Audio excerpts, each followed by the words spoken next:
As the live broadcast showcased the parallel lives of two Naruto Uzumakis, the shinobi world fell into a hushed silence. One had ascended to the esteemed position of the Seventh Hokage through sheer eloquence, while the other had quietly harbored a deep-seated desire for vengeance against the village of Konoha since childhood, aiming to revive the Uzumaki clan. Kushina Uzumaki was moved to tears, while Hashirama Senju seethed with rage. Obito Uchiha, for once, set aside his obsession with Hashirama and turned to Kagaya with a surprisingly amiable smile. The most bewildered of all was Minato Namikaze, who exclaimed, "Wait, so I am actually part of the Senju clan?" A cognitive revolution within the shinobi realm, spurred by the livestream, was about to commence. Chapter 1. The arrival of dual comparative viewing. In the Land of Fire, the Ponzi scheme known as Konoha Village hosted a gladiatorial arena. A genius from a Hyuga clan faced off against the underdog. The arena was filled with complaints. The spectacle was utterly devoid of intrigue, and the outcome was utterly predictable. Neji Hyuga effortlessly overpowered Naruto Uzumaki. Just as he was poised to conclude the match, Neji abruptly halted. Observing Naruto's illogical banter, which resembled that of an overzealous hero, Neji chuckled and quietly removed his forehead protector, revealing the caged bird seal upon his brow. He had awaited this moment. A fine sheen of cold sweat appeared on Hayashi Hyuga's brow.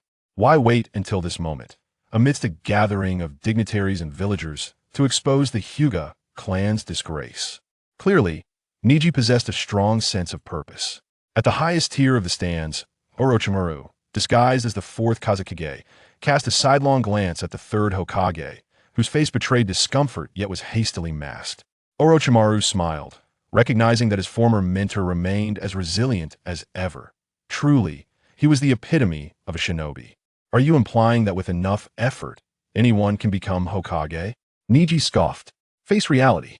Only those born with the destiny can rise to such heights. With that, Neji donned his forehead protector again. Naruto, having been rendered mute and immobilized, bowed his head, gritting his teeth as his shoulders trembled. Ultimately, he clenched his fists and shouted defiantly at Neji. "So what? I will never surrender." In that instant, victory was determined. Whether through might or rhetoric, Neji completely dominated the current Naruto. The 8 trigrams, 64 palms delivered a predictable conclusion. Naruto was once again sent flying. Such ideals as hard work leads to dreams are mere fantasies, Neji stated calmly. The match, which should have concluded long ago, was dragged out by Neji's relentless pursuit. Then, "You vile fox, you've overstayed your welcome. It's time to pay rent. Lend me your power." The chakra of the Nine Tails surged forth, restoring Naruto's ability to act. In an exceedingly chaotic manner, he managed to bring Neji down. Neji lay on the ground, gazing at the raucous Naruto, momentarily engulfed in self-doubt. Before the bout, he had been merely an underdog. Now, he felt as though he were facing a formidable landlord. A caged bird, if wise enough, will use its voice to unlock the cage, for it has not abandoned the hope of soaring freely in the sky. Hisashi Hyuga, hands in pockets, shot a subtle glance at Neji. Neji was taken aback.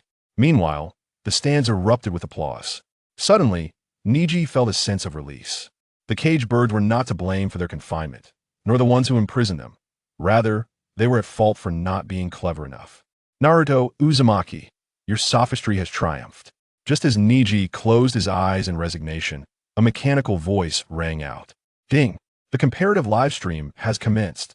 The livestream will showcase the lives of the Nine Tails Jinchuriki, Naruto Uzumaki, from both this world and a parallel universe. The right side of the golden-bordered screen displays Naruto from this world, while the left side with a black border presents the parallel universe's Naruto. As the immense, mechanical voice reverberated, all present were struck dumb. They looked up at the 2 colossal screens appearing in the sky. Is this an illusion? Haha, Hokage-sama, you truly enjoy jesting. We are all here. Who could possibly cast an illusion beneath our very noses? The elder seemed genuinely terrified. Despite his words, there was no sign of chakra turmoil within him, which continued to form seals as usual. Soon, the mechanical voice returned. Ding. Relevant personnel have been successfully retrieved. Everyone is welcome to express their thoughts within the comparative livestream. During the viewing period, any aggressive behavior is strictly prohibited. There will be a quiz segment during the viewing, so please actively participate. Rewards include ninjutsu, taijutsu, forbidden techniques, and even resurrection, among others. Were these things a quiz? Resurrection. Just as confusion and astonishment rippled through the crowd, the first message appeared in the chat room. Fourth Hokage Raza. 1. Raza. I'm dead, yet I can still speak? Raza. Hey. Orochimaru, come out. How dare you lay hands on me, Raza? The fourth Kazekage? He was dead, yet still able to communicate? The audience was momentarily bewildered, gazing upward. Wasn't the fourth Kazekage seated beside the third Hokage? Why claim to be deceased? Could it be? Hiruzen Sarutobi narrowed his eyes, recalling the earlier presence of Orochimaru during the second exam. He regarded the fourth Kazekage with caution. Orochimaru? Hiruzen Sarutobi inquired uncertainly at that moment. Orochimaru was equally taken aback. The deceased could still converse. This was unexpected. He attempted to channel chakra within, preparing for a surprise attack on Hiruzen, but found his chakra remarkably tranquil. Prohibited any aggressive behavior. Orochimaru shook his head in resignation. He then removed the Kazekage's ceremonial robe, revealing his true form. There's no helping it now. Hiruzen-sensei, you should be grateful for the emergence of this comparative livestream. Aggressive actions are impossible. Orochimaru. Hiruzen Sarutobi felt a surge of unnameable rage upon seeing his former pupil, accompanied by a wave of dread. He had not anticipated that the fourth Kazekage had been killed by Orochimaru, who had managed to disguise himself right beside him without detection. What do you intend to do? Of course, I am here to escort you on your final journey. Having been exposed, Orochimaru shed his pretense entirely. He gazed up at the massive screen in the sky. Let us set this dilapidated old windmill of Konoha into motion once more. With that, Orochimaru slightly narrowed his eyes. Is this screen a product of technology or ninjutsu? Many spectators shared similar thoughts with Orochimaru. But at that moment, another message appeared in the chat room. First Hokage, Hashirama Senju. Huh? It appears the deceased can indeed speak. What is this phenomenon? Second Hokage, Tobirama Senju. It seems that way, brother. Naruto Uzumaki. Is he a descendant of Mito? Hashirama Senju. That seems likely. Mito, are you present? Uzumaki Mito. Here, Hashirama Senju. Haha, so you two passed on? Uzumaki Mito. Shortly after Tobirama's death, the land of whirlpools was destroyed. Every shinobi village participated, including your Konoha. Tsunade eventually brought back Kushina, who was suitable to become the Jinchuriki, and then I died. Uzumaki Kushina. Oh dear. Mito, grandmother. Wait, Naruto. My child, Senju Tobirama. Damn it. The inherently evil Uchiha. Senju Hashirama. Tobirama. Here you go again. Senju Tobirama. Uchiha Madara. With Konoha involved, do you truly believe that the Uchiha, whom you deliberately targeted and isolated, have any chance of sharing in this? Why not ask your beloved subordinates? F4, danger. Senju Hashirama. I knew you would be here, Madara. Senju Tobirama. Brother, be quiet for a moment. Kushina Uzumaki. Everyone silence. Naruto, can you see the comments? It's all dead people. Is there anyone alive? If so, speak up. My guy ahem. Chapter 2 Kushina. You old dog of the third Hokage. Minato, stop pretending to be dead and come out. Wait, Guy. Kakashi attempted to intervene, but he was a moment too late. Guy had already spoken. As ninjas, and given the nature of this matter concerning the Jinchuriki, they should not speak lightly. After all, the deceased are dead, while the living remain. Moreover, it remains unclear whether this is an illusion or something else. Kushina Uzumaki, wonderful. Is it you, my guy? Is Kakashi here? What about Naruto? I'm referring to Naruto Uzumaki. Uchiha Mikoto, resurrection with a prize guessing game. But first, Sasuke, are you alright? Quickly tell your mother if you are still alive. The two mothers were understandably anxious. And there was another who was quite urgent. Raza, hey, everyone hold on. The plan from Sunagakure is hereby cancelled. Don't let Orochimaru succeed. The Sunagakure ninjas were astonished. Their Kazekage had died, yet no one noticed, and the plan continued. This is dire. Kushina Uzumaki. Mikoto? How'd you die too? Uchiha Mikoto. We'll discuss that later. Sasuke. Did you see anything? Sasuke, who was changing clothes and waiting for Kakashi to bring him in, felt his eyes redden instantly. Mother, I am still alive. I will personally kill that guy. After 5 long years, Sasuke felt as if he were dreaming, hearing his mother's voice again. In the arena, Naruto scratched his head. Kushina Uzumaki? How strange. It's the first time I've met someone with the same surname as mine. Hyuga opened his eyes, gazing at the foolish-looking Naruto. Once again, he was rendered speechless. Isn't this obvious? Above the stands, Orochimaru watched with amusement as Sarutobi Hiruzen's expression fluctuated. Hello, Sensei Sarutobi, you seem a bit tense. Oh, it must be because you've intentionally concealed certain matters, right? Indeed, this is so characteristic of you. After all, if everyone knew Naruto-kun was the son of a hero, who would bear the resentment of those fools? My apologies, Sensei Sarutobi. You must be considering Konoha's interests. Orochimaru's words gripped Sarutobi Hiruzen like a vice. Take a tea that moment. Many Konoha ninjas turned their gazes towards Sarutobi Hiruzen. Naruto Uzumaki. Auntie, do you know me? What a coincidence. Your son's name is the same as mine. Everyone. The third Tsuchikage. Anoki. It seems this is not an illusion. Even the dead can be summoned. The third Hokage is truly an old coin. The fourth Raikage. Exactly. That old man should have been dragged out and dealt with long ago in my village. Though they were sworn enemies, they quickly teamed up upon sensing the tide turned against Konoha. The fifth Mizukage. Meitarumi. What is the significance of this golden and black screen? The fifth Mizukage? At that moment, many were astonished. Had there been a new Mizukage in the Mist Village? Kushina Uzumaki. Don't change the subject. Naruto, I am your mother. How do you not recognize me? Kushina Uzumaki. Don't tell me you are unaware that your father is the fourth Hokage. Kushina had a dreadful premonition. As soon as these words left her mouth, the arena fell silent. That fox spirit is actually the son of a hero? This is absurd. The new generation of genin all looked toward the foolish Naruto below. Inazuka Kiba was left agape. Niji remained stunned for a while. Suddenly, he broke into a relieved smile. Kushina Uzumaki. What on earth is going on? Kushina Uzumaki. Third Hokage. Didn't I ask you to take good care of Naruto? Kushina Uzumaki. This is how you watch over my son? Kushina Uzumaki. Minato, show yourself. I know you're in the chat room too. Within the chat room, Kushina's furious voice echoed continuously, questioning Sarutobi Hiruzen one after another. Minato Namikaze had directly gone into hiding. Naruto was left in a daze. Sarutobi Hiruzen was drenched in cold sweat from the barrage of questions. Even Uchiha Makoto was taken aback by her best friend's fury, hesitant to interject. Ding! Just then, the sound of the comparison system echoed once more. To Sarutobi Hiruzen's ears, it was like heavenly music. Similarly, many others shared his sentiment. Kakashi wiped away the non-existent cold sweat from his brow. He was quite anxious, genuinely anxious, fearing that he might hear his name from Kushina's voice at any moment. Fortunately, as the comparison system's voice rang out, Kushina's voice was muted. Content loading complete. Comparison viewing countdown commencing. 1091. Friendly reminder. Please watch attentively and participate actively in the prize.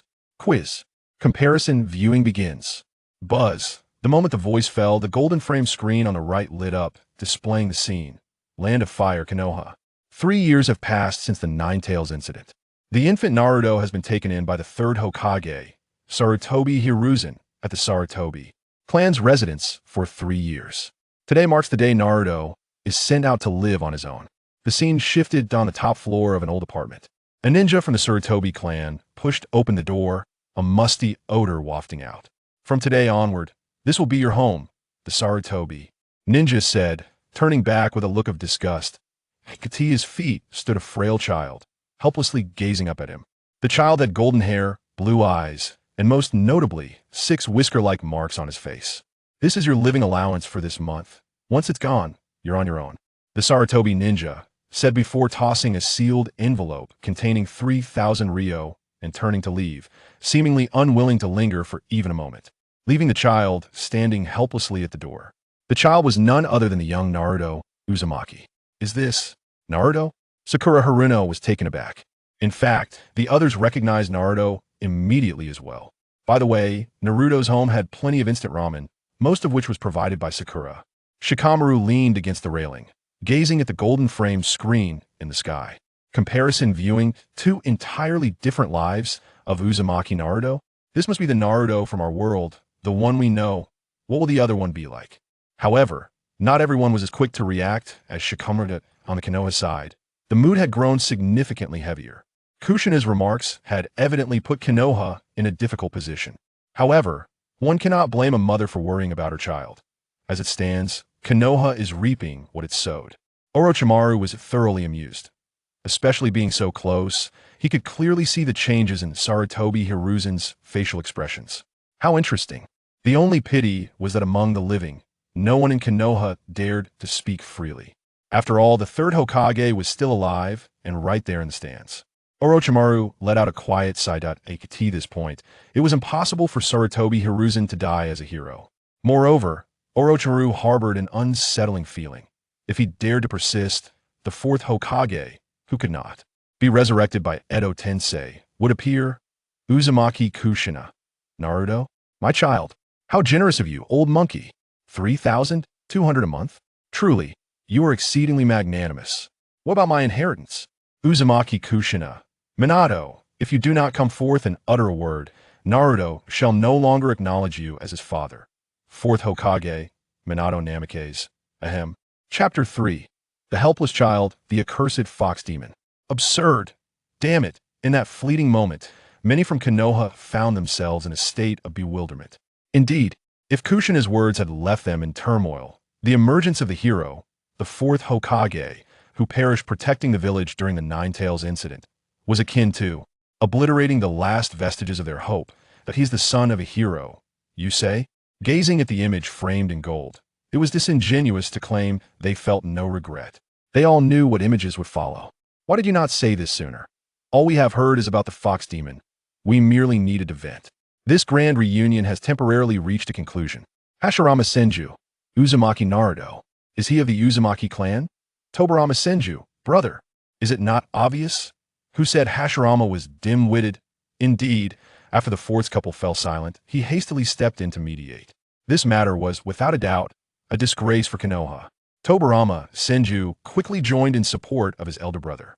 Tobirama Senju. As far as I know, members of the Uzumaki clan possess red hair, yet Uzumaki Naruto appears to have blonde hair, akin to the fourth Hokage's records. Uzumaki Mito. Kushina is of pure Uzumaki lineage. Such a situation typically indicates that the other parent possesses equal or superior bloodline power. Hashirama Senju. So, in our absence, has Konoha witnessed the rise of another significant ninja clan? Orochimaru shot a glance at Sarutobi Hiruzen and then spoke in the chat room. Not all. The Namikaze clan is barely a minor clan. Even if they possess the potential to rise, Orochimaru's remarks undeniably exacerbated the tense atmosphere in Konoha. Hashirama Senju. Tsunade's hair color is also blonde. This seems evident now. What? The fourth Hokage is, in fact, the illegitimate child of Tsunade, one of the legendary Sannin. The golden-framed imagery continued. Little Naruto, after the departure of the Sarutobi clan's ninja, struggled to open the window, standing outside, awaiting the musty odor in the room to dissipate. He slightly tilted his adorable face, gazing vacantly at the sky. He could not fathom why everyone despised him. He stood there, lonely, until noon. Little Naruto's stomach growled, yet the room remained desolate, the musty scent still lingering. Summoning his courage, he descended the stairs, pocketing his scant living expenses. However, this place felt overwhelmingly alien, and little Naruto could not locate any food vendors, aimlessly wandering the streets. Suddenly, an unexpected voice shattered the calm of the street, capturing everyone's attention. A man, whose demeanor set him apart from the common folk, exclaimed, "Hey look, isn't that him?" Another somewhat distinct civilian echoed, "Indeed, it is him. Look at the whiskers on his face." The conversation between the two soon drew the gaze of numerous onlookers. With their initial remarks, the villagers' chatter quickly escalated. Just days prior, several commoners had heard similar rumors. Moments later, little Naruto felt a palpable wave of malice enveloping him. His steps involuntarily slowed as the voices of the villagers filled his ears with scorn and vitriol. That's him, despicable. The accursed fox demon. How shameless. How is he still alive? I will kill him to avenge my brother. The malice had materialized. Little Naruto's smile gradually faded. The accursed fox demon. Whoosh. Without warning, a small stone whizzed past Naruto's ear. Someone had finally acted out. The camera focused on the face of the first civilian who spoke. Kill the fox demon. An elderly woman retrieved an egg from her basket. Whoosh! Smack! With precision, it struck the unsuspecting Naruto squarely on the forehead. In an instant, pain surged and egg yolk splattered. Little Naruto clutched his head, his cerulean eyes shimmering with tears. Observing little Naruto curled up on the ground, some felt a pang of compassion. However, the majority appeared to have found their outlet for frustration, hastily seizing the eggs from the elderly woman's basket and launching them at Naruto. Die, fox demon! In an instant, various small objects were hurled toward Naruto that he groaned in pain, attempting to flee. But the next moment, a stone struck his leg, causing him to tumble to the ground. This scene undoubtedly incited the fervor of the crowd. Had the fox demon been vanquished? Splendid. Consequently, more people joined the fray, all attacking the defenseless child. Little Naruto curled into a ball, his cries drowned out by the cacophony of curses. He truly did not understand why this was happening. On his first venture into the streets, he was met with such treatment that it is because of this fox demon. He is the one who caused the death of the fourth Hokage. That wretched fox demon, why? Why did the third Hokage allow him to remain in the village? Whoosh! This time, a kunai was hurled at Naruto. Clang! Just then, a ninja clad in an animal mask appeared. He intercepted the kunai with ease that Umbu Ninja, who had been monitoring Naruto, intervened just in time to quell the disturbance. Sensing the assault had ceased, little Naruto slowly opened his eyes. Before him stood a masked ninja. Yet, little Naruto remained enveloped in malice. Even in the exposed gaze of this individual, he could still feel the hostility. His vision blurred, gradually turning crimson. Then, he felt someone grasp his hand. It was a rough hold. Little Naruto felt pain coursing through his body, his hand gripped tightly. But he dared not utter a sound. In his blurred vision, he was being led away from the crowd. Once the Umbu Ninja had taken little Naruto away, another Umbu Ninja arrived, albeit tardily. Everyone, cease at once. This matter ends here. The third Hokage has issued a decree. It is prohibited for anyone to mention foxes in front of Uzumaki Naruto. It is forbidden to attack Uzumaki Naruto. It is forbidden to discuss anything related to Uzumaki Naruto. With each decree, silence fell upon the assembly. Yet, resentment lingered on their faces. Many who had arrived late felt regret, wishing they had come sooner to seize the opportunity to rid themselves of the fox demon. Thus, after the Umbu Ninja departed, the crowd murmured among themselves about the incident. Before long, news of the fox demon's appearance spread throughout Konoha. Uzumaki Naruto, the boy with blonde hair and 6 whisker-like markings on his face, was deemed the culprit behind the deaths of their loved ones. The fox demon. Uzumaki Kushina. Ah, Uzumaki Kushina. Sarutobi Hiruzen, I want you dead. Chapter 4, Senju Tobirama. The heart-wrenching cries of Kushina Uzumaki were swiftly muted. Everyone present had heard the anguished voice of that mother. Naruto looked around, dazed. Everyone's gaze was fixed upon him. Had it been earlier, he would have been overjoyed. Yet, at this very moment, he felt an unexpected wave of discontent wash over him. Suddenly, an inexplicable force surged within him. In an instant, he found himself holding his head and grinning foolishly, realizing, I have a mother, and she loves me dearly. Hinata Niji could distinctly sense Naruto's transformation. He furrowed his brow, feeling that something was amiss. The previously bewildered Naruto had abruptly reverted to an almost foolish demeanor. Instinctively, he attempted to activate his Byakugan to ascertain whether the prominent Naruto was under some illusion. However, Niji soon fell silent. Due to the restrictions of the comparison system, he was unable to channel his chakra, thus rendering his Byakugan inaccessible. He quietly kept a watchful eye on Naruto. The golden-framed screen revealed a plethora of information. The seasoned Inoki seized this opportunity. Ah, so Uzumaki Naruto is indeed the Nine-Tails Jinchuriki of Konoha, he remarked. The third Hokage has done well. After all, he is the son of a hero. Yet, I must admit, I'm not entirely surprised by your actions. If I am not mistaken, even the Umbu Ninja exhibit such behavior. After all, an unsteady foundation breeds instability. Many Umbu members lowered their heads at Inoki's words. Though the old man from Awagakure is quite detestable, he speaks the truth. Under the third Hokage's leadership, I find nothing strange about Konoha, remarked the fourth Raikage. Kuratsuchi added, I have a query. It seems rather normal for the Uzumaki clan to serve as Jinchuriki, yet from the information available, it appears that Uzumaki Naruto's identity as a Jinchuriki is known to his mother, Kushina Uzumaki. However, as far as I know, Kushina was the previous Jinchuriki of the Nine Tails. There is scarce information regarding the Nine Tails incident, and it is known that a Jinchuriki dies shortly after the beast is extracted. Given Kushina's personality, she would never allow her child to become a Jinchuriki. Kuratsuchi's words provoked Gaara once more. These people deserve to die. A mother, a Jinchuriki, who would willingly subject their child to such a fate. These were the words that struck Gaara most deeply. Moreover, what fueled his anger was the reflection of his former self in Naruto. Yet, he clearly had it better, for he had the protection of sand.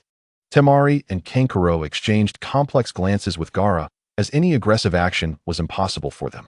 To them, it felt like a brief respite from their usual trepidation. Ha ha ha. In the chat room, Senju Hashirama awkwardly made a remark. How embarrassing, scoffed Uchiha Madara.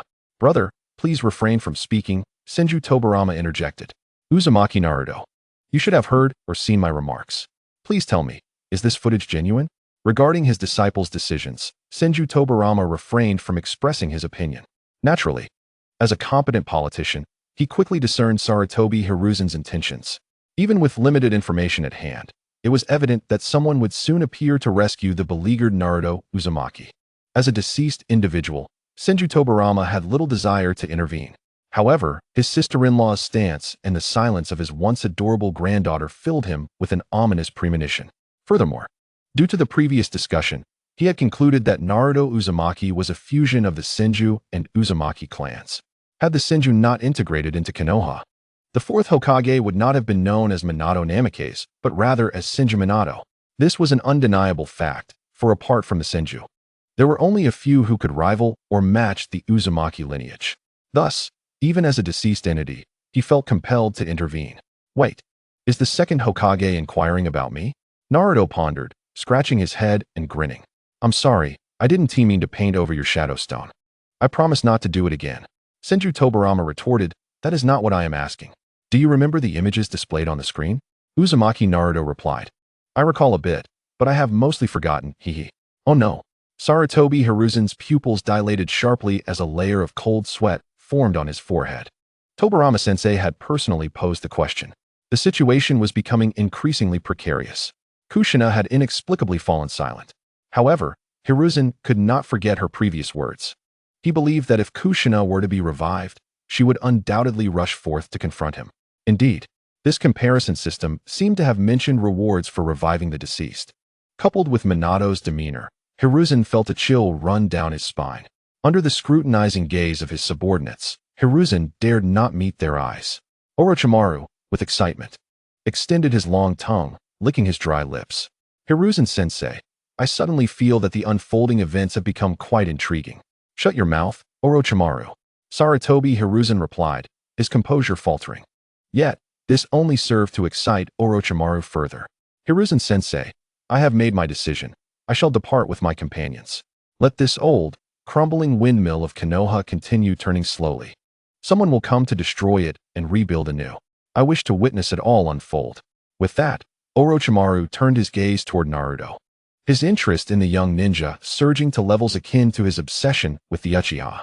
Meanwhile, in the chat room, under Senju Tobirama's continued guidance, Naruto began to recount his memories and innermost thoughts. I don't quite know how to explain it. I just remember that everyone seemed to dislike me, unwilling to play with me or sell me anything. Whenever I walked down the street, I could feel their hostility. In the stands, Hinata clenched her small hands, palms slick with sweat. She recalled the night she first met Naruto. She realized that he had once lived such a life.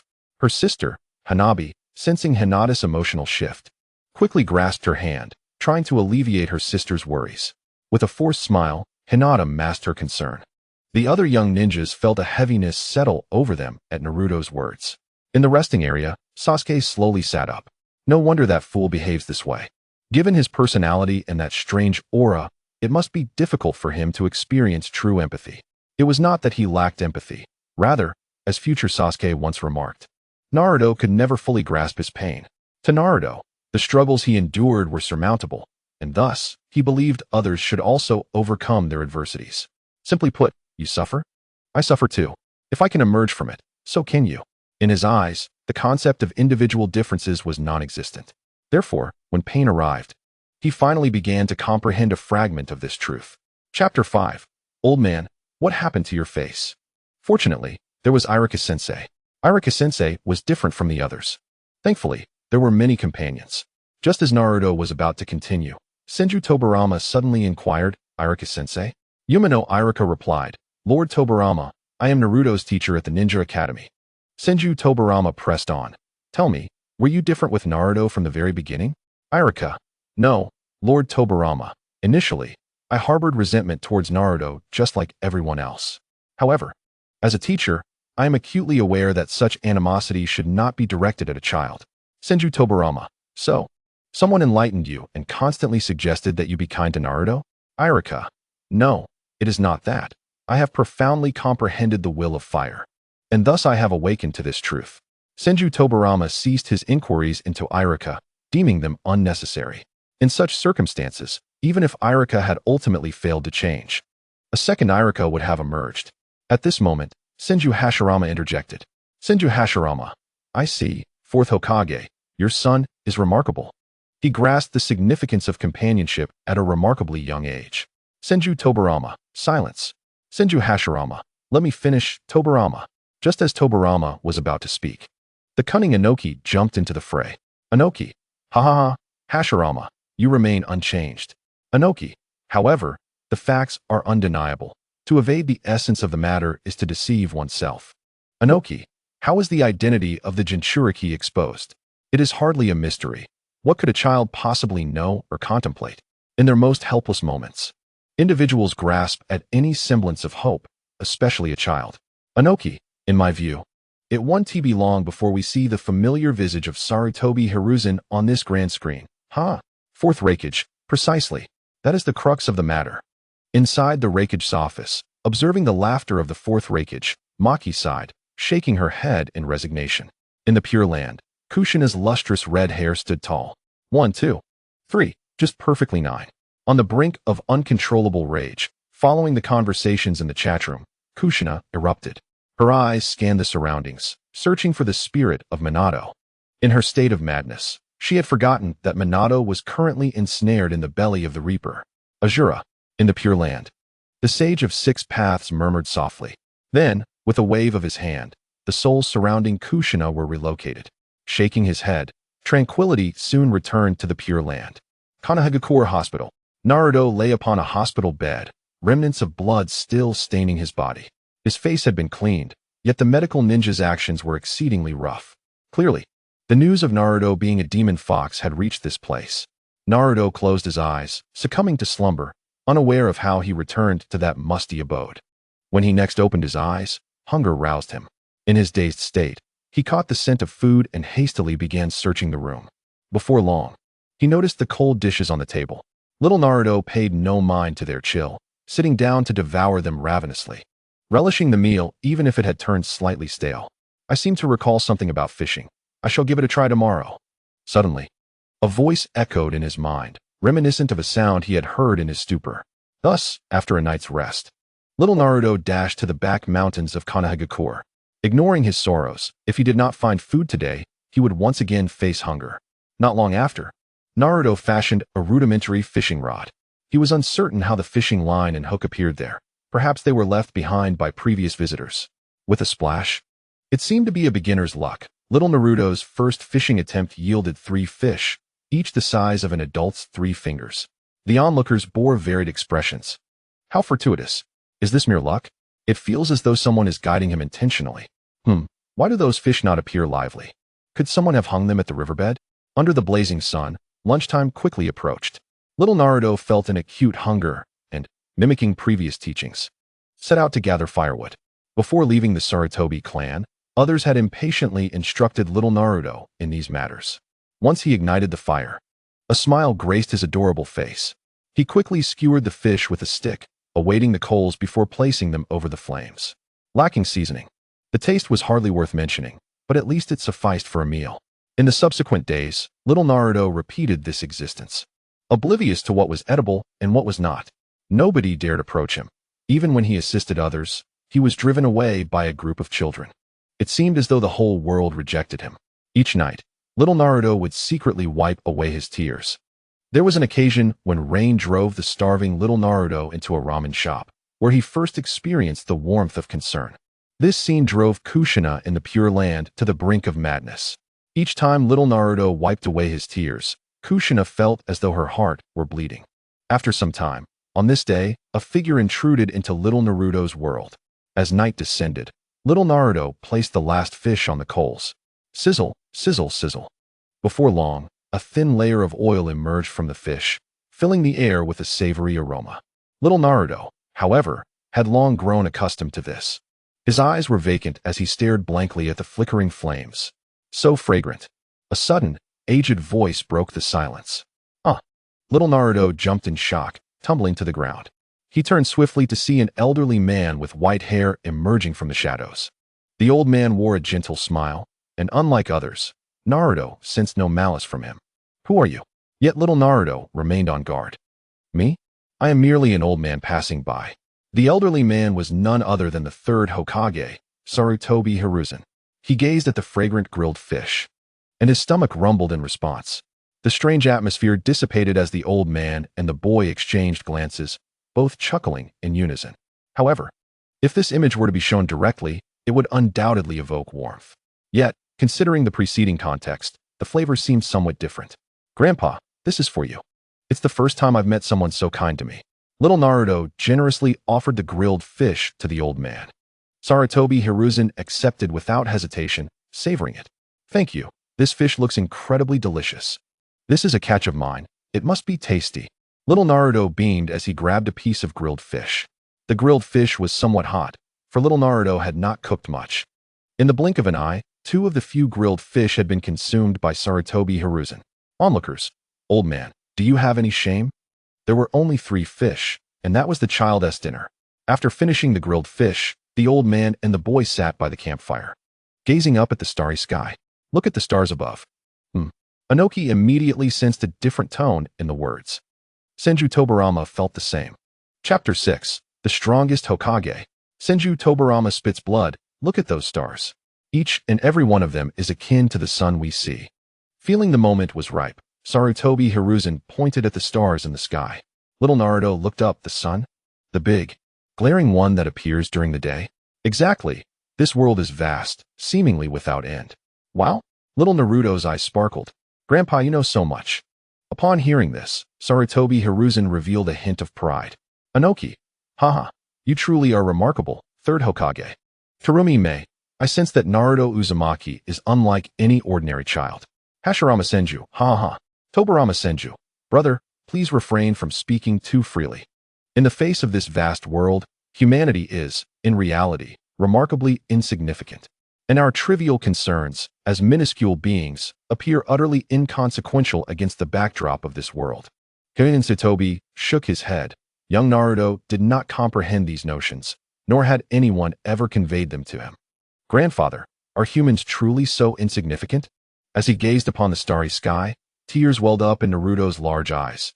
Despite all being equal in their diminutive existence, why did it feel different for him?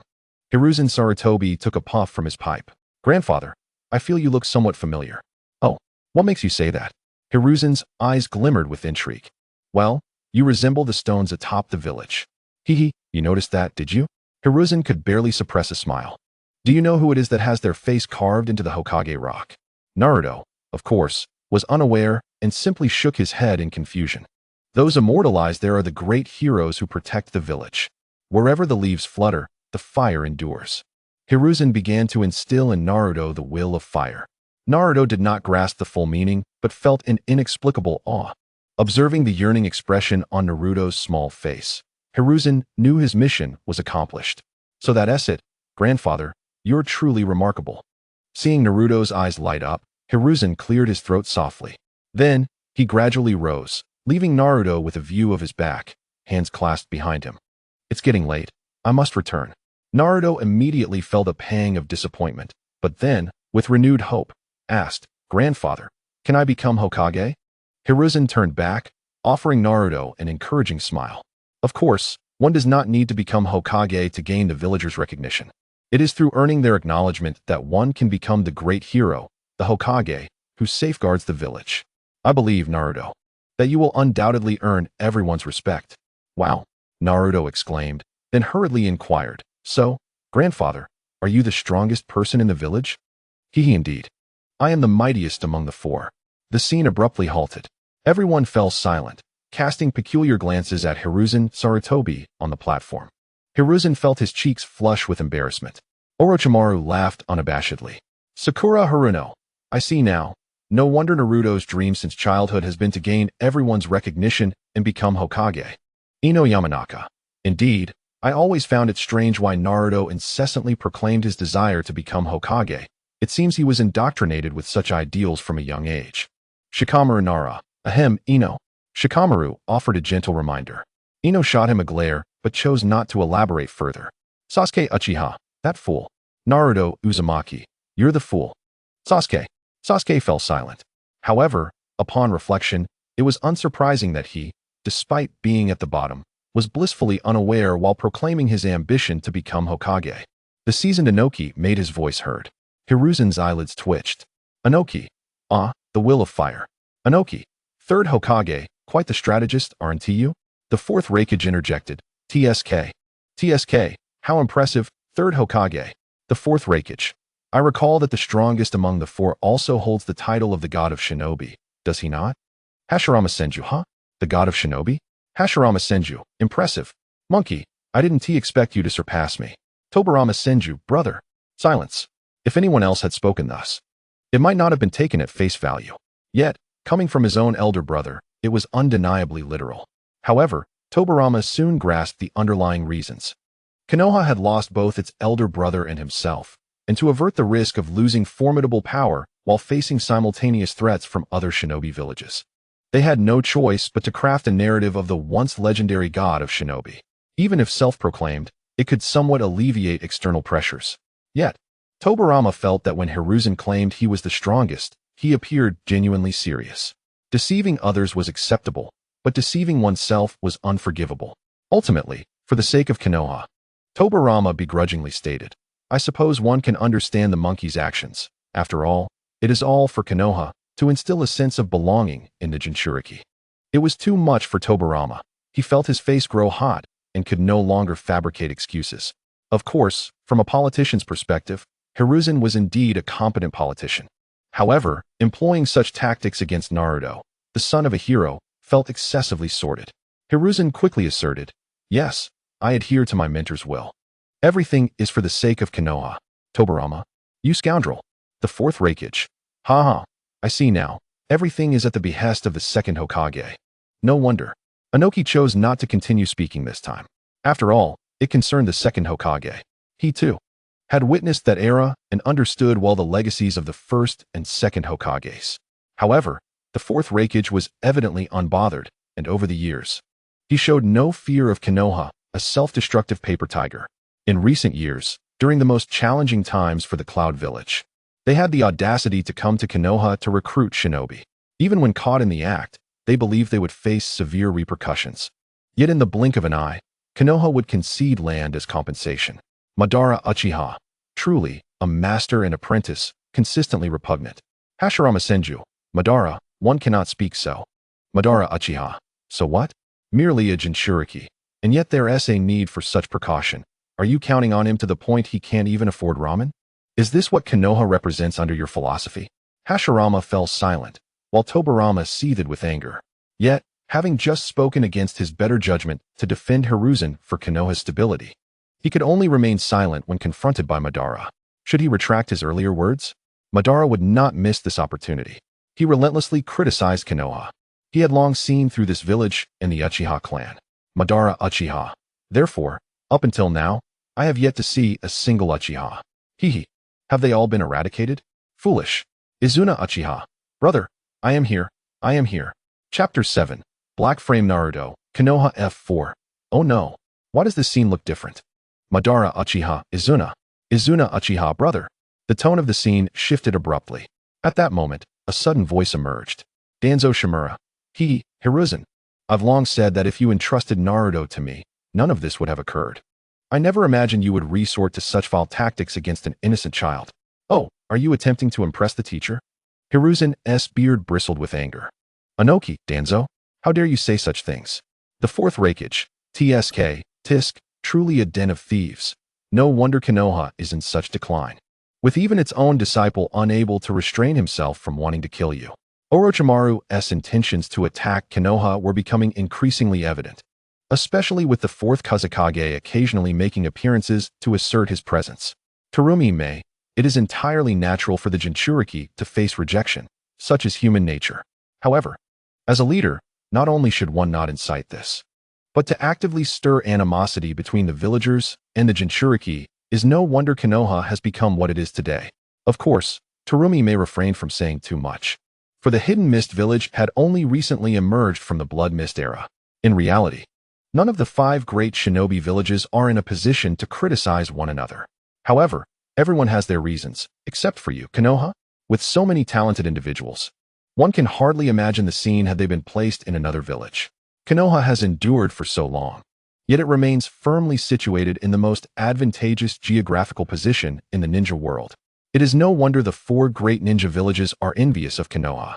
Senju Tobirama fell silent, suddenly questioning whether his decisions from years ago were indeed the right ones, especially after hearing from Inoki and the fourth Hokage about Konoha's outrageous actions following his death. In an instant, Tobirama felt an urge to rise from his grave. Senju Hashirama remarked, "Look, it seems another large screen has lit up." Tobirama replied, "Brother, please focus on watching." He anticipated his elder brother would utter some nonsensical words, a habit that made him want to silence him. To his surprise, this time was indeed different, prompting him to shift his attention hurriedly.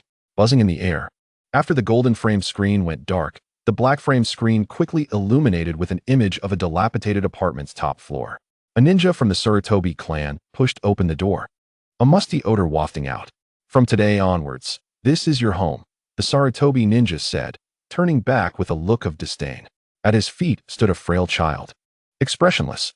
This child was none other than Uzumaki Naruto. "This is your living allowance for the month.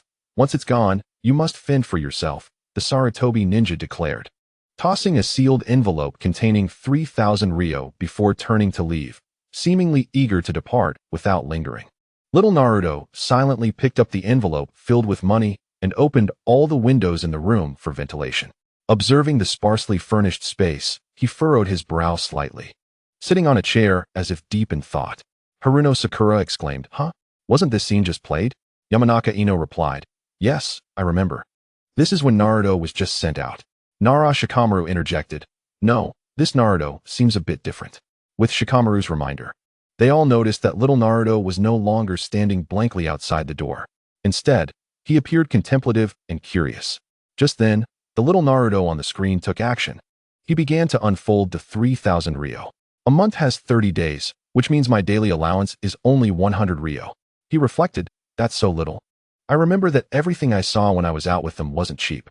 He recalled seeing someone fishing recently in the back mountains, where the fish caught could not only fill a stomach but could also be traded in the market for other food items, which likely required seasoning as well. Naruto's murmurs resonated from the black-framed screen, leaving the audience astonished. Uchiha Sasuke scoffed, "This Naruto is different. Our Naruto looks like a fool."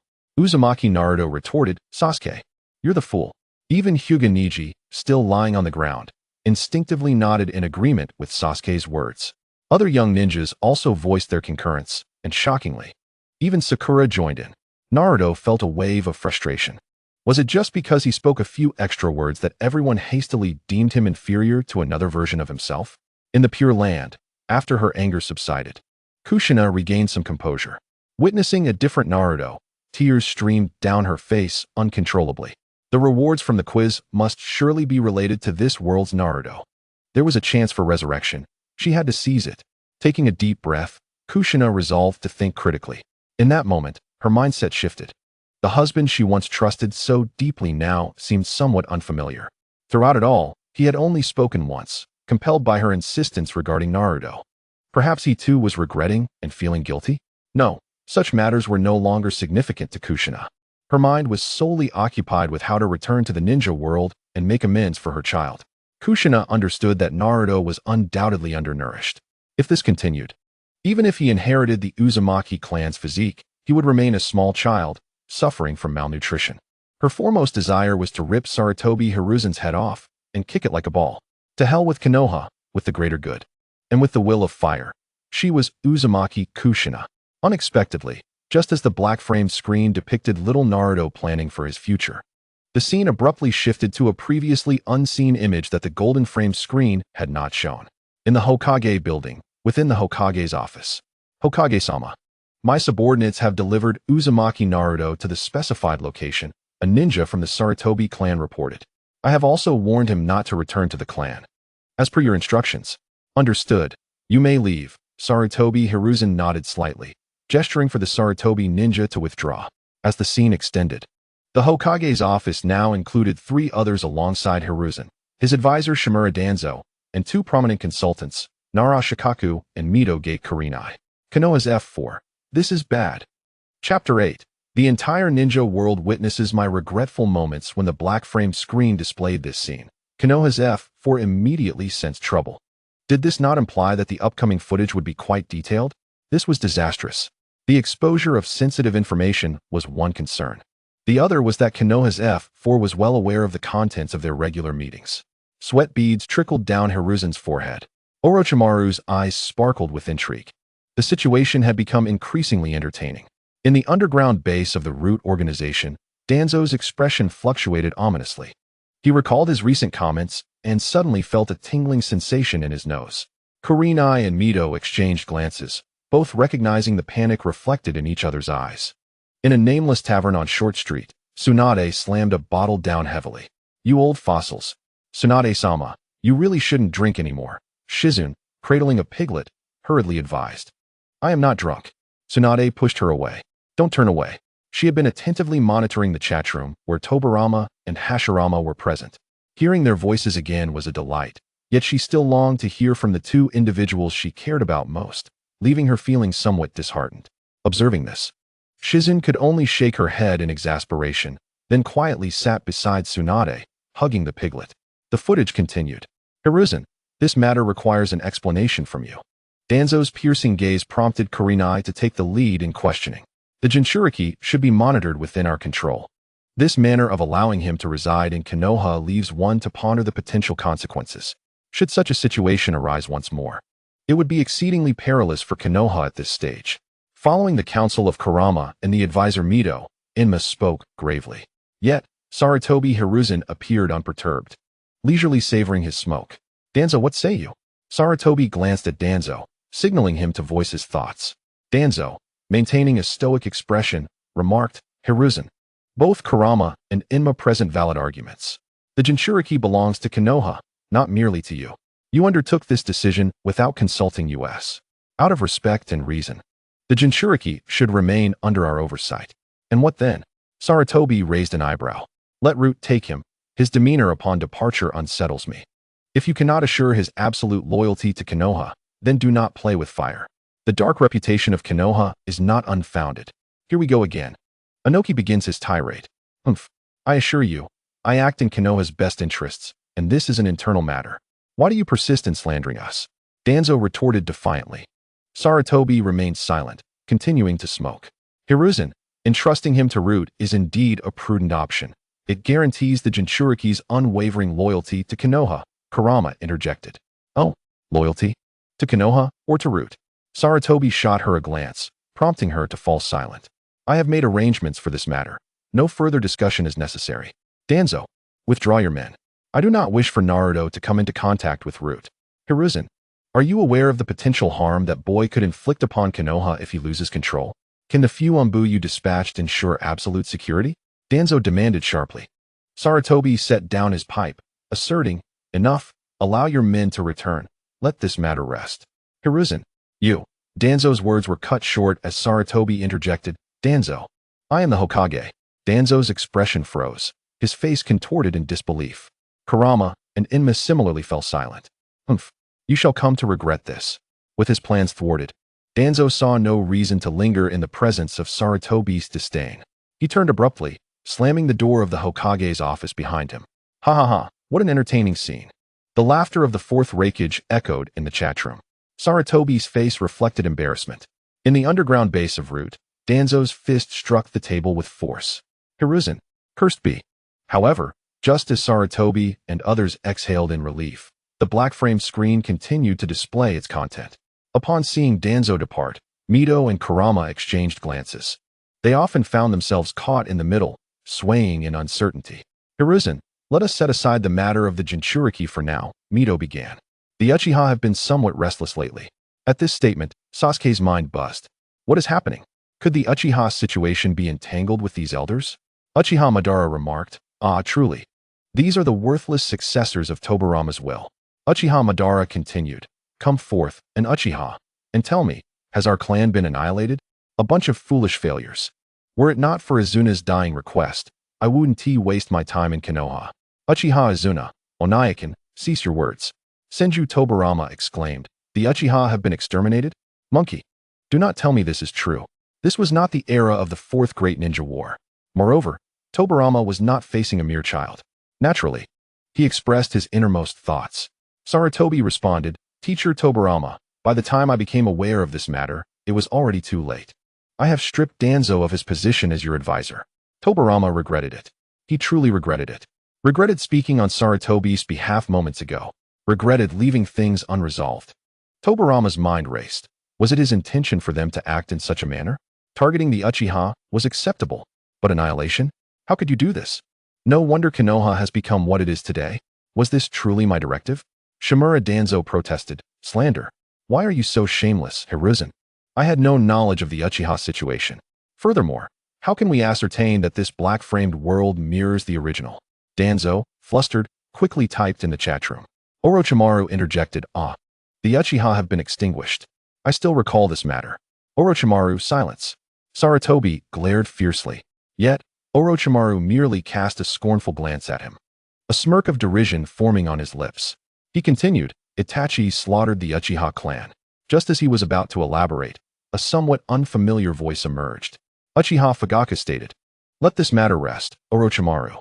Do not speak further. The long-silent Uchiha Fugaku finally showed himself. He wished to prevent Sasuke from uncovering the convoluted truth behind this situation. After all, Sasuke was still in Konoha, while they were all deceased. Should the final veil be lifted, Danzo, in a fit of rage, could very well dispatch numerous root ninjas to assassinate Sasuke. Father. Sasuke's eyes welled with tears. Uchiha Izuna exclaimed, Did you bring about your own demise? Which beast did this? In Chapter 9, Kushina urged, Naruto, remember their faces. Uchiha Fugaku stated, Izuna is my eldest son, Uchiha Itachi. Uchiha Izuna lamented, Unworthy descendants. I have wronged you, Onaikin. Uchiha Fugaku found himself at a loss for words. Father, I will avenge you and our clan by killing that beast. Sasuke vowed. Uchiha Madara interjected, Let it go, Izuna. The past is the past. Such an Uchiha is not worth your ire. Meanwhile, in the Pure Land, Kushina was taken aback. Itachi had indeed annihilated the entire clan, including his biological parents, Uchiha Fugaku and Uchiha Mikoto. Surely, it was those old fools who had been scheming in the shadows. During her lifetime, Kushina had been close friends with Uchiha Mikoto and had seen the young Uchiha Itachi several times. Based on her impressions, Kushina believed that Itachi was incapable of committing such a heinous act. Regardless of the reason, it should not have come to this. The scene continued. From the heartland to the outskirts, anyone would feel discontent. For now, let us set this matter aside. Sarutobi continued to smoke. Kurama nodded, saying, In that case, we shall take our leave. Regarding the Uchiha, it is best to focus on Uchiha Shursui and Uchiha Itachi. Before departing, Mito offered a reminder. Indeed, Sarutobi merely nodded, saying little more. Once the two departed, Sarutobi exhaled smoke, gazing out the window. Preparation for the Uchiha situation must commence. Since Danzo is particularly invested in this matter, let him take the reins. It will save him from incessantly troubling this side.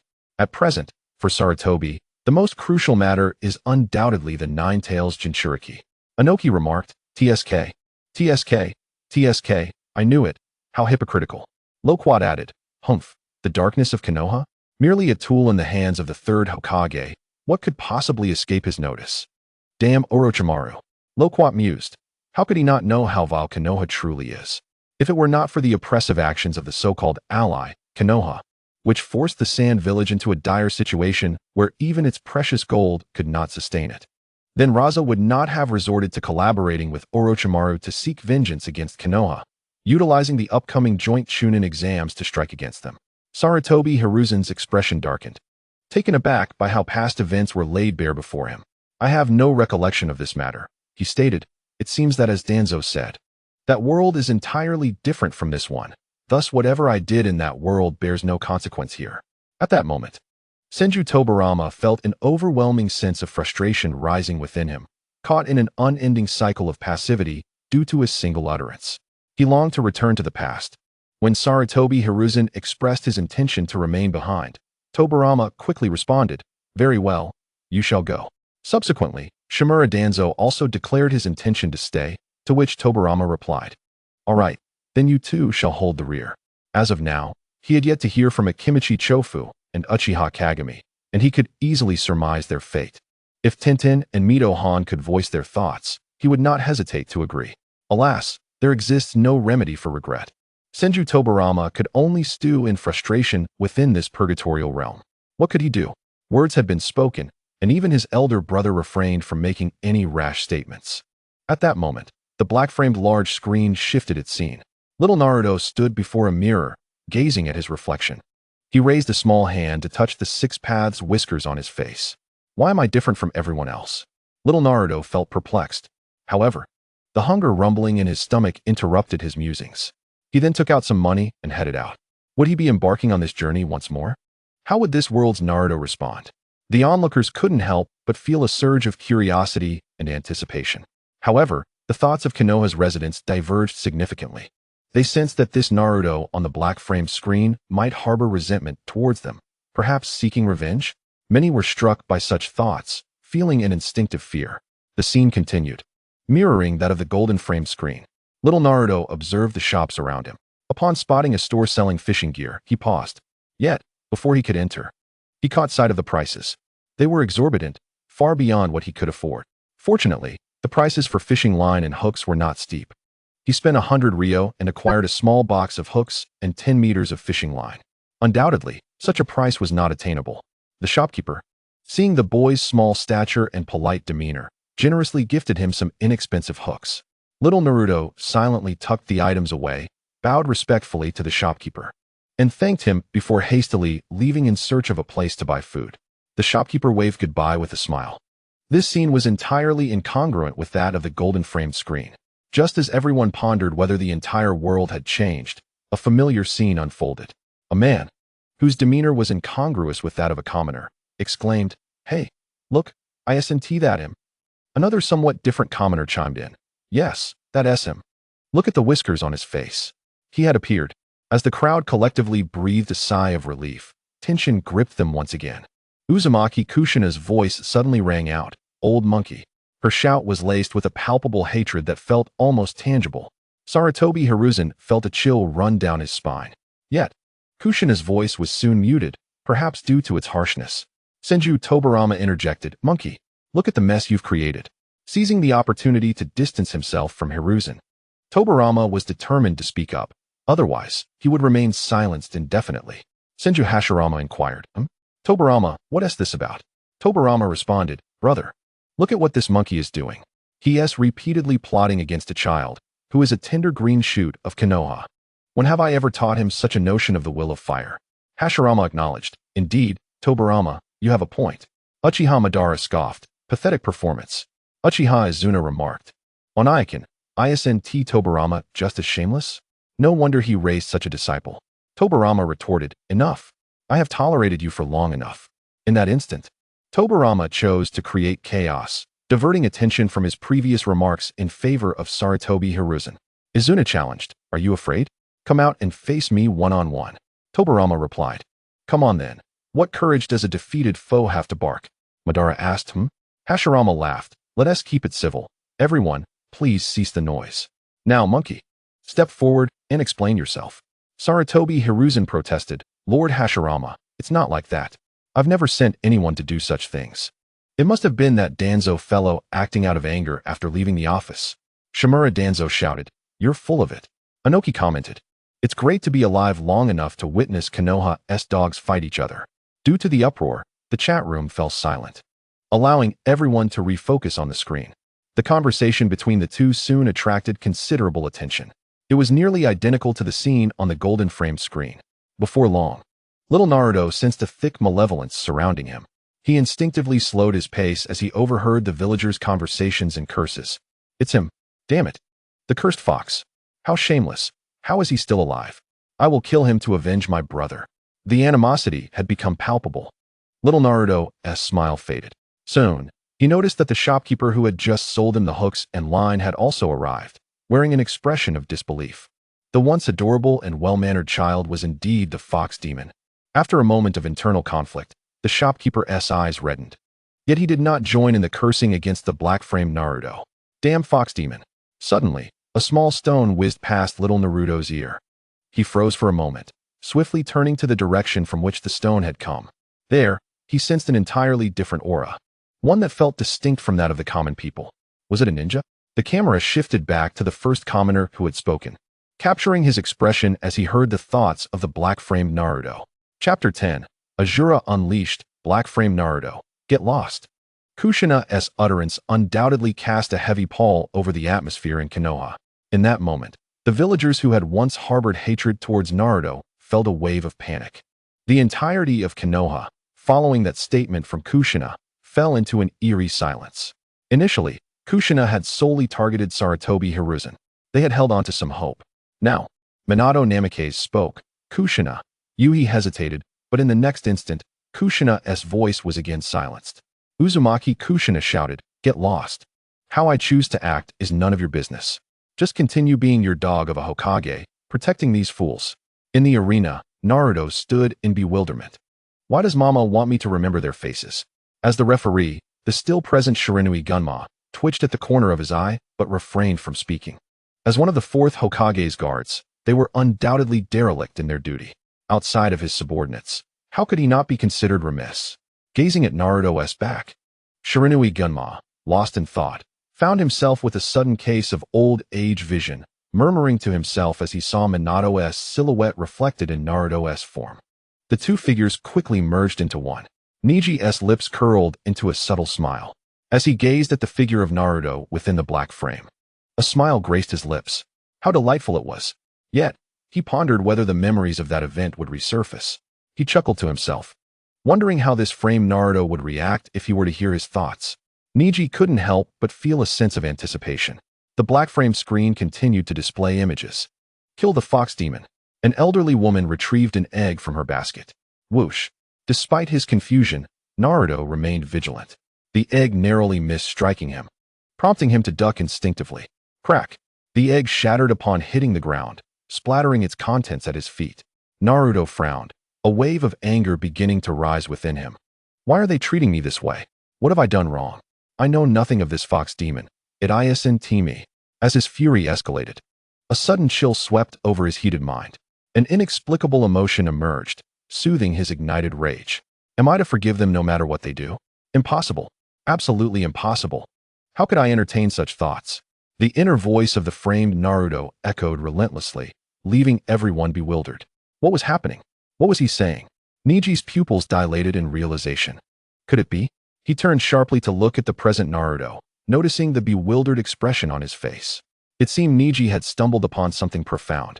Thus, it appeared that this Naruto Uzumaki was far more than just a mere figure of significance. In the Pure Land, the familiar figure of Uchiha Madara furrowed his brow. The revelations from the Uchiha tablet and the manipulations of Black Zetsu had clearly indicated this information. Otherwise, the battle at the Valley of the End would not have occurred. Hence, Madara was not only aware of his reincarnation as Indra, but also utilized this knowledge as the core driving force behind his Moon Eye plan. Was that child the reincarnation of Ashura in this life? The fusion of Uzumaki and Senju indeed held such potential. No wonder he had previously sensed something amiss with the golden-framed boy. Everything made sense now. Clearly, Madara had no intention of clarifying further. The black-frame screen continued its portrayal. Smack! Just as Naruto's inner scream reached its peak, another egg was launched toward him. It struck him squarely on the forehead, an accurate hit. Instantly, egg yolk splattered, and the broken shell pricked his skin painfully. As the pain surged, Naruto instinctively covered his forehead, his azure eyes shimmering with tears, stinging from both the pain and the inexplicable emotions swirling in his mind. Get away from me. Don't interfere with my thoughts. Kill that shameless fox demon. At that moment, the villager who had instigated the chaos shouted once more. From the crowd, voices began to rise in fervor. Death to the fox demon. Eggs from the elderly woman's basket were hurled at Naruto. Bang, bang, bang. The sound of shattering eggs filled the air. In mere moments, Naruto was enveloped in a layer of egg yolk. The pain in his head rendered him incapable of evading the onslaught. Although he could see the trajectory of the eggs, his body refused to obey his commands. This infuriated Naruto to the point where his teeth clenched in frustration. He struck his head in exasperation, then lifted his tear-filled gaze. Fixating on the villagers who had attacked him, each face etched firmly in his memory. Yet, in the next instant, that same inexplicable, calming chakra reappeared in his mind, continually diminishing his anger while blurring the faces of those who had wronged him. Get away from me. What was happening? Did I ever feel this way? Naruto questioned himself, touching his head, bewildered by the scene unfolding before him. That's not you. Neji suppressed his urge to roll his eyes at the absurdity. Well, no need for eye-rolling. You can just give Naruto a blank stare. What? Naruto instinctively asked. Neji took a deep breath, suddenly grasping why the framed Naruto had reacted with such fury. This is another version of you. Do you recall the scene on the black frame screen? Naruto nodded, having regained some memories upon viewing it a second time. Exactly. You heard the inner voice of the framed Naruto just now. Did you feel anything akin to that at the time? Neji inquired further. Meanwhile, in the chat room, Tobirama Senju pondered for a moment before asking, Naruto, do you have any memories of that time? Were you not like this framed Naruto? Second Hokage. I feel like I have some recollection, but I just can't seem to remember clearly, Naruto replied. Just as he finished speaking, Kushina's voice broke through, unmuted this time. You must remember, Kushina urged. Naruto, promise your mother you won't forget any of their faces. It's fine if you forget, just write them down now. And I'll remember them with you. Shut up. Minato, I don't want to hear you say that anymore. Kushina's voice abruptly fell silent, evidently muted once again.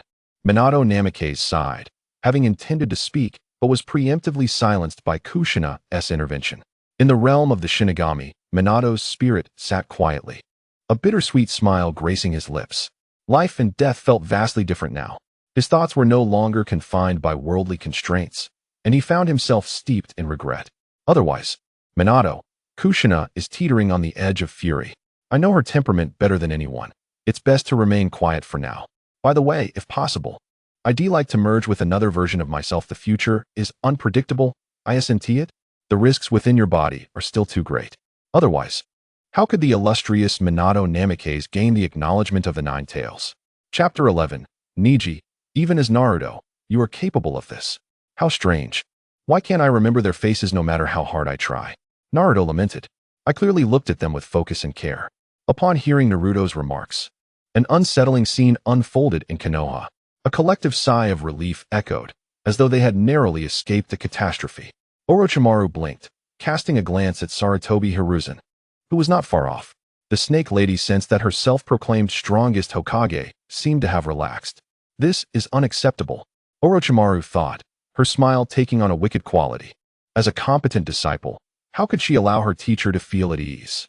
Feeling a sense of foreboding, Sarutobi Hiruzen's instincts flared. What are you planning, Orochimaru? Orochimaru smirked.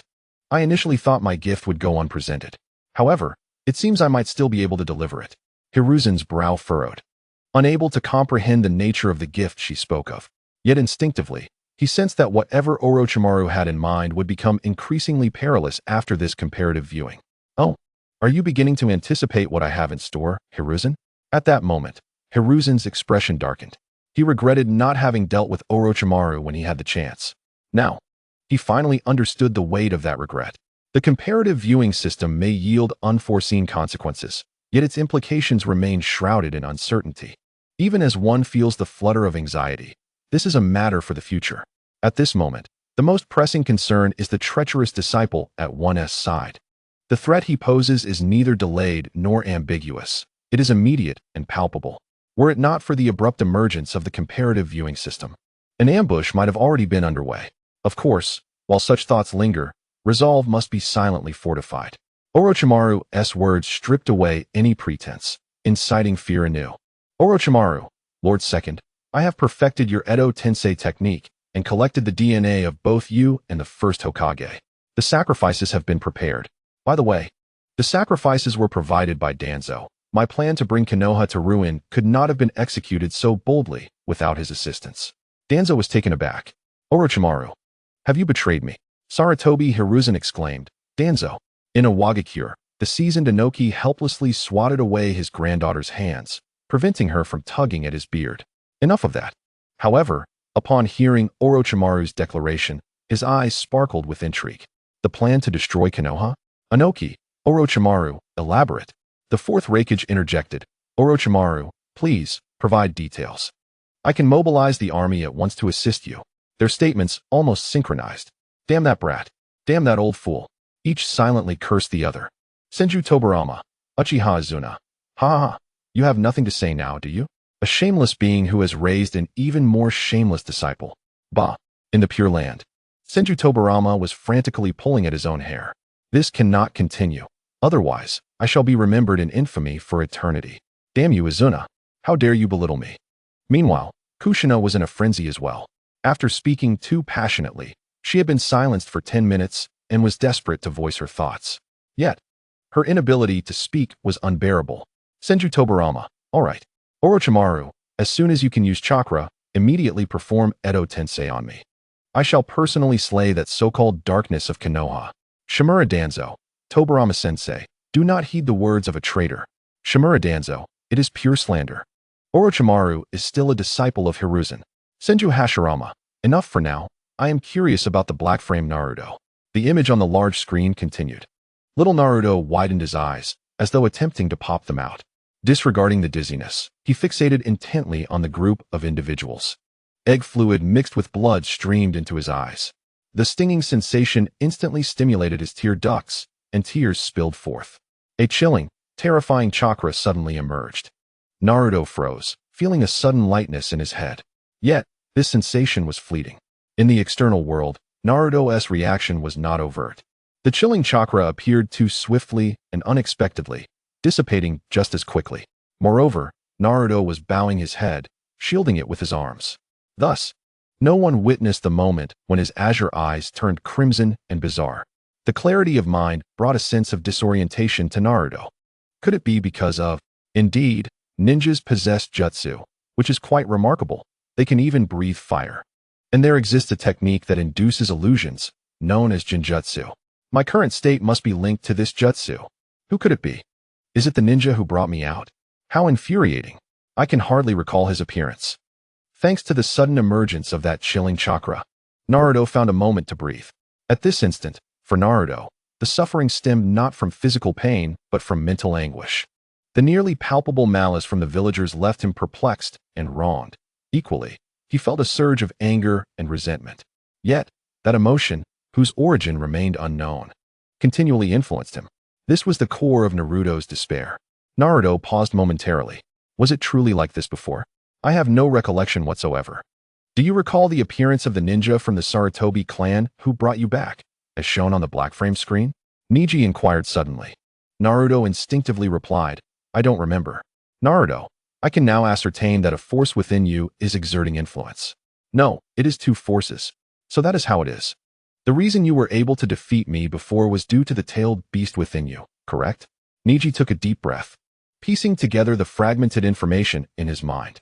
Yes, I borrowed chakra from that great fox, Naruto admitted, feeling somewhat embarrassed. After all, being caught cheating by his opponent was not a pleasant experience. Though he had thick skin, it depended on who the opponent was. Humph, foolish little brat. That is not my chakra. My chakra is not so benevolent. Suddenly, Naruto heard the Nine-Tails voice in his mind. What ultimately brought comfort to the black frame Naruto was indeed the chakra of the fox. He suddenly found himself envious of the version of himself in that world. That Naruto would surely become enamored with the fox's power. Unlike the Naruto of this world, who was foolish and overly compassionate, leaving the fox speechless, constantly reshaping the fox's perception. The great fox. Naruto was momentarily lost in thought. Is it truly like this? The conversations in the chat room were affirming the Nine-Tails words. Noticing Naruto's odd state, a somewhat recovered Neji stood up and patted his shoulder. You are both Naruto. Your starting points are the same. If he can achieve it, so can you. Chapter 12, Fox Demon. If I truly am a fox demon, I would slay all of you now. It was evident that Neji had begun to place his bets, wagering on Naruto. He aimed to liberate the future of the Hyuga clan from the confines of the cage. Even though Neji understood that the constraints of the cage were ultimately more beneficial than detrimental, his childhood experiences instinctively repelled this conclusion. An existence more terrifying than the great landowner, and with Hinata's affections directed towards him, there was a substantial likelihood of altering the Hyuga clan's trajectory. In the chatroom, Kurinai Yuhi, did you all see that I just now? Sakura Haruno, yes, it felt so terrifying. Sometimes Naruto transforms into that. Kurinai Yuhi, indeed. That must be the chakra of the Nine Tails. Shikamaru Nara, but the pressing question is, whose chakra was present before the Nine Tails chakra appeared? Orochimaru, the black frame Naruto-kun is quite different from our Naruto-kun. Orochimaru, that child possesses a remarkably sharp mind, exhibiting calmness and autonomy. Orochimaru, however, I am also curious about whose chakra exists within Naruto-kun, aside from the Nine Tails. Orochimaru directly posed this question in the chatroom. Sarutobi Hiruzen gritted his teeth in frustration. Yet, reflecting on Senju Tobirama, he hastily replied, Sarutobi Hiruzen, no, I am unaware of this matter. I have never contemplated using Jinjutsu or any other means to control our Naruto. Uchiha Madara, humph, do not even think about it. Even if you wished to, you would be incapable. Even your useless teacher cannot accomplish such a feat. Senju Hashirama, what are you all discussing? Senju Tobirama, brother. Senju Tobirama, wait, if that is the case, brother, do you not feel a sense of familiarity with the black frame Naruto? Uchiha Madara was taken aback. Senju Hashirama, is there? Ha ha ha, perhaps. The scene continued, resembling that of the golden framed screen. Little Naruto curled up on the ground, clutching his head, trembling all over. But this was not fear or grievance.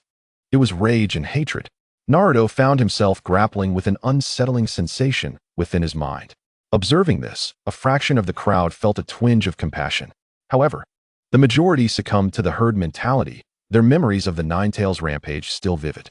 Even those who understood the wrongness of their actions found their fleeting guilt evaporating in the face of collective behavior. In an instant, eggs, rotten vegetable leaves, and even small stones were hurled at him. Die, fox spirit! Voices of denunciation and curses filled the air. At the moment a small stone struck Naruto's head, everything went dark. Suddenly, he instinctively reached up, feeling a warm wetness. Upon inspecting his hand, he was met with a shocking crimson hue. His breath hitched, and he could distinctly hear the rhythm of his own heartbeat. In that moment, his azure eyes glimmered with a crimson tint. Yet, paradoxically, Naruto felt a sense of relief wash over him. His petite, frail form trembled slightly as he shielded his head and propped himself up. Finally, peace, he murmured softly. In the next instant, his scarlet gaze reverted back to its original blue. However, the whispers urging him towards goodness faded away. Had that inexplicable chakra dissipated? Shikamaru gasped. Naruto is remarkable.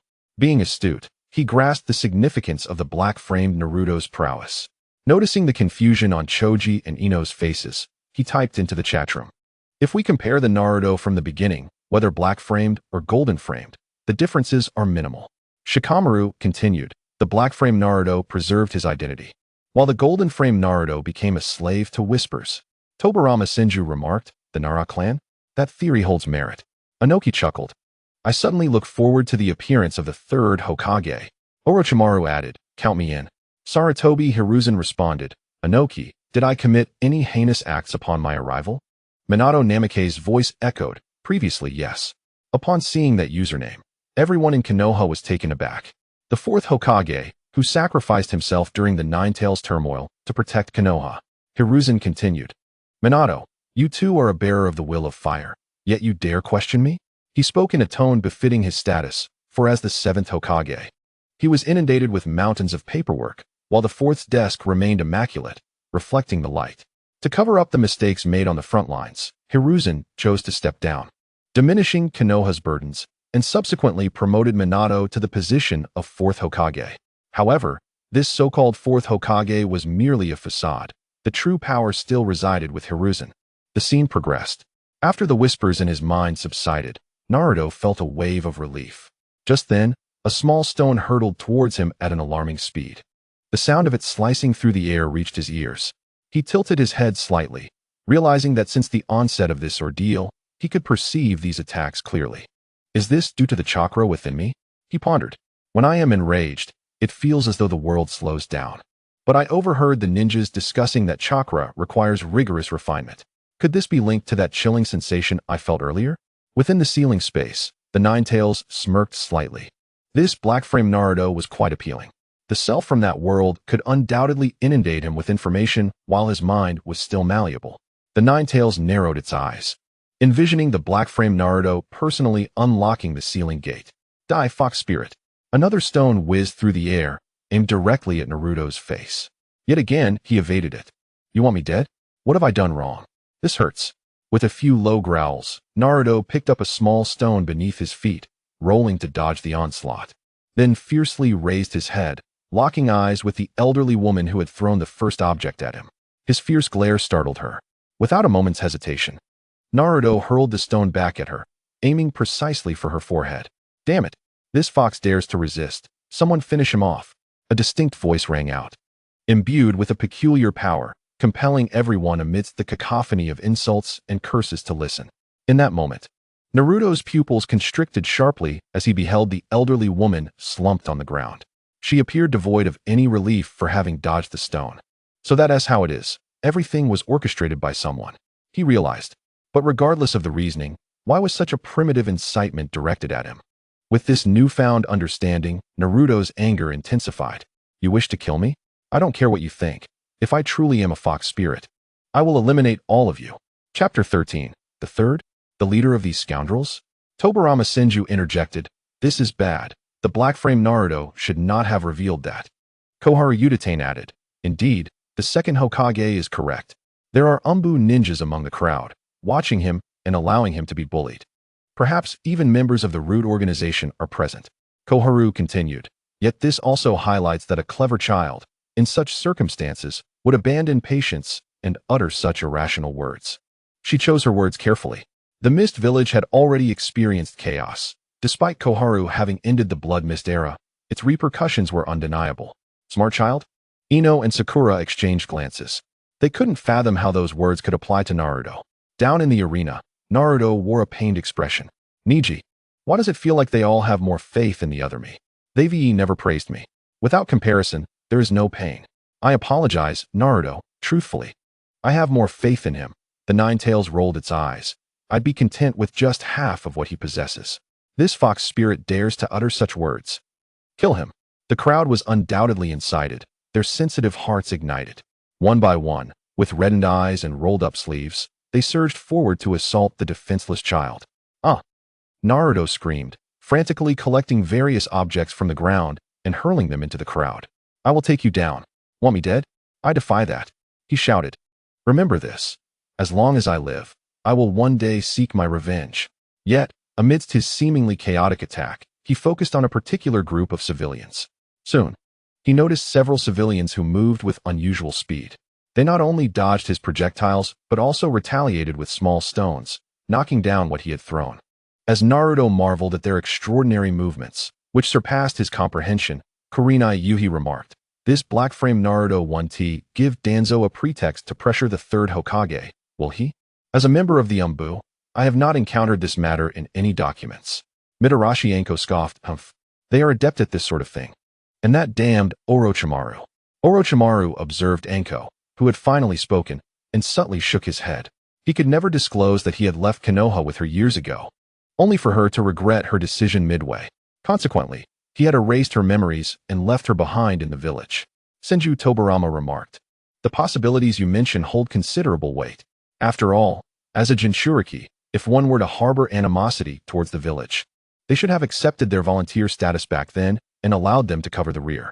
He added, The will of fire has become distorted. Sarutobi Hiruzen's face flushed with anger. Within the Root organization's base, Danzo felt similarly provoked. At last, Danzo could no longer restrain himself. Tobirama-sensei, you are already dead. Moreover, it was you who chose Hiruzen to become Hokage. Danzo exclaimed, The Hokage is not me. Yet I have continually contributed to Konoha. What has Hiruzen done? Was it not I who safeguarded Konoha time and time again, both overtly and covertly? You chose him as your idol. Hiruzen could no longer contain his frustration. What do you mean I have not contributed, Danzo? Even if I had not, what have you accomplished? The two were on the brink of a heated confrontation when Orochimaru swiftly extinguished their fiery tempers with just a couple of words. The entire village of Konoha trembled at his revelation. I defected from the village due to human experimentation, and Sarutobi-sensei had the opportunity to kill me, but let me escape. In an instant, Konoha was left in shock. Human experimentation? No wonder there had been a series of inexplicable disappearances during that time, especially among children.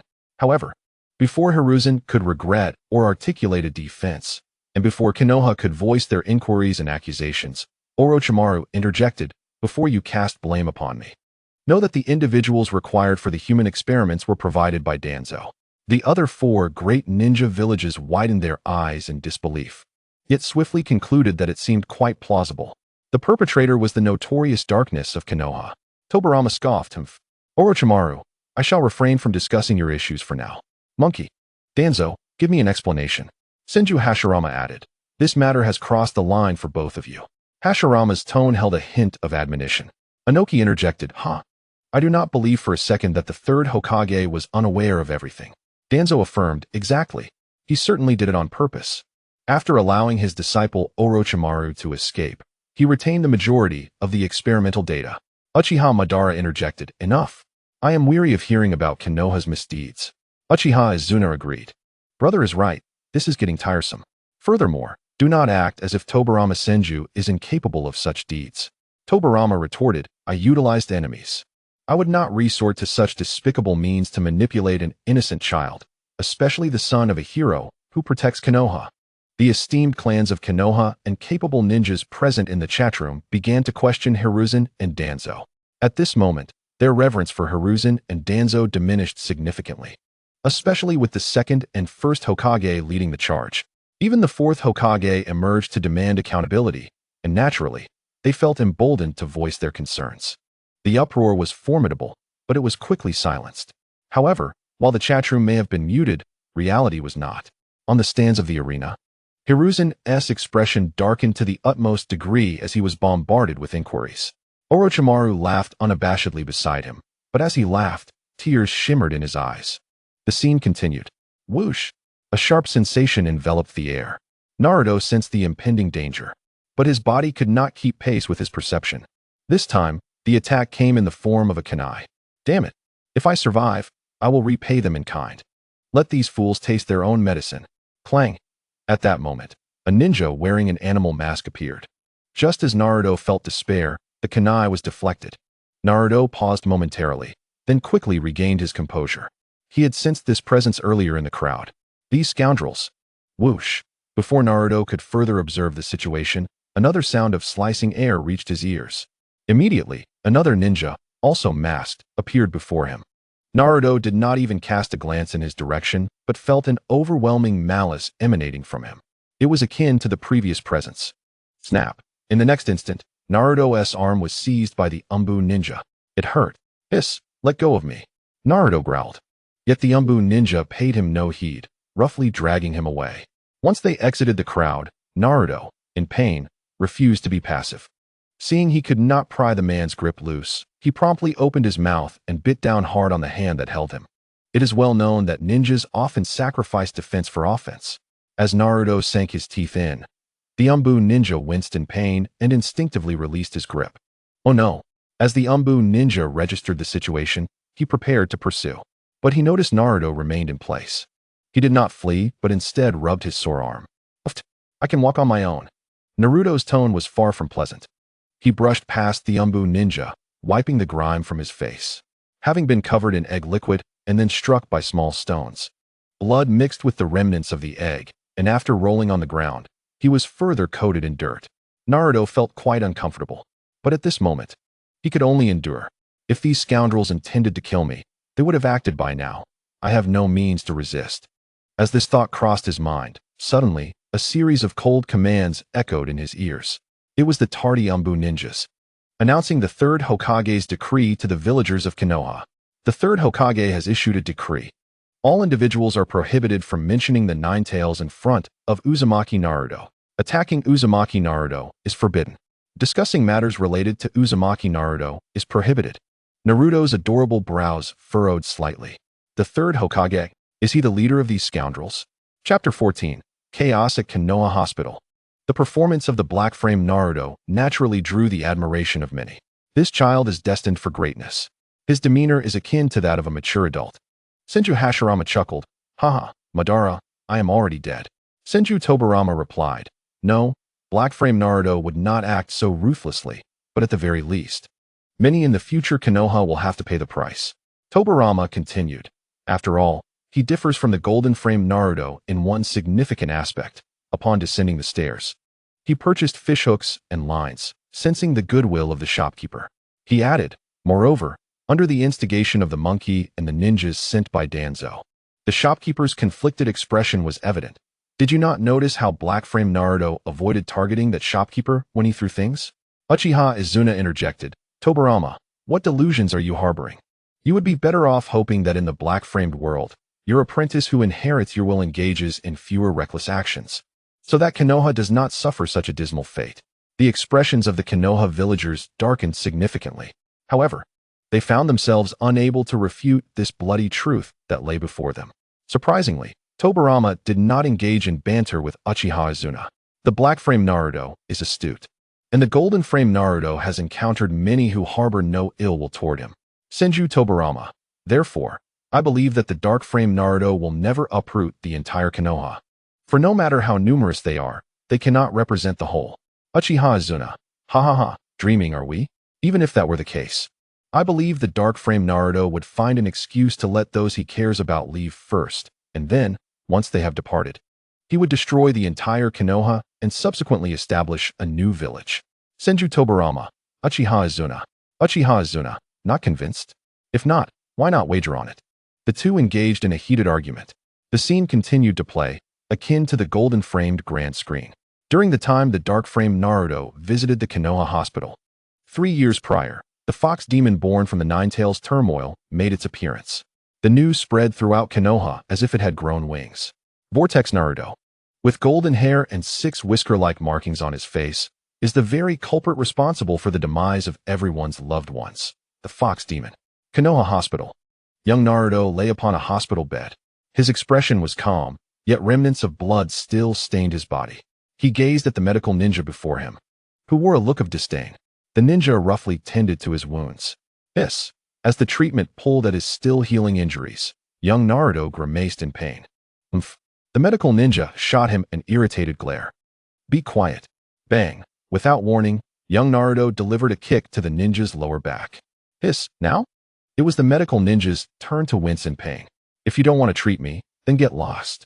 Do you want me dead? Young Naruto's face contorted with hatred.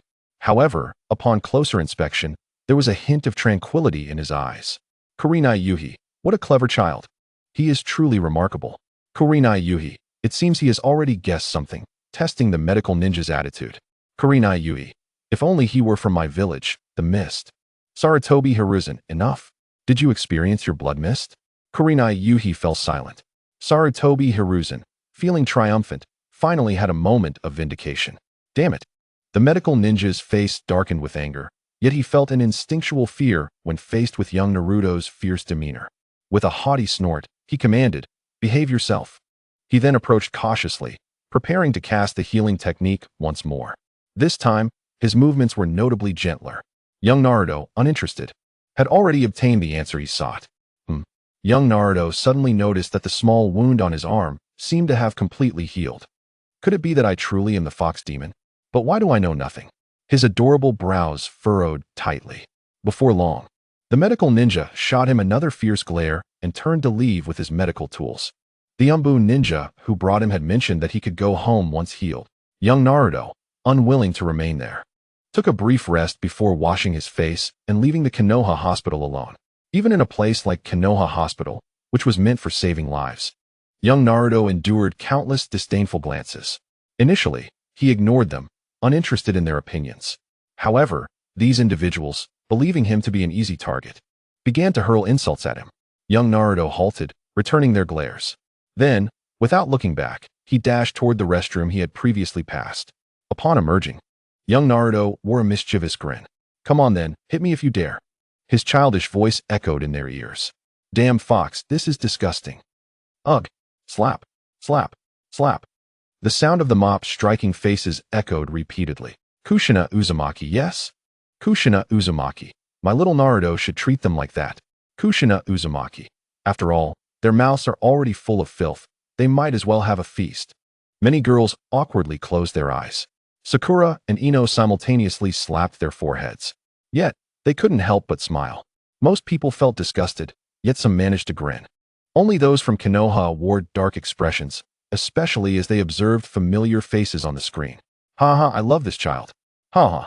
Tsunade laughed heartily. Enko closed her eyes. Her cheeks slightly flushed. In the mere span of 200 meters, young Naruto took 10 minutes to exit the Konoha hospital. Young Naruto mimicked their disdainful huffs. He casually tossed the now somewhat clean mop aside. Clapping his hands, he held his head high and strode out. Behind him, the sounds of retching continued. Suddenly, young Naruto stopped and glanced toward a tree nearby. He quickly returned, picked up the mop from the ground, and hurled it toward the large tree. The Umbu ninja hiding behind the tree flinched, hastily dodging away. How did he discover that ninja? Wait, why hasn't he that ninja left? Naruto was perplexed. That ninja is the Umbu monitoring you, Hinata Niji explained. Really? Why didn't I notice? And why are they monitoring me? Naruto stared blankly at Hinata Niji. Bang! Naruto clutched his head angrily, exclaiming, what was that for? Niji, however, maintained a serious demeanor. Don't you remember Shikamaru's earlier words? Naruto frowned, pondering the implication that the dark-framed version of himself retained his identity, while he was merely a puppet of his own thoughts.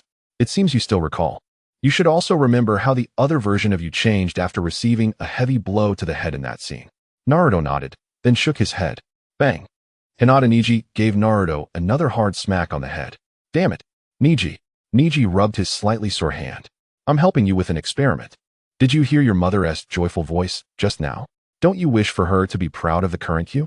Naruto was momentarily taken aback. Indeed. That vortex Kushina, his mother, seemed to cheer excitedly while watching his dark-framed self on the grand screen, her voice resonating with genuine joy and pride. Yet Naruto rubbed his head, gazing at Niji's serious expression, feeling that something was amiss. Chapter 15. Otsutsuki Ichiraku, that damned little brat, did he discover me? Watching young Naruto strut away confidently, the Umbu ninja who dodged the mop frowned, then shook his head. Impossible, he is merely an ignorant, mischievous fox demon. If he truly discovered me, with his vile character, he would undoubtedly unleash a torrent of insults upon me. With this thought, the Umbu ninja dismissed his concerns and continued to follow young Naruto in the shadows. Inuzuka Kiba, am I seeing things? It feels as though the dark-framed Naruto has been testing these people all along, fully utilizing his age. Inuzuka Kiba, all the way out. I sensed that dark-framed Naruto was deliberately showcasing an enraged and irrational demeanor. Yamanaka Ino, there's no doubt, this dark-framed Naruto is somewhat extraordinary. Inuzuka Kiba, could it be that he is different from our world's foolish Naruto? Inuzuka Kiba, from the moment he could remember. He must have sensed the attitudes of those around him, and with his nature, he has likely been covertly observing and absorbing vast amounts of information. Uchiha Sasuke, that makes sense. After all, dark-framed Naruto is far superior to our world's Naruto, so I'm not surprised. Vortex Naruto, Sasuke here. Haruno Sakura, see? Bang. Without warning, Hinata Niji struck Naruto's head again. Before Naruto could question it, Hinata Niji stated seriously, I sensed something was off about your condition just now. You might consider emulating Naruto's approach, resisting the seemingly genuine thoughts and emotions that arise within you. Otherwise, you will forever remain a slave to your own ramblings. Do you wish to be ridiculed by others? Naruto, there seems to be some truth to that, yet it still feels amiss. Niji, did your lips just curl upwards? Thunder rumbles. The weather shifts abruptly.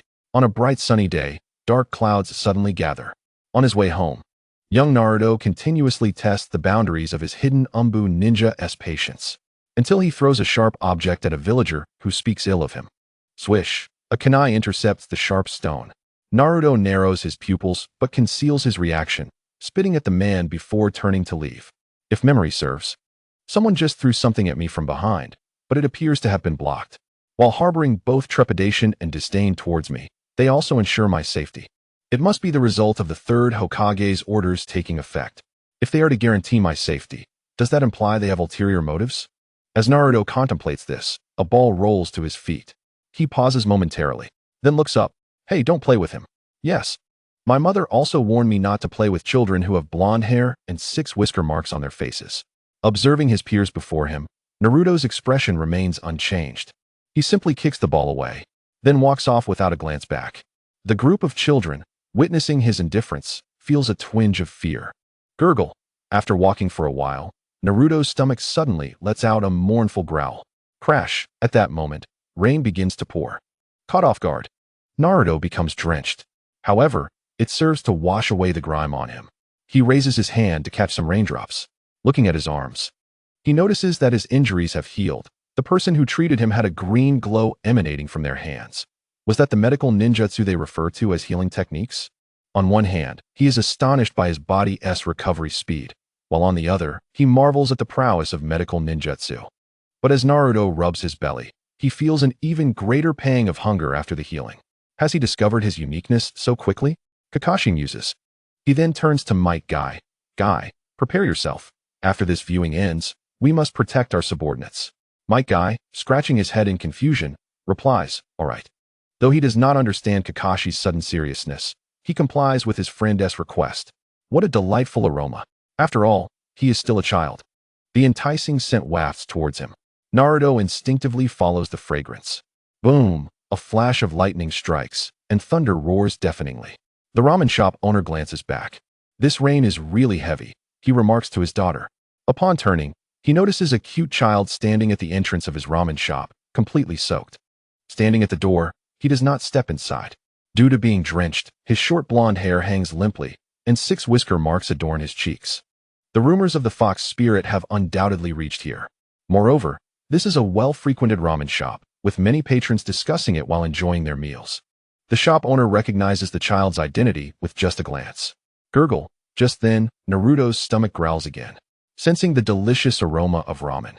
He realizes the owner will soon shoo him away. Even if he has money, they would not sell to him. As he raises his foot to leave, the cheerful voice of the ramen shop owner rings out. I heard that rainy days pair wonderfully with ramen. Little friend, would you like a steaming bowl of ramen to warm your belly? Naruto is taken aback. He looks up at the ramen shop and the curtain at the entrance. There are 5 pieces of fabric. Although Naruto is not well versed in reading, he recognizes this one. Ichiraku ramen? At that moment, he realizes that he feels no malice here. Tentatively, he steps inside. I am. The owner of Ichiraku ramen calls out behind him. Coming, Dad, what is up? A lovely girl emerges from behind the owner. Upon seeing Naruto, she is momentarily taken aback. Then, exchanging a glance with her father, she quietly heads to the back of the shop. Before long, she returns, holding a dry towel. Let me dry you off first, otherwise, you won't be able to enjoy the ramen. IM's movements are gentle, and her voice is soft, her eyes sparkling with a smile, as if she is comforting an injured kitten. The owner of Ichiraku ramen places a steaming bowl of pork bone ramen on the table. He stands with his arms crossed, leaning on the table, wearing a kindly smile. In that moment, Naruto feels a warmth in his heart. Oh! While drying Naruto's head, IM pauses, noticing that her hands feel warm, realizing that the child has shed tears. Ha ha ha. It seems my ramen is irresistible even for the stoic Naruto. Excellent. This serves as a promotion for my Ichiraku ramen. This bowl is on the house. Dad, this child resembles that person. IM quietly remarks after seating Naruto. With a subtle smile, the owner shakes his head. Go ahead and eat, child, if it's not enough. There's more. Naruto blinks and accepts the chopsticks offered to him, gazing at the ramen, unable to suppress a gulp. Sir, how much is this? The owner chuckles. The first bowl is free for new customers. Eat to your heart's content. Did Naruto, whether in black frames or golden frames, get his first bowl free? The owner of Ichiraku ramen, laughing heartily in the shop, suddenly feels a chill behind him. Chapter 16, Sarutobi Hiruzen, Danger. Indeed, there are still good things. In the realm of the dead, Minato's lips curl slightly. Heh, it seems I haven't seen anyone you once knew or cared for. The Ninetales' dark half retorts coldly. Minato's smile falters. He then shakes his head. Perhaps it is due to the third Hokage's influence. Under such scrutiny, it is not wise to glance at them from afar. Is that so? It seems we cannot converse in this weather. In the Pure Land, Kushina's eyes glisten with unshed tears. That S. Iam and little Iam has grown up. Kushina also has a fondness for ramen. Even during her pregnancy, she would visit Ichiraku Ramen after collecting rent. Orochimaru, because he did not lose consciousness. Naruto encountered Ichiraku Ramen early. Hashirama, after eating ramen, I believe there will be no inexplicable leftovers on the table tonight. As young Naruto steps out of Ichiraku Ramen, a cheerful smile graces his adorable face. Goodbye? He waves his hand and quickly runs home. Having been caught in the rain, he longs for a warm bath. With the rain just having stopped, the streets are nearly deserted. Thus, Naruto's good mood remains unblemished. Before long, Naruto arrives home. Finding nothing of value inside, he leaves the door ajar. The windows are open, and some water stains mar the floor by the window. But the musty smell in the room has been washed away by the rain. Closing the door, Naruto's smile vanishes. They're still following me. It appears they intend to keep watching me. Taking a deep breath, he shuts the window and changes out of his damp clothes. He retrieves the fishing line and hooks from his arms. As the smile of the fishing tackle shop owner and the expressions of the uncle and sister Changpu linger in his mind, little Naruto murmurs, "Not everyone is as foolish as that bunch." Entering the bathroom, he glances at the water heater, confirming there is hot water. The fourth Hokage expresses his regret, wishing that more of his people from the Cloud Village were present. He then addresses Naruto, saying, "But the golden frame Naruto is equally impressive. Uzumaki Naruto, you should be able to hear me. If you wish to come to my Cloud Village, I shall personally welcome you at the village entrance." On the other hand, Inoki scoffs, "Humph, what good is the Cloud Village for that brat? Naruto, come to my Stone Village. Don't you aspire to be Hokage? If you join my village, I will personally take you as my disciple. Once I retire, you shall become the fourth Tsuchikage." The fourth Hokage's eyes widen, ready to utter a curse. A discontented voice rings out in the chat room. "Old fool, the position of fourth Tsuchikage belongs to me." To everyone's astonishment, the third Tsuchikage is openly vying for Naruto in front of the entire ninja world. His words carry sincerity, devoid of any deception. Raza interjects, "Naruto, I have high hopes for you. Come to my sand village. I have a beautiful daughter." Inoki adds, "Perfect. Once you arrive, you can help me properly educate Kuratsuchi." The fourth Hokage retorts, "Humph. My Cloud Village does not stoop to such lowly tactics, though we are not lacking." Terumi May chimes in, "Naruto, do not listen to them. Your sister would be delighted if you came to the Mist Village. Rest assured, the position of sixth Mizukage will be reserved for you." Hashirama Senju interjects, Hey. Do you all think I do not exist?" This catches Hashirama off guard. Regardless of anything else, the identity of the Nine-Tails Jinchuriki is sufficient to warrant their investment. The Nine-Tails is universally recognized as the strongest among tailed beasts. Thus, having the Nine-Tails Jinchuriki as a Kage would not pose any issues. However, for other tailed beasts, such as Shikaku, the reaction from other ninja villages upon Gaara becoming Kazekage was, "Are you really appointing a Jinchuriki as a Kage? Has the Sand Village fallen to such depths?" That Tsuchikage, the Raikage, the Mizukage, and the deceased Kazekage all make Naruto feel somewhat touched. Yet, he ultimately shakes his head, for he desires to be Hokage and earn everyone's recognition. With a sudden clap from Niji Hyuga, Naruto is interrupted. The scene continues. That day, little Naruto felt exhausted. After lying in bed for a while, he soon fell into a deep slumber. As night deepened and silence enveloped the village, a voice outside Naruto's home murmured, "Let me take over. You go ahead and report." Soon after, in the Hokage office of the Hokage building, Sarutobi Hiruzen took a puff of his cigarette and waved his hand at the Umbu ninja who had been monitoring Naruto all day. "You may go and rest." "Yes, Lord Hokage." After the Umbu ninja left, Hiruzen picked up the submitted scroll. Upon reading it, he lit another cigarette, turning his chair to gaze at the brightly lit Konoha village. The superficial damages from the Nine-Tails incident had mostly healed, yet the internal wounds remained unhealed.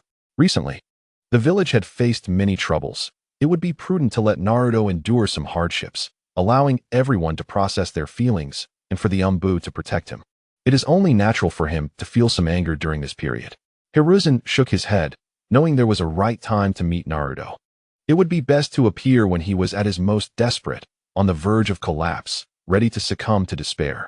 He would present himself as a kind old man, guiding him with the will of fire, becoming the sole light in his darkness. This would not only soothe the villagers' wounded hearts, but also gain the absolute trust of the Jinchuriki. Thus, it would be a twofold victory. As he contemplated this, Hiruzen glanced upward at the photographs of the past Hokages. Looking at the image of Minato Namikaze, he sighed.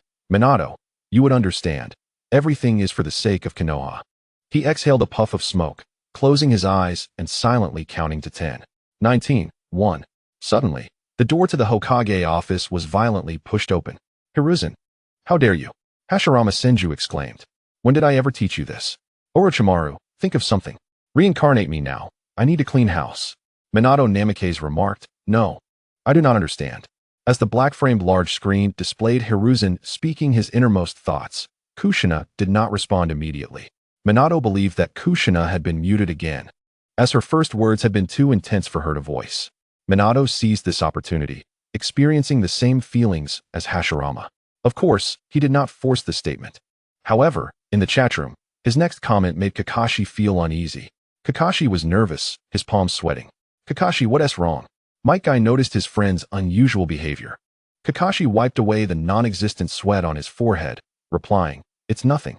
He genuinely did not know how to face Minato and Kushina. Yet he had not considered why they did not keep questioning him, especially since he had been in a low state before their demise, resembling a scarecrow in a rice field. Though Kakashi fared better, another rat in the sewer was trembling with anxiety, fearing that the black-framed screen would suddenly display his image. If that happened, the chatroom would surely become quite lively, with everyone speaking in sweet tones. Hiruzen covered his face, pretending not to see or hear anything. At this point, further words would only serve as excuses, and indeed they were excuses. The voices condemning Hiruzen grew louder, yet he remained silent, even when Orochimaru provoked him. Orochimaru chuckled, remarking, Hiruzen-sensei, the real show has just begun. It is a pity. I had hoped you would die a hero, but now it seems many believe you are unworthy. Even the second Hokage feels the same. The black-framed large screen continued to display images. The next day, little Naruto awoke, feeling neither sadness nor sorrow. His sleep had been comfortable and restful. However, outside his room, the Umbu ninja had spent the night swatting mosquitoes. Stretching comfortably, little Naruto proceeded to wash up. As he got out of bed, he was momentarily taken aback. Many new items had appeared in his home overnight, such as a refrigerator. Upon opening it, he found it stocked with milk and some fruits. Humph, I suppose this was arranged by that third Hokage? Without dwelling on it, Naruto took the unexpectedly abundant milk and bread for breakfast. Tintin remarked, Wait, if I remember correctly, Golden Frame Naruto didn't he even wonder where last night's meal came from, did he? Rock Lee confirmed, Yes. I remember Golden Frame Naruto wolfed down his food without a hint of curiosity about its origin. Inuzuka Kiba exclaimed, Oh no. Suddenly, Black Frame Naruto seems a bit cool. Inuzuka Kiba continued, Such a clever child. Huh? Clever? Wait. Why am I saying this so effortlessly? Sakura glanced at Naruto with a mix of helplessness and concern. Having known him since childhood, she was acutely aware of the vast difference between Black Frame Naruto and Golden Frame Naruto. Would this new Naruto still recognize them? Did she still have a chance to make him ramen? Sakura couldn't help but wonder. Hinata paused for a moment, then contemplated whether Naruto, the boy within the black-framed world, might venture out for a stroll that night. A wave of anxiety washed over her, causing her to clench her small hands tightly. Sasuke cast a sidelong glance at the black-framed Naruto, thinking it impossible for someone at the bottom of the ranks to surpass him, a member of the Uchiha clan. Soon, on the large black-framed screen, little Naruto finished his breakfast. After eating, he grabbed his fishing hook and line, setting off without delay towards the back mountain. Before he left, he had already prepared himself for the possibility of not catching any fish. He recalled that the river contained not only fish, but also snails, and he quickened his pace with that thought in mind. Passing by the morning vegetable market, he glanced over, remembering someone had mentioned the importance of a balanced diet. Yesterday, he had observed children who seemed his age yet appeared stronger, pondering whether their robust health was due to proper nutrition. In the mountains, Ino remarked that Naruto had always been quite frail and unremarkable among boys. Though she felt it inappropriate to say so, many people despised him, dubbing him not only the underdog, but also a shorty. Sakura added that Naruto always seemed to enjoy instant noodles, which she initially thought was due to preference, only to discover it was because he had little else to eat. How can one survive on such a diet? Exclaimed Chuji. Without meat, one cannot grow healthy. Lee chimed in, while Shikamaru concluded that Naruto appeared malnourished. Izumi of the Uchiha clan agreed, stating that as a ninja, one must ensure daily energy intake, and Naruto, being of the Uzumaki clan, should be better nourished. Tobirama Senju noted that the fourth Hokage was indeed from the Senju clan, but after integrating into Konoha, he no longer used the Senju surname. Izumi questioned if Naruto possessed the two bloodlines renowned for their physical prowess, suggesting that otherwise, he would be more than just malnourished. A shorty? If he were an ordinary person, he would be emaciated and pale, even with the 9 tails sealed within him. Hinata blinked at the mention of malnutrition, wondering if she too suffered from it. Meanwhile, little Naruto strode along, deep in thought, akin to a blank canvas yearning to be filled. He filtered out the whispers of malice surrounding him, focusing only on what was useful. Yet, many things were beyond his current ability to resist. His presence quickly became known, prompting those who had not seen him the previous day to rush over, regretting their absence when the opportunity to confront the accursed fox demon had slipped away. As the crowd grew, Naruto frowned, feeling increasingly uncomfortable with the hostile atmosphere. However, his priority was to go fishing, and he realized that as long as he did not succumb to strong negative emotions, the whispers would not manifest. Just as he was deep in thought, a mask fell at his feet. Frowning, he knew he could not simply avoid it. He prepared to step over it, but an unexpected force shoved him aside, causing him to tumble to the ground. The weight of the push suggested intent, and when he looked up, he met the cold gaze of a middle-aged man who had retrieved the mask. "You blind little demon. What if you damaged my mask? Can you afford to pay for it?" Malice had become palpable, igniting anger in Naruto's eyes, and the whispers returned. Yet, this time, he was not immobilized. He stood up without hesitation. "You wretched little brat. Are you mute? Apologize." The mask shop owner bellowed, raising his hand threateningly. Naruto fixed a determined gaze upon him. The shop owner felt a shiver run down his spine upon seeing Naruto's red eyes. Could it be that this little brat was the fox demon? But just as quickly, he noticed the color of Naruto's eyes shift back to blue, leaving him frozen in shock by the aura Naruto had just radiated. Sasuke scoffed. "A bunch of cowards who prey on the weak." Taking advantage of the shop owner's momentary daze, little Naruto charged forward, raising his small fist to strike with all his might, targeting the shop owner's most vulnerable spot, recalling a scene from memory. "Well done, Naruto. Keep it up. If anyone bullies you again, strike them just like that," echoed Kushina Uzumaki's voice. The entire ninja world collectively gasped, even Naruto himself feeling a chill run down his spine. Instinctively, he crossed his legs, aware that in this regard, he was still a boy. Sasuke remarked again that these bullies were nothing but spineless cowards. Kanjiro observed that the shop owner's mentality was similar to many others. He dared to bully Naruto because he perceived him as weak. Gaara's voice rang with menace, urging the crowd to eliminate those who harassed Naruto, causing the villagers of Konoha to shrink back in fear. Amidst this chaos, a cute girl appeared on the black-framed screen. Why are they treating that boy this way? What wrong has he done? The shop owner was the one who threw the mask at him first. She pondered, feeling sympathy for Naruto. "Hinata, let us return for now," urged a Hyuga clan ninja beside her, pulling her away. "We must not associate with that child." "Wait, Hinata, did you meet Naruto when you were young?" Kurinai asked, surprised. Hinata's cheeks flushed bright red at the question. Kurinai, used to Hinata's shyness, smiled, intrigued by the notion that Hinata had crossed paths with Naruto at such a young age. When did that seed of affection take root? She mused. It seemed that aside from Naruto, many had noticed Hinata's feelings for him. Perhaps the Naruto of the black-framed world was different, leading to varied experiences. "Hinata, did you encounter Naruto back then?" Ino and Sakura approached, curious. "Not on this day, but a few days later," Hinata replied, her face still flushed. At that moment, Kiba suddenly spoke up in the chat room. "I remember that mask shop owner. Once, Naruto was tricked into going to a graveyard to buy a mask and act like a ghost to find a corpse." Chuji chimed in, confirming the story, while Irika recalled that night vividly. At that moment, the agonizing screams emanating from the black-framed large screen captured everyone's attention. The voice of the mask shop owner echoed in distress, prompting the men present to instinctively clench their legs and step back. Their gazes towards Naruto filled with a growing disdain, yet tinged with a hint of trepidation. If he heard correctly, it seemed he caught the sound of an egg shattering. The mask shop owner, tears streaming down his face, curled up on the ground, an indescribable pain radiating from his abdomen, slithering like a serpent back and forth. "That damned fox demon, I shall make you pay." Naruto cast a cold glance at him and stepped forward, delivering a swift kick to his face. The exhausted mask shop owner could only close his eyes and endure the blow.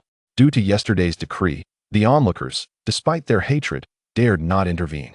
However, whether their reluctance stemmed solely from the decree was uncertain. Essentially, it was merely a case of the weak fearing the strong. Kill me? Go ahead, I am right here. Naruto smirked mockingly, then turned to the crowd. Come on. Not coming? Then I shall continue. You lot will have your turn, don't worry. With that, Naruto aimed another kick at the spot the mask shop owner was clutching. A scream akin to that of a slaughtered pig rang out once more. Naruto let out a cold snort and glanced at the mask he had knocked aside. A swift kick followed, and without pausing, he charged into the mask shop, toppling all the masks off the shelves.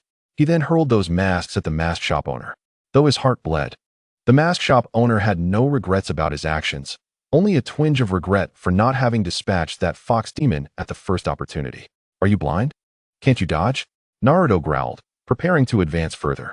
Let us put an end to this. An Umbu ninja, who had been monitoring Naruto, finally appeared.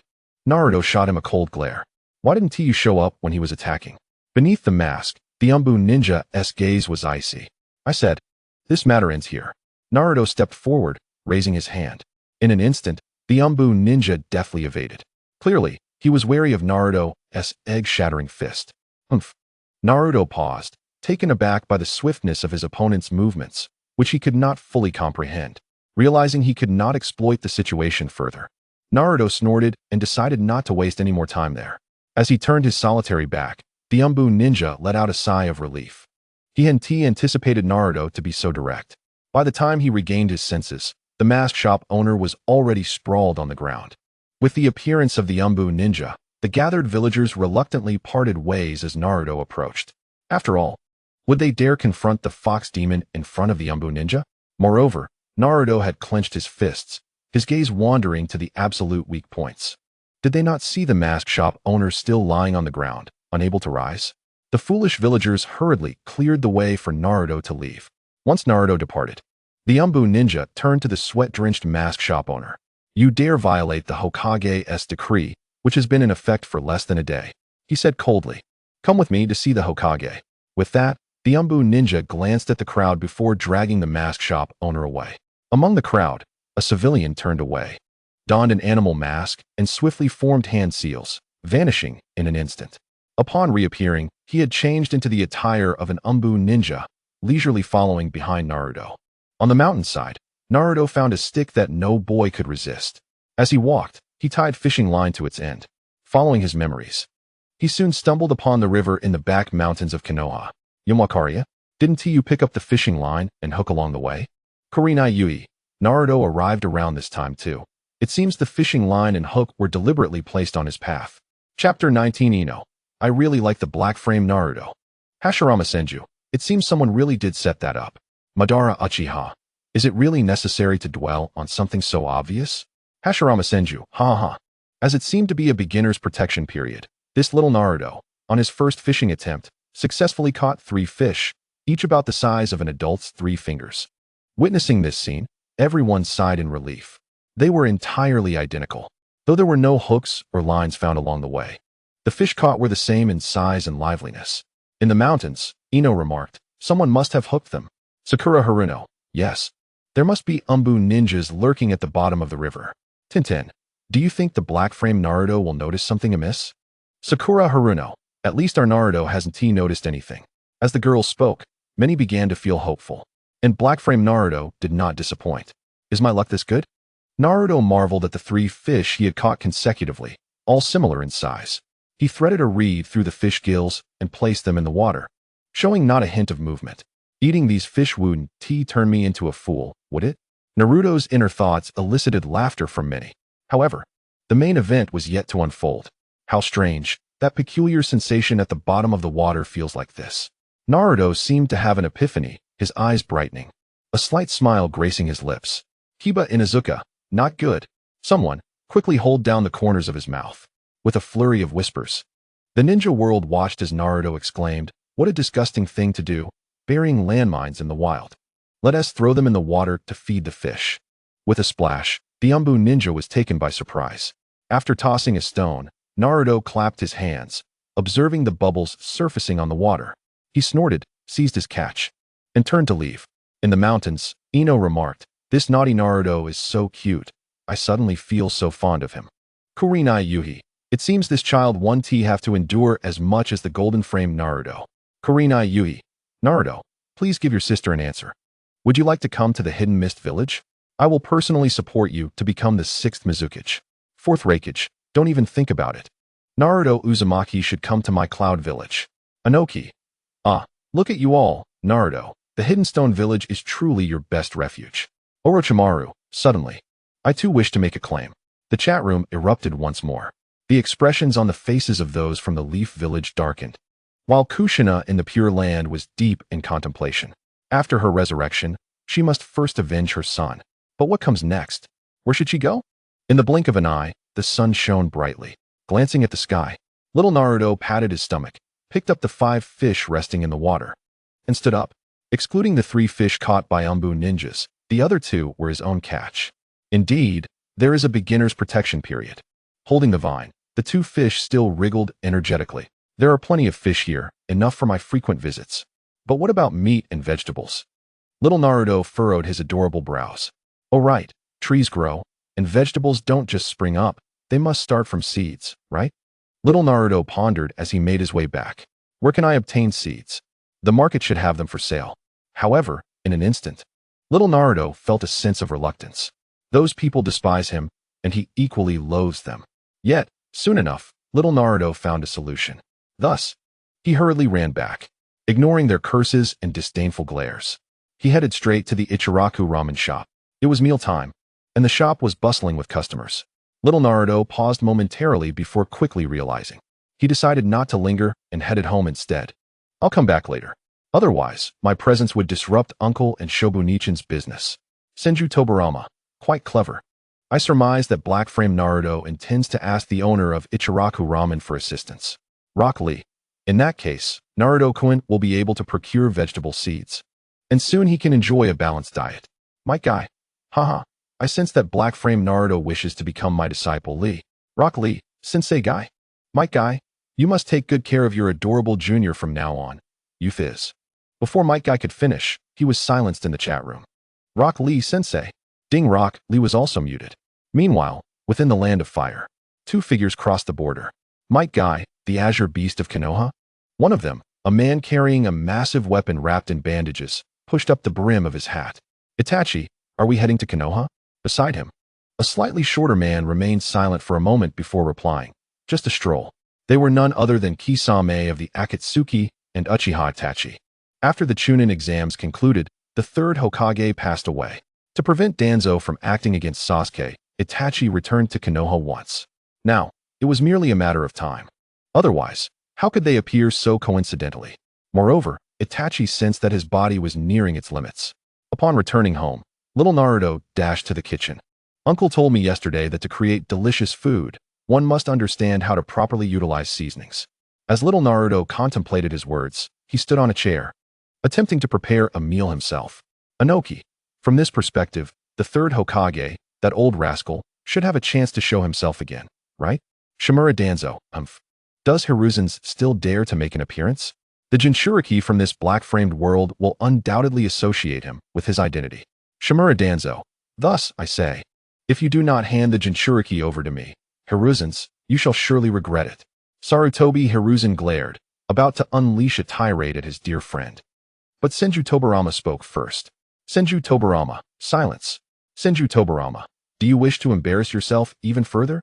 Sarutobi Hiruzen, I am the Hokage. Senju Tobirama. Sarutobi Hiruzen, apologies, Tobirama-sensei, I was responding to Danzo's remarks. Chapter 20, Dog, I am but a passing old man. After savoring a slightly salty fish soup, little Naruto was punctual. He rushed to Ichiraku Ramen, clearly stating his purpose. The uncle responded with a warm smile. Then Shobu came out, ruffled little Naruto's hair, and headed to the market to buy vegetable seeds for him. Before long, Shobu returned with several varieties of vegetable seeds. She also advised little Naruto on some tips for planting vegetables. In the end, Shobu only charged little Naruto 600 ryo. However, little Naruto left 1,000 ryo before sprinting home. The father and daughter watched little Naruto's departing figure, chuckling and shaking their heads. Father, the extra is likely due to Naruto's presence here. Next time he comes for ramen, let's give him a larger portion. Indeed, of course. Now, it would be difficult for Ichiraku Ramen in Konoha not to gain fame. At that moment, on the black-framed large screen, an image flashed by. Yet every member of the Akatsuki noticed it. Behind Ichiraku Ramen, a man sat in the shadows, smoking, gazing up at the sky. This figure was exceedingly familiar to every member of the Akatsuki. The leader. Deidara's eyes widened. Sasori, did you see that? From within the puppet, Sasori's voice emerged. Do not mistake my eyes for your inferior artistic vision. What did you say? Damn it. Explosions are not inferior art. On the other side, within the Rain Village. Nagato, have you infiltrated Konoha before? Conan inquired, puzzled. But the fleeting image just now, the silhouette of the smoker, bore a striking resemblance to Yahiko. No. Nagato kept his eyes closed, unable to comprehend. Could it be that there exists someone who looks so remarkably similar? Yet even if the appearance was so, the clothing was unmistakably the Akatsuki's black cloak adorned with red clouds. After obtaining the vegetable seeds, little Naruto began his very first planting endeavor. Even though he knew that the vegetable seeds wouldn't sprout and grow overnight, looking at the simple pot he had created with his own hands, a smile blossomed on little Naruto's face. Resting his chin on his hands, he gazed at the damp soil surface. In the afternoon, little Naruto went fishing again. He also discovered a rocky area teeming with snails. The following days were rather uneventful and routine. One afternoon, little Naruto set out with seasonings and fire-starting tools. The Umbu ninja monitoring him, upon seeing this, hurried to report to Sarutobi Hiruzen. Oh, is he finally going to venture into the wild? Sarutobi Hiruzen waved his hand, allowing the Umbu ninja to continue observing. Before putting down the documents in his hand, calculating the time, it was about time. It was time to meet Naruto. As the sun set in the west, the night quietly descended. Little Naruto placed the last fish on the charcoal fire. The sizzling sound filled the air. Before long, a thin layer of oil surfaced on the fish. Little Naruto gently inhaled, evenly sprinkling salt over it. Instantly, the aroma of grilled fish wafted through the air. Occasionally changing up flavors is quite delightful. Of course, it wasn't fully cooked yet. So little Naruto busied himself with the sticks and fishing line in hand. On his way home after fishing yesterday, he had passed by a simple trap set by a villager. A wild chicken had been caught by the neck in a snare. Little Naruto did not steal the prey, but carefully observed the trap. It was quite simple. After watching for a while, he learned how to set it. Thus, he planned to set a trap here later. If nothing came, he would shout into the woods, declaring his desire for rabbits. If none appeared, he would fast. He believed that the ninja watching him would intervene once more. If not, he would fast for half a day and see what happened. As he contemplated, suddenly, little Naruto's expression sharpened. He picked up a stone from the ground and stood up, throwing it behind him. The stone was deftly caught by an old hand. What a delightful aroma! Exclaimed Senju Tobirama, such keen perception. Is this the awakening of the Uzumaki clan's divine Kagura heart? Senju Hashirama responded, is that so? Hasn't Black Frame Naruto always been like this? Uzumaki Mito interjected. It's not the Kagura heart, but Black Frame Naruto's perceptive talent is indeed on par with that of sensory-type ninjas. Senju Tobirama mused. The difference may lie in the fact that during this time, Black Frame Naruto has replenished many of the nutrients he was lacking. Hyuga remarked. Let us not forget that Naruto in the Black Frame world has been resisting the murmurs in his mind. Perhaps it's a form of feedback? Ten agreed. Niji has a point. As the elderly figure suddenly appeared before him, young Naruto furrowed his brow, feeling quite alert. He sensed that the strange feeling nearby lingered, with the ninja surveilling him concealed in the vicinity. If this old man intended harm, the watching ninja would surely prevent him from approaching. Who are you? Young Naruto questioned. The old man did not respond, leisurely stepping out of the darkness. Under the glow of the firelight, young Naruto discerned his appearance, an old man with white hair and a gentle smile. His gaze lacked the disdain of others, instead radiating warmth and affection. Yet, young Naruto tightened his adorable brows, feeling discomfort from the elderly man's presence, both in his gaze and his smile. Teacher Sarutobi, do you think Black Frame Naruto will soon see through your identity as that old scoundrel? Orochimaru observed with a grin directed at Sarutobi Hiruzen. Sarutobi Hiruzen's expression darkened. Do not presume me to be so malevolent. A flash of insight crossed his mind. prompting him to quickly send a message in the chat room. For Naruto's safety, I must conceal his identity. If Naruto's identity is revealed, he will undoubtedly become a target for other villages. Fourth Hokage scoffed. Are you joking? With Naruto's appearance, he thinks he can remain hidden? Inoki queried. What are you concealing? The identity of the fourth Hokage's child? Tobirama added. What about the identity of the Nine-Tails Jinchuriki? Are you voluntarily exposing that? Raza chimed in. How embarrassing, third Hokage. What a pitiful excuse you've concocted to say such things without shame. Sarutobi Hiruzen's smile faltered. Orochimaru's laughter became grating to his ears. Observing young Naruto still watching him warily, Sarutobi Hiruzen removed his Hokage hat and naturally seated himself across from the boy. Who am I? I am merely a passing old grandfather, he said cheerfully, wearing what he believed to be a kind smile. Indeed, those unfamiliar might perceive the elderly man as an amiable and kindly figure. As Sarutobi Hiruzen's gaze fell upon the grilled fish in front of young Naruto, his stomach audibly growled. It smells wonderful. However, as the two exchanged glances, only Sarutobi Hiruzen continued to smile. Ha ha. The grin transferred to Kushina's face in the Pure Land. Well done, Naruto. You truly are my child. You must have seen through that old monkey's facade. In the distance, Uchiha Mikoto looked around, bewildered. She felt as though the scenery had shifted before her eyes, and soon enough, the sound of Kushina's somewhat manic laughter filled her ears. Chapter 21. Emergence. The will of fire's instrument of manipulation. This is the first time I've encountered someone so actively displaying goodwill towards me. Young Naruto remained vigilant, lifting the grilled fish close to Sarutobi Hiruzen, ready to place it before himself. Thank you. You are such a good child. Sarutobi Hiruzen misinterpreted young Naruto's actions as mere shyness, believing the boy held affection for him, the kind old man who radiated goodwill. You. Young Naruto glared, about to yank it back forcefully. Yet, just as Sarutobi Hiruzen bent to take the grilled fish, young Naruto noticed his attire. Fire? Hokage. Third Lord? A phrase he had heard from a child days prior suddenly resurfaced in his mind. Third Grandpa. This statement undoubtedly hinted at the third Hokage's age. Ultimately, the half-cooked fish was taken by Sarutobi Hiruzen, who took a bite. Young Naruto narrowed his eyes slightly, realizing why the ninja surveilling him had not intervened. The elderly man who seemed so familiar was indeed the leader of those scoundrels. The third Hokage. It was he who orchestrated my predicament. This group was sent by him to watch over me. Had I not resisted the murmurs in my mind, my life would have been exceedingly arduous. Now, this old man appears before me, feigning kindness to gain my trust. Perhaps due to my fox demon lineage, I harbor immense power within. And everything this old coot does is to win my confidence and harness my strength. Within mere moments, a flurry of thoughts raced through young Naruto's mind. Inoki remarked. Indeed, Black Frame Naruto never disappoints. I have decided, Naruto, should you wish to come to my Awagakure, I shall personally arrange a matchmaker for you and Karatsuchi. Sarutobi Hiruzen interjected. Enough, Inoki. Do you take me for a fool? The fourth Hokage retorted. O third Hokage, your audacity truly knows no bounds. No wonder you just snatched Black Frame Naruto's grilled fish. Shameless old man. While our Union village may employ underhanded tactics, we at least admit our dirtiness. You, old man, are truly repugnant. Tobirama added. Hee, third Hokage, perhaps it is time to be honest. Certain matters require repayment. Senju Tobirama stated. Let it be clear. The actions of the monkey and Danzo fill me with deep shame. Uchiha Izuna quipped. Oh please, earlier Sarutobi Hiruzen claimed to inherit your will. Did you not acknowledge that?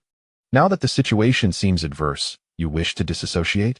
Uzumaki Mito suggested. Enough with the distasteful remarks. I wish to see how Kushina's child will handle this. The chatroom fell silent. Thank you. This fish is delicious, Sarutobi Hiruzen cheerfully remarked. Yet the half-cooked fish left a strong fishy taste in his mouth. Young Naruto merely cast him a fleeting glance. I never said I would give it to you. You took it yourself. This fish, which I caught and grilled myself, is worth 10,000 ryo each. Otherwise, you shan't leave tonight. Sarutobi Hiruzen's smile froze in shock. Young Naruto's reaction was entirely unexpected. This was not how it should be. Could it be fear? Indeed, the Umbu would not submit false information. This child has endured too much distress and stimulus recently, leaving him in a state of constant vigilance. My abrupt appearance may have been too sudden. No matter, I shall provide his living expenses for a while. With this thought, Sarutobi Hiruzen's smile returned. All right, all right. It is worth it. 10,000 Ryo? Certainly. Upon hearing this, young Naruto shot him a suspicious glance. So agreeable? Am I not getting shortchanged? Uzumaki Kushina interjected. Of course you will be shortchanged. The inheritance left by mother exceeds this. Even without considering cash, the various ninjutsu scrolls and sealing techniques, any one of which is worth more than a mere 10,000 Ryo. 3,000 Ryo a month? Old monkey. You are truly generous. What about my mother's inheritance?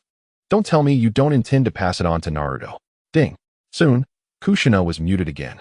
Kushina had anticipated this. Yet she still felt a surge of anger. Her beautiful long red hair stood tall, and suddenly, she sensed something and turned sharply. The fierce expression on her face left Mikoto Uchiha frozen in place. What a coincidence, Kushina. I didn't expect we'd meet again after death. As the grilled fish remained slightly hot, Hiruzen Sarutobi savored it with delight. The reason was simple. 1,000 taels worth of grilled fish must taste exquisite. Are you really short on money? Hiruzen suddenly inquired, recalling the reports from the Umbu that indicated no one was selling him anything. Only the food store that had nearly expired goods under his command would accept trades from him. So, it must be Ichiraku Ramen then. Naruto has indeed been frequenting there lately. Little Naruto cast a glance at him. I only earn 3,000 taels a month. Is that a lot? A few bowls of ramen, and I'm broke. Hiruzen silently acknowledged this. He then deftly shifted the topic. Your grilled fish technique is quite impressive. Naruto frowned slightly. After piecing together the information he had received, Naruto pondered a question. Could this old man truly be the strongest Hokage in the village? It seemed implausible. Perhaps he was merely a subordinate of the Hokage. Orochimaru smirked. The perceptiveness of the boy was remarkable, quickly uncovering the truth. What truth? Hiruzen's expression darkened. Of course. How could an old man like you possibly be the Hokage? After all, you seem to cling to this position, unwilling to relinquish it even in death. Over the years, how many had donned the title of Hokage in Konoha? In contrast, Inoki of the Stone Village faced a more challenging situation. Hiruzen clung to the title of Hokage, while Inoki lamented the lack of successors. He had finally found a disciple with the potential to become the fourth Tsuchikage, only for the boy to be whisked away to study explosive techniques. Before he could express his stance on the incident, the lad proclaimed himself a rogue ninja. Soon, Hiruzen steered the conversation back on track. Do you see the stars in the sky? The group became intrigued. Each star is akin to the sun we see. Hiruzen felt the moment was ripe, pointing skyward. Naruto ignored him but glanced up at the beautiful starry sky. Looking down, he noticed another piece of grilled fish missing. This old man has no shame, daring to take my fish. 20,000 taels, Hiruzen remarked. Ahem, this world is vast, seemingly without end. Do you understand? Naruto paid him no heed, and Hiruzen, unfazed, continued speaking. Eventually, Hiruzen concluded, asking, You too are a child of Konoha. Do you know? Not interested. And remember to give me 20,000 taels. Hiruzen shook his head in resignation. The boy's defenses would not be lowered anytime soon. Though it would take time, the trust he would gain in the future would be substantial. Thus, Hiruzen unleashed his ultimate tactic, feigning profundity. Wherever the leaves of Konoha dance, the fire shall endure. Chapter 22. The first prize quiz. He seemed eager for Naruto to inquire further, yet Naruto merely cast a sidelong glance. This implied that if a fire were to ignite, it would quickly engulf the area. The more trees there were, the greater the flames would grow. Burning leaves would ignite the trees nearby, and as long as there were trees, the fire would continue to blaze. Laughter erupted across the ninja world, except for Konoha, which remained relatively quiet. Hiruzen's face turned crimson with embarrassment. Ahem, this is a spirit known as the will of fire, unique to Konoha. He nearly sat down amidst the flames. He never anticipated Naruto's response. Oh, Naruto replied nonchalantly, returning to stoke the fire. This old man surely aimed to teach him some philosophy akin to the strange voice in his mind. Humph. What this old man speaks of pales in comparison to that voice. You are still young. You will understand when you grow older, Hiruzen sighed. This is why Konoha has always thrived in the ninja world, remaining the foremost village. As long as leaves danced, flames would burn, symbolizing the continuity of life and an indomitable spirit. This is a spirit of selfless dedication. The aging leaves burn themselves to protect the tender new buds. The will of fire embodies the hope that everyone in the village shares a bond, striving together for the community, For every person in the village is family. I believe you two will work hard to protect the village. Hiruzen's words brought smiles to many faces in Konoha, resembling a sacred scripture. They beamed with foolish grins, convinced of the third Hokage's credibility. Indeed, the will of fire is a magnificent spirit. Protect the village. We are all one family. However, before anyone in the chat room could respond, a prompt sounded in their minds. Ding! The prize quiz begins. Please prepare yourselves. A prize quiz? Many were taken aback, nearly forgetting this aspect. But where were the questions? Ding! The prize quiz. Question: how will Naruto Uzumaki respond to Hiruzen's declaration of the will of fire? And what will he think internally? Please select from the following options. 1. Naruto Uzumaki will feel astonished and show a longing expression internally. He thinks, what a powerful will of fire.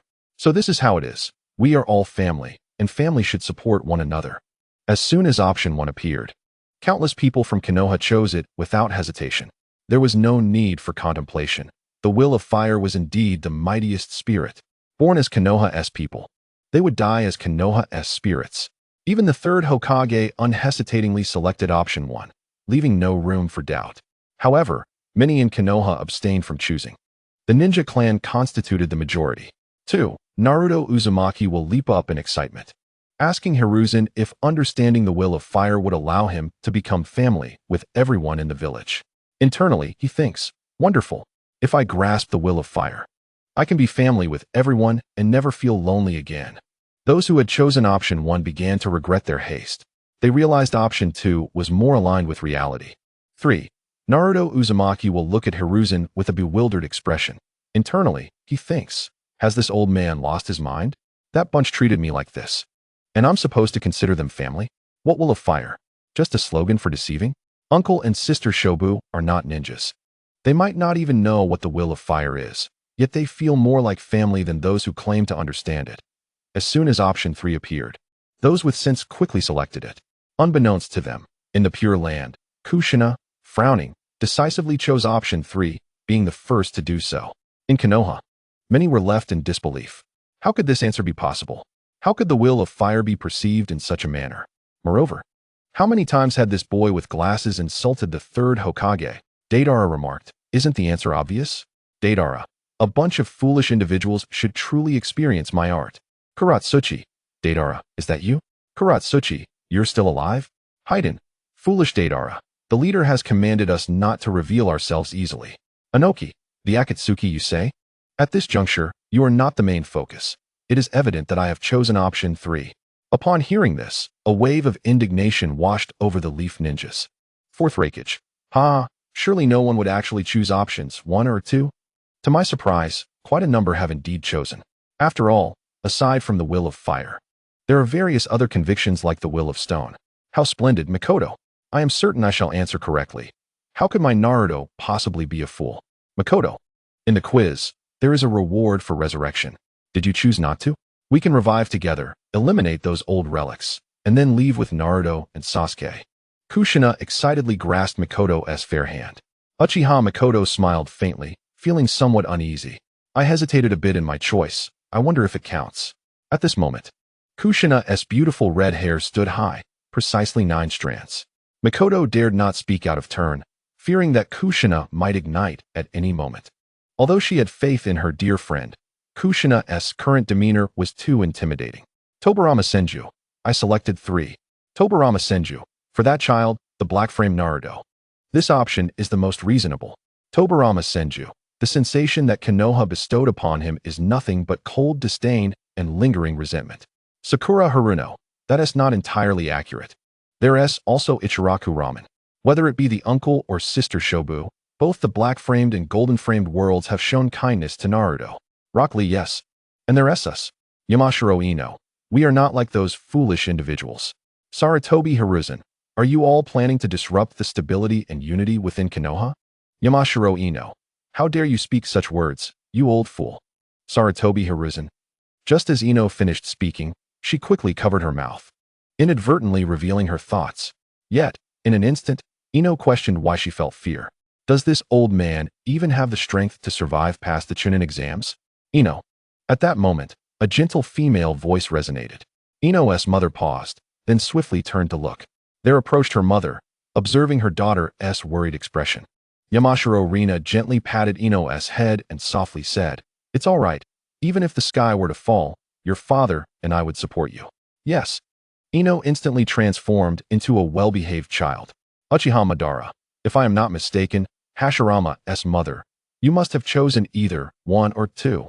Tobirama Senju, though reluctant to admit it, my elder brother indeed may have chosen one and two. However, contrary to what Uchiha Madara and Tobirama Senju anticipated, Hashirama Senju, I have already passed on, so I shall not participate. I did not choose. Chapter 23. The Reward, Kushina's Resurrection, didn't he choose? Uchiha Madara furrowed his brows. And Tobirama Senju was equally incredulous. Has my elder brother completely lost faith in Konoha? Damn that monkey and Danzo. And let us not forget about Haru and En. Tobirama Senju couldn't help but feel angry. With Hashirama's love for Konoha, even if he knew the truth, he would have undoubtedly chosen 1 and 2. Uchiha Madara was also somewhat astonished by Hashirama Senju's words. It is known that Hashirama, for the village, once dealt a fatal blow to his dear friend. Given his disposition, it was surprising that he did not choose 1 and 2. For those who understood Hashirama Senju best, like Tobirama Senju and Uchiha Madara, it was akin to the black-framed Naruto suddenly transforming into a golden-framed one, naively kneeling before the villagers who cursed and humiliated him, proclaiming his determination to earn their acknowledgement and become Hokage to protect them all. A cool evening breeze brushed against him. Little Naruto's golden locks were gently tousled. He gazed upon Sarutobi Hiruzen's face, twisted into a grimace as he laughed. Suddenly, a wave of nausea washed over him. Those who regard others as fools are the true fools. Little Naruto looked at Sarutobi Hiruzen as if he were a simpleton. Has this old man lost his marbles? Even if he is not the strongest Hokage in the village, he is still in charge of the ninjas monitoring me. How could he possibly be unaware of the treatment I have received in this village and what I have endured? To treat them as family? Are you foolish or am I? The will of fire? It sounds impressive, but why does it feel like an attempt to deceive me? And the spirit of sacrifice? They must be after the power within me, right? You old fool, after all that circling around, you've returned to the main point. Seeing that Naruto was fixated on him, Sarutobi Hiruzen assumed he had made an impression and chuckled. It's normal not to fully understand now. As you grow older and experience more, you will comprehend. The will of fire is Konoha's absolute treasure. The answer was glaringly obvious. In that moment, those who had chosen options 1 and 2 were left bewildered. Why? As stated by the third Hokage on the black-framed screen, the will of fire is indeed Konoha's treasure. Damn that Naruto Uzumaki. This fox demon is truly difficult to educate. It makes sense. How could a fox demon grasp such a noble will as the will of fire? On the Konoha side, pandemonium erupted. Within the arena, a chorus of insults echoed. Naruto gazed at these individuals with confusion. It had been a while since he had seen such expressions from them. Why? Naruto inquired, perplexed. Because you are no longer the helpless child you once were. You now possess the power to vanquish them, Niji Hyuga explained. Yet, the current Naruto evidently could not grasp the meaning behind it. I told you, why keep that damn fox demon alive? Look at that expression. Konoha raised him only to have him turn into a white-eyed wolf. Yes, the fox demon should have been eliminated back then. The third Hokage was far too kind. This fox demon utterly lacks gratitude. In stark contrast to the turmoil in Konoha, within the realm of the Akatsuki, all members were summoned. As their consciousnesses intertwined, they manifested in the form of the Outer Path statue. This comparison viewing system is likely to expose our existence. Pain observed as all members gathered and spoke solemnly. However, we are still a distance from exposure. The tailed beast capture plan must commence ahead of schedule. Prepare yourselves, and once this comparison viewing system dissipates, strike immediately. Kisame Hashigaki, leader, Itachi and I have already entered the land of fire and are heading towards Konoha. Sasori, I am curious to see to what extent the black-framed world's Jinchuriki of the Nine Tails will grow. Perhaps I shall observe and see how capable he truly is. Karen, who knows? I'm not interested. His head isn't worth a bounty. Haiden, what of a Jinchuriki? Even with a pierced heart, he will die just the same. Soon, within the realm of the Outer Path statue, the commotion escalated. After a brief wait, Pain finally spoke. As he did, the others fell silent. Whether it be Naruto Uzumaki or the Nine Tails, before the power of God, they are all insignificant. Each proceeded towards their respective objectives. This time, God shall reveal to the world that the power of God is not to be trifled with. During the meeting of the Akatsuki, the notification sound of the comparison viewing system resonated once more. The reward quiz has concluded, and the results are being calculated. Congratulations to Uzumaki Kushina for winning a reward. After the viewing comparison ends, she will be resurrected at any location of her choosing in the ninja world.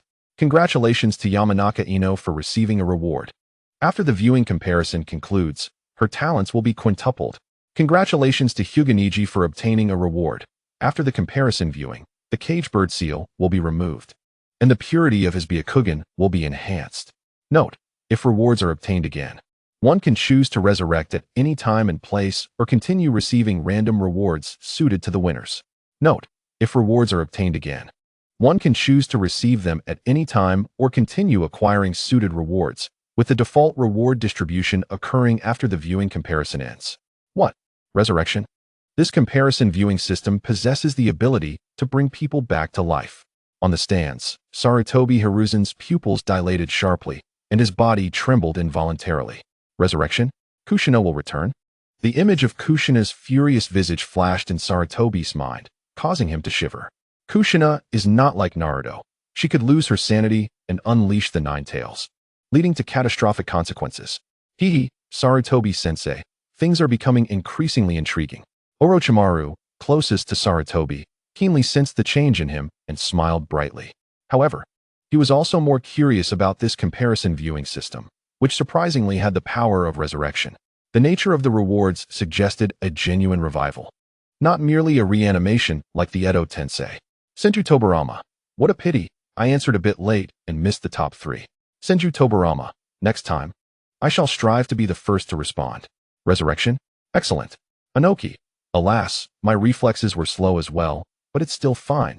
With Kushina's revival, we shall witness a splendid spectacle. Is the third Hokage already trembling in fear? Fourth Raikage. Prepare yourselves. After the viewing comparison concludes, we shall seize the position of Konoha. Just as they reveled in the chaos within Konoha, Kushina's voice echoed from the chat room. Uzumaki Kushina. Old fools, prepare yourselves and await your reckoning. Especially those who once humiliated Naruto. Uzumaki Kushina. I will ensure you pay dearly for your actions, without fail. Uzumaki Kushina. Furthermore, do not rejoice too soon. The matters of the Land of Waves are far from over. Ding. As expected, Kushina's intense killing intent led to her being silenced. Yet this time, she did not spiral into madness. Instead, she watched her previously gray avatar transform into vibrant colors, and she could hardly contain her excitement. Uchiha Mikoto cast an envious glance her way, longing for resurrection herself, desiring to return to the ninja world and witness her child grow. Yes, her only child. Chapter 24 Senju Tobirama. I beg you, Kushina, do not say any more. Yes, eliminate those people. Gaara displayed a maniacal smile. However, as soon as he spoke, he collapsed. Temari, sensing the urgency, hurried to catch him. What should we do? Karinkuro's face was filled with anxiety. Temari, however, breathed a sigh of relief. It's all right. Shikaku won to emerge. Karinkuro was still processing the situation. During the viewing, all aggressive actions were prohibited, and chakra manipulation was significantly more difficult. I noticed earlier that although Gaara exhibited signs of a breakdown, he did not release any chakra. Upon realizing this, Karinkuro blinked. It seems that way. He will be fine. Gaara is just too tired. Temari spoke softly, revealing the smile of an older sister.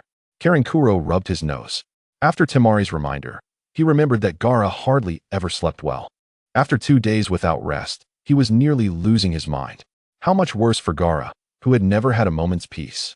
With the threat of Shikaku's rampage diminished, Karinkuro's thoughts returned to normal. Observing the chatroom's Raza lamenting his missed opportunity to respond, he shook his head. Gaara's condition was largely due to their father's negligence. Rest now. After all, Shikaku won't cause chaos during the viewing. Karinkuro's voice resonated within Gaara's consciousness, reaching Shikaku in the ceiling space.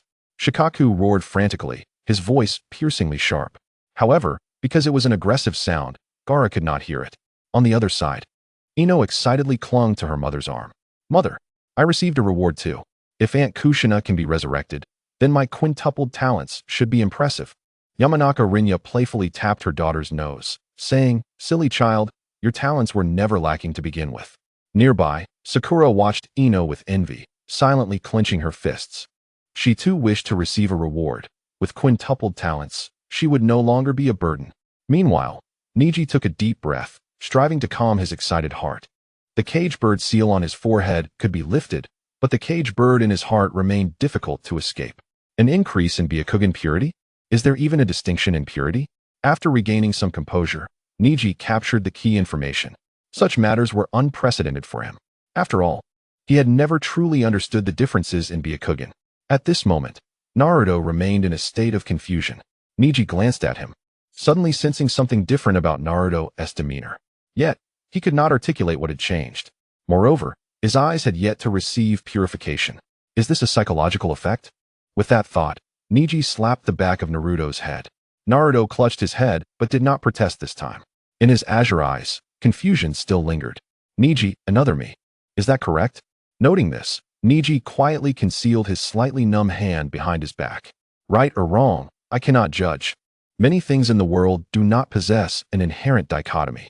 Naruto, do you believe that the actions of the black-framed Naruto, including his thoughts, might lead you to enlightenment?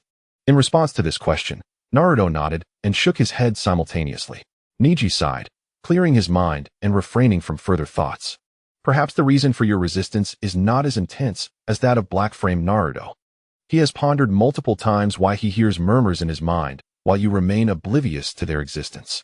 Perhaps they are not mere murmurs but a mass of unknown chakra?" Upon hearing this, Naruto nodded vigorously twice, then plopped down on the ground, crossing his arms. At that moment, a voice echoed from the chat room. "Naruto, do you harbor hatred for the village and wish to exact revenge on everyone there? Is that you, Jiraiya?" Naruto looked up. The one speaking in the chat room was indeed Jiraiya. "Of Jiraiya? Ha. I knew that guy would definitely show up in the village. Given this, Jiraiya must be aware of what those old geezers have done. Why bring him up? It dampens my spirits." In a tavern on Short Book Street, Tsunade waved her hand, signaling the owner to bring another jug of sake. Naruto's eyes brightened as he quickly replied in the chat room. "Uzumaki Naruto, will I seek revenge on Konoha? I'm not sure how I feel. At first, I was genuinely sad, wanting to fit in and make friends with everyone.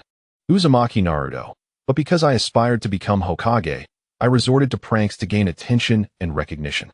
Uzumaki Naruto, however, my actions seem rather foolish in the eyes of another me. Jiraiya."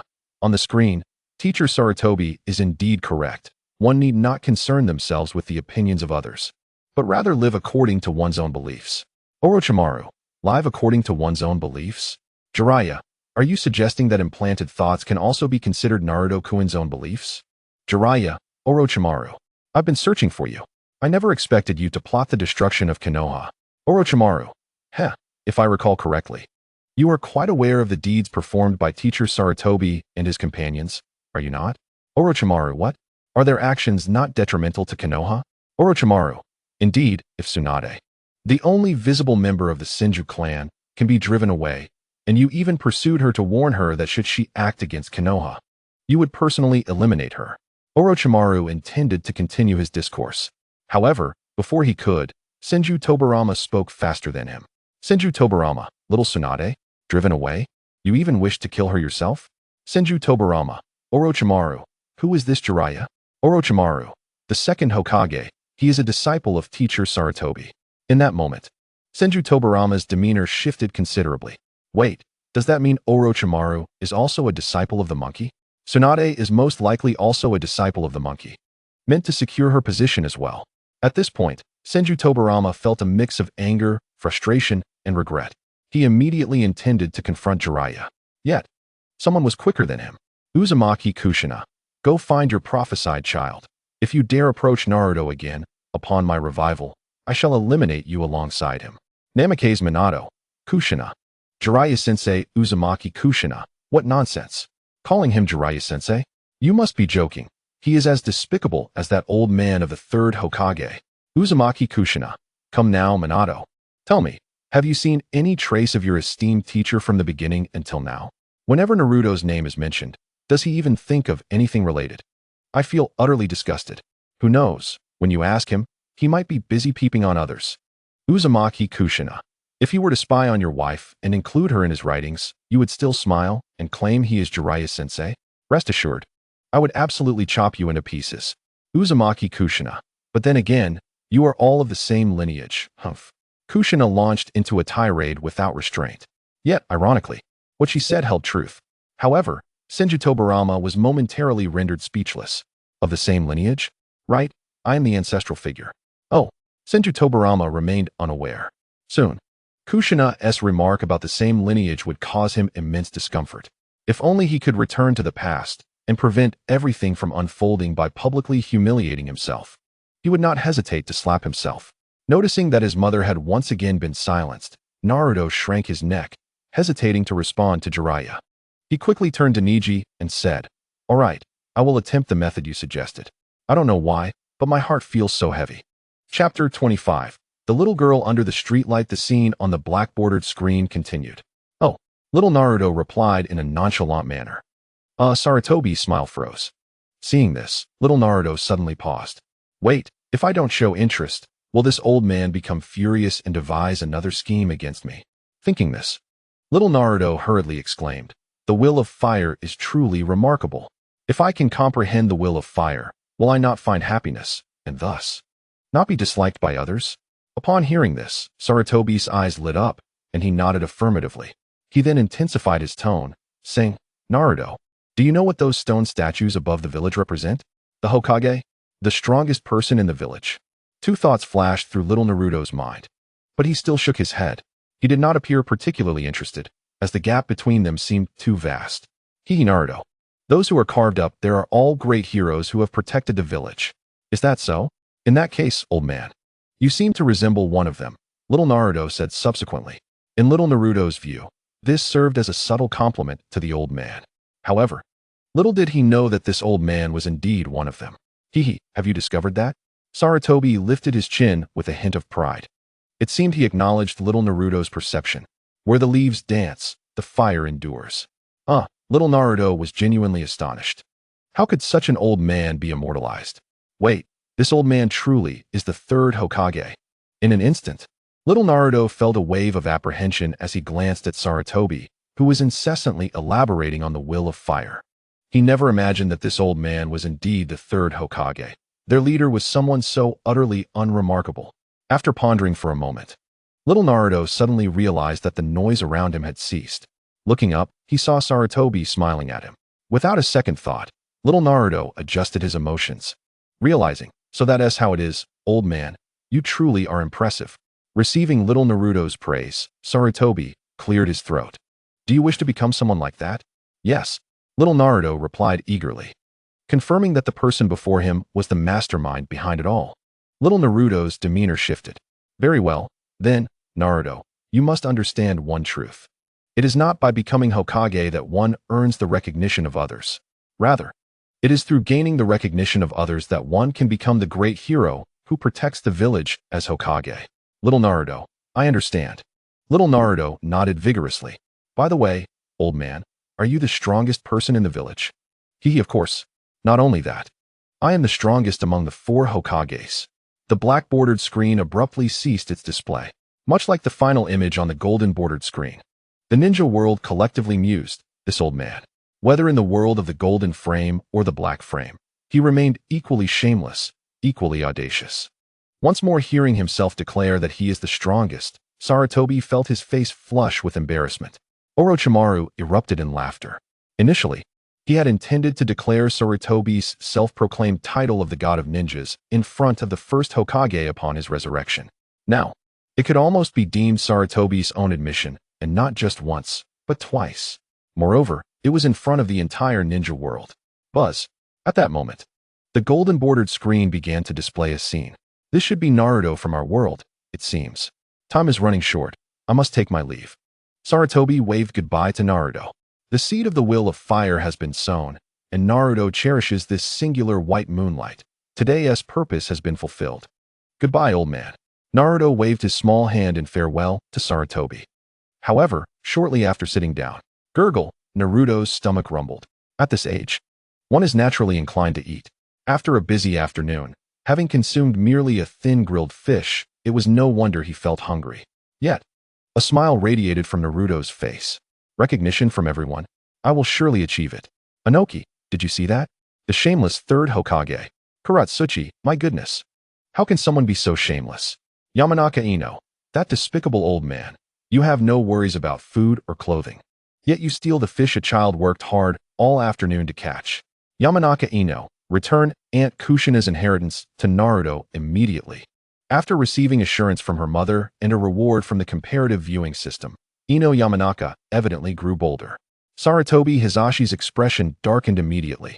He cast a glance downward toward Yamashiro Kaichi's location. However, Yamashiro Kaichi did not look up at him. Instead, he engaged in conversation with the Kimichi Choji and Nara Shikaku, as if he had heard nothing at all. Was even Shikaku exhibiting such indifference? Sarutobi Hizashi felt a sinking sensation in his heart. At that moment, to his surprise, a mere commoner dared to confront him. Encouraged by Ino, Sakura Haruno spoke up. Lord Third, could it be that you are embezzling the inheritance of Aunt Kushina and Lord Fourth? Uzumaki Kushina exclaimed, speak up, you old monkey. Witnessing someone stand up for Naruto moved Kushina deeply. They were all such good children, especially that girl named Ino Yamanaka, who had also received a reward. Surely, with that hair color, she must be the daughter of Kaichi-senpai? Just a moment ago, she remarked that Naruto was quite mischievous, yet she liked him very much. Well, in that case, she would refrain from indiscriminate bombardment upon Konoha. Uchiha Makoto looked at her dear friend with a touch of helplessness. She had already surmised what Kushina was thinking. However, upon reflection, she found it entirely reasonable. Kushina subconsciously believed she owed her son too much. Thus, until everything was certain, she would do everything in her power to make amends for her child. Makoto shook her head with a smile, realizing that she too harbored such thoughts. The golden frame screen continued to display images. Time flies, and soon summer and autumn had passed. Naruto seemed to have grown accustomed to his identity. Despite being cursed and insulted by those around him, he still felt sadness. Yet soon, Naruto could adjust his emotions, smiling at them in hopes of gaining their acknowledgement. Though he was deeply saddened, the next day he inexplicably felt indifferent, laughing foolishly. What brought Naruto the greatest joy was that he had finally made friends. Two of them, named Shikamaru and Choji. They did not dislike him and did not regard him with the same disdain as the other children. On this day, Naruto was, as usual, running about the streets. However, the atmosphere in the village seemed somewhat amiss. Unfortunately, Shikamaru and Choji were not playing in the park. With no other choice, Naruto returned home. As night fell, the snow came as expected. Energetic as ever, Naruto could not sit still and sneaked out again. In truth, he was eagerly anticipating the night. For at night, others could not recognize him immediately. He could wander the streets like a normal child. However, the streets appeared unusually desolate. Even the usually bustling food stalls were devoid of customers. Naruto merely glanced from afar, refraining from approaching. The aroma was too enticing. If he lingered there, not only would he risk being recognized, but he would also have to endure a night full of hunger. Money was still scarce, and most vendors were unwilling to sell to him. In the blink of an eye, Naruto realized he had monopolized the entire street. This was unprecedented. The little boy joyfully dashed about in the snow. Yet, playing alone, no matter how joyful, soon became tedious. Just as he intended to continue wandering, he suddenly noticed a child squatting beneath a distant street lamp. He heard soft sobbing nearby. Having just awoken, Hinata was momentarily stunned upon seeing this scene, her mind heating up with embarrassment. Chapter 26. The fateful encounter of Naruto and Hinata? Hinata clearly did not expect to see a scene from her memories immediately upon waking. How embarrassing. What if everyone saw it? Wait, would Naruto-kun in the dark frame world also encounter her? If Naruto-kun in that world met her, would he help her? For a moment, Hinata felt a surge of fear. Yet, alongside her fear, there was a sense of anticipation. Shortly thereafter, her large eyes rolled back, and she fainted from embarrassment. Sister, what's wrong? Hanabi shook Hinata, realizing her sister had fainted again, leaving her confused. Days ago, an envoy from the Cloud Village intended to sign a peace treaty with Konoha. However, that night, the envoy suddenly turned hostile, evading the Umbu's surveillance, and infiltrated the Hyuga clan's residence, abducting Hinata while she slept. Before escaping the Hyuga compound, he was killed by the clan leader, Hyuga Hayashi. This incident immediately caused a stir throughout Konoha. How could an envoy from the Cloud Village, not particularly strong, infiltrate the Hyuga clan? The day after the envoy's death, another envoy from the Cloud Village arrived. This time, there was no tone of negotiation. They arrogantly pointed at the third Hokage, Sarutobi Hiruzen, demanding blood for blood. If the killer's body was not surrendered, the Cloud Village would not back down and would initiate war. Unexpectedly, Sarutobi Hiruzen conceded, agreeing to the demand. He stated that he would personally deliver the body of the one who attacked the Hyuga. What? There was actually a skilled individual? Ino Yamanaka gaped in disbelief. That old man. Ino exclaimed, I dare say, he did it on purpose. How despicable. Hyuga Niji added. Onoki, third Hokage. You are not a spy for the Cloud Village, are you? Ha. Fourth Raikage laughed. I have always said our Cloud Village employs dirty tactics, but we always come openly. During that period, the Cloud Village was similarly in dire straits. If war were to break out, the outcome would be uncertain. What surprised us was that this third Hokage simply conceded. Senju Tobirama, my heart can hardly take this. Senju Hashirama, so you let the Hyuga people go to their deaths? Sarutobi Hiruzen, at that time, Konoha absolutely could not afford to go to war. There was no other option. It was for the sake of Konoha, a necessary sacrifice. Hyuga Niji, shut your mouth. Hyuga Niji, you old fool, speaking so eloquently, the great ninja village of the ninja world, you damned old fool. Thus, the scapegoat was chosen. Hyuga Niji's father, Hyuga Hizashi, was a twin to Hyuga Hayashi, born mere seconds later, branded with the cursed seal. Sarutobi Hiruzen personally arrived, granting the Hyuga a measure of dignity. Hyuga Hayashi wept bitterly, wishing to sacrifice himself. However, everyone present knew that this was impossible, as a branch family member. From the moment he bore the cursed seal, he was destined to protect the main family. After Sarutobi Hiruzen arrived, Hyuga Hizashi slowly stood, granting his older brother a final gesture of respect. Bravely sacrificing himself, Hyuga Hizashi hoped that his so-called brother would treat his child kindly. Today marked the day of Hyuga Hizashi's death, and his body was sent out. Due to the cursed seal, the Byakugan coveted by the Cloud Village was unattainable. On this day, the Hyuga clan also held a funeral for Hyuga Hizashi. However, it was a mere ceremonial grave. Little Hinata could not bear the atmosphere and sneaked out. But soon, she found herself lost in the snowy night. Helpless, she squatted by the roadside, softly sobbing. As fate would have it, the little blonde appeared. What are you doing? Why are you here all alone? The little blonde staggered over. Why are you sitting in a place like this? Naruto grinned, striding towards Hinata with a carefree gait. Don't just cry. Hinata lifted her head, her adorable face brimming with tears. Where's your home? Naruto asked, unable to contain his concern at her pitiable appearance. Hinata blinked, her vision slightly blurred. She shook her little head to disperse the tears. Upon seeing this, Naruto smiled helplessly. Don't know where your home is? He said. There's no helping it. Come, let's go. With that, Naruto bent down and took Hinata's tiny hand, leading her away. As they wandered, Hinata recalled the way home, yet she hesitated to speak. When Naruto walked in the right direction, she followed. When he strayed, she quietly halted. Thus, the short journey took the two little ones half an hour to complete. They arrived at the Hyuga clan's residence, gazing at the large characters spelling Hyuga. Naruto tilted his head, clearly visiting for the first time. You have such a grand home. Why are you crying? Hinata blinked, perplexed by Naruto's words. A glance revealed a faint blush on his small face, a result of the chilly weather. Unlike me, I have no one by my side, he continued. Hinata, perceptive as she was, caught the helplessness and yearning woven into his voice, which tugged at her heartstrings. But I never cry, he declared, turning to Hinata with a radiant smile. Goodbye. Without lingering, Naruto waved to Hinata and darted off into the dark street. It was getting late. He needed to return to rest. Hinata watched his small figure fade, the comforting smile lingering in her mind. After a while, that towering silhouette, which seemed so grand in her eyes, was finally swallowed by the night, disappearing from sight. Time flew by, and Konoha returned to its tranquil state. On a calm afternoon, Sarutobi Hiruzen visited, delivering the enrollment application for the Ninja Academy. The golden-framed screen abruptly halted its scene, leaving the girls yearning for more. No wonder Hinata fainted. She surely remembered this moment. However, Naruto's golden frame appearance was undeniably charming. If I had said something like that in my childhood, perhaps I would have fallen too. Yamanaka Ino teased, glancing at Hinata's flushed cheeks. It seems Naruto can sometimes be quite dependable, Sakura nodded. What a match they are, Ino exclaimed, reveling in the drama. Hinata's ears perked up. Moments later, smoke began to rise from her head. Ino's eyes widened, as if discovering a new continent. Meanwhile, the chat room erupted with excitement. Danzo seized the opportunity to chime in. Hiruzen, you have truly disappointed us all. Your erroneous decisions have led to the loss of such a loyal individual in Konoha. He exclaimed. Regret is futile now. Do you even comprehend your sins? How do you deserve the Hokage title? Step down. Silence. Tobirama shouted. You are all a disappointment.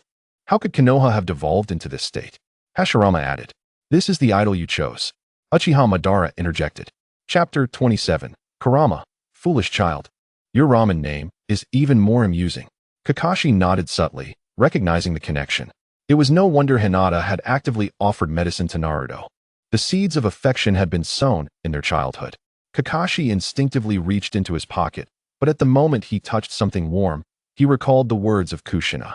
He sighed, making a significant decision to refrain from indulging further in such matters, opting to explore similar genres later. Due to the Hyuga clan's affairs, Sarutobi Hiruzen faced yet another wave of criticism. The deeper they dug, the more perplexing the revelations became. Hiruzen had learned to feign ignorance, remaining silent despite Orochimaru's provocations. Appearing as mute as a statue, Jiraiya spoke up in defense of Hiruzen, inadvertently drawing ire upon himself. The villagers of Konoha gaped in disbelief, clearly not expecting such matters to involve Hiruzen. Why would the strongest Hokage bow to the mere village of Kumogakure? Did past events hold such hidden truths? As time passed, the foolish villagers seemed less resolute than before. Conversely, the fear other major ninja villages harbored towards Konoha began to diminish. The so-called first ninja village appeared to be just another village after all. A group began chanting, asserting that the third Hokage was not at fault and expressing their desire for him to continue in his role indefinitely. Not long after, the black-frame screen displayed new scenes. It's getting late. I must take my leave. Sarutobi Hiruzen slowly rose. Observing the eager young Naruto, he smiled with satisfaction. His purpose for visiting was to plant the seed of will of fire in Naruto's heart. This seed would prove resilient. Once sown, it would take root and thrive. Regardless of the harshest conditions, merely needing occasional nurturing to grow into a towering tree. Hiruzen believed firmly in this potential, and indeed, the seed of the will of fire held such power in his hands. The compassionate Hokage always saved those children from the depths of despair, though the origins of such despair remained unexamined. As Hiruzen turned his back, hands clasped behind him in a sage-like pose, Naruto's azure eyes glimmered with disdain. Yet, he suppressed his distaste and rose, waving farewell to Hiruzen. Goodbye, Hokage Grandpa. Hiruzen's face broke into a radiant smile. Don't forget my 2,000 ryo. Moments later, he departed. Naruto sat before the roaring campfire, contemplating the flames. Once the gaze of the Umbu behind him faded, he whispered, Does the nine-tailed fox reside within me?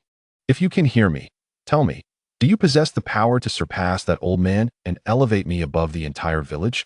In the ceiling space, within the dark sewers, the once pitch-black prison suddenly radiated a blinding red light. A pair of enormous fox-like eyes slowly opened, illuminating the darkness. Is this the Nine-Tails? Karui asked. Indeed, it is a terrifying presence, Sakura remarked. Is this the monster sealed within Naruto? It looks incredibly powerful. Tobirama questioned. Wait, I've had a thought. Can this creature truly cause such death and chaos? Brother, Tobirama called. Haha, my apologies, Hashirama chuckled. It's merely a pet. The current ninja world seems so naive, Madara scoffed. You too, brother, Izuna retorted. Humph, a pet, summoned and dismissed at will. Be quiet. Kurama growled. Uchiha Madara, just wait. Black Frame Naruto will surely defeat you. Indeed, has Uchiha Madara not already perished? QB Kurama? Huh. Naruto blinked, unable to suppress a laugh. Silly little brat. Your name is even more amusing. Kurama retorted with annoyance. The seal has only been in place for 3 years. It has not yet allowed for the full infiltration of chakra. Thus, within the confines of the sealing space, the QB could only close its eyes once more. To think I have been sealed within the body of a mere child. Damn that fourth Hokage. However, on the other hand, this child bears no resemblance to Mito or Kushina. It won't be long before I break free from this seal. Konoha? A myriad of unpleasant images surfaced in Kurama's mind. Then, slowly, the breath of the beast stirred the water beneath. Perhaps it would be best to destroy it all. Meanwhile, in the back mountains, not far from where Naruto resided, Sarutobi Hiruzen halted his steps. Is there any anomaly? Lord Hokage, there have been no abnormalities. The members of the root organization have not reappeared. Very well, I understand. Continue to keep an eye on him. Sarutobi waved his hand, and the kneeling Umbu ninja quickly complied and vanished in an instant. Sarutobi also made his way back to the village. His emotions were stable, yet he remained vigilant. However, when faced with curses and slanders, he occasionally found himself overwhelmed with uncontrollable rage. Perhaps it would be wise to teach him chakra refining techniques in advance. Even at this young age, the Uzumaki clan's physique can easily replenish the chakra needed for the seal. For a Jinchuriki, losing control of one's emotions is a perilous situation. Sarutobi could not simply allow this to continue. Yet, he felt uneasy about allowing Naruto to learn the chakra refining method at such an early age. For now, he decided to observe further. As his thoughts concluded, Sarutobi's figure faded into the night. Crackle, crackle, crackle. Watching the flickering flames, Naruto rose to his feet. That familiar feeling of being watched returned. Not receiving a response from the fox spirit did not disappoint Naruto. He had been attempting to communicate over the past few days. But, without exception, there had been no replies. Naruto gradually grew accustomed to it. Yet most of the time, after confirming no one was monitoring him, he would silently ask, "There are many books that record past events. That old man must have considerable knowledge, yet he would not readily share it. The next time I encounter him, I must perform well to earn his trust. And only then can I seize the opportunity to inquire. So, how can I gain the third Hokage's trust?" Naruto pondered as he walked toward home. Chapter 28. What would Shikamaru's version of Naruto be like? A Jinchuriki should simply serve as the village's weapon.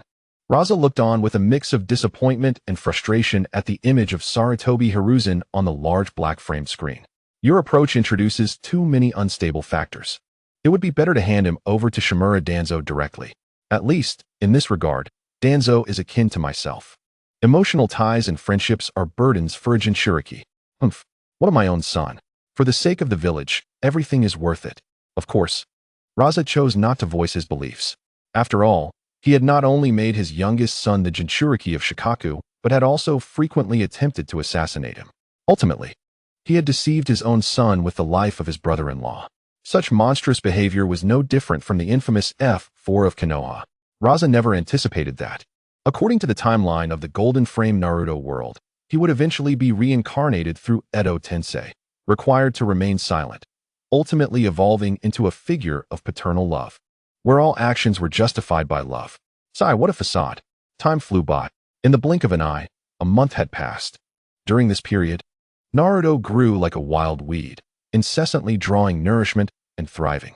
In just 1 month, Naruto's weight had surged by 5 grams, and his height had increased by 15 centimeters.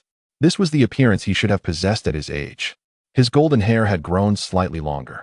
Yet, standing before the mirror, Naruto found nothing unsightly about it. He had seen many men with long hair. Knock, knock, knock. As he pondered, a knock sounded at the door. Naruto paused. Who could it be? In this building, aside from himself, there were virtually no others. Those ninjas surveilling him disguised as neighbors did not count. Upon opening the door, Naruto was momentarily taken aback. Standing before him was the old man he had encountered that night. Compared to that day, the old man's attire today aligned with Naruto's expectations. Draped in the Hokage's ceremonial robe, wearing the Hokage hat, he stood with his hands clasped behind his back, gazing at Naruto with a kindly expression. In that instant, Naruto felt as though the watchful eyes surrounding him had diminished significantly. "Hokage Grandpa," Naruto exclaimed with unexpected joy. Over the past month, he had contemplated how to earn the trust of that conniving leader. He had even rehearsed several scenarios in his mind. Yet, ultimately, he dismissed them all, believing his lackluster performance would never deceive the cunning leader. Then it struck him. Perhaps the best approach was to align himself with the old man's intentions. Thus, he decided to express a bit more enthusiasm, feigning trust. "Haha, Naruto, are you surprised?" Naruto nodded eagerly, pulling Sarutobi into his home. As soon as they entered, Sarutobi's gaze swept around the room.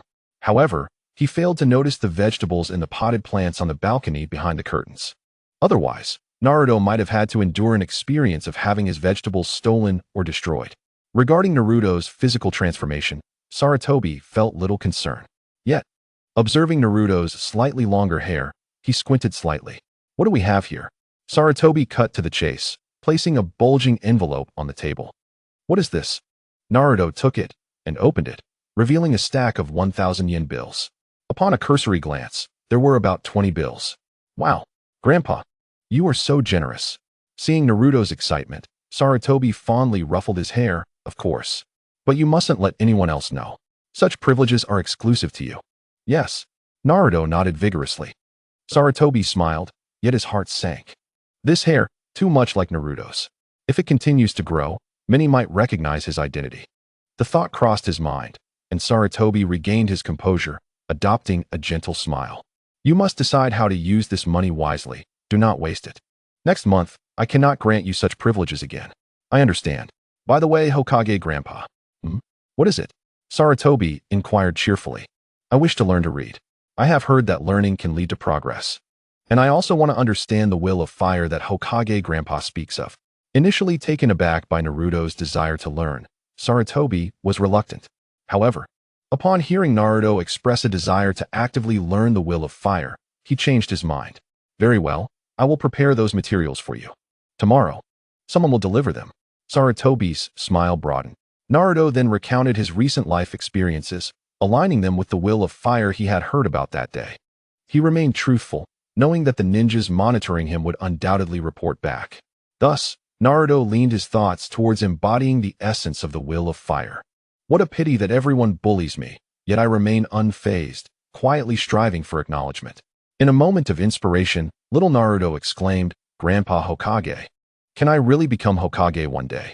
In an instant, he perceived a mix of astonishment and delight on Sarutobi Hiruzen's face, and he secretly felt a sense of relief. It was accomplished. At this point, the chat room fell into silence. Senju Tobirama remarked, what a shame, this child. How wonderful it would have been if he had been born during my tenure as Hokage. Uchiha Izuna chuckled, And then he would have been slaughtered by your 4 disciples. Tobirama replied in frustration, how vexing. Yet I cannot think of a rebuttal. The lid of Tobirama's coffin trembled. Haruno Sakura noted, how clever. If it were Shikamaru, he would probably think the same. Yamanaka Ino added, it seems that Shikamaru has a rather favorable image in your heart. She continued, if their identities were reversed, you would now see Naruto lounging at home, living off his meals. Ino remarked, that guy wouldn't bother with such thoughts. Knowing the Umbu and the old folks wouldn't let him die easily, he would undoubtedly remain holed up at home, as going out is too troublesome. Lying down is simply the most comfortable. Nara Shikamaru interjected, hey, Ino, that's a bit much. Akimichi Choji chimed in, I think what Ino said is quite true, surprisingly.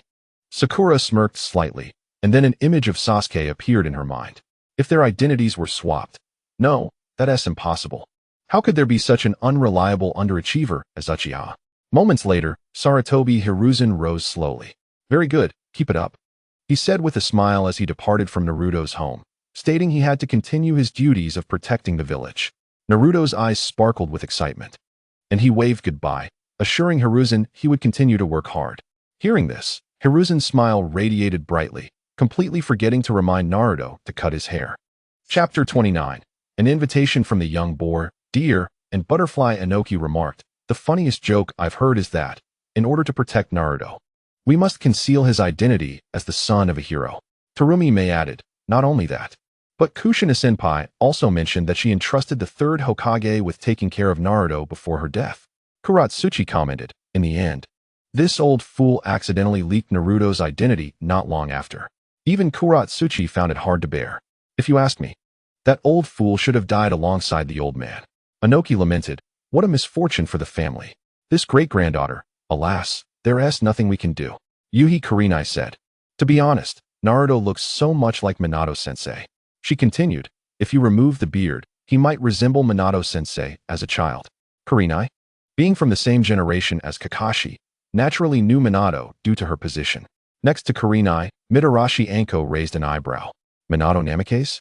As an apprentice of Orochimaru, Anko had seen many prominent figures and knew he was indeed quite handsome. Hey, didn't you once say you envied Rin? Kurenai quickly grabbed a rice dumpling to silence her best friend. In the Pure Land, Kushina huffed. Not at all. Humph. When I am resurrected, I will dye Naruto's hair red. Otherwise, if he resembles that fourth Hokage, I will surely be furious. Uchiha Makoto was startled and rushed to comfort Kushina. Kushina, I believe Minato seems to regret his past. Kushina shot her a glance, her eyes turning crimson. Makoto felt a shiver run down her spine. Sister, you are a Jinchuriki, but you are already dead. The Nine Tails is sealed within your son. How could there still be chakra from the Nine Tails in you? Are you still the Nine Tails essence? The black frame screen continued to display. After Sarutobi Hiruzen left, little Naruto closed the door. The feeling of being watched dissipated once again.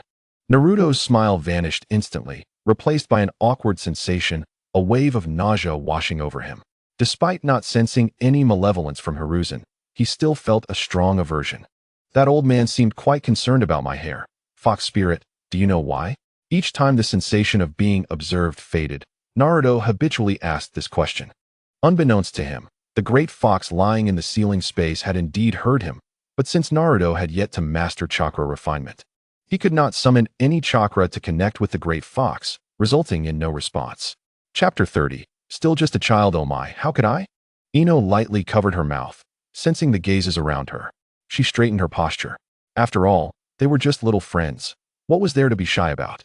Glancing at the still unconscious Hinata, Ino paused for a moment. Wait, why did that feel a bit thrilling? The black frame screen continued. Naruto halted in his tracks. This invitation caught him off guard. Instinctively, he wanted to decline, but then he reconsidered. Those who accept my identity must have parents who are not foolish. Even if they were not ninjas, they must possess some level of discernment. Perhaps forming a good relationship with them could lead to useful information in the future? He pondered. The uncle and sis Shobu are just ordinary people. If those ninjas monitoring me discover them, wouldn't that put them in danger? He decided to play along for a while and observe whether their parents were formidable ninjas. Yet, he needed to remain cautious, since they meant him no harm. He would not endanger them. With this thought, Naruto turned around, eyeing the chubby boy and the spiky-haired boy. Beside the spiky-haired boy stood a short-haired girl with a similar hair color to his own. Individually, each of them was distinct from ordinary children, yet together, they resonated with Naruto seamlessly. Yamanaka Ino exclaimed, Huh, this little rascal accepted our kindness with such ulterior motives? She dashed to the railing, watching Naruto in the arena. Naruto. Naruto turned back in confusion. What is it, Ino? You scoundrel. We genuinely invited you, and you dare to have ulterior motives? Ino shouted. Naruto protested. It's not me. It's another me. It has nothing to do with me. He called out, but Ino ignored him and returned to her seat, feeling much better. I really misjudged you. Choji nodded in agreement. Naruto mused. Terumi may, while the black frame Naruto may not seem ideal, it is indeed the correct choice. Senju Tobirama added. Since we have become friends, isn't it natural for friends to help one another? Senju Hashirama concurred. Indeed, Tobirama is right. Anoki commented, this child has made the right choice. Yuhi Kurinai observed, yes, discerning a child's attitude is essentially reflective of the parent's attitude. Black frame Naruto will undoubtedly thrive in the future. Hana listened to everyone's discussion while gazing at Naruto on the black frame screen, then turned her attention to the distressed Naruto in the arena. It seemed that the black frame Naruto was more charming. Yet, the Naruto down there was also quite interesting. Sasuke, still in the waiting room, clenched his fists. I can't believe I might lose to him. What am I doing right now? It seems I'm still just a tailing shadow. The screen with a black frame continued to display the scene. Is that all right? Naruto tentatively inquired. Of course. Ino confidently replied as she approached him. We can play kick the can together, and if you like, you can join us in a realistic game of house. While speaking, Ino gestured towards a small beach behind them, where several girls of similar age were gathered. One girl stood out among them, catching Naruto's eye. She had pink hair and a notably broad forehead. The other girls reacted awkwardly upon noticing him, except for the pink-haired girl, who looked at him with curiosity. I'm Ino. The girl introduced herself naturally as she stood before Naruto. Observing her confidence, a slight smile crept onto his face. I'm Naruto Uzumaki. He responded just as his friends, the spiky-haired boy and the chubby one, approached. Shikamaru. Chuji. After the trio introduced themselves, Ino invited him again. Come and play with us. Aren't you afraid of me? Naruto asked. Why should we be afraid? Ino countered. Nodding in response, Naruto said, All right, how do we play? Although he spoke casually, He quietly observed the three, noting their demeanor was different from that of typical children. It seemed that befriending them would be quite beneficial. First, he would establish a rapport. Then see if he could execute his plan. Listening intently to Ino explain the rules, Naruto nodded seriously. It's simple, just like tag. He aimed to create an environment where they felt comfortable playing with him. Ideally, he wanted to remain the one-it. Many who heard Naruto's thoughts felt a pang of sympathy. This child was exceptionally clever and unique, to the extent that he could not enjoy a carefree childhood like other children. Alas, Iruka sighed. Before long, it was afternoon. Clang. That's amazing, Ino exclaimed, sprinting towards Naruto, her cheeks flushed with excitement. Ah, don't do that. Naruto, is this really your first time playing? The children surrounded him, brimming with enthusiasm, except for one small pink-haired girl who looked quite distressed.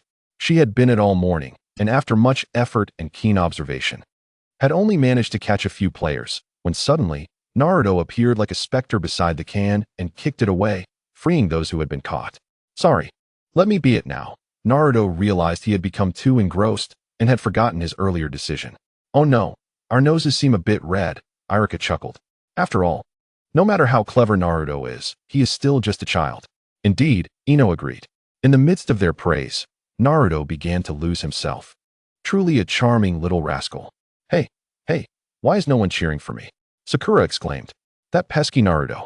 With that, Sakura rushed to the railing and shouted down at the smug Naruto. You little rascal. Huh. Sakura, what's wrong? Naruto instantly switched to a submissive demeanor. You wicked boy. I will definitely give you a beating. My smile won't fade. It will merely shift, Naruto replied. Mimicking Ino's earlier actions, Sakura felt a sense of relief, and a smile returned to her face, while Naruto wore a look of despair. Chapter 31. The Fierce Little Ino, the crybaby pink-haired girl, I am sorry. The small pink-haired girl burst into tears. Naruto felt somewhat embarrassed. Sorry, let me take my turn as it. It was indeed a bit excessive to have kept her as it all morning. Alright, Sakura, let us hide quickly. We mustn't let Naruto find us. Okay. Seeing Naruto's awkward demeanor, Ino realized he wasn't good at comforting others, and promptly took Sakura's hand and left. Naruto glanced gratefully at Ino, who turned back to wink at him. Now, it's my turn to be it, so you all better hide well. Taking a deep breath, Naruto steadied himself.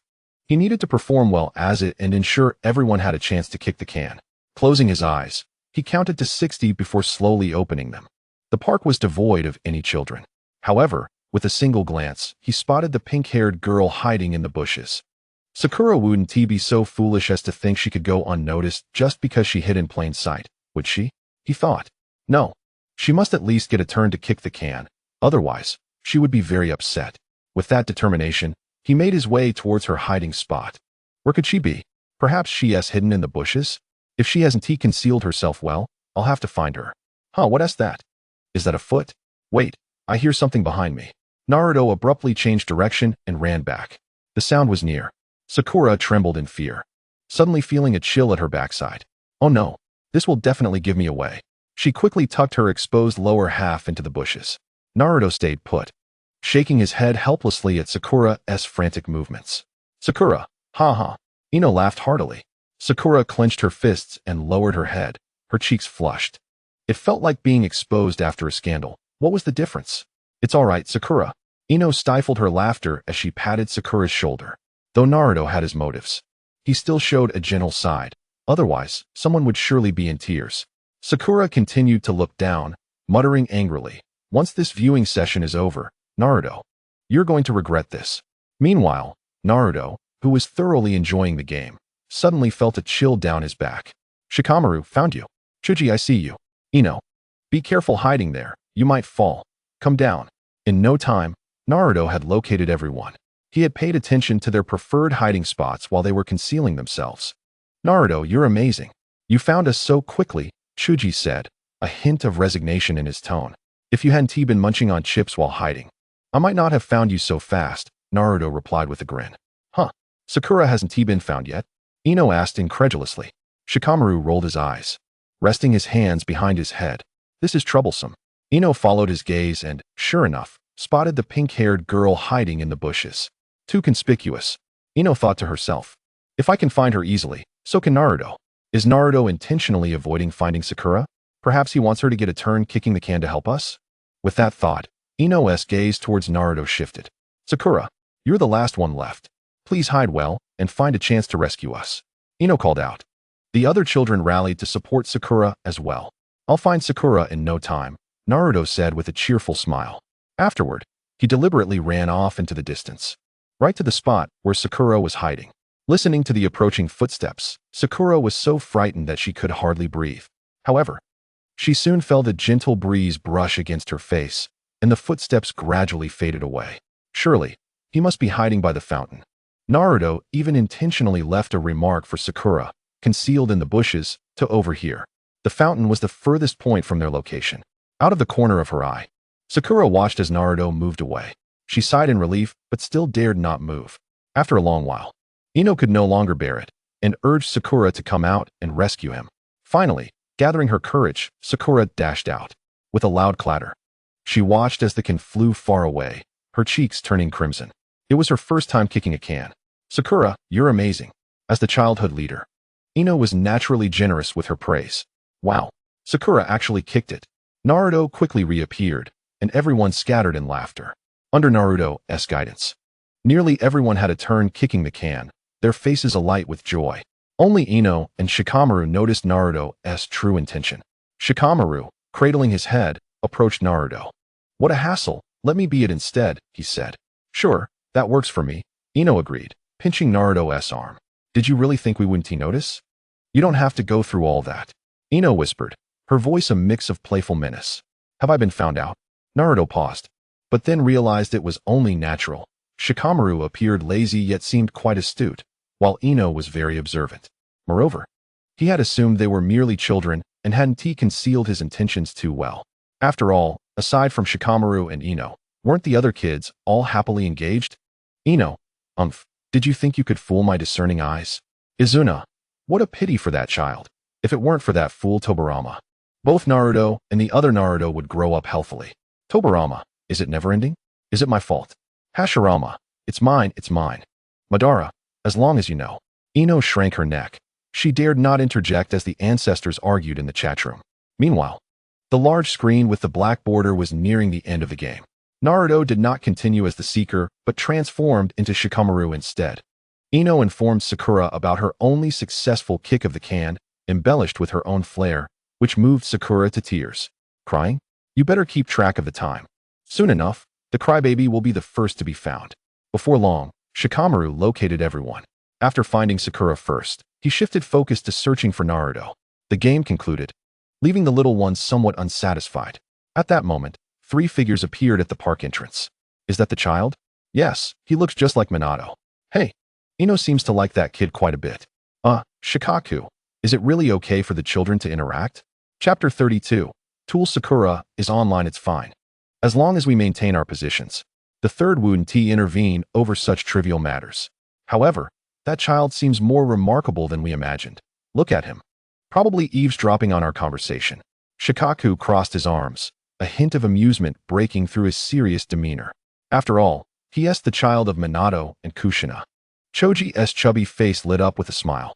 Yet only Ino's father, Inoichi, felt discomfort watching his daughter laugh and talk with Naruto. Oh, even knowing that the child was the son of the fourth Hokage, who had died protecting Konoha, and the former Jinchuriki, Kushina felt her heart ache.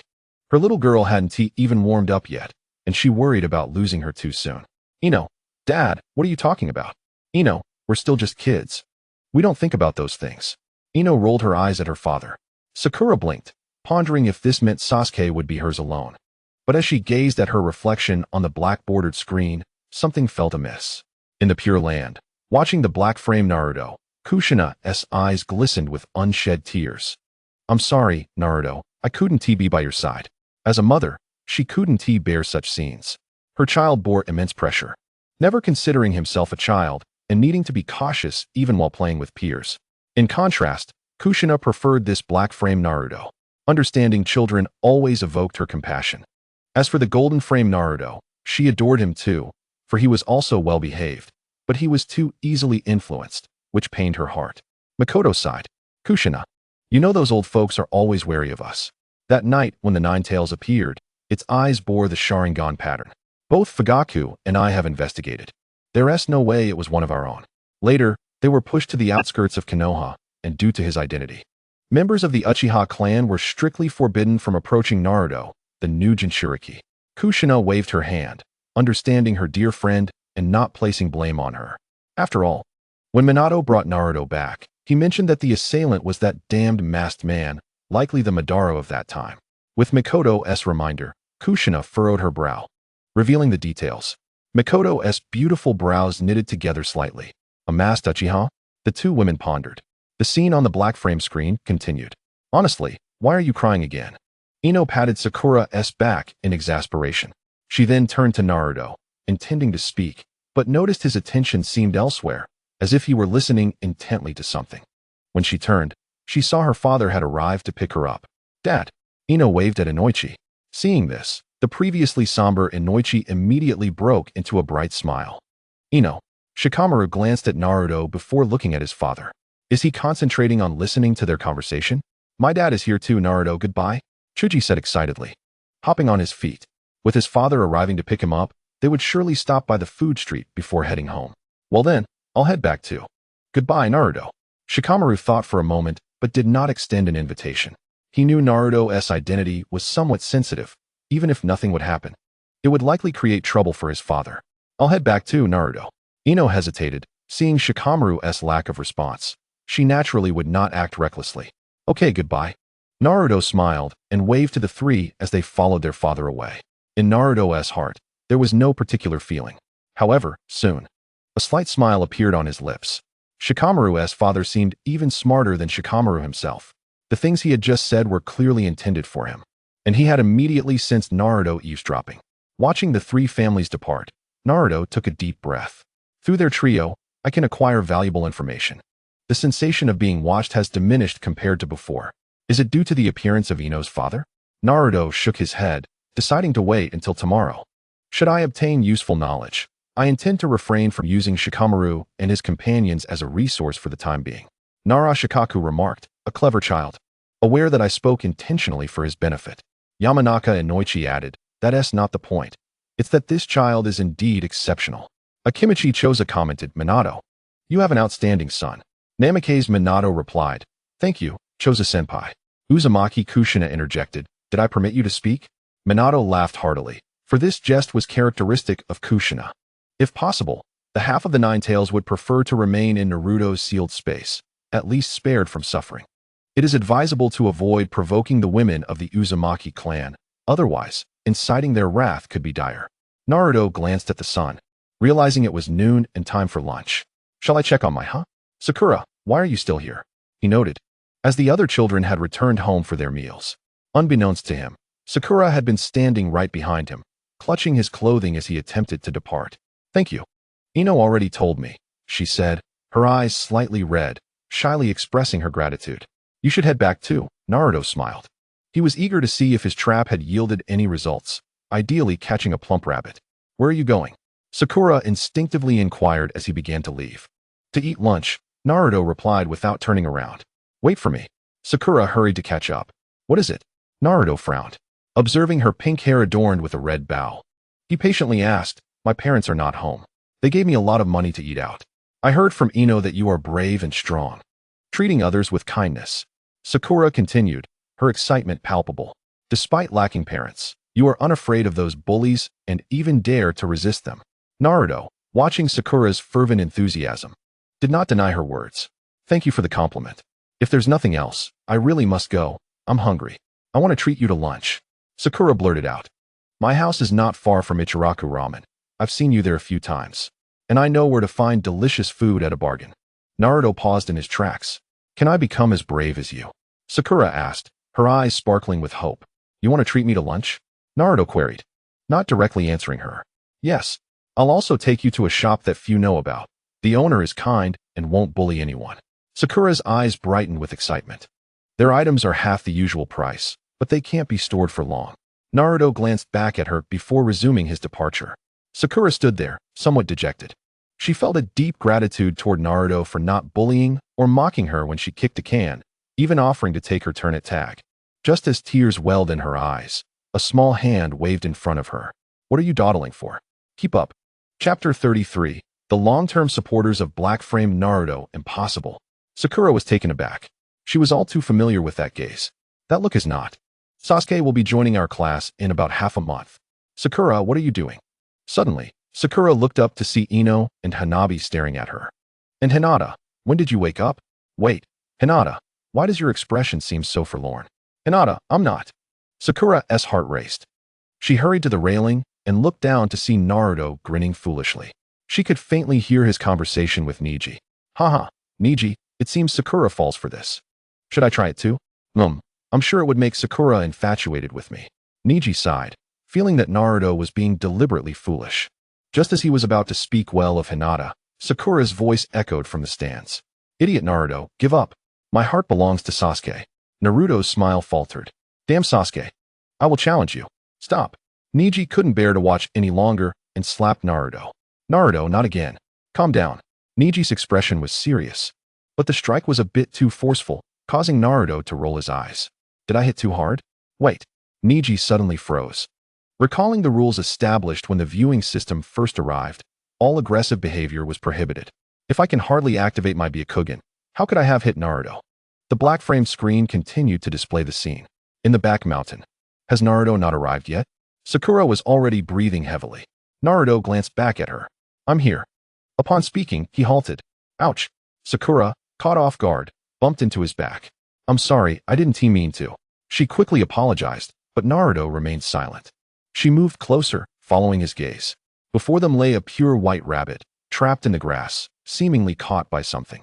Sakura gasped, how pitiful. Noticing the rabbit's heart racing in anxiety, she felt a pang of sympathy. Naruto glanced at her, but said nothing. Sakura lowered her head, choosing not to speak further. Half an hour later, wisps of smoke began to rise. Gulp. Tears of sorrow brimmed at the corners of Sakura's mouth as she struggled to swallow. It smells so good. Is it not ready yet? Naruto, she complained. Ugh, why am I so useless? You're quite troublesome, Ino teased. Sakura's face flushed crimson. Hinata pouted, enviously gazing at the scene with Sakura.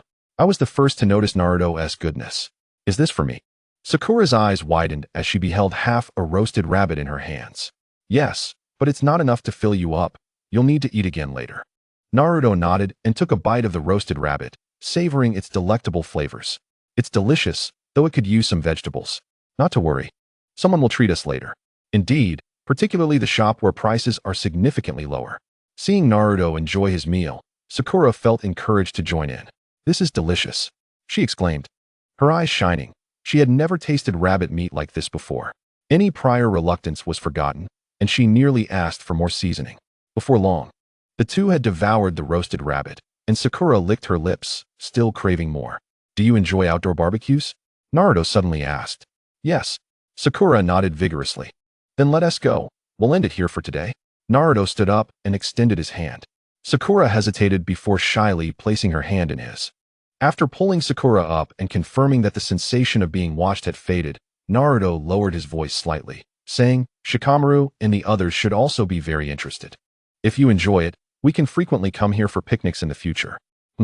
Sakura blinked, knowing Ino would undoubtedly like it here. The environment is splendid.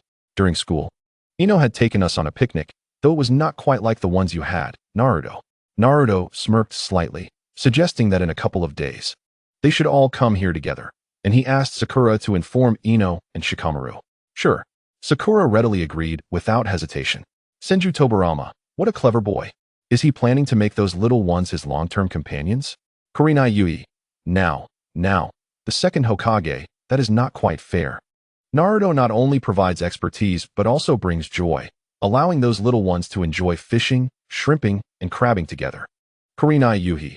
If I had such a friend in my childhood, I would gladly spend my allowance to gather ingredients for a picnic with him. Yamanaka Ino. Indeed. The water shadow's words ring true. I am certain that even in the realm of shadows, I would have no reason to refuse such an invitation. Nara Shikamaru. Though it may be troublesome, if fishing is involved, I doubt I would decline. Akimichi Choji. If there's barbecue, then there are no issues at all. Haruno Sakura. So am I merely a messenger? Ino playfully wrapped her arm around Sakura, teasing her about being the first to savor Naruto's culinary skills. While pointing out how envious Hinata appeared, Hinata blushed and stammered, denying it. But who would believe that? However, with Ino's playful interruption, the previously awkward atmosphere dissipated. Wait, Ino. You seem to have made a slight error. The first to taste Naruto's cooking should not be. But before Hanabi could finish, Ino interjected, she doesn't tea count. At Choji's shop. Boss, I remember you also sell roasted rabbit. Bring one up for me to try, and add plenty of cumin. Ideally, it should be roasted just like Naruto does in the Shadow World. Oh, and bring a bottle of sake as well. Shizune, you should have some. It won't be dangerous. After Naruto took Sakura away from the back mountain, they headed straight for Ichiraku Ramen. He had long exhausted his funds, spending the past days subsisting on wild vegetables and grilled fish. No matter how delicious, one could grow weary of such fare. Today, having just received some money, Naruto was determined not to spend too much, as he still had plans for it. This was the first time someone was treating him to a meal, and he felt quite delighted, thus choosing Ichiraku Ramen without hesitation. Hey, it's you, Naruto. At this hour, the ramen shop was nearly empty, having just passed lunchtime. The owner greeted Naruto with a warm smile. Naruto, have you made a friend? I peeked out from the kitchen upon hearing the commotion. Yes, uncle. I'd like a bowl of tonkatsu ramen, Naruto said, taking a seat with the somewhat shy Sakura. Though her home was nearby, she had never eaten here before, eventually ordering the same ramen as Naruto. The owner even added an extra egg for them. After the meal, Sakura gently touched her slightly round belly and led Naruto through a maze of alleyways until they stopped in front of a somewhat dilapidated shop. Looking up, Naruto realized it was a store for near-expiration food. No wonder it was so cheap. Thank you, Sakura, Naruto said earnestly. Sakura was taken aback by his seriousness and quickly waved her hands. Naruto smiled reassuringly, saying, It's nothing. Just don't walk with me in the future. Seeing Sakura's slightly reddened eyes, he felt a pang of guilt, as it was his presence that had drawn her into trouble. He primarily sought to gain the trust of that despicable leader. Otherwise, he would have already thrown stones at that group. Of course, while he would likely endure such situations now and in the future, he would never forget. The hatred and anger would accumulate bit by bit. When he was stronger in the future, he would ensure they paid for it all. No, I'm fine, Naruto. Have you always been like this? The moment she sought comfort, Sakura's mind flooded with the insults and curses she had just heard, and tears began to fall like pearls. Orochimaru, hearing is one thing, but truly empathizing is challenging. Orochimaru, only through experience can one genuinely understand Naruto's life. Chapter 34. Turning point. Watching Naruto gently wipe away his tears on the large screen framed in black, Sakura found herself stirred at that moment. Moreover, since becoming teammates, her perception of Naruto had shifted significantly, with her fondness for him steadily increasing. However, she still felt a distance from Sasuke. Ino smacked her lips. In truth, she had little interest in Sasuke. While she appreciated looks, Sasuke did not quite fit her preferences. She merely teased Sakura by claiming to like him. Yet now, he had suddenly grown bold, daring to challenge her, igniting Ino's competitive spirit. Naruto with long hair would undoubtedly look handsome, Ino mused silently, nodding to herself. That child bears a resemblance to Minato. With long hair, he would certainly look striking. Yamanaka Ino reminisced. Mom, did you ever meet Naruto's father? Not just his mother. I know Naruto's mother as well. She was a vibrant girl, she said, remembering that Kushina had faced her share of bullying during her childhood. Upon hearing this, Ino rolled her eyes. Well, mother, your words make me think even less of Konoha under the old guard. By the way, Mom, what did Aunt Kushina mean about the land of whirlpools? Yamanaka Ino was taken aback by her daughter's sudden question and hesitated to respond. As the matriarch of the Yamanaka clan, she was privy to many truths that others did not know. With a sigh, she began. It is true that under the third Hokage's leadership, Konoha has had its shortcomings. Ino felt an unspoken connection with her mother, her eyes twitching slightly. Mom, could Konoha have been involved? Yamanaka Ino nodded. Ino rolled her eyes again. Konoha is truly rotten.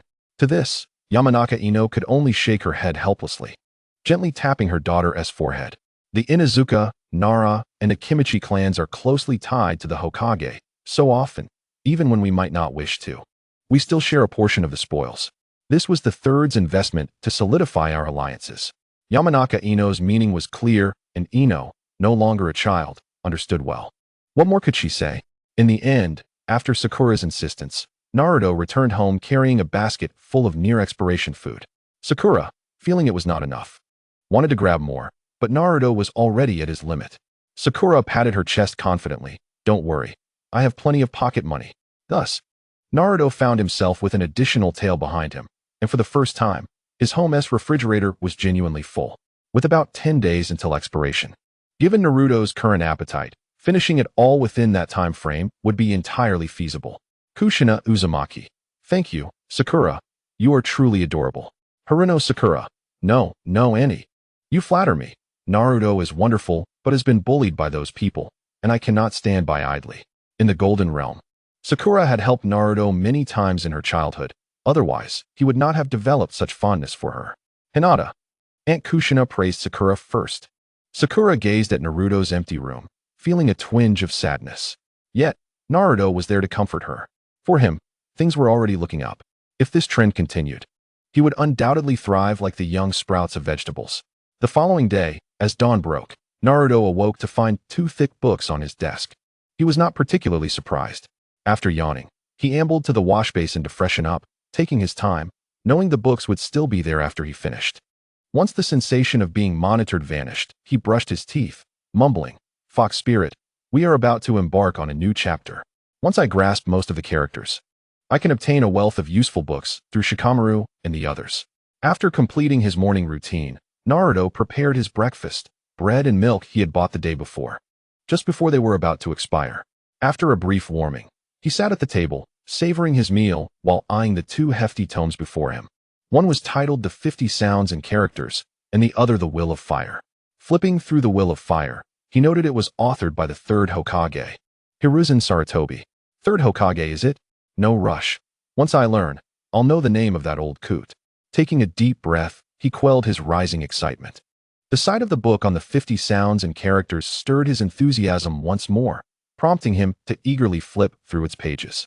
He spent half an hour enjoying his breakfast, marking the sections he found challenging with a pencil.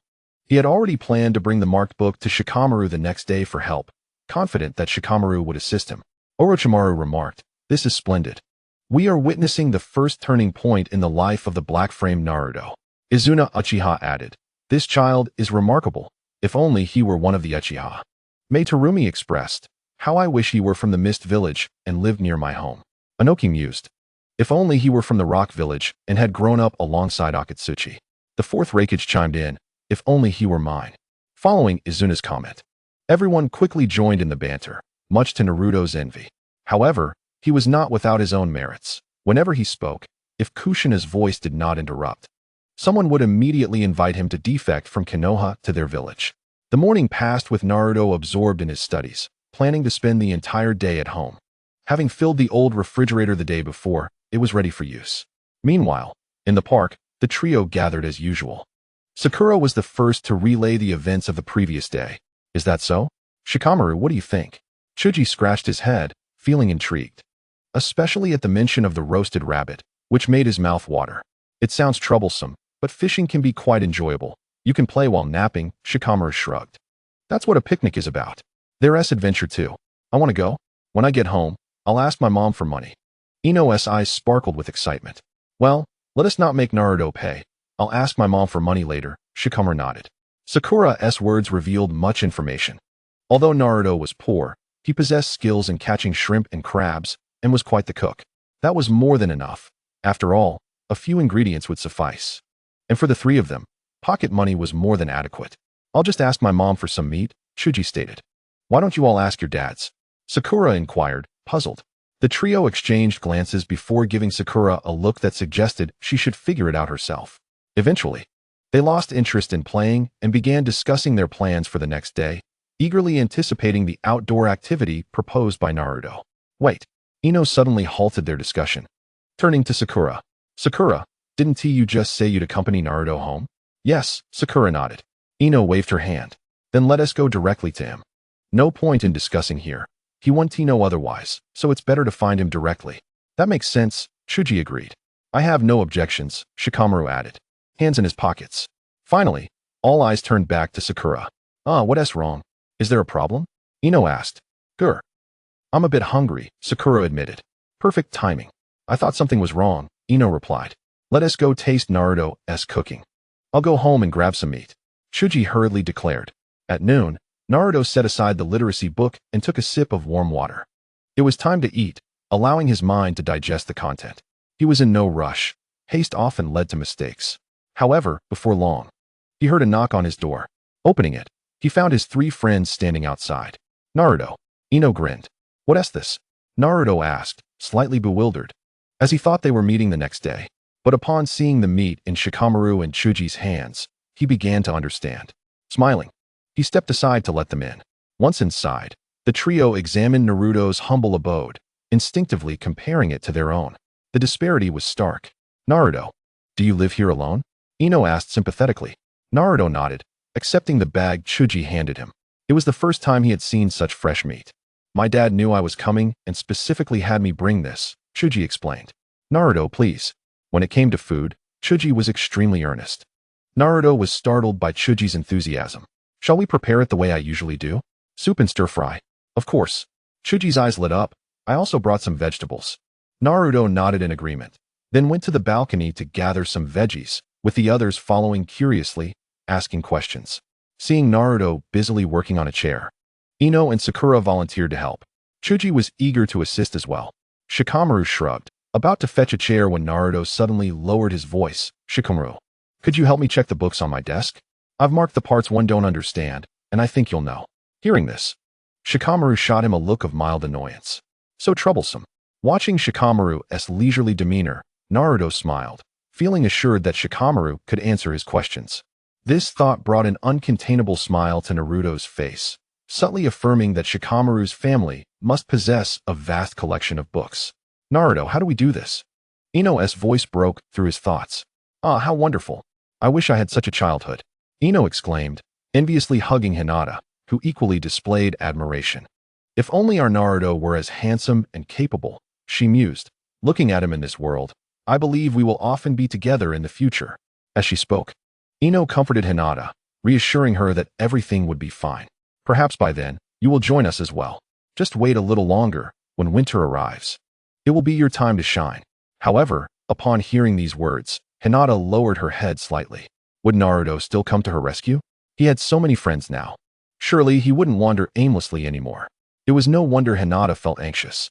After all, this black-framed Naruto exuded an intelligence that overshadowed the fluttering feelings brought about by the golden-framed Naruto. In a moment of reflection, Hinata's cheeks flushed. What if such a clever Naruto discovered her little secret? In the afternoon, Choji stroked his round belly and gave little Naruto a thumbs up, then reclined on the ground, feeling pleasantly full. "Naruto, where did you learn all this?" Choji couldn't help but ask. The flavors he experienced were on par with the finest delicacies he had ever tasted. Little Naruto smiled as he poured drinks for everyone. "Well, when I visit Ichiraku Ramen, I often consult the owner. He told me that once you master one culinary skill, mastering others becomes effortless." "Oh, I see." Choji scratched his head, not quite grasping the meaning. In the kitchen, Ino and Sakura were washing dishes. Initially, little Naruto had been reluctant, but Ino insisted on showcasing her skills, so he let her take the lead. "Naruto, is this what you've learned this morning?" Shikamaru, putting down his reading book, looked at little Naruto with surprise. "Am I too slow?" Little Naruto sat down, slightly worried. "No, it's just that you're putting in too much effort. I've already finished reading it, and now I can teach you." As time passed, Ino and the others observed little Naruto and Shikamaru studying diligently and decided to join in. The age meant for play was instead spent learning under the guidance of their small instructor, Shikamaru, who had already completed his studies. Konoha's Hokage, Tobirama Senju, remarked that the Nara clan's youth was as astute as ever. Nara Shikaku humbly responded, "You flatter me, Lord Tobirama." Hearing the comments in the chat room, Temari glanced at the languid Shikamaru beside her and shook her head in resignation. This guy still lacked motivation. However, gazing at Naruto on the large black-framed screen, Temari furrowed her brow slightly. Would the future unfold in this manner?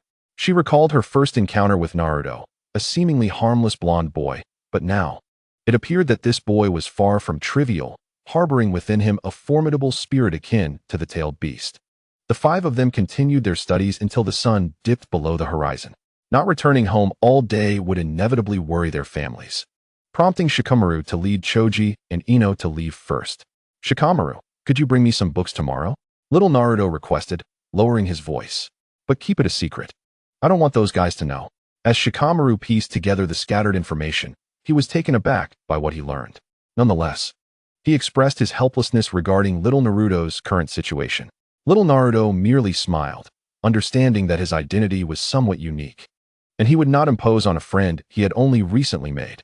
He simply asked Shikamaru to inquire with his father about the possibility of bringing him some books. After sending the three off, little Naruto returned home to find Sakura standing there, looking a bit shy. "Your parents aren't back yet, right?" he asked. Sakura nodded timidly. "Then stay and finish dinner. I'll take you home afterward," little Naruto insisted, unwilling to let her leave just yet. After all, the overflowing fridge was filled with the fruits of Sakura's labor. "Thank you," Sakura said quickly, nibbling on her lips to express her gratitude. Little Naruto waved his hand dismissively and turned to busy himself in the kitchen, with Sakura trailing closely behind him like a shadow. In the absence of Ino and the others, the atmosphere grew quieter between the two. After dinner, little Naruto escorted Sakura back home. On the way, sensing the disappearance of the feeling of being watched, little Naruto leaned closer and whispered, "Sakura, for tomorrow's picnic, could you please bring me some books? Any kind will do. Just 1 or 2 will suffice. If possible, I'd appreciate your help in the future as well." He added, "I have 20,000 Ryo on me. But since I've already asked Shikamaru, I can only give you 10,000 for now." With that, little Naruto slipped an envelope into Sakura's pocket. She responded, surprised. "Oh, okay." Feeling the warmth of little Naruto's breath as he spoke, Sakura's cheeks flushed. But in an instant, little Naruto pulled away, asking, "Did you remember to bring your keys?" Chapter 36. The drafty little cotton jacket. Darkness approaches quietly. Time flew by, and soon summer had passed. On the winter solstice, little Naruto accompanied Ino home. "Aren't you usually with Shikamaru and the others?" Little Naruto wondered, feeling somewhat helpless about Ino's occasional requests for him to walk her home. "It doesn't matter. You often take Sakura home too," Ino replied, taking little Naruto's hand. "How about I bring you an extra book tomorrow? It's one I've been eager to get my hands on about history. I never realized how expensive historical books could be. They're practically priceless." Yamanaka Ino's father, Yamanaka Kaiji, witnessed this scene and turned red with anger. "Naruto, that is not me. I'm right here." Little Naruto shrank back, trying to distance himself. "There's no need for words," Yamanaka Kaiji shouted, disregarding the hands of Akimichi Choji and Nara Shikaku, as he climbed over the railing, ready to jump down. Fortunately, at that critical moment, he remembered that he couldn't summon chakra. He quickly scrambled back down the stairs. "Where are you going, Dad?" Ino asked, watching Yamanaka Kaiji rush down the stairs in confusion. "I'm just going out to get some fresh air," he replied without looking back. Ino exchanged glances with her mother, and they both burst into laughter. "Look how flustered he is. That's himself in the black-framed world, not in this one. If anyone should be anxious, it's his counterpart from that world." Tobirama Senju mused. "Is everything related to History Band? Isn't that quite normal?" Anoki replied. "No wonder those villagers seem so clueless. It turns out it's because of the banned books," Terumi May remarked. "That's true. If these real historical events were known to the public, the third Hokage might find it difficult to maintain internal stability in Konoha," Chio added. "Humph. I say that the tale of Konoha's White Fang has definitely been concealed. Damn you, Sarutobi Hiruzen. If it weren't for you, I would have avenged my son and daughter-in-law." Kushina Uzumaki observed. "Naruto seems to have grown a bit taller again." "Thank you, Ino." Yamanaka Ino responded. "You're welcome, Aunt Kushina." Since Yamanaka Riho was not in the chat room, Ino took the liberty of replying on her behalf. "Is it little Ino? I believe your mother would not refuse such a marriage proposal," Kushina teased. "Ino, Aunt Kushina, please don't continue this topic. Also, how did we suddenly leap to marriage?" Ino felt a chill run down her spine. There was no need to guess. It was undoubtedly Hinata's gaze. The poor girl's face was practically screaming heartbroken. Yamanaka Ino chuckled. "Haha, Aunt Kushina, I'm sure Hinata wouldn't refuse." "Is that so? Hinata, are you there? You haven't said a word. I thought you weren't in this chat room," Kushina inquired.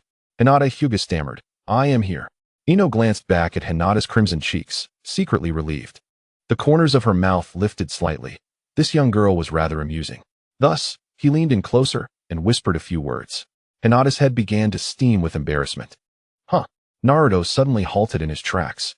In recent days, the sensation of being watched had not been too overwhelming. At times, there were even stretches of hours without anyone monitoring him. Moreover, the atmosphere in the village seemed somewhat off. Each time Naruto accompanied Sakura or Ino home. He remained vigilant of his surroundings. Today, however, the ambience felt distinctly unusual. Snow.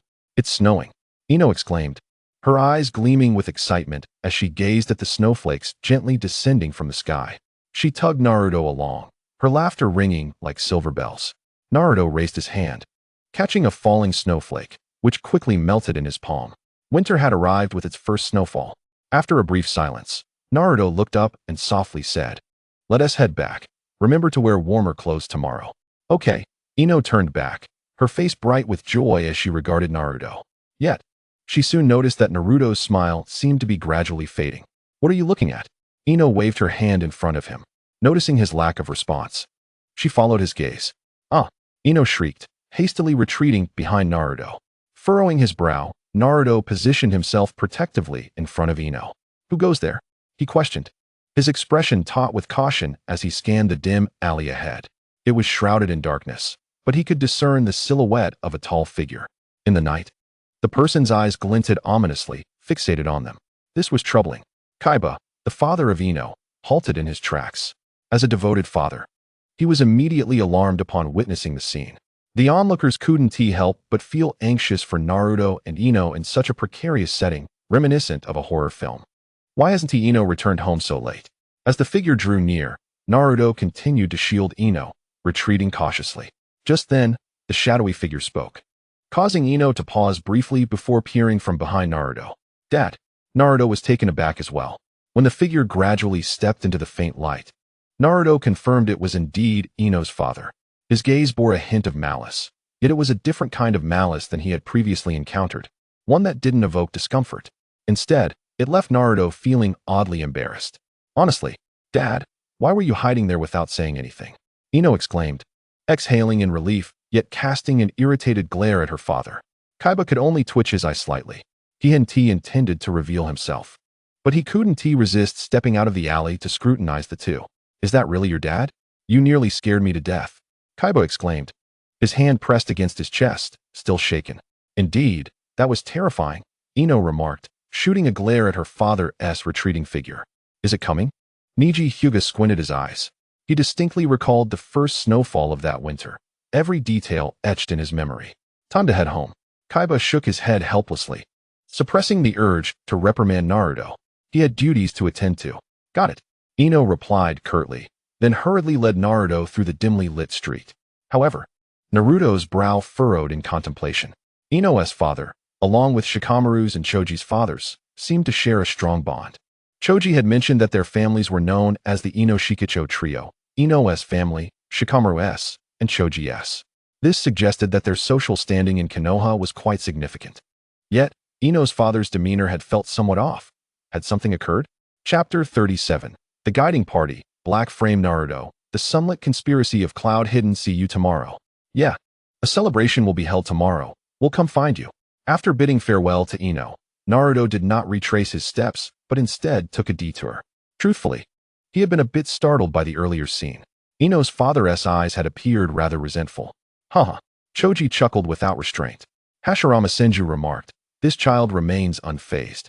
Kushina Uzumaki added, "He bears no resemblance to Kyubi." But this is precisely what makes Black Frame Naruto so formidable, Nara Shikahisa sighed. Noting the striking similarity between Naruto and the late Minato, Kaiba's greatest fears were bound to materialize. Despite numerous influencing factors, the truth remained, within a single night. The sole candidate for the Nine-Tails Jinchuriki was claimed by Minato. Choji patted Shikahisa on the shoulder, reassuring him, "It's all right. Their offspring will still carry the legacy. Look, Ino's hair color is quite similar to Naruto's. I isn't it? My concerns lie beyond that." Shikahisa waved his hand dismissively. Within the Black Frame world, the third Hokage could not possibly be ignorant of the situation, yet he remained inactive. Coupled with the third's views on Naruto. "What?" Choji blinked in confusion. "It's nothing," Shikahisa sighed, offering a bittersweet smile. "All right, I'll take your word for it," Choji replied, laughing heartily. Naturally, Choji was not oblivious to the underlying tensions. With Shikahisa present, he could surmise the implications. His friend was undoubtedly aware as well. On the way home, Naruto noticed that the ninjas who had been watching him seemed to have vanished entirely. His brow furrowed slightly. An instinct warned him that something significant was about to unfold. The celebration scheduled for tomorrow should not be accompanied by such circumstances. Fox Spirit, I wish to investigate. If danger arises, you must not neglect me, he murmured softly. In the next moment, Naruto sprang high into the air, landing atop a rooftop where the biting wind intensified. He was unaware of when it had begun, but he felt as light as a feather. Although he couldn't maintain this newfound agility for long, it sufficed for the present situation. He had inquired about this with Shikamaru, who had expressed astonishment. This is a power that can only be harnessed after refining chakra. Ninjas possess strength precisely because they can extract and wield chakra. Naruto had remained silent for a considerable time. In light of this, he acknowledged that he was indeed quite unique. Yet, since the day he moved out, he had not felt that comforting power manifest again. Nevertheless, he was certain it belonged to the Fox Spirit. In the darkness, Naruto moved stealthily across the rooftops like a phantom. His petite frame was concealed by the night, rendering him undetectable even to other ninjas. Simultaneously, within the Hokage office, Sarutobi Hiruzen set down his pipe and regarded the ANBU ninja who had appeared before him. "How goes it?" he inquired softly. "Hokage-sama, Naruto Uzumaki is behaving just as he usually does. Then there's no cause for concern, for now. We need not keep an eye on him. That child has deeply grasped the essence of the will of fire. Given our current manpower shortages, you should accompany them to the boundary of the barrier." "Understood, Hokage-sama." The ANBU ninja acknowledged, then swiftly utilized body flicker technique to depart. Sarutobi Hiruzen gazed out of the window. Recently, a delegation from the Cloud Village had arrived, compelling him to approach the situation with utmost caution. A single misstep could potentially ignite conflict between the two villages. At this juncture, Konoha had yet to recover from the turmoil wrought by the Ninetales rampage, making war an unwise endeavor. Should hostilities erupt, the other three major shinobi villages would undoubtedly converge like cats drawn to the scent of fish. Curiously, one would expect that both the Cloud Village and the Rock Village would be significantly weakened, rather than feigning normalcy and strength. Yet here they were, proactively seeking to negotiate an alliance. Hiruzen decided to observe their intentions closely. As he lifted his pipe, a thought struck him, and he chuckled softly. The young fourth Raikage was evidently naive. Had such tactics been effective, his father would not have suffered in silence years ago. Moments later, Hiruzen addressed the shadow lurking in the corner, instructing, "Do not impede the Cloud Ninja leader. Allow us to discern his intentions. However, I wish for no unforeseen incidents at tomorrow's celebration." "Understood," came the response. In the mountains, Ino Yamanaka remarked, "I knew it. Whenever that old man appears, misfortune follows." "You're right, Ino. The moment the third Hokage shows up, calamity is sure to follow," replied Temari. "Damn that third Hokage!" Niji Hyuga exclaimed. "Orochimaru, we need you to speak up. Everyone is waiting for you." Hiruzen's eye twitched at the mention of Orochimaru. Initially, he had dismissed the matter as the impulsiveness of a newly appointed Raikage. He had intended to use the situation to impart a lesson, but he was taken aback by the inadequacy of the envoy sent. In a mere exchange, Hyuga Hizashi had dispatched him. The audacity of the Cloud Village to send representatives for negotiation with such a belligerent stance was unexpected. In a previous encounter, the third Raikage had also faced defeat due to Konoha's lack of elite combatants. Naruto leaped from the rooftop, landing at his doorstep, having made a wide circuit without detecting anything amiss. However, as he passed by the great ninja clan's encampment, he sensed the presence of guards, which felt decidedly out of place. Yet, it was not a matter he could involve himself in at present. Naruto loosened his scarf and looked at the sky. "Time for bed. I shall remain vigilant tomorrow." Cultivating the habit of rising early had proven beneficial. Shimura Danzo interjected, "Hiruzen, you see, I told you. The Jinchuriki should have been entrusted to me." Niji shut his eyes in anguish. "What's wrong, Niji?" Naruto instinctively inquired, sensing his friend's distress. Niji inhaled deeply, striving to calm his inner turmoil. "Tomorrow, a cursed mark will be inscribed upon my forehead during the Leaf's celebratory ceremony." The still innocent Niji was oblivious to the harsh realities ahead.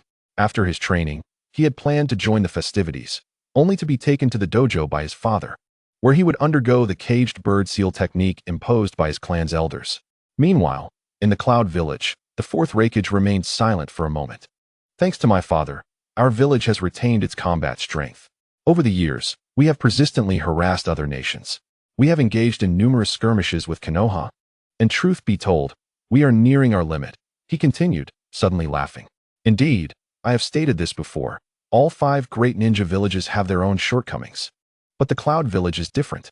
We play our strategies openly. The envoy sent to Konoha is our open ploy. We intend to take advantage of your weakness, using this as a pretext to extort you while gauging the response of your so-called first ninja village. Even if the envoy survives, how dare you lay hands on our representative? What does this signify? I come to sign a peace treaty, and you dare to assault the envoy? Regardless of the envoy's fate, this incident cannot go unpunished. Hand over the assailants, or we shall escalate this into a larger conflict. Chapter 38. The Unwarranted Misfortune of the Hyuga Humph. Danzo scoffed. That is because Hiruzen is too weak. Had I become Hokage, such issues would never have arisen. Without my organization, Konoha would be in a far worse state under Hiruzen's leadership. Silence. Hiruzen barked, his face flushed with anger, but was promptly silenced. However, his frustration only intensified. Curse that dark presence of Konoha. Although I detest you, I must admit that your existence has indeed heightened the threat to Konoha, remarked Onoki. Indeed. On the whole, the disadvantages outweigh the benefits, added Mei Terumi. I concur, stated the 4th Raikage. Danzo is correct, said Raza. For the sake of our village, we must resort to any means necessary. Is that why you are all struggling to make ends meet? Questioned Tobirama Senju. Curse that second Hokage and that Tsunade. If it weren't for her, the Sand Village would not have faced such decline during the Second Great Ninja War. Tsunade retorted, Humph, old hag. Wars are like this. Did you naively believe that your poison was invincible? What's this? You can poison and kill, but we cannot resist or find an antidote. Are we not human? Tsunade, you truly are in the chat room. Why did you not respond to your grandfather earlier? Just like my granddaughter, laughed Hashirama Senju. The chat room descended into chaos once more. The following day, Naruto was awakened early by the sounds of merriment echoing through the streets. After a brief wash, a knock resounded at his door. Upon opening it, he found Ino and Sakura waiting, bundled up against the cold, their cheeks flushed from the chill. Naru, Ino reached out, touching Naruto's face, and he instinctively recoiled at the cold sensation. He then welcomed them inside with a smile. Soon, Shikamaru and Choji joined, filling the day with excitement. As Naruto ventured out with his friends, he soon spotted a man with a headscarf whose forehead protector was distinctly different from that of a Konoha ninja. Upon encountering this individual, Hisashi Hyuga sighed. The appearance of this man marked a pivotal turning point for the Hyuga clan, heralding its decline. In truth, the main branch of the Hyuga was exceedingly small, consisting only of Hisashi and his daughter, along with a handful of elderly elders. Thus, the majority of the Hyuga clan was composed of the branch family. The caged bird seal appeared to tightly confine the branch family. However, it effectively safeguarded the entire clan, preventing fatalities due to the allure of the Byakugan. Within the clan, aside from the head family, all members were treated equally. Yet, the Hyuga clan was indeed a family of clear hierarchies. It was precisely because of the caged bird seal that they had managed to preserve their strength and survive intact until now.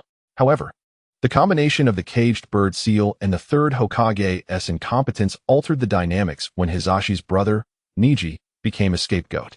Within the clan, they were suppressed by the main family, while in the village, they were oppressed by those in power. They seemed to foresee a future akin to that of the Uchiha clan. Amidst the relentless warfare that has persisted through the years, various clans have found themselves in a state of generational disconnection. What of the common civilian ninjas? The Sarutobi clan, once a formidable lineage, has diminished significantly over time. It was only after the annihilation of the Uchiha clan that the latent strength of the Sarutobi was inadvertently revealed, awakening the awareness of the ninjas from the prominent clans. Albeit too late. Aside from a singular ninja, no other remarkable discoveries were made. Subsequently, under Ino's guidance, Naruto experienced an array of delectable snacks he had never encountered before. Despite occasional disdainful glances and attempts to shoo him away, most merchants were willing to engage in transactions, especially with Ino's presence. As night fell, the children, exhausted from a day of frolic, prepared to bid farewell. In a tender gesture, Ino lightly touched the nape of Naruto's neck with her cool hand, eliciting a familiar shiver of delight. My father mentioned that over the next few days, Shikamaru, Choji, and I will begin learning the basics of our family's secret techniques. Naruto shared. Shikamaru said it involves chakra refining and something else I can't recall. I'll teach you once I master it. Don't bury yourself in studies all the time. Remember to relax occasionally. Upon witnessing Ino's sudden shift from playful laughter to a serious demeanor, Naruto reciprocated with a solemn nod. Well then, Ino said, satisfied, I shall see you in a few days. By the way, don't cut your hair. I think long hair suits you beautifully, she added. I think so too, Naruto replied with a smile, waving farewell to his companions. That night, within the Konoha Inn, an envoy from the Cloud Village stood by the window, gazing at the brightly lit streets below, a cold smirk playing on his lips. For the village, he declared, and in an instant, the Cloud envoy vanished from sight. Shortly thereafter, a member of the Umbu emerged from the shadows of a nearby tree. I must report to Lord Hokage, he stated, adhering to Sarutobi Hiruzen's orders and opting to inform rather than intervene immediately. In the Hokage's office, Sarutobi Hiruzen furrowed his brow, contemplating the situation. What is Cloud up to? He pondered, deciding to investigate further rather than dwell on uncertainties. Meanwhile, in the Hyuga clan's territory, Hinata lay in a deep slumber, unaware of the dark figure that appeared beside her. Humph, is this the so-called Hyuga of Konoha? The figure, the Cloud envoy, narrowed his eyes, recognizing the absence of a curse mark, identifying her as a member of the main family, distinguishable by her transplantable Byakugan. Without hesitation, he scooped up the petite Hinata and fled. However, just as he was about to escape the Hyuga compound, another figure awaited him. Today marked the day Niji was to apply the caged bird seal, coinciding with a celebration in Konoha, leading to a lapse in vigilance. Unexpectedly, an intruder had taken advantage of the moment. Hyuga Hayashi, perplexed, wondered who dared to infiltrate the Hyuga clan's sanctuary. Chapter 39. Senju Tobirama's anger, how fortuitous. He mused. This must be connected to that old fool. Under the cover of night, a nimble figure melded into the shadows. Before long, Naruto returned home, removing the night gear gifted by Sakura and stowing it beneath his bed. He recalled encountering the envoy from the Cloud Village earlier that day, who had met a grim fate. Naruto adjusted his breathing, running to the bathroom to wash his face, striving to calm his racing heart. Encountering death for the first time left him uneasy, yet simultaneously exhilarated. He felt compelled to leave quickly, for he was acutely aware that the strongest ninja in Konoha was not someone he could easily evade. Unbeknownst to him, the sensation of being watched that he often felt stemmed not only from Umbu ninjas, but also from Hiruzen, who utilized a crystal ball to monitor him. Orochimaru, you are not entirely wrong, Naruto-kun. Hyuga Niji, so it was all because of you. Third Hokage, Senju Tobirama, a crystal ball? Was it a remnant of the barriers set long ago? I recall that using this crystal ball makes one easily detectable. Tsunade interjected, so it was left by my granduncle. Your reputation is quite tarnished. Absurd. Tobirama shouted. Monkey, destroy that crystal ball at once. Tobirama was infuriated. Every time he thought his legacy was somewhat secure, new revelations emerged to tarnish it further. In the Pure Land, Tobirama's eyes glistened with unshed tears. After years of battle, countless injuries, and rivers of blood shed, he had never wept. Now, even in death, he was driven to tears by the consequences of his own decisions. Senju Hashirama was taken aback. He had seldom witnessed his younger brother in such a state of fury. Tobirama's voice silenced even his longtime rival, Uchiha Izuna. Is someone stirring trouble? Kushina quickly chimed in. As the silence was broken, Minato took a deep breath, wishing to avoid a rift in his family even after death. Thus, he joined in the chorus of condemnation against Hiruzen. You old monkey, you fool. The deceased looked on in bewilderment. Tobirama, fourth Hokage, hold your tongue.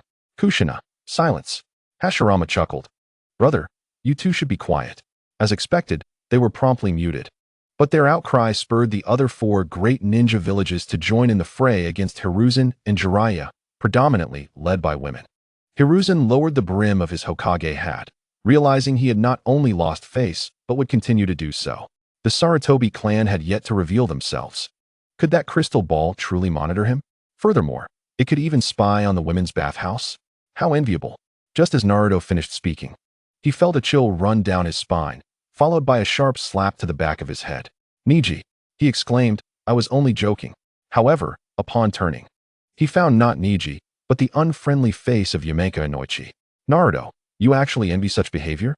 Inoichi took a deep breath before speaking into the chat room. Kushina. Naruto expressed some envy. My Naruto. Kushina wailed. Inoichi hit him. No, Mom, I was just joking. Naruto protested. Yes. The voices in my head are the ones provoking such impure thoughts, and I am fighting against them. Thus, the previously tense atmosphere dissipated. Though Naruto paid the price for his jest, as kunoichi slapped his rear in front of everyone. Naruto raised his head, gazing into the mirror, momentarily stunned. His once azure eyes had morphed into a peculiar crimson hue, though this transformation was fleeting. The fox spirit? Was it the gruesome scene that left me in shock? Or perhaps the intense emotional upheaval I just experienced? Naruto stood there in a daze for quite some time, gradually beginning to reflect on the events that had transpired. The sensation was not overwhelmingly strong, yet the emergence of that power brought me a sense of comfort. Within the ceiling space, the Ninetales' eyes shimmered with a faint crimson glow. The seal was loosening, and while the young boy had yet to master the art of chakra extraction, it was an opportune moment to leak more chakra. Meanwhile, Sarutobi Hiruzen's expression darkened ominously as he learned of the situation. Upon witnessing this, Hyuga Hisashi glanced at the girl in his arms and ultimately knelt before Sarutobi Hiruzen. The latter waved his hand dismissively, instructing him to handle the body appropriately. With that, Sarutobi Hiruzen turned away, his demeanor heavy with foreboding. The Umbu ninja, sensing the situation had spiraled beyond control, hurriedly removed the corpse from the scene. Once the two had departed, Hisashi gently lifted Hinata, rising slowly. It seemed this matter was far from over. An aged voice resonated from behind. Hisashi entrusted Hinata to the elder's embrace, assuring, "I will take care of this." With a final glance at the slumbering Hinata, he silently made his way toward the dojo. Father, recalling past events, Hinata felt a pang in her heart. Sister, did father do something wrong? Was it not that person who attempted to abduct you? Hanabi, though clever, was still too young to fully grasp the complexities of the situation. Hinata shook her head, gripping Hanabi's small hand tightly. Meanwhile, Hisashi sat in the players' lounge, letting out a weary sigh. He had intended to wait for Niji here and present him with a letter left by Hayashi. It was rather curious that he chose to reveal it at such a critical moment, when Niji had just exposed the Hyuga clan's secrets before numerous ninja leaders and feudal lords from other villages. The subsequent events unfolded swiftly that night. As the leaders of the various ninja clans were summoned for an urgent meeting, what had begun as a day of celebration swiftly turned into a night of grave discussions. The clan leaders surmised that the matter was likely related to the envoy from the hidden cloud. However, upon arriving at the meeting room, they were greeted by the lifeless body of the cloud envoy. Regardless of the circumstances, it was an unwritten rule among nations to not harm envoys. The hearts of the clan leaders sank as they realized the gravity of the situation, particularly since the envoy represented the hidden cloud. "Please take your seats," one of them urged. Chapter 40. Hyuga, huh? Have I become the new Hokage? It is my fault, Hisashi confessed, revealing the details of the incident. The clan leaders exchanged glances, their expressions a mixture of concern and disbelief. "We must act. There is little else to discuss," one declared. "Otherwise, we shall allow the hidden cloud to twist the narrative and demand exorbitant reparations." In a fit of anger, Inuzuka slammed his palm on the table, glaring at the others. "Konoha has suffered enough losses recently. We cannot let ourselves be intimidated by a mere hidden cloud." The two senior advisors remained silent, while Danzo surprisingly chose to maintain his silence as well.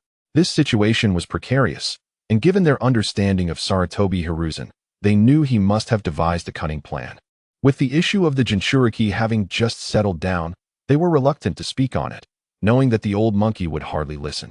After all, it was your Umbu who were supposed to keep an eye on the cloud envoy, and yet such an incident occurred, Danzo thought with a cold smirk. If Sarutobi Hiruzen failed to manage this matter, Danzo would have a valid reason to challenge the Hokage position once more. The fourth Raikage scoffed. "Internal strife is quite the spectacle," he lamented. "Had I known our demands should have been more excessive from the start, we might not find ourselves in this predicament." At this moment, many from Konoha's side displayed their anger upon hearing the fourth Raikage's words, only for it to swiftly dissipate, akin to a deflated balloon. It was indeed a harsh truth. Uchiha Madara interjected, "Please, continue your forced laughter." "Ha ha ha," Senju Hashirama chuckled. "I am already as good as dead." Senju Tobirama's I twitched in disbelief. How could this be?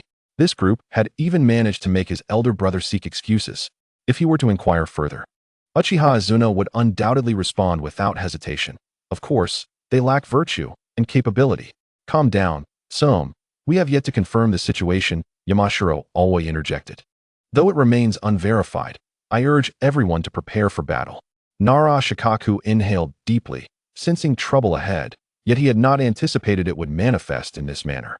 At this juncture, no one questioned why Sarutobi Hiruzen had not assigned the Umbu to monitor the Cloud Envoy.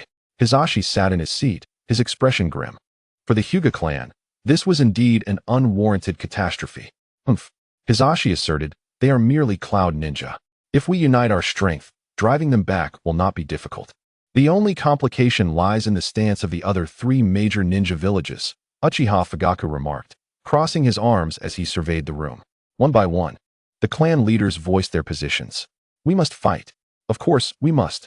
To refrain from fighting would be to show cowardice. If news of this spreads, will it not embolden others to trespass upon Konoha? Sarutobi Hiruzen, seated at the head of the table, silently smoked his pipe. Ultimately, all eyes turned to him. For now, let this matter rest. I have dispatched a hawk to convey the details of the incident, and I trust we shall receive a response from the hidden cloud shortly. Until then, I implore all of you to keep this matter confidential. I will instruct the Umbu to minimize civilian outdoor activity, should any unforeseen events arise. We can swiftly guide them to safety. With that, Sarutobi Hiruzen rose slowly. You may disperse. He departed without affording anyone the chance to inquire further. With one hand behind his back and the other holding his pipe, he left the room. The clan leaders exchanged glances, but ultimately no one spoke. Hisashi gradually stood and made his way toward the exit, preparing himself for the worst. The other clan leaders, witnessing his departure, had no choice but to rise as well and follow suit. In the end, only Danzo and the 2 advisors remained in the meeting room. Danzo, what are your thoughts? One advisor asked. Let us observe, Danzo responded, not bothering to turn around. The 2 advisors exchanged glances, both recognizing the reluctance in the other's eyes. Clearly, they were uninterested in wading through this murky water, fearing the potential loss of their influence. As the snow fell heavier, Konoha enjoyed a brief period of tranquility. On this day, a sharp, piercing cry echoed across the skies of Konoha. The Umbu ninja, who had been waiting, promptly called out to the soaring hawk. Upon catching the bird, the Umbu retrieved the message from its talon and handed it to a nearby ninja before taking the hawk to feed. Receiving the letter, another Umbu ninja hurried to the Hokage building. Meanwhile, at the border of the Land of Fire, an unexpected visitor arrived. The 4th Raikage had personally come to the front lines. Shortly thereafter, a group of ninjas appeared behind him, led by the 8-Tails Jinchuriki, Killer Bee.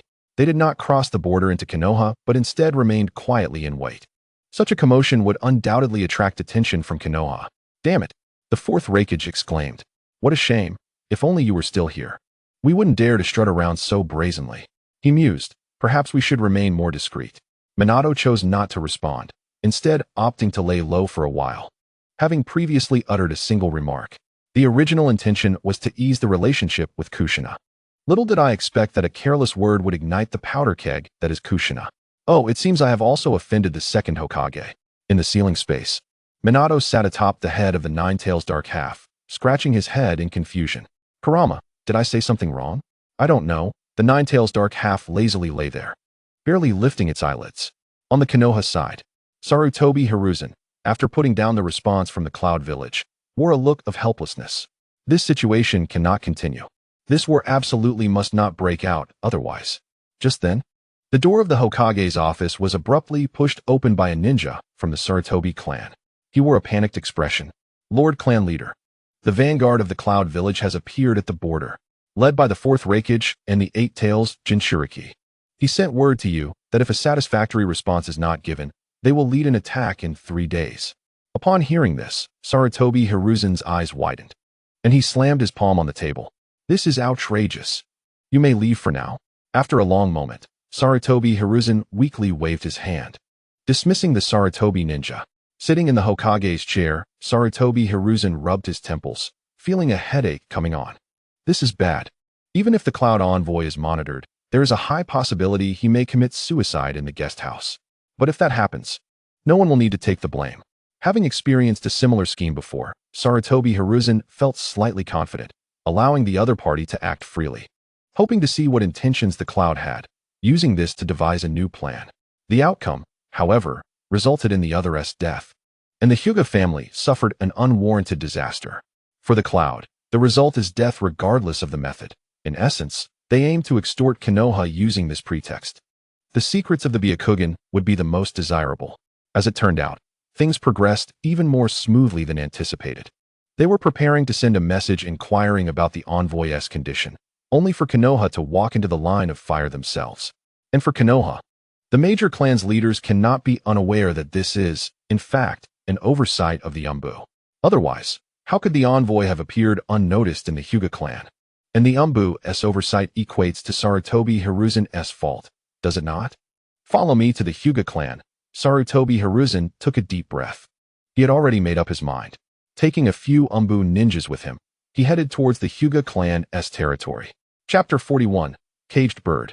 When will it fly? Wings slightly spread, awaiting the wind. So this is how it was. The people of Konoha finally understood what had transpired that day. Why Hyuga Hizashi sacrificed himself for the village. It was truly a sacrifice made for you. Inuzuka some exclaimed, "Damn it. I always wondered why it ended up like that." So it was you, old monkey, pulling the strings behind the scenes. Sarutobi Hiruzen's lower limits were once again refreshed. The ninjas of Konoha were becoming somewhat numb to it all.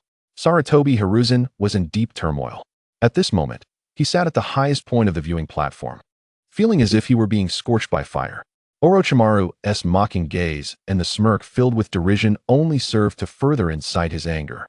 There was no escape. Uchiha Izuna. Tobirama, do you have anything to say? Senju Tobirama. I meant you. Silence for 10 minutes. A good hand of cards turned into a bad hand. Kakashi gazed at the large black-framed screen, his thoughts drifting far away. The smile of his father, Hatake Tsukumo, surfaced in his mind. Was what happened back then really just as it seemed? Kakashi was unaware that his father was still waiting for him in the spiritual realm connected to the ninja world. Whether Tsukumo had a fragile heart was temporarily irrelevant, but the moment Kakashi joined the others in blaming his father was the last straw for Tsukumo. So that was it. The hawk was for delivering messages. No one had come to monitor me for days, not once. It must be due to the death of that envoy from the Cloud Village. How should I deal with this old fool? Shikamaru's book mentioned that the death of an envoy could very well serve as a reason for two nations to go to war. They should be heading to the Hyuga clan. Sarutobi Hiruzen departed with several Umbu ninjas. No one noticed little Naruto playing in the corner. Since Ino and the others were training and Sakura continued her studies, Naruto had been wandering around this area for some time. Finally, he had made a discovery. Not following them, he took a detour back home. It was too easy to be discovered if he followed. Meanwhile, at the Hyuga family, the day of the Konoha festival was the day Niji was subjected to the caged bird seal, and it was also Hinata's birthday. Similarly, it was the day Niji was brought into the clan's life. Hyuga dojo. The footsteps were too chaotic. Hyuga Hayashi looked at the swaying girl before him. Frowning. The incident regarding the Cloud Envoy's death gave him an ominous premonition. He had been rigorously training little Hinata these past few days. Despite feeling some reluctance in his heart, he donned a cold mask on his face, thinking of the worst outcomes. Yes, Hinata steadied herself and resumed her stance, attacking Hyuga Hayashi once more. Nearby, Hyuga Hizashi and Niji knelt side by side. Niji had a bandage wrapped around his forehead, concealing the mark of the caged bird seal. Watching the girl attack on the field, a slight smile appeared at the corner of his mouth. Niji, listen well. You were born to protect Lady Hinata and safeguard the abilities of the Hyuga clan. Hyuga Hizashi spoke in a deep voice. Yes, father. Niji replied without a moment's hesitation. Upon hearing this, Hyuga Hizashi couldn't help but glance at his son, seeing the smile on his lips. His expression changed slightly. Looking at Hinata, who was panicking on the field, in terms of talent, she was completely inferior to Niji. His hands trembled uncontrollably. Slowly lowering his head, the blood vessels around his eyes slightly bulged. Why must his exceptionally talented son bear the mark of the caged bird? Huh? The moment the Byakugan activated, Hyuga Hayashi immediately sensed it. He halted his actions and quickly stepped forward to protect Hinata, forming hand seals with one hand. The caged bird curse mark under Hyuga Hizashi's forehead activated. Hyuga Hizashi clutched his head, letting out a wail of despair. His killing intent was not directed at Hinata, but rather at the unjust Hyuga clan. Father. Niji was taken aback, then hurriedly approached to check. He saw the caged bird mark on Hyuga Hizashi's forehead glowing with a faint green light. In that moment, Niji seemed to realize something. You may leave. I will forgive you for today, you shameless wretch, but do not forget your fate. With that, Hyuga Hayashi left with a worried expression, taking Hinata with him, watching their retreating figures, and then looking down at his suffering father. Niji's tears fell silently, his teeth clenched tightly. Just a moment ago, he had been smiling. Now he was witnessing the cruelty of the Hyuga clan. Gazing at the images on the large black-framed screen, Niji closed his eyes. The narrative presented by the screen spoke of the Hyuga clan with greater potency than he could express himself. The impact was far more profound. A captured bird, if clever enough, would use its beak to open the door of its cage, for it has not given up hope of soaring freely in the sky. Show me. Nara Shikaku was momentarily taken aback. What difference is there between you and that despicable third Hokage, or those who cursed and slandered Naruto? Nara Shikaku was left speechless. In the mountains, Yamanaka Ino paused his actions and sighed. This was a matter concerning others, and as the leader of his clan, he felt he had no standing to comment. Naruto rubbed his backside and quickly extricated himself from Yamanaka Ino's grasp. The scene unfolded further. As night descended, Sarutobi Hiruzen instructed the Umbu ninjas to wait outside and entered the Hyuga dojo alone. The dojo was lit by candles, and Sarutobi Hiruzen knelt at the head seat. Facing the four elders of the Hyuga clan and the two brothers, Hyuga Hizashi and Niji. Before them lay the forehead protector of a Kumo messenger. The messenger was dead. The message from Kumo demanded many things, including the life of the murderer. Sarutobi Hiruzen spoke gravely. After the chaos caused by the Nine Tails, Konoha could not withstand another war. To prevent such a conflict, a clandestine deal with the Hidden Cloud Village was necessary. This incident had escalated to involve both the Land of Fire and the Land of Lightning. With the daimyo of the Land of Lightning pressing for action, while the daimyo of the Land of Fire awaited Konoha's response. An eerie silence enveloped the dojo. For the sake of Konoha, I will not permit this to happen. Sarutobi Hiruzen declared once more. There is no other option, if my life can save the entire village. Hyuga Hizashi interjected. Sarutobi Hiruzen lowered his head slightly. Wait, Hizashi, do not decide so hastily. The Byakugan of the Hyuga clan was the village's trump card, and it was the duty of the main family to protect it. Hizashi's father interrupted his son. Yet, our responsibility should not lead the village into the abyss of despair. A fine sheen of cold sweat appeared on Hizashi's forehead. This scene was unbearable for Uchiha Azuna. What? The Hyuga are the strongest clan in Konoha? Though they are formidable, do not forget that the Senju and Uchiha precede you. Uchiha Fugaku added. The Senju are integral to Konoha, publicly. We are the face of the village. Uchiha Azuna replied. I understand now. These young Hyuga are quite foolish. They may not even comprehend the concept of self-sacrifice. The two fathers deliberated extensively. Ultimately, they decided, let Hizashi's corpse be disguised and delivered to Kumo. Sarutobi Hiruzen personally approached them, explaining the rationale. And it was easy to surmise what was said during that conversation. As the one who had slain the Kumo messenger, Hizashi had anticipated this outcome. I agree. Hizashi said expressionlessly. The two brothers were identical twins. Even if Kumo obtained one, they could not uncover the secrets of the Byakugan. However, the words of Hizashi's father were somewhat amusing. Having given up one, what more could Kumo possibly say? If they truly dared to wage war, they wouldn't need so many justifications. The messenger's death could serve as a reason to declare war. In the end, the brothers performed a display of fraternal affection before Sarutobi Hiruzen, preserving the last semblance of dignity for the Hyuga clan. Yet, when Hizashi willingly met his demise for his son and brother, what remained of their honor? Sarutobi Hiruzen silently observed this scene before departing. Shortly thereafter, the Umbu ninjas fulfilled their roles, and Hizashi's body was removed, as if Sarutobi Hiruzen had anticipated this outcome from the beginning. Niji, having witnessed all of this, felt a tumult of emotions. He glanced up at the stands, but did not see Hizashi. He suspected Hizashi was waiting in the lounge for him, perhaps to apologize with a bow and plead for forgiveness. And then, Niji stared at the large screen framed in black. Perhaps in that future world, the Hyuga would no longer have caged birds. It dawned on him that at the moment he was struck down by the Nine Tails, he had unconsciously brainwashed himself. Yet, looking at Naruto not far away, he still found it hard to believe that this Naruto could defy fate. Niji was unaware that he too would become a scapegoat like his father, only this time it would be Hinata instead of Hizashi, but both were from the main family. In the end, the caged birds still existed. Senju Tobirama could no longer bear the situation. As the first and second Hokage of Konoha, my brother and I declare. From this moment, Sarutobi Hiruzen, Shimura Danzo, Nara Shikaku, and Mito Gaidun, along with their clans, shall be expelled from Konoha. Anyone who defies or disobeys shall be labeled as a rogue ninja. Shimura Danzo retorted, Tobirama-sensei, it would be wise to remain silent. Do not forget that you are merely a corpse. Hiruzen is the Hokage now. In Konoha today, Hiruzen holds the power. Chapter 42, A Snowy Night Encounter, the Third's Gift? The snow continued to fall, and the eerie atmosphere in Konoha deepened. Young Naruto ventured out early in the morning. Although it seemed aimless, he was actually making his way toward the Hyuga clan. Before he got close, he felt the oppressive atmosphere within. From a distance, he observed the Hyuga clan's situation. It appeared they were holding a funeral. Seeing the clan members clad in black, Naruto furrowed his brow. He chose not to approach any further and instead turned to the back mountain to check on his traps. In the blink of an eye, night fell. Sarutobi Hiruzen sat in the Hokage office, lost in thought, puffing on his pipe as he gazed out at the desolate Konoha blanketed in snow. Eventually, he sighed, as if trying to convince himself. Looking at the response from the hidden cloud village, which contained only a few words, I am quite satisfied. Sarutobi Hiruzen frowned. The Eight Tails Jinchuriki? Konoha possesses such powerful weapons of war too.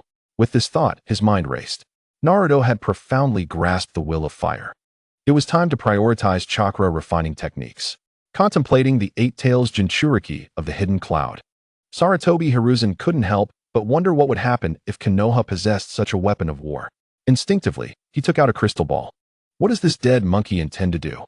In Konoha, as Sarutobi Hiruzen retrieved the crystal ball, the villagers could no longer contain themselves.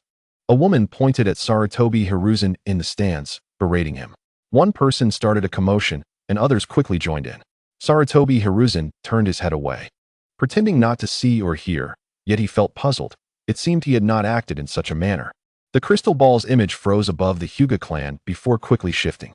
However, during the transition, Sarutobi Hiruzen suddenly paused. The scene transitioned to a street near the Hyuga territory, where a girl dressed in traditional black mourning attire was running through the snow. With a thud, the girl, wiping her tears, lost her footing and fell. Upon witnessing this, Ino nudged a despondent Hinata. Hinata, she's coming. Despite Ino's efforts to lift Hinata's heavy heart, Hinata, upon seeing the scene, did not exhibit her usual shyness. She remained engulfed in the Hyuga clan's unwarranted misfortune. Brother Niji, that's why Niji is so persistent. Hinata's tears flowed freely. Ino's heart ached, and she embraced her, whispering words of comfort. Little Hanabi's mood was also low. Ino quickly exchanged glances with Sakura. Sakura understood immediately and quickly pulled Hinata into her embrace. Hiruzen gazed at Hinata in the crystal ball for a considerable while. Finally, he spoke slowly. Have Naruto come to see me. Inform him that I have a surprise for him. Understood. The scene shifted. The image in the crystal ball transformed to depict Naruto's home. Naruto, who was cooking, paused momentarily. The feeling of being watched had returned. He appeared remarkably composed, mumbling about the will of fire. Unfortunately, he was unaware that this was a surveillance crystal, and his voice could not be transmitted. However, Hiruzen was adept at reading lips and could easily discern what Naruto was saying. After observing for a while, Hiruzen's face displayed a sense of satisfaction. Suddenly, there was a knock at the door. Naruto was taken aback, then set aside his cooking to answer it. Could it be Ino and the others? But weren't they supposed to come in a few days? Being too short to see through the peephole, Naruto only opened the door a crack. When he saw a member of the Umbu standing outside, he was visibly startled. Have I been discovered? He thought, his mind racing to devise a plan. Uzumaki Naruto, Lord Third requests your presence. He has a gift for you. As soon as the words were spoken, the Umbu vanished, seemingly unwilling to approach Naruto. Could it be that Naruto and Hinata's meeting was also orchestrated? After all, Hyuga had just gone through such turmoil. If she regained her senses, she would surely be troubled. If the Hyuga clan were to favor the Jinchuriki, and the future Jinchuriki leaned towards Konoha under the third Hokage, it would be a delicate situation. With a clap of hands, Tintin shared her speculation with the chat room. That makes perfect sense. As expected of my subordinate. Maikai exclaimed. Kai-sensei. Lee responded. Ino covered Hinata's ears. Their eyes met, and Ino's lips curled into a slight smile. Up close, Hinata was truly adorable. However, how had she grown so? Typically, she was so unassuming, yet now, this embrace had caused Ino to feel envious. Sensing something, Hinata's shyness overtook her, and her cheeks flushed a delicate pink. Ino, don't touch her.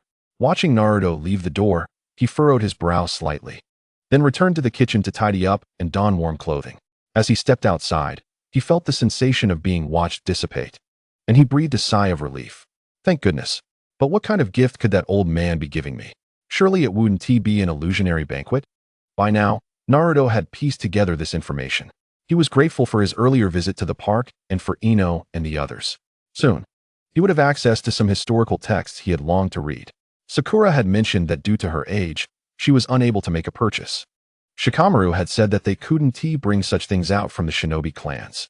Taking a deep breath, Naruto sensed a weighty feeling of historical suppression, leading him to suspect there was more at play than merely concealing his lineage. There were many secrets that old bastard was reluctant to reveal.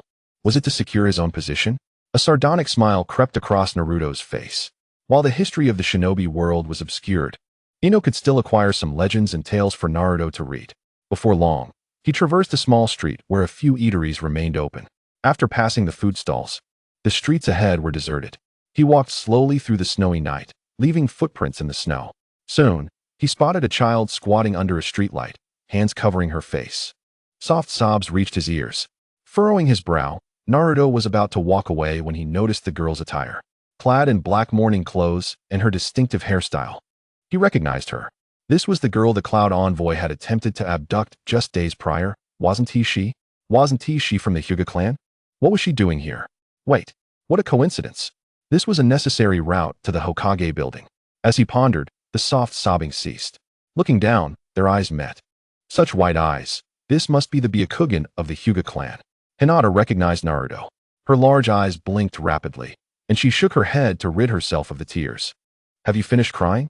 Naruto inquired. Upon hearing this, Hinata's nose wrinkled slightly, and her pure white eyes, tinged with lavender, brimmed with tears once more. Seeing this, Naruto offered her a gentle smile. The girl had clearly been startled a moment ago. She must have either seen him before or heard of him. Yet she did not exhibit fear or aversion. In her gaze, he perceived curiosity. No rush. We can talk once you've finished crying. Chapter 43, Under the Moonlight. A flirtation. Amidst the snow, a companion. Hinata's mouth parted slightly, her voice barely audible. Ino, however, heard her clearly. Watching Hinata fidget with her fingers, Ino felt her cheeks flush. Inside, she screamed with delight, nearly unable to contain herself. How had she not noticed before just how utterly adorable this girl was? Yet, Ino turned her gaze towards Naruto on the large screen, whose somewhat straightforward manner of conversing elicited a chuckle from her.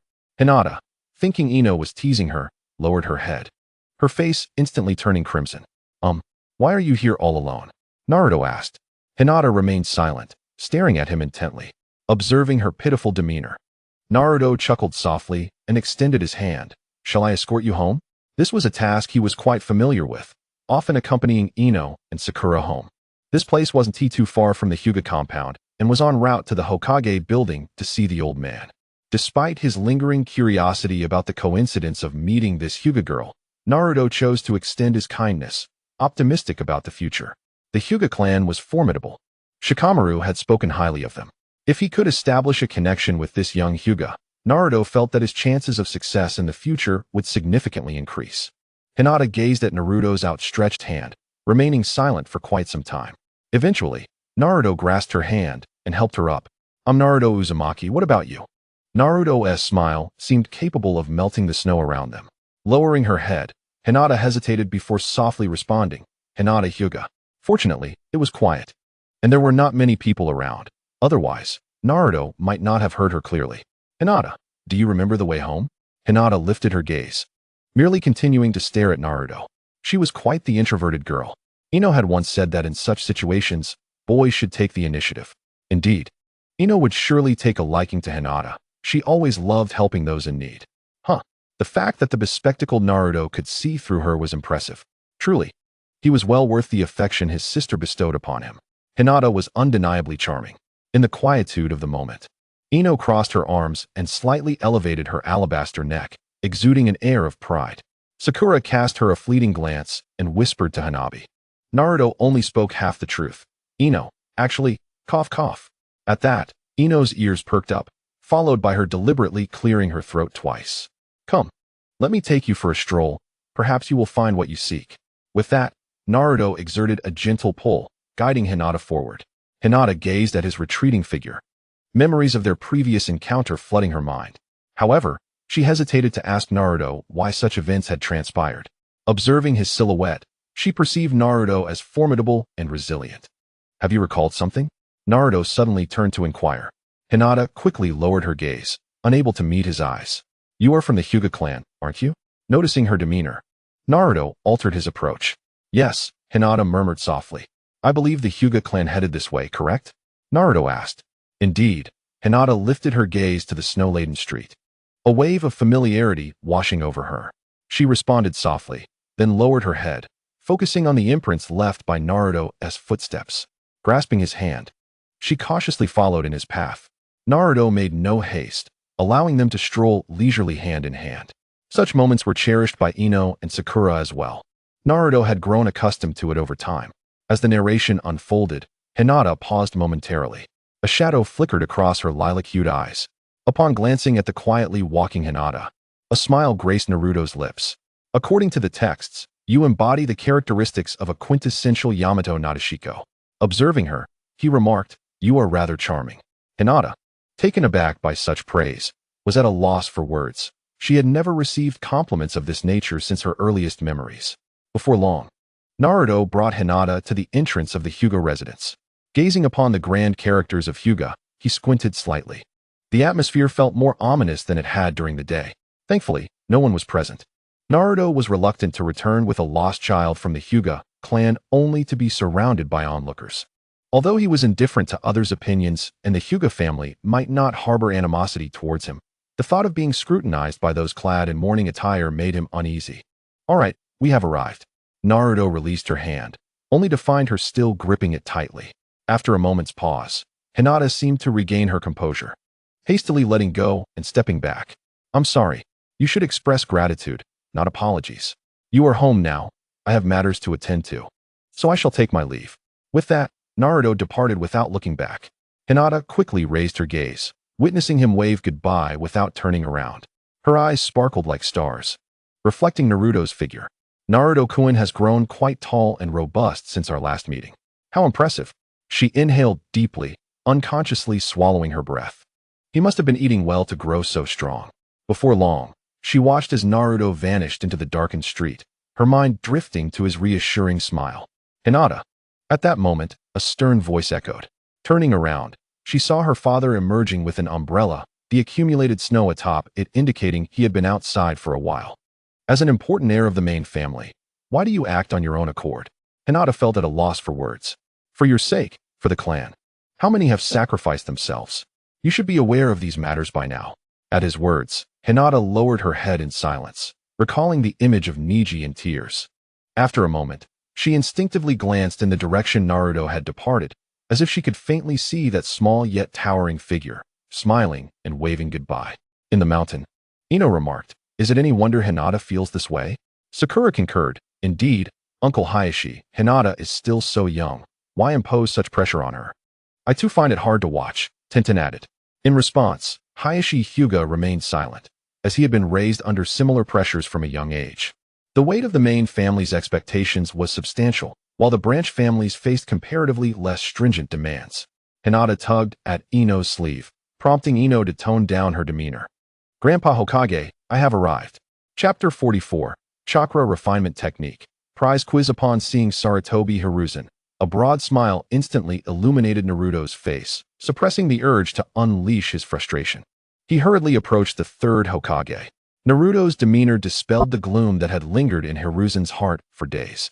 Naruto, Hiruzen began, look what I have for you. He opened a paper bag, bending down to reveal a thick coat inside. A flicker of anger crossed Naruto's eyes.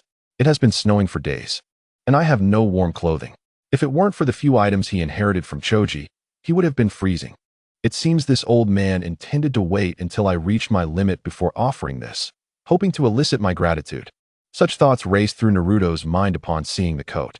Tobirama, what a shameful display. You picked it, idol. Shut it. I warned you, Tobirama. It would be wise to keep quiet. No one knows if the petty-minded Hiruzen might send someone to dig up your grave right after the screening ends. Tobirama. Silence for 10 minutes. Thank you, Grandpa Hokage. Naruto exclaimed with profound surprise and gratitude. Hiruzen chuckled, reaching out to ruffle Naruto's hair. Naruto stiffened momentarily before returning to normal. Old man. And there's this, Naruto. Hiruzen continued, pulling out a scarf from the bottom of the bag and draping it around Naruto's shoulders. Thank you, Grandpa Hokage. Is this the scarf? It's so warm. Naruto exclaimed excitedly. The weather has turned cold, so I thought I'd have you come by for some clothes and surprise you. Kushina's voice echoed through the chat room, filled with palpable resentment. You old man. How dare you use the scarf I knitted with my own hands to win over that brat Naruto's loyalty? Are you planning to continue using what should be Naruto's inheritance to gain his favor? Naruto, tell your mother if you've received any of my inheritance. Naruto replied, Inheritance? I don't know. It seems no one has ever mentioned it. Have you received a red scarf from that old man? And many toys I bought when I was pregnant with you. Kushina listed a few items. Naruto scratched his head, admitting he had no memory of them. Just then, Konohamaru spoke up. Naruto, those things Aunt Kushina mentioned seem to be in my secret base. In an instant, Hiruzen's mind went blank upon hearing Konohamaru's voice. It instinctively sensed impending doom, yet it was too late to avert it. Konohamaru had already spoken. In an instant, the entire shinobi world fell silent. Kushina's voice trembled slightly. Konohamaru, what is your relation to the Sarutobi clan, particularly the venerable Hiruzen? Grandfather, Konohamaru replied. Everyone knows I have a Hokage for a grandfather. It was entirely normal for Kushina to react to his voice. Unlike those who, upon realizing their identity, sought to flatter themselves, Konohamaru opened up with enthusiasm. It was my grandfather who took me to that secret base and said that if I was bored, I could play there. Everything there belongs to me. Under Kushina's gentle coaxing, Konohamaru began to describe the structures and features of that place in detail. Hiruzen attempted to intervene, but was simultaneously reprimanded by Tobirama and Hashirama. Observing this, Konohamaru felt a surge of satisfaction. He relished witnessing his grandfather's embarrassment. This was akin to paternal affection, or rather, a grandfather's love for his grandson. Soon, only Konohamaru's voice echoed in the chat room. Naruto, utterly bewildered, was finally met with a sigh from Inuzuka Kiba, who straightforwardly explained the situation to him. Upon hearing Kiba's words, Naruto appeared unfazed, displaying neither anger nor understanding regarding Kushina's silence due to her reprimand. Kiba's eyes twitched. With a swift motion, Neji conveyed his message through action, opting for direct confrontation rather than idle chatter. Amid Naruto's pleas for mercy, Neji remarked, if you could resist the incessant murmurs caused by the chakra in your mind just once, you wouldn't be as calm as you are now. In the ceiling space, Minato sat atop the head of the nine-tailed shadow, sensing Kushina's unwavering resolve to destroy Konoha. Am I mistaken, Kurama? Instinct warned the nine-tailed shadow that some questions were best left unanswered. What a surprise! Little Naruto inquired, his face brimming with curiosity. Hiruzen then produced a scroll, revealing a gentle smile. This is the chakra refinement technique. Congratulations, Naruto. You possess the qualities to become a qualified shinobi of Konoha. At that moment, a chime echoed, announcing the commencement of a quiz. Please, everyone, prepare yourselves. Instantly, all within the shinobi realm held their breath. It had finally arrived, the eagerly anticipated quiz with generous rewards. Within the Pure Land, Mikoto Uchiha comforted Kushina, whose eyes shimmered with tears. The quiz is here, Kushina. Hurry, prepare yourself. Before Mikoto could finish, Kushina abruptly changed her mind. Mikoto, help me. With tear-filled eyes, Kushina gazed at Mikoto. Seeing her in such a vulnerable state was unprecedented for Mikoto, who embraced Kushina tightly. How may I assist you? Mikoto, be ready to answer first. Together, we shall revive. With your help, none of those Konoha folks will escape. Kushina grasped Mikoto's hand. All right, Mikoto replied without hesitation. Just then, the voice of the viewing system echoed. Question: how will Naruto respond to Hiruzen's words, and what will he think internally? Please select from the following options. 1. Naruto will momentarily lose focus, then reveal a joyful and yearning expression, thinking, wonderful, I have finally grasped the will of fire. Once I become a ninja, I shall earn everyone's recognition. Despite the preceding choices, the people of Konoha resolutely selected this option without hesitation. Many were fortunate that this quiz bore no penalties for them. It was simply a matter of pride in the will of fire. However, those with a discerning eye could see that this so-called will of fire was, in essence, a facade cloaked in cannibalism. 2. Naruto furrows his brow, rejecting Hiruzen's statement, informing him that he has yet to fully comprehend the will of fire and should not become a ninja so soon. Internally, he thinks, I am still too young. I can only perceive the surface of the will of fire and have yet to gain everyone's recognition. Otherwise, I would not feel so isolated. Upon the emergence of this option, those who had previously chosen option 1 began to regret their decisions, as option 2 appeared much more sensible. After all, Naruto had been trained directly by the third Hokage and could not have remained the same as before. Even if he internally disrespected the third Hokage, he fundamentally accepted the will of fire and studied it earnestly. Humanity is inherently diverse, and thus, their inner thoughts are not without merit. It is entirely normal, especially given the closed educational system orchestrated by Hiruzen, which celebrated the virtues of the will of fire. They may have noticed its flaws, yet they would never admit them. After all, if they truly understood the so-called will of fire, how could they treat a defenseless child in such a manner? As soon as option 2 concluded, Kushina exclaimed in the Pure Land, last time there were 3 options.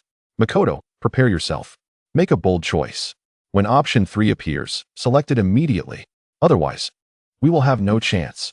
Kushina intended to abstain from participation, as her involvement could hinder Makoto from being the first to respond. Makoto recognized this as well. If only 3 options were provided, the third would undoubtedly be correct, while the first 2 were flawed. With this in mind, Makoto took a deep breath, closed her eyes, and then opened them wide, activating her 3-tomo Sharingan. Makoto was no mere ornament. She was a formidable shinobi of Konoha. With her Sharingan's keen perception, she placed her hand upon the illuminated screen, while Kushina fed her a taste of Kurama's essence, making anonymity nearly impossible.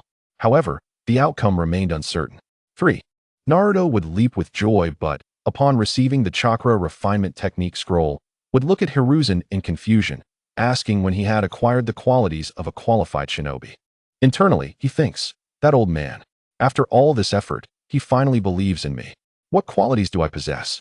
It is my comprehension of the will of fire and my recognition of him as my benefactor. End of the quiz, processing information. The viewing system's voice resonated once more, causing a wave of tension among the crowd. Even those who had chosen option 1 felt a hint of anxiety. In stark contrast, those who opted for option 2 remained completely unperturbed. The most nerve-wracking moment came with the choice of the third option. Of course, their anxiety was not about the correctness of the answers, but rather whether they could secure a place among the top 3. After all, the rewards for the top 3 were exceedingly generous, including even the resurrection of the deceased. In the Pure Land, Kushina's face flushed crimson. Beside her, Mikoto Uchiha was equally filled with tension, yet her delicate visage bore no trace of color, still in a state of the soul. Meanwhile, on the Konoha side, although many displayed expressions of disbelief, their hearts incessantly whispered that the correct answer must indeed be option 3. The previous quiz lingered vividly in their minds. The will of fire might exert its power, but Naruto's indomitable spirit was equally astonishing. Even if he were to change, it would not happen so swiftly. The answer did not keep the ninja world waiting too long. Soon, the black frame screen resumed, showcasing Naruto's life. Young Naruto gazed at the scroll in Sarutobi Hiruzen's hand. Breath caught. Chakra refinement technique. If he could master this, he could essentially be considered a ninja. Running up walls and other such feats would be effortless in the future. He suppressed the yearning within him. Yet, he could not restrain his facial expressions, even leaping up in excitement. Then he reached out, wanting to take it, but hesitated and asked, Grandpa Hokage, when will I possess the qualities of a competent Konoha ninja? Can I truly embody such noble qualities? I feel as if I have yet to grasp the will of fire. This response elicited a smile from Sarutobi Hiruzen that was as unpleasant as a wilted chrysanthemum. Haha, Naruto, do you know? Sarutobi Hiruzen naturally patted young Naruto's head. In that moment, Naruto's slightly long blonde hair no longer appeared jarring to him. Instead, it transformed into something extraordinarily radiant. His heart was already formulating a preliminary plan. A plan concerning Naruto's origins. If properly utilized, the future would yield even greater profits. Observing Sarutobi Hiruzen's demeanor, Naruto displayed an expression of anticipation. Yet, internally, he felt utterly disdainful. This accursed old man. I have spent over half a year earning his trust. However, it is not out of the question that mastering the chakra refinement technique could perhaps suppress the fox spirit within me. Knowledge on this matter is scarce in books.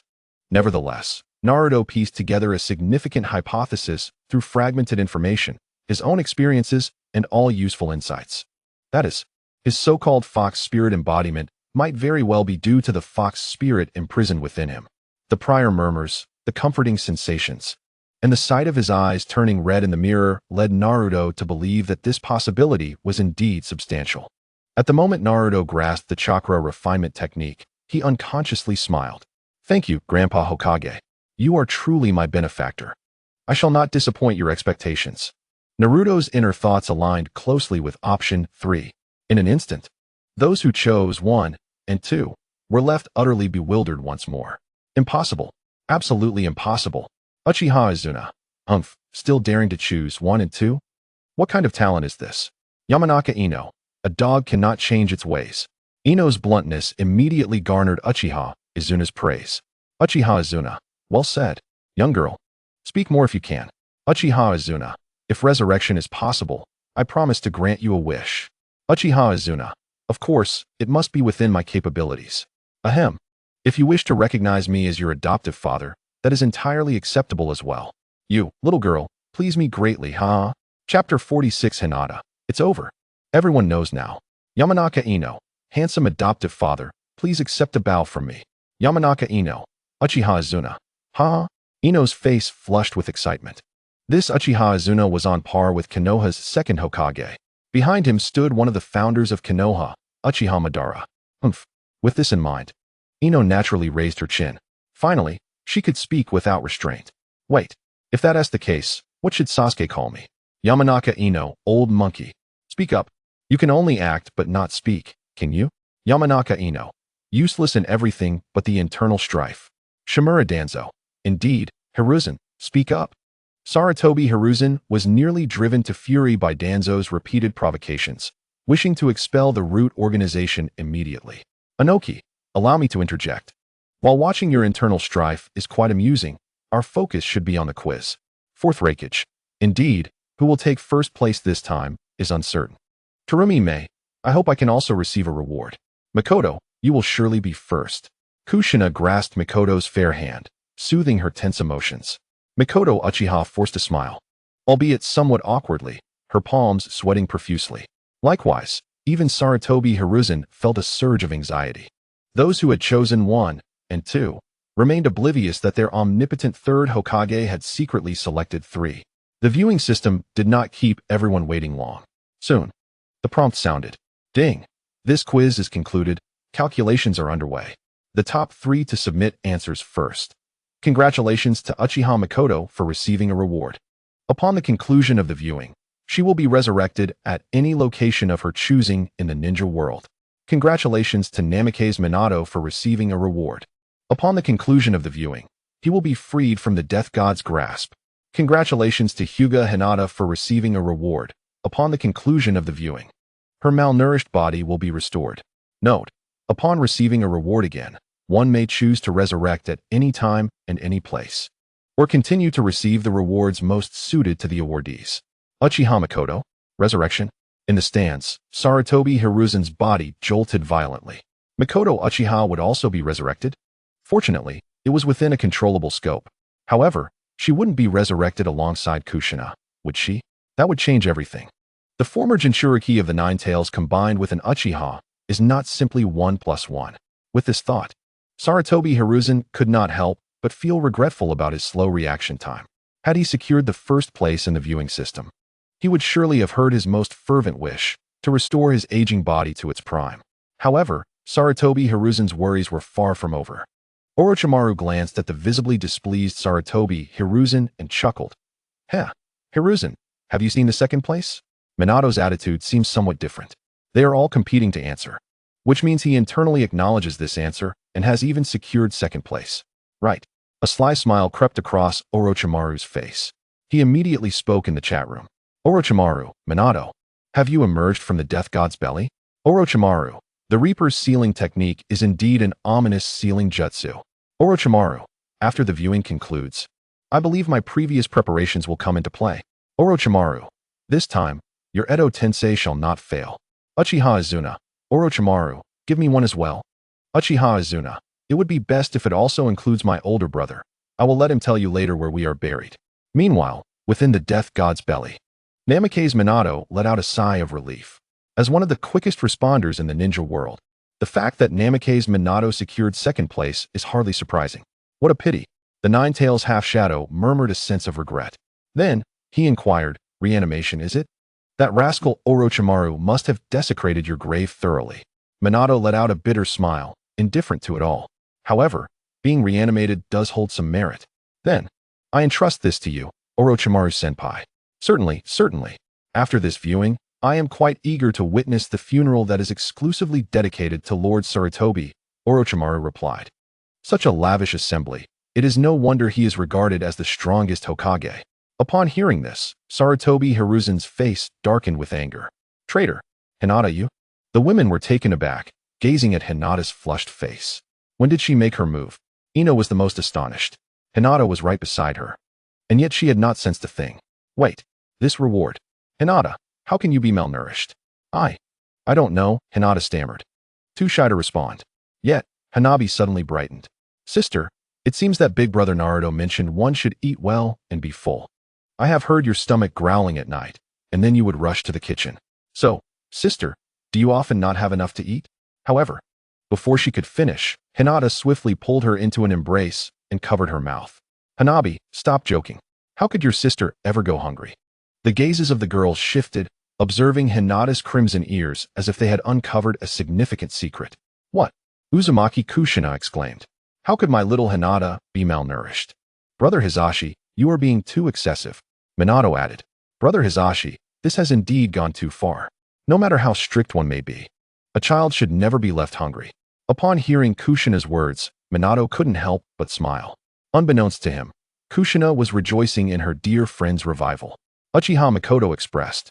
Sasuke, mother can be revived too. You must stay strong.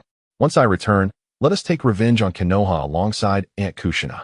That's wonderful, mother. Sasuke's eyes glistened with tears. This was real. He could see his mother again. Uzumaki Naruto exclaimed, Sasuke, that is fantastic. Hisashi Hyuga asked, Hinata, have you truly never had enough to eat all these years? I have instructed the staff to increase your portions each time. Hinata felt a fog enveloping her head. In the next moment, her eyes rolled back, and she fainted. It was over. The entire ninja world would now know of her voracious appetite. A shadow flickered in her pale purple eyes. Senju Tobirama scoffed, foolish. The Hyuga clan, being a taijutsu lineage, inherently requires more energy. You have noticed your daughter's increased appetite, yet you fail to investigate the extent of her consumption. He shook his head. It appears Hinata's situation is quite similar to that of Naruto. If she possesses decent talent, it only demonstrates that you, the head of the Hyuga clan, are an exceedingly inadequate leader and father. I am deeply sorry, Hisashi declared. Starting from tomorrow's next meal, I will ensure an endless supply of food until Hinata is satisfied. From now on, every meal's quantity will be the minimum required for Hinata. Hinata, your father apologizes to you. The second Hokage himself spoke on Hinata's behalf. Coupled with Hisashi's heartache over his brother's death and his guilt towards Niji, he humbly set aside all notions of status to sincerely apologize. Poor Hinata, who had retained a glimmer of consciousness, was determined to muddle through but lost the last shred of awareness upon hearing her father's voice. Hanabi, noticing this, cried out. Oh no, sister has fainted from hunger. Chapter 47, Ninja Bear, quite impressive, only slightly inferior to my early days. Laughter. Sarutobi Hiruzen couldn't help but chuckle. Observing the gratitude and excitement in Naruto's eyes, he reflected. Minato, your child and Kushina's offspring are truly exceptional. Indeed, Minato's insight, the Jinchuriki's holy physique. The Uzumaki clan's constitution, what a rare find in a stable and obedient Jinchuriki. Casting a glance at the chakra refining technique. Despite Naruto's excellent constitution, sealing is still sealing. Over time, if Naruto is not allowed to refine chakra, the seal will inevitably loosen, causing the Nine-Tails chakra to leak. Thus, I preemptively congratulate you on becoming a competent Konoha ninja. Sarutobi Hiruzen chuckled lightly. Thank you, Hokage Grandpa. I will strive to earn everyone's recognition and aspire to become Hokage. A great hero like you. Very well, then you must work hard. Sarutobi Hiruzen smiled and added, if you have any uncertainties, feel free to ask me. Okay. Naruto nodded eagerly. Afterward, Sarutobi Hiruzen brought Naruto into the Hokage building. Inside the Hokage's office, Sarutobi Hiruzen brewed himself a cup of tea, leaned against the window, and enjoyed the cool breeze while lighting a cigarette. He occasionally glanced at Naruto, unable to suppress the smile on his lips. Meanwhile, Naruto, eager to learn, began poring over the chakra refining technique scroll. Shikamaru suggested that one should learn to conceal one's strength most of the time. Thus, Naruto approached Sarutobi Hiruzen, pointing at several difficult characters, inquiring about their meaning. This delighted Sarutobi Hiruzen as he savored the experience of being a mentor. Before long, Naruto finished reading the key points of the chakra refining technique. In essence, chakra is a product of the combination of spiritual energy and cellular energy. The two energies usually do not interact. It is only through human control that one can extract chakra. Without mastering chakra refining, one cannot utilize controllable chakra. Naruto furrowed his brows. Spiritual energy? Cellular energy? So, chakra is essentially an energy derived from depleting one's own vitality? Could this pose a significant risk to my body? The text stated that at his age, he was in a growth phase. Shikamaru and the others had also learned it. Thus, it seemed feasible at this age to endure such depletion. However, excessive consumption would surely compromise one's physical foundation. Naruto pondered deeply. Meanwhile, the ninjas of the world wore expressions of astonishment. Uchiha Izuna remarked, this child possesses remarkable insight. Ino, secure him. Assist my father in revitalizing the new Uchiha. Yamenka Ino exclaimed. Senju Tobirama concurred, stating, ninjas, in essence, trade their lives for power. If chakra is learned too soon and mismanaged, it will undoubtedly lead to a loss of one's essence. In our era, ninjas did not enjoy long lifespans due to constant warfare. Hence, the first lesson for every ninja was to learn chakra refining. Senju Hashirama added, one of the purposes of establishing the village was to protect the new generation. Madara and I once shared this vision. Enough with the reminiscences of the deceased, Uchiha Madara retorted. Shimura Danzo interjected. You are all unaware that Hiruzen has dispatched numerous children to battle. Monkey, is that true? Senju Hashirama exclaimed. You are sending children to the battlefield. Tsunade, Shinju perished on the battlefield. This news struck Senju Hashirama and Senju Tobirama like a bolt from the blue. No wonder Shinju has remained silent until now. Shinju. Orochimaru's serpent-like gaze sharpened. Grandfather Hokage, since chakra cannot be stored, does a ninja have to extract it when needed? Naruto inquired. Indeed, even in the midst of battle. Sarutobi Hiruzen nodded slightly. Mastering chakra extraction techniques may not be overly difficult. The challenge lies in refining it into a skill. An exceptional ninja can swiftly extract chakra, and likewise, a proficient ninja will wisely manage their chakra, for excessive use could lead to death. Naruto quickly nodded, indicating his understanding. After posing several questions to Sarutobi Hiruzen, he seated himself on the ground, attempting to extract chakra. Naruto was unhurried, not immediately resorting to the training methods outlined in the chakra extraction technique, but instead continually adjusting his breathing and mental state. Sarutobi Hiruzen observed Naruto with eager anticipation. The physique of the Uzumaki and Senju clans truly evoked envy. While others possess chakra, they at least have a surplus, and even a ton of chakra is commonplace. As for chakra of the highest caliber, it may be a rarity for a century. Chakra? Kakashi furrowed his brow, sensing an unsettling feeling. However, the narrative resonated deeply with him. Having limited chakra is indeed burdensome. Of course, Kakashi's chakra is not particularly scarce. He is at least within the normal range. The issue lies in his inability to close his Sharingan, which continuously depletes his chakra. This means Kakashi is constantly engaged in passive chakra extraction, which is why he is often referred to as Kakashi of the Sharingan. The unit Kakashi essentially represents the amount of chakra he possesses, minus the chakra consumed by his Sharingan, leaving him with the residual chakra. As a professor of ninjutsu, Sarutobi Hiruzen is well versed in many techniques. Otherwise, he would not merit his position. However, his skills have been honed through countless resources. With Sarutobi Hiruzen's assistance, Naruto successfully extracted chakra after several attempts. The sensation was quite subtle. Naruto promptly suppressed his inner desire and ceased the extraction. Aware that excessive chakra extraction could deplete his essence, he exercised great restraint. Despite the comforting feeling that accompanied the possession of chakra, Sarutobi Hiruzen was equally pleased. With Naruto having extracted chakra, there was no longer concern regarding the seal of the Nine Tails, at least for an extended period. Furthermore, Naruto was now under his control, alleviating worries about Naruto using chakra to harm the villagers. Grandfather Hokage, am I too foolish?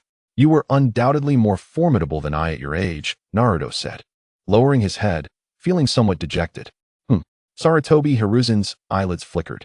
Based on Naruto's earlier description, Sarutobi Hiruzen estimated that Naruto, if capable of utilizing ninjutsu, had extracted enough chakra to perform a standard fire release, great fireball technique. However, seeing Naruto's despondent yet hopeful demeanor, Sarutobi Hiruzen cleared his throat and placed a gentle hand on Naruto's head. Naruto, you have done exceptionally well. Although you are slightly behind what I was at your age, you have surpassed the majority. Really? Naruto's eyes brightened as he quickly looked up. Indeed. Sarutobi Hiruzen nodded earnestly. Now, you must diligently study the will of fire. When you become a ninja, I will have many surprises prepared for you. Haha. Sarutobi Hiruzen chuckled heartily. Yamanaka Ino, how shameless. Yamanaka Ino. However, Naruto's chakra truly is remarkable. Haruno Sakura, yes. Grant me a reward that increases chakra 100-fold. Yamanaka Ino. Father, how does your chakra compare to that of the Uzumaki clan? Uchiha Izuna. The strength of a ninja does not lie in the quantity of chakra, but in its refinement. Senju Tobirama. How would my brother's chakra fare in using fire release? Uchiha Izuna. That is your brother. What concern is it of yours? Your chakra is not significantly greater than mine. Uchiha Izuna. Little Ino, let us not compare our chakra with those monsters of the older generation. The tailed beasts possess vast chakra, but it is merely a fleeting matter. Uchiha Izuna. By the way, wasn't there talk of the Nine Tails disturbance? I could easily make that little fox obey with just a glance. Yamanaka Ino. How impressive. Complimented. Uchiha Izuna felt quite pleased. Uchiha Izuna. Tobirama, what about you? Senju Tobirama. Merely souls beneath the blade. Nine Tails, you're talking nonsense. Uchiha Madara. Nine Tails, damn Uchiha Madara. Senju Hashirama. For my sake, let us all cease this bickering. Chapter 48. Black Frame Naruto. The Fox Demon? A very wicked great fox. After bidding farewell to Sarutobi Hiruzen, Naruto returned home alone. The feeling of being watched had entirely dissipated. Now that he could extract chakra, he was able to sense the general location of those surveilling him almost instantaneously. It seemed that while monitoring might continue in the future, it would certainly not be as intrusive as before, where he felt nearly blind to their presence.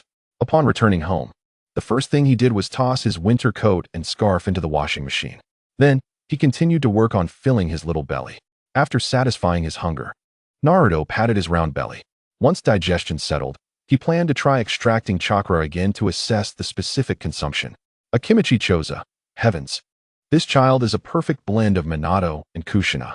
Nara Shikaku nodded slightly. Nara Shikaku. Indeed, this child's potential is beyond imagination. Though he still has trials to face. Nara Shikaku. If I'm not mistaken, Minato, did you leave room in your seal? In the belly of the Shinigami. Minato blinked. Then, scratching his head, he smiled faintly. Namikaze Minato. Indeed, as expected of you, Shikaku. I did leave a key.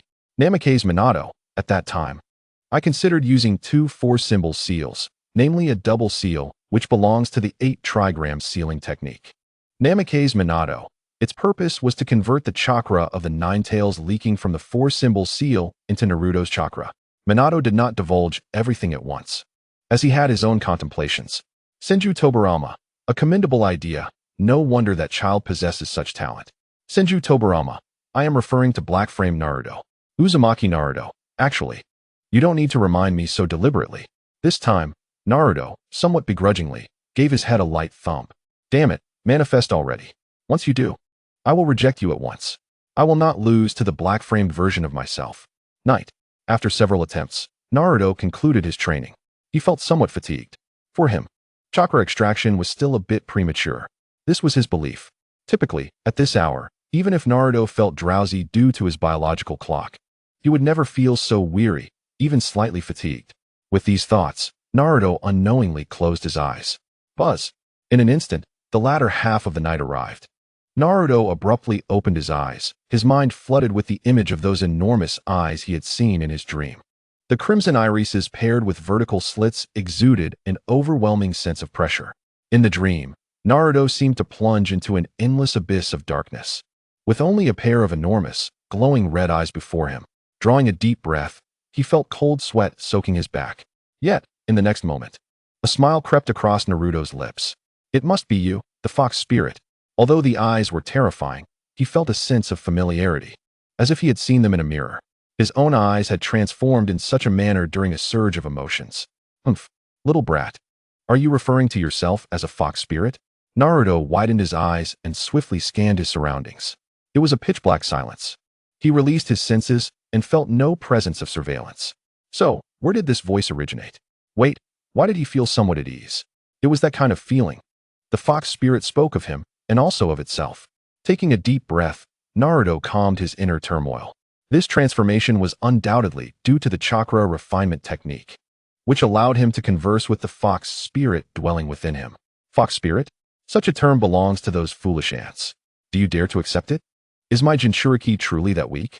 Why, after refining chakra, do you not seek immediate vengeance against them?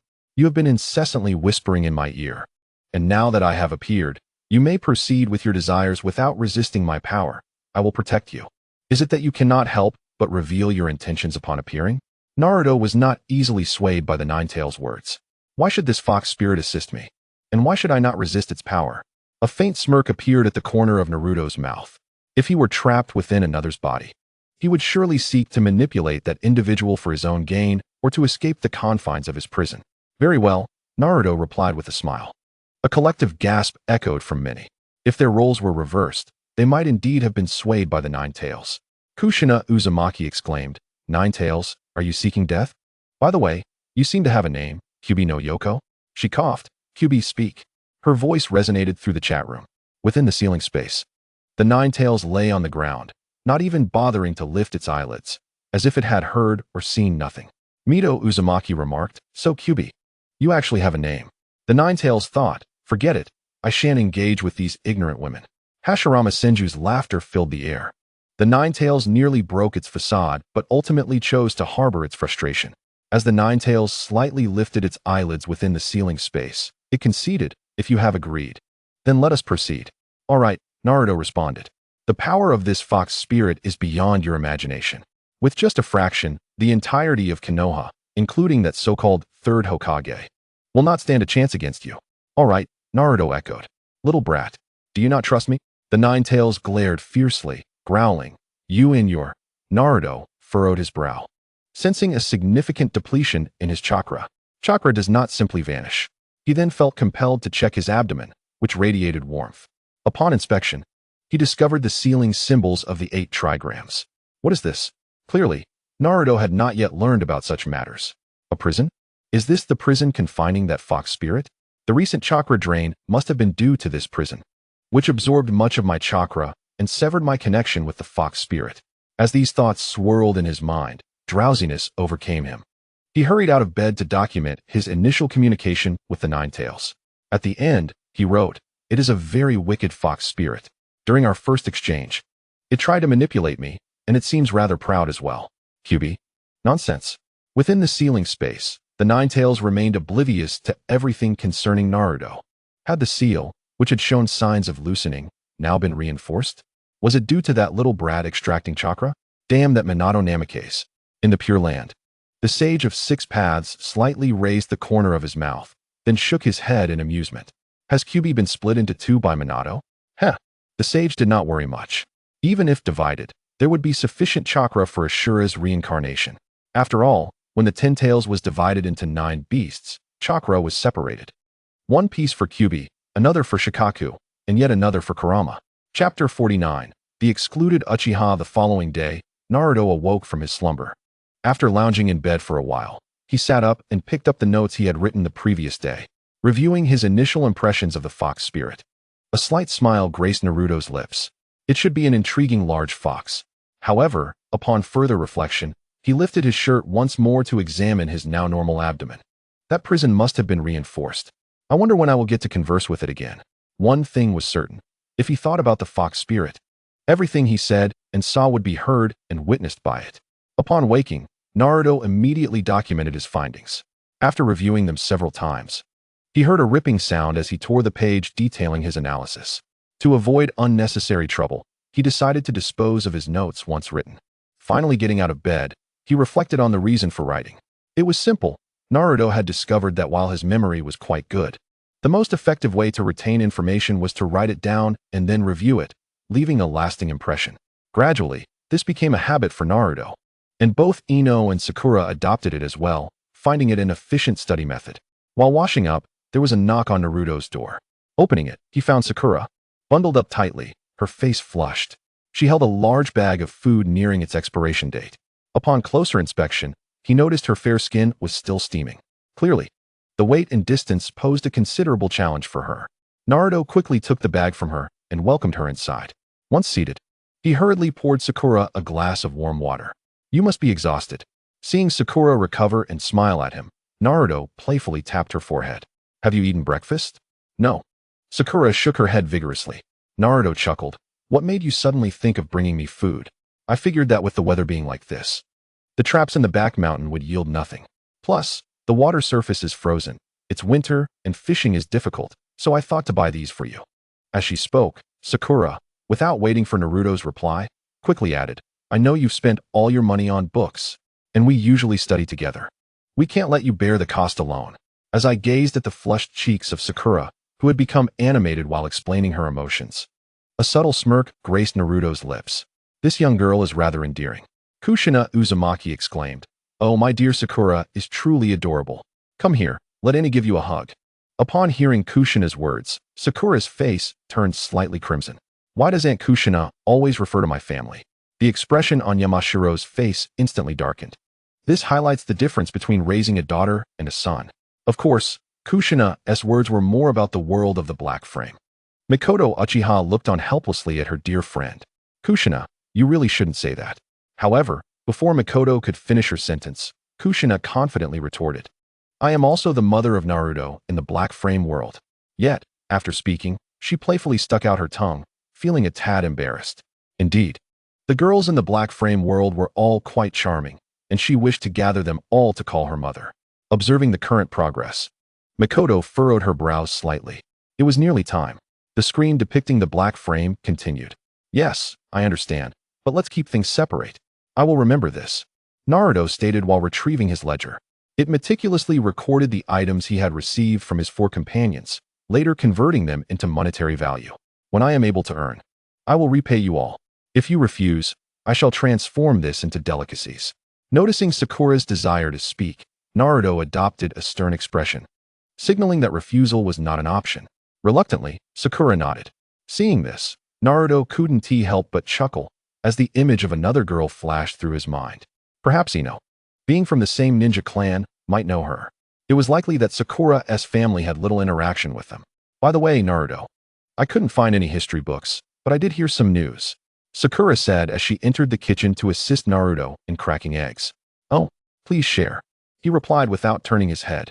"When I went to look for books, I overheard the shopkeeper talking to someone. That annoying Uchiha captured Inoue again yesterday. How infuriating." "Inoue did nothing wrong," the other person replied. "Well, there's nothing to be done about it, but there is good news." "What good news? Is the fox demon going to be executed?" At this point, Sakura's cute face displayed a fierce expression, seemingly defending Naruto. To this, Naruto had grown accustomed. He silently added another note against the bookstore owner in his mind. "No, it concerns the Uchiha. They seem to have an inseparable link to the fox demon incident." After discussions among the various overseers, it appeared a command had been issued for the Uchiha clan to retreat to the village's outskirts. "How wonderful." Sakura recounted the conversation between the shopkeeper and the other individual. Naruto listened with a slight frown. "Uchiha? They are also one of Konoha's ninja clans, reputed to be quite formidable. One can often see members of the Uchiha clan on the streets, all dressed in garments bearing their clan's emblem.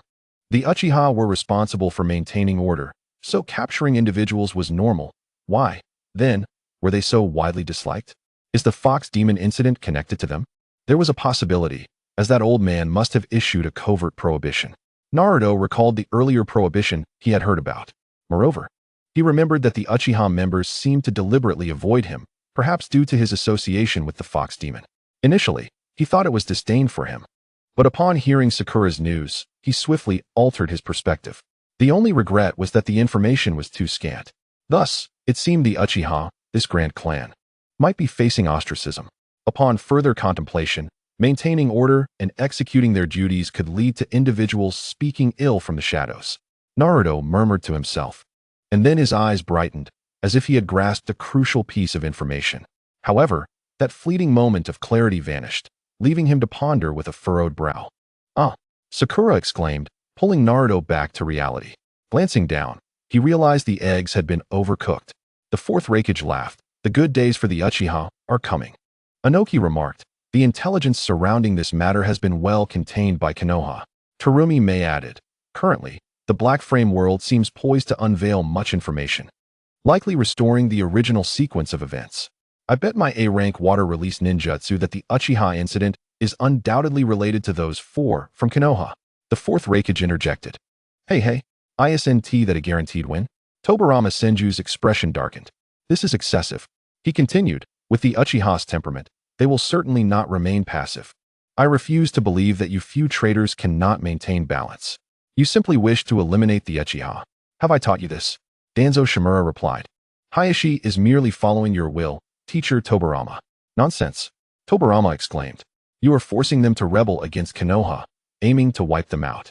Kurinai Yuhi remarked, "When Lord Minato was alive, he worked on mending relations between the village and the Uchiha.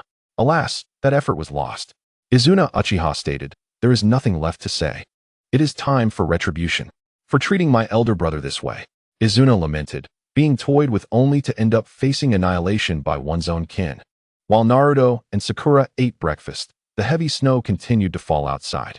Following the absurd incident with the Hyuga, Konoha's leadership turned its focus toward the Uchiha clan.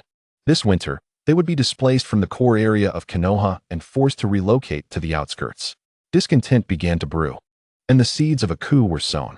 However, under the leadership of clan head Fugaku Uchiha, the hawkish faction remained restrained. Fugaku's rationale was quite reasonable. The timing was not ripe. For now, they must endure, plotting in secrecy while seeking opportunities. Shursui had already been dispatched to the Umbu, and once stability returned, he would allow Itachi to join as well. For the time being, patience was required. He would have Sasuke enroll in preschool to convey to the higher-ups that the Uchiha accepted their fate. After all, they were also a part of Konoha. Chapter 50, Water Walking and Tree Climbing. A new classmate Uchiha? Should I attempt to interact with the Uchiha? No, perhaps it is best to wait. It is more prudent to delay until I am older. Moreover, I am uncertain why the Uchiha have been deemed connected to the fox demon's chaos. What a pity. If only the great fox could converse with me. Then, Naruto turned to Sakura. The power of one is often limited. Sakura. Sakura's adorable face peered from behind the kitchen door. Soon, I will teach you some skills. Ino and the others have already begun learning chakra extraction techniques. I have just mastered it. That sounds great. Sakura's eyes lit up. During this time, she had not seen Ino and Shikamaru at school. Sakura was aware they were training within their families to prepare for future enrollment at the Ninja Academy. Sakura's parents were ordinary individuals and naturally could not teach her these fundamentals. Hearing that Naruto had learned and wanted to teach her made Sakura overjoyed. To Naruto's surprise, Sakura managed to grasp the chakra extraction technique in an even shorter time than he had. However, the chakra she extracted was minuscule. This is embarrassing. Moreover, the most significant issue was that even now, Sakura's chakra was not much greater than that of the current Black Frame Naruto. This was still due to Naruto's restraint and extraction, not wishing to waste his essence unnecessarily. At this stage, Sakura is likely unable to match even the chakra of the current Naruto with Black Frames. Tsunade remarked, her chakra is pitifully limited. Yet this child has a natural aptitude for chakra manipulation that surpasses that of an ordinary person. Sakura was taken aback, lifting her gaze in surprise. She had not anticipated receiving the acknowledgement of Tsunade, one of the legendary Sannin. In the short period of time, Ino excitedly exclaimed, Lady Tsunade, that child may inherit your medical and secret techniques. Tsunade took a sip of sake, contemplating, indeed, it is time to return to Konoha. Ah, Lady Tsunade. Didn't you say? Ino began, but Tsunade interrupted her, that annoying old geezer is bound to die. I cannot miss this spectacle. Besides, my granduncle and second uncle might be resurrected through Edo Tensei. It has been years since I last saw them, and I long to see them again. Naruto expressed. I feel like I have grown stronger and gained some strength. Sakura replied with excitement, while Naruto, scratching his nose, opted not to disclose the truth. That is quite commendable. But you should not hastily refine chakra from now on, he cautioned. The limited amount of chakra merely indicated that Sakura's physical or spiritual energy was insufficient, preventing her from extracting chakra within a normal range. Currently, Naruto believed his chakra quantity fell within the normal spectrum. At that moment, throughout the ninja world, those sipping water likely spat it out in disbelief. If your minuscule chakra, which you just learned to refine, is considered normal, then what do we classify ourselves as? Minato's lips curled slightly. This child has indeed perfectly inherited Kushina's talent. Considering Naruto's age, the chakra he refined was indeed substantial, which explained why it directly restored the 8 trigram seal he had left behind. The other version of me in the Black Frame world seems to have failed in their endeavors. Now, let us train together, Sakura, Naruto proposed. Sakura's situation prompted him to ponder whether chakra quantity was related to physical strength and if this deficiency could be compensated through training. Sakura obediently agreed. A few days later, Shikamaru, Choji, and Ino rejoined the small group, aware of Naruto and Sakura's recent training sessions, as well as Naruto's recounting of events. Shikamaru appeared to see a glimmer of hope, given that his chakra was also limited. Among the trio, Choji possessed the most chakra, followed by Shikamaru, and then Ino. Despite her father's assurance that the family's secret techniques did not demand much chakra, Ino was determined not to lag behind. Consequently, the 4 youngsters were once again led by Naruto in their training endeavors. At such a tender age, they had already begun to strive, leaving one to wonder how much stronger they would become compared to their peers when they eventually enrolled in school. Due to their collective training, the task of finding books had been significantly neglected. Moreover, at their current age, it was unlikely they could find relevant materials throughout all of Konoha. A month later, Naruto was meditating at home, practicing the meditation techniques taught by Shikamaru. He found great enjoyment in meditation, as it enhanced his mental fortitude. Although the progress was slow, the results were commendable. After a month, he had successfully made the chakra refining technique an instinctual behavior, thanks to his vast energy. A brief session of refining was sufficient to sustain him for an extended period. In contrast, the other 3 found the process quite arduous.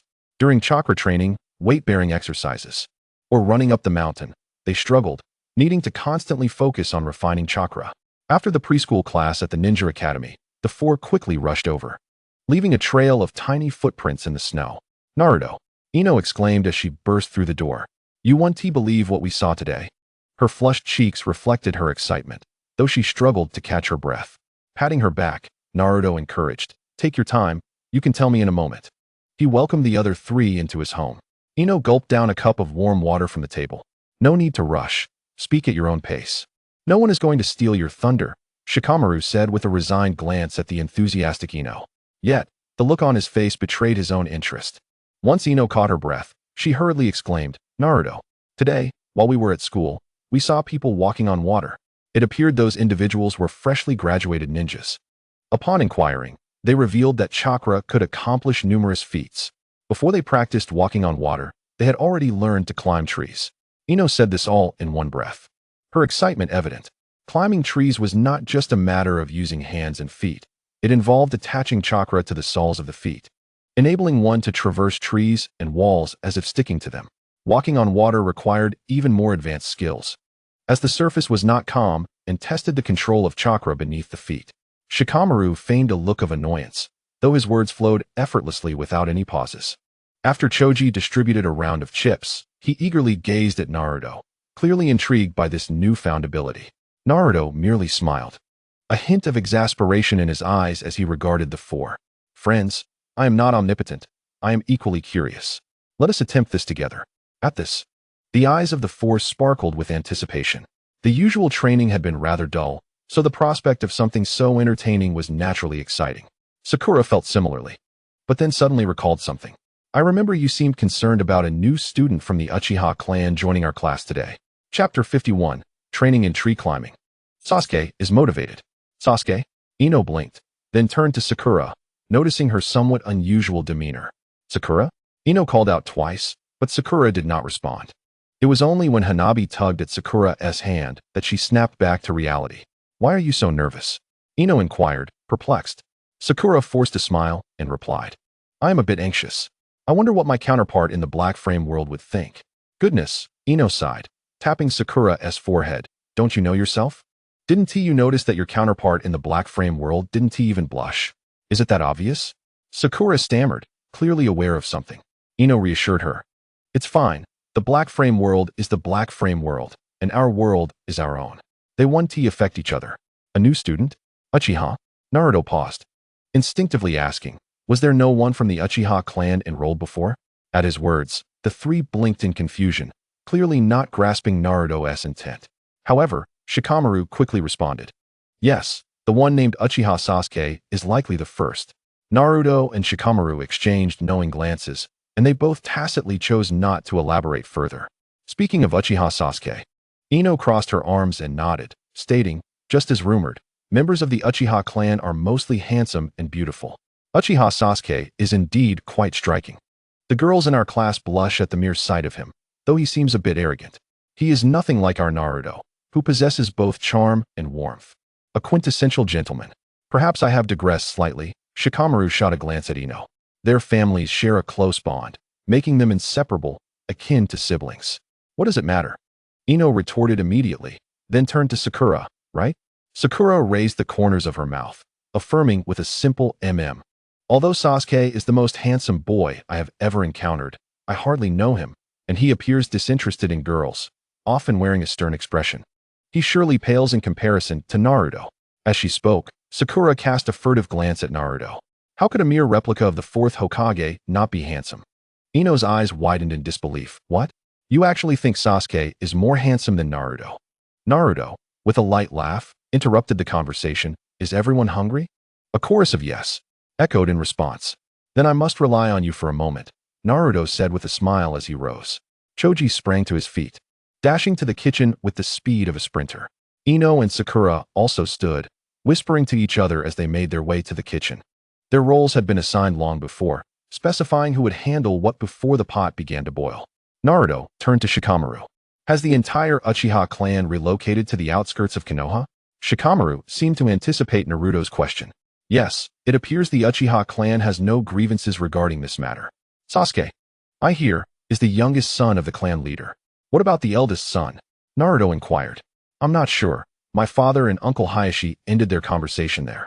Likely having realized I was eavesdropping, Shikamaru replied with a shrug, lazily leaning against the refrigerator. "However, I imagine the eldest son of the Uchiha clan leader might have been assigned duties related to the Hokage, just like those who were monitoring you previously, I suppose."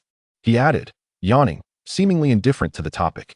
After a moment of silence, Naruto expressed, "I should try to reach out to Sasuke. I believe I might obtain what I desire from him." Shikamaru frowned slightly, suggesting it would be wise to maintain some distance from the Uchiha. "Just like you mentioned regarding the Hyuga, Naruto has finished preparing the pot." Ino's head popped out of the kitchen, her expression adorable. "Yes, I'm coming," Naruto responded cheerfully. Turning to Shikamaru, "Let us give it a shot. If it fails, so be it. After all, we're still young. By the way, you should join the new training session this afternoon." Yes, I know." Shikamaru waved his hand dismissively. "It's such a hassle." Yamanaka Ino thought, what a contradiction. Yet, in the black-framed world, Shikamaru, despite frequently complaining, was always responsive to Naruto's requests. Temari mused, perhaps he is intrigued by what Naruto intends to accomplish, much like Orochimaru. Inuzuka Kiba scoffed, "Fool, come to me. I can certainly procure that so-called history book."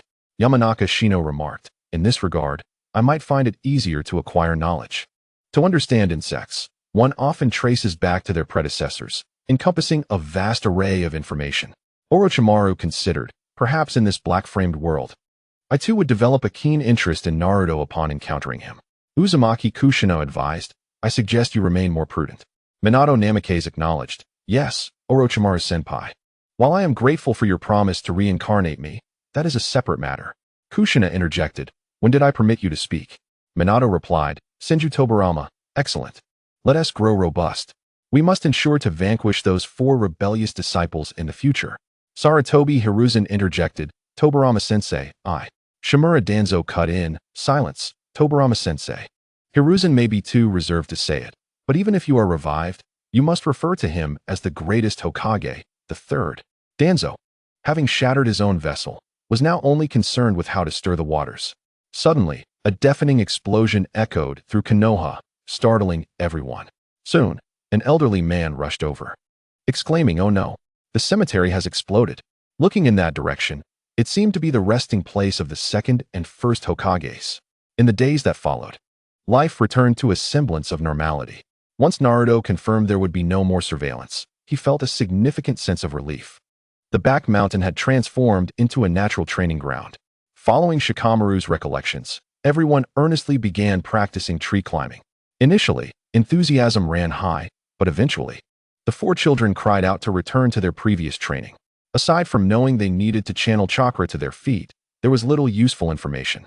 They struggled to move from taking 3 steps to 5. The four little ones fell countless times.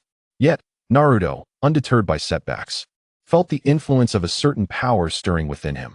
He was uncertain whether it stemmed from the mischievous fox or the murmuring force within him. Regardless, the more he was challenged, the more resolute he became. Relying on his quick recovery, Naruto relentlessly trained himself in tree climbing. After each session, the four little ones supported him back home. Thankfully, Naruto recovered quickly and had no worries regarding food, courtesy of Choji's father's provisions.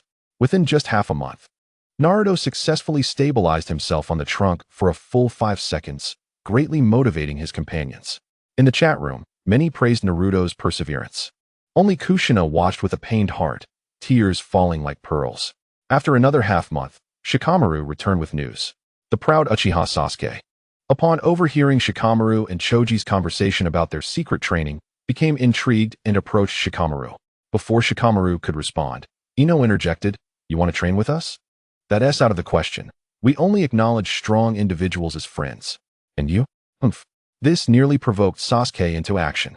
However, as he began to move, he found himself surrounded by the four little ones. Leaving a fierce remark to remember him by, he turned and left.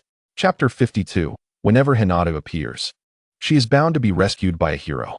Uchiha Izuna exclaimed, "Aha, truly my good righteous daughter.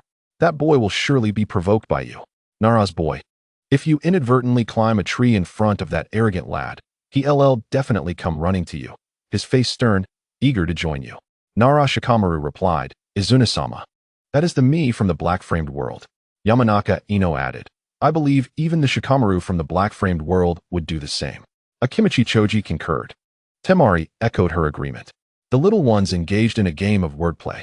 Shikamaru, exasperated, face-bombed, gazing up at the large black-framed screen, realizing that he would indeed behave that way in the black-framed world. What a bother. Bang.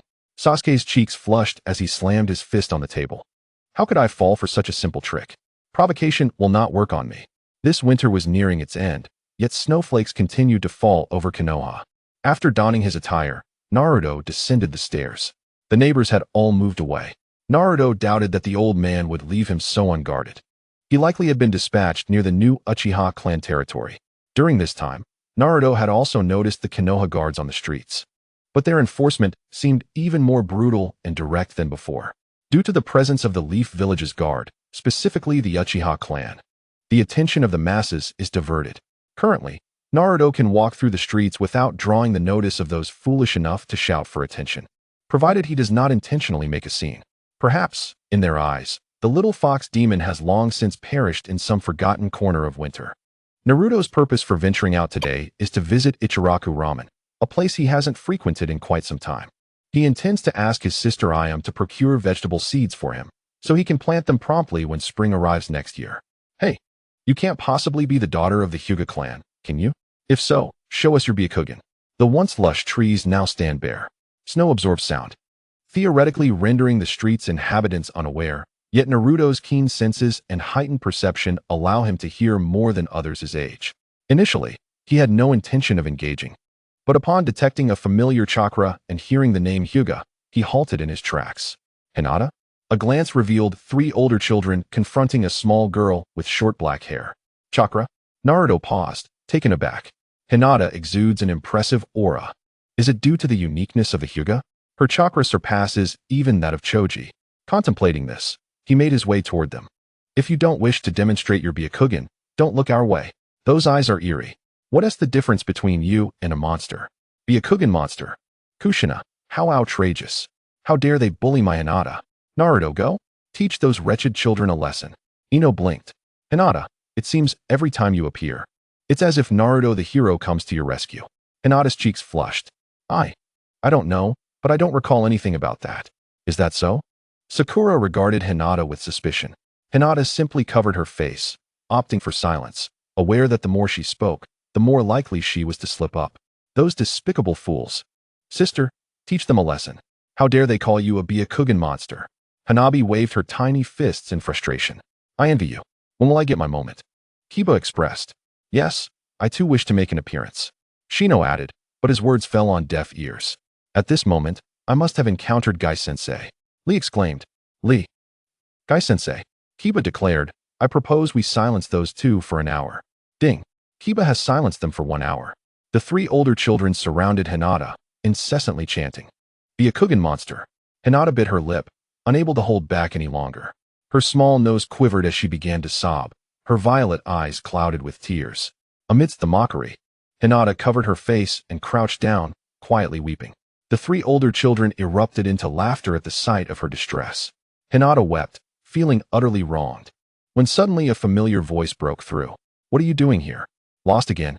She dared not lift her gaze, fearing more ridicule.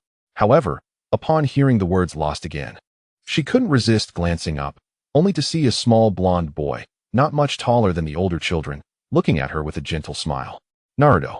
The image of the boy before her began to merge with the special blonde figure in her memory. Hey, who are you?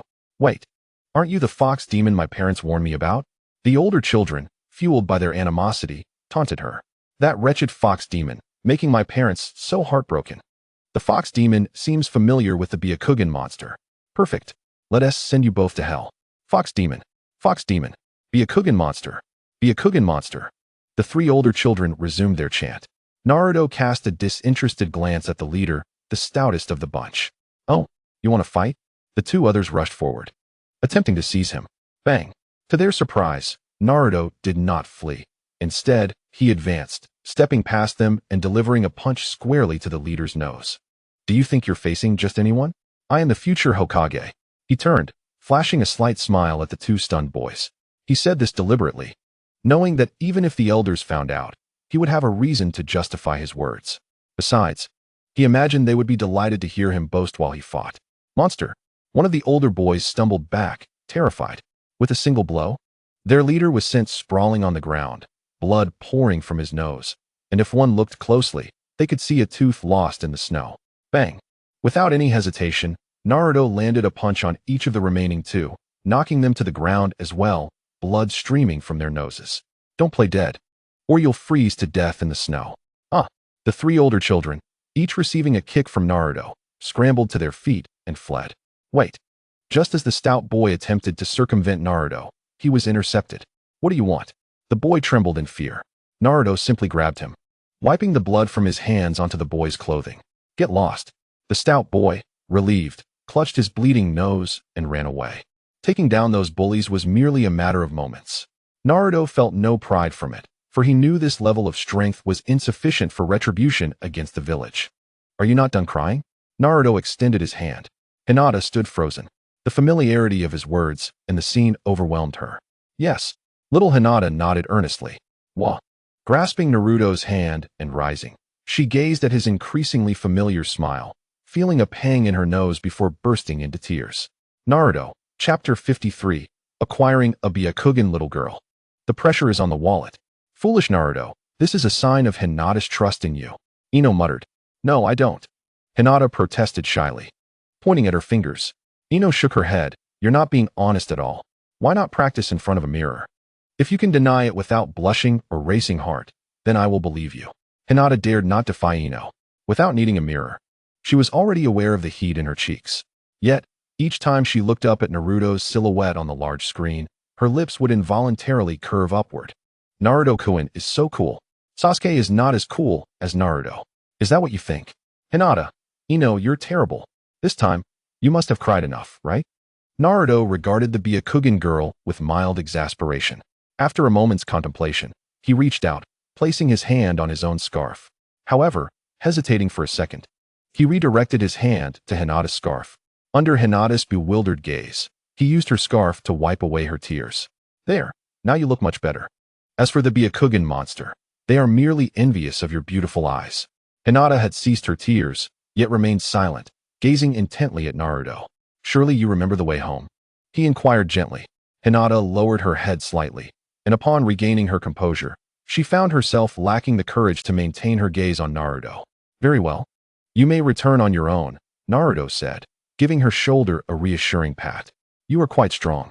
Should you encounter a similar situation again, do not succumb to fear. The more you fear, the more they will relish in bullying you. Do you understand? Hinata nodded softly. Yet, she quickly added in a whisper, I cannot. Cannot. Naruto leaned in closer, unable to hear her clearly.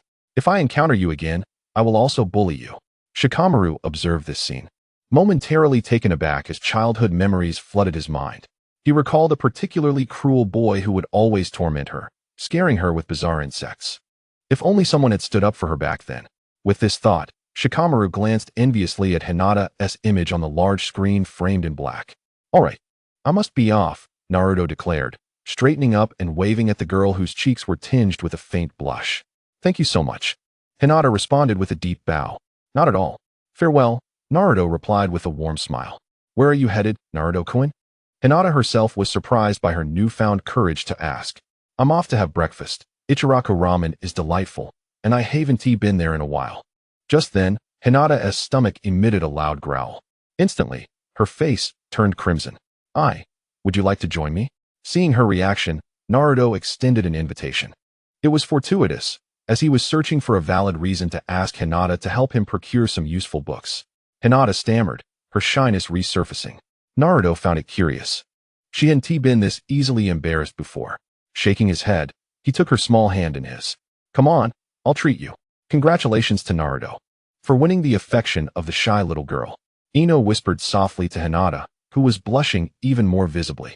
Ino couldn't resist giving her a gentle squeeze. So soft and utterly adorable, especially since Hinata's resistance seemed to suggest a playful reluctance. She couldn't help but glance at Sakura. Surely, she had chosen the wrong best friend. It must be so. What? Sakura looked at her in confusion. Nothing, I was just thinking. Most of Naruto's money goes to us since he often asks us to buy books and frequently brings us food. Thus, when Naruto's monthly allowance arrived, it was promptly handed over to them.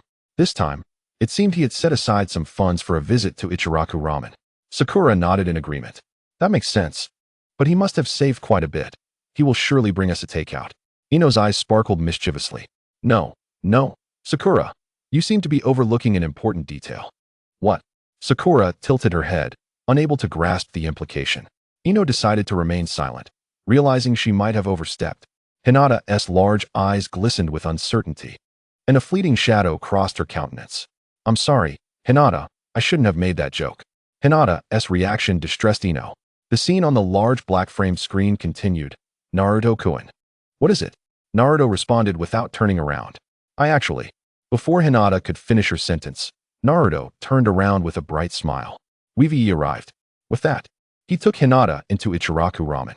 Uncle, shampoo ne? Naruto called out cheerfully. Shampoo, busy in the kitchen, quickly peeked out. It's Naruto. Hey you. As Shampoo was about to inquire about Naruto's recent activities, she noticed he had brought along a young girl. This child, still so young, surely doesn't understand much. But he must have quite the charm with the ladies. Ha ha ha, has Naruto brought me a new customer? Shampoo exclaimed. All right, since Naruto brought you. Your first bowl is on the house. Dig in. Turning to Naruto, she asked, still the usual? Yes. Uncle, 2 bowls of pork bone ramen, please. 2 large pork bones were promptly prepared. Just a moment. Shampoo called out, then turned back to her task of making the ramen. Uncle's ramen is truly delicious. Naruto assured Hinata. Once you try it, you'll never forget the taste. Hinata nodded enthusiastically. Wait here, I'll go find Shampoo ne for a moment. I'll be back shortly. Naruto had not forgotten his purpose. He still needed to ask Shampoo for assistance in acquiring vegetable seeds. After a brief absence, Hinata caught the enticing aroma of the broth, and her stomach once again joyfully protested. Her ears perked up as she smiled. Are you starving? We must fill up. Don't worry, it's your first time here, so Uncle has waived the charge for your first bowl. His voice was gentle, each word resonating in Hinata's ears like thunderclaps. She looked up, a hint of shyness in her voice. Uncle? Turning back with a smile, he asked, what is it? Is it really true? Can I really eat my fill? Hinata lowered her head, unable to meet his gaze. Haha, absolutely. Don't be fooled by my demeanor. I am one of the finest ramen masters in the village. Hinata, gathering her courage, looked up at him, her sweet smile shining through. This way. Naruto-kun, 1T feel burdened. Uncle is truly a good person. Recognizing Hinata's lineage as a member of the Hyuga clan, he would forever remember this adorable smile. Soon, Naruto returned, beaming with joy. The pork bone ramen is ready. One big bowl for each of them. Naruto's eyes lit up as he broke apart a pair of disposable chopsticks for Hinata and immediately dug in. With arms crossed, Shampoo stood beside the two children, a slight smile gracing her lips. Uncle, why do I keep hearing talk about the Uchiha on the streets? What are the Uchihas? Naruto suddenly asked as he slurped his noodles. They are the Leaf's security force. They're decent people, though a bit brash and proud. However, whenever they come here to eat ramen, they never skip out on the bill, often leaving a little extra. After a moment of contemplation, Shampoo shared her insights about the Uchiha clan. She added a cautionary note to Naruto. Naruto, don't listen to what others say. The members of the Leaf security force are quite alright. There's no need to fear them, they only catch the bad guys. Is that so? You're amazing, Uncle. You're completely different from everyone else. Naruto gazed up at him with admiration shining in his eyes. Shampoo felt a swell of pride. She adored Naruto.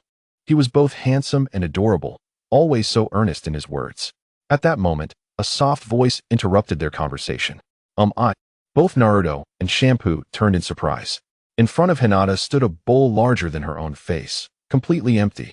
Not a single drop of broth remained. Even Naruto, at this age, would take a considerable amount of time to finish such a bowl. If he drank the broth, his stomach would surely swell. Hinata still lacked the courage to ask for another bowl. Her stomach, however, took the initiative to voice her request. Naruto. The ninja world collectively gasped, Hinata Hyuga was filled with regret, pounding her chest. No wonder that child is always. As a father, I have truly failed. I have never understood my own daughter. I can't believe I've never ensured she was well fed. Such a precious talent as Hinata's has been wasted. She has suffered from long-term malnutrition. Ino Yamanaka remarked. No wonder Hinata is so easily shy. She even faints. Kurinai Yuhi added. It must be due to her long-term malnutrition and low blood sugar. Hinata rolled her eyes and collapsed into Ino's embrace, lifeless. It's too late to reminisce. With a deep breath, Hanabi took a moment. In the next instant, Hinata sat up straight and hugged her tightly, covering her mouth. Chapter 54. The Whimsical Second Pillar, Uchiha Clan Grounds. Night. Sasuke abruptly opened his eyes. Father, mother, and brother must be asleep by now. I will go find them. Those guys better watch out. Once I learn, I will kick them out. With these thoughts, Sasuke quietly rose and tiptoed toward the door. Images of his family's astonished faces when he learned to climb trees and walk on water filled his mind, along with his brother's praise. However, soon, the faces of the four little ones from earlier came to mind. How infuriating. I am a proud Uchiha. As the moonlight spilled in, Sasuke stealthily entered Fugaku Uchiha's study, moving so lightly that he hardly made a sound. At that moment, two figures were quietly watching him from the doorway, Fugaku and Mikoto Uchiha. The audience watching the scene commented. So much inner turmoil, yet he was discovered before he could even begin. Naruto Uzumaki laughed heartily. Sasuke, you're truly pathetic. I'll kill you. Sasuke retorted angrily. Come on. Naruto challenged. Izuna Uchiha chuckled. I knew this kid wouldn't handle the pressure. Ino Yamanaka nodded vigorously. Temari remarked. Sasuke Uchiha? I never imagined he was such a child back then. Kankuro added. He seems far more likable than he does now. Shut up. Sasuke snapped. In the Pure Land. Mikoto Uchiha's lips curled up slightly as she watched the younger Sasuke on the large screen, memories flooding back. However, her expression soon turned cold again. Did anything happen to Sasuke at school today? Fugaku inquired. Just a few days ago, he kept mumbling about how he despises the Uchiha. Mikoto replied with a warm smile. Curiously, although their voices were not low, Sasuke remained oblivious to their conversation. Itachi has already joined the Umbu and was assigned to Kakashi Hitaki's team. His Sharingan has not gone unnoticed, as it is also Obito's intention, and he is still Minato's subordinate. This matter has been discussed among the clan until now, Mikoto continued. But the situation with Minato and Kushina was too sudden. I have only seen their child from a distance. He resembles Minato quite a bit. Fugaku nodded slightly. Before he could finish, young Sasuke couldn't help but interject, Isn't there a history of the shinobi world, or the leaf? Doesn't my father have those books in his study? What if I can't find them? That detestable Ino will mock me again. Fugaku and Mikoto exchanged silent glances. Ino? Fugaku frowned slightly. She is the daughter of Heiichi Yamanaka from the Yamanaka clan, Mikoto explained. The history of the shinobi world? What do these children need those for? Fugaku's expression turned serious. Such matters are not trivial. If discovered, one might simply vanish the next day. Fugaku mused. It must be the idea of your son, Kakashi. No. Naruto must also be involved. Yet, those two children guessed correctly. I do have historical texts in my study. Every clan leader in Konoha possesses related books. Hiruzen Sarutobi's expression changed dramatically. He was aware of this, but could not prohibit it outright. He was hesitant to target all clans at once, but to maintain stability. He issued a ban on spreading such information. Orochimaru smirked. Hiruzen-sensei seems rather anxious. Let us take a guess. What amusing events would unfold if Naruto were to acquire the history books? Of course, not everyone was as quick-witted as Orochimaru. Why would Naruto care so much about a mere history book? What would he do with it? It would be more beneficial to spend that time training instead. Fugaku fell silent for a moment before turning to leave. Mikoto, however, switched on the lights in the study. Crack. Sasuke, caught rummaging through the drawers, froze. He trembled and turned to see his mother watching him with a gentle smile. What are you looking for at this hour? Mikoto asked softly. Sasuke's cheeks flushed. And in a moment of desperation, he replied, Mother, I want to find some history books. Some detestable kids at school mocked me for knowing nothing. I am an Uchiha. I cannot lose to them, so I thought I'd come to find books in Father's study. Mikoto's smile remained as she beckoned him over, and he eagerly approached her. Mother. Sasuke grasped her hand, shaking it insistently. I don't want to be mocked. Do you know where father keeps those books? Naruto chuckled. Haha, Sasuke, why not just wear a dress from now on? Kiba Inuzuka chimed in. Yeah. Even your mother can be playful. Ino remarked. I never knew Sasuke had such a side. Sakura Haruno exclaimed. So cute. Sasuke looked at the chat, his face turning crimson. He slammed his fist on the table in frustration. I'll kill you all. He never imagined the large screen would display such scenes. He had initially intended for his parents to see his efforts later. Does Mikoto not understand her son? She thought as she pulled Sasuke to a nearby chair. Sasuke, do you know? Whenever you lie, your face turns red. Tell me, what really happened? Those books should not be read casually. They are forbidden. Mikoto patiently explained the risks to Sasuke. His face turned pale as he realized the significant danger such books posed. Thus, under Mikoto's gentle inquiry, Sasuke recounted everything in detail. Please, Mother, don't tell father. Mikoto ruffled Sasuke's hair, but provided no guarantees. Meanwhile, outside the study, Fugaku was stroking his chin, his brow furrowed. Before long, he made a decision. Chapter 55, Sasuke, the changing dynamics of attack and defense. What do you think? Mikoto stroked Sasuke's long hair and looked up at Fugaku. Yes. Let us give Sasuke some less critical historical documents. Tomorrow, I will have someone secretly follow him. We cannot rule out the possibility of a conspiracy from the higher-ups in Konoha, Mikoto cautioned. Uchiha Fugaku remained silent for a moment before approaching the bookshelf. He retrieved a slender volume concealed among numerous tomes. Let Sasuke take this one, he decided. I shall personally investigate tomorrow. I hope it does not unfold as I fear. His demeanor was gravely serious, mirrored by Uchiha Mikoto, who nodded solemnly. Is the child of Yamanaka Kaichi truly a bait? If this matter involves the Inuzuka, Nara, and Akimichi clans, it becomes quite complicated. Uchiha Mikoto murmured. Perhaps this is a test from the three clans, or perhaps a warning. Uchiha Fugaku waved a hand dismissively, assuring her, You need not worry about this matter. I shall handle it. Take Sasuke home now. It is time for him to be exposed to certain truths and ascertain if this situation is connected to the higher echelons of Konoha. With that, Uchiha Fugaku closed his eyes, massaging his temples. Uchiha Mikoto nodded and carried the sleeping Sasuke back. After a while, Uchiha Fugaku glanced at the book resting on the desk, titled The Illustrious Third Hokage in the Second Great Ninja War. He let out a cold laugh, extinguishing the oil lamp in the study. Uchiha Izuna remarked, Well, There's some intellect there. Uchiha Izuna continued. So how did the Uchiha clan fall to its own? Uchiha Fugaku replied. Ah, dear ancestors, this matter is fraught with complexities. Perhaps only our elder can elucidate. Uchiha Madara interjected. What is there to explain? Revealing one's plans would only expose them. Despite the tumultuous events surrounding the viewing system, Uchiha Madara clung to a sliver of hope, believing that even if Nagato resurrected him or Hashirama returned, the outcome would remain unchanged. Just as all presumed that the day in the black-framed screen would soon conclude, the scene shifted dramatically. In Konoha, at Ichiraku Ramen, a figure slumped on the ground. Exhaustion etched across his face. Nearby, Shikamaru and Naruto rushed forward to offer him a towel and water. Ino and Sakura fanned him, while Choji lay sprawled on a bench. Unable to move, his belly round and drooling, Shikamaru tended to him with a resigned expression. Meanwhile, Hinata leisurely savored her ramen, her bowl stacked to a staggering height. The onlookers couldn't help but think, could this little girl possibly continue eating? Today, Ichiraku Ramen's business boomed, thanks to the petite girl. Adults unwittingly found themselves competing with her in eating prowess, and without exception, they were all bested. Under Shikamaru's guidance, those who lost had to pay double, effectively sponsoring Hinata's meal. Shikamaru didn't need to tally the figures. He knew today's earnings were extraordinary, even excluding Hinata's consumption. As for how the four young ones ended up here, it was simply because Naruto had been missing for nearly an entire day. Following Ino's suggestion, they sought him out, and the subsequent events were easy to surmise.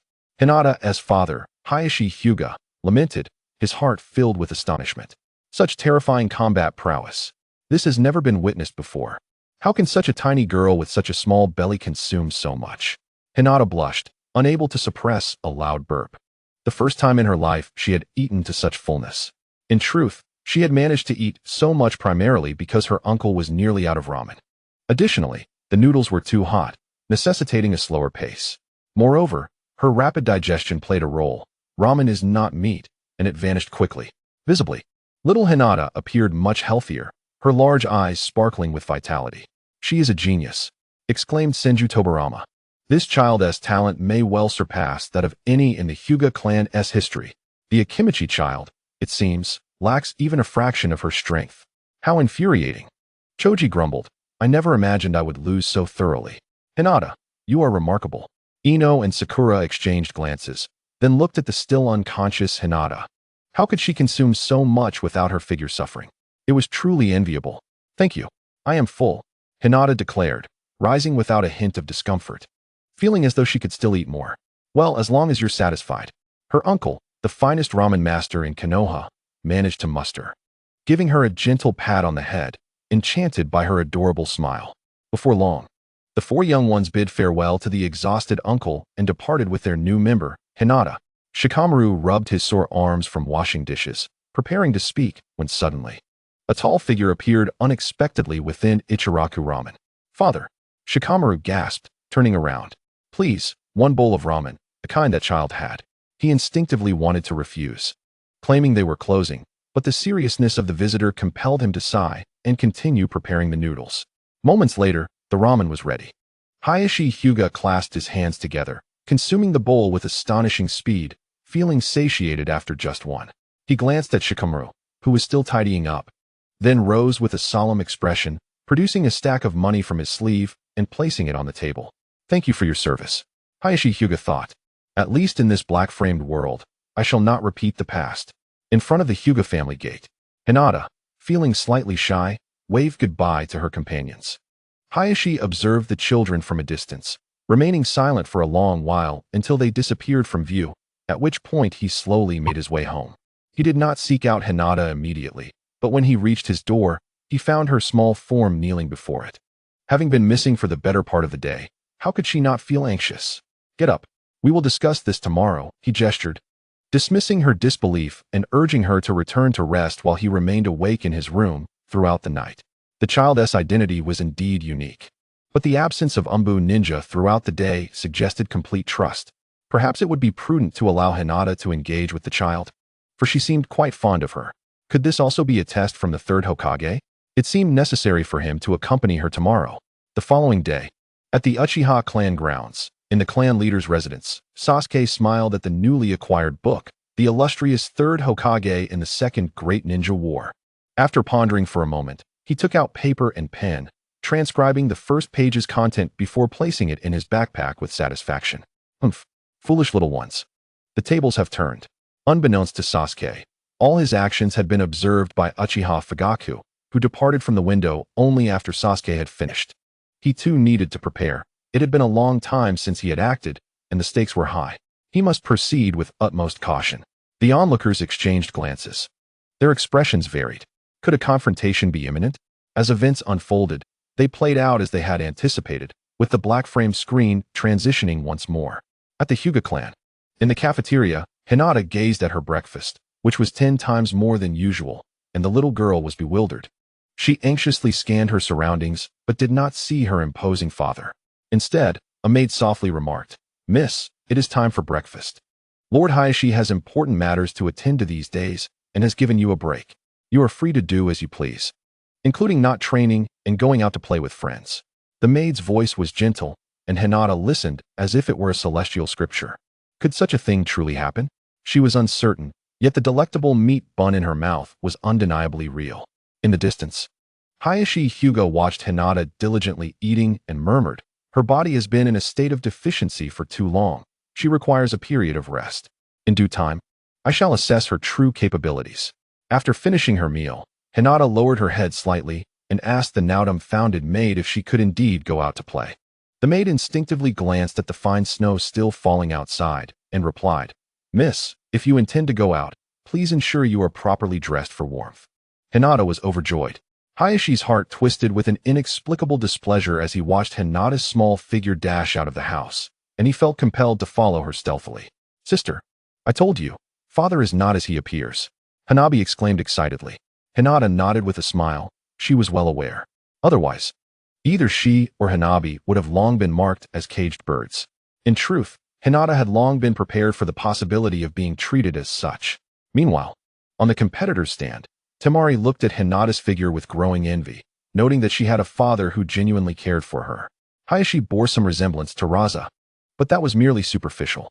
Even Shikamaru could not help but scoff at Raza's presence in the chat room, his eyes filled with disdain. Only Gaara remained in a deep slumber, exhausted and unbothered by the absence of Shikaku's incessant cries and threats. It was evident that Gaara had significantly strengthened himself, as 3 days without sleep had demonstrated. Hence, his innate talent was formidable, which explained why he and Naruto were of similar heights.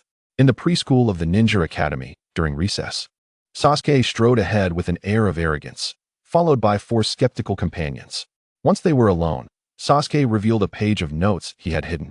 "I only copied 1 page. You useless little brats. I, Uchiha Sasuke, need only a slight effort." Before he could finish, Ino turned and walked away without a backward glance. "Pathetic. Do you think you can fool us with a mere scrap of notes?" she scoffed. Sakura quickly followed suit. Choji, casting a glance at Sasuke's stiff expression, turned away with his chips. In the end, only Shikamaru remained. He observed the bulging veins on Sasuke's forehead and sighed. "This is troublesome. Let me see what's going on." Hearing this, Sasuke clenched his teeth and slapped the notes into Shikamaru's hand. Shikamaru, despite his annoyed demeanor, examined the notes with great interest. The Second Shinobi World War, under the brilliant command of the Third Hokage, Konoha successfully navigated this crisis. Konoha. Year 37. The large-scale military conflict sparked by economic imbalance among the 5 great nations involved Konoha, Iwagakure, Sunagakure, and Amagakure as core participants, with the main battleground located within Amagakure.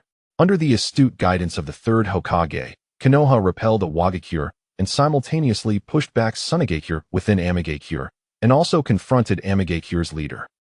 Shikamaru furrowed his brow. "It ends here." Looking up, he noticed Sasuke had once again adopted his haughty attitude. "What do you think?" "I have no need to deceive." Concealed in the distance, Fugaku Uchiha observed everything with a mix of exasperation and resignation. After carefully sensing his surroundings once more, he confirmed that no one else was present besides the group of children. Fugaku furrowed his brow again. The unfolding events were somewhat unexpected. It was neither the Ino Shikicho trio nor the Konoha higher-ups. Could it be the curiosity of these children that was at play? The arrival of Ino provided Fugaku with a jaw-dropping revelation. Humph. Whether it's true or not, I can't say, but I know someone who does. Moreover, if you wish to train with us, you must obtain his permission. With your flimsy notes, that seems impossible. As she spoke, Ino stepped forward and playfully patted the infuriated Sasuke's cheek. Step aside, and don't go snitching. We still need to use this recess time to practice tree climbing. Damn it. I've tolerated you for too long. Sasuke shouted angrily. TCH. You can't even compare to Naruto's pinky finger. In a fit of rage, Sasuke declared, just you wait. I'm going back to get the entire book. You'll see how I surpass you in the shortest amount of time. With that, Sasuke turned and ran off. Once again reduced to tears by Ino's provocations. Uchiha Izuna, well done. Yamanaka Ino, yay. These two were not one to shy away from trouble. Sasuke could no longer sit still. He dashed towards the arena, his face flushed with shame and anger as he saw himself on the large black-framed screen. Particularly vexing was the apparent enjoyment of the situation by those in the chat room. Uchiha Fugaku, Uchiha Izuna, what? Is there a problem with my daughter patting your son? Uchiha Fugaku, absolutely none. Uchiha Madara, you have a problem. Pat him together. Senju Hashirama, haha, Kohara Udatain. This little Uchiha is indeed quite dashing. Naruto?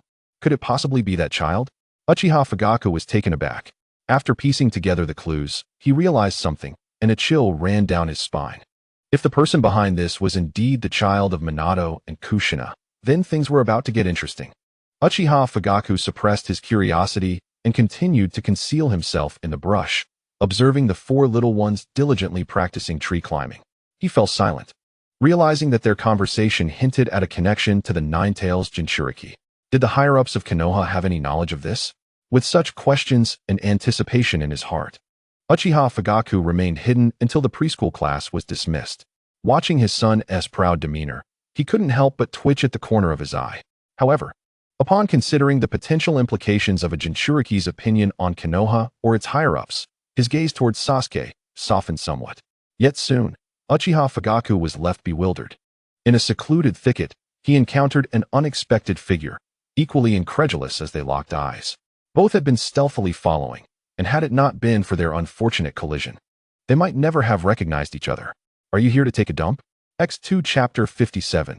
Hayashi Hyuga's Choice. Knock, knock, knock in the early morning. Little Naruto curiously observed the front door. He set down the bread and milk, contemplated for a moment, and placed the Book of the Will of Fire on the table. Creak, he pushed open the door and found a small girl with white eyes standing cheerfully at his doorstep. Hinata? Little Naruto was momentarily taken aback. Hinata had shared her family traditions with him just the day before, and her appearance at his door the very next day caught him off guard. Of course, there is one more thing. This little girl surprisingly memorized the location of her home after just one hearing. Naruto welcomed Hinata into his abode. After some time, he noticed the beads of sweat glistening in her hair. It must have taken quite a while, hasn't it? With a creak, the door was shut. Suddenly, Naruto felt a chill run down his spine, as though he were being scrutinized by some primal beast. He expanded his senses, but found no suspicious figures. Nevertheless, that feeling of being watched was unmistakable. Could it be that the old man was worried? No, that sensation was fleeting and unfamiliar. Could it be someone from the Hyuga clan? He saw Hinata standing there, visibly uncomfortable. Have you had breakfast? He inquired. No, Hinata nodded, her words trailing off into silence. The corner of Naruto's eye twitched. It seemed she hadn't eaten enough. Fortunately, there was ample food stocked away, which should suffice. Downstairs, Hyuga Hisashi ground his teeth. Concealed within the crowd, his gaze was fixed fiercely upon the closed door of Naruto's home. If that boy was not mistaken, he had just sensed Hisashi probing him with his Byakugan. The fact that his Byakugan could detect the Umbu ninja sent by the third Hokage to watch him indicated that he was already aware of their presence. Yet, this boy had not been sent to the root. It seemed the third had decided not to send anyone further, which could only mean one thing. The Nine-Tails Jinchuriki had gained the third's trust. Considering the perception just experienced, how intriguing. Hisashi narrowed his eyes slightly. This boy was likely not as simple as he appeared. Should he intervene and deter Hinata? Hisashi remained silent for a long moment before finally inhaling deeply. No. He resolved to observe what this child truly intended. Remembering his brother's death, any thoughts of stopping Hinata from approaching Naruto dissipated. Soon after, Hisashi formed a series of hand seals. lowering his presence to that of an insect. In an instant, he leaped to another tall building, watching everything unfold in Naruto's home from a distance. At first glance, he spotted his daughter, who was eagerly eating. Is she still not full? He mused. I'll need to increase her portion for the next meal. Otherwise, people might think the esteemed Hyuga clan cannot satisfy a young girl. Thanks to his keen eyesight, Hisashi was able to discern the conversation between the two. Lip reading was one of the essential skills for a ninja. Naruto-kun, what books do you want? Hinata asked. I can sneak into Father's study tonight and find them for you. Hisashi was momentarily taken aback by her first words. You truly are a wonderful daughter. However, his brow soon furrowed again. What does that child need books for? Is it safe? Naruto appeared somewhat concerned. At his words, Hinata lowered her head slightly. It's nothing. Seeing his daughter's demeanor, Hisashi clenched his fists. She seemed prepared for punishment once discovered. What kind of enchantment has this nine-tails brat cast upon you? If it were forced, Naruto would not allow it. He certainly did not wish for Hinata to suffer consequences. Most importantly, he feared exposing his own motives. Whether the Uchiha were friends or foes remained uncertain, and Naruto was aware that he was not yet on equal footing with them. In reality, Sasuke's side was also being monitored by Shikamaru. However, Shikamaru assured him that Sasuke had repeatedly promised that no one else would know of this matter. Plus, Ino had been pushing him, prompting Naruto to take a risk. Naturally, he had prepared for the worst, the possibility of his intentions being revealed to the Uchiha. If they followed the trail from the four little ones back to him, that was a risk he had pondered carefully. The incident involving the fox spirit seemed to be connected to the Uchiha, and they appeared to be ostracized by the entire village. As long as they were not foolish, they would not easily engage with him. Otherwise, any blame could easily fall upon them. In the worst-case scenario, he might revert to being under constant surveillance. Yet the potential to acquire crucial information made it worthwhile. If he could deceive the old man once, Naruto was confident he could do it again. However, the Hyuga were different. Despite having witnessed their unwarranted misfortune firsthand, Naruto did not dare to take that gamble. Yet, faced with Hinata's persistent inquiries, he felt somewhat helpless. Her sincere gaze touched him deeply. Ultimately, he said, Hinata, can I trust you? Upon hearing this, Hinata sprang to her feet in excitement, eager to assure him. But her emotions rendered her cheeks rosy, and she struggled to articulate her thoughts. I understand, Naruto smiled, gently pressing down on Hinata's shoulders as he whispered. I need some books. Any books will do, as long as you can procure them without anyone else knowing. This includes some forbidden texts regarding history. However, due to her special status, he could not put this burden upon her, for it could lead to danger. After reading Naruto's lips, Hisashi broke into a cold sweat. He had not anticipated that this boy, seemingly the same age as Hinata, had matured to this extent. If he were to acquire the true history, it would not take long for him to unravel his own lineage and subsequently devise plans based on that knowledge. After a long pause, Hisashi sighed, recognizing the legacy of Minato and Kushina in this child. Had either Minato or Kushina still been alive, this boy would undoubtedly astonish everyone. Time passed, and as guilt washed over him, Hisashi reflected on his daughter, who was personally teaching Naruto the body technique. This time, Hisashi was no longer troubled. Instead, he found himself in a quandary. Should he place a bet? In truth, the system of the ninja village resembled an ironclad clan with a flowing shadow. During this period of indecision, the time for the kindergarten class at the Ninja Academy came to an end. The previous day, Shikamaru had urged him to go ahead and meet Uchiha Sasuke. Thus, Naruto set out with Hinata. Hisashi remained silent, quietly following, maintaining a distance that would ensure he would not be detected. He then proceeded directly to the intended destination. Upon arriving, Hisashi was taken aback. There, standing face to face, were the clan leaders of the Byakugan and the Sharingan, locked in a silent confrontation, both parties having been rivals for years. What are you doing here? They exclaimed in unison. Chapter 58. A mutual discontent. The scene unfolding on the large black frame screen brought laughter to many, especially those familiar with Hyuga Hisashi and Uchiha Fugaku, who had witnessed their interactions. The visual impact was striking. These two are likely about to reach a consensus, Hashirama remarked. Excellent. This is the best course of action. The two clans investing secretly in Black Frame Naruto is the optimal strategy. Inoki interjected. What a pity. I was hoping Black Frame Naruto would defect from Konoha. Meitarumi added. One shouldn't speak too definitively. What if Black Frame Naruto acquires the true historical documents and then turns to my village hidden in the mist? The fourth Raikage chimed in, indeed. The likelihood of that is not insignificant. As they exchanged glances, the two remained silent for a considerable time. After a brief moment, Hyuga Hisashi sat cross-legged on the ground, arms crossed, eyes closed, and spoke gravely. The method of training this new ninjutsu is indeed peculiar. Uchiha Fugaku appeared taken aback for a while, before also sitting cross-legged on the ground, arms crossed, eyes tightly shut. His voice was low. I did not expect you to have acquired the training method for that ninjutsu as well. The awkward atmosphere seemed to dissipate, leaving everyone dumbfounded. In the mountains, Ino remarked, is this even possible? Tintin exclaimed, oh my. Why does it feel like a deja vu of Teacher Guy and Lee? Hisashi's ears turned slightly red. His posture mirrored that on the large black-framed screen perfectly.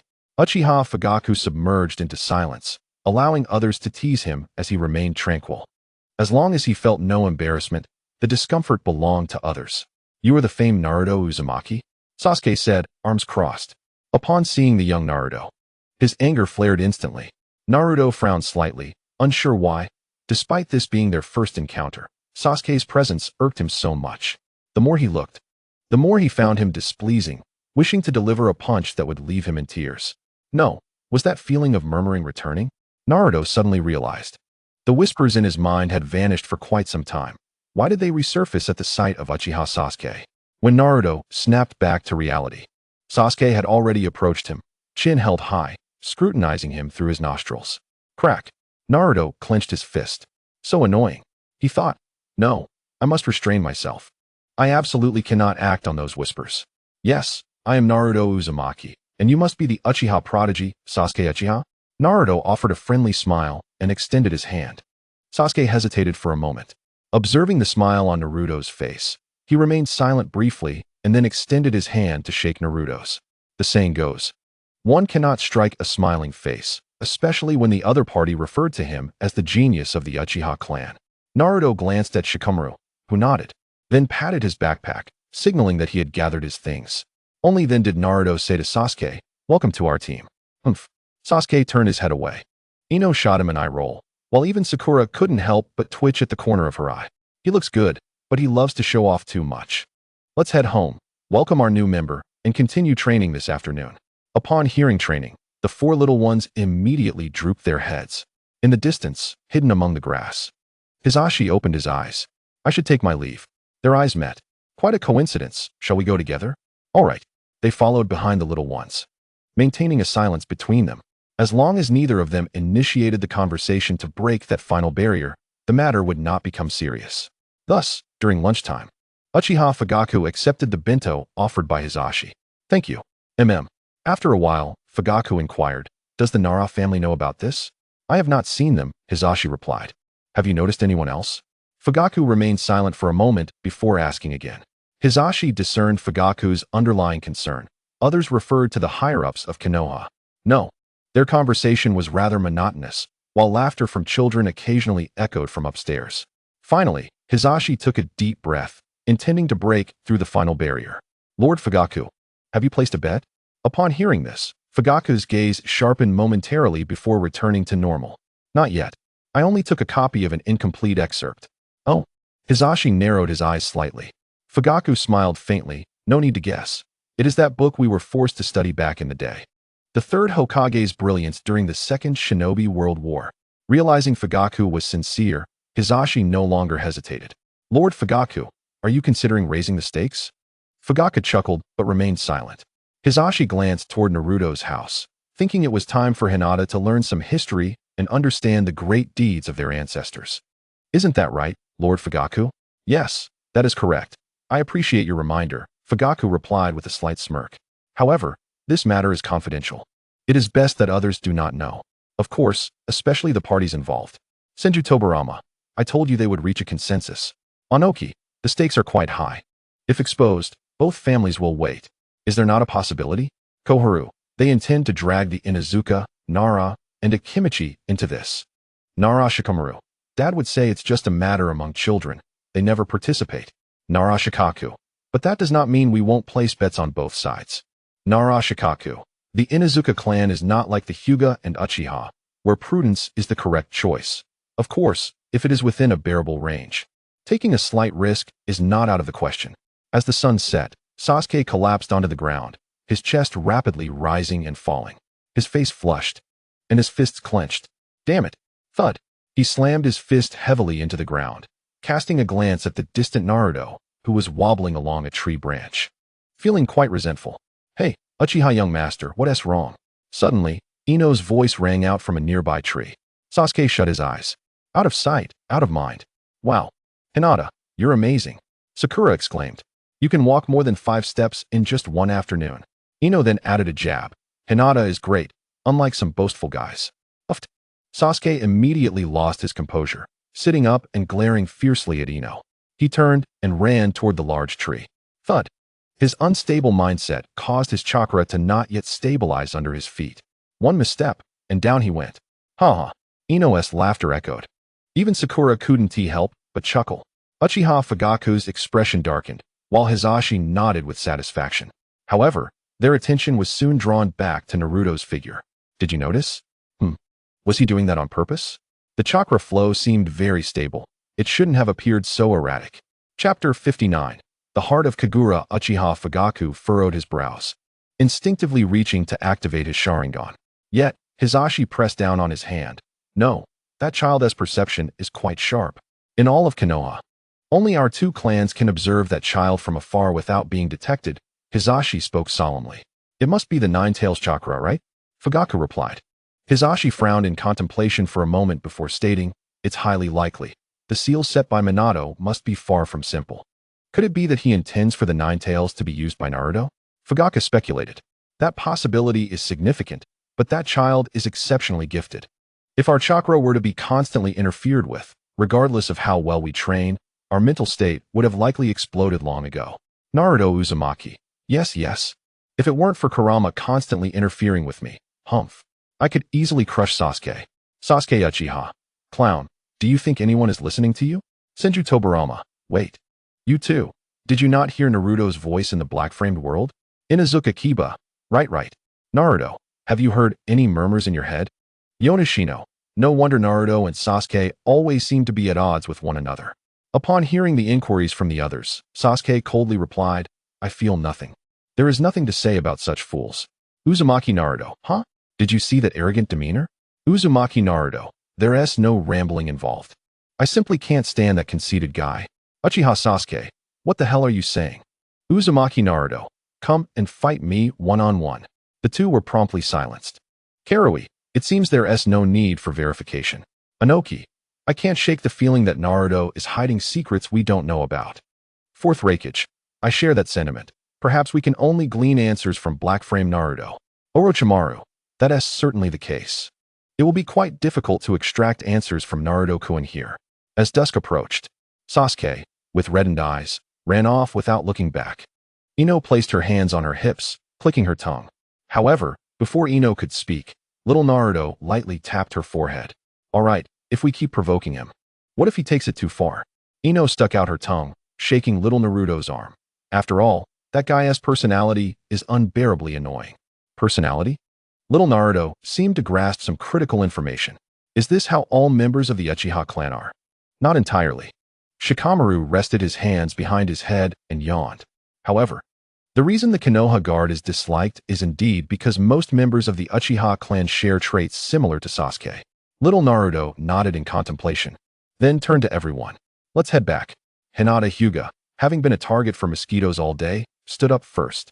Under the puzzled gaze of Uchiha Fugaku, Hinata explained, I need to pick up Hinata, otherwise, it'll be difficult for that child. Though Uchiha Fugaku didn't fully understand, he refrained from asking further. Very well, I should return as well. Regarding today's events, Hinata glanced back at him. There's no need for further words. The Hyuga and Uchiha clans are, in essence, of the same origin. Swish. As the words fell, Hinata vanished in an instant. Uchiha Fugaku let out a sigh of relief. Having received Hinata's assurance once again, he felt considerably at ease. He too vanished in an instant, planning to return and show some care towards his son. Unbeknownst to them, after their departure, little Naruto, who had been chatting and laughing with a few others, turned back to glance at their previously concealed position. Hinata Hyuga, Uchiha Fugaku, Senju Hashirama, ha Uzumaki Mito. Indeed, that child has begun to exhibit the qualities of the Kagura Hard Eye. Karui, Kagura Hard Eye? Karui, Mito Senpai, you've mentioned it several times. Could you kindly elaborate? Uzumaki Mito. The Kagura Hard Eye is a secret technique of the Uzumaki clan, belonging to the category of sensing abilities. Uzumaki Mito. It allows one to sense chakra to locate enemies, covering a radius of over 10 kilometers, even extending to several dozen kilometers. Uzumaki Mito. Furthermore, it can accurately determine the target's location, number, characteristics, and speed of movement. Uzumaki Mito. There is also a unique ability to sense the intent, whether benevolent or malevolent, and to discern lies. Uzumaki Mito. Even at the peak of the Uzumaki clan, the number of individuals awakening this ability was exceedingly rare.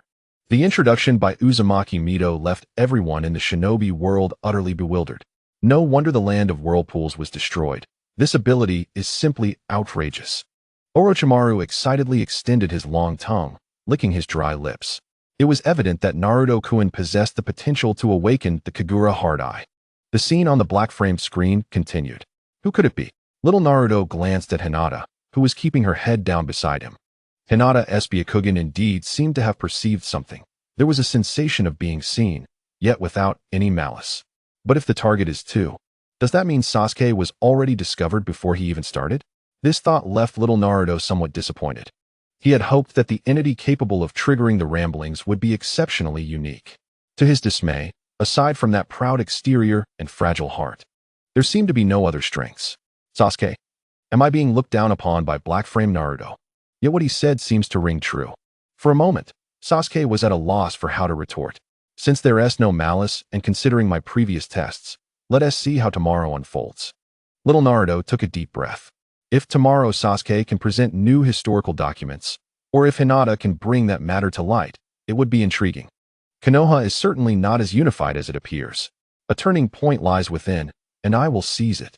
Before long, the group returned to little Naruto's home. From afar, he spotted his father, Hinata Hyuga, standing below. Hinata, it's time to go home. Hinata's father appeared stern, instilling a sense of intimidation in the young ones. Hinata obediently nodded. However, as they were about to leave, she mustered her courage to wave goodbye to little Naruto and the others. Observing his daughter's uncontainable smile, Hinata's father sighed inwardly. How well he understood that his daughter was not truly happy. But that was the fate of the main branch.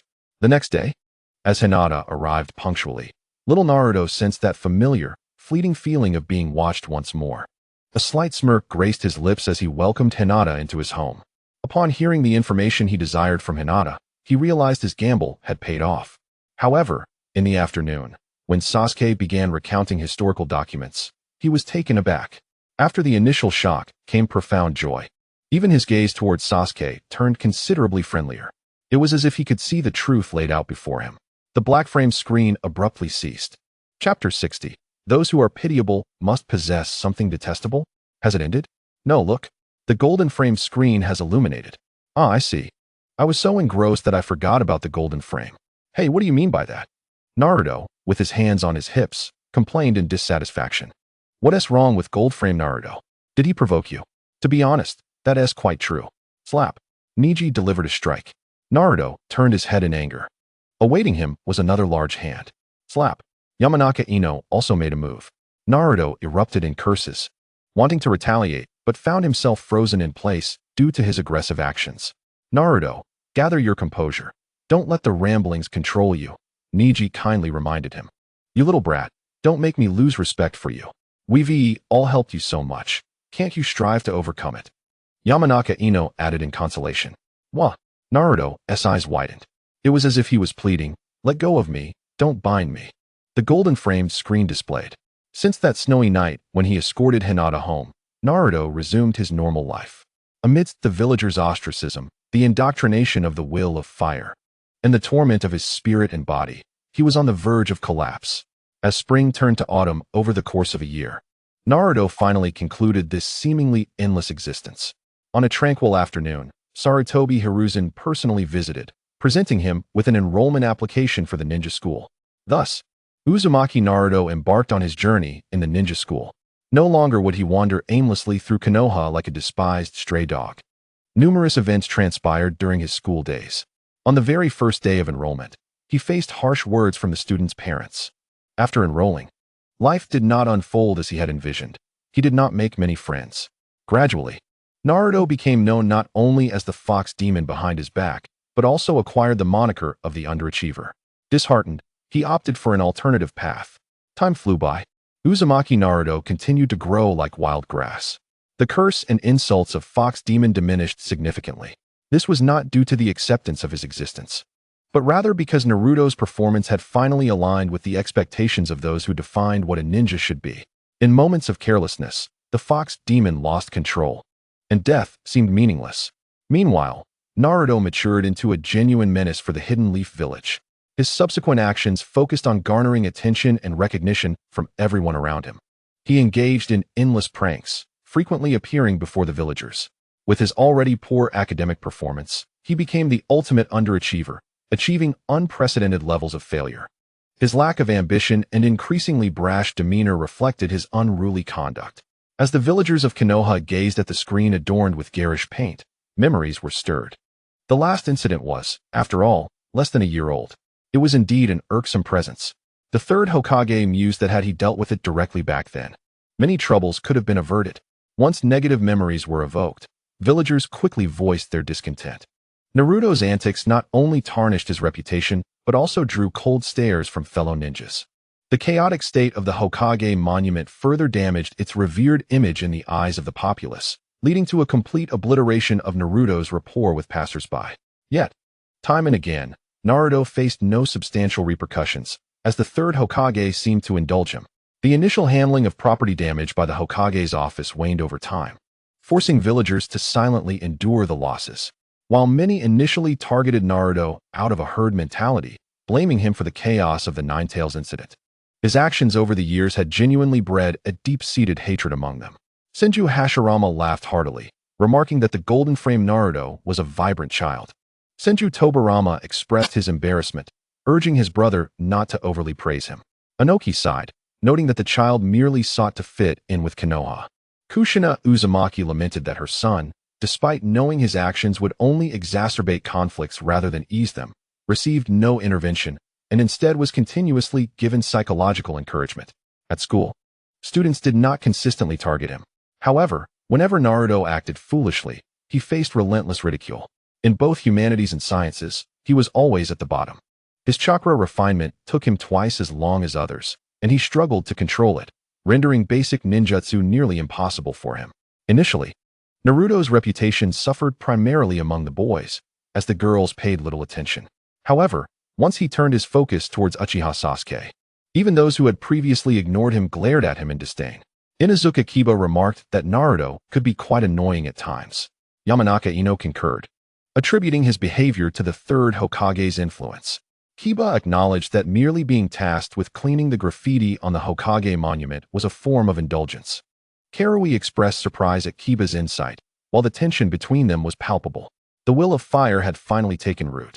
Beyond his daily pranks, Naruto frequently boasted about his aspirations to become Hokage, fixating on Sasuke, someone who embodied the very life he yearned for, adored by most of the girls in the class, including his crush, Haruno Sakura. Unbeknownst to him, a pair of eyes in the class often watched him in secret. As Naruto was bound tightly by the combined efforts of Yamanaka Ino and Neji, he whimpered softly. Kiba's words struck a chord, and without considering their validity, he instinctively retorted. The situation was dire, and both Yamanaka Ino and Neji bore solemn expressions. The days passed in a semblance of peace, yet one fateful afternoon, the atmosphere in Konoha shifted ominously. Even the Ninja Academy felt the ripple of this change. That day, Iruka received an order, and despite his confusion, he addressed the class. Do not leave after school. Chapter 61. Your Tsundere girlfriend has logged in. Have you heard the news? What news? The Uchiha clan was wiped out last night. What? Yes. Only Sasuke remains. Has he become an orphan? How tragic. The following day, students discussed the events of the previous night, casting worried glances at Sasuke's empty seat. Orphan. As usual, Naruto, who had been dozing off, perked up at the mention of Sasuke, his heart seemingly pierced by some unseen force. The pain was sharp. Yet the realization that Sasuke's status mirrored his own strangely brought him a flicker of joy. He quickly shook his head, dispelling the inappropriate delight. This was wrong. Alas, this child has a kind heart, Tobirama remarked. Indeed, what a pity, if not for the remnants of certain individuals, Izuna, Uchiha added. Absolutely, it's infuriating to see Naruto, who should be cherished by all, facing such treatment, especially considering his parents sacrificed themselves to protect Konoha. Ino voiced her frustration. Right. Even though it's absurd he was taken down by the little fox, the principle remains. Ask any other ninja village. Would they treat the child of a hero in such a manner? Except Sunagakure. The sand shinobi, exposed to the eyes of Konoha residents, awkwardly lowered their heads. Yet, Rozuna in the chat room remained unfazed. What surprised Izuna was Tobirama's uncharacteristic silence, who simply replied, "You are correct, it is all my fault." What on earth? What are you doing, brother? That day, Naruto remained unusually quiet, but no one found it surprising. Even Irika, facing the lifeless classroom, could only sigh deeply. As the school bell rang, Naruto did not bolt from the classroom as per usual, but instead walked out with his hands in his pockets. Appearing weighed down by an unseen burden, as if by fate itself, Naruto made his way to the outskirts of Konoha, arriving at a scenic lake where he spotted a familiar figure. Under the setting sun, Sasuke, who usually carried himself with the arrogance of a proud rooster, sat on the wooden walkway, his head lowered as he gazed at the tranquil surface of the lake. In that moment, Naruto felt a kinship with him. Sensing something, Sasuke turned to look at Naruto, their eyes meeting. Humph. Naruto, with his hands clasped behind his head, imitated Sasuke's demeanor, letting out a haughty snort. Sasuke's eyes were devoid of life as he stared at Naruto for a while before silently turning away again. Humph. In that fleeting moment, a faint smile tugged at Naruto's lips. Sasuke did not smile. It was illogical, more like a figment of Naruto's imagination, ultimately influencing Sasuke's memories. The Uchiha clan had just been annihilated, and it was at the hands of his beloved brother. Of course, if he had truly smiled, it would not be surprising that the massacre would leave such an indelible mark. Time flew by. After the night of the massacre, Sasuke rarely wore a smile. He appeared cold and distant, looking at everyone as if they were his enemies. Naruto watched Sasuke's solitary figure but lacked the courage to approach him. The days that followed grew increasingly monotonous and dull. Soon, it was time for graduation from the Ninja Academy. There were no surprises. The Nine-Tails' interference with his chakra and his habitual laziness left Naruto in a stable position, firmly anchored at the bottom of the class, becoming the only student in this cohort to fail. Irika refused to give him special treatment, leading Naruto to angrily berate him, claiming he was being targeted just like everyone else. Sitting alone on a swing, he watched his peers receive their forehead protectors, symbols of their ninja status. As their parents came to congratulate them, the curses and insults ringing in his ears grew increasingly grating. At that moment, Mizuki, the teacher who was supervising alongside Irika that day, appeared. He first tried to console Naruto, and then spoke kindly of Irika. Ultimately, he revealed his true intentions, to manipulate Naruto, the Nine-Tails Jinchuriki, into stealing the sealing scroll from the Hokage's office, thereby allowing him to pass the exam and become a qualified ninja. Orochimaru, the sealing scroll? Orochimaru, no wonder Naruto has mastered the shadow clone technique. Anoki, the shadow clone technique indeed suits the Uzumaki clan well. Kuratsuchi, are you implying that Naruto successfully stole the sealing scroll? Fourth Raikage, wait, didn't you just say it was in the Hokage's office? Shimura Danzo, incredible. Sarutobi Hiruzen is putting on quite the show. Sarutobi Hiruzen, who had diminished his presence to an almost invisible level, was once again provoked by his good friend's words. Senju Tobirama, the sealing scroll? Senju Hashirama, it contains every jutsu you developed, aside from water release, which I recorded as forbidden techniques. Senju Tobirama, thanks to my elder brother's reminder. I just recalled that detail. Tobirama, technique. Hashirama, water? Tobirama, no? Hashirama, forbidden. Might Guy, it's impossible for it to be stolen from the Hokage's office, right? Might Guy, that should be out of the question. Kakashi hesitated to speak. Guy's implication was evident, but he dared not voice it. He truly did not know how to face Kushina and Minato. Kuratsuchi, what is impossible about it? Kuratsuchi, if it said that the golden frame Naruto has learned it, it only means that the third Hokage has long harbored such intentions, simply taking advantage of the situation. Kuratsuchi, the old man's thoughts are all equally nefarious. Temari, It's possible that the sealing scroll has already been swapped, containing only the forbidden shadow clone technique. In reality, the events were not far from what others speculated. Naruto Uzumaki took down the lecherous Sarutobi Hiruzen in an absurd manner and subsequently absconded with the sealing scroll. He faced no hindrance. It was as if the Umbu ninjas usually guarding the Hokage's office had vanished. Shortly after Naruto's departure, Sarutobi Hiruzen sounded the alarm. Numerous ninjas gathered at the Hokage's office, and upon learning the circumstances, they condemned Naruto for stealing the sealing scroll. Among the crowd, a striking red figure stood out. Akimichi Choji, it was me. Without hesitation, Choji recounted the situation at that time. Akimichi Choji, I had to keep up appearances while ensuring they didn't take action. Akimichi Choji, therefore, someone had to keep an eye on them. Otherwise, if they found Naruto first, they might resort to lethal measures. My role was to watch them and delay as much as possible. Akimichi Choji, at the time, I didn't think much of it. Later, Shikamaru told me not to worry too much, but I never expected the reality to be like this. Sarutobi Hiruzen, looking at Orochimaru's mocking gaze, immediately stated, Mizuki's actions relate to you, don't they? You must have known already, right? Orochimaru retorted. Besides, didn't it conveniently help you to legitimize the shadow clone technique?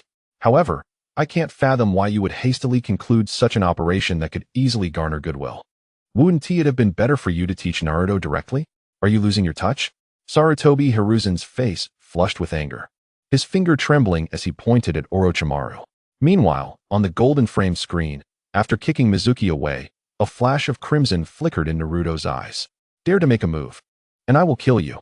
Mizuki rose, his expression grim. Kill me? With your fox demon? Then let me show you the jutsu I just learned. Naruto slowly raised his hand. Shadow clone technique. With a loud bang, smoke billowed. The ninja world collectively felt what it meant to be a chakra powerhouse. Understanding why Inoki claimed the shadow clone technique was tailor-made for the Uzumaki clan. If every member of the Uzumaki clan mastered this forbidden technique, many gasped in shock, instantly comprehending why the land of whirlpools faced sudden annihilation. At that moment, Naruto's number of shadow clones had grown to such an extent that it exceeded the capacity of the golden frame screen. Chapter 62. Opening eyes to the ninja world. Yamanaka Ino. That's an overwhelming number. Kankuro. That Naruto Uzumaki can create so many shadow clones at once. Kankuro. Why was it so difficult to defeat that dog-like guy before? Inazuka Kiba. Hey, what do you mean by that? Yamanaka Ino. Literally what I said. Inazuka Kiba. Haruno Sakura. Incredible. But why is the shadow clone technique considered forbidden? Wah. The bound Naruto suddenly realized he could still speak. Uzumaki Naruto. Yeah? Why is my shadow clone technique forbidden? Uzumaki Naruto. I feel no danger using it. Senju Tobirama. What do you mean your shadow clone technique? That's my creation. Senju Tobirama. The shadow clone technique is classified as forbidden primarily due to its excessive chakra consumption. The more clones created, the more chakra is depleted. And if one is not careful, it could lead to the user's chakra running out, endangering their life. Senju Tobirama. Additionally, when the clones are dispelled, their memories and experiences return to the original, which requires a high level of mental strength. Without sufficient confidence, Inoki, in other words, once the clones are dispelled, the vast memories and experiences could potentially overwhelm the user, leaving them incapacitated. Fourth Reikage. But there's no need to worry about the golden-framed Naruto. Yamanaka Ino. Why? Uchiha Sasuke. That seemingly powerful shadow clone technique of golden-framed Naruto is merely a burden. Uchiha Sasuke. So many clones in his hands are akin to throwing mud at enemies. Uchiha Sasuke. Also, if he truly knew how to utilize those clones, he would have likely already been overwhelmed. Indeed, idiot Naruto means you are simply an idiot, not a fool. You've already been rendered one by this ninjutsu. Uzumaki Naruto. Niji furrowed his brow, glancing at Yamanaka Ino beside him. Could it be that the murmurs in his mind indirectly shielded Naruto's brain? Yamanaka Ino. Does he still need protection? Indeed, it seems unnecessary, as he can effortlessly resist. Niji sighed in disbelief. Naruto, do you know that the shadow clone technique can relay memories and experiences? At this, Naruto, bound and struggling, paused momentarily. His azure eyes filled with confusion, as if to ask, is that true? Yamanaka Ino felt as though the wrinkles of his cerebral cortex had been smoothed out. Uzumaki Kushina. Cough. That damn Sarutobi old dog. I will surely slay you. Namake's Minato. That is indeed the case. The golden frame screen continued to display. Uzumaki Naruto defeated Mizuki and saved Iruka. Iruka's words made him feel a long-lost sense of familial affection. Following the third Hokage Hiruzen Sarutobi, Iruka became another of Uzumaki Naruto's most significant elders. At dawn, Uzumaki Naruto, eyes closed, asked in confusion, "Iruka-sensei, how much longer?" "All right, you can open your eyes now." Iruka's voice resonated. Uzumaki Naruto slowly opened his eyes. The first rays of morning sunlight fell upon their faces. Seeing Iruka's beaming smile, Uzumaki Naruto seemed to realize something. He instinctively reached up to touch his forehead, which felt cold and hard. The forehead protector that was once on Iruka's head was conspicuously absent, now resting upon Naruto's brow. "Congratulations, Naruto, you are now a genin." The golden frame screen abruptly cut off. Just as the crowd was left wanting more, the black frame screen illuminated with new images. After Uchiha Fugaku and Hyuga Hayashi reached a consensus, the two began to provide Naruto with the necessary resources through their children. 6 months later, little Naruto lay in bed, still awake. Yesterday, Hiruzen Sarutobi paid a visit. After testing Naruto's chakra refining technique, he was quite satisfied.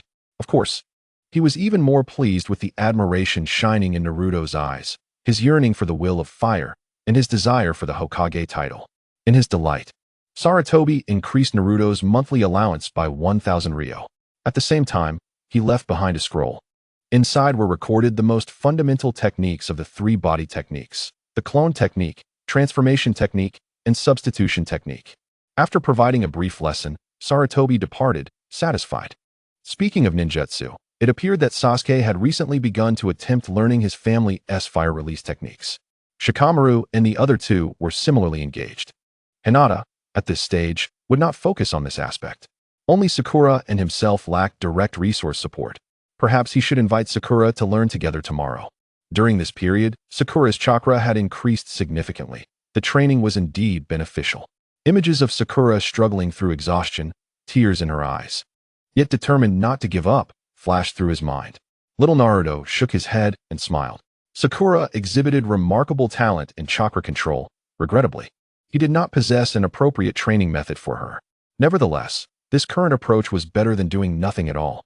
Rising to pour himself a glass of warm water, little Naruto returned to his bed, furrowing his brow in contemplation after a brief silence. He began to organize the useful information he had gleaned from Hinata and Sasuke over this time, starting from the earliest known events.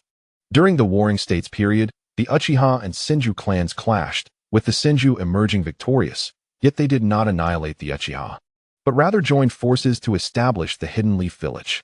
Other clans followed suit, either joining the Leaf Village or forming new villages of their own. Little Naruto paused.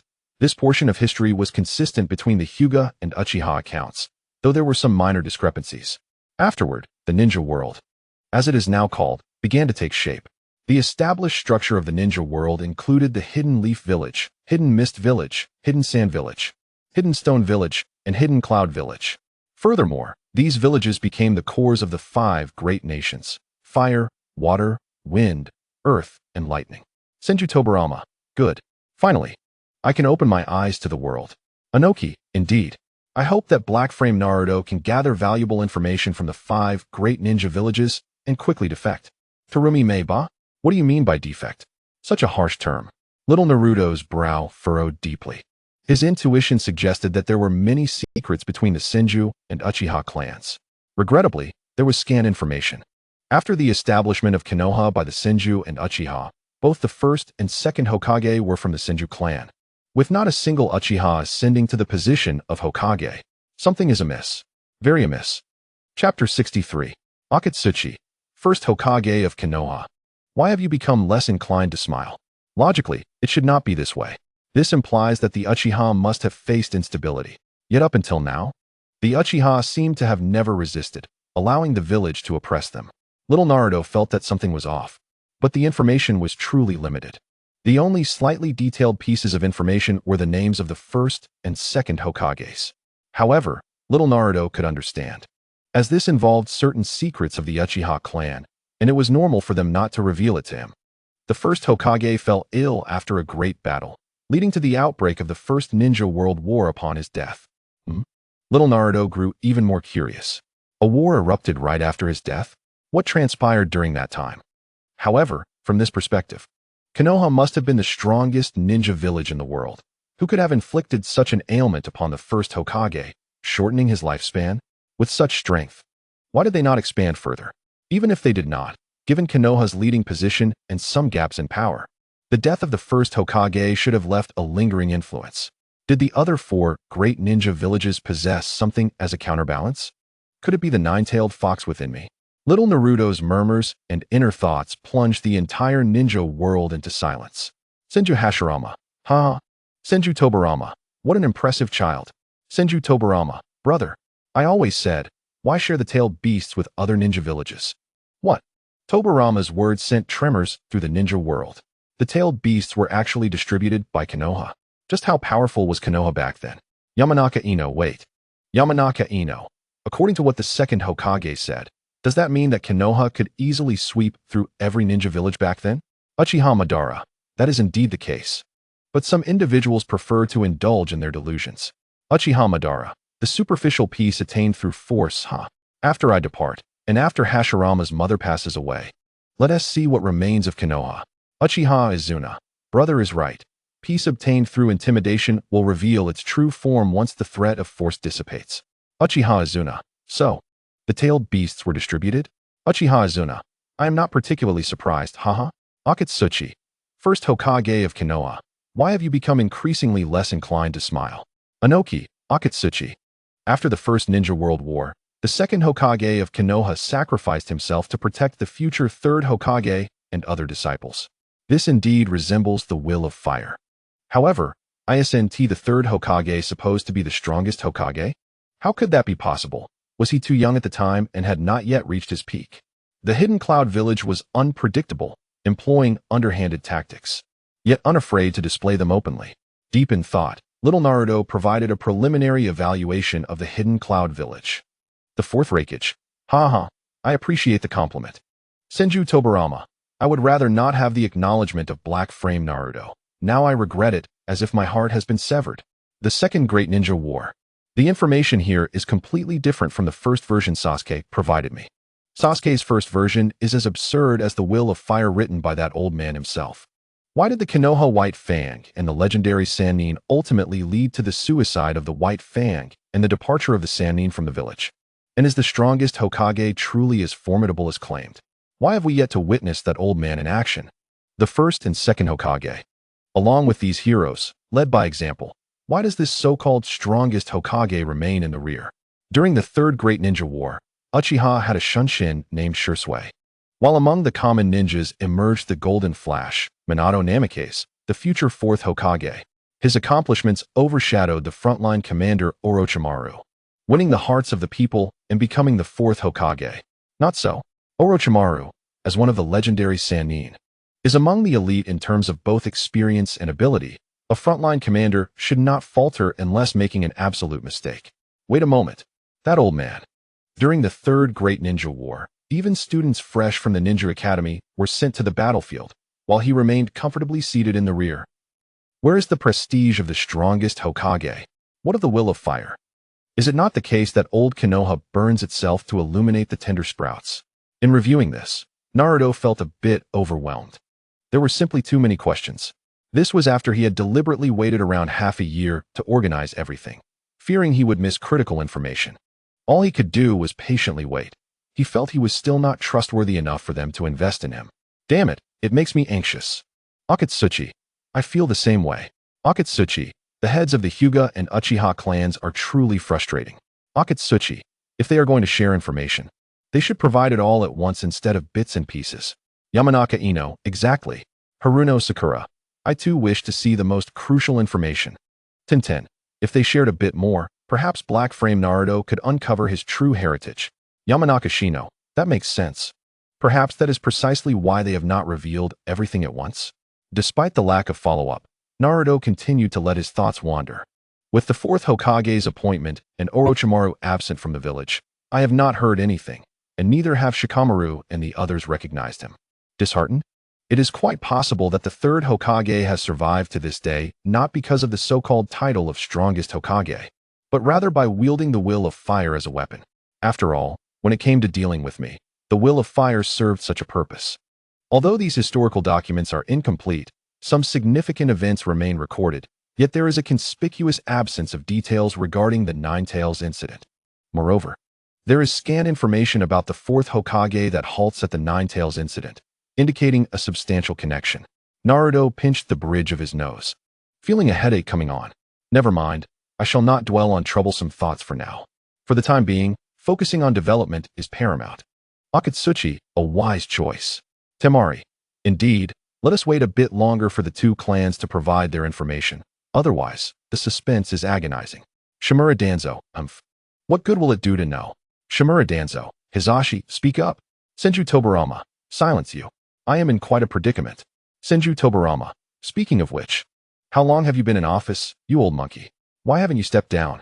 Senju Tobirama, what is the situation regarding the Konoha White Fang? Why are children being sent to the battlefield? Senju Tobirama, Orochimaru, speak up. Orochimaru, apologies, Lord Tobirama, but I would prefer to learn these matters from Black Frame Naruto. Senju Tobirama. Chapter 64. The Death of Shursui. Enrollment in the Ninja Academy. In the blink of an eye, another 6 months passed. Everything unfolded in an orderly manner under Naruto's deliberate control. However, the situation with the Uchiha clan seemed increasingly unstable. The Hyuga clan, on the other hand, was steadily fortifying its position. Yet, despite the passage of 6 months, both clans appeared to have conspired to withhold significant events from the past decade in Konoha. Finally, on this day, Naruto celebrated his 5th birthday. His friends gathered to celebrate. Happy birthday, Naruto. X5, happy birthday. Numerous individuals from across the ninja world also extended their well wishes to Black Frame Naruto. Kushina, unable to contain her emotions, shed tears. She could no longer bear to witness this. Fortunately, her dear friend, Mikoto Uchiha, was there to comfort her. After the birthday festivities, life returned to its mundane rhythm. And a few weeks later, Sarutobi Hizashi visited once more. He brought with him the enrollment application for the Ninja Academy. It was during the days leading up to Naruto's school enrollment that a significant event occurred within the Uchiha clan. Of course, apart from the upper echelons of Konoha and the Uchiha clan, no one else was privy to this information. The honor of the Uchiha clan now rests upon you to safeguard.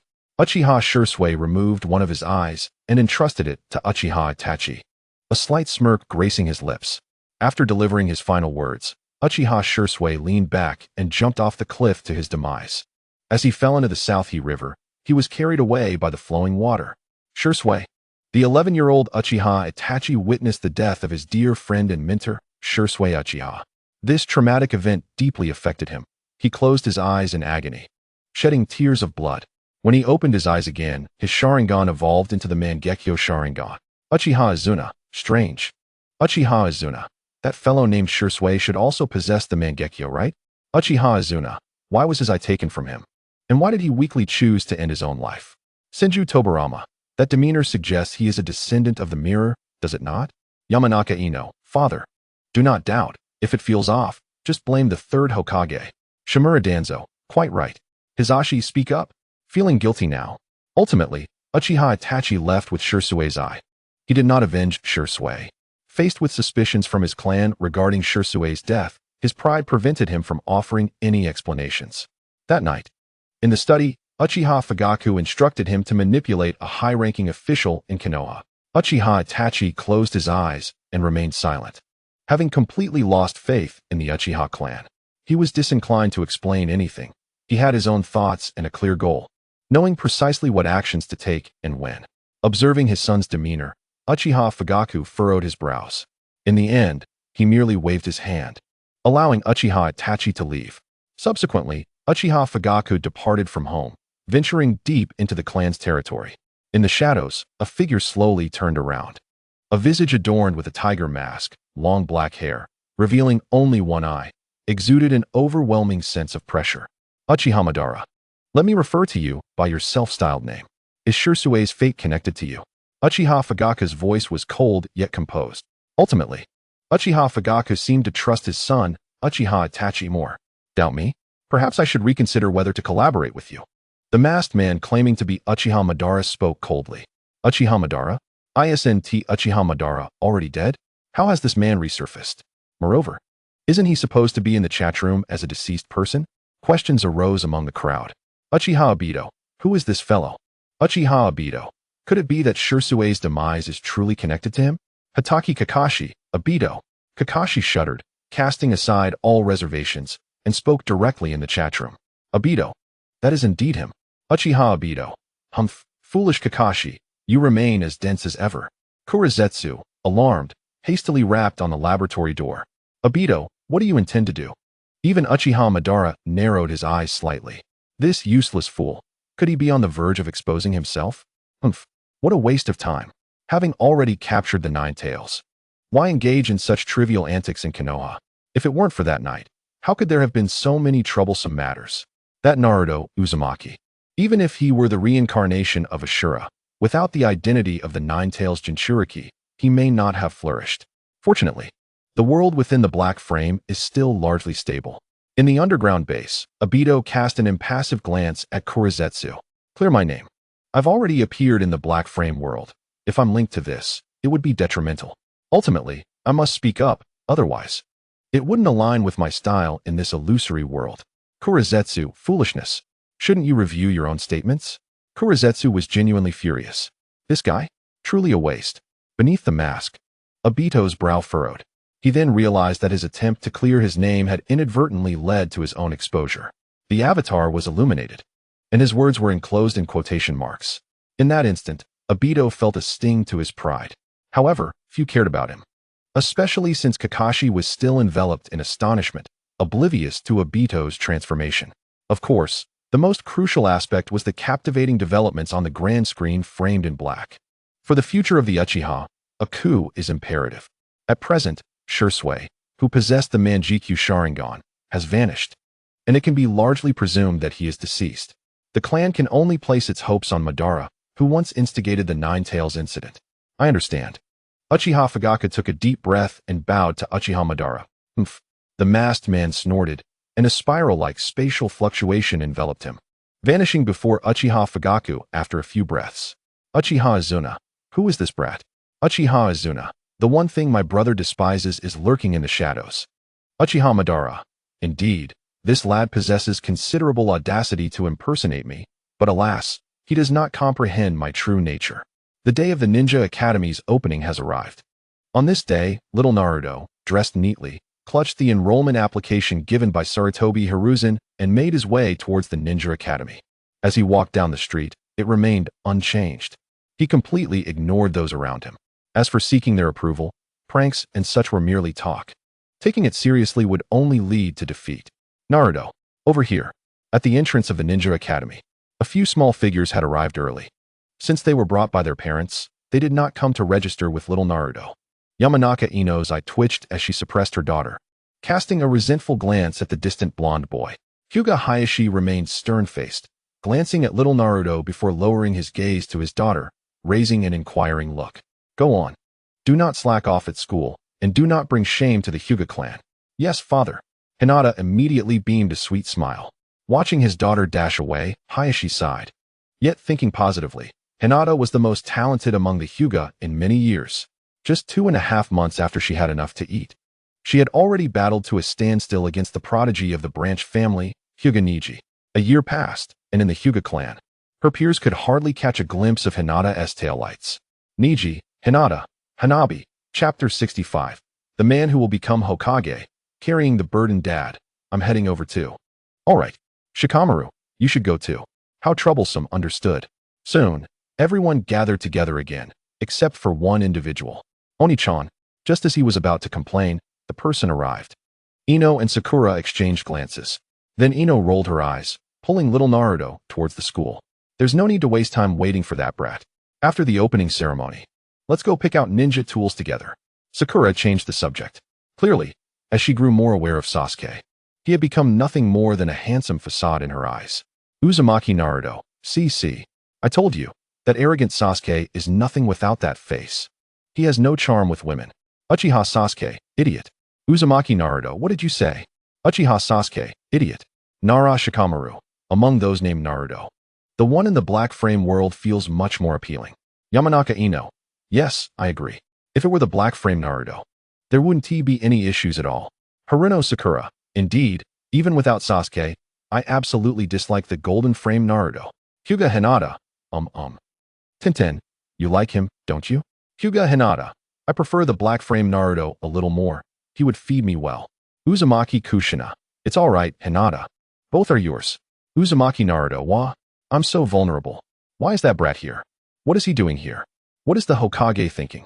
Why allow someone like him to attend the ninja academy? Exactly. If someone like this becomes a ninja, who knows what might happen?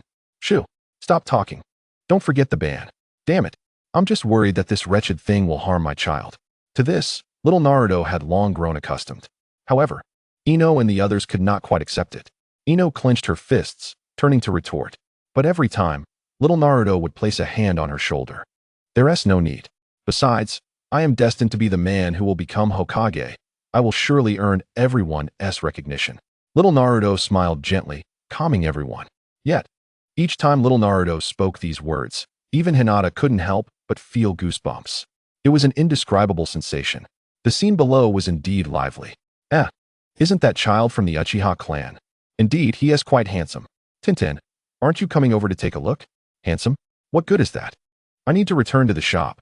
These younger students will surely come to buy ninja tools. I'll treat you all to a meal tomorrow.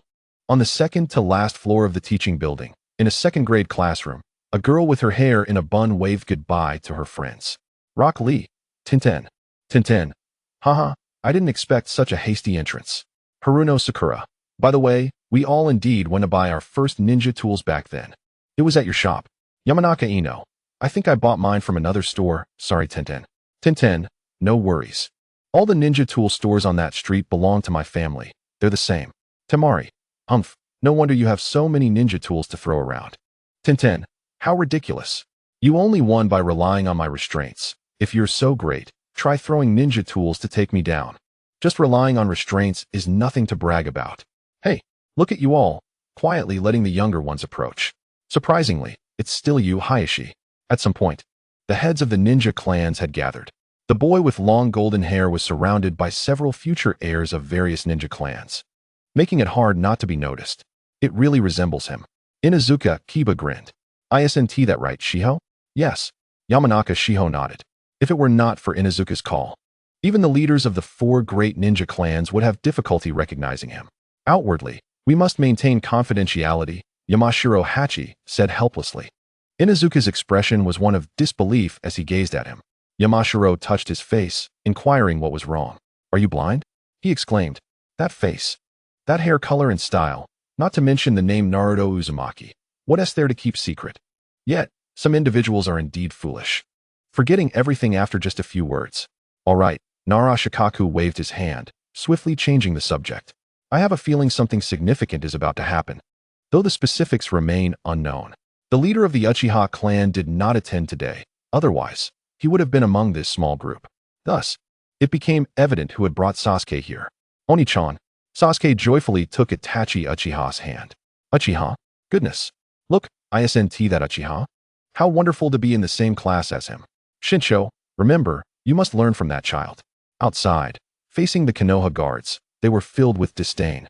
Unable to voice their anger, but upon reaching the school gate, they transformed into sycophants. As Naruto observed this scene, he increasingly felt that the villagers of this village might indeed be suffering from a form of schizophrenia, utterly unpredictable in which persona they would present next. Once again, it was time for Uchiha Azuna to speak. Ha ha ha, he laughed. Ah yes, everything you say is correct. I am utterly powerless to refute. Uchiha Azuna needed only to utter a few laughs for Senju Tobirama to anticipate his next words. Sasuke, you are quite popular, Itachi Uchiha remarked with a gentle smile. Humph. Sasuke turned his head away, displaying a haughty demeanor, which might mislead one into thinking he was a girl. All right, Oni-chan, I shall head in first, otherwise, they will become anxious waiting for me. It seems hopeless. Without me, that group of children appears utterly incapable. Sasuke shrugged, offering Itachi a wry smile. Itachi maintained a soft smile as he watched Sasuke step through the school gate. His gaze then shifted, landing on a conspicuous figure, causing him to furrow his brow. Since when had Sasuke come into contact with the Nine-Tails Jinchuriki? Furthermore, with such long hair, anyone observant could easily identify his identity. Itachi withdrew his gaze, smiling once more. Waving goodbye to Sasuke. It was perilous to allow a Jinchuriki to attend a ninja school. Clearly, Itachi recognized Naruto's identity at a glance. The Nine-Tails Jinchuriki and the son of the fourth Hokage, a hero's child.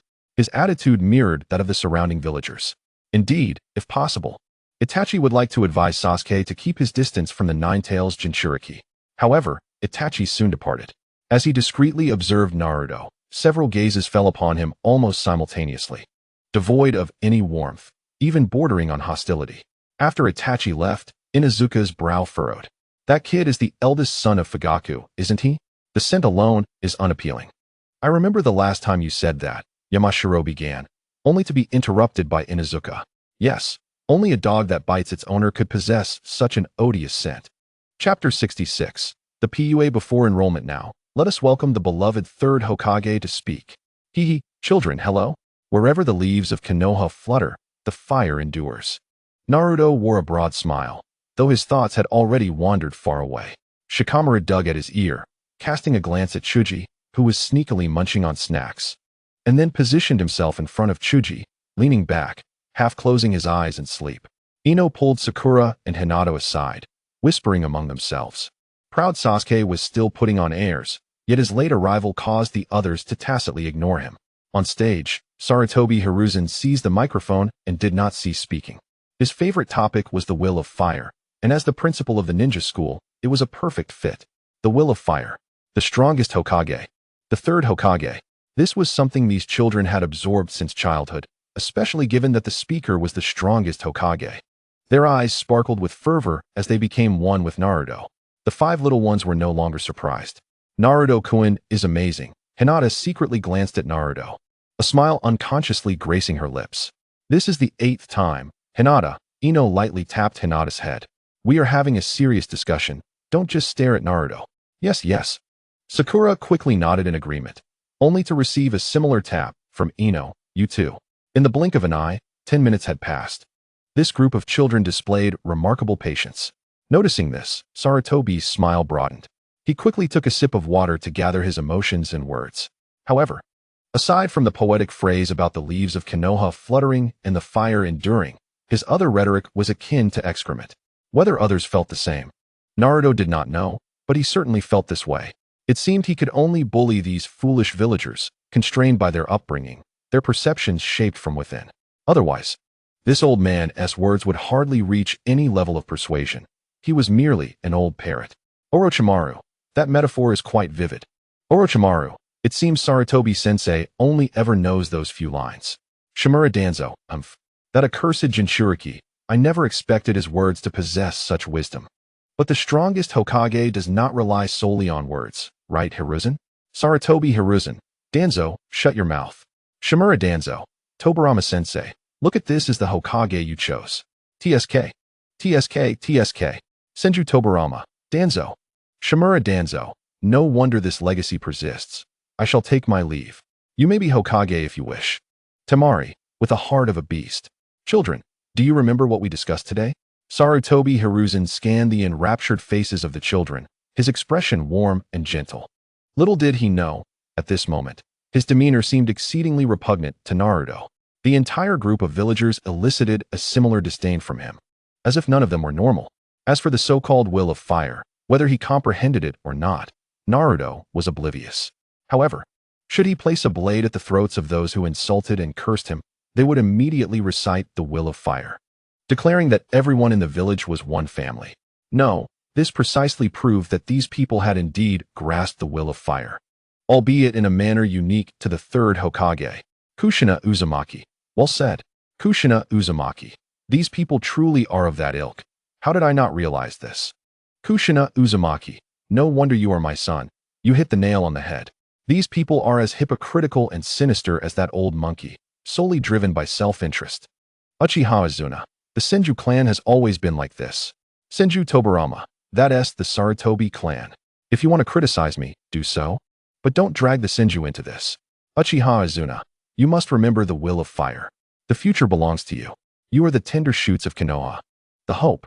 Sarutobi Hiruzen cheerfully concluded his speech amidst the enthusiastic applause before stepping down from the podium. Subsequently, The class allocation commenced without much delay. Irika, filled with excitement, led the children to their designated classroom.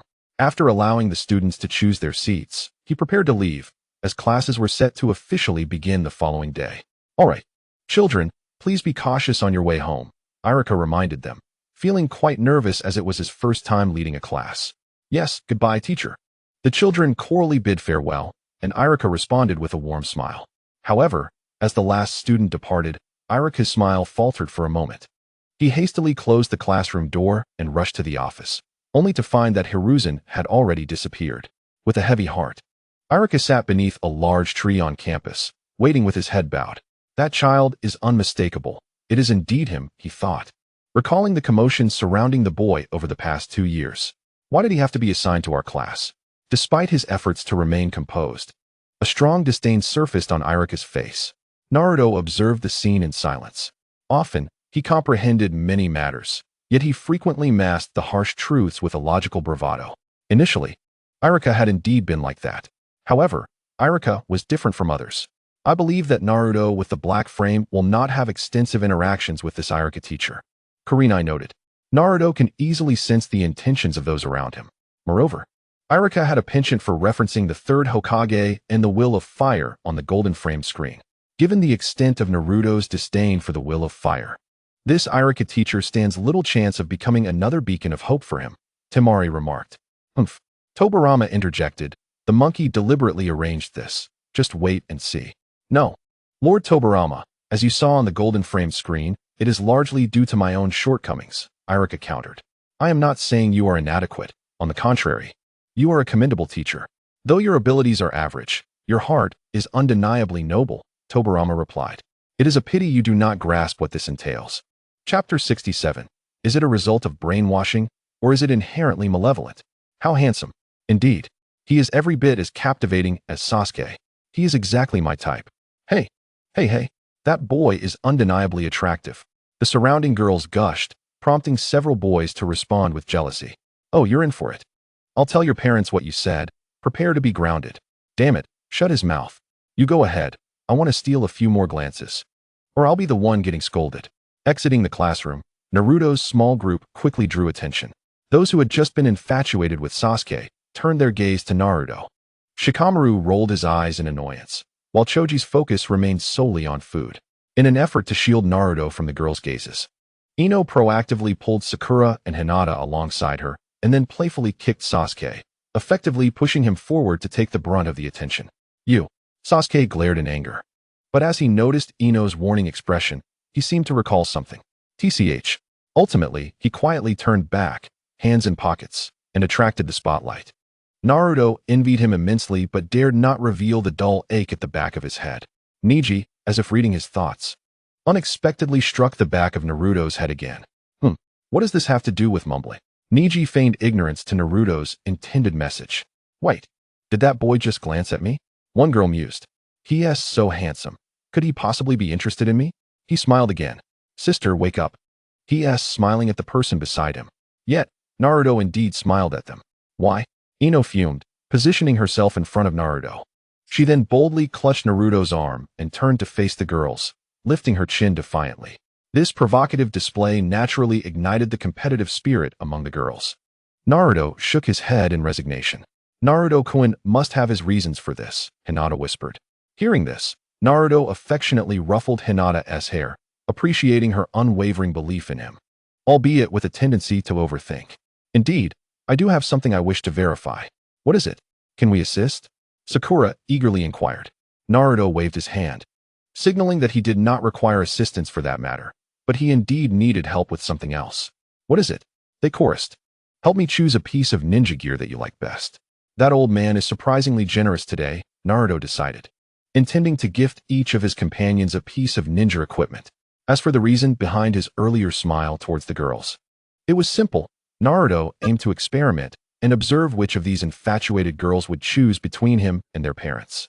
He had yet to finalize the specifics, but he had established the core of his inquiry. He needed to ascertain whether these individuals had turned sour due to environmental influences or if they were inherently flawed. This would also significantly impact Naruto's forthcoming plans for retribution. What would it be like when those he cherished were treated as mere playthings by the daughters he held dear? In Konoha, many villagers broke out in cold sweat. This punishment is exceedingly harsh. In the Pure Land, Tobirama silently closed his eyes. Although he had anticipated the future outcomes for these individuals, he remained reluctant to accept the answer that they were inherently malevolent from Naruto with the black frame. This was the tone he had set for the Uchiha clan, a tone that his favored disciples had further propagated. Yamato shuddered at the sight of Naruto on the black frame screen. Memories flooded back of Ino clinging to his arm at home, only for him to utter a few unkind words, resulting in being tied up and thrown into the pigpen filled with amorous pigs the next night. Ino leaned closer to Naruto, whispering, "With the money in your little frog wallet, it might be a struggle to even buy your own." Taken aback, Naruto realized that while he had considered such matters, he had not delved deeply enough. Ninja tools were fairly common. Nearly every ninja possessed a tool pouch. Yet, were they truly that expensive? After a moment of contemplation, he deduced that Ino was unlikely to deceive him and that the old man's generosity was indeed a rare occurrence. "Sigh, I am still too young," Kushina exclaimed. "You vile creature, just wait.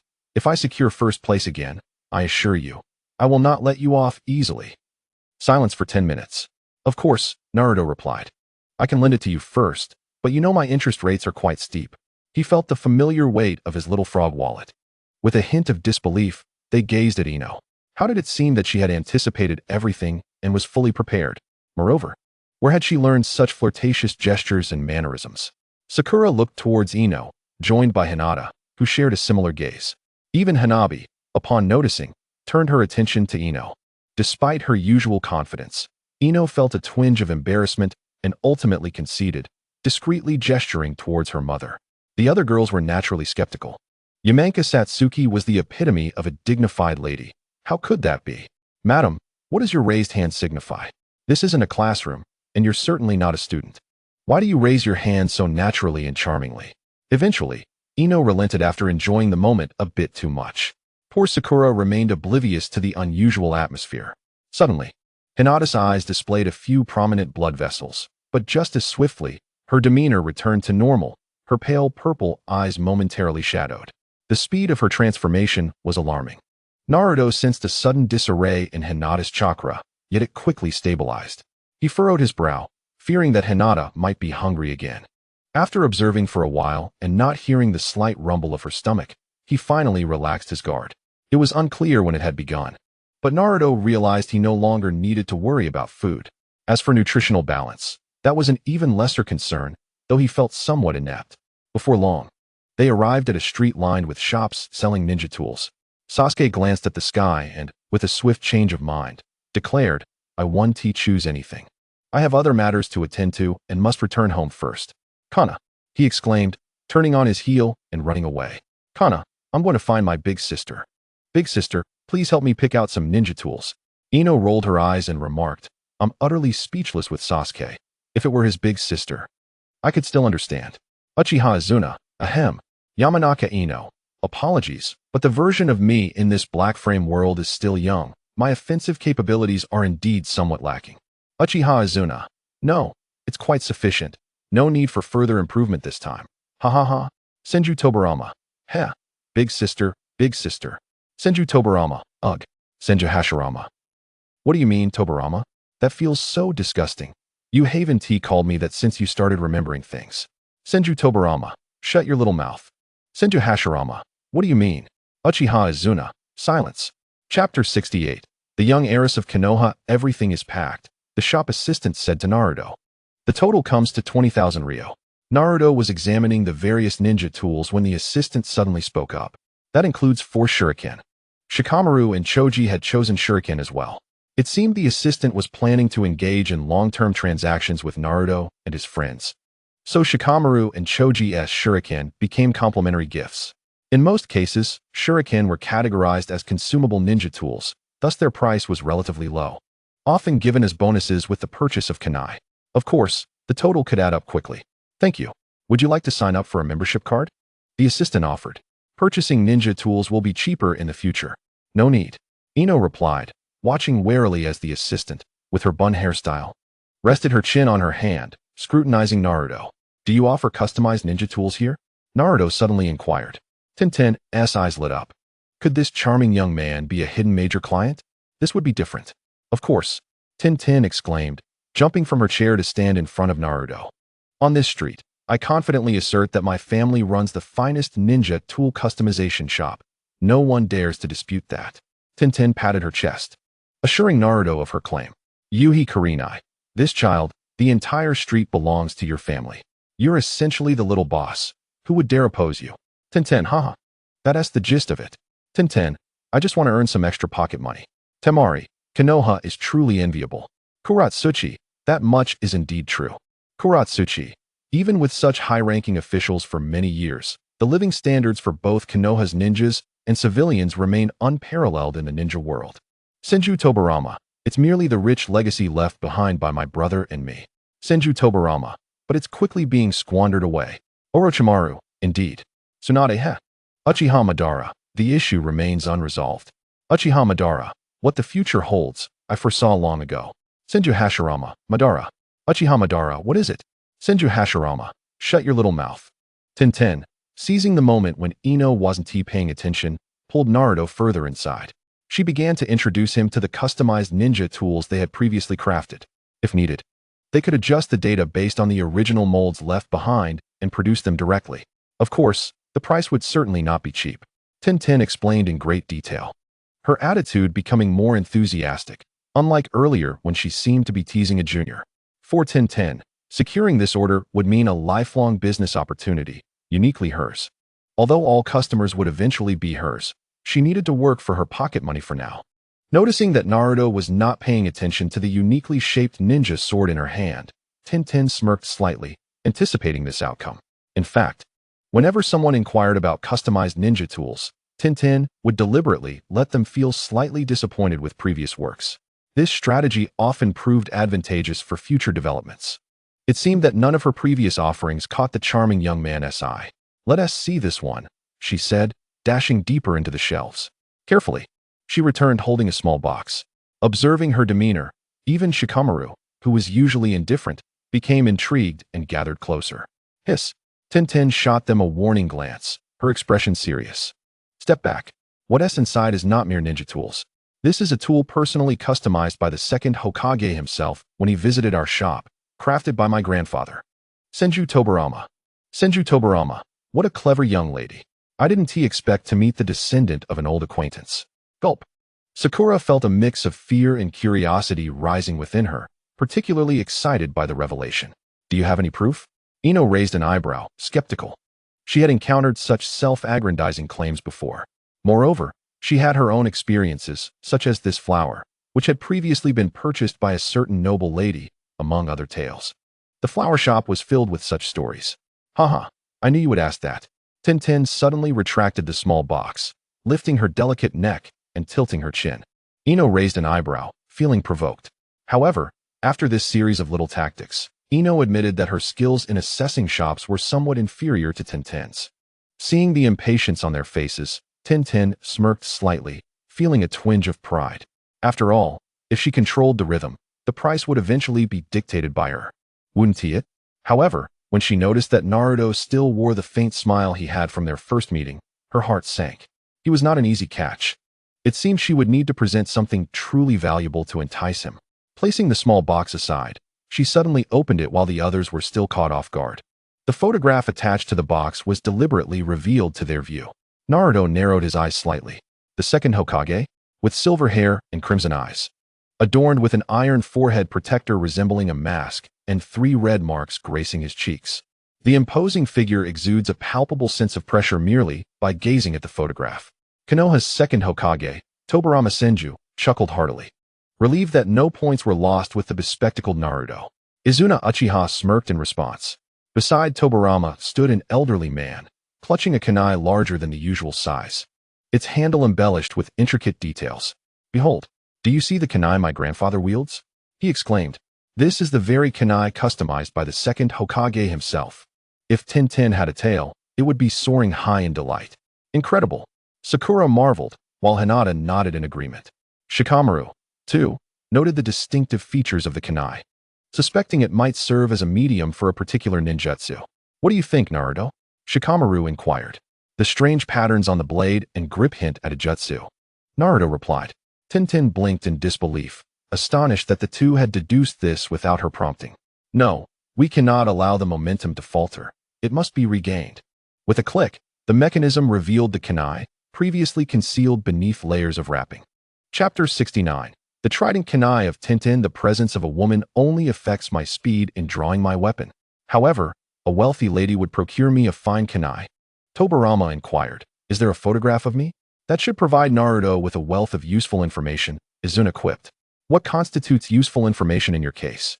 Tobirama retorted. Better than some who left no trace before succumbing to the knife of useless knowledge, Izuna shot back. Ino Yamanaka interjected. I'm here. Could you do me a favor and give Tobirama's tombstone a good kick? Izuna requested. I can't do that. The graves of the second and first Hokages exploded not long ago, Ino replied. What? Tobirama exclaimed, laughter escaping him.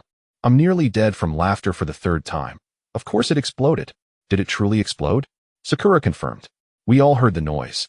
But none dared to speak of it, Guy added. Izuna cackled. Has this pattern existed until now?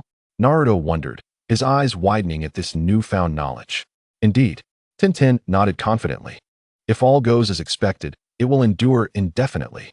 My grandfather's notes state that the markings on the kunai were inscribed by the second Hokage himself, based on the principle of permanent chakra positioning. No one in this world can erase this jutsu's mark. The group nodded in astonishment. Enough to leave them speechless for a while.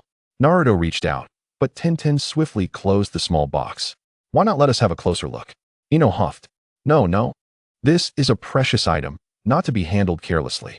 I'm only showing it to you because I find this handsome lad appealing, Tintin explained. Thank you. Naruto replied with a faint smile, causing Tintin to pause unexpectedly. She had intended to flirt with him, but it seemed the tables were turned. Unless you wish to commission a similar kunai, you won't get to touch this one, Tintin stated, taking a deep breath before revealing more information. If that doesn't satisfy you, my family also has another adult's custom-made ninja tool, uniquely styled and highly personal. I personally adore it, though it remains unused. Yet, the price, can it truly exceed that of the second Hokage's kunai? Sakura gasped. Even without knowing the price of the second Hokage's kunai, it was clear it would not be inexpensive. Indeed, Tintin exclaimed, drawing out the suspense. Is it mine? Minato Namikaze asked, realization dawning on him. Yes. I believe it was customized at this very shop during your lifetime, Tintin affirmed. My father crafted the trident kunai for Lord Minato, she added. In the realm beyond. Minato's eyes sparkled not with joy but with relief that Tintin referred to him as Lord Minato rather than the fourth Hokage. Kushina Uzumaki chimed in. The fourth Hokage's kunai is indeed precious. I just calculated that commissioning one would cost around 10,000 ryo, equivalent to nearly 2.5 years of living expenses for our Naruto. 10,000 ryo for one. Kushina exclaimed, just as Minato interjected, old monkey. Once you are reincarnated, I'll feed you a Rasengan. The Nine-Tails, unable to contain itself, sighed in resignation. Minato, you speak little yet strike hard, it muttered, before erupting in frustration. Yandane. As the spectral form appeared in the chatroom, the Nine-Tails felt utterly defeated. Is no one concerned about me, the strongest Hokage? I have become a pitiful creature anyone can trample upon. Whose kunai is that? Choji couldn't help but inquire. The great hero who died 5 years ago to protect Konoha, known as the Yellow Flash, the fourth Hokage. What? The crowd gasped in unison. Even Naruto was taken aback, though he maintained his composure. Surprised? Tintin teased, crossing her arms. How else could I have the confidence to make such claims? 1, 2, 3, 4. 2 Hokages have commissioned ninja tools at my family's shop. Are you intrigued? If so, you better start saving. The second Hokage's kunai is merely 30,000 ryo. And it can even help you resolve the permanent chakra pattern jutsu, though it's primarily decorative. But the fourth Hokage's customized kunai is the trident style, quite exquisite, and adorned with various decorations. Yes, inscriptions etched with permanent chakra, all of which are stunning.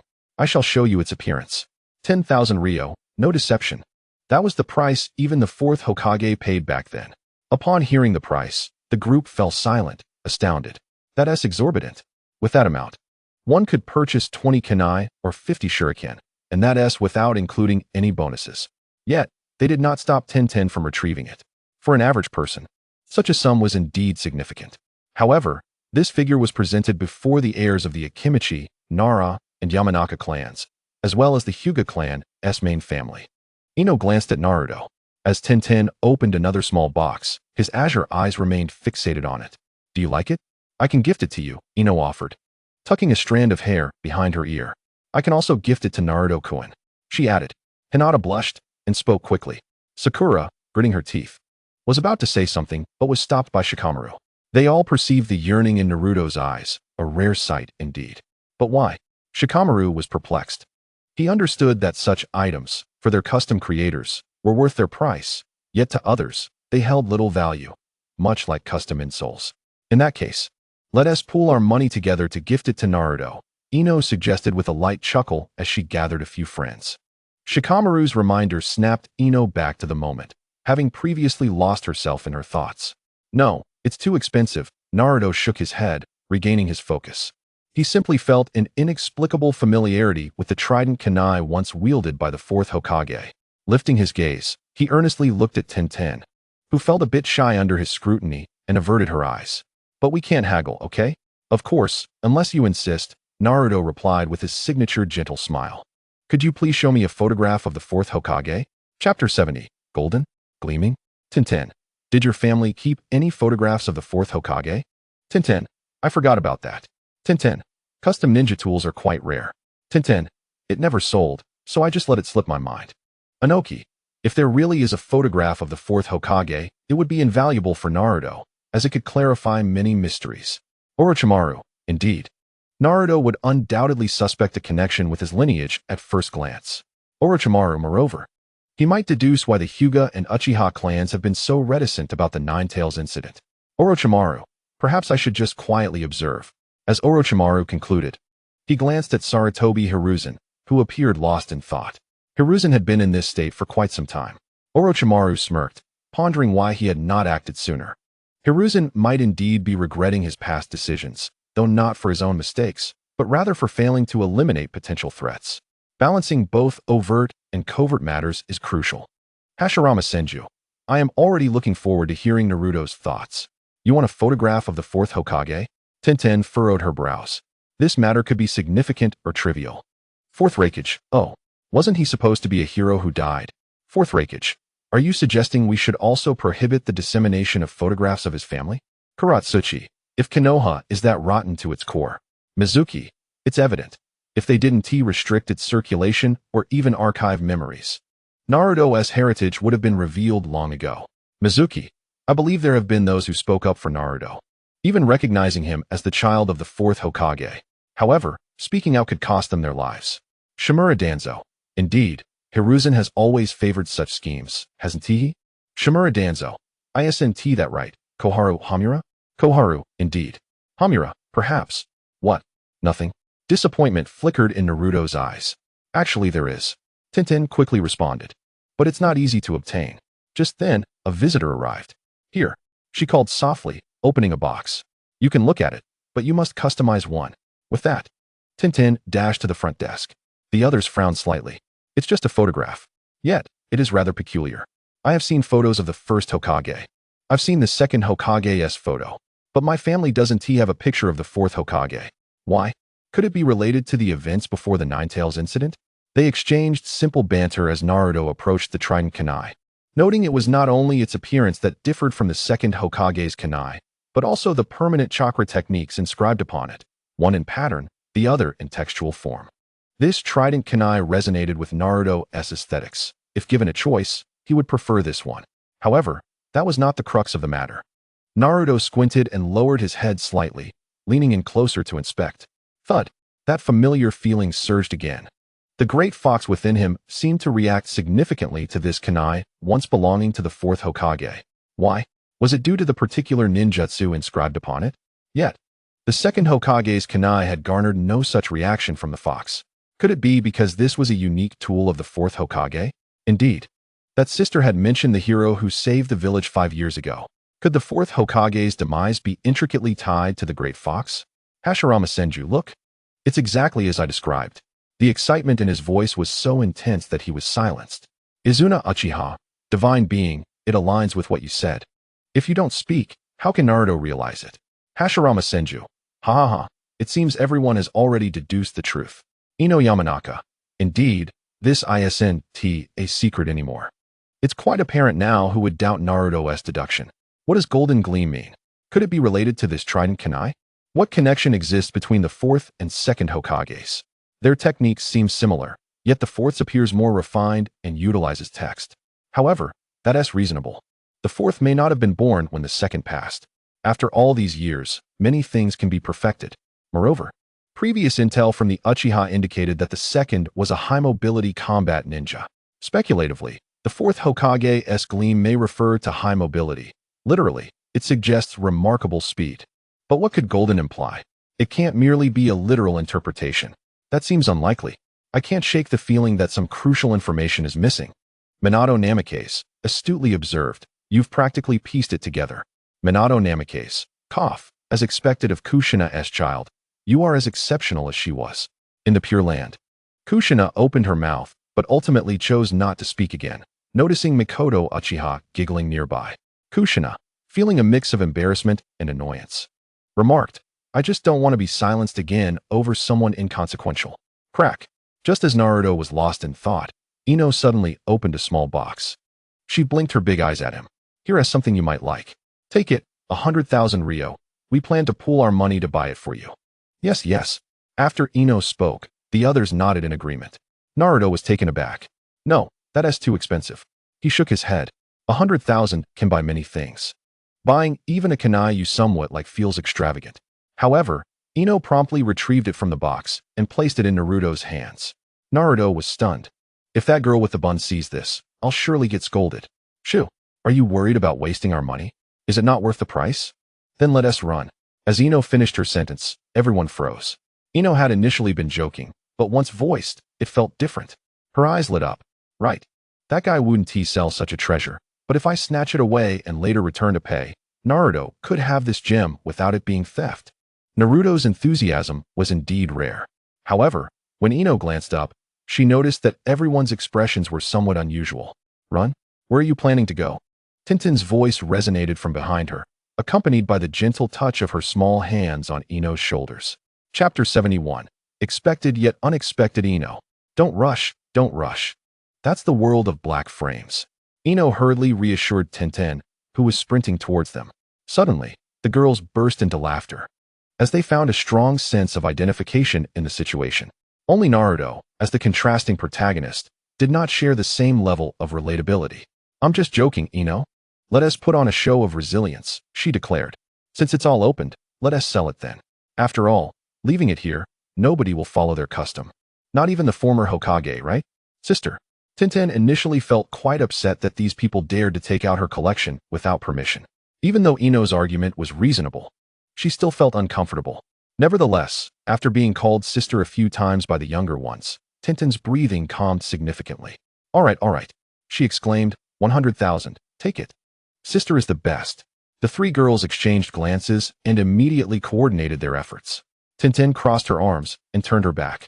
Following that, Ino approached, along with Sakura and a somewhat shy Hinata, to act adorably. Choji and Shikamaru watched the scene with great interest. Little Naruto silently tagged Tintin as someone who enjoyed being a sister. Temari remarked, not bad, I'm just like that too. Especially when I occasionally dream of being needed by my two younger brothers. Yet I always spread my hands in resignation, while my heart rejoices. Temari was surprised to find that Tintin felt the same way. Ultimately, it was a form of feeling needed. Fine, I really can't deal with you all. 100,000, it can't be less. Otherwise, I'll have a hard time explaining to my parents. Yay, sister is the greatest. Sister is the most beautiful. Stop. Tintin hurriedly interrupted the three, fearing that if they continued their praises, she might end up giving them something. Tintin, could you do me a favor and let me see a photo of the fourth Hokage? Little Naruto gazed seriously at Tintin. Tintin's smile gradually faded, her eyes narrowing. Why are you so insistent on seeing a photo of the fourth Hokage? Don't you know that the distribution of his photo is prohibited? If anyone finds out, even my parents would face considerable trouble. Tintin reluctantly revealed the reason. Upon hearing this, little Naruto frowned. Why does everything related to the fourth Hokage become so complicated? Something was amiss. It seemed that the old man was trying to conceal something significant. Once revealed, It could potentially alter the entire village drastically. Taking a deep breath, Naruto locked eyes with Tenten, who wore an expression of helplessness. One-chan, Ino and the other girls widened their eyes.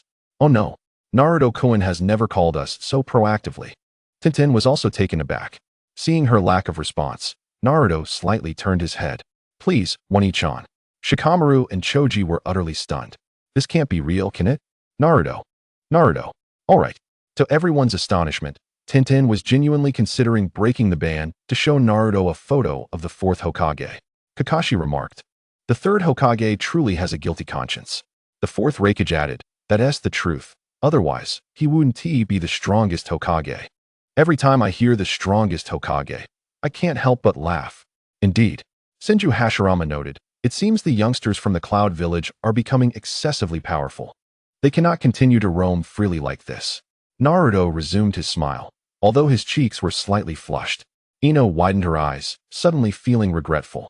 Sakura was about to grind her teeth, and Hinata's pale purple eyes flashed with jealousy. Shikamaru cleared his throat and said, sorry for the trouble. Let's pay up first. This would help divert their attention. Thus, the five divided the cost, each contributing 20,000. Little Naruto's funds were limited, and he had borrowed from Ino, which amounted to exactly 20,000.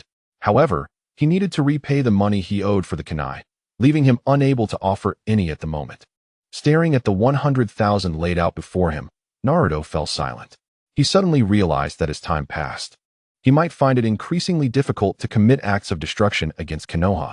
After all, he had come to value many people within the village. Fortunately, he had kept a record of those who once cursed and insulted him. Before I even learn to walk, I should focus on how to run. I'll deal with the old man later for revenge. Everything would wait until he had avenged himself before making any decisions. Without further hesitation, Naruto took the trident-shaped kunai. It felt cool to the touch, with a suitable weight and length for use as a ninja blade. This unknown ninjutsu seemed to allow chakra infusion, which he could explore later at his own pace. Looking up, he saw Tenten approaching with an album in hand. She cautiously glanced around before pushing several shelves to block everyone's view, then brought the album over. To be honest, I don't even know what the fourth Hokage looks like. My dad mentioned it's in this album, but I'm usually not allowed to open it. However, she didn't reveal that she had already discovered the password. As she spoke, Tenten unlocked the trivial little lock in front of the others. With a click, the digital lock opened, causing the group of friends to hold their breath. Quick, let us see, Ino urged eagerly. Tenten nodded and slowly opened the album. In the next moment, everyone's expressions froze. The nervousness on Tenten's face dissipated entirely. Everyone in the ninja world wore expressions of bewilderment. No wonder it was shrouded in mystery. Tenten gritted her teeth, eyes closed, her cheeks flushed. The same went for the other girls present. As the first page of the album appeared on the large screen with a black border, it read, "What is tumultuous waves? White and round." It was referring to bread. What an explosive revelation. How infuriating. Tenten exclaimed. No wonder my dad never let me open it. Is there really a photo of the fourth Hokage inside? Tenten was incredibly frustrated. However, the response she received was unexpected. Yamanaka Inoichi stated, if it weren't for this, I wouldn't dare to say, but the first page is a hem. Rest assured, there will definitely be a photo of Minato. Is that so? Do you understand this well? Aha. Yamanaka Inoichi chuckled. Silly girl. Have you forgotten your father's profession? Oh. Yamanaka Inoichi's eye twitched slightly, regretting his explanation. It was no wonder no one stood up to clarify. It was indeed reasonable for such items to be concealed within a book due to prohibitions. What is this? That wretched father. Faced with the clueless Choji's question, Tenten felt a surge of anger and hurled the album against the nearby shelf. Bang! However, Tenten clearly did not anticipate that this throw would yield a surprising outcome. Sakura shut her eyes, her face flushed. Hinata exclaimed in surprise, quickly covering her eyes with both hands. However, the gap between her fingers was larger than her eyes. Ino blinked, managing to maintain her composure unlike Sakura and Hinata. Yet a charming blush adorned her face. Adults.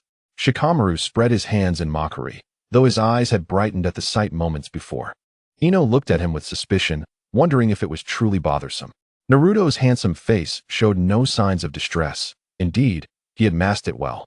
The impact of the first image was quite significant, enhanced by various buffs, likely to remain unforgettable for a lifetime. The Ninja World LSP members murmured in anticipation. Suddenly, the album burst open, showcasing an array of three-point swimsuits and even more explicit images.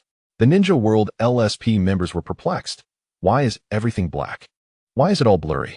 Where have the key points gone? The younger ones were momentarily frozen, their mouths agape in shock. Yet, it was only a fleeting moment. Countless vibrant photographs cascaded down like raindrops, and Naruto's eyes widened in astonishment. Ino had been secretly observing Naruto's reactions and felt a twinge of jealousy as she noticed his captivated gaze. What's so special? We'll show them when we grow up. Ino huffed. Naruto, oblivious to her feelings, was entirely absorbed by the fleeting image that had caught his attention. Wait, so that's the golden flash, he realized, recalling the brief glimpse of a golden figure amidst the colorful photographs. It moved with incredible speed, leaving even the enemy unable to discern its appearance before being defeated. Naruto wondered if the fourth Hokage could achieve such feats. The phrase golden flash had already taken root in his mind. Of course, should he ponder further and arrive at more rational conclusions, it would not be difficult for him to dismiss this notion, provided he had a more reasonable explanation. Moreover, while Naruto had not encountered many entities of remarkable speed, he vaguely remembered the body flicker technique. Indeed, those ninjas who had been watching him, as well as those he encountered in the village, were capable of instantaneous movement across short distances. Could the unknown techniques on the kunai of the fourth Hokage and the patterns on the kunai of the second Hokage be related to the body flicker technique? Minato Namikaze thought to himself, truly, this child is a blend of Kushina and me. Kushina Uzumaki responded with a curious, Minato sighed, realizing he had been too hasty. Tobirama Senju exclaimed, incredible. This child is exceptionally talented. How infuriating. I wish I could enter the black-framed world and personally nurture this child. Tobirama lamented. Hashirama Senju remarked, Tobirama, this child is indeed a fusion of the Uzumaki and Senju clans, a future to behold. It was difficult for Hashirama to articulate his thoughts, but no one understood a good friend better than a good friend. Madara, Uchiha mused.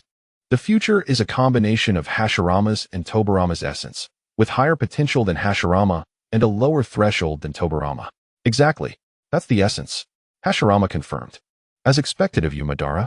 Madara noticed that Ino seemed hesitant to voice her thoughts, and Sakura mirrored her sentiment. Hanabi, unable to comprehend, still sensed her sister's melancholy. Why was she feeling down? This was the black-framed world, after all. Yamashiro Aki had initially intended to comfort the girls, but reconsidered, realizing that diverging from this path might lead to heartbreak and even enmity. Such occurrences were not unfamiliar to her, especially concerning such an exceptional child. To speak frankly, Aki lacked confidence that if she appeared on the black-framed screen and Ino brought Naruto to see her, she could articulate words that would prevent her daughter from becoming further entangled. As the saying goes, the more a mother-in-law sees her son-in-law, the more she finds him pleasing. Aki was now experiencing this sentiment. She breathed a sigh of relief, grateful that it was the black-framed world, leaving the other self to worry while she simply enjoyed the moment. What are you doing, Tenten? A voice suddenly called from outside. Tenten, happily gathering money from the ground, paused in surprise before turning to her friends. Quick, help me out. I won't take a single cent from you. The five little ones were momentarily taken aback. Naruto quickly stepped forward, crouching to assist Tenten in picking up the scattered coins. The others soon followed suit. Meanwhile, at the cash register, a handsome middle-aged man stood frozen, overwhelmed by the sight of the scattered photographs. His heart shattered as he witnessed his daughter collecting the money, with her friends joining in. When did this even start? How did my sweet little girl end up in such a situation? Tenten, she shouted, urging everyone to run. Tenten swiftly stood up and led the way, with the five little ones hurrying to keep up. However, Naruto remained still, having already tucked the money into Tenten's embrace the moment she stood. In his hand was a photo he dared not look at. Children shouldn't see such things, Tenten's father exclaimed in anger, though he restrained himself as he snatched the photo from Naruto's grasp. Upon seeing the image, his pupils constricted. Why you are? Chapter 73. Is that not the pure and grand Naruto?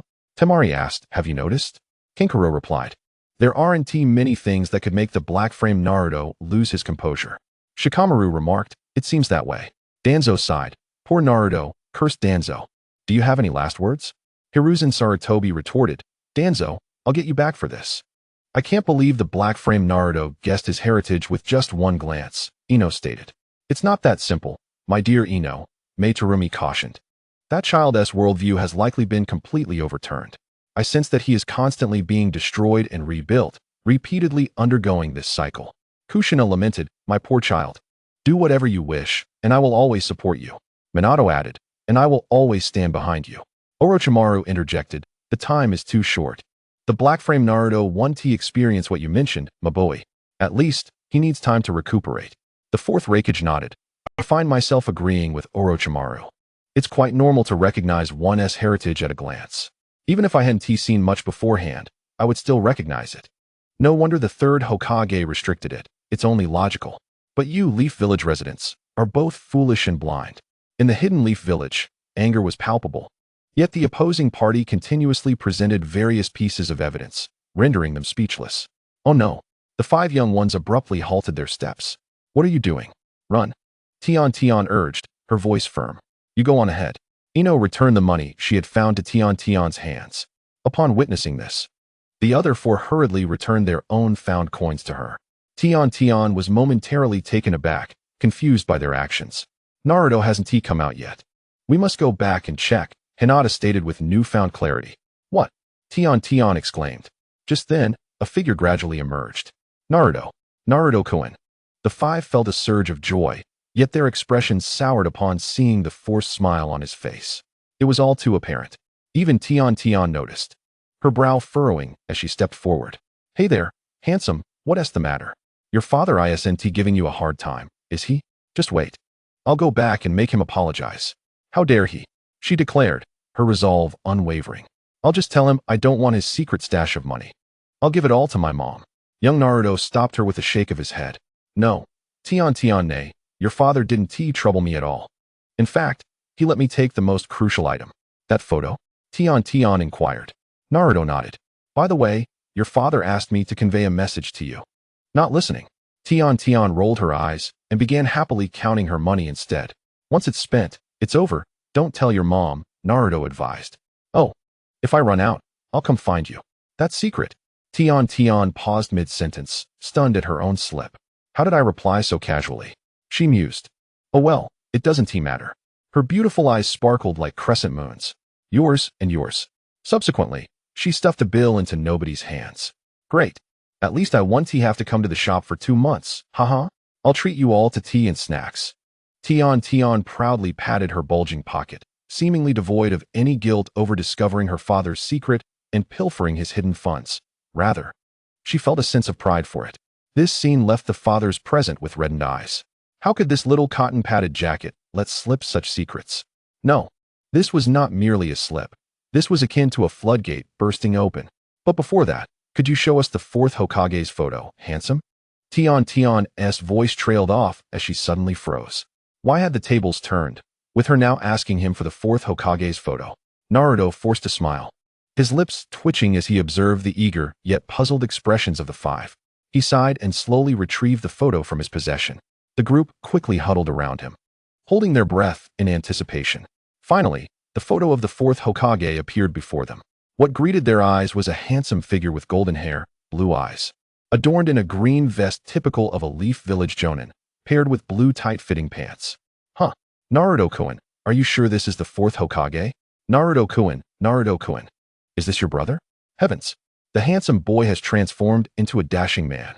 Naruto, this can't be right, can it? Is this truly the fourth Hokage? The friends were utterly bewildered, recognizing the profound connection between Minato and young Naruto. How could Naruto himself miss it? Ino, to be fair, he is indeed quite handsome. Sakura, yes, he has such a sunny smile. It's no wonder Naruto looks so striking. Hinata, and Kushina must have been beautiful as well. Kushina, Hinata, you're such a good girl. Come here for a hug. Meanwhile, Mitarashi Anko and Uzumaki Yuko were teasing Yugao. The allure of Minato was undeniable. Coupled with his gentle demeanor, his charm was even more potent. Naruto, this can't be real, can it? Facing the inquiries from his friends, young Naruto paused momentarily. He then tucked the photo away and replied with a smile, perhaps it is, or perhaps it is not. Alternatively, I might just be of the same lineage as the fourth Hokage, albeit with a different surname. I am Uzumaki, and he is Namikaze, right?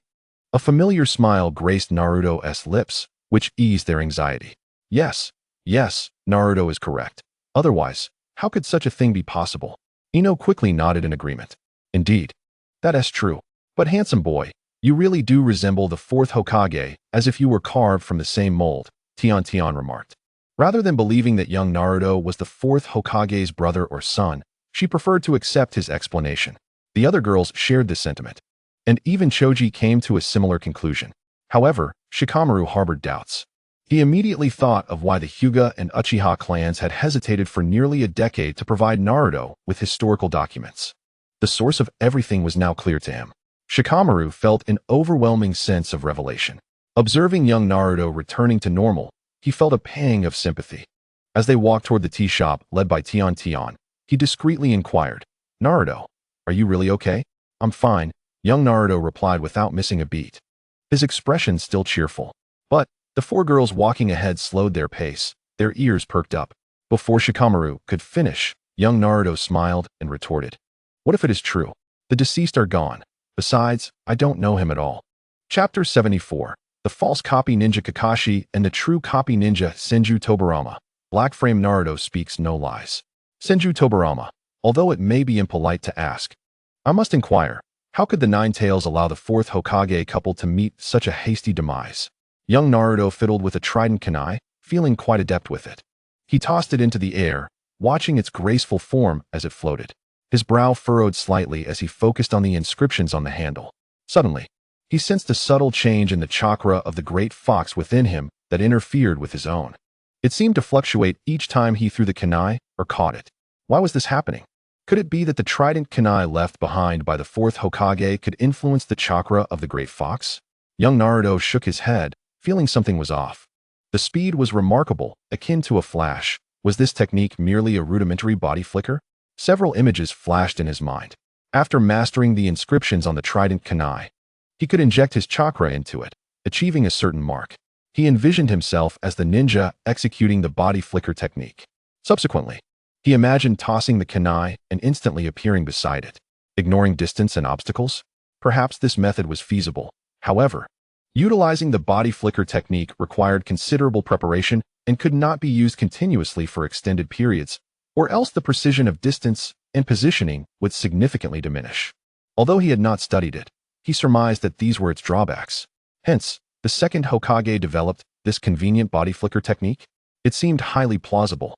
The technique of body flicker without hand seals has been witnessed several times, yet it appears to only facilitate movement to a general vicinity. If this technique aligns with my hypothesis, the second Hokage truly was a genius. Wait, the Golden Flash, the fourth Hokage, must have drawn inspiration from the kunai of the second Hokage. After extensive research, he too mastered this hand seal-less technique, achieving remarkable accuracy and rapid, successive body flicker. If that is the case, it should not be referred to as the Golden Flash, but rather as the Golden Phantom. Given the significant age difference between the second and fourth Hokages, it stands to reason that the fourth Hokage's technique would be even more refined, especially since the second Hokage did not possess the concept of a white flash. This implies that the fourth Hokage possesses astonishing reflexes. The nature of the Wave Wind clan is akin to my own Uzumaki lineage, marked by swift reactions and keen eyesight. Could it be that the fourth Hokage has ties to either the Uchiha or Hyuga clans? As far as I know, only the Uchiha and Hyuga clans in Konoha exhibit such exceptional visual acuity, coupled with reflexes that surpass those of ordinary individuals. Naruto tossed the trident kunai, his mind racing with these thoughts. Not wishing to cause concern for his companions, he refrained from contemplating his connection to Minato. He intended to ponder this matter further upon returning home. However, just as Naruto comprehended the five little ones, it was evident that they too understood him well. Tintin had assumed the role of the temporary leader, and it seemed she relished this newfound authority, contemplating the possibility of solidifying her position among the group. Senju Tobirama. Haha. Black Frame Naruto has praised me again. Senju Tobirama. Eternal Tsunade. Quite impressive indeed. You have truly mastered my flying Raijin to its fullest potential. Senju Tobirama. And you? Naruto Uzumaki. Your shadow clone technique was also developed by me. Minato Namikaze. Truly worthy of the title of second Hokage.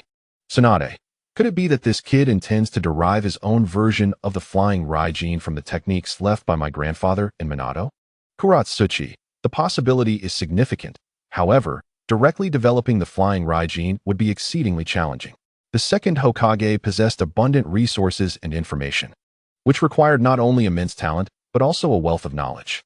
Fourth Raikage, this is bad. That black frame Naruto looks incredibly tempting. Fourth Raikage, I fear that if he sets his sights on our Cloud Village's ninjutsu, it will undoubtedly be replicated. Anoki. Ah, so I am the flying ninja. Anoki, a false replication ninja reliant on the Sharingan, Kakashi Hatake. Anoki, the true replicator is black frame Naruto. Kushina Uzumaki. Kakashi, enough already. If you keep hiding, I'll kick your butt. Kushina Uzumaki, how old is Naruto now? You still can't get your act together? Before I return, you might as well find a crooked tree to hang yourself from.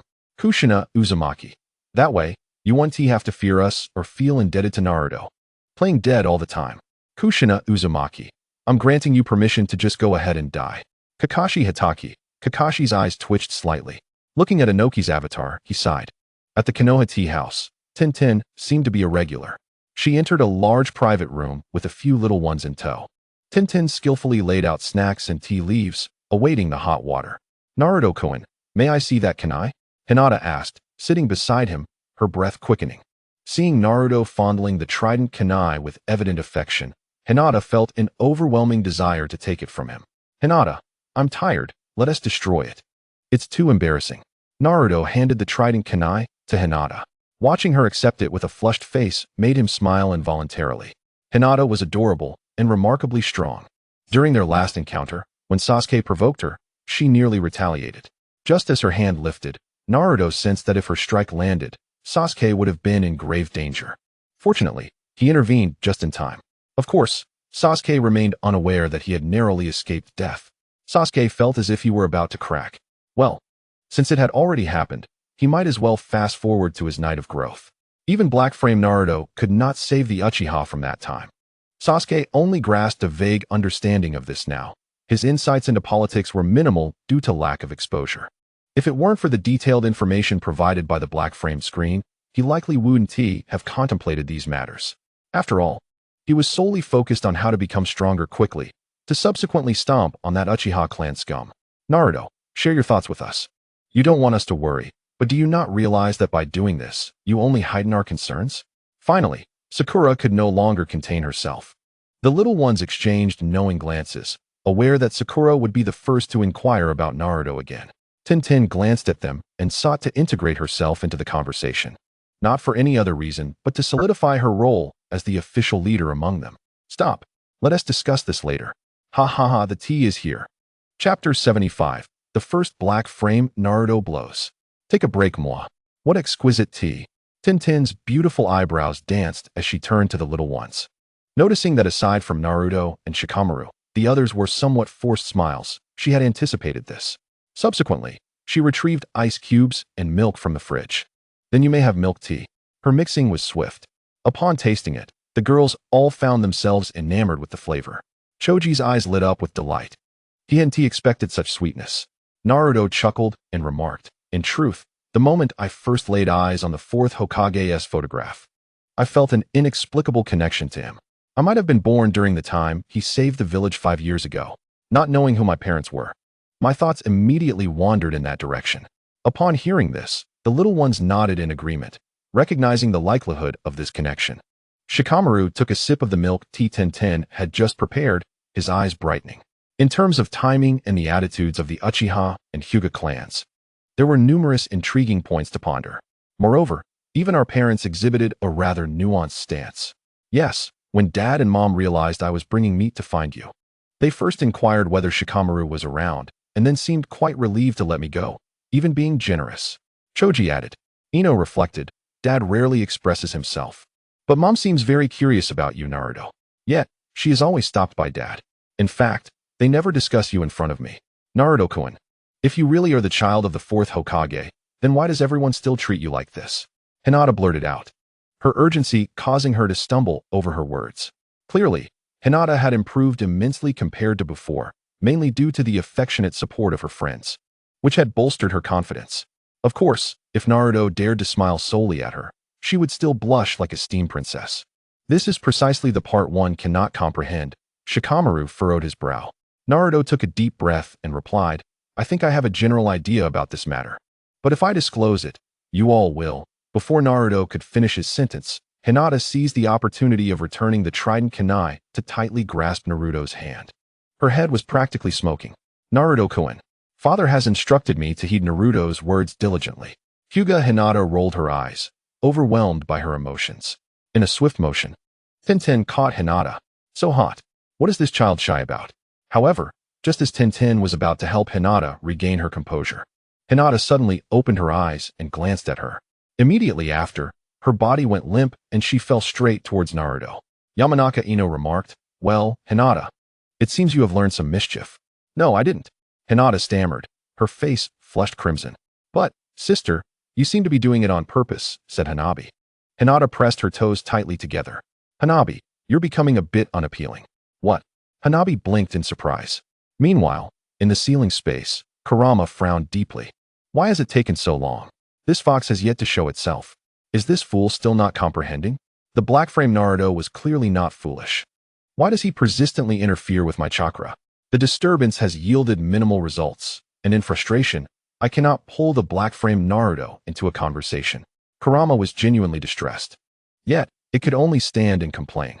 If the roles were reversed, it too would subtly contest the black frame Naruto. I, the mighty Nine Tails, cannot even handle a mere child? What? This little brat can maintain his training even under my chakra interference? This is intolerable. The group of children commented, Hinata, your acting skills need improvement. Everyone can see through it. Sakura pouted slightly, feeling a twinge of envy, but Ino kept her gaze fixed on Hinata, leaving her with no opportunity. Consequently, Hinata got the upper hand. Coughing lightly, Naruto adjusted Hinata's position and tapped her forehead. Come now, let's clear this up. Hinata's face turned red, feeling a bit awkward. Yet her lips couldn't suppress a smile. Tintin observed with fascination. This handsome boy certainly has a magnetic charm. It appears that good looks can indeed be advantageous. This matter ties back to the third Hokage. In the future, I will unleash my wrath upon them all. My anger has never waned. If I truly am the child of the fourth Hokage, the hero who died to protect Konoha, Naruto inhaled deeply, choosing not to elaborate further. The group of children stared wide-eyed at the revelation. Although they could vaguely sense Naruto's wariness towards the third Hokage, they had not anticipated that the root cause of Naruto's predicament was the seemingly benevolent old man Hokage. The atmosphere grew tense. Naruto, however, did not dwell on the topic. Ultimately, he felt that his small group was still too weak. He was reluctant to have them stand with him at this moment. What the future holds is uncertain. Despite his confidence, he truly did not wish to incite worry among his friends or put their families at risk due to his own troubles. This is the balance of advantages and disadvantages. As time passes, bonds deepen, and connections among people become increasingly frequent. Naruto's mind was clouded. Sensing he had grasped some elusive information, this left the ninja world bewildered. 5 years old. Is this something a child of that age can comprehend? My goodness. Senju Tobirama breathed heavily. Orochimaru, quick on the draw, exclaimed, incredible, truly remarkable. Orochimaru licked his dry lips excitedly and turned to Sarutobi Hiruzen. What a pity. If only you had been forthright from the beginning and treated Naruto as your own child.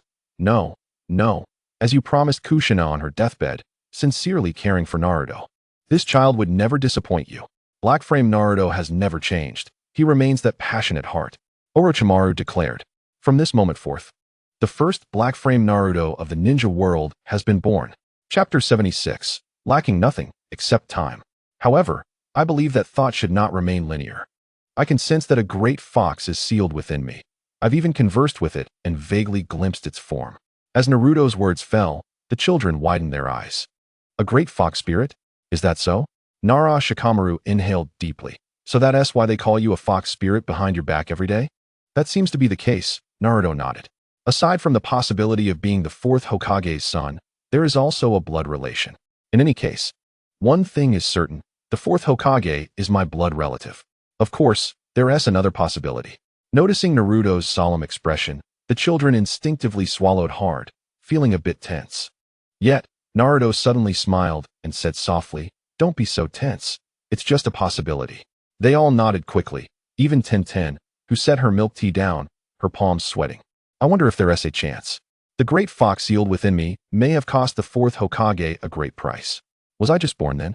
Or perhaps I wasn't even present. Rather, the fourth Hokage sealed the great fox within himself. The price was so great that he died. Or perhaps he did not die but instead shrank his body and lost his memories. Shikamaru gasped. Naruto, are you implying that you are the fourth Hokage, Minato Namikaze? It is indeed a possibility. The fourth Hokage sealed the great fox at the cost of his life, yet he did not wish to die.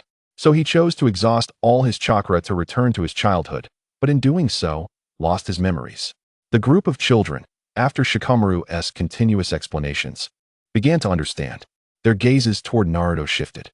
Ino then remarked, it's just a possibility. Such a technique should not exist, right? Even if Naruto is the fourth Hokage, it doesn't matter. Regardless of who Naruto is, our feelings are genuine, Hinata declared with unwavering determination. Naruto's lips curved into a slight smile. Thank you, Hinata. We feel the same. Choji quickly chimed in. Thank you all. Naruto looked at them with softened eyes. Ahem, don't forget about me. Tintin coughed lightly. She had not anticipated that integrating into this group of younger, attractive boys and girls would be so challenging. Thinking quickly, Tintin dashed out and soon returned with a large cake. At this age, there is nothing that cannot be resolved with a good meal. How enviable. Lee exclaimed. Tintin, you were the first among us three to connect with Black Frame Naruto. Indeed, such friendship will surely endure, Temari added. Absolutely, Black Frame Naruto will protect you well, Karui affirmed. Orochimaru chuckled. To forge a friendship with Black Frame Naruto, you are indeed fortunate. Rest assured, he will not disappoint you. Senju Tobirama remarked, share something that others do not know. Senju Hashirama laughed heartily. Uchiha Izuna reflected, watching this scene reminds me of the joy of being alive. It truly feels wonderful. Senju Hashirama lamented. What a pity we had to fight continuously back then. Uchiha Madara scoffed. The blood feud runs deep. Uchiha Madara, this is not something we can easily change. And I believe you are well aware of this, Hashirama. Senju Hashirama. Therefore, we have made considerable efforts. Unfortunately, things have not turned out as we wished. Even if I integrated the Senju into Konoha to prevent another conflict between the Senju and Uchiha clans. Before Hashirama could finish his explanation, Uchiha Madara interrupted him. Uchiha Madara, the result is that Sarutobi took advantage of this. Ha ha ha. Senju Hashirama. He could no longer laugh. Naruto, what are you planning to do? Shikamaru inquired. The younger ones also paused their cake eating. Do not worry. I am self-aware. For now, I will focus on my own development. As for future matters, I have some preliminary ideas, but I feel they are still immature, so I won't share them with you. Upon hearing this, Shikamaru nodded. Since Naruto has already considered so much, he would not press further. Some things are better left unsaid. We just need to trust in Naruto. Then, following Naruto's suggestion, Tintin finally found her place within the small group. Naruto watched as Tintin enjoyed her newfound role as the little leader. A slight smile gracing his lips. Is anything still missing? It seems there is nothing lacking, except for time, but that cannot be rushed. After this, Tintin took charge of the conversation. She informed the younger ones about the curriculum for first grade. It is essentially the foundation for ninjas. Chakra refinement techniques, meditation, throwing shurikens, and kunai, as well as learning each hand sign. As a senior, Tintin was quite confident. However, in the afternoon, as Tintin accompanied the younger ones to the back mountain for training, her confidence vanished. Poor Tintin. Ino looked at her with a knowing smile. Tintin's face turned crimson. I am not specialized in that area. I prefer to use ninja tools. Yes. Sakura nodded with a smile, not disputing her. Thus, after stumbling a few times, Tintin's lips curved downward. Her large eyes filled with mist, especially watching her juniors already able to walk on trees. Even Shikamaru, who was quite clever, quickly learned after receiving Naruto's explanation and was now practicing walking on water. Tintin found herself amusing. However, glancing at Sasuke, who was also continuously falling, she smiled again. If she remembered correctly, he was the focus of discussion among those silly girls today, the boy from the Uchiha clan. She and T expected him to be so unstable. Uchiha Sasuke, enough. Hurry up and skip ahead. Tintin. Naruto suddenly waved at Tintin. Seeing this, Tintin nervously approached. Where was the little leader's demeanor? She looked quite obedient. Be mindful of controlling your chakra. You can first try to channel chakra into the soles of your feet, placing one foot on the trunk, and continuously adjust the speed and amount of chakra being delivered. The main goal is to find the sensation of your foot sticking to the trunk and maintain it, continually experimenting to determine what is most stable and consumes the least chakra. You can do it. Naruto's lips curled into a gentle smile. Tenten was taken aback. And Sasuke, you must also put in the effort. You've been practicing for so long. You should have completed your training by now. But you are too anxious and need to overcome that impatience. Naruto suddenly glanced at the eavesdropping Sasuke. I understand. Sasuke remained proudly aloof. Just as Naruto said, Sasuke should have mastered it by now, yet he is exceedingly impatient. Even if he succeeds, his lack of familiarity with chakra manipulation leads to frequent failures. Huff. Tenten took a deep breath. Watching Naruto's back, she became slightly lost in thought. So gentle, so handsome, so powerful, so warm. You poor thing, you are about to fall in love. Chapter 77, The Diligent Genius. The True Genius. Bang, bang, bang. 981. 982. Lee slipped and fell face first into the dirt. Damn it. Again. Bang. 1. Bang. 2. Observing that diligent figure, the younger ones were moved. Tenten shook her head. Lee is from their class. A few days ago, while training in the back mountain, Tenten suddenly remembered Lee. He seemed to enjoy training there as well. What astonished Tenten was that this group of juniors practically ran to the back mountain every day, whether for training, picnicking, fishing, or other activities. They had not once encountered Lee. It was only because she remembered that such a person existed in her class that they had crossed paths. Naruto immediately invited Lee to join them. In Lee, he saw a diligent genius. Initially, Lee was quite touched, but after a moment, he hesitated to join the small group, fearing he would be a burden. Since he could not control his chakra, the outcome was practically predetermined. However, Naruto did not look down on him or mock him. Instead, he comforted him, saying no one had ever claimed that one could not be a ninja without ninjutsu. To boost Lee's confidence, Naruto looked at the several thick logs that Lee had damaged during training and said, Lee, you are truly a genius. The younger ones were bewildered. Whether one could become a ninja without ninjutsu was a question. How could Naruto call him a genius? Sasuke clenched his fists in silence. As a member of the Uchiha clan, he had yet to be called a genius by Naruto, while this bull-headed boy, who was uncertain of his ninja status, was praised before him. Naruto, you don't need to comfort me, Lee said, lowering his head slightly. If it weren't for Naruto still wearing a gentle smile, Lee would have thought he was being sarcastic. Yet, Naruto shook his head. Lee, show your confidence. Do you know that your talent is truly remarkable? Your training method is something we all can do. Upon hearing this, Lee was even more confused. Yes, if everyone can do it, then why should he call himself a genius?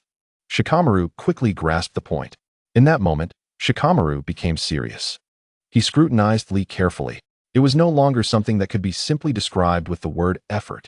Others did not respond as quickly as Shikamaru.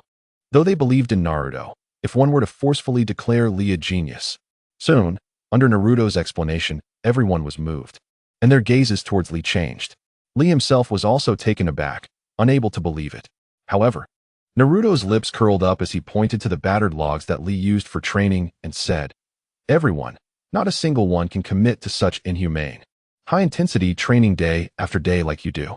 It is not only due to willpower, but also an undeniable talent. Such high-intensity training, even Hinata, who excels in taijutsu, would find it challenging. Standing before you is Hinata, who is considered the most gifted in nearly 100 years of the Hyuga clan.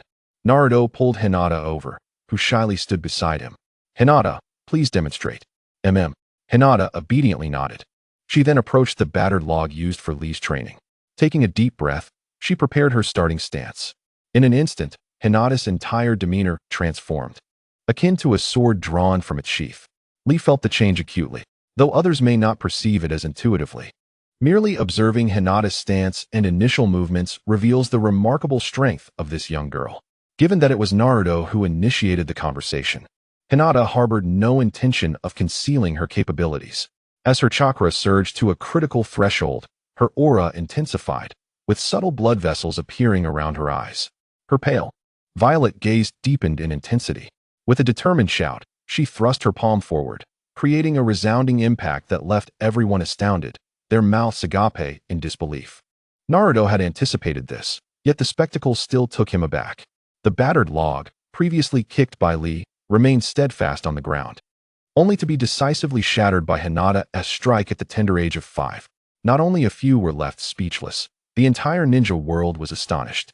Even though the narration on the screen had mentioned Hinata's achievements and innate talent several times, the sheer force of her display was undeniably more visceral and striking than any prior accounts. Several onlookers swallowed nervously, while Sasuke, wide-eyed in disbelief, gazed at the typically timid girl. Words such as fierce, ferocious, and powerful flashed through his mind. Lee, too, was taken aback, as he understood the strength of those logs all too well after having kicked numerous ones himself. Hinata approached Naruto, uncertain if she had acted correctly. He reached out, gently ruffling her hair, and softly praised her efforts, saying, "Well done, Hinata, you've worked very hard." Hinata's eyes sparkled with delight. Her cheeks flushed as she nuzzled against Naruto's hand. Ino, with a teasing smile, affectionately ruffled Hinata's hair, causing her face to redden even more. However, it was clear that Hinata had matured, as she did not allow Ino's teasing to fluster her. Seeing this, Tintin joined in the playful gesture, finding it surprisingly delightful to tease the shy girl. "Hinata, you should tell Lee, and everyone else," Naruto said, glancing at his friends and then back at Lee. "If you followed Lee's training regimen, could you endure it for a day?" The unanimous answer was affirmative. "How about 3 days?" This time, aside from Sasuke, who was trying to save face, only Hinata nodded. Naruto himself shook his head, primarily out of concern for their well-being. "What about a week? A month?" As he posed these questions, it became clear to everyone what Naruto meant. Sasuke was no longer able to maintain his bravado. The sight of bloodstains on each log sent a chill through the group. Day after day, year after year, through wind and rain. The toll was too great for an ordinary person's body.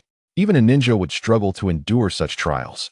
Yet you, Lee, have achieved it and persevered until now.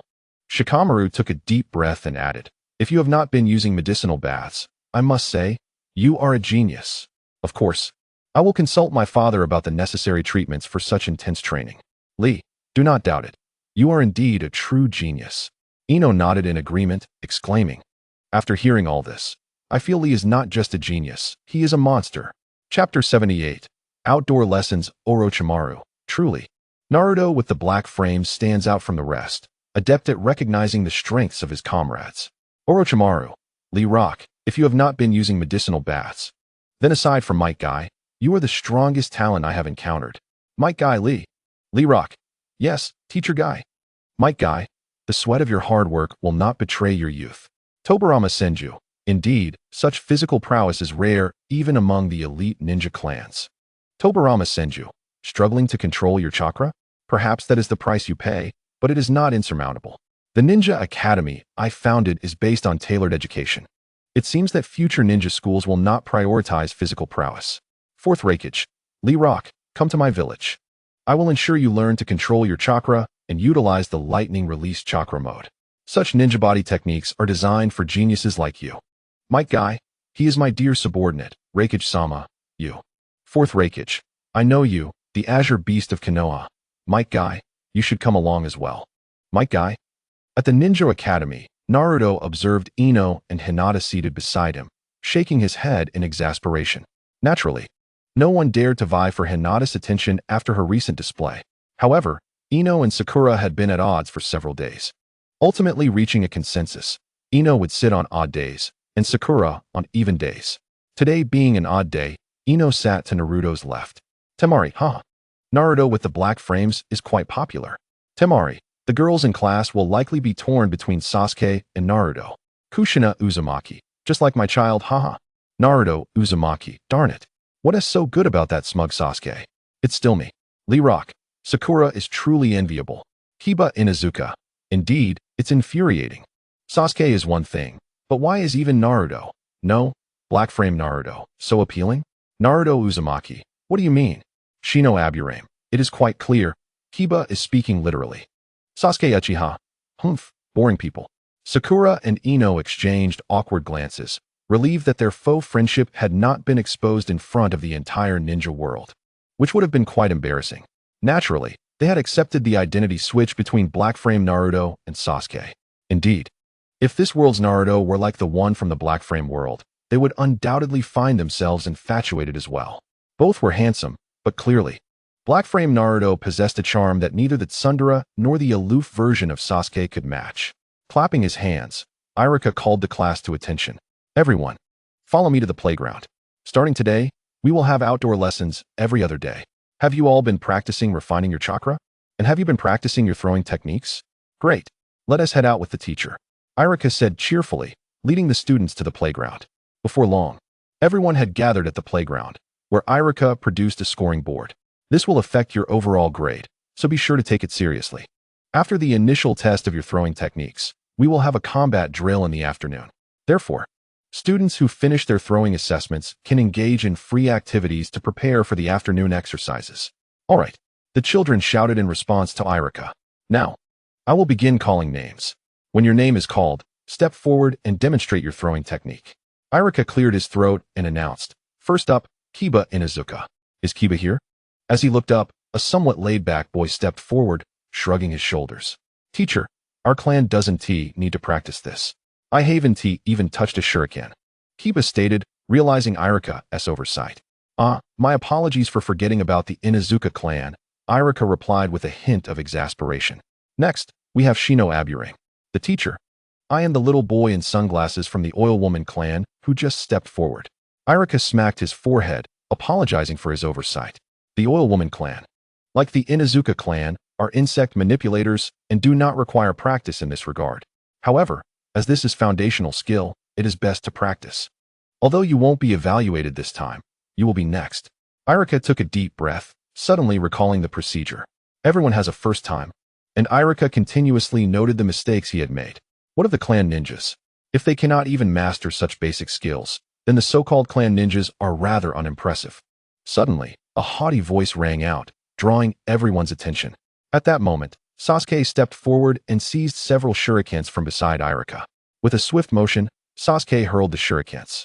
The sound of cutting air was followed by a series of impacts as all the shurikens struck the target. Uchiha Sasuke glanced at the target. Of the 5 shurikens thrown, 2 hit the bullseye while 3 landed nearby. This remarkable performance elicited an exclamation from Iruka, who was a chunin. Truly impressive, Uchiha. Your throwing technique is indeed exceptional. How cool, Sasuke. The girls in the class squealed. Sasuke is so strong. So that is Uchiha? No wonder he is so amazing. My mother said Uchiha are all geniuses. I should learn more. I didn't expect him to be this impressive. Orochimaru remarked. Sasuke-kun's talent is truly top tier. Uchiha Fugaku added, he is indeed my only son. Uchiha Makoto chimed in. Yes, he is my only child. Very well. Uchiha Sasuke's throwing technique ranks first in the class. Everyone should strive to learn from Sasuke. Iruka's smile faltered as he glanced at Naruto on the scoreboard, a flicker of disdain flashing in his eyes before he quickly concealed it. Next, Uzumaki Naruto. Inevitably, Iruka's tone grew a shade colder. With Naruto's parents having perished at the hands of the nine-tailed fox, Iruka had already exercised considerable restraint. In fact, he could have skipped Naruto entirely but chose not to, suppressing his disdain. He was a teacher, and becoming a competent instructor at the Ninja Academy was his dream. Despite Iruka's best efforts to mask his feelings, Naruto sensed the underlying malice. Iruka declared, I feel shame. I am not worthy to be a teacher at the Ninja Academy. His statement garnered little attention. In truth, after watching the comparisons thus far, the audience had become somewhat desensitized.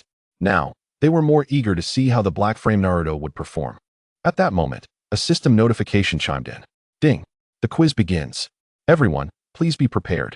The long-awaited quiz had finally arrived. Ding! Quiz. Question. In the throwing technique assessment, what score will Uzumaki Naruto achieve? Please choose from the following options. 1. Due to Iruka's influence, Naruto carelessly throws 5 shurikens without looking at the target, scoring 0 out of 5. 2. Naruto shrugs, takes the shurikens, and throws them all at once, scoring 5 out of 5. As soon as the options appeared, some could hardly contain their eagerness to choose. After all, this was a competition involving the entire ninja world. Some believed this, while others simply thought to gamble. Naturally, many who chose option 1 firmly believed it to be the correct choice, as it was entirely possible that Naruto would act that way. Meanwhile, Naruto considered option 2.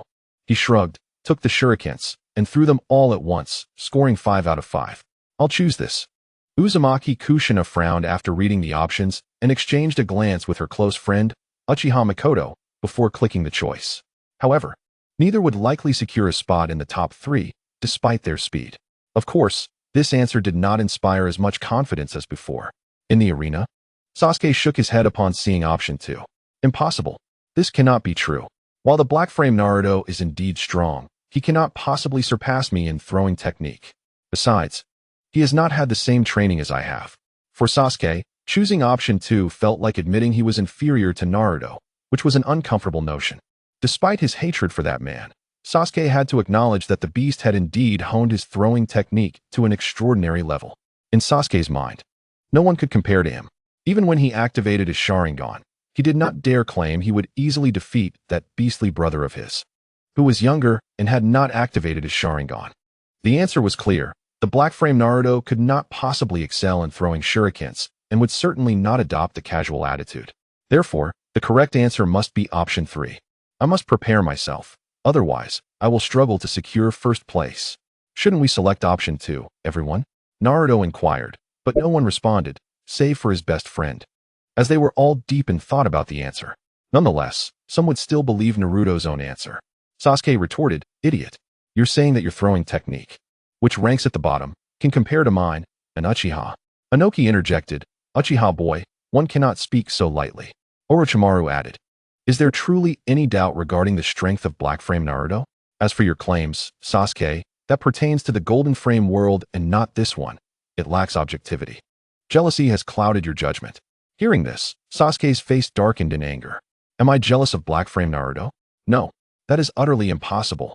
In the Pure Land, Uchiha Mikoto sighed, realizing that her son and Kushina's son seemed to be at odds. Just then, another answer was announced. 3. Naruto not only did not take the shurikens, but also shouted insults at Iruka, who had shown him malice. This is it. The fox demon is still a fox demon, regardless of its form. Clearly, unless these individuals were facing imminent death, they would not easily alter their beliefs. No, even with a knife to their throats, they would remain steadfast. Those capable of critical thinking had already distanced themselves. "No, I cannot be like Iruka-sensei," Naruto shouted without hesitation. "Be quiet." On the other hand, Sasuke was momentarily stunned. He was certain it would be option 3, hence he selected it first, initially feeling relieved he would rank high in the answers.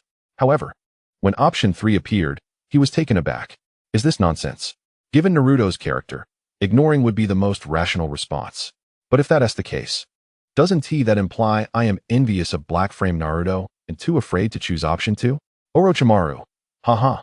I have already stated, trust in the Black Frame Naruto-kun. Orochimaru, the granddaughter of Inoki, speaks truthfully. Those from Konoha are both foolish and malevolent. As his sardonic words echoed, many from Konoha were immediately taken aback.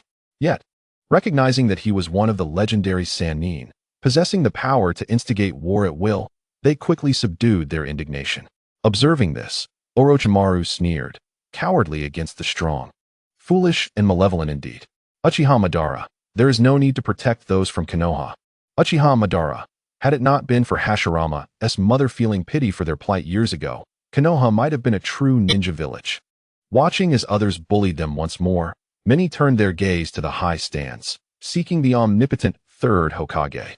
"Hokage-sama, please speak." The black-framed large screen continued to display. Upon hearing his name, little Naruto stepped out of the line, ignoring the unmistakable disdain in Iruka-sensei's eyes. He shrugged, having sensed Iruka's malice toward him since their first encounter. Yet now, he found himself somewhat admiring him. To endure until now, Iruka's gaze suggested that a significant loved one had perished due to the Nine Tails. However, a smirk of derision appeared on Naruto's lips. Is this what one calls a teacher? Lacking strength is one thing, but lacking intellect is truly laughable, projecting hatred onto an unrelated child. The will of fire seems to have a rather low threshold. Go Naruto. Ino and the girls cheered him on. Unexpectedly. Come on Naruto-kun. Many girls in the class rallied for Naruto as well. This made Ino's eyelids twitch. At this moment, Naruto had already stepped forward to receive the shuriken. He glanced up at Iruka, his eyes similarly reflecting disdain, leaving Iruka bewildered. Why? Why is he looking at me like that? Whoosh whoosh. Whoosh. Before Iruka could ponder further, Naruto had already made his move. 5 shuriken lined up in his hand, following a series of slicing sounds. Bang, bang, bang. All the shuriken struck the target, and without exception, all hit the bullseye. With a perfect score of 5 out of 5, Naruto's performance was evidently the best. Seeing this, Sasuke was utterly disheartened. As Iruka regained his composure, his pupils dilated sharply. Such a slicing sound could only be produced by one who had reached a certain level of strength and skill. He quickly turned his head to see 5 shuriken piercing the bullseye almost simultaneously. A thin layer of cold sweat broke out on Iruka's forehead. What an impressive Uzumaki Naruto. At this level, even he himself lacked the confidence to replicate it. Chapter 80. The Uchiha Bloodline. Longevity Reward Incredible. That child is the one his parents forbade him from playing with. Is he even more skilled than Uchiha Sasuke?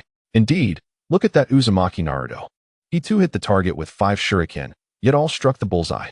Surpassing even the Uchiha, this Uzumaki Naruto will undoubtedly become a formidable rival. The children were astonished. Iruka was equally taken aback. His gaze toward Naruto shifted entirely. The specifics of Uzumaki Naruto's talent remain uncertain. But achieving this level cannot solely be attributed to effort. How did he gain access to such training so early? Who was teaching him? I am certain I did not sense incorrectly. Just now, there was a chakra fluctuation within Uzumaki Naruto. So powerful, truly remarkable. Such talent, if nurtured properly. In a daze, Iruka suddenly recalled, this Uzumaki Naruto is the very one responsible for his parents' demise. On the other side, this time, I merely wasn't focused. Next time, you shall not be so fortunate to defeat me. Upon returning to his team, Sasuke immediately approached, hands in pockets, his face brimming with arrogance. Ino clenched her fist, raising it to strike. Sasuke, quick-witted, evaded her blow. I won't stoop to your level. After saying this, Sasuke distanced himself. That insufferable Sasuke is truly annoying. Naruto is the greatest. Ino pouted, watching Sasuke's retreating figure, feeling quite displeased. But when she turned, her expression immediately brightened. This left Chuji so astonished he forgot to eat his chips. The correct answer is indeed 2. Some rejoiced while others despaired. Sasuke was undoubtedly the most affected. His once proud throwing technique had been surpassed by the underdog, a reality he found intolerable. After all, compared to the black-framed Naruto, his only remaining advantage was his throwing skill. Naruto's performance left even him astounded. He was acutely aware of his complete lack of talent in throwing techniques. How could this black-framed Naruto achieve such prowess? If Neji heard his inner thoughts, he would surely deliver a swift reprimand. Are you unaware of your own lack of talent? It is simply your own laziness that has kept you from striving in throwing techniques. Yet, the most crucial matter at present is Uzumaki Naruto. Yay. Uzumaki Naruto. I got it right, ha ha ha. Uzumaki Naruto. Haughty Sasuke, what do you have to say? Uchiha Sasuke. Fool. The audience did not have to wait long before the prompt from the viewing system echoed. Ding. The quiz has concluded. Calculations are underway. The top 3 earliest submissions. Congratulations to Hatake Kakashi for receiving a reward. Upon completion of the viewing, he will obtain the Uchiha Bloodline. Congratulations to Inoki for receiving a reward. Upon completion of the viewing, he will be rejuvenated by 10 years. Congratulations to Terumi Mei for receiving a reward. Upon completion of the viewing, she will be rejuvenated by 8 years. Truly, my finest rival. After 30 years of being single, his speed is indeed extraordinary. Ha ha ha. Might Guy slapped Kakashi on the shoulder. Kakashi stumbled slightly, giving his dear friend a sidelong glance. Yet, he felt a thrill within. The Uchiha Bloodline. Does this not mean he can finally shed the moniker of Kakashi the Hypothetical? While the Sharingan of the Uchiha clan is undeniably powerful, without the Uchiha Bloodline, the implanted Sharingan would remain perpetually open. The consequence of an unblinking Sharingan is the constant drain on chakra. Kakashi instinctively covered his eyes. The unblinking Sharingan. The hands forever stained. No longer would the Sharingan, which had always burdened him, remain open. Kakashi's reward is undoubtedly coveted by countless individuals. Orochimaru is no exception. Due to the fragmentation of his soul, Orochimaru's mental fortitude is weak, and his resistance to genjutsu is similarly poor.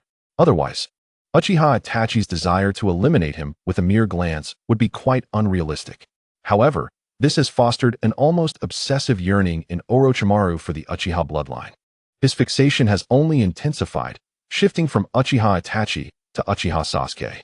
However, In the present, Orochimaru sits high in the stands, casting a glance at Kakashi, who is set to acquire the Uchiha bloodline upon the conclusion of the viewing. His cravings were not as intense as he had imagined. Yet, aside from Orochimaru, Danzo was genuinely envious to the point of reddening eyes. The Uchiha bloodline. Danzo, unaware of the extent of his jealousy, found himself consumed by envy and resentment toward Kakashi. If he were to acquire the Uchiha bloodline, the Sharingan within his arm would no longer need to remain sealed. Without the cells of Senju Hashirama, even with the arm sealed, Danzo would likely find himself in a dire predicament, perhaps even weaker than Kakashi.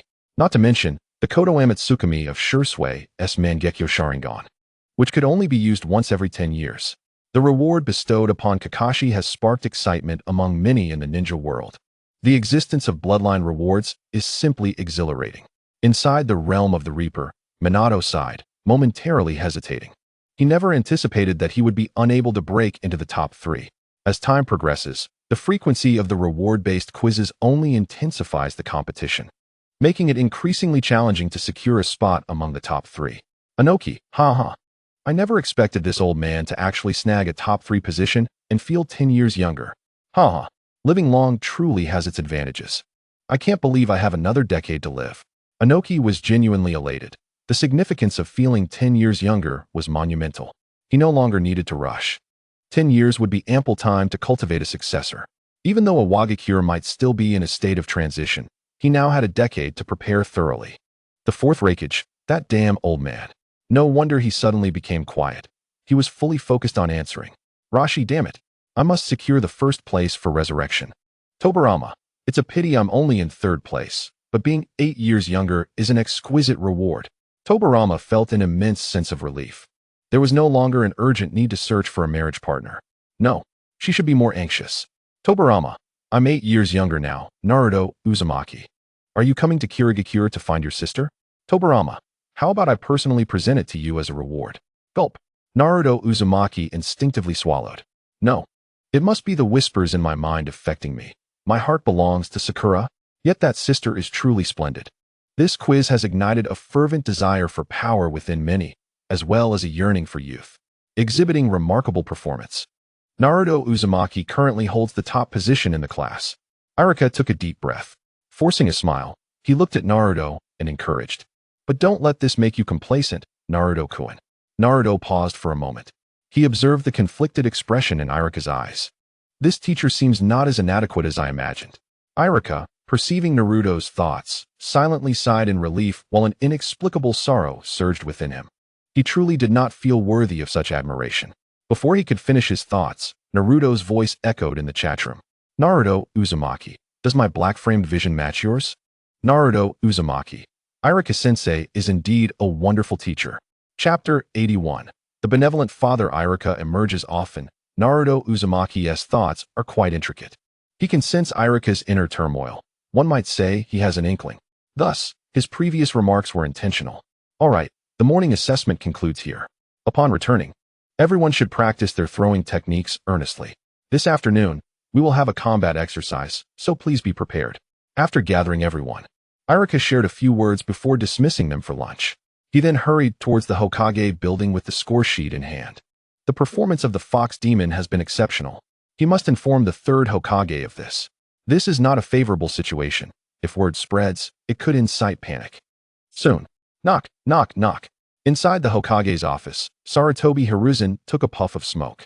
Come in. Creak. Iruka entered, score sheet in hand. Upon seeing Iruka, Hiruzen quietly sighed. Recently, he had been too busy to guide Iruka's thoughts. As Iruka approached, Hiruzen pondered how to encourage him to act in accordance with the will of fire when Iruka respectfully placed the score sheet down. Lord 3rd, this is the score sheet from today's class throwing assessment. Please take a look. Hiruzen smiled gently, nodding amiably, before picking up the score sheet. What met his eyes was Naruto Uzumaki, ranked first with a perfect score, marked distinctly. A perfect score generally indicates one has exceeded the full mark. Lord 3rd, this score is exceedingly dangerous. I believe this Naruto Uzumaki should not be a ninja, Iruka stated with a serious expression. Hiruzen remained silent, simply flipping through another document. Stroking his beard with a light chuckle. Iruka, don't be too hasty. Take a look at this first. As he spoke, Hiruzen pushed the document towards Irika. Irika picked it up and scrutinized it closely. The content was sparse, yet it contained a crucial piece of information. After a moment, Irika inhaled deeply, struggling to contain his excitement. Lord Third, whose exam paper is this? He has grasped the will of fire so profoundly. Viewing it left him feeling as if a fog had lifted. Irika praised fervently. Hiruzen merely chuckled. The Jinchuriki is not merely a mascot. At this rate, it seems that Naruto becoming a Jinchuriki who could collaborate with the likes of Kurabi from Kumobikure is merely a matter of time. With Naruto in the future, Asuma's return from the land of fire to protect the shinobi will be more than sufficient. Time is ample. I can plan meticulously. Senju Tobirama. Senju Tobirama, monkey. You never fail to surprise me. Sarutobi Hiruzen, how did your inner thoughts escape? Remaining silent would have allowed you to deflect some of the blame onto Danzo. Asuma, who had been silent, finally let out a bitter laugh. His bent posture finally straightened. Yet, Asuma's first thought was to ensure it did not affect his relationship with Kurinai. Lord Third, this answer is truly authoritative. Lord Third, could it be that you personally answered this? Irika's face was filled with admiration. This document provides a comprehensive interpretation of the will of fire. Hiruzen chuckled. Look at the top right corner of the last page. Upon hearing this, Irika quickly flipped to the last page. Then, Irika's smile froze. Hiruzen slowly rose. There's no fabrication. This is the answer Naruto wrote himself in my presence. To be honest, I am equally astonished. Kushina Uzumaki, damn it. Just the thought that my child is enduring humiliation makes me restless. Old monkey, you better prepare yourself. Minato Namikaze, make sure to clean yourself up. Kushina Uzumaki, I will not let any of you escape. Kushina Uzumaki, don't rush. I'm currently drawing every face from my memories with Mikoto. I will make you all regret being alive. Minato Namikaze, regret being alive. Kushina Uzumaki, you be quiet. Within the Reaper's realm, Minato's lips curled in a slight smile. Speaking to the Kyuubi's shadow, he said, Kurama, did you hear that? I managed to say 2 whole sentences. And Kushina did not say shut up, but rather be quiet. Her tone was much gentler. Observing Minato's excitement, the Kyuubi's shadow helplessly shook its head. Has this guy truly become so overwhelmed by pressure? He has completely lost the demeanor of his former self. Anoki, haha. I never expected the 4th Hokage to be such a person. 4th Raikage. Indeed, if it weren't for this chat room, I would have never known that Minato Namikaze was such an individual. 4th Raikage. He possesses none of the imposing might of the Golden Flash on the battlefield. Koyuki, yes. He is quite a gentle and easygoing person. Koyuki, it's utterly unimaginable that someone like him could cause all the ninja villages to issue orders to abandon their missions and flee upon encountering the Golden Flash. Koyuki, unfortunately, he suffers from bronchitis and has committed fundamental errors, which is why Kushina Senpai is so furious. Irika, you have also walked this path at that age. What were you doing when Naruto was the same age?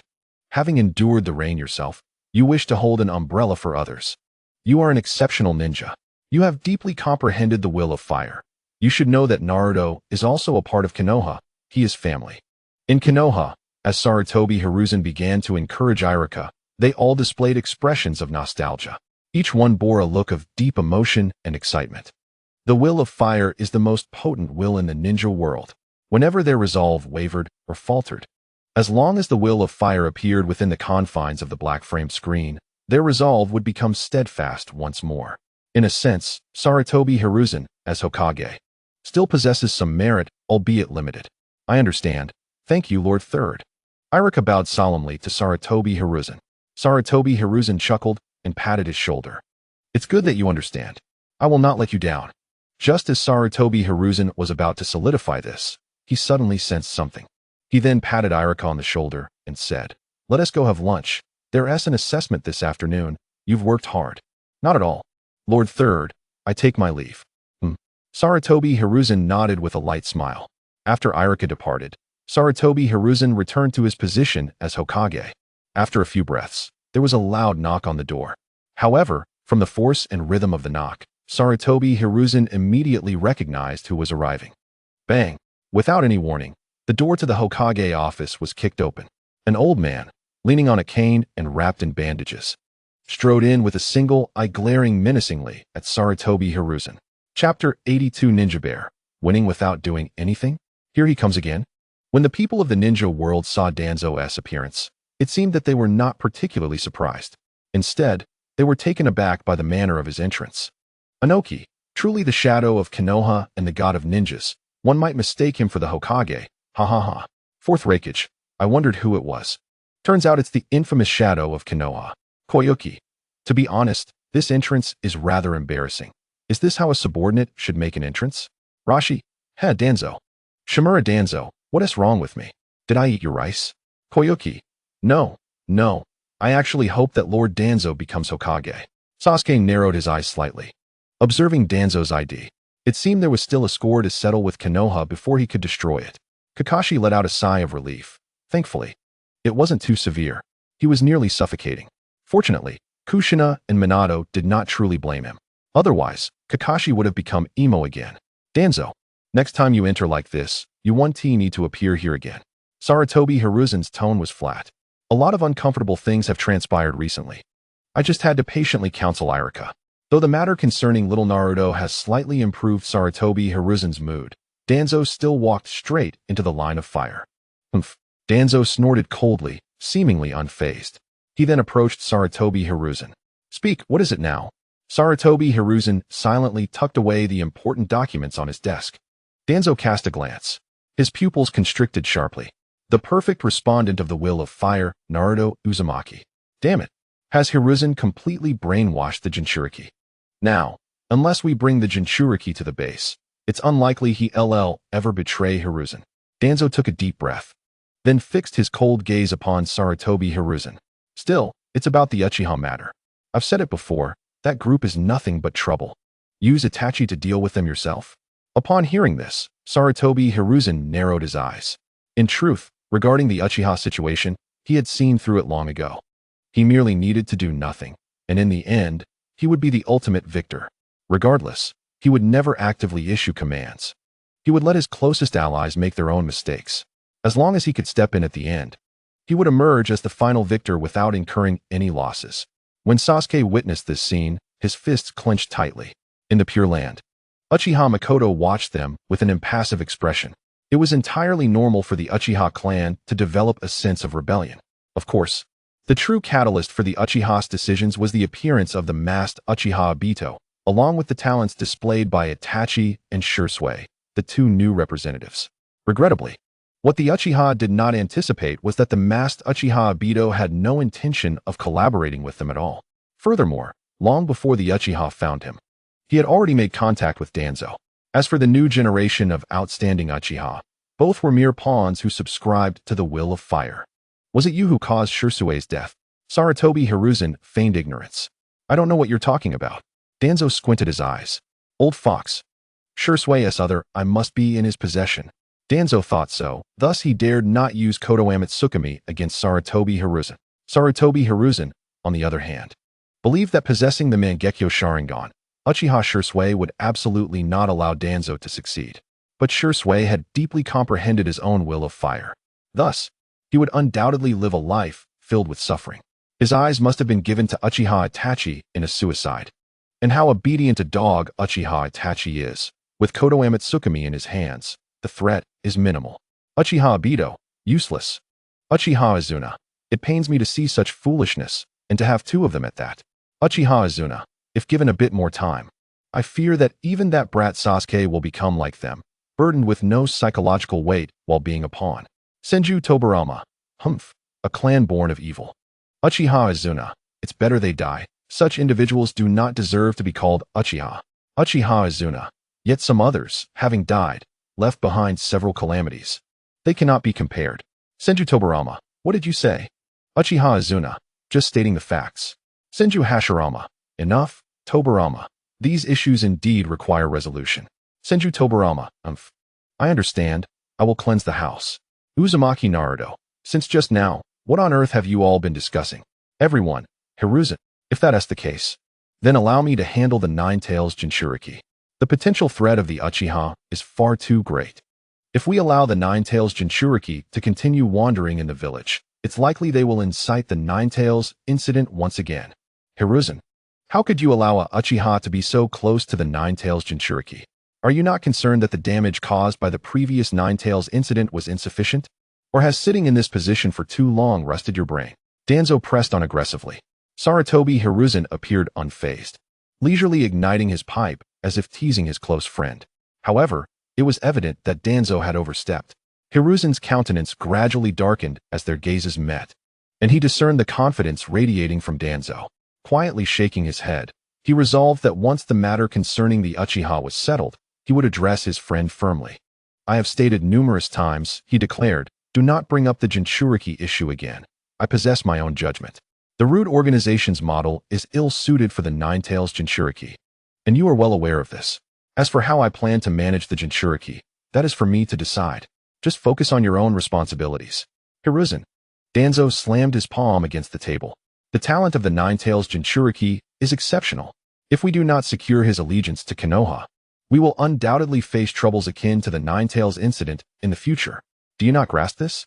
Hiruzen took a drag from his pipe, his expression impassive as he replied, it is you who fail to understand. There is no need to seek out Koharu and Hamura. They will not support you in this matter any longer. Furthermore, you have been overstepping your bounds lately. Do not extend your hands toward your own people. Let our research cease here. With that, Hiruzen's gaze sharpened, and he sensed Danzo shudder slightly, a hint of satisfaction coursing through him. Taking another puff, he calmly stated, Danzo, do not forget, I am the Hokage. This proclamation served as the final straw, for Danzo was merely an advisor, not the Hokage himself. Regardless of how justified he felt, the elderly man opposite him could easily dismiss his efforts with a single word. Humph. Hiruzen, you will regret this. With a violent slam, the door to the Hokage's office was shut. Chapter 83. Danzo's Fracture. Naruto and Sasuke's initial battle. Orochimaru remarked with a smirk, see. I told you Hiruzen is well aware of Danzo's underhanded dealings. Yet he always chooses to turn a blind eye or seize the fruits of Danzo's impending success. In this way, all blame rests upon Danzo's shoulders while he reaps the benefits and garners a favorable reputation. Uchiha Izuna interjected, some people's mentorship, TSK. Those who understand will understand. Senju Tobirama interjected firmly, enough. I will personally clean house. You, be silent. Shimura Danzo retorted, I assert that Hiruzen is the Hokage, Tobirama-sensei. Clean house. You are but a relic of the past. Do not embarrass yourself before the strongest Hokage. Hiruzen's voice cut through the tension. Yes, you are the Hokage. I am not even your advisor anymore. Danzo sneered. I merely bear the blame for you. That was your choice. Danzo's fury was palpable as he clenched his fists, cursing inwardly. Had he not hesitated all those years ago, perhaps he could have secured the Hokage position for himself. Senju Tobirama's words echoed in his mind. It could never have been yours. Within the root organization's base, Danzo lingered on Tobirama's remarks, his eyes reddening with fury. I knew it. It must be due to Hiruzen's support from the Sarutobi clan. Curse you, Tobirama. Humph. It serves you right that the Senju clan will be divided between me and Hiruzen. Tobirama was taken aback, while Hashirama questioned, what? Danzo chuckled darkly. Ask your successor. He has done much and has benefited from my actions all along. Danzo was now thoroughly shattered. He could vaguely sense the truth from years past, but constantly reassured himself that it was his indecision that allowed Hiruzen to seize the initiative. Otherwise, Tobirama would have undoubtedly chosen him as Hokage. Now, hearing Tobirama's own words regarding his past intentions shattered Danzo's composure. I still have a chance, he thought. I will obtain what I need from the Uchiha. With that, he departed, flanked by 2 guards. Meanwhile, the Ninja Academy commenced its practical assessment. Go Sasuke! Go Naruto! Nearly all the girls cheered for Sasuke and Naruto, stirring envy among the other boys. Their gazes towards the duo were filled with disdain. Sasuke, ever the proud figure, only intensified the irritation of his male peers, while Naruto's demeanor, in contrast, evoked no such disdain. This dynamic heightened the anxiety of Ino and Hinata, while Sakura clenched her fists in determination. Shikamaru cast a sidelong glance at the girls. What a hassle, he sighed. I thought you would say you were envious. Inazuka Kiba chimed in, joining Shikamaru. Women are troublesome, Shikamaru replied, having known Kiba for some time. His words did not sit well with many of the female ninjas. Shikamaru is still the same, Ino remarked. Temari scoffed. Humph, always complaining about troubles. Sakura retorted, honestly, who speaks like that? What do you mean, women are troublesome? Nara Shikamaru replied apologetically, My bad. That was someone else. I never said such a thing. Feeling the weight of disapproving gazes, Shikamaru felt a twinge of fear. The next group, Uchiha Sasuke and Uzumaki Naruto, Iruka announced with a faint smile. He had not manipulated the pair's matchup. Sasuke had approached him prior to the assessment, expressing his desire to challenge Naruto, though he wished to avoid making a public declaration. Iruka, glancing at the scoreboards, noted that Sasuke and Naruto had already been randomly assigned to face one another. Step forward, Iruka instructed. Sasuke immediately stepped out of line, confronting the unfriendly gazes of Ino and Sakura. He instinctively scoffed, but soon felt a chill run down his spine. Turning his head, he found Hinata staring intently at him. Sasuke did not presume Hinata was like the other girls. Will I be able to fight Naruto without being struck down by Hinata? He pondered, clearly unsettled by the pressure she exerted. Naruto, step forward, Iruka called to the still stationary Naruto. Okay, Naruto nodded slightly. Iruka's demeanor had shifted, and Naruto could only surmise that the third Hokage had intervened. Form the opposing hand seals, Iruka instructed, and both Naruto and Sasuke complied. Taking a deep breath, Sasuke gazed at the still smiling Naruto, feeling the pressure mount within him as sweat formed in his clenched fists. The battle begins, Iruka announced, and Sasuke's eyes sharpened.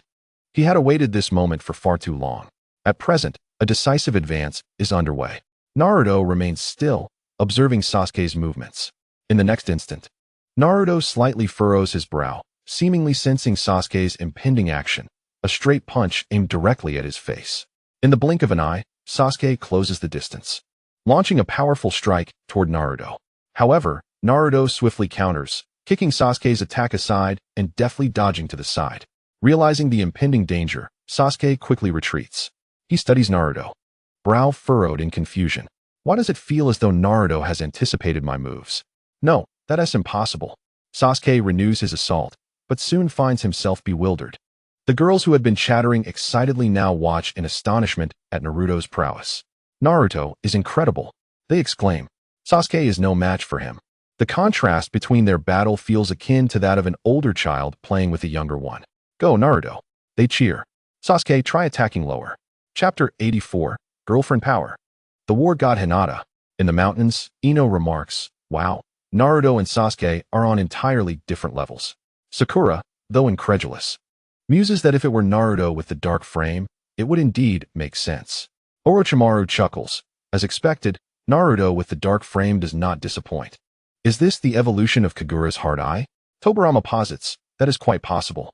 Finally, Sasuke, utterly exhausted, collapses to the ground, gasping for breath while regarding the composed Naruto. Frustration simmers within Sasuke, yet he dares not utter harsh words. The battle has revealed a shocking disparity between them. Iruka, witnessing the spectacle, feels a jolt of disbelief. Overpowering a Uchiha, he struggles to reconcile this reality. As a Chunin, Iruka's perspective is far more nuanced than that of the children. Naruto's talent exceeds our wildest imaginations. He reflects. However, that child has profoundly grasped the will of fire. Even I may not have understood it as deeply. Meanwhile, Shikamaru and Choji exhibit little surprise at the outcome. How can he be this strong? Inuzuka Kiba exclaims, nudging Shikamaru. It's bothersome how powerful Naruto has become. He works hard. He deserves this, Shikamaru replies. Naruto's movements are precise. It's as if he has seen through every action Sasuke makes. Suddenly, a somewhat unfamiliar voice interrupts. The three turn to see Shino, clad in sunglasses and obscuring much of his face, standing behind them, startling them. Do you walk without making a sound? Kiba sniffs, seeking an excuse for not detecting Shino's presence sooner. Shino remains silent, while Shikamaru observes him with a discerning eye, noting how difficult it is to sense his presence. In the arena, after Iruka announces Naruto's victory, he marks the scoreboard once more. Sasuke's performance elicits a nod of approval from Iruka. Truly, a Uchiha, he muses, but alas. His opponent was Naruto. It is evident that Naruto has deeply comprehended the will of fire. He is simply outstanding. Iruka beams. All right, you two, quickly form the reconciliation sign. Naruto extends his hand. Sasuke instinctively wishes to swat Naruto's hand away, but, upon meeting Naruto's gaze, turns his head aside. After Naruto pulls Sasuke up, they perform the sign together. Just as Naruto is about to leave the arena, another challenger emerges, eager to confront him. Their courage is commendable, yet they are no Sasuke. but rather those who often harbor malice toward Naruto. Without surprise, seemingly gentle and easygoing Naruto reveals his formidable side.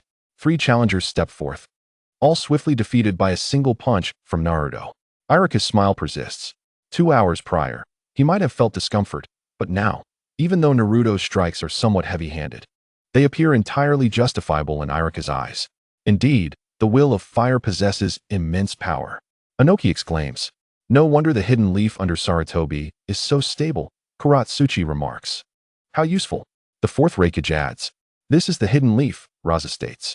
Ah, Hashirama sighs, while Madara quips. You chose well, Hashirama. The cheers from the girls seem ceaseless. With a gentle smile, Naruto encourages Ino and her companions.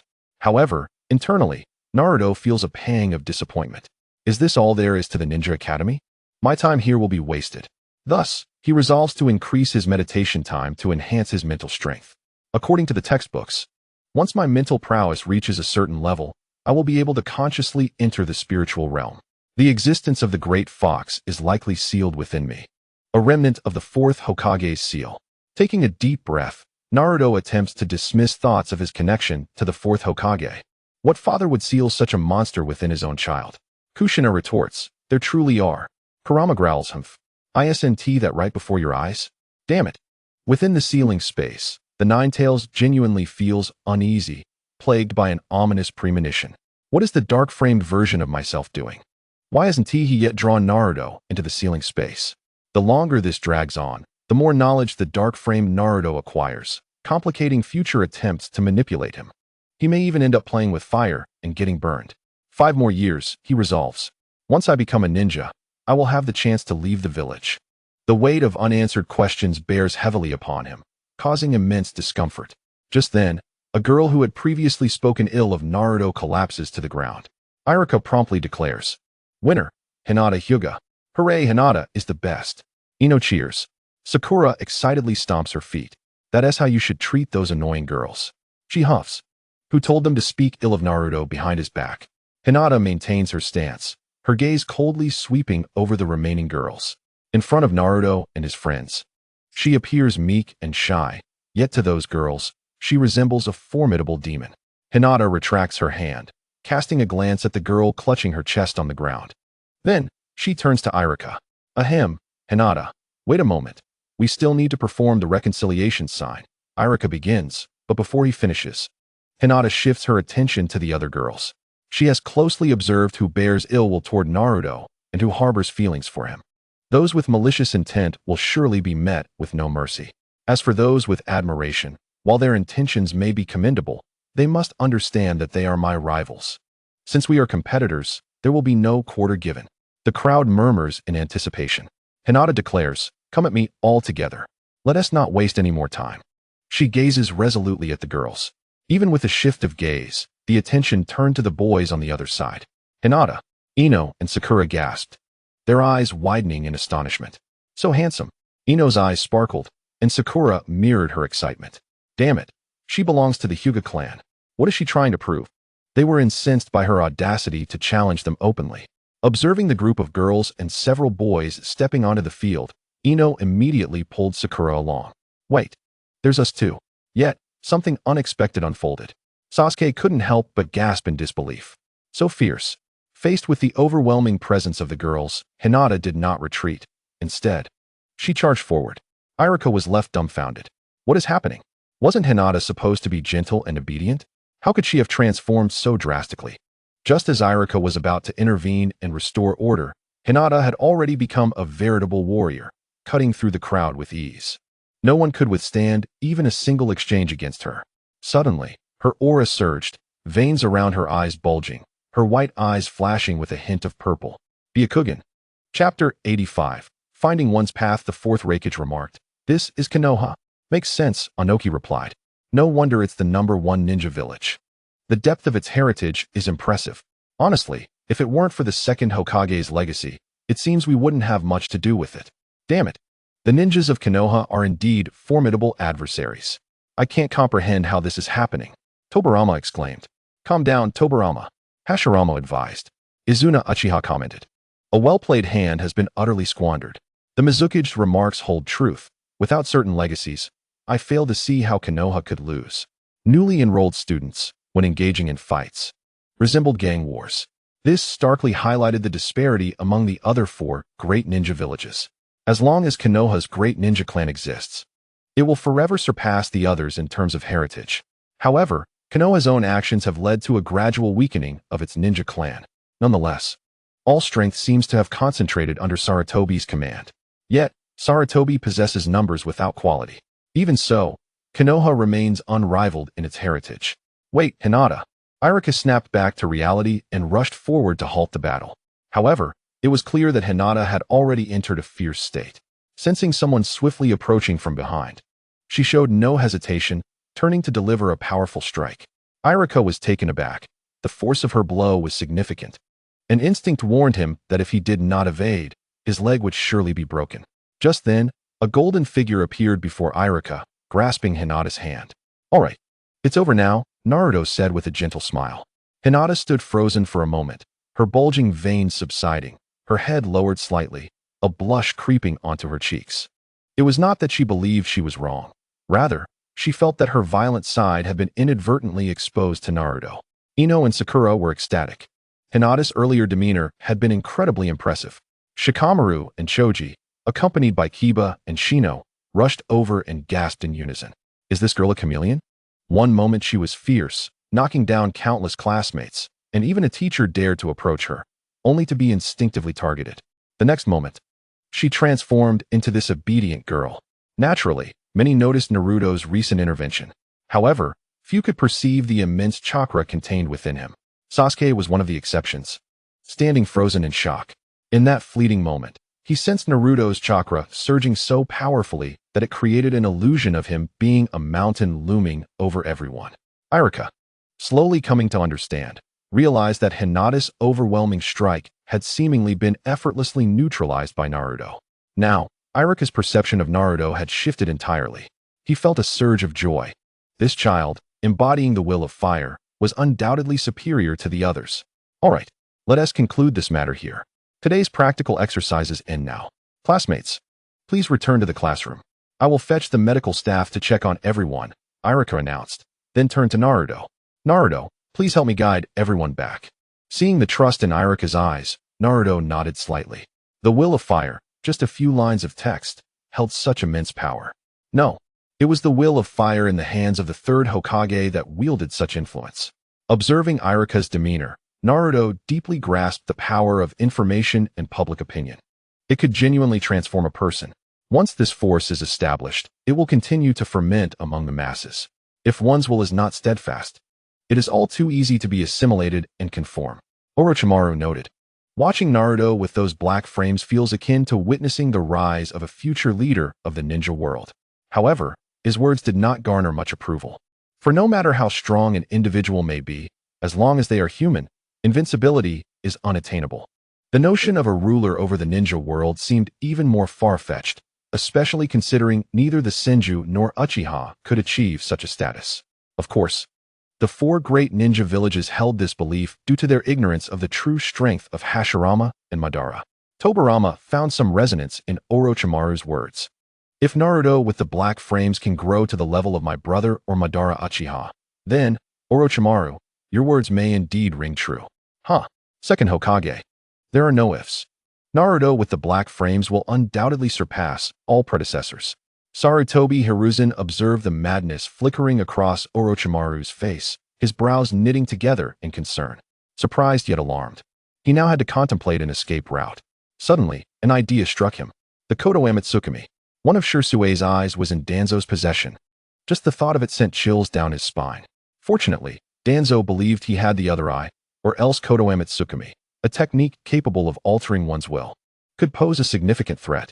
Sarutobi could not envision a method of resistance, unless one could withstand it mentally, but such mental fortitude is nearly unattainable without a bloodline limit.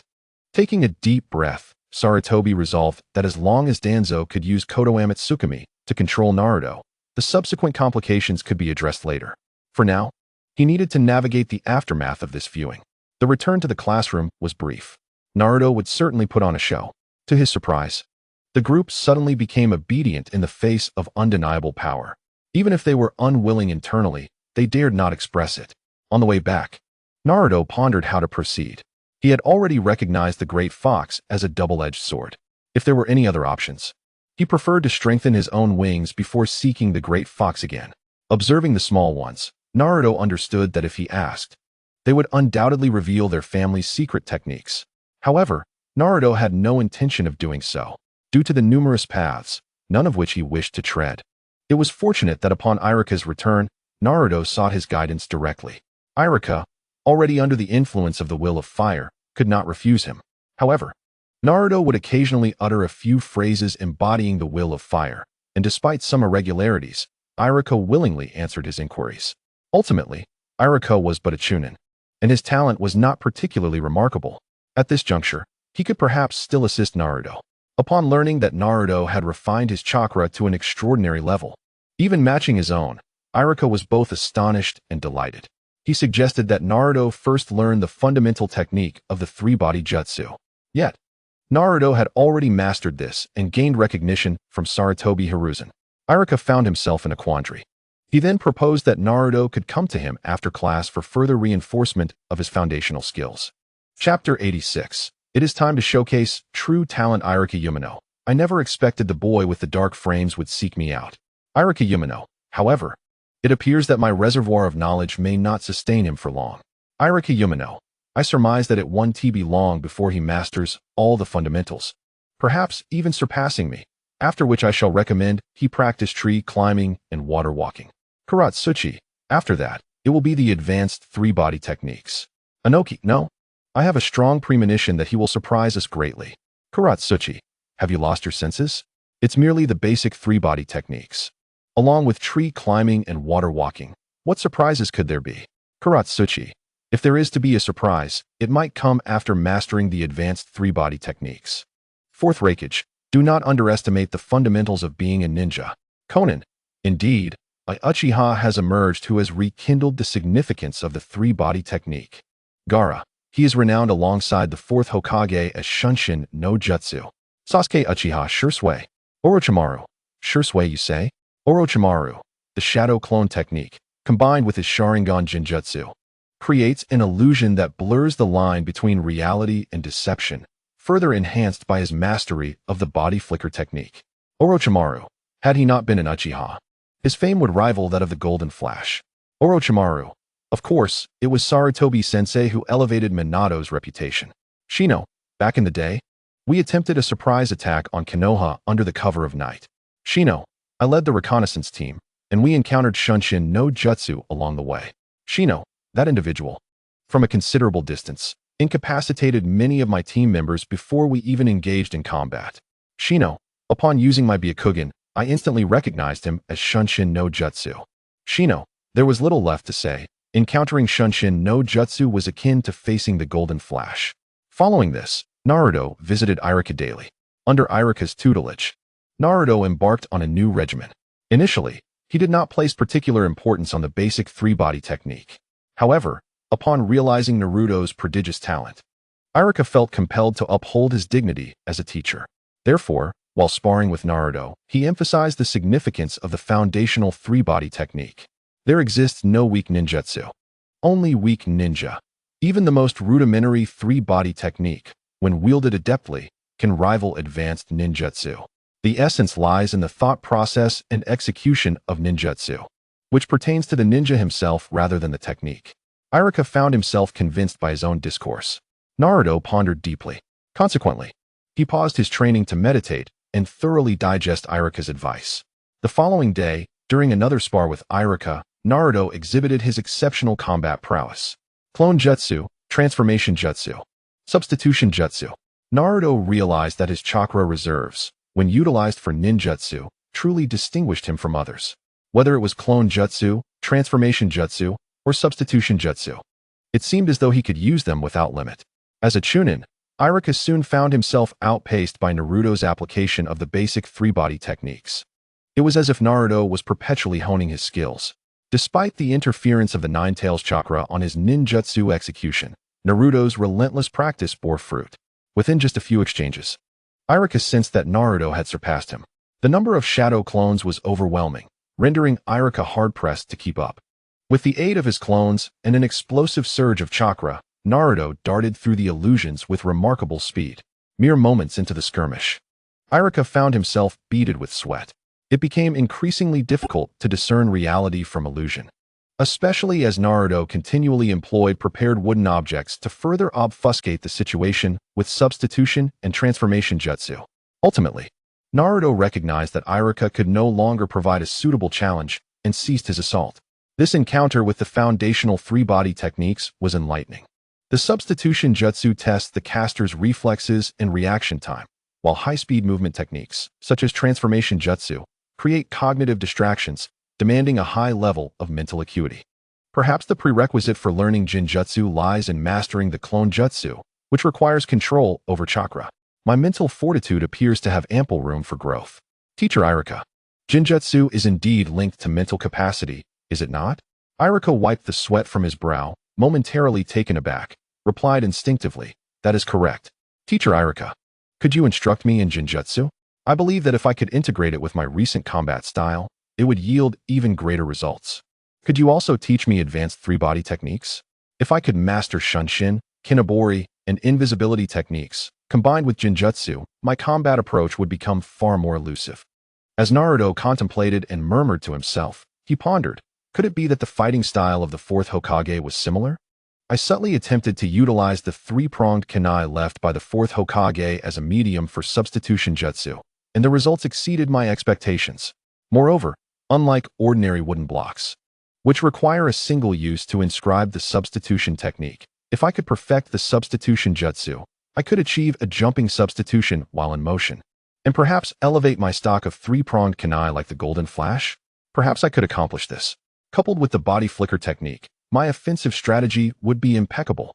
The demands for acute dynamic vision are immense. Had it not been for my heightened perception, I would find it challenging to keep pace. Sasuke's dynamic vision is formidable. No, both Uchiha and Hyuga possess this trait. Sasuke and Hinata might also be suited for this aggressive approach.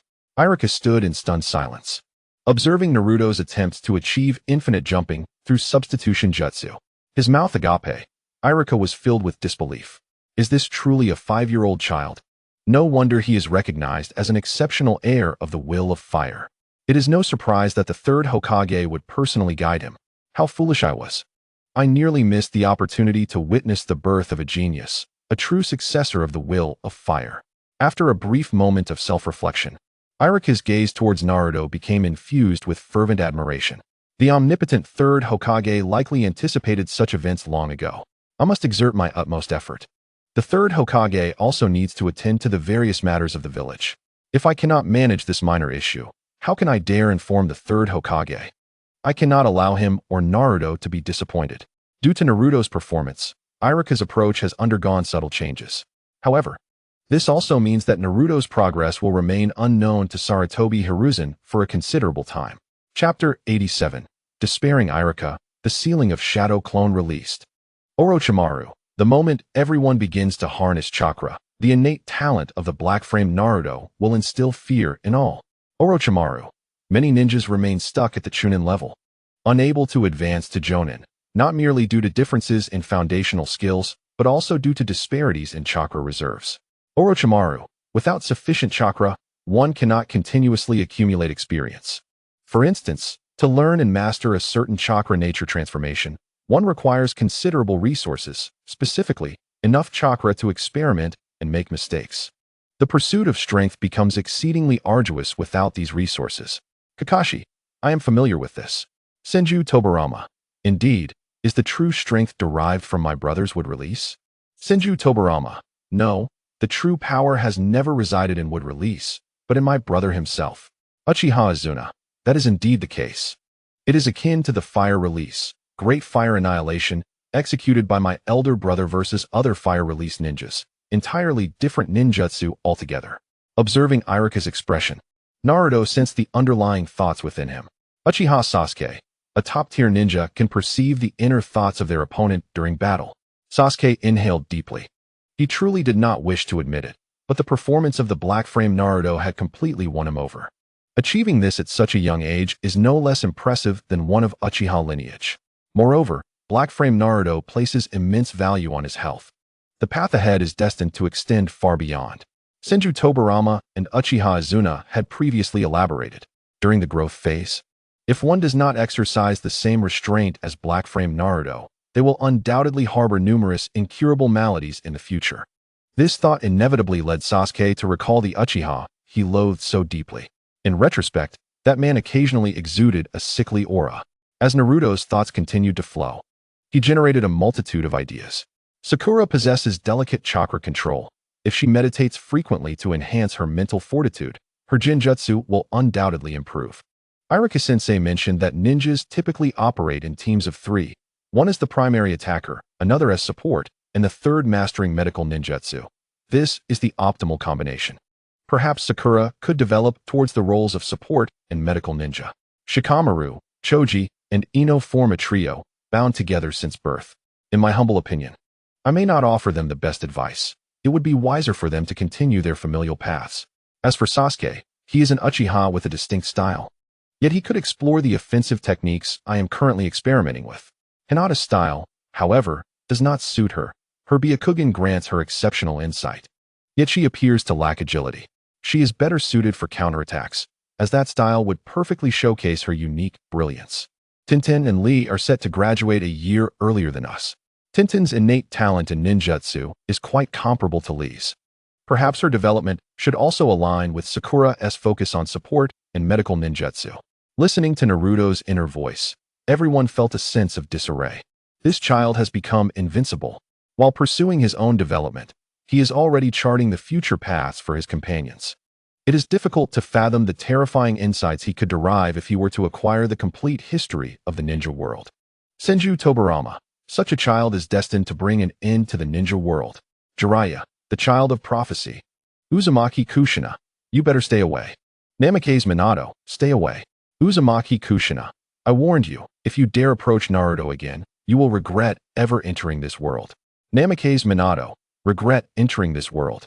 Uzumaki Kushina, Naruto, listen carefully, never associate with that scoundrel named Jiraiya. Namikaze Minato, associate. Uzumaki Naruto, I understand. Mom, you already mentioned the pervy sage. Namikaze Minato, be obedient. Uzumaki Kushina. Uzumaki Kushina, did I permit you to speak? The black frame screen continues. After confirming his short-term goals, Naruto began to strive towards them. Along with him, several little ones were also drawn into training. Iruka's smile was uncontainable as he watched these adorable and diligent children. Suddenly, he felt his eyes moisten. He had initially believed he could redeem the child who deeply understood the will of fire, only to find that he was the one being redeemed. Observing the other children who also comprehended the will of fire, Iruka resolved to impart all his knowledge to them. Yet, merely 2 weeks passed. Basic body techniques, advanced body techniques, foundational genjutsu, and basic taijutsu. Naruto mastered them all. He even began to create his unique combat techniques. Iruka's smile faded. Reluctantly, he decided to uphold his dignity as a teacher and commenced teaching ninjutsu. The techniques he possessed gradually became assimilated by Naruto. Iruka found himself nearing the limits of what he could teach. A month later, Iruka observed the little ones frolicking in the trees. Shikamaru, the one who loves fishing yet despises trouble, demonstrated walking on water while fishing right before him. Iruka's smile became strained. Each time he heard the school bell, he would instinctively shudder. When he gazed into Naruto's eyes, his heart would ache. Whenever Naruto inquired about something, Iruka instinctively wished to evade the question. Finally, Iruka exhausted the last 2 techniques he had mastered, the 2 Naruto cared for the most. At long last, he was willing to impart the fire release technique. Iruka felt helpless. He truly had no more advice to offer. Thus, he retained the body flicker technique and shadow clone technique for this final moment, intending to pass them on to Naruto, the technique he desired most, while ensuring his own safe departure. Bang! The moment Naruto learned the shadow clone technique, everything changed. Orochimaru, the black frame Naruto has finally achieved the technique he desired most. Hatake Kakashi, the seal is about to be lifted. Senju Tobirama, no, not yet. But I believe that for black frame Naruto, the multiple shadow clone technique is not far off. Shimura Danzo, multiple shadow clones? Danzo, Hiruzen will undoubtedly use this ninjutsu to further win over black frame Naruto. Danzo, no, Hiruzen is far too cunning. He would never allow Black Frame Naruto to acquire the technique best suited for him so soon. Sarutobi Hiruzen. Yes, I apologize. It is my darkness that has led to this regret. I should have entrusted Naruto to you from the beginning. Everyone. Genjutsu? When did this happen? Is this something Sarutobi Hiruzen would say? Yet, in the next moment, all attention was drawn to the images on the black-framed screen. When Naruto first executed the shadow clone technique, creating his initial clone, he tested its strength and observed the changes in his own abilities and chakra after the creation and subsequent dissolution of the clone. He was momentarily taken aback. Would the experiences and memories of the clone return to the original body upon its dissolution or due to external force? Chapter 88 reveals a rapid enhancement in his training speed. The shadow clone seemed incomplete. Naruto's eyes sparkled with realization. This was significant, and he understood it all too well. Upon the dissolution of a clone, if it had not exhausted its chakra or sustained considerable damage, it would not dissipate on its own. Henceforth, he could send clones to learn knowledge-based skills, such as mastering and integrating ninjutsu, tasks that could be collectively accomplished by the clones. It felt as though he had opened the door to a new world, and this exhilarating insight captivated him. Without delay, he began experimenting, forming several hand seals with a certain awkwardness but speedily. Naruto furrowed his brow. Chakra erupted, followed by a loud explosion and a cloud of white smoke. In an instant, he had produced 5 clones, all while maintaining control over their numbers. He felt, inexplicably, that this technique was somewhat lacking. However, that feeling quickly faded, and his focus returned to the clones. Now, I entrust you with the task of practicing the hand seals. Our sealing speed is too slow. According to the text, we have yet to develop muscle memory. I believe that with the unique characteristics of the shadow clone, we should be able to achieve this, he mused, addressing his clones. After a moment's contemplation, he added, it seems that when Irika-sensei used the shadow clone technique, he performed fewer seals than he taught us, significantly speeding up the process. Hand seals assist ninjas in channeling chakra, meaning that understanding the principles of a technique and how chakra should flow during its execution could lead to simplifying the hand seals or even releasing a technique without them. Therefore, my task is to ascertain how each seal corresponds to chakra usage. Correct, original body? One of the clones chimed in with a light chuckle. Naruto nodded slightly at his clone's words. The clones indicated that the memories and experiences would not continuously assimilate with the original body over time. My mission is to simulate all potential scenarios on the tree and ensure that I can consistently channel chakra to my feet, maintaining a climbing state at all times. Thus embodying this ability, correct, original body? Another clone confirmed, looking at Naruto. Naruto pondered and replied, we will proceed according to our method. My task is to simulate everything while treading water. My mission is to continually reinforce all the abilities we currently possess. Each of the 5 clones had its own defined responsibilities. Suddenly, Naruto pondered a concern. The memories and experiences returned by the clones could overwhelm the original body if too many were transmitted at once. So, I ask that you all exercise caution and refrain from dissolving the clones all at once. Understood, they all replied in unison. With that, the 5 clones ceased their chatter. Their tasks were clear, and they focused solely on their duties, striving to minimize the impact of their dissolution on the original's mind. As the established notion goes, even thoughts produced by a mind mirroring the original's can still be overwhelming. Regardless of how smoothly one receives these thoughts, they still require processing. Senju Tobirama remarked that details determine success or failure. In this regard, Black Frame Naruto is almost obsessively meticulous, he added. Haha. Senju Hashirama chuckled. As the saying goes, knowing oneself and the enemy leads to victory in every battle. Uchiha Izuna exclaimed. If only he were a member of the Uchiha clan. He lamented, ultimately. The Uchiha clan has dwindled, yet we produce 2 exceptional individuals. At least one remains relatively normal, he sighed. By the way, the shadow clone was developed by the second Hokage of Konoha, remarked Inoki. Though I loathe to admit it, Konoha contributions to the ninja world are indeed unparalleled, said the 4th Raikage. The shadow clone, if I recall correctly, was inspired by my wood clones, Tobirama noted. The assembly acknowledged, truly, he is the god of ninjas. Tobirama confirmed, indeed, as my elder brother stated.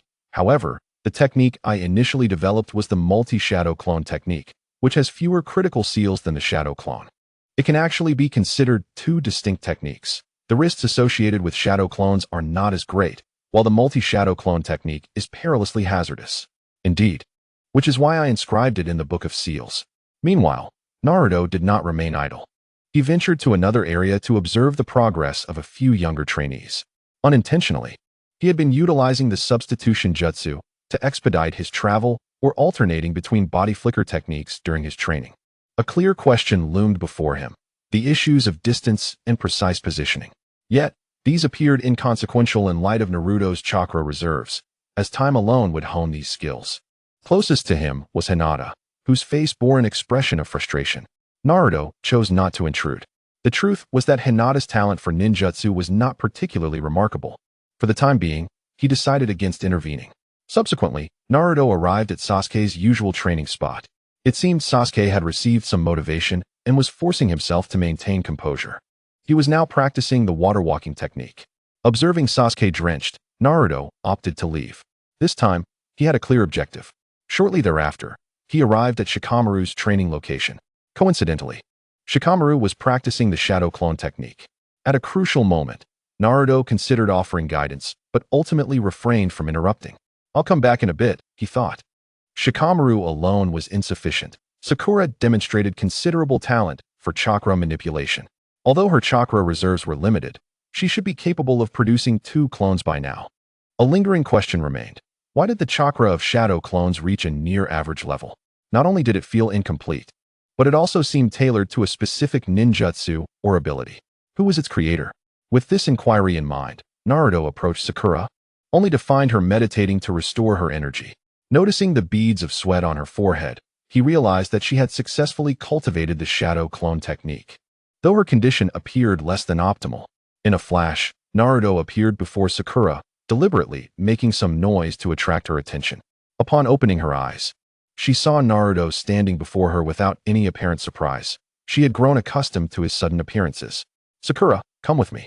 Upon hearing this, Sakura froze, her cheeks flushing. However, Naruto's next statement brought a hint of disappointment. "I have a question that requires your assistance." Chapter 89. The musings in my mind may not be entirely detrimental. Orochimaru. I deeply admire Naruto's pragmatic approach to matters. Orochimaru commenced his routine praise for the bespectacled Naruto. The emphasis was that his flattery seemed genuinely warranted. The audience did not find it bothersome. Rather, a few girls in the stands felt somewhat awkward. The expressions on their faces revealed their inner thoughts. In contrast, Ino was quite candid, asserting that there was nothing wrong with feeling affection for Naruto in this alternate reality. She even turned to tease Hinata, suggesting that Naruto would undoubtedly attain a status akin to that of a renowned figure. At that point, we need not worry about quarrels or divisions among us. I shall be the eldest, you the second, and let Sakura take the position of the youngest. She laughed heartily. Observing Hinata's flushed face, Ino restrained herself, refraining from uttering another provocative remark, lest Hinata faint again. However, her words ignited a reaction in Sakura. How is that possible? Even if that were the case, I would surely not be the youngest. I am at least older than you. As the two plastic friends were on the verge of an argument, Hanabi, with her sparkling eyes, raised her adorable little face and innocently asked, "What do you mean by older or younger?" "Sister, am I not the youngest?" The girls exchanged glances. Bewildered, Sakura tightened her grip on Naruto's hand, her face still tinged with shyness, while Naruto naturally released her hand, wiping the sweat from his brow. Internally, he mused that utilizing the body flicker technique with another individual seemed less effortless than he had anticipated, perhaps due to his lack of proficiency in making the technique as instinctive as breathing or drinking. He felt a sense of anticipation regarding the outcomes from today's shadow clone training. A faint smile crept onto his lips, revealing a nearly signature gentle smile. He looked at Sakura and softly remarked, "Shikamaru has also completed his training in the shadow clone technique. Let us proceed." With that, Naruto stepped out from behind the tree. Shikamaru had successfully produced his first shadow clone and was examining himself alongside it. Although he had only created one clone, its stability was commendable. This was indicative of Shikamaru's meticulous nature, as he had recognized the chakra required for the technique and had begun experimenting accordingly. Thus, his first clone was remarkably stable, rivaling those produced by seasoned ninjas. "Naruto?" Shikamaru paused upon seeing Naruto and Sakura approach, then chuckled. "It seems you both have completed your training in the shadow clone technique. What a bother. I dislike training with you extraordinary individuals. It's quite demoralizing. Orochimaru agreed, stating, indeed, but this is merely the beginning. Give Naruto some time. And perhaps the only one who might barely keep pace with him will be Hinata, who always manages to stay well fed. Ino remarked, speaking of which, it seems Hinata has grown quite a bit in this alternate reality. I envy her. Kushina, the Uzumaki matriarch, responded, silly girl, once this viewing ends, your talent will likely multiply geometrically. Even if my little Hinata is well fed, you shall not lag far behind. She reassured, in this alternate world, Naruto will undoubtedly lend you a hand, so do not worry. Sakura, could you also produce a shadow clone? Naruto did not engage with Shikamaru's comment, fully aware that Shikamaru was seeking an excuse to avoid the matter at hand. Ah, okay, Sakura replied, momentarily taken aback before hastily forming hand seals to create a shadow clone. With a puff of smoke, Sakura's clone appeared. At a glance, Naruto discerned that the quality of Sakura's clone did not match that of Shikamaru's. I have discovered an astonishing aspect of the shadow clone technique.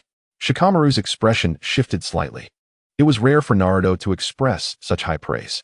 Isn't the shadow clone merely an advanced version of the clone technique, transforming illusions into physical forms? Sakura blinked, somewhat puzzled as to why Naruto held the shadow clone in such high regard. Both Shikamaru and his clone shared her confusion. Follow me, and you will soon understand why I say this, Naruto instructed, glancing at Shikamaru and Sakura's clones.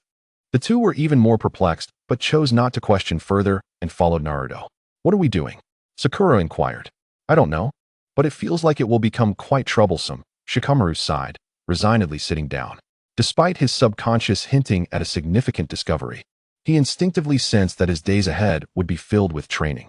Although he was already training daily, he had just begun to acclimate to this intensity.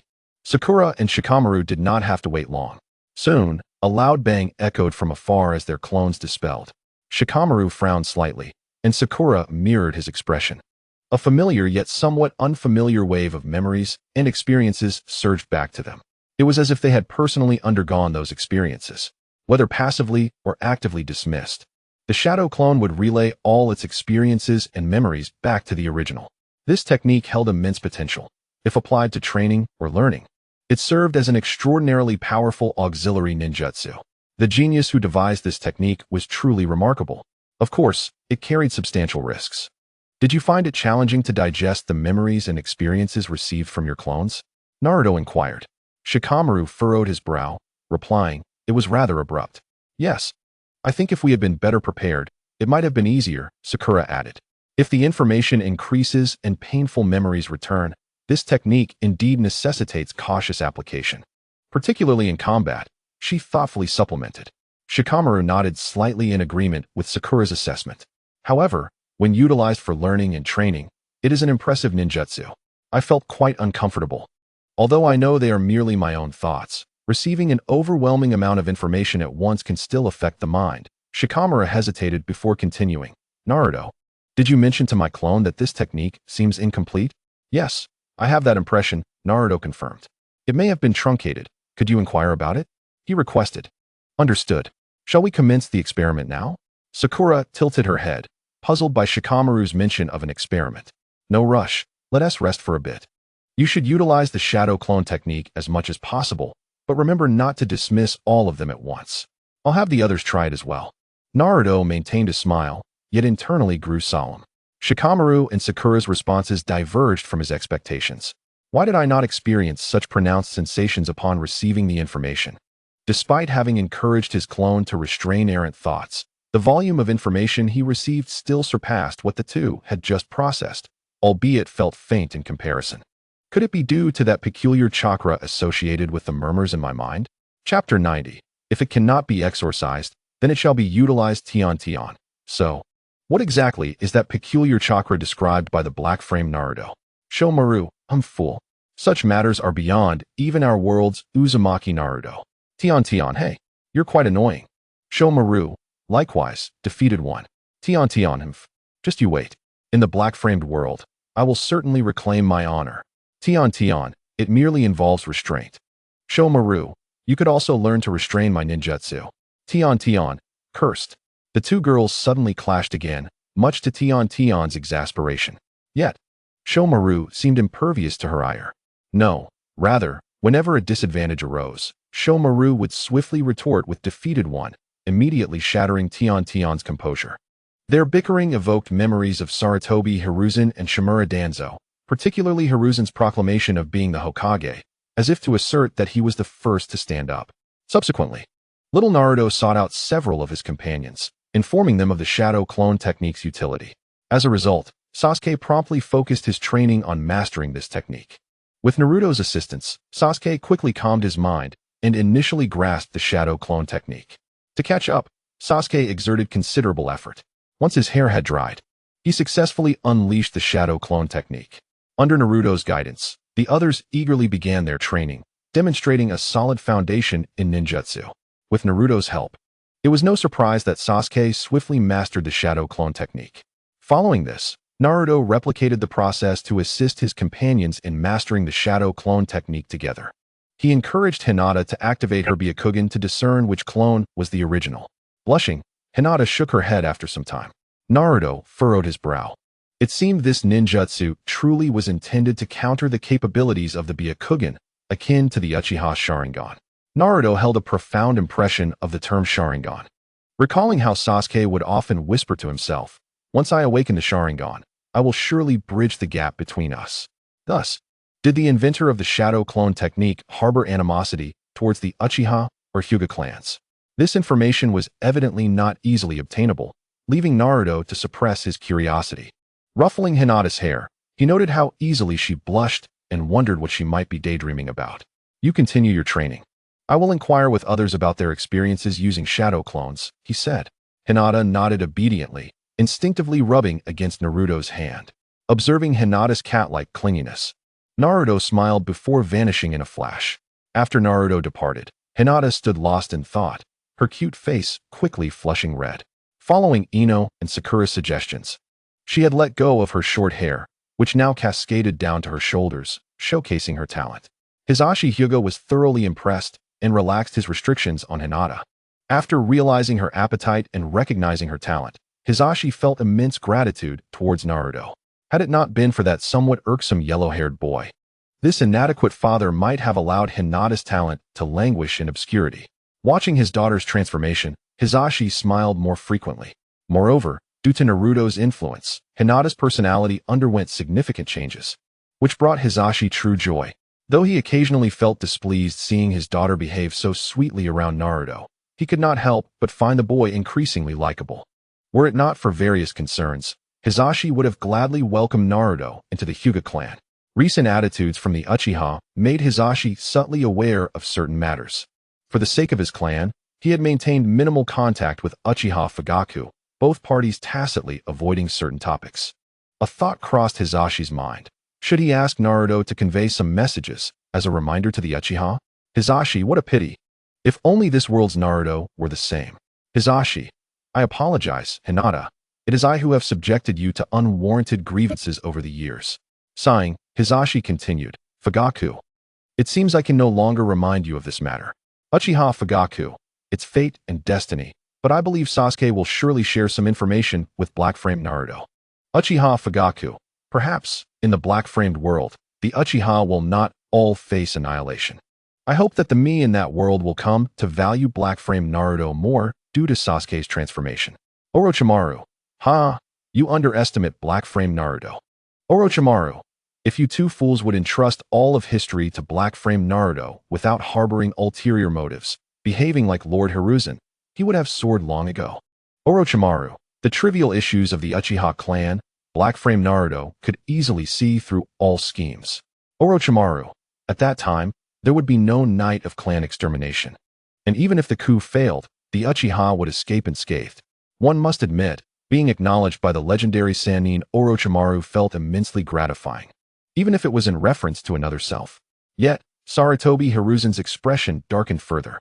Orochimaru's words, after all, carried a considerable degree of possibility.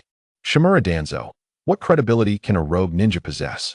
Shimura Danzo, Hiruzen, had you not let Orochimaru escape? Sarutobi Hiruzen, I truly regret it, Danzo. I should have listened to you. Sarutobi Hiruzen, sigh. As successors of Lord Tobirama's will, I should heed your counsel more. Shimura Danzo? Everyone. Is the old monkey going mad? Senju Tobirama, wait. You worthless fools do not inherit my will. Senju Tobirama, do not cast dirt on my reputation. Soon, Naruto obtained feedback from his companions regarding their experiences with the shadow clones, confirming that the ease with which he received their memories and experiences stemmed from that unique chakra in his mind, the very essence of the whispers at work. Among his companions, the most affected was undoubtedly Shikamaru, followed closely by Sakura. Shikamaru's intelligence was indisputable, while Naruto believed he could not surpass Shikamaru. He did not fall far behind. However, the influence he experienced was rather meager. Yet, Naruto did not feel particularly pleased. He did not wish to be swayed by the whispers, yet found himself powerless against that unique chakra in his mind. Thus, Naruto began to attempt self-suggestion, transforming the whispers into a power he could wield, since there was no way to exorcise it. And recognizing that the whispers posed no negative impact, but rather bore several positive effects, Naruto resolved to accept the whispers for now, waiting until he possessed the ability to remove them. Afterward, Shikamaru's intuition proved correct. He became the guinea pig for Naruto's various experiments. Evidently, Naruto had begun preparing to confront the great fox sealed within him. Chapter 91. The insignificant fox Orochimaru. For the bespectacled Naruto, the diminutive Ninetales is easily manageable. Kurama, son you foul Orochimaru, are you seeking death? Kushina Uzumaki, Minato Namikaze, The Ninetales fell silent. Never mind. The chatroom has become overly chaotic. After becoming a test subject for Naruto's various endeavors, Shikamaru began to meditate continuously, summarizing the effects while simultaneously analyzing the practice of illusion techniques, and so forth. Each day, Shikamaru bore a deadpan expression, embodying a sense of existential ennui. Time flew swiftly as Naruto diligently engaged in various training regimens. Another month passed. Iruka was taken aback upon seeing Naruto. As if encountering a specter, he had deviated from the norm, leaping onto rooftops immediately after class. It was as if Naruto were a ferocious beast from ancient times. Upon spotting that tuft of yellow hair, Iruka fled without hesitation. Fortunately, Shikamaru devised a plan for Iruka. If he could find some challenging ninjutsu and present it to Naruto, he would no longer need to evade him. Thus, after this semester, Iruka proclaimed himself bankrupt. Ninjutsu does not come cheaply. The techniques that required a hefty investment of time for him were mastered by Naruto in less than 2 days. Even when demonstrating, Naruto's proficiency led Iruka to believe he had long since mastered them, merely toying with him. Through Naruto's relentless efforts and trials, the benefits of meditation finally manifested. Once again, he heard the voice of the great fox. As for why he sought out the great fox, it was simple. Naruto sensed that the Ninja Academy had utterly lost its relevance for him. Were it not for the protective identity of being a student, he would have long since ceased to dispatch shadow clones. On this day, Naruto trained in the back mountains. He instructed his shadow clones to meditate at their desks in the academy. Iruka dared not awaken them, fearing Naruto would pose questions during class. Watching Naruto slumped over at his desk, he even glared at the nearby students. His sole intent was to warn them not to disturb Naruto. Each day in class felt like a roller coaster ride for Iruka. Rock Lee, I envy you so much. How I wish I could use ninjutsu. Kakashi Hitaki, that is impossible. While shadow clones can facilitate numerous forms of training, they cannot substitute for your own practice. Lee, my guy, that is not entirely true. They can still be used to hone reflexes in evading various attacks. Naruto Uzumaki, I had no idea shadow clones had such a function. Naruto Uzumaki, why had I never discovered this before? Naruto Uzumaki, I have decided. I shall train this way from now on. Many nodded in agreement. Indeed, it was a commendable strategy. However, the consumption of chakra seemed considerable. Moreover, the ability to withstand the influx of memories and experiences relayed by the shadow clones posed a significant challenge. With a misstep, one might very well be overwhelmed by the vastness of memories and experiences transmitted back. Sasuke Uchiha Full. Sasuke felt a pang of discomfort. The assistance provided by the whispers was invaluable to Naruto. Others lacked such aid and possessed no vast chakra reserves. They did not even dare to utilize multiple shadow clones lightly, let alone employing numerous clones for training. The gap in progress would easily widen between him and Naruto. Once again, Sasuke sensed pressure emanating from Naruto. His sense of urgency heightened. Stupid brat. What do you seek from me? You should stick to your little ninja games. Return, lest the old man arrives. If you do not wish to be dragged to reinforce the seal, do not contact me. Tick-tock. Naruto gazed at the fleeting shadows of a dim sewer before him. The voice of the great fox echoed incessantly in his ears. Alas, the image of that shadowy sewer was merely a fleeting glimpse in his mind. Yet, it confirmed for Naruto that it was the realm of his consciousness. In the realm of his mind, he could converse with the great fox sealed within him. The voice emanated from that very place. His spiritual strength was still insufficient, allowing the great fox to disrupt him, causing him to withdraw from the mental realm. If only his spiritual power were stronger. Even if the great fox attempted to interfere, it would not be so easily accomplished. Naruto took a deep breath. The great fox sealed within him seemed agitated. Yet, it appeared to fear the reinforcement of the seal. As for the ninja games, could the great fox perceive or hear certain things through him? Its words might have been an attempt to entice him. What was it that was not merely a ninja game? Was it capable of far greater feats? Was it intentionally suggesting such notions to influence his subconscious? Naruto slowly opened his eyes, a faint smile gracing his lips. He had succeeded in his training. Indeed, the third Hokage would not deceive him. By deeply comprehending the will of fire, any endeavor would yield fruitful results with half the effort. Naruto declared, adding firewood to the flames. Was it the aroma of his grilled fish that attracted that old man? Whoosh! Having sensed another scrutiny, Naruto could not remain in meditation any longer. He rose, hand resting on his ninja tool pouch. He retrieved a few shuriken from the pouch and hurled them towards the chakra he sensed. Thud, thud, thud. In the blink of an eye, the shuriken struck the trunk of a tree. The targets drawn upon the trunk were all pierced by the shuriken. He chuckled. Very impressive. It is evident that you are indeed putting in great effort, Naruto. The voice of Sarutobi Hiruzen resonated, yet it came from another direction. Naruto could distinctly perceive that the old man had just evaded him using the body flicker technique. Upon appearing, he feigned nonchalance, pretending to have just arrived. Or rather, passing by fortuitously. Naruto furrowed his brow momentarily before quickly resuming his normal demeanor, a smile gracing his face. Did this old man not receive any information during my time at the Ninja Academy? His demeanor did not suggest he was aware of my mastery of several ninjutsu, leading him to believe I was merely practicing throwing techniques. With that thought, Naruto exclaimed joyfully, Hokage Grandpa, his delight evident. The smile on Sarutobi Hiruzen widened. Skipping class to train here. Naruto paused in surprise. It seemed this old man truly was unaware of what I had accomplished at the academy. No, he could not be entirely oblivious. He must have seen my report card. But why had he not appeared sooner to assess my training progress? Had he been preoccupied with something? Upon reflection, could it be related to Uchiha not proactively offering Sasuke assistance? Orochimaru. See, I told you, the bespectacled Naruto truly is capable of anything. Orochimaru, just from Sarutobi's attitude. So much information can be deduced. Orochimaru, the accuracy is impressively high. Fugaku Uchiha. Indeed, meetings within the clan occur frequently.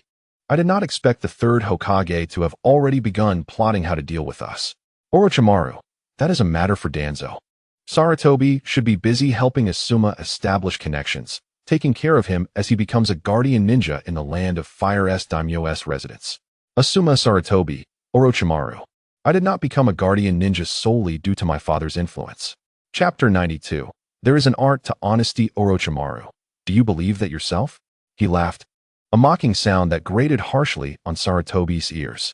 Yet, he dared not speak freely now. He needed to lower his presence. Then, taking advantage of everyone's distraction, he slipped away to find his good friend at the organization's base. Asuma's face flushed with embarrassment. He genuinely did not know how to counter the remarks. Since the film comparison began, he had scarcely uttered a word, largely due to the fact that his father was Sarutobi Hiruzen. At this moment, the time displayed on the black-framed screen indeed reflected his dissatisfaction with his father's arrangements and his unwillingness to be perpetually obedient. Frustrated, he had run out, ultimately arriving at the residence of the Fire Country's daimyo, who recognized his abilities and quickly elevated him to the status of a respected guardian ninja within the Fire Country. Of course, Asuma acknowledged that had it not been for his father being the third Hokage, simply leaving the village would have posed a risk of being labeled a rogue ninja. The black-framed screen continued to display, Grandpa Hokage. Naruto stepped forward, grasping Sarutobi Hiruzen's aged hand and guiding him to sit down. He then handed over a freshly grilled fish, exclaiming, "Grandpa Hokage, school is exceedingly dull. I've completed my cultural studies, and rather than wasting time at school, I prefer to train and delve deeper into the will of fire." Receiving the grilled fish from Naruto, Sarutobi Hiruzen chuckled softly, his eyes brimming with pride. Indeed, he is a child worthy of my teachings. Naruto, however, couldn't he help but feel a bit disdainful. This old man was quite brazen, seemingly attributing Naruto's growth solely to his guidance. "But I still need to attend ninja school," he replied. Sarutobi nodded in satisfaction, then sniffed the fish and remarked, "It smells delightful. It seems your advancement is not limited to academics. However, Naruto, merely consuming grilled fish is insufficient. You must also eat vegetables." Sarutobi feigned concern for Naruto, who, in turn, appeared genuinely touched. "Lastly, Naruto, always maintain a humble heart," he advised, sounding quite wise. Yet, Naruto often let these words go in one ear and out the other, as the old man's persistent teachings on the will of fire had nearly caused his ears to callous. There was nothing novel in his words. Always the same few phrases. How familiar they sounded. It turned out they were merely reiterations of what he had previously written on a test paper. One might mistakenly believe it was Sarutobi's own newly concocted wisdom. As for Sarutobi's praises for ninja school, he subtly reminded Naruto not to forget to earn everyone's acknowledgement, starting from school. Little did he know, Naruto's absence from school raised no objections from his classmates or even teachers. With just his shadow clone technique, he could effortlessly breeze through all assessments. Iruka was nearly devoid of his pride as a teacher and a chunin. Naruto felt a twinge of guilt, especially upon observing Iruka's evident struggles, even having to borrow money from other teachers to buy ninja tools. Iruka himself could sense the disparity between Naruto and him. As a teacher and a chunin, he found himself outmatched in ninjutsu and chakra, unable to even compare with Naruto's basic techniques, his own basic transformation technique being insufficient to rival Naruto's shadow clone. Iruka sighed. It's truly disheartening. He looked at this world as Naruto and silently felt relieved. Thankfully, he belonged to this world. His other self was in a dire situation, evoking pity. Having just begun teaching, he was already facing bankruptcy and debt. Impressive. This black-frame Naruto is extraordinary, remarked the fourth Raikage. Why is there such a vast disparity among Jinchuriki? Hey, what are you talking about, you idiot? Exclaimed Killer Bee. If only you possessed half of what black-frame Naruto has. Just be quiet and don't push me to slap you, the Raikage retorted. The villagers of Kumogakure nodded in agreement. What a pity. Although my other self is exceptional, he has never tasted the most delicious instant noodles in the world. Naruto lamented. Enough, Naruto, don't speak, Sakura interjected. Fool, Sasuke added. It's quite delicious, Sarutobi Hiruzen said with a gentle smile. He then continued, Naruto, I've heard about your performance at school. Very commendable, but don't let it go to your head. To encourage you, I've prepared a gift.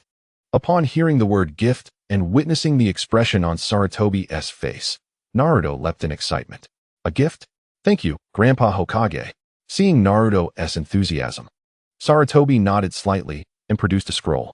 This contains advanced techniques following the basic transformation techniques. It's time for you to delve into it. Make sure to study diligently. Observing the old man's expression, Naruto felt assured that he was sincere. Although puzzled as to why Sarutobi had not inquired about his progress until now, he still accepted the scroll with a beaming smile. Hesitating momentarily, he considered whether to reveal his knowledge. After a deep breath, he stated, Grandpa Hokage, I've already started learning the advanced transformation techniques. I asked Iruka-sensei for help. With his head bowed, he wore an expression of remorse. Because I want to grow quickly and assist you, Grandpa Hokage, in becoming a powerful ninja to protect the village and earn everyone's acknowledgement. I also aspire to become Hokage. Sarutobi was taken aback. Upon hearing that Naruto had already begun learning advanced transformation techniques, he immediately grew cautious. Yet, seeing Naruto's guilty demeanor and hearing his explanation, Sarutobi's initial tension dissipated, replaced by profound satisfaction. Such a Naruto, even if handed over to Danzo, would never betray the will of fire, provided Danzo did not resort to underhanded tactics. Sarutobi was genuinely pleased with Naruto, even more so than with his own eldest son. One of the legendary Sannin. Wonderful. Starting to learn is indeed a good sign, he mused. The thought of Naruto potentially surpassing the Jinchuriki of the Eight Tails from Kumogakure, or perhaps even exceeding the fourth Hokage in obedience, filled Sarutobi with joy. Kiba exclaimed, "Incredible! It's amazing how the narrative has shifted through Black Frame Naruto," Shino noted. Orochimaru intended to use the will of fire against Black Frame Naruto, but little did he know it would backfire, he added. Chapter 93. Shuriken Shadow Clone Technique, is that so? Don't worry, Grandpa would never blame you, Sarutobi said, gently patting Naruto's head. Naruto suppressed the urge to swat away the old man's hand and tentatively asked, "Grandpa Hokage, you truly don't blame me?" "Of course not." Sarutobi laughed. "You are a thriving bud, while I am but a withered leaf, wishing to become nourishment for your growth." Suppressing his distaste, Naruto expressed his gratitude. "Thank you, Grandpa Hokage." "Ha ha ha." Sarutobi Hiruzen chuckled a few times before saying, "Since that is the case, I just saw you practicing your throwing technique, didn't I?" "Yes, I am trying my best. But it seems I have yet to reach the level demonstrated by Grandpa Hokage," Naruto replied, lowering his head slightly. Sarutobi Hiruzen felt an overwhelming sense of joy. Complimenting him directly might not evoke much happiness, but receiving praise from a young prodigy such as Naruto was an entirely different matter. With that in mind, "Naruto, you may need to work a bit harder from now on." Naruto's eyes brightened. "Grandpa Hokage, are you going to teach me personally?" Upon hearing this, Sarutobi Hiruzen shook his head. "Unfortunately, I must protect the village as your grandfather and may not have the time to teach you. However, I can introduce you to the fundamentals." With that, Sarutobi Hiruzen retrieved a shuriken from his waist, holding it between his index and middle fingers. He felt himself rejuvenated under Naruto's admiring gaze. A subtle smile graced his lips as he offered no further introduction. "Watch closely, Naruto." In the next moment, he released the shuriken, which flew swiftly toward a distant tree. Whoosh! Immediately, Sarutobi Hiruzen formed hand seals with remarkable speed. Shuriken Shadow Clone Technique. The shuriken pierced the tree trunk, and many in the ninja world widened their eyes. The Shuriken Shadow Clone Technique? Wasn't this one of the jutsus frequently employed by the third Hokage, as noted in the intelligence reports? The ninjas of Konoha were particularly astonished. This ninjutsu was one of the few that he had personally developed, inspired by the shadow clone technique of the second Hokage. It was classified as an A-rank ninjutsu. Inoki remarked, "Third Hokage, you are quite generous. Are you valuing the talent of this black-framed Naruto, intending to make him a name for your jutsu?" The fourth Raikage added, "This ninjutsu is indeed powerful, yet few can master it." Akidu Dingzu noted, "It seems that only Minato could use this technique. While it appeared mundane in the hands of the third Hokage, it opened my eyes when wielded by Minato." Yamanaka Ino commented, "As Irika-sensei said, there are no weak jutsus, only weak ninjas." Irika stroked his neck, acknowledging that even in the black-framed world, he and Ino were still the same. Kurinai Yuhi remarked, "The difficulty of mastering this ninjutsu is considerable. Black-framed Naruto should manage to stabilize for a while." Orochimaru scoffed, "You think too highly of him. It won't take long for black-framed Naruto to grasp the Shuriken Shadow Clone Technique, and then it will merely be an average technique." Shimura Danzo sneered, "Humph. This is the signature skill of the strongest Hokage." Senju Tobirama sighed, "Naruto, the difficulty of learning this ninjutsu is not to be underestimated. I have a task for you. Learn this technique before graduation. Once you master the Shuriken Shadow Clone Technique, it will equate to mastering the Shadow Clone Technique." Sarutobi Hiruzen continued, stroking his beard with a self-satisfied expression. "This is an A-rank ninjutsu developed by your grandfather, and few in the entire ninja world can learn it." Listening to Sarutobi Hiruzen's self-praise, Naruto nodded earnestly. This ninjutsu was indeed formidable. Observing the hundreds of shuriken in the distance, Naruto felt that this technique perfectly complemented his nascent offensive strategies. He even contemplated the possibility of developing a technique that, instead of creating physical clones, would produce illusory shuriken clones. Such a blend of reality and illusion suited Naruto's current combat style. Sarutobi Hiruzen's description further ignited Naruto's enthusiasm. All it requires is a single shuriken. While it is in flight, quickly form the seals to execute the Shuriken Shadow Clone Technique. The number of shuriken produced is tied to one's chakra, yet it does not carry the same limitations and risks as the Shadow Clone Technique. With sufficient chakra, one could produce tens of thousands of shuriken. While a few or even dozens may have limited lethality, thousands would unleash an overwhelming assault. This technique combined the use of ninja tools and ninjutsu. Naruto, continue to strive. It is not impossible for you to develop your own unique ninjutsu in the future. Sarutobi Hiruzen observed the astonished expression on Naruto's face and nodded in satisfaction. He then produced a blank scroll and personally inscribed the seals and training suggestions for the Shuriken Shadow Clone technique. "Thank you, Grandpa Hokage," Naruto exclaimed, genuinely excited. "Haha. Work hard. Grandpa must go protect the village, and I look forward to your future assistance," Sarutobi Hiruzen said, ruffling Naruto's hair before cheerfully departing. Having utilized the body flicker technique upon arrival, he had expended a fair amount of chakra to demonstrate his developed ninjutsu. Feeling somewhat fatigued, Sarutobi Hiruzen chose to make a swift exit to prevent Naruto from requesting another demonstration. Watching Sarutobi Hiruzen's retreating figure, Naruto's smile lingered.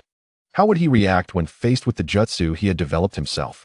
Once Sarutobi Hiruzen had completely vanished from sight and perception, Naruto composed himself, opened the scroll, and examined the training methods for the Shuriken Shadow Clone technique.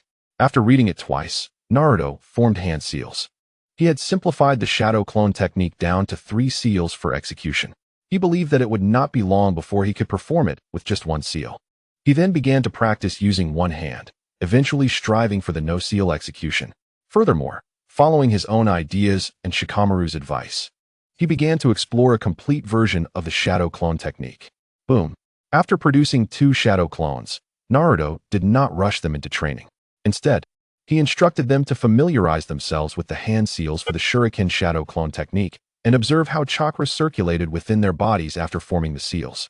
After a moment, having finished his grilled fish and received the memories and experiences from the 2 Shadow Clones, Naruto slowly stood up, adjusted his state, and prepared for his first attempt. Whoosh! The shuriken flew from his hand, slicing through the air. Naruto's gaze sharpened as he swiftly formed the hand seals. Shuriken Shadow Clone Technique. Chapter 94. Orochimaru. Surrender your heart. Hehe, are you afraid now? The one who considers others fools is truly the fool. Regret? If regret were useful, what need would there be for the darkness of Konoha? Inside the root organization's base, Danzo wore a satisfied smile. Hiruzen, you are indeed the Hokage. As a longtime rival of Sarutobi Hiruzen, Danzo could easily discern his thoughts. He awaited his dear friend's humble apology. As expected, in the end, it would be up to him to clean up Hiruzen's mess. Shuriken Shadow Clone Technique. After forming the hand seals, Naruto felt a significant obstruction as chakra flowed within him. It was evident that the Nine Tails was interfering. Of course, a grave expression appeared on Naruto's face as well. Boom. The shuriken embedded itself into the tree trunk. The Shuriken Shadow Clone Technique had not succeeded. Phew. All of the ninja world sighed in relief. If Naruto had succeeded on his first attempt, their resolve is on the verge of shattering. This ninjutsu is far from simple. Otherwise, it would not be so rare among the ninja world. Of course, the primary reason lies in the Shuriken Shadow Clone Technique. It is undeniably powerful, yet it pales in comparison to the might of formidable ninja. In reality, the 5 great ninja villages have never been devoid of alliances, as mutual suspicion and wariness prevail. Otherwise, Konoha would have been annihilated by the other 4 villages long ago. The only instance of unity was against the Land of Waves. Warfare often pits general against general, king against king. When faced with adversaries of equal caliber, the Shuriken Shadow Clone Technique becomes somewhat trivial. A single failure can lead to dire consequences. This technique, if not consuming vast amounts of chakra, lacks substantial power. However, if extensive chakra is expended, the results may not be proportionate to the effort. As they gazed at the image of young Naruto on the large screen framed in black, a collective sigh of relief escaped the crowd. This technique, akin to the multiple shadow clone technique, is particularly suited to Naruto, who possesses an immense chakra reserve. Naruto, you must learn this technique, Neji urged, yet Naruto appeared bewildered. Why? The shuriken doesn't seem that formidable, and it appears challenging to master. Neji shook his head. If each of your shadow clones employs this technique, your chakra should suffice. Thousands of clones, each capable of launching countless shuriken. Neji struggled to articulate further, exhaling a resigned sigh as he regarded Naruto, the naive son of the landlord. Such an assault, merely contemplating it, sent shivers down his spine.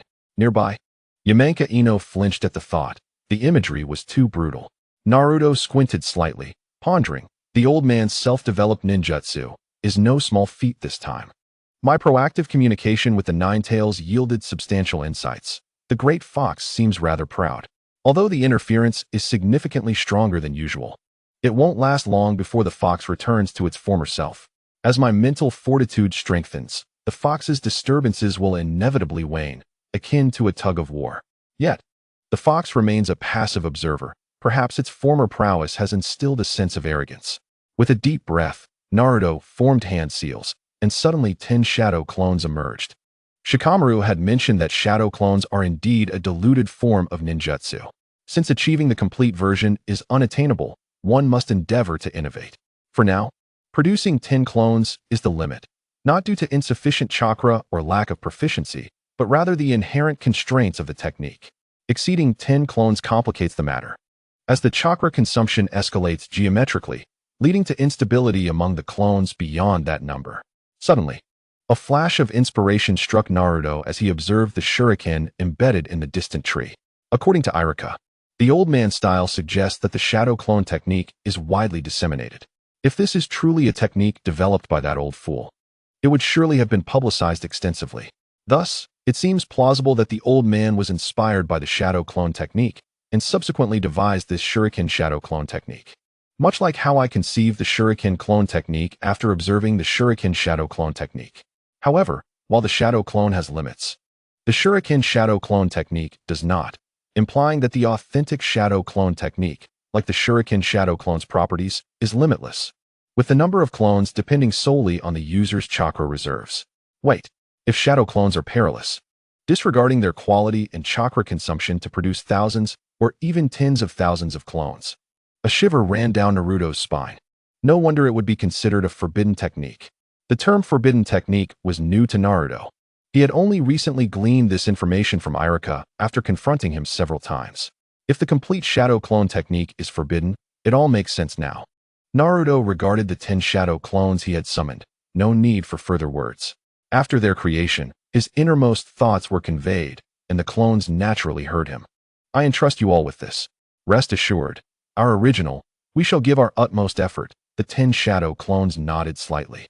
Before each summoning, Naruto would repeatedly provide himself with psychological affirmations. This murmuring is a part of his strength, but if this power, this chakra, is akin to water without roots, once depleted, it is gone. Therefore, he must prepare for the loss of the benefits that the murmuring brings. The shadow clones are me. I am the shadow clones. I shall focus solely on one task. This method, cultivated by Naruto, is the most suitable approach for utilizing shadow clones in his training while alleviating the mental burden. Orochimaru declared, no need for further words. Just wait. When the time comes, offer your heart to Black Frame Naruto. Orochimaru was already somewhat deranged. In that moment, his deep-seated obsession with the Uchiha had evaporated completely. Even if Uchiha Sasuke were presented before him now, he would not spare a glance.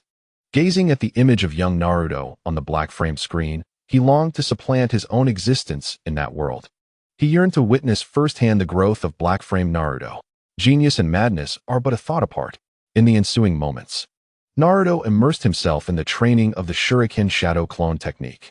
This was the first A-rank ninjutsu he encountered, and its learning curve ranks among the most challenging. Chapter 95, Reversal vs. Shuriken Shadow Clone. Inoki remarked, at such a young age, the chakra reserves of Black Frame Naruto are truly enviable.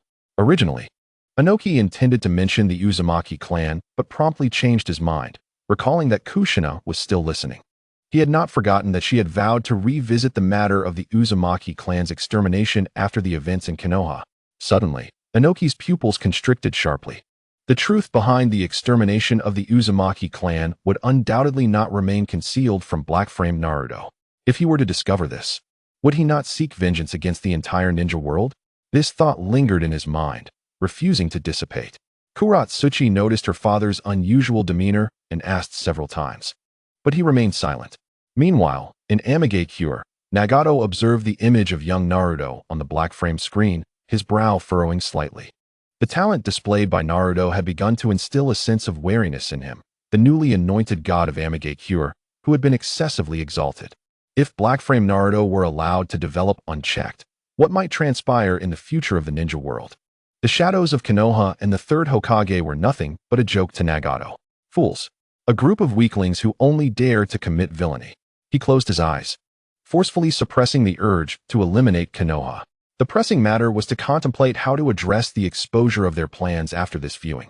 Nagato sensed that this comparative viewing would not conclude swiftly.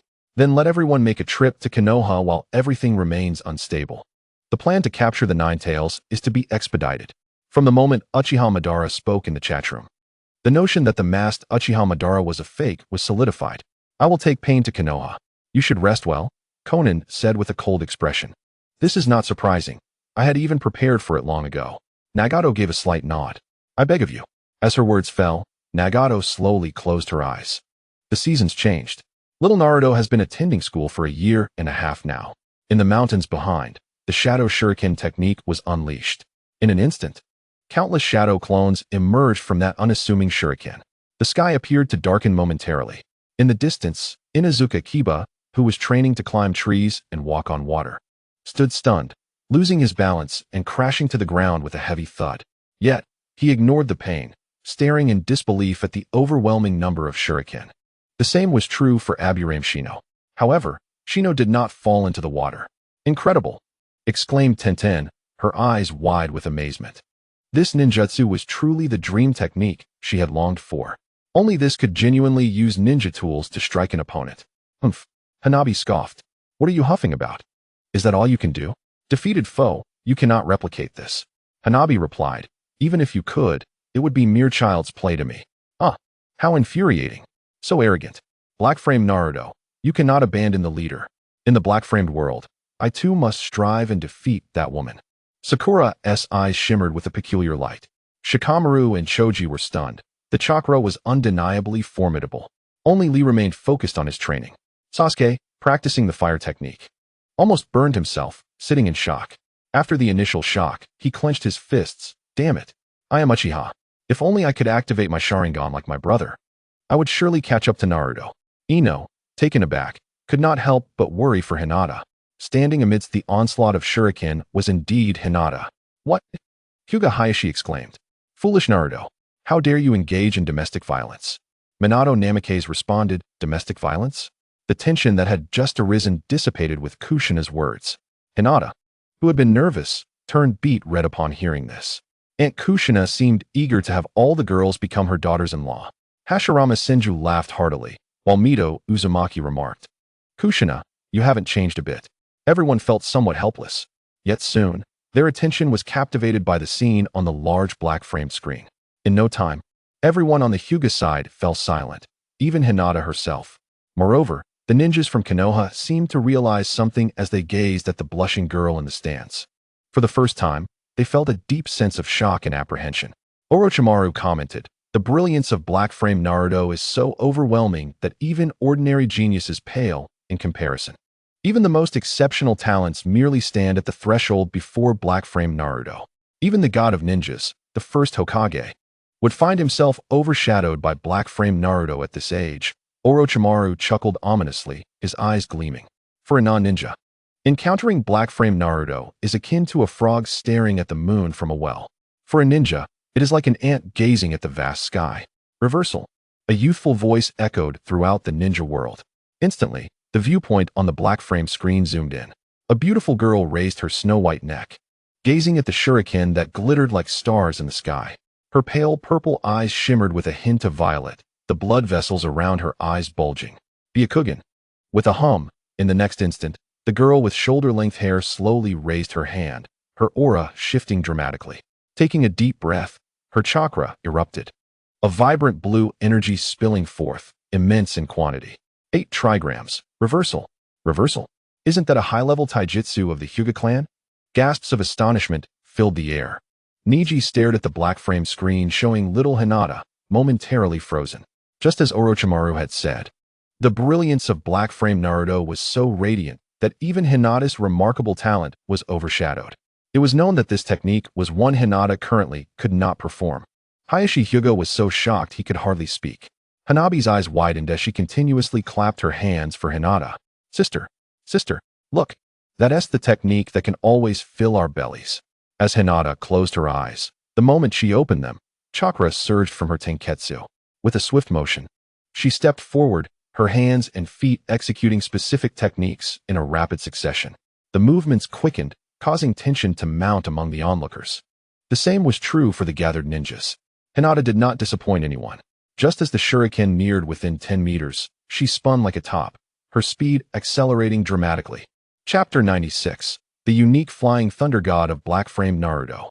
In the mountains, Ino exclaimed, "So dangerous, but Hinata is truly impressive." Ino excitedly embraced Hinata, while Hanabi bore the weight of her expectations. Tintin and Sakura also felt a surge of anxiety for Hinata. Little Naruto narrowed his eyes, then swiftly drew a trident kunai from his ninja pouch, hurling it toward Hinata with a speed surpassing that of the shuriken, but not to attack her. Should Hinata show signs of exhaustion or risk being overwhelmed by the shuriken, he would immediately teleport to her side. After nearly a year of training, Naruto had begun to master the technique of merging the body substitution technique with the instantaneous technique.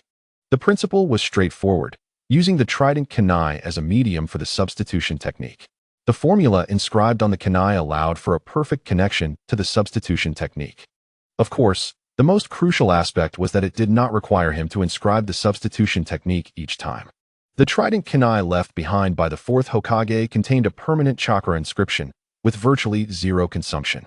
Now, Naruto had surpassed the typical range of the body substitution technique. Within 30 meters, as long as the trident kunai was present, he could instantaneously perform the substitution technique and exchange places with it. The instantaneous technique was employed during this process, aiming to achieve the concept of immediacy. In simple terms, it was a seamless application of the instantaneous technique combined with the body substitution technique, executed at the moment of approaching the trident kunai. Tobirama Senju remarked, "This child's talent for space-time ninjutsu is exceptional. If he continues to refine this, he may develop his own unique flying thunder god technique. As long as he persists in his study of instantaneous techniques." Minato Namikaze replied, "Lord Second, this child's instantaneous technique may possess greater mobility than the flying thunder god." "Oh, have you noticed?" Tobirama responded, "Indeed, it is no wonder he learned my flying thunder god and brought fame to this technique in the ninja world. However, I have developed at least 100 such techniques." The crowd reacted in surprise. Hashirama chuckled, "Tobirama, do enlighten us about this." Unbeknownst to them, Tobirama had inadvertently elevated his own status. Shimura Danzo scoffed, and the moment his cold snort echoed, Tobirama's prestige plummeted. He himself lost the motivation to boast, leaving Minato to take over. Minato Namikaze, the body flicker technique possesses no shortcomings like the flying thunder god technique, as enemies cannot predict his next move using the specially designed kunai. Furthermore, it bears the characteristics of the shadow clone technique. The moment the real body is attacked, it will automatically switch places with the special kunai within the technique's range, akin to a substitution. Minato Namikaze, Naruto has mastered the shadow clone technique to an extraordinary level, having reached the point where he can manage 3 special kunai substitutions. The effort required for this process remains unknown to us. Minato Namikaze, within a certain range, the substitution technique can conflict, demonstrating that he and Kushina's offspring has discovered a method to neutralize the conflict. Upon saying this, Minato held his breath, waiting a moment to see if Kushina would allow him to continue. He was overjoyed, unaware that in the Pure Land, Kushina was preoccupied with concerns for Hinata and had no time to pay him any mind. Boom, clang, bang. All the shurikens were blocked by the chakra sphere formed by the heavenly return technique.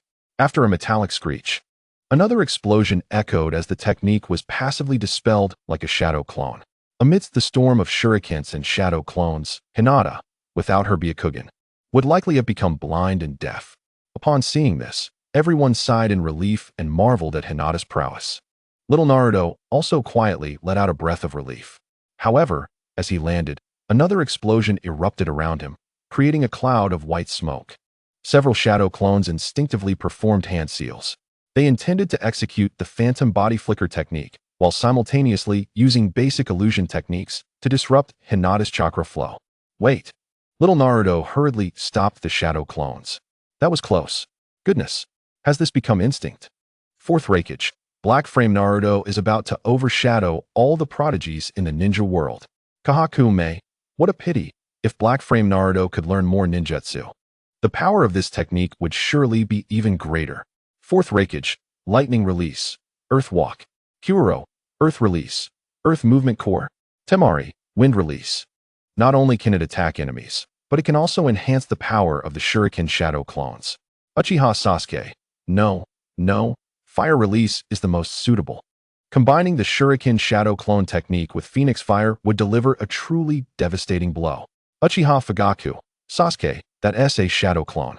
Uchiha Sasuke. Then let us go with Dragon Fire technique. Kahaku Mei, Water Mist Concealment technique. Soon, the chat room erupted into an argument. Kurama, Inhumph. Just one-tailed beast bomb. Orochimaru. There is no need for quarrels. The crux is the enormous chakra quantity possessed by Black Frame Naruto that sends shivers down one's spine. Orochimaru. Why do you need to argue? Orochimaru. As long as every shadow clone uses. Wouldn't that be the 5-nature transformation barrage that Lord Sarutobi is adept at? As his words fell, Orochimaru blinked.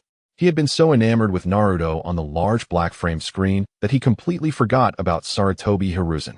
It was only upon turning that he realized Sarutobi Hiruzen had stealthily left at some point.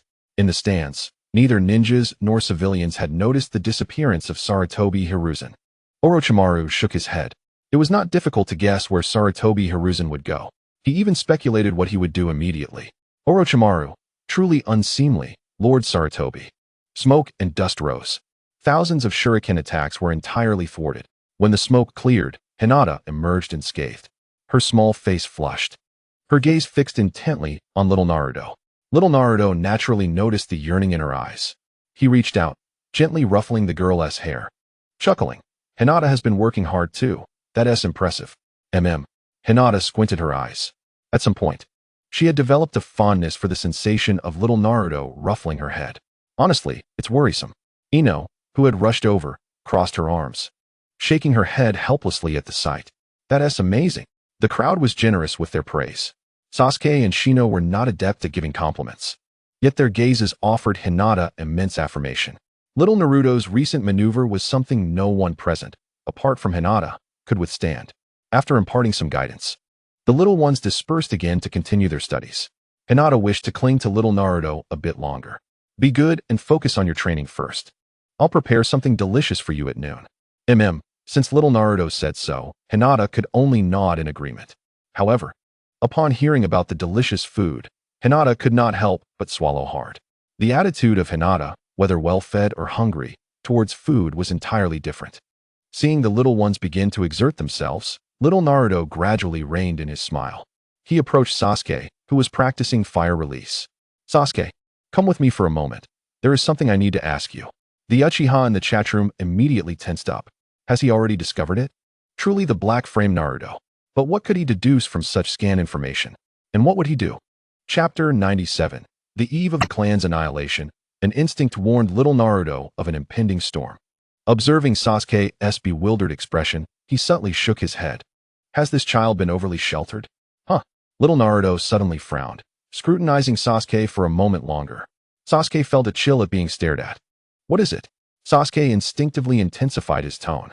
Little Naruto simply shook his head. Is it merely an illusion? Why do I often feel displeased upon seeing Sasuke? Has there been anything unusual happening within your clan recently? Speak of any discrepancies you've sensed compared to usual. Upon hearing this, Sasuke furrowed his brow as well. After pondering for a moment, he replied, Brother Itachi has been missing for a long time. Not long ago, my brother disciplined those who doubted him, but he was ultimately stopped by father. Uchiha Itachi. Little Naruto sensed something amiss. He had heard much about the matters concerning Uchiha Itachi and Uchiha Shursui from Sasuke. Both were part of the dark forces under the Hokage's faction. If that's the case, that old man wouldn't he be fixated on the upper echelon? Would he? The message brought by Hinata's father. Little Naruto's frown deepened. After a lengthy pause, he took a deep breath and said, Sasuke, this matter seems suspicious. You should inform your father to be wary of traitors. The will of fire is not to be underestimated. Buzz. Sasuke's mind went blank. He didn't quite understand the implications of what little Naruto was saying. But hearing the word traitor, he instinctively sensed something was amiss. Who is it? Sasuke hurriedly inquired. You need to return and inform your father immediately. Little Naruto shook his head, refraining from elaborating further. However, he cautioned, This matter has likely been known by many for a long time. It's wise to be careful. If you lack absolute certainty, it's best to remain hidden. Of course, remaining hidden indefinitely is not a solution. Rather, little Naruto pondered his words before continuing. Anticipating failure before success leads to a lack of escape. Otherwise, it could lead to irreversible consequences. Go now and relay my words to your father verbatim. As the clan leader, he should consider matters more comprehensively. Upon saying this, little Naruto looked at Sasuke, ensuring he had remembered everything. Sasuke was momentarily stunned, noticing little Naruto's rare, serious demeanor. He dared not delay and quickly departed. Uchiha Fugaku, indeed. It has been guessed. Uchiha Izuna, humph. With such shallow schemes, it's not difficult to have the coup d'etat written all over your face. Is it so hard to notice? Uchiha Fugaku felt discomfort from the confrontation, yet upon seeing Uchiha Izuna's ID, he chose to remain silent. Uchiha Izuna remarked, "Are you dissatisfied? Did you not hear? Even the black frame Naruto is pointing at you. You are the leader of the Uchiha clan." Uchiha Fugaku replied, "I am not dissatisfied, ancestor." Uchiha Izuna continued, "You are unfit even as a father. It is beyond comprehension how you became the clan leader. Your leadership is truly lamentable." Uchiha Fugaku could only smile bitterly, pondering what else he could say. After all, the ancestors' words held merit. If one cannot manage their own household, how can they expect to oversee the clan? He reflected on his own son, who had become a traitor, and the clan's state of disarray. When the signs of a coup emerged, he chose to trust the traitor instead of taking decisive action. Even when he sensed something amiss that night, he failed to promptly lead the clan in resistance. While he may have fulfilled his responsibilities as a leader, he was acutely aware that the circumstances were dire. Yet he chose to remain idle at home, doing nothing. Indeed, his role as clan leader was a source of regret.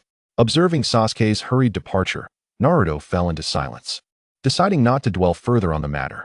This was beyond his influence, and he lacked the capacity to intervene. He resolved to focus on what was within his abilities, trusting that Uchiha Fugaku, as the clan leader, would have already discerned any irregularities. He hoped he was mistaken, for if not, Sasuke might undergo a profound transformation. With a soft murmur, Naruto turned and resumed his training. The following day, upon encountering Sasuke again, he noticed a distant look in his eyes. Having returned early, Sasuke had overheard a conversation between his parents and his beloved brother. His father wished for his brother to control a certain individual, yet his brother seemed reluctant to comply, remaining silent. In the end, it dawned on him that his mother urged him not to disclose this matter. After recounting Naruto's words, his father reassured him to focus solely on his studies, assuring him that they would manage the situation. Naruto was not surprised by Sasuke's demeanor. He could only shake his head in silence, as he too found himself in an unfavorable situation and wished to avoid further entanglement with the Uchiha, lest the old man divert his attention towards him again. Fortunately, he had diligently trained and now needed only time to cultivate his skills while awaiting his physical growth. Presently, Naruto had become the tallest in his class, with Hinata, who ate heartily every day, following closely behind. Kankuro quipped, "It seems the only short one in our world is Naruto Uzumaki." To which Naruto retorted, "Damn it, you puppet master." Just as he spoke, Niji's hand struck down upon him. He fought to control his emotions, carefully considering whether his reaction was appropriate. Niji's words rang true, and Kamizuki II nodded slightly. Noticing Naruto's aggrieved expression, Kamizuki II cleared his throat, feeling somewhat embarrassed. There was no choice. It had become a habit. Due to the peaceful times, Naruto had long dismissed the possibility of graduating early. As his body matured, his training would shift towards mastering various chakra transformations. However, he had yet to acquire complete information on this subject. Iruka had been avoiding him lately, and Naruto felt too embarrassed to confront him again in the short term. With ample time at his disposal, he focused on solidifying his own foundation while teaching a few younger students. Nevertheless, what was destined to come would eventually arrive. Although Naruto chose not to take a passive approach, it was evident that he was currently insignificant. He had contemplated the worst-case scenario, losing a powerful ally. That morning, Sasuke handed him a scroll. Upon receiving it, Naruto recognized it as a storage scroll bearing a special seal. "Did your father say anything?" he inquired. To which Sasuke shook his head, indicating he did not know. Sasuke refrained from elaborating on the matter. In recent years, he had assisted Uchiha Fugaku in delivering items. And after Naruto secured the scroll, Sasuke intended to ask about the principles of the body flicker technique. To Naruto's surprise, Irika deviated from his usual routine, entering the classroom ahead of schedule and announcing a surprise assessment. Regardless of whether it involved throwing techniques or simulated battles, everything was to be executed in one go. Unsurprisingly, this tight schedule led to an unusual extension of class time. Naruto increasingly sensed something was amiss. Since noon, numerous gazes had been directed at him from outside the ninja school. The familiar sensation had returned. Furrowing his brow, Naruto pondered, "Why are they suddenly monitoring me again?" The number of watchful eyes suggested that it was not solely directed at him. He glanced at Sasuke, who was engaged in a debate with Inuzuka Kiba, oblivious to the scrutiny from outside. It was evident that the Uchiha clan was involved. Naruto had never forgotten the incident with the nine-tailed fox, which was intricately linked to the Uchiha. The recent eerie atmosphere was undoubtedly tied to them. Was it the fear of the Uchiha bloodline that prompted them to monitor him, potentially triggering another incident with the fox? And what of Sasuke? Was this surveillance regarding the entire Uchiha clan or merely the upper echelon? Uchiha Fugaku mused, "Fortunately, I have retained a means of retreat." Senju Tobirama remarked, "Is one male and one female truly your limit?" Uchiha Izuna scorned, "Pathetic." Anoki commented, "Clan leader Fugaku likely bears considerable burdens." Kurinai added, "Indeed, it is evident that few are willing to yield. That Uchiha girl is probably coerced." Uchiha Mikoto hoped, "May the Black Frame Naruto assist the last remnants of the Uchiha bloodline in light of Sasuke in these past years." Uchiha Madara scoffed him, once again placing hope in others. Two venerable members of the Uchiha clan engage in a fervent dispute. Naturally, Uchiha Fugaku refrains from retorting, yet Uchiha Mikoto is undeterred. With the support of Kushina at her side, as Uchiha Izuna passionately articulates his points, Uchiha Madara steps in to bolster his younger brother's stance. In the Pure Land, Uchiha Mikoto takes a deep breath, glancing at her encouraging friend with a wry smile before she speaks up. Uchiha Mikoto, the clan's historical records indicate that when Uchiha Madara, the clan leader, departed from the village, he did so quite openly, even exhibiting a demeanor that suggested he was prepared for confrontation with Konoha. Uchiha Madara, and what of it? Uchiha Mikoto, many clan members had already resolved to leave with you. However, some were unwilling to follow. To prevent the remaining members from becoming targets of Konoha after their departure, a quiet exit was prioritized. Uchiha Mikoto, they understood that the elder would never consent to a retreat akin to that of a rat. Thus they intended to contact you well before your departure and assemble outside Konoha. Uchiha Mikoto, unexpectedly, the elder not only left in broad daylight, but also neglected to even glance at the confidential letter on the table. Consequently, those radical clan members who exited the village never even caught a glimpse of you, rendering them unable to pursue. Uchiha Madara, Uchiha Izuna, Senju Hashirama, laughs Uchiha Madara, silence. As Naruto ponders, Shikamaru suddenly approaches him. Shikamaru, Naruto, do not involve yourself in Uchiha matters. Not only Shikamaru, but also Choji, Ino, and Hinata have arrived. It is evident that they are privy to certain information. Naruto, with narrowed eyes, realizes that this situation exceeds his expectations. Could it be that the Uchiha are dissatisfied with their current state and seek to overturn the old regime? Indeed, this possibility seems the most plausible. How regrettable that I did not grasp this sooner. I squandered an opportunity to inflict significant damage upon this treacherous village. Orochimaru, laughs Orochimaru. I wish the version of myself in the Black Frame world could hear my thoughts at this moment. If I were to declare the initiation of the Konoha collapse plan, the Black Frame Naruto would undoubtedly come seeking me. As he speaks, a flush of excitement spreads across Orochimaru's face as he envisions the scenario. In Konoha, upon hearing the thoughts of Black Frame Naruto, everyone feels a chill run down their spines. Indeed, while Black Frame Naruto appears indifferent, he is acutely aware of everything.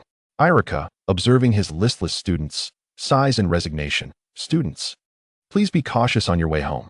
He too received unexpected orders that morning, orders beyond his control. Such commands are not uncommon, though they do burden the students. Goodbye, teacher. At the mention of going home, the previously listless students immediately sit up straight, their eyes alight with enthusiasm. Irika, witnessing their spirited transformation, feels a twitch at the corner of his eye. As he watches the students depart, he breathes a sigh of relief. Fortunately, no one approached him with questions today. Irika scratches his head, wiping away non-existent sweat. Suddenly, he notices a small tuft of hair in his hand. Irika, oh no. In answering Naruto's questions, years of sleepless nights studying have taken their toll. His hair is beginning to fall out. Irika, no. Naruto, laughs Naruto. Irika-sensei is so unfortunate. Irika, Naruto. I'll treat you to ramen later. Naruto, really? That's wonderful. Chapter 99, Incredible Strength? The Uchiha entered the household without knowledge. Goodbye, Naruto. Goodbye, Naruto. At the school gate, several young ones bid farewell. Due to the late hour and parental instructions, they must head directly home. Thus, they must part ways and cannot play at Naruto's place. Naruto smiles gently as he bids each of them farewell. Sasuke stands in place, his expression somewhat troubled. He appears impatient, yet he suppresses it while observing the farewells. When Naruto turns to glance at him, Sasuke takes a deep breath. I'm heading back too, Naruto. See you tomorrow. With that, he turns and runs off. Naruto furrows his brow as he watches Sasuke's retreating figure. After Sasuke departs, the Umbu ninjas who had been surveilling him all day follow suit. Once Sasuke's silhouette vanishes completely, the feeling of being watched dissipates. Naruto contemplates for a moment before forming several shadow clones. Using the transformation technique, they are to disperse at the slightest hint of danger, leaving no trace behind. The 5 shadow clones nod in agreement before vanishing in an instant. Soon, only Naruto remains at the school gate. He looks up at the bright moon hanging in the sky. Surely, it cannot come to that. Moreover, the Uchiha are among the most prominent clans in the village. Shaking his head, he acknowledges that the situation has progressed beyond his control. With determination, he strides away from the ninja academy. He can only hope that the outcome will not be the worst possible. On the way, Naruto clenches his fist. During today's class, there was yet another practical exercise. He remains unchallenged by anyone. Hinata is in the same boat. It seems they have tacitly accepted their status as the top contenders. Sasuke, perpetually the runner-up. With chakra in motion, their bodies receive significant enhancement, and their swift movements rely on chakra as well. As he tightens his fist, Naruto realizes another path may lie ahead. Today, Sakura exhibited a sudden surge of strength, far beyond her usual capabilities. In the practical exercise, the genders were separated. However, a bold girl chose to challenge Naruto. Irika, witnessing Naruto's inaction, inadvertently asked if Naruto would accept the challenge. Naruto thought to himself that if he declined, the eager girls would likely not let it go easily. Thus, he resolved to accept the challenge decisively, intending to intimidate them. Little did he expect. The girl was defeated by Naruto in one blow, yet she wore a beaming smile. She turned to boast to her friends about having touched Naruto's hand. This incited Ino and Sakura's ire, leading them to retaliate against her. And thus began their relentless challenges to Naruto. Subsequently, each practical exercise became a contest where the top 3 girls would earn the right to battle Naruto. As a result, Hinata consistently claimed the first position, with Ino and Sakura following in second and third. Considering Sakura's punch today, Naruto ponders for a moment before his eyes gleam with realization.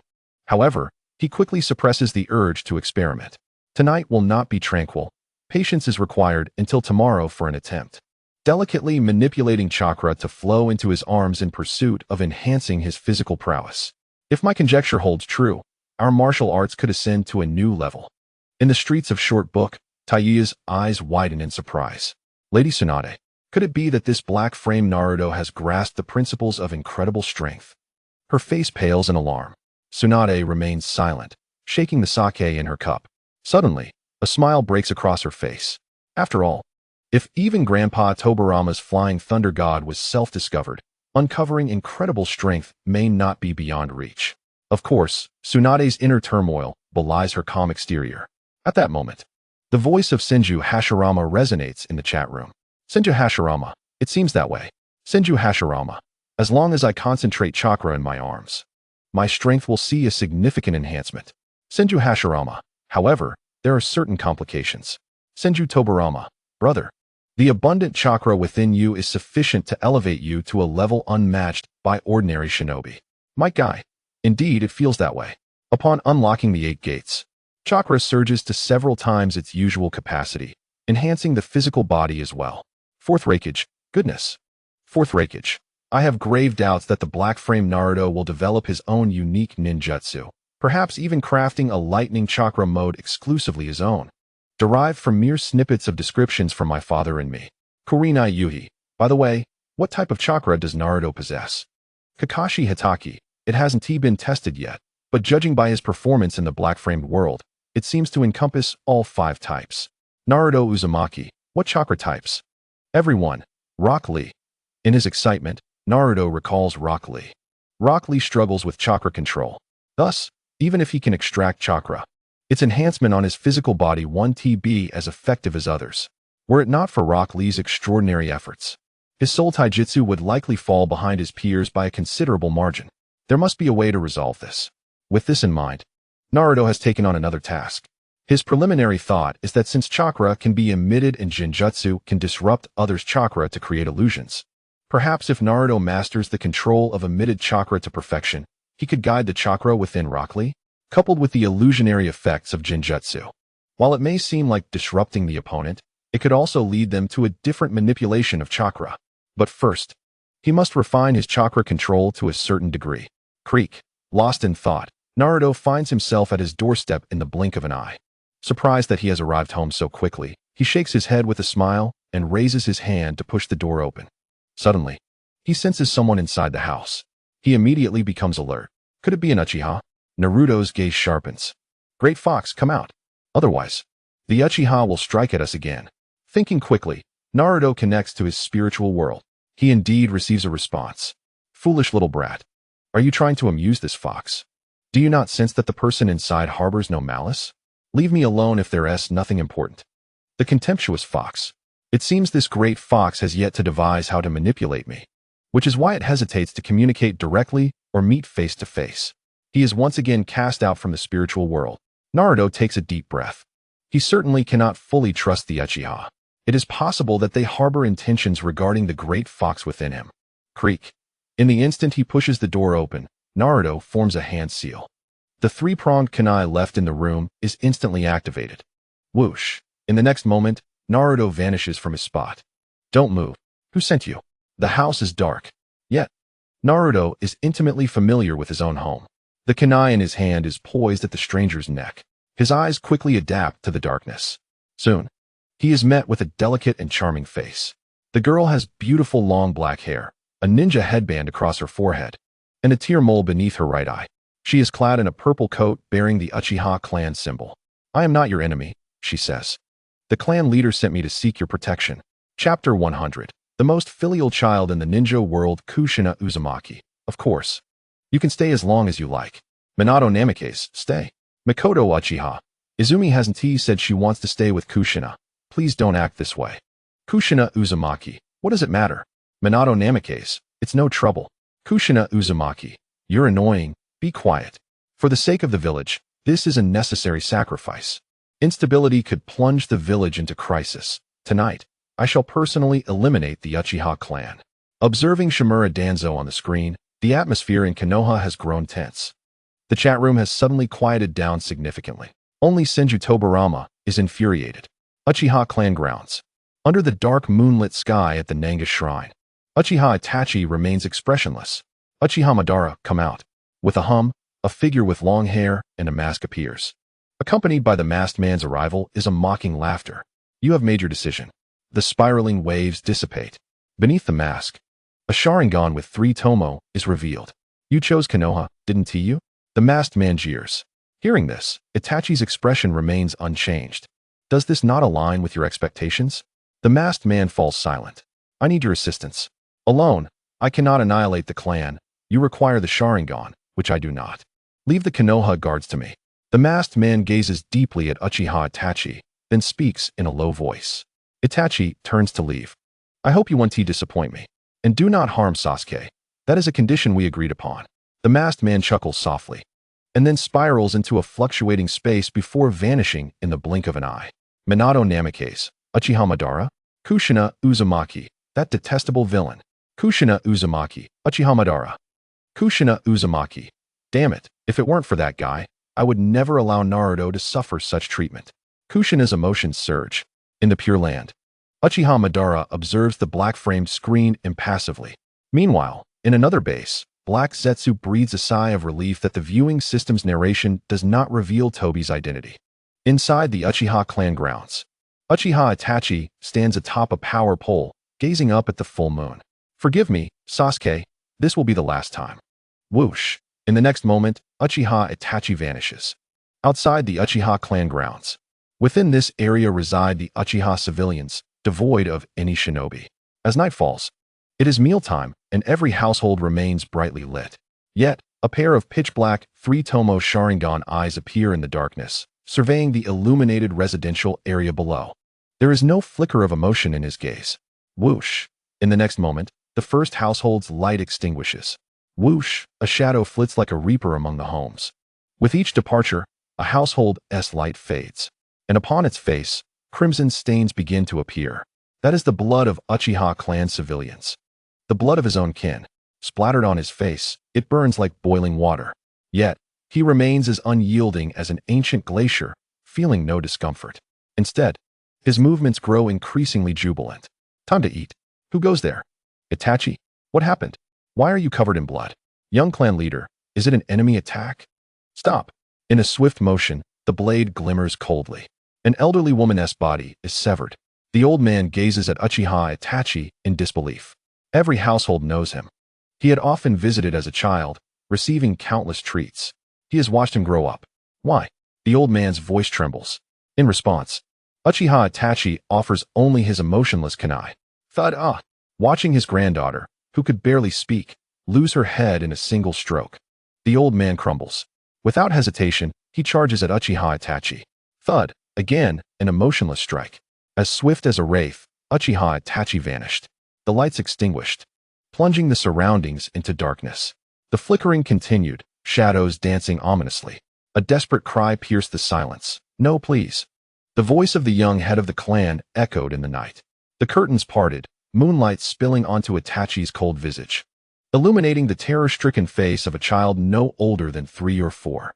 A flash of cold steel gleamed, and once again, blood stained Itachi's face as the final light flickered out. Why? Why? Why? The cries of questioning, fear, and pleas for mercy reverberated in Itachi's ears. Yet, he remained resolute, a relentless executioner, mercilessly slaughtering the defenseless populace. Regardless of age or gender, he met them with death. Soon, Itachi emerged, his bloodied ninja blade in hand. The last flicker of light from a humble home extinguished, and he walked forth, expressionless, casting a glance at the distant Uchiha guard. The masked man began his own grim task. Countless Uchiha ninjas rushed toward him, but Itachi did not linger. In the blink of an eye, he vanished again, racing toward the ninja residential area. The Uchiha ninjas were drawn away by the commotion of the Konoha guard. The area was aglow with light, yet within, the majority were families of ninjas, anxiously awaiting news of their husbands. Itachi reappeared, and screams erupted in this vicinity. Quick, too quick. At the Uchiha clan leader's residence, Uchiha Fugaku sensed something amiss, but it was too late. Naruto's words did not alter the fate of the Uchiha. In the end, Fugaku chose to believe in his son. And because of that trust, the Uchiha clan faced an irreversible doom. When the masked man confronted the Uchiha guard, everything proceeded smoothly. The Uchiha ninjas looked upon him with admiration, for the masked man's identity had been acknowledged by their leader, Fugaku. He was the legendary ancestor, Uchiha Madara. Once the assembly gathered, the masked man revealed his true nature. The massacre commenced. Meanwhile, Itachi emerged from the home of Uchiha Izumi. "Where is everyone?" he pondered, raising his gaze to the ninjas before him, led by Fugaku's most trusted subordinate. It was evident that Fugaku had sensed the impending danger and had ordered a counterattack. Suddenly, Uchiha Itachi's three-tomo Sharingan underwent a transformation. Mangekyo Sharingan. Another one-sided slaughter ensued. Regrettably, Fugaku's realization came too late. The remaining strength of the Uchiha was insufficient to subdue Itachi, especially with the masked man wreaking havoc.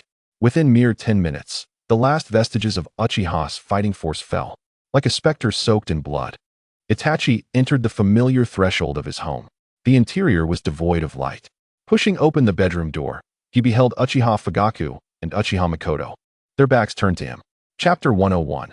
A single tomo, Uchiha Itachi has arrived. In an instant, curses erupted throughout the ninja world. Uchiha Itachi became a name synonymous with infamy, destined to be a cautionary tale in every household. Uchiha Izumi, how splendid! Uchiha Madara. Inoki. Who is that masked man? The fourth Raikage. I do not know, but he must also be of the Uchiha clan.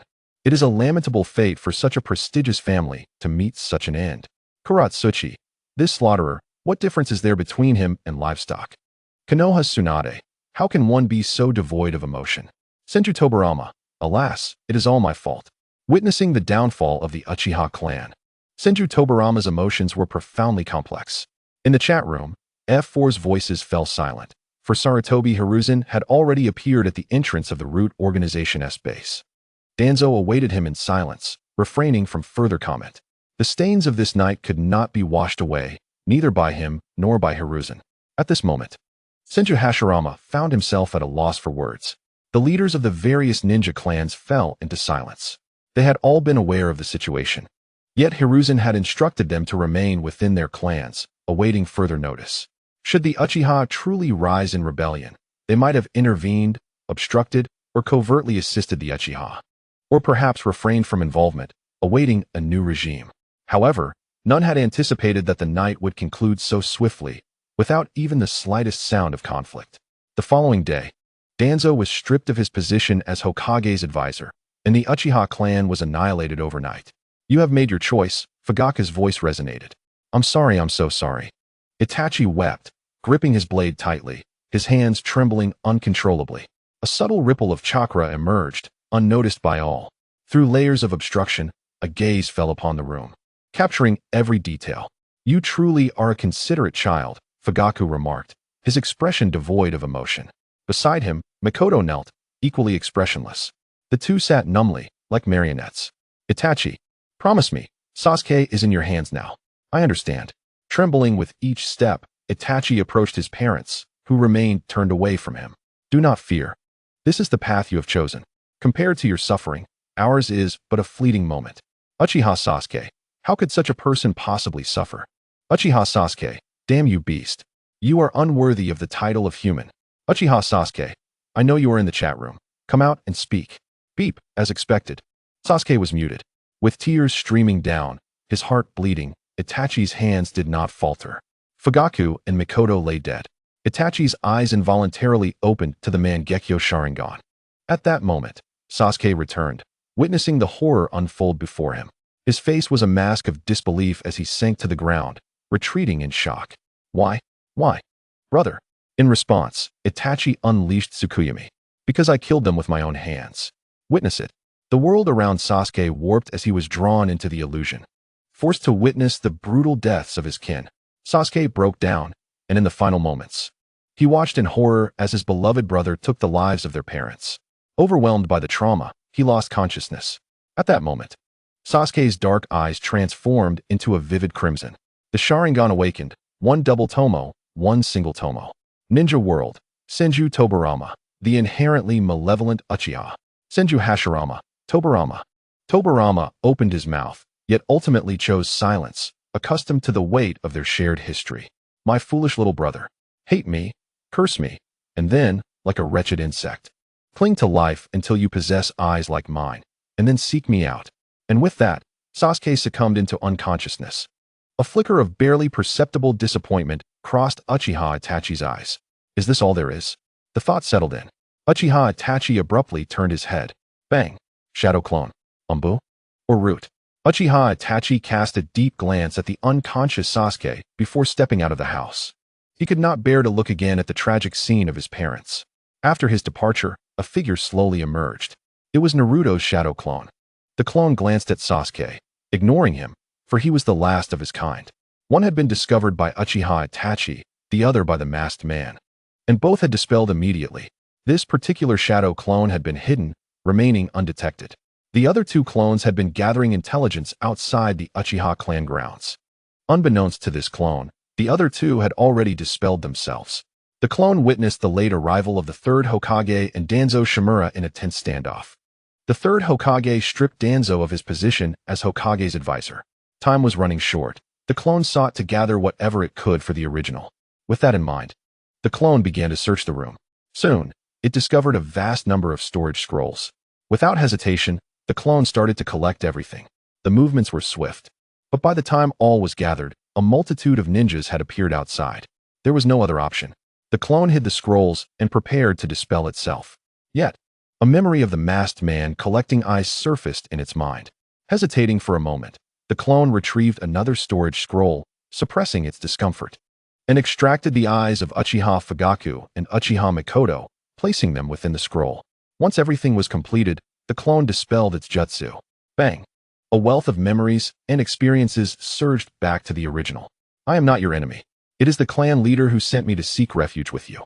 A flood of memories and experiences from the shadow clone filled Naruto's mind, leaving him dazed for several seconds. He then turned to the striking woman before him and, after a brief silence, inquired, "What is your name?" "Uchiha Izumi." Taking a deep breath to digest the influx of memories, Naruto solemnly stated, "The Uchiha clan has been annihilated by Uchiha Itachi and a masked man. The third Hokage and an elderly man wrapped in bandages are guarding the perimeter." Upon hearing this, Uchiha Izumi's eyes widened in shock. In an instant, she comprehended the gravity of the situation, her dark pupils constricting. Yet, Naruto remained vigilant, gripping Uchiha Izumi's hand and whispering, "Stay silent. He's coming." Chapter 102. The answer lies before us. Pursuit. At 13, with the three-tomo Sharingan, Uchiha Izumi was undoubtedly exceptionally gifted. The Uchiha clan was renowned for its talent, and she was a prodigy among prodigies. Perhaps with just one opportunity, she too could awaken the Mangekyo Sharingan. In the chatroom, Ino Yamanaka exclaimed, "How absurd! That old man of the third Hokage, winning without lifting a finger." Uchiha Izumi retorted, "Isn't that the case?" She continued, "He knows everything, but merely has to watch Danzo Shimura take action." At that point, with the Uchiha clan gone, he could seize the chance to strip Danzo of his identity, a splendid plan that incurs no cost. Uchiha Izumi added, "Even if Danzo were to fail, that old monkey could still command the Umbu and Root ninjas, who had long surrounded the Uchiha clan, to strike." Temari remarked, "A well-justified action, regardless of the outcome. The third Hokage maintains a good reputation, while all the blame falls on the already infamous darkness of Konoha." Sakura Haruno chimed in, "So, he will never suffer any loss." The chatroom erupted with disdain towards Sarutobi Hiruzen. Meanwhile, Hiruzen had met with his close ally Danzo Shimura. In this encounter, Danzo held the upper hand, akin to his usual dominance in the Hokage's office. "Hiruzen, you are now the Hokage. Danzo, you will regret this. The matter is settled. The remaining affairs are no longer my concern." The masked man had collected numerous Sharingan. He glanced at Uchiha Itachi, who was departing the Uchiha clan grounds under the cover of night. The lone Sharingan beneath the mask flickered with a hint of caution. The masked man would not easily confront Uchiha Itachi without absolute certainty. With a hum, a spiraling distortion of space appeared, and the masked man gradually vanished. Uchiha Itachi did not look back. Having searched the entire clan, he found no trace of the individual he sought, leaving him unsettled. It was impossible. Whether it was the masked man who claimed to be Uchiha Madara, or the Umbu and Root, there was no reason for their presence. Could it have been that shadow clone from earlier? Uchiha Itachi's expression darkened. Was it a contingency plan set by his father? With this thought, Uchiha Itachi disregarded the presence of the Root and Umbu ninjas he sensed. As long as he was alive, Sasuke would undoubtedly be safe. Senju Tobirama mused, indeed. The monkey would not reject a compliant Uchiha. He continued, "This Uchiha Itachi will certainly threaten them with the village's intelligence, if Sasuke is harmed. The secrets of Konoha will be exposed." He surmised, in this way, he can protect his brother. Uchiha Itachi could even claim to have joined a certain organization to covertly gather intelligence for Konoha. With only one Uchiha remaining, the threat would be minimal. And in the future, that remaining Uchiha would inevitably seek to eliminate Itachi. In short, Uchiha Itachi is essentially a gift to Konoha, the only Uchiha in the ninja world. Personally trained by him, the four of them need only to do nothing and let events unfold. Tobirama chuckled. "Ah, truly, the Uchiha are inherently malevolent." Uchiha Izumi remarked. "A perfect summary. Tobirama, you truly are insightful. Those four fools are indeed your disciples." Tobirama found himself momentarily rattled by her words. As a result of Tobirama's explanation, Sasuke was left frozen in place, his expression darkening as he recalled one of Itachi's trump cards, Shursue's Mangekyo Sharingan, Koto Amatsukami. If that were the case, and he were to kill Uchiha Itachi, only to have his will altered in the end, The mere thought of such a possibility enraged Sasuke to the point of drawing blood from his clenched teeth. Yet, he also found tranquility in that realization. Only by awakening the Mangekyo Sharingan could he confront that monster. Otherwise, he would inevitably be defeated. For only the power of the Mangekyo Sharingan could resist the Kodoame Tsukumi of another Mangekyo. As events unfolded, they mirrored the discussions in the chatroom perfectly. However, before that could transpire, Naruto's brow furrowed. He then grasped the still-dazed Uchiha Izumi and activated the body flicker technique to vanish from the spot. Bang! After teleporting out of the house, Naruto created another shadow clone, instructing it to remain behind. He then took Uchiha Izumi and sprinted towards the edge of the village. Do not make a sound. If you wish to survive, heed my words. He observed the girl, tears streaming down her face, and maintained his composure. Uchiha Itachi slaughtered the entire clan, sparing only Sasuke. Clearly, this was part of some agreement he reached with that old man, the third Hokage. The absence of Umbu ninjas trailing me back indicates that your whereabouts remain undisclosed. In other words, the old man is unaware that, apart from Sasuke, another Uchiha still lives. However, Itachi Uchiha seems to be aware of your existence. He has come searching for me, following the faintest of clues. After Naruto's explanation, Izumi Uchiha quickly grasped his meaning and felt a surge of emotion. She never anticipated that this boy, whom she had never met, would accept her and even put himself in danger for her sake, someone so unrelated to him.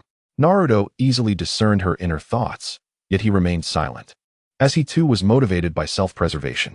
The great fox within him had garnered a wealth of information from his shadow clone. When the memories and experiences of the shadow clone returned, the great fox had proactively warned him to flee, advising him not to confront Itachi Uchiha unless he wished to meet his end. Why? Naruto inquired. The fox replied that Itachi had already activated his Mangekyo Sharingan. Naruto was not entirely familiar with what the Mangekyo Sharingan entailed, yet he could detect the panic in the fox's words. Let me down so I can hide, he urged. He possesses the Mangekyo Sharingan. With a solemn tone, Naruto spoke. In the next instant, Izumi activated her three-tomo Sharingan. Under Naruto's astonished and curious gaze, Izumi said in a serious tone, "It is precisely for this reason that you should release me. I can hold him off for a while, trust me. The Mangekyo Sharingan can control tailed beasts. You are the Jinchuriki. Facing him would surely lead to your demise. Control the tailed beast? The great fox? It seemed likely, for the fox would not have displayed such alarm otherwise." Taking a deep breath, Naruto looked into Izumi's eyes. Those eyes were known as the Sharingan. If he was not mistaken, within the storage scroll that Fugaku entrusted to Sasuke lay everything he desired, but to unlock that scroll, one must utilize the Uchiha Sharingan. Before falling unconscious, Sasuke had seemingly activated his own, yet he appeared unchanged. He must protect the person before him. Years of tormenting doubts plagued Naruto. And now that he was on the brink of resolving all his uncertainties, how could he possibly remain patient and wait for Sasuke to mature and master the Sharingan? Moreover, Naruto had received another crucial piece of information. The activation of the Sharingan required intense emotional stimuli and drastic emotional shifts. You are correct, little one, the fox admitted. Albeit begrudgingly, if the Mangekyo Sharingan can indeed control me, that Uchiha brat seems to be exceptionally skilled in Jinjutsu, just as you said. The Ninetales once again spoke to Naruto. However, he did not respond nor act upon Izumi's suggestion. Instead, he tightened his grip on her hand and, in the next moment, changed course towards the Uchiha clan's territory. The most perilous place is often the safest. The shadow clone had relayed memories indicating that Itachi was already at the doorstep. Chapter 103. Alright, I shall heed your counsel. Senju Tobirama. This fellow possesses a decent intellect, but unfortunately, it is applied in rather detestable ways. Kurinai Yuhi. What about the Black Frame Naruto? That guy's eyes could probably lead both Black Frame Naruto and Sasuke to a similar fate. Fourth Raikage, indeed. Despite Black Frame Naruto's formidable strength against an Uchiha, the power of the Mangekyo Sharingan surpasses his current capabilities, rendering him unable to evade its Jinjutsu. Akatsuchi, just fight with your eyes closed. My guy, that's reasonable. Yes, closing one's eyes would suffice. Kakashi Hatake, it's not as simple as it sounds. Kakashi Hatake, however, the Sharingan should be able to withstand the Mangekyo Sharingan for a moment. Fugaku Uchiha, that is impossible. The Mangekyo Sharingan and the Sharingan are no longer on the same tier. Fugaku Uchiha. To believe one can triumph over the Mangekyo Sharingan with the regular Sharingan is sheer folly. In front of Naruto's home, Itachi Uchiha furrowed his brow. Not home. No, he must have sensed my approach. Was that the sound of a shadow clone just now? The Jinchuriki of the Nine Tails is deeply hidden. Yet he shares a strong bond with Sasuke. Contemplating this, Itachi's expression sharpened, and then his entire being began to dissolve, transforming into countless crows. Do not make this difficult for me, Jinchuriki. On the other side, observing the resolute Izumi Uchiha, Naruto took a deep breath. Let us go. Izumi was startled, ready to speak, but Naruto pulled her in a new direction, heading towards the Uchiha clan's territory. This direction. Izumi's pupils narrowed. Naruto, are you insane? The most dangerous place is the safest, Naruto replied calmly. Besides, continuing on would only lead them to the village's outskirts, where many Umbu ninja lurked, potentially aiding Itachi in the end. In Naruto's mind, Itachi had already been labeled as the third Hokage, and thinking this way was natural. With a swift motion, he formed hand seals, creating 6 shadow clones. Without any superfluous words, 3 of the clones transformed to resemble Izumi. They then split into 3 groups, darting off in different directions. Upon witnessing this, Izumi blinked in astonishment. To conserve chakra, she quickly closed her 3-tomo Sharingan. No wonder Fugaku instructed me to come. Yet, as Izumi pondered, her gaze fell upon the small hand gripping hers. Suddenly, she felt a flutter of anxiety. However, she soon took a deep breath, regaining her composure. Thus, Izumi was even less inclined to have Naruto confront Itachi on her account. She had only encountered the Mangekyo Sharingan in literature and recalled a phrase distinctly. The Sharingan could never compare to the Mangekyo Sharingan. Izumi continued to contemplate strategies while Naruto did the same. The Uchiha clan's territory was currently swarming with Umbu ninja. Naruto needed to tread carefully, otherwise, today might be his last. With this thought, he quickly formed hand seals with one hand, utilizing the transformation technique to disguise himself as an ordinary child. Seeing this, Izumi hurriedly mimicked Naruto's appearance, employing the transformation technique as well. Great Fox, given my current strength, do I stand a chance against Itachi? Approaching the Uchiha clan's domain, Naruto was determined not to sit idly by. However, the fox's response doused him with cold water. Humph. Foolish child. Do not harbor such delusions. If it were merely the Sharingan, one could have a chance. But that man wields the Mangekyo Sharingan. Even your detestable father, with his absolute speed, must tread cautiously around those eyes. One glance, and it is all over. At your current state, your feeble spiritual strength likely cannot even withstand him at the level of the Sharingan. Before those eyes, your speed is inadequate for evasion. Thus, little one, best flee for your life. In the mountains, Ino Yamanaka remarked, that fox, clearly worried not only for itself, but also for black-framed Naruto, continues to speak contrary to its true feelings. Sakura Haruno agreed. Yes, I sense the same. Tintin added, I thought the Nine Tails would be wicked and malicious. But it seems like it's under a fox at the moment. Kurinai Yuhi noted, tailed beasts indeed carry a strong mistrust of humans. Kurama, Een exclaimed, how dare you discuss this fox? Naruto Uzumaki responded, the foul fox may have a terrible temperament and be as arrogant as Sasuke. Yet it helps me at times. Kurama, Een help you? You foolish little imp, always courting disaster. Instead of striving for self-improvement like the illustrious Naruto, you waste your time on trivial pursuits. Kyubi, were it not for my bestowing some chakra upon you, you would have perished long ago. Kyubi, if I were not concerned about your demise, why would I assist you? Uzumaki Naruto, yes, I understand, Kyubi. Kyubi, you insufferable brat. Uchiha Sasuke, fool. Naruto fell silent. This was indeed the first time the great fox had spoken so extensively to him. It seemed that the fox harbored a certain apprehension towards the Uchiha eyes. Yet, the great fox was equally reluctant to confront Uchiha Itachi. Now, both he and the fox shared a fate intertwined, for their fortunes were linked. Reflecting on this, Naruto spoke within the confines of his mind, Great Fox, let us collaborate. I do not wish to stagnate for years. Our fates are already intertwined. You harbor resentment towards this village, as do I. Even without collaboration, do not interfere with my chakra. Perhaps one day, I shall discover a means to release you from within me. Upon hearing this, in the ceiling space, the Nine Tails raised its head slightly. A peculiar glimmer flickered in its crimson eyes. However, it soon scoffed. Humph, I would never trust a human's words. Abandon such hopes, foolish brat. Furthermore, you lack the authority to command or negotiate with me. A slight smirk tugged at Naruto's lips. Very well. I shall heed your counsel.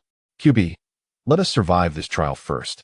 Protecting that Uchiha will not be so simple. Foolishness. To find oneself in such peril upon first meeting her, truly foolish. With that, the Nine-Tails severed its mental connection with Naruto. Naruto chose not to pursue it further. He gained a deeper understanding of this great fox. It appeared to harbor a profound distrust of humanity, which was understandable, given its imprisonment within him. Nevertheless, this great fox, while often mirroring Sasuke's demeanor, frequently spoke contrary to its true feelings.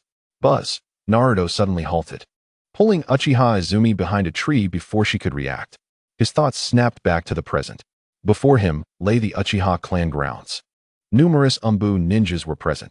Behind them was Uchiha Itachi. Naruto held his breath, contemplating how to navigate through the night. Chapter 104. Izumi, Kaleidoscope Sharingan. Uchiha Itachi's massacre of the Uchiha clan was something that could never be tolerated. That guy would soon vanish from public view, perhaps even be expelled from the village. The likelihood of such actions from that old man was high. Otherwise, with Itachi remaining in the village, Sasuke would be in grave danger. Even my despicable father, who possesses absolute speed, must tread carefully against those eyes. Suddenly, Naruto recalled the words spoken by the great fox earlier. Absolute speed. The golden flash of the fourth Hokage. Naruto's thoughts became a whirlwind. At that moment, he felt a small hand squeeze his. Turning around, he saw Uchiha Izumi gazing at him with concern. Huff. Naruto took a deep breath. Now was not the time for idle thoughts. He guided Uchiha Izumi cautiously along the outskirts of the Uchiha clan grounds. As they drew nearer, Naruto sensed the girl trembling beside him. Then, she began to shake violently. Turning to look, he saw tears streaming down Izumi's face. Bang! At that instant, his shadow clone relayed memories and experiences back to him. Uchiha Itachi had caught up to them. Yet, before it could close the distance, the shadow clone automatically dispelled itself. So swift, Naruto's pupils constricted. The memories conveyed by the shadow clone revealed that Uchiha Itachi had not pursued them from behind, but had manifested suddenly before the clone. Gazing at the images on the large screen framed in black, everyone felt a chill run down their spines. In the Pure Land, Kushina was seething with rage. Uchiha Mikoto sighed helplessly. Witnessing this scene, she too felt immense sorrow. The incessant mention of Uchiha Itachi's name only heightened her anxiety. If only she could return to the past and personally deal with that unworthy beast. Simultaneously, Uchiha Mikoto felt deep remorse. She never anticipated that Itachi would commit such heinous acts. How could she have misjudged him so?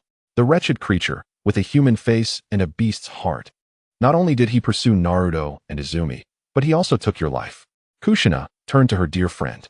Seeing her friend's distraught expression, she understood that Mikoto was equally troubled and filled with guilt. Suppressing her anger, Kushina sighed quietly. Mikoto must be suffering even more than I am. She stepped forward to embrace her dear friend. Fear not, Mikoto. Naruto will undoubtedly protect Izumi through this ordeal. That boy is exceptionally clever. His deductions cannot be wrong. The old monkey will surely act as Naruto predicted, expelling Uchiha Itachi from the village. Even if not, he will follow the second Hokage's counsel, allowing Itachi to choose to defect at dawn, reserving his humanity solely for Sasuke. Upon hearing this, Uchiha Mikoto shook her head, remaining silent. Aware that her friend was attempting to comfort her, she managed a bittersweet smile. Humanity? There is none left in him.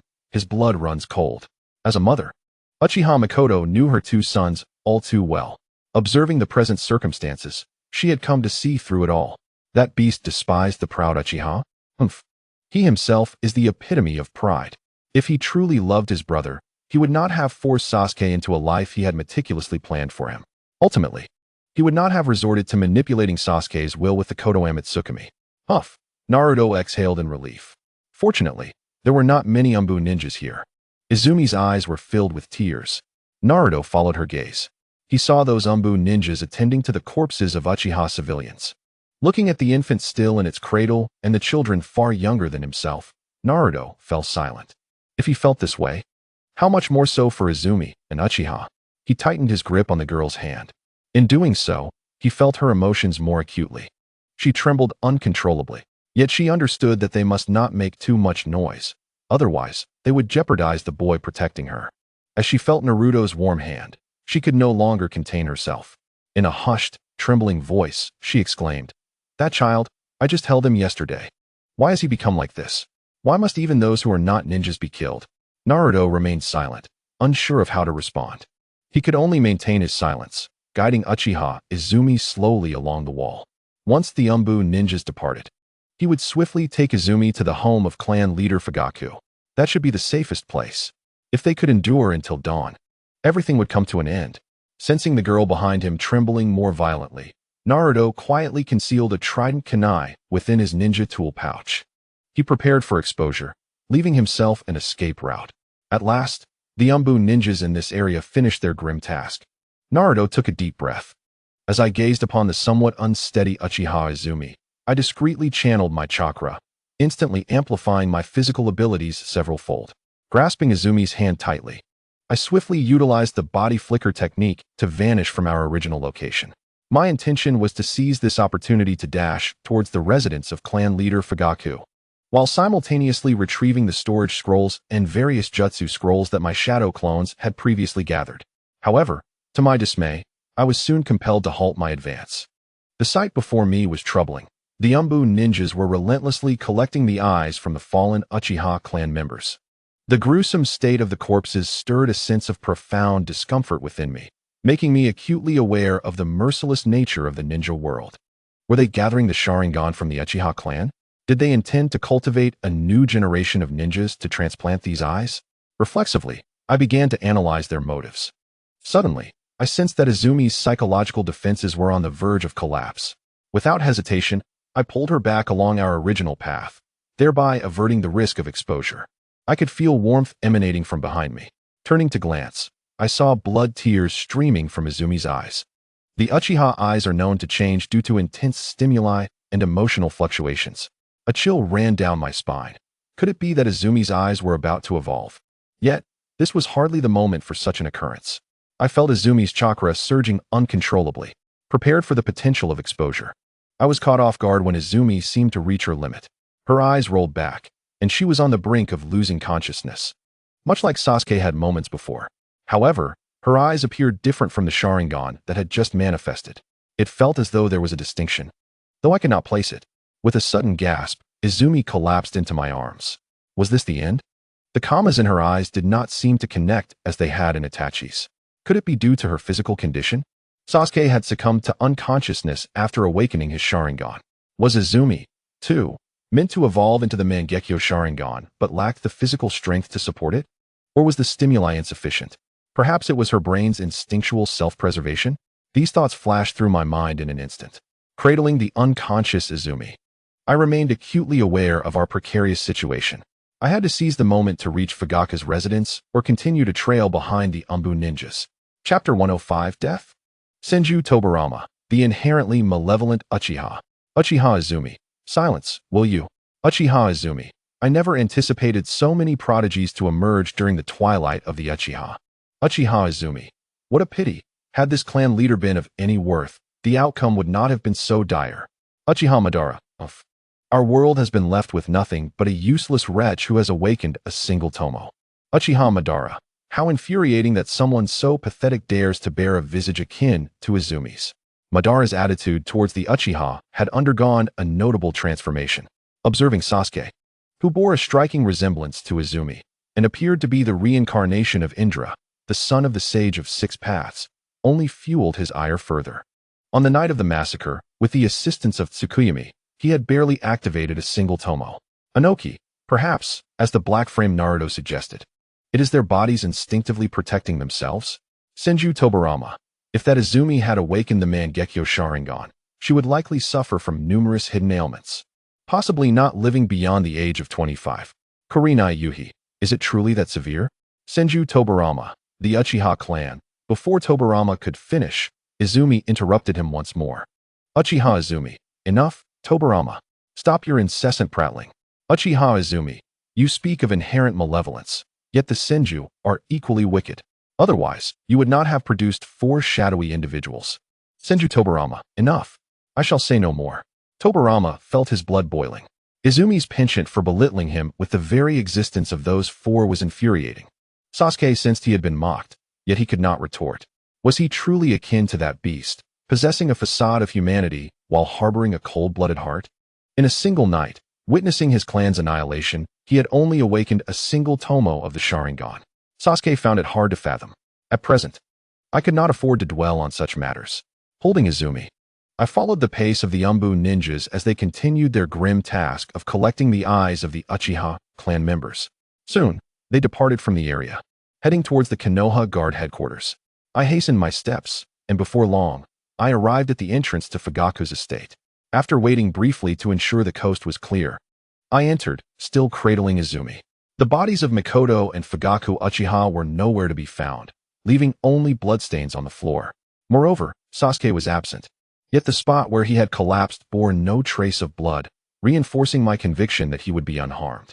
Following the memories and experiences relayed by my shadow clones, I made my way to the kitchen, where I discovered the storage scrolls and jutsu scrolls hidden away. There were numerous items, at least an entire basket's worth, concealed within a cabinet and covered with a circle of seasoning jars. I planned to take them out before dawn. Suppressing my excitement, I shook my head, admonishing myself that such feelings were inappropriate. After all, I was merely scavenging amidst the chaos.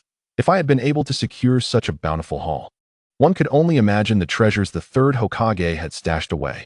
The Uchiha clan, being a prominent family, naturally possessed resources far beyond those of ordinary clans. Moreover, I suspected that the true wealth of the Uchiha lay in their Sharingan, much like the Hyuga clan. I nestled Izumi in a cleaner corner of the bedroom. Moonlight streamed through the window, casting a serene glow. An overwhelming sense of surrealism washed over me as I reflected on the tumultuous events that had transpired within a single night. It became evident that the village was far more complex than I had previously imagined. The Uchiha, a significant clan, had been eradicated in just one night. Without absolute certainty, I could not afford to expose myself. I silently warned myself. I had been riding a wave of good fortune lately, to the point of underestimating the village and overestimating my own capabilities. Just moments ago, I had even entertained the notion of confronting that Uchiha Itachi. Suddenly, I felt Izumi tremble in my embrace. I looked down to see her face mere inches from mine, her trembling eyelashes clearly visible. Was she having a nightmare? Witnessing the horrific demise of her loved ones and the brutal extraction of their eyes would have been a trauma no less severe than Sasuke's. I gently brushed her hair, recalling how whenever I soothed the hair of Ino and the others, they would calm down. Thus, I instinctively believed that this would also comfort Izumi. The crisis had yet to be resolved. We needed to remain hidden until the first light of dawn before we could truly breathe easy. Closing my eyes, I focused all my energy on perception. In an instant, everything within a 30-meter radius was within my awareness. Yet, I had overlooked my surroundings. Izumi's eyelashes fluttered. As she slowly opened her eyes, she found herself cradled in Naruto's embrace, while he remained with his eyes closed, sensing the surroundings. Uchiha Izumi shut her eyes once more, savoring the comforting sensation. She had never anticipated that a child could evoke such a feeling of security within her. The traumatic loss of her clan weighed heavily upon her. Likewise, the image of Itachi Uchiha grew increasingly vivid in her mind. The reverence she once held for him had transformed into a profound hatred, magnified in intensity.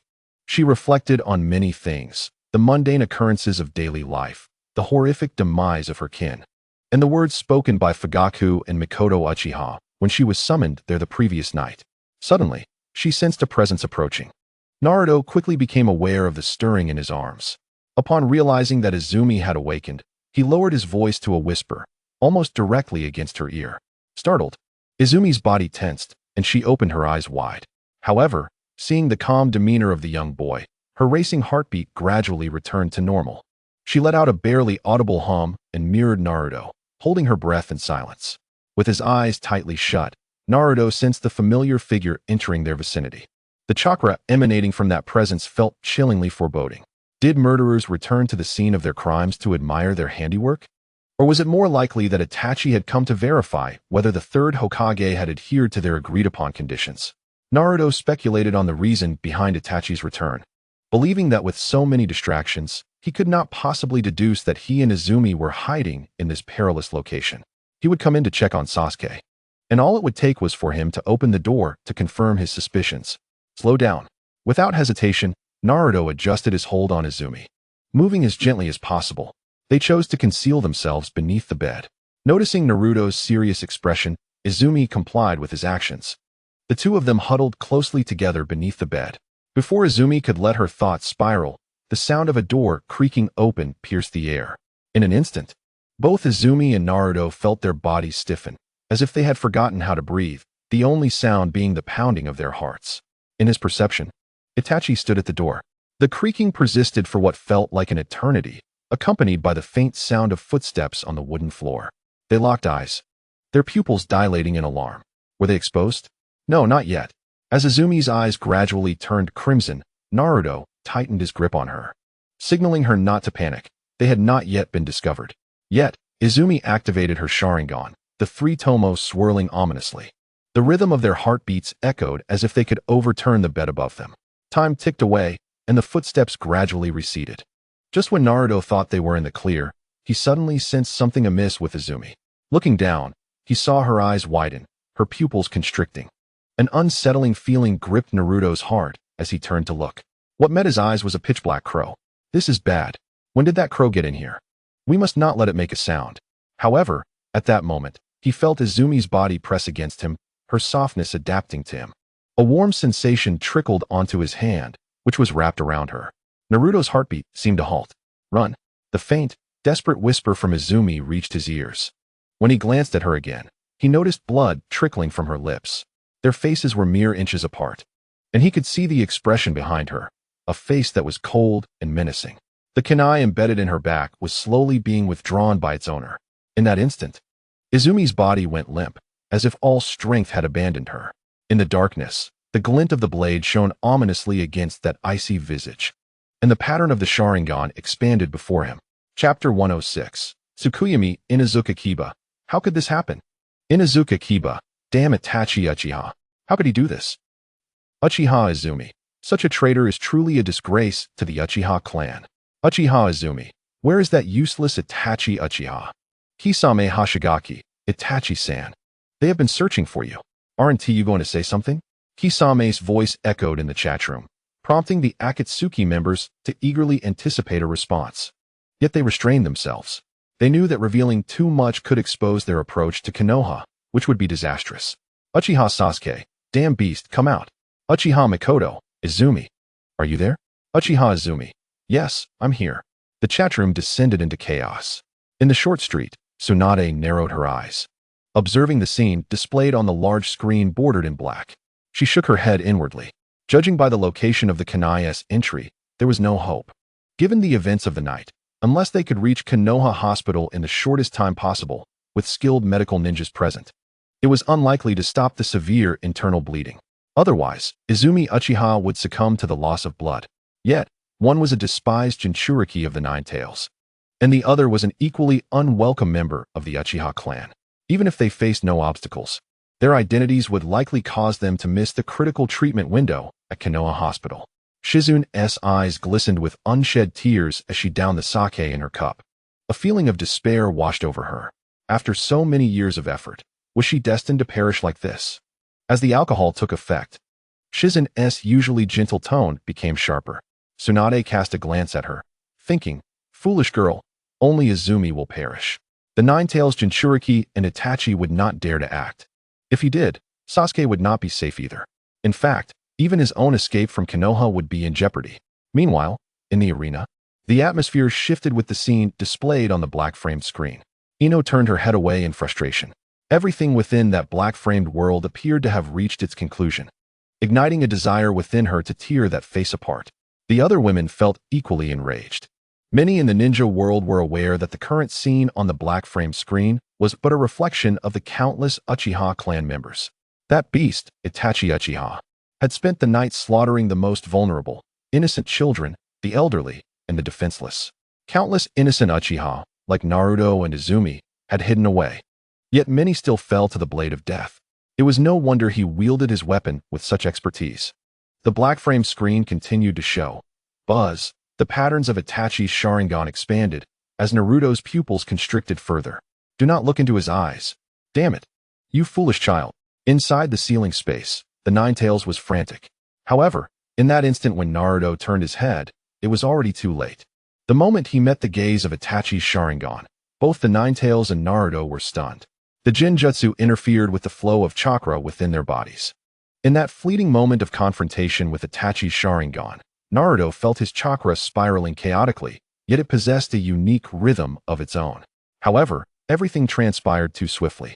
Naruto had no time to retaliate, and in front of him, the world dissolved into the patterns of Itachi's Sharingan. Uchiha Izumi's anxious gaze flickered momentarily. Within the ceiling space, the Ninetales sat upright, its fox-like eyes filled with profound gravitas. Due to the dual four symbol seal, its chakra overflowed, disrupting Naruto's internal chakra flow, thereby hindering his cultivation. However, paradoxically, the Ninetales chakra also possessed the potential to assist Naruto in redirecting his chakra flow to counteract the effects of enemy Jinjutsu. Yet, when Uchiha Itachi's Jinjutsu emerged, Naruto's chakra became so chaotic that even the Ninetales found itself helpless. Uchiha Sharingan.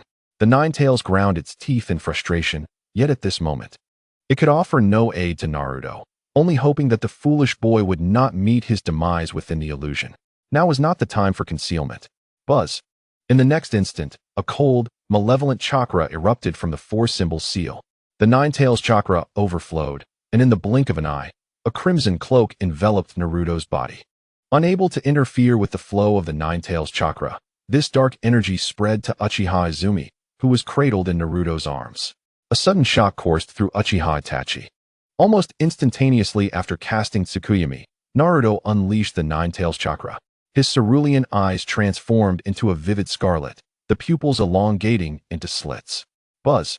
As his Mangekyo Sharingan locked onto the Ninetales, it endeavored to draw him into the ceiling space, striving to secure a glimmer of hope for Naruto. It was the revered Ninetales, after all. Should it become known that even the Jinchuriki could not be protected, leading to its demise, it would forever lose face before the other tailed beasts. Alas, Uchiha Itachi's Tsukuyami was swifter.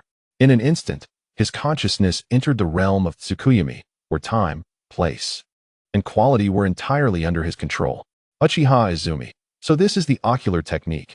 This complicates matters. Haruno Sakura. Will Naruto's murmurs in his mind be of any use? Sakura's words reignited the previously hushed chatroom into a fervor. Orochimaru. Fear not. Black-frame Naruto-kun has never disappointed us. Orochimaru. It is merely a Jinjutsu. While this Tsukuyami once ensnared me, Black-frame Naruto-kun is not as feeble as I am. Temari. Uchiha Itachi has discovered the hidden potential of Black-frame Naruto. Temari. Based on their performance during the entrance ceremony, could he possibly employ another Mangekyo Sharingan-level Jinjutsu, Konoha Tsukumi? The members of the chatroom, initially eager to share their analyses, fell silent. In the Pure Land, Kushina opened her mouth, uncertain of what to say. Hinata Hyuga. No, he won't. Hinata Hyuga.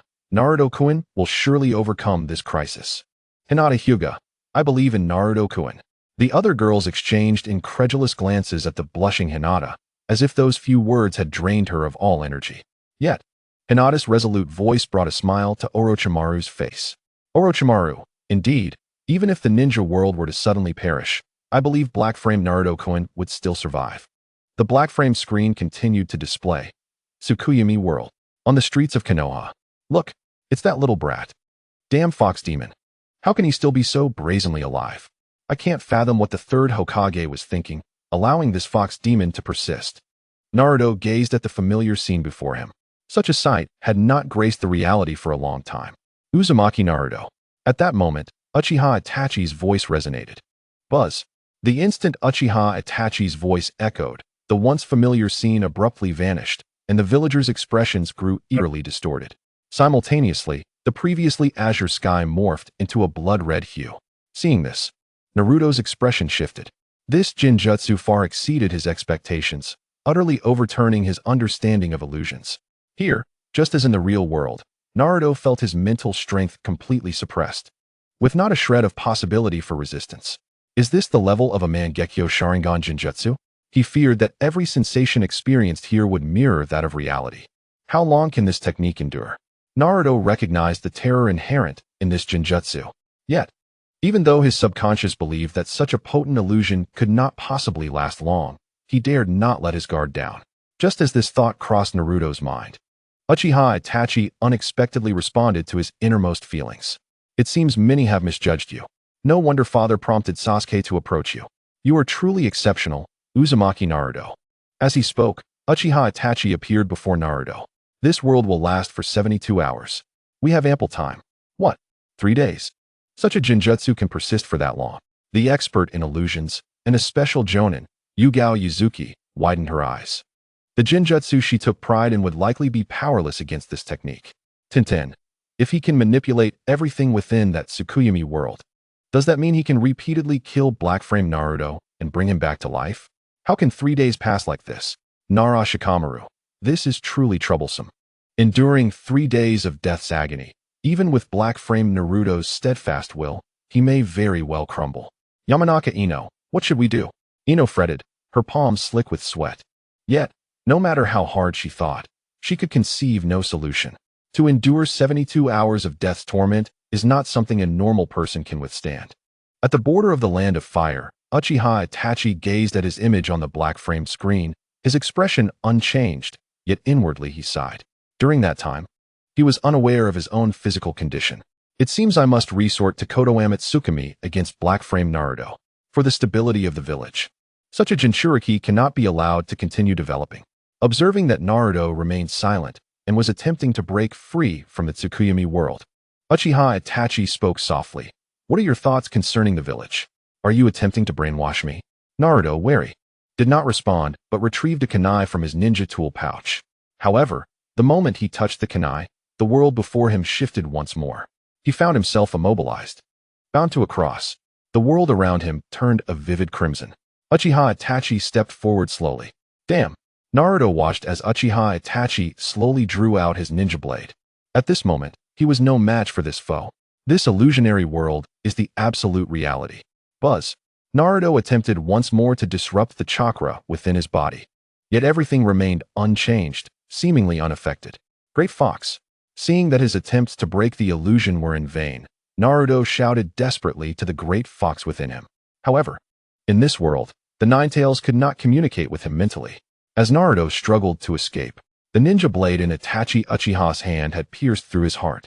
Blood dripped down the blade. Naruto's pupils constricted violently, then gradually widened. Pain. It truly hurt. It felt as if Itachi Uchiha had actually thrust the blade through his heart. Suddenly, the last image of Izumi Uchiha flashed through Naruto's mind. So this is how much it hurts. At the moment of impending death, Naruto found an unexpected calmness. The pain restored his chaotic thoughts and taught nerves to normal.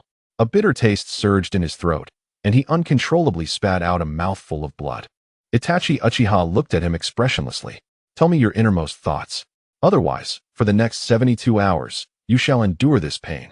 Naruto's vision blurred before him. In the next instant, the world around him transformed once more. In his line of sight, another version of himself appeared, alongside Itachi Uchiha.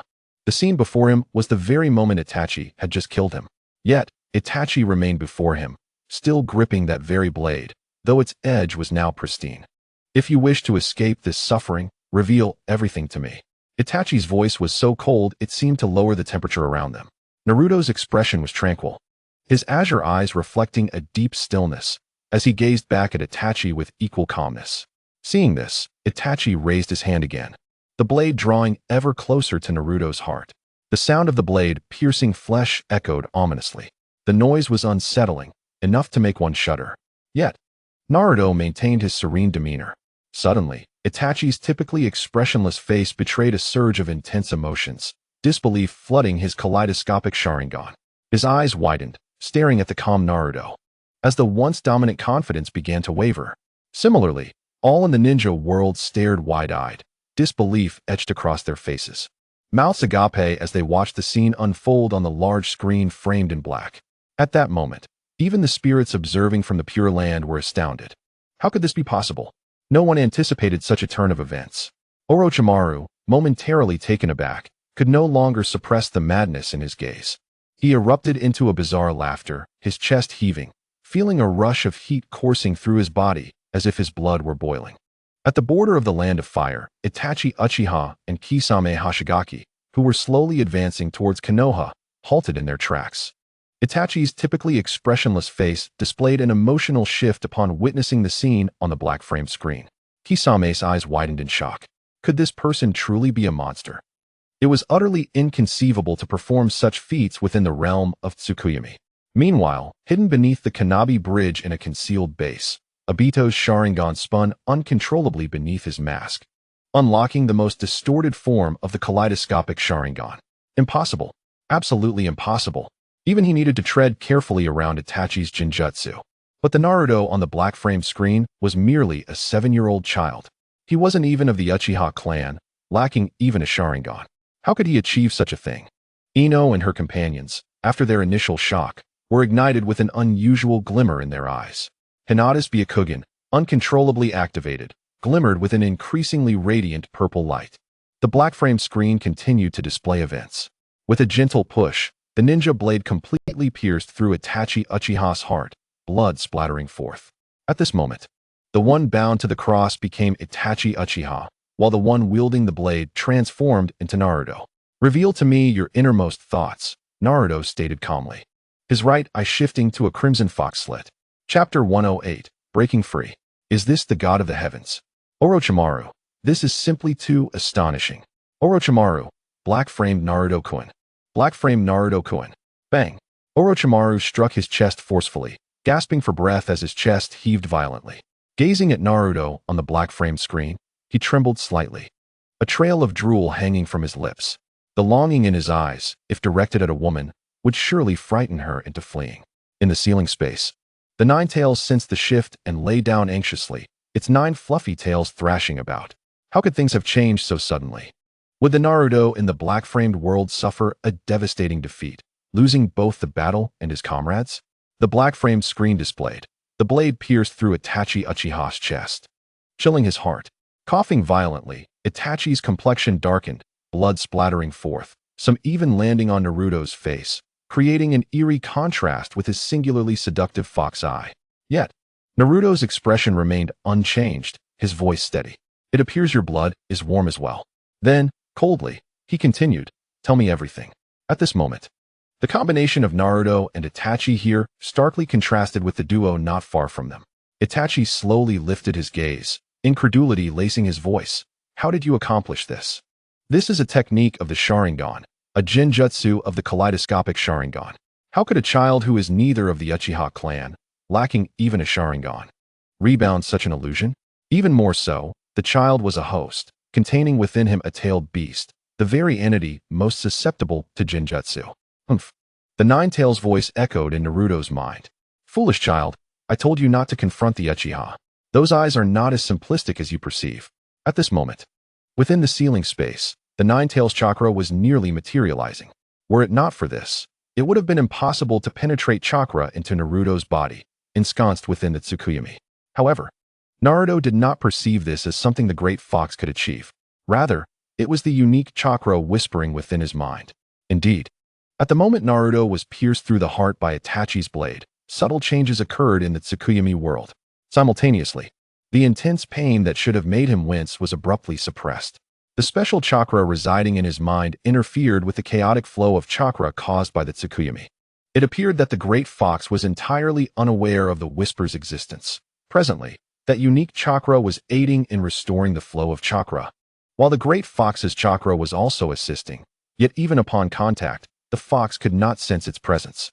Konoha's first Hokage, Hashirama Senju, searched through his memories but could not find an explanation for the existence of that unique chakra in Naruto's mind, nor its essence. Izumi Uchiha, to withstand the Jinjutsu of the kaleidoscopic Sharingan. This whisper is not of ordinary strength. Kurinai Yuhi. It is hard to imagine how determined Naruto must have been when he faced the whisper. Ino Yamanaka. The suffering endured must be more terrifying than death. Ino felt a pang of sympathy. Naruto's plight filled her with indignation.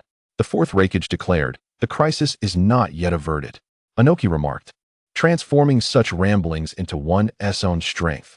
Naruto is indeed formidable. He continued, "Come to Awagakure and join us. The fourth Tsuchikage will surely be subdued by you. Everything appears so natural and reasonable." Anoki insisted, "I shall not resort to the repugnant clandestine machinations of the third Hokage, nor will I merely govern from the shadows. Instead, I will impart all my skills and wisdom to you. Kuratsuchi replied, if I possessed such illusions, I would use them upon you first. What is the reason?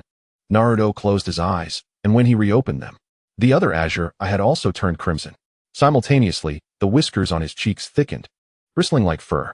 Now is not the time for such thoughts. The ramblings clashed against this illusion. The thought had yet to settle. A new round of Tsukuyomi commenced. Buzz. In that moment, Naruto raised his kunai, poised to pierce Itachi Uchiha, as if frozen in time. The new Naruto and the new Itachi Uchiha reemerged. This time, Naruto found himself at a disadvantage. It felt as though nothing had changed. Naruto remained bound to the cross. Itachi Uchiha stood before him, kunai in hand. In fact, there were now two of him.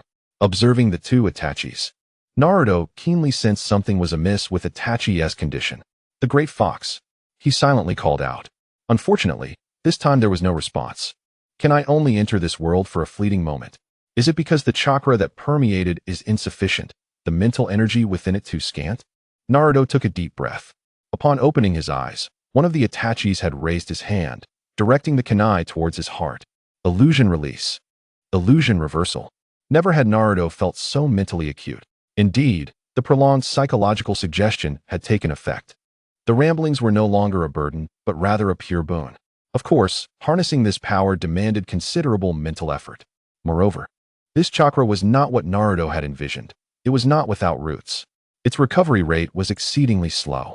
However, given the current circumstances, Naruto had no choice but to wager everything he could summon from the ramblings. Buzz.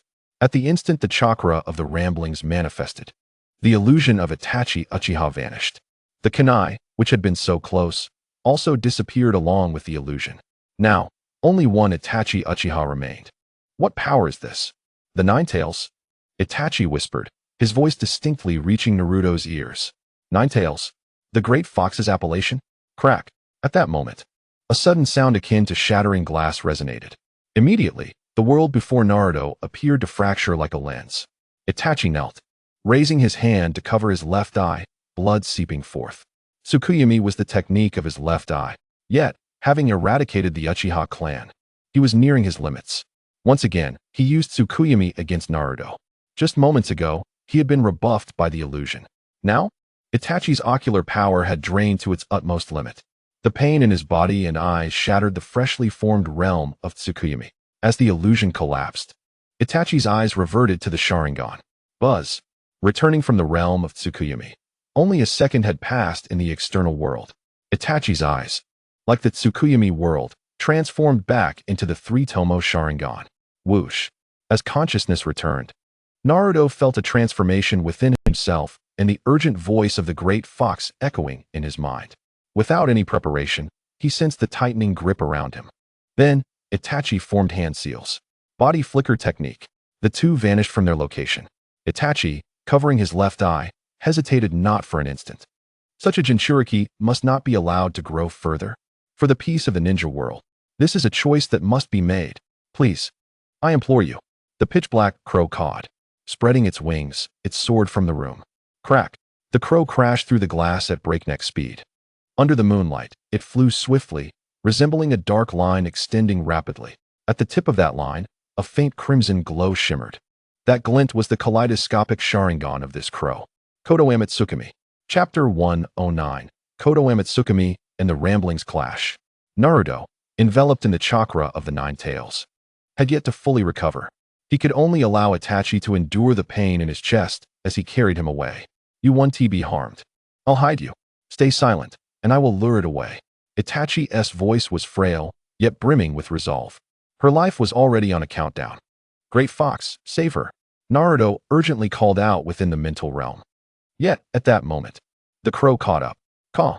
Upon hearing the crow's call, Itachi's pupils constricted sharply. Then, she felt the boy in her arms tremble. No. Itachi turned to look. The crow that had previously discovered them hiding beneath the bed had, unbeknownst to them, trailed closely behind.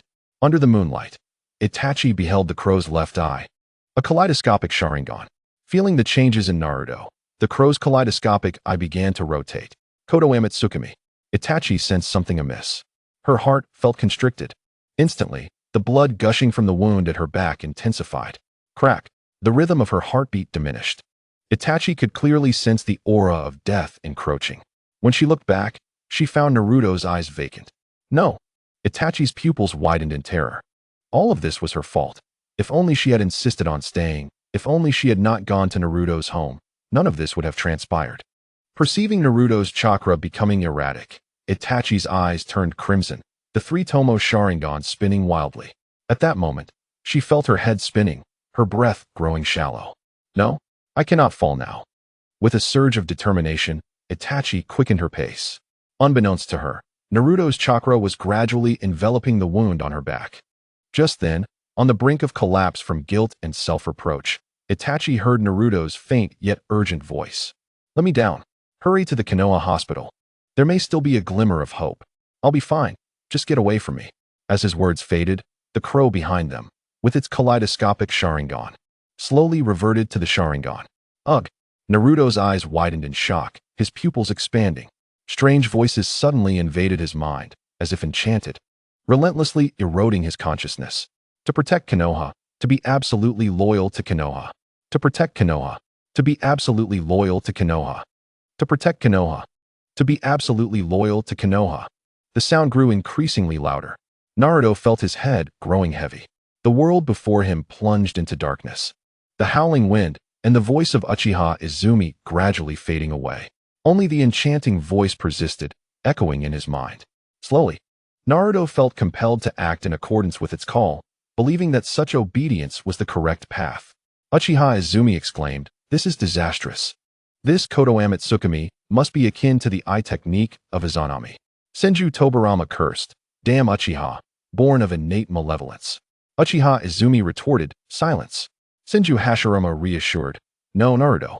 The boy with the dark frame will not be easily ensnared by Kodoame Tsukumi." Orochimaru added, "Indeed. Naruto has his own methods to counter such a hypnotic ability. Just watch." Orochimaru clenched his fists, beads of sweat forming in his palms, yet he steadfastly gazed at Naruto on the large screen framed in darkness. The mental defenses of Uchiha Izumi crumbled entirely. She suddenly felt a disquieting strangeness in Naruto, cradled in her arms. It was as if, had it not been for her, this child would have thrived unexposed. In the next instant, Izumi felt as though her head had been struck. The moonlight cascaded down, and she lifted her face slightly. Her Sharingan spun rapidly, the three tomos smoothly intertwining. Kaleidoscope Sharingan. Sensing a connection, Uchiha Izumi pressed her forehead against Naruto's. The patterns in her eyes continued to whirl frantically. She gazed into Naruto's lifeless eyes, whispering softly, "Naruto, awaken." At that moment, Naruto remained ensnared within the realm of his own consciousness. Impossible, he thought. This illusion is not merely a genjutsu. It is a force far more tyrannical, a coercive brainwashing. Having previously resisted the whispers in his mind, Naruto possessed some degree of resilience. Wait, he recalled the whispers. As the thought emerged, familiar murmurs echoed in his ears. Embrace great love. Regardless of what those villagers have done to you, forgive them. Treat them as family. The long-lost whispers resurfaced, bringing a flicker of joy to Naruto's heart. Utilizing the whispers against this forceful brainwashing seemed to yield results. Wait, embrace great love. No matter what those villagers have done to you, forgive them. Treat them as family. The two voices clashed within him, causing a piercing headache. He clutched his head tightly as the cacophony intensified, threatening to rupture his eardrums. Finally, all that remained was a ringing in his ears. His vision blurred, and suddenly he noticed his nails elongating. Yet he could not see his own eyes, which had transformed once again into the slitted pupils of a fox. Foolish child, what sorcery is this? Wake up. In the ceiling space, the Nine-Tails leaped anxiously.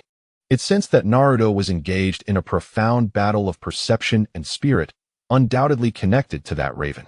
However, the Nine-Tails felt powerless to assist Naruto and resolved to continue supplying chakra, for it possessed little else. Great Fox. Naruto was taken aback, feeling a swell of gratitude. The Great Fox had aided him numerous times today. With this in mind, he resolved not to falter.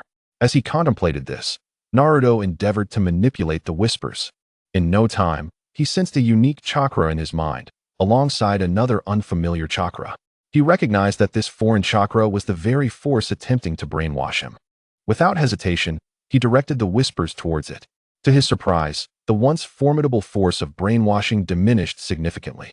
Chapter 110. Kaleidoscope Technique of Konoha Tsukumi, Senju Tobirama scoffed. Humph. The Uchiha are inherently malevolent. He continued, the Uchiha clan is possessed by evil. Senju Hashirama interjected, so the monkeys distorted to claim all Uchiha are villains? In the Pure Land, Senju Tobirama's face flushed red. Be quiet for a moment, brother. He elaborated. The Uchiha clan understands sorrow more profoundly than anyone. Precisely because of this, they sealed away such emotions. Tobirama asserted, if only the Uchiha clan could grasp love, the emotions they bind would be liberated beyond that of the Senju and other clans. However, such feelings are troublesome. An overwhelming love harbors the possibility of uncontrollable rage. Tobirama's words undeniably opened the eyes of the ninja world. So it was, Yamanaka Ino remarked. Is that why Naruto said that under intense stimuli, significant emotional fluctuations could lead to the evolution of one's eyes? That is one way to put it, Tobirama acknowledged. At the moment of losing love, one is often replaced by a more potent hatred, resulting in drastic personality changes. I have witnessed countless examples of this. He continued. The so-called Sharingan manifests when love is lost, releasing a unique chakra that affects the optic nerves, altering the eyes. It reflects the soul's vision, known as the Sharingan. Sakura questioned, then, did Izumi awaken her kaleidoscope Sharingan to aid Naruto? Many nodded in agreement, affirming Sakura's statement. Naruto mused, so that's it. Izumi is truly wonderful. Hyuga Niji added, in this world, Uchiha Izumi has already perished. Naruto remarked, Senju Tobirama, awakening the kaleidoscope Sharingan at such a young age may leave lasting repercussions. Uchiha Izumi responded, but without awakening the kaleidoscope Sharingan, I cannot assist Naruto. Uchiha Izumi declared, Konoha Tsukumi. Her kaleidoscope Sharingan spun incessantly. Moments later, Naruto's eyes regained their luster. As his vision cleared, he beheld the newly awakened kaleidoscope Sharingan of Uchiha Izumi. A faint smile graced her lips. She had succeeded. In an instant, the newly birthed kaleidoscope Sharingan faded back into the three-tomo Sharingan. Yet, at that moment, Izumi had grown too weak to maintain even the three-tomo Sharingan. Nevertheless, before collapsing from exhaustion, she embraced Naruto one last time. As they vanished, Naruto looked up to see the raven, now still, resting in place. The kaleidoscope Sharingan had lost its power and reverted to the three-tomo Sharingan, alongside Uchiha Itachi, who had just exited the home of Clan Fugaku. Naruto's gaze fell, as if his consciousness were fading. With a whoosh, Uchiha Izumi and Naruto vanished from their spot. Uchiha Itachi calmly observed the scene, choosing not to pursue. His gaze lingered on Naruto's face for a moment before shifting to the back of Uchiha Izumi. The blade pierced as if it were stabbing into his very heart. A fleeting look of compassion flickered in the depths of those tranquil eyes. After a prolonged silence, Uchiha Itachi summoned back the raven that bore the transplanted Mangekyo Sharingan of Uchiha Shursui, slowly making his way beyond the Uchiha clan's territory. His loyalty to the protection of Konoha was unwavering. The matter concerning the Jinchuriki must end here. Izumi could no longer survive. Thus, the Uchiha legacy must also reach its conclusion. Uchiha Itachi, himself the epitome of Uchiha pride, possessed absolute confidence and held disdain for communication with others. To him, Izumi's survival was implausible. Moreover, he had reached his limit. As for the Nine-Tails Jinchuriki, Naruto Uzumaki, the Konoha Tsukumi had already been imposed upon him, alleviating any further concerns. This way, the chaos of the Nine-Tails would need not unfold, and the Jinchuriki would not stir unrest.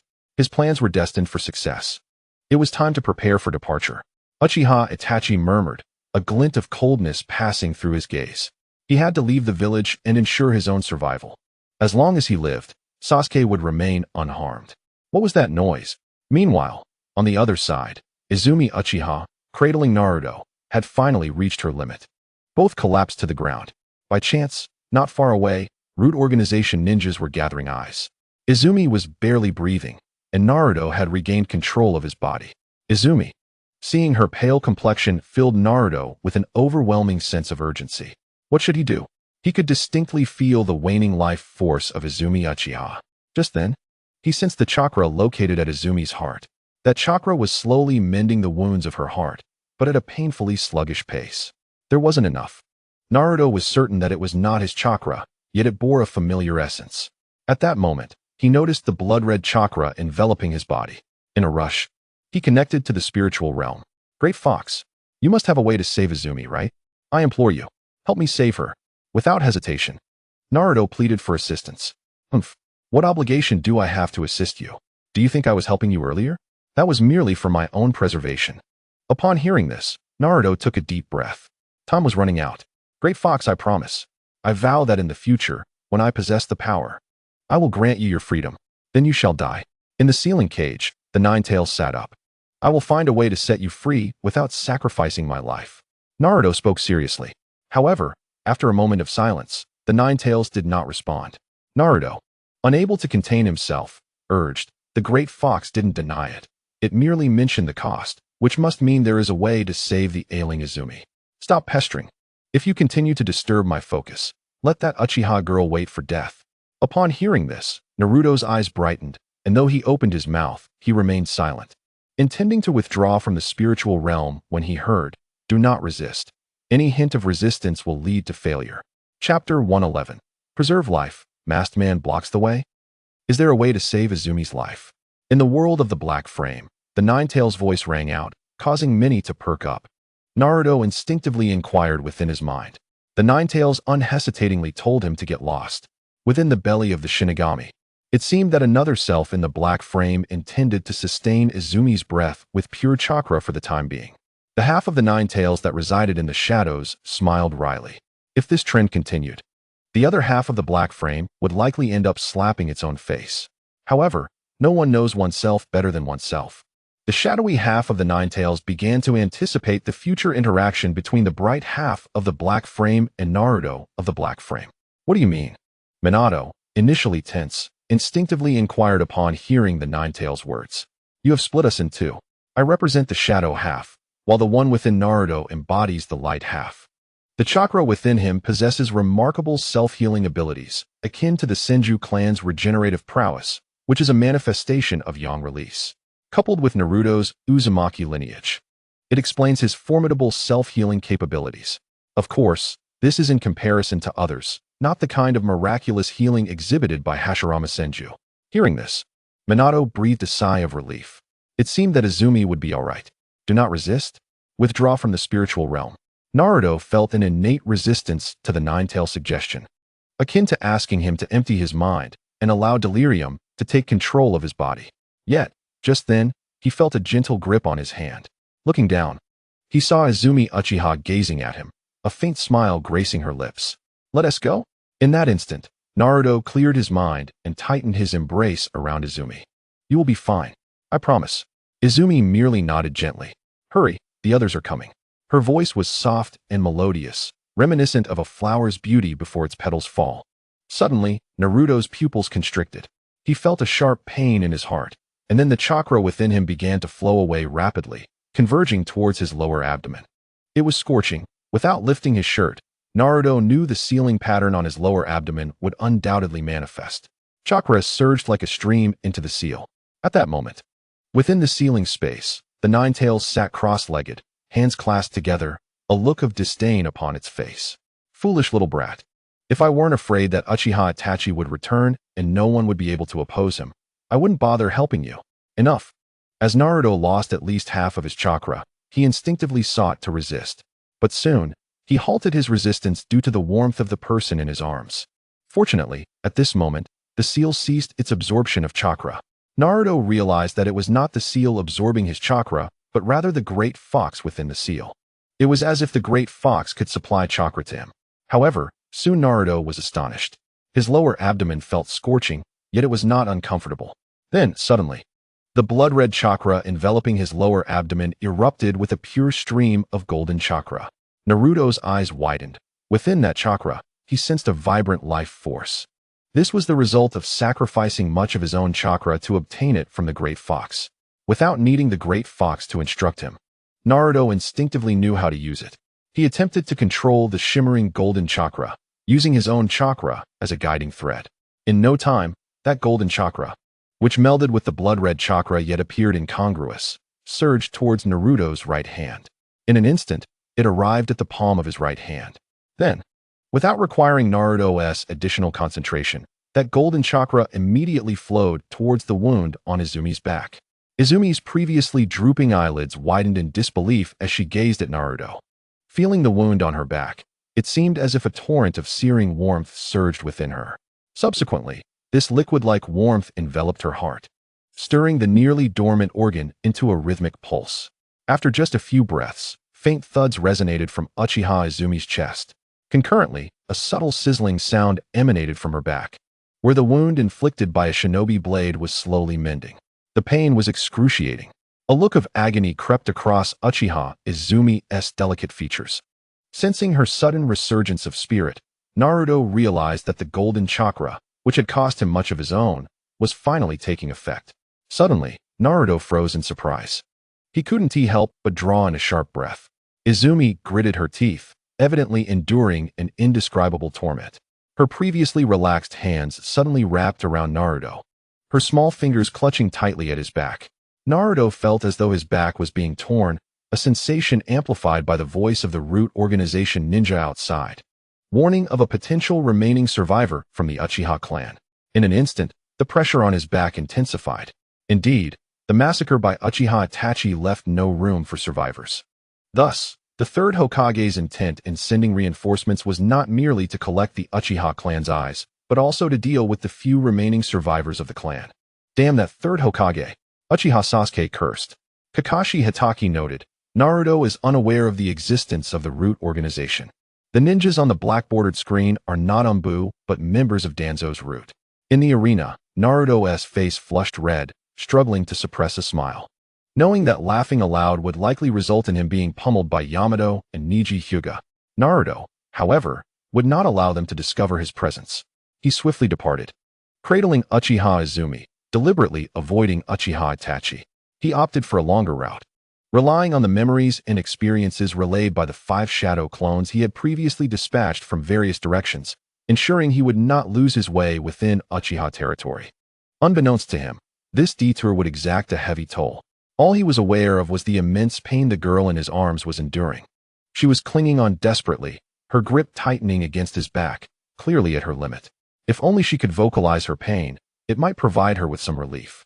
As Naruto distanced himself from Uchiha territory, aiming to follow the river back to the mountains and subsequently home, a shadowy figure emerged as if from the depths of a nightmare beneath the cunning moonlight. It was none other than the returning masked man. The masked man, having not encountered Uchiha Itachi at the designated spot, surmised that Itachi might be in peril, perhaps due to the higher-ups in Konoha reneging on their word. Itachi was not one to perish easily, yet this presented a rare opportunity. Eliminating him would be most advantageous, especially since this useful blade had been expended. If possible, the masked man desired to personally slay Uchiha Itachi, for those Sharingan eyes were worth the effort. However, the masked man was taken aback by an unexpected sight. In the distance, Naruto was rushing towards him, cradling Izumi. The masked man squinted slightly. Naruto's golden hair was glaringly conspicuous in the moonlight. As he recognized Naruto and Izumi, Naruto too discerned the masked man's visage. Naruto Uzumaki? The masked man murmured. Naruto, mid-leap, suddenly halted, breath caught in his throat. It was that very masked man, the one responsible for the annihilation of the entire Konoha guard. Without a moment's hesitation, Naruto held the pained Izumi with one arm, while drawing a trident kunai from his ninja pouch with the other. The sound of slicing air echoed as the masked man remained rooted in place. Taking a deep breath, Naruto positioned his fingers to form a single-handed seal. Shadow Shuriken Jutsu. Chapter 112. Instantaneous Movement Technique, Phase 2. Truly worthy of the title child of the Golden Flash, the masked man remarked, observing Naruto act without hesitation. At such a young age, to possess such resolve. Yet, if that is all, it will not suffice. Both Naruto and Izumi were drenched in sweat as she endured pain beyond what most could withstand. It's all right, Naruto reassured, unwilling to divert his focus. The figure standing opposite him was capable of cutting through the entire Konoha guard single-handedly. From the memories relayed by his shadow clones, the masked man's abilities resembled those of a phantom clone. However, unlike Naruto, he did not require techniques like the instantaneous movement or Jinjutsu to confuse his adversaries. Simply put, This masked man appeared to possess some secret art that allowed him to temporarily phase his body. Indeed, Naruto's analysis is correct, Minato Namikaze commented. That individual has mastered the ability to phase. Such an ability cannot be maintained indefinitely. There must be a limit, Tobirama Senju added. Thus, Naruto aims to use the most direct approach, employing the Shadow Shuriken Jutsu as a test. Sakura Haruno speculated. Not just that, this is troublesome, as one wave settles. Another arises, Shikamaru Nara remarked. Incredible strength from Naruto. This masked man likely does not possess the formidable Jinjutsu akin to Uchiha Itachi, Ino Yamanaka observed. No. While this masked man's Jinjutsu may not be powerful, his abilities are indeed peculiar, Izumi interjected. As long as there is no Jinjutsu, Naruto can escape. This masked man cannot hinder him. Yet, Minato held a differing view. The masked man's capabilities extended beyond mere phasing. He also possessed formidable pursuit skills. Shadow Shuriken Jutsu. As the Trident Kunai was released, it immediately multiplied into hundreds of shadow clones. Truly the child of the whirlpool, the masked man mused, observing the onslaught of kunai. He paused momentarily before narrowing his eyes. How could this iconic kunai be in his possession? This contradicted the intelligence gathered by White Zetsu. However, the masked man had no interest in delving deeper into these questions. Swoosh, swoosh, swoosh. Before long, the barrage of kunai reached him. One trident kunai sped towards his exposed right eye with blinding speed. In the blink of an eye, it seemed poised to pierce through. Yet, the masked man behaved as if he were a mere illusion. The kunai passed straight through his head, soaring away behind him. Naruto's pupils constricted, just as he suspected. However, he was certain that the masked man before him was not an illusion. Do physical attacks have no effect? He watched as the masked man stood still, allowing the kunai to pass through his form. Taking a deep breath, he tightened his grip around Izumi. This secret art could not possibly be without its weaknesses. If he could switch between phasing and solid forms, then during his attack, he must inevitably solidify. Naruto formed a one-handed seal. If that were the case, he would wait for the opportune moment to strike simultaneously as the masked man did. However, for the masked man, he must certainly be wary of this.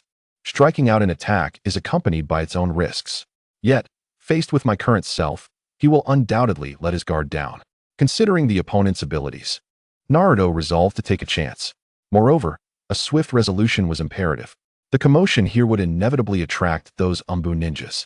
At that point, he would truly expose himself. Since he was carrying Uchiha Izumi, Naruto decided to exercise a bit more caution. He gambled on the assumption that Uchiha Itachi was confident in his own methods and would refrain from mentioning him to the third Hokage. In that case, he could still develop safely within the village of Konoha. The thought of defecting from the village crossed Naruto's mind, but now was not the right time. Firstly, he was too young. Secondly, his strength was insufficient. Thirdly, if he left the village to go to another, without showcasing his worth, he could very well be captured by the village's ninjas and returned to Konoha in exchange for valuable rewards. Fourthly, revealing the presence of a fox demon within him would likely lead to him being used as a weapon of war. In summary, at this moment, it would be best to remain within the village, as the downsides were too numerous and significant. Naturally, Naruto would not be foolish enough to blindly trust others. In the time to come, he would need to be even more cautious, probing subtly to see if tonight's events had been discovered by anyone else. The key to victory lies in whose attack can strike faster than the opponent's. With a soft thud, Naruto landed steadily while holding Izumi. In the next instant, he charged towards the masked man. The masked man remained still. Suddenly, a thought flashed through Naruto's mind. This scene was quite peculiar. Could it be that the masked man, when utilizing his phasing ability, was rendered immobile? Or perhaps he could only phase part of his body? In a split second, several ideas raced through Naruto's mind, yet his movements did not falter. Various combat strategies flashed in his mind as he formed hand seals with one hand. The calm gaze of the masked man vanished in an instant. In that moment, he seemed to glimpse the legendary golden flash of the past. However, this time, the momentary blindness was not due to appearance. A trident-shaped kunai pierced through the masked man's phasing head. In the next moment, Naruto appeared behind the masked man. Where he had just been standing was a trident-shaped kunai. Body flicker technique. This familiar scene left the masked man momentarily dazed. The sound of air being sliced through filled the space. The masked man turned to grasp at Naruto. Yet, at that moment, Both Naruto and Izumi vanished once more. In an instant, they were above the masked man. Naruto did not even need to look. He simply reached back, and a trident-shaped kunai slid into his hand.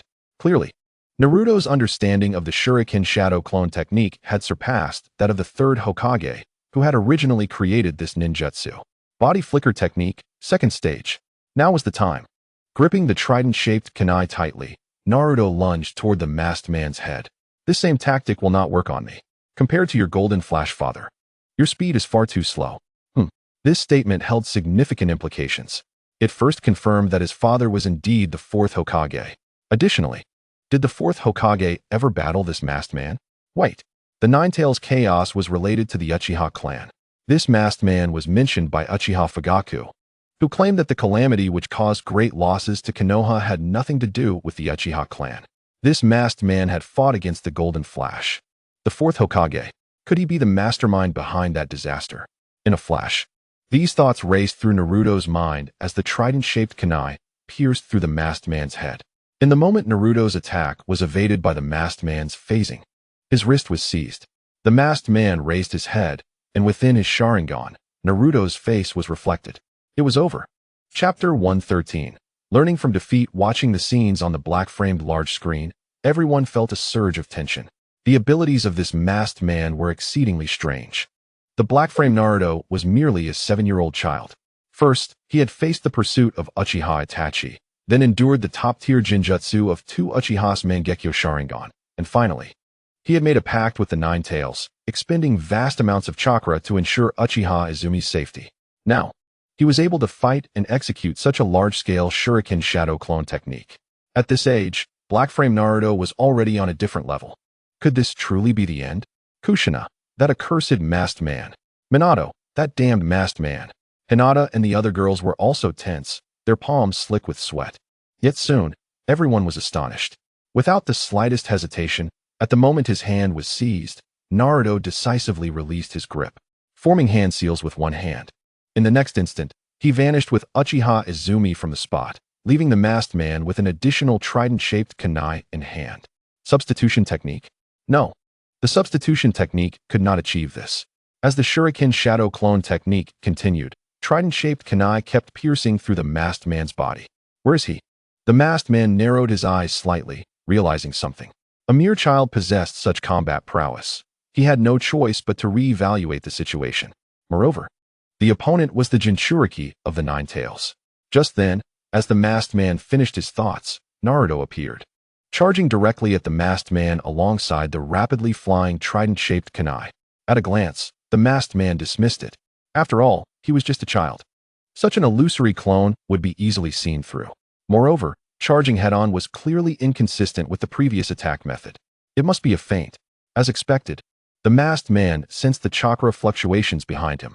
That was the true body, the genuine intent of Naruto's attack. Ignoring the illusory clone rushing towards him, the masked man turned back to grasp at Naruto. If he could seize him, it would truly be over. The masked man would not grant Naruto a single opportunity. Just as the masked man turned, Naruto's illusory clone arrived, passing straight through the masked man's body. Meanwhile, the masked man's hand was nearly upon Naruto's face. I have won. A thought flashed through the masked man's mind. In the next instant, his right hand grasped Naruto's face. Now, the masked man's left eye, partially exposed, narrowed sharply.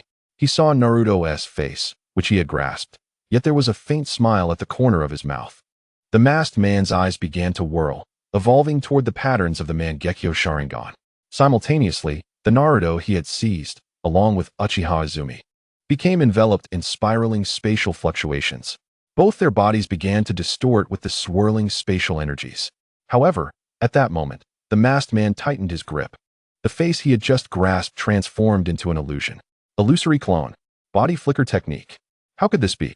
The recent sensation and the spiraling spatial fluctuations were undeniably real.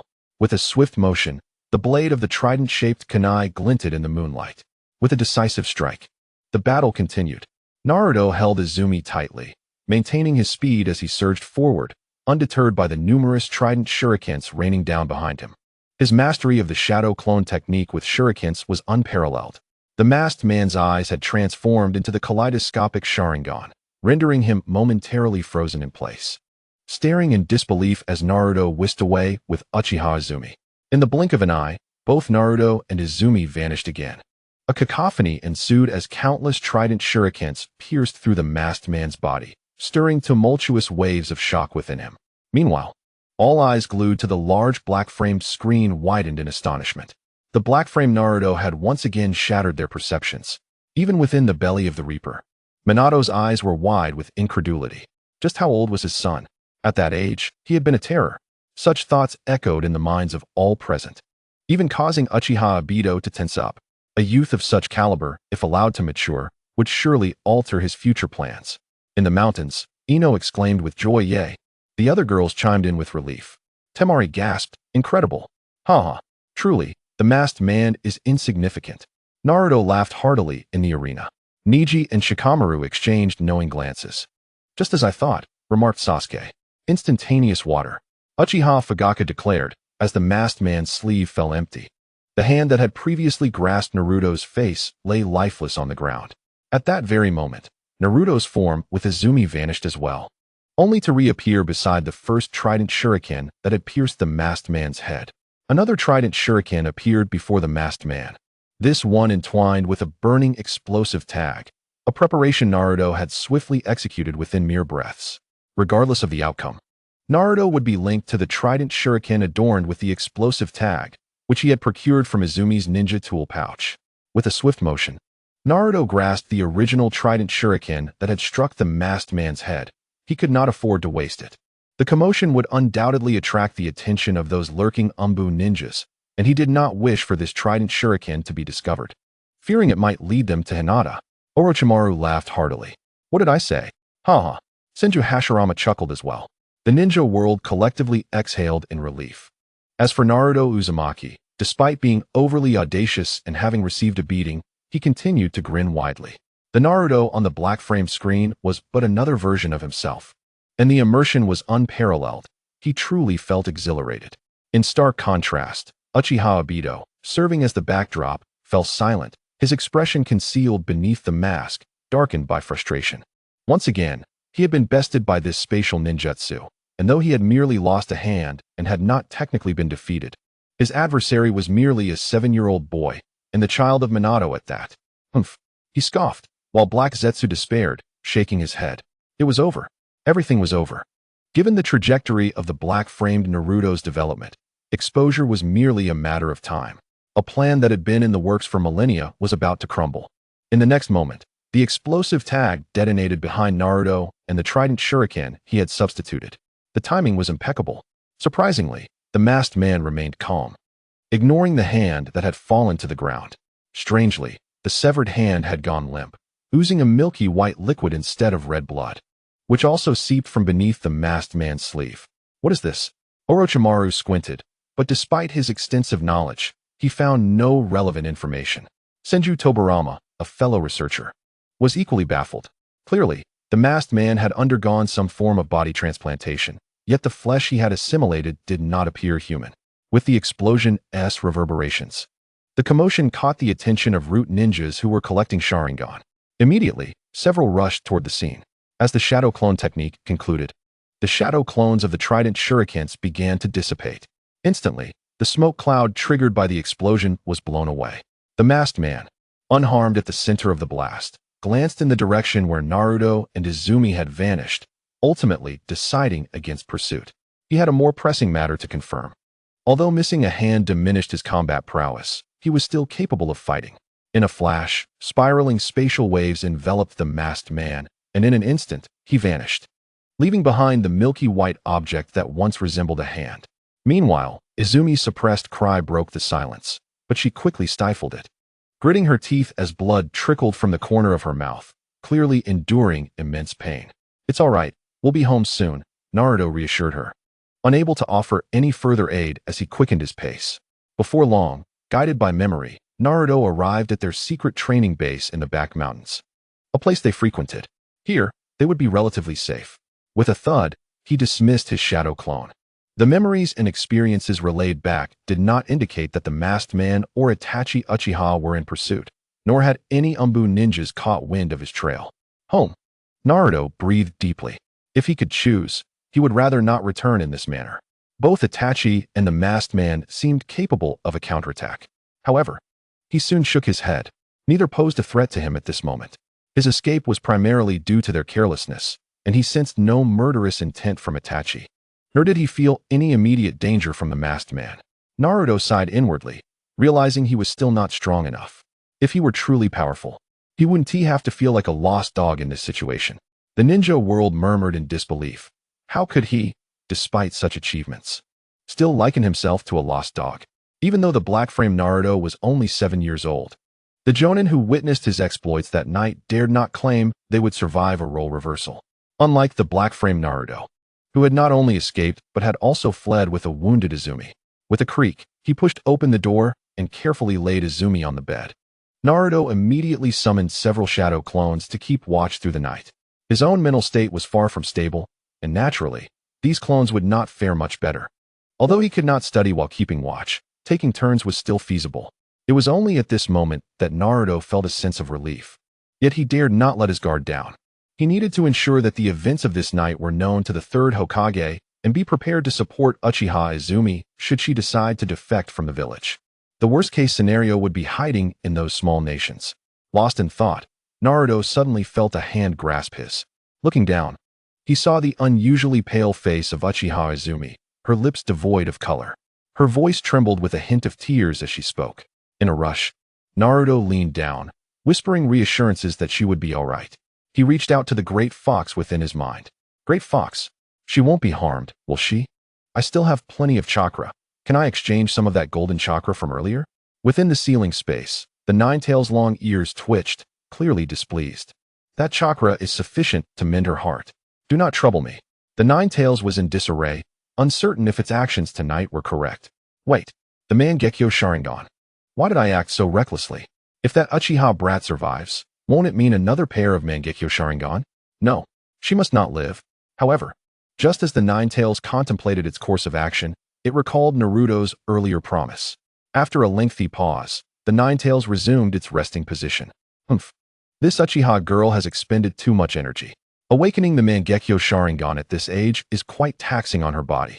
Once that chakra restores her heart, little will remain. She will sleep for a considerable time, during which her body can heal itself. If she can fully utilize that chakra, perhaps it will alleviate the hidden ailments from her overexertion. But she certainly won't awaken anytime soon. This time frame will be sufficient for me to transform Naruto into my own shape. It would be ideal for him to feel both immense gratitude and deep guilt towards me.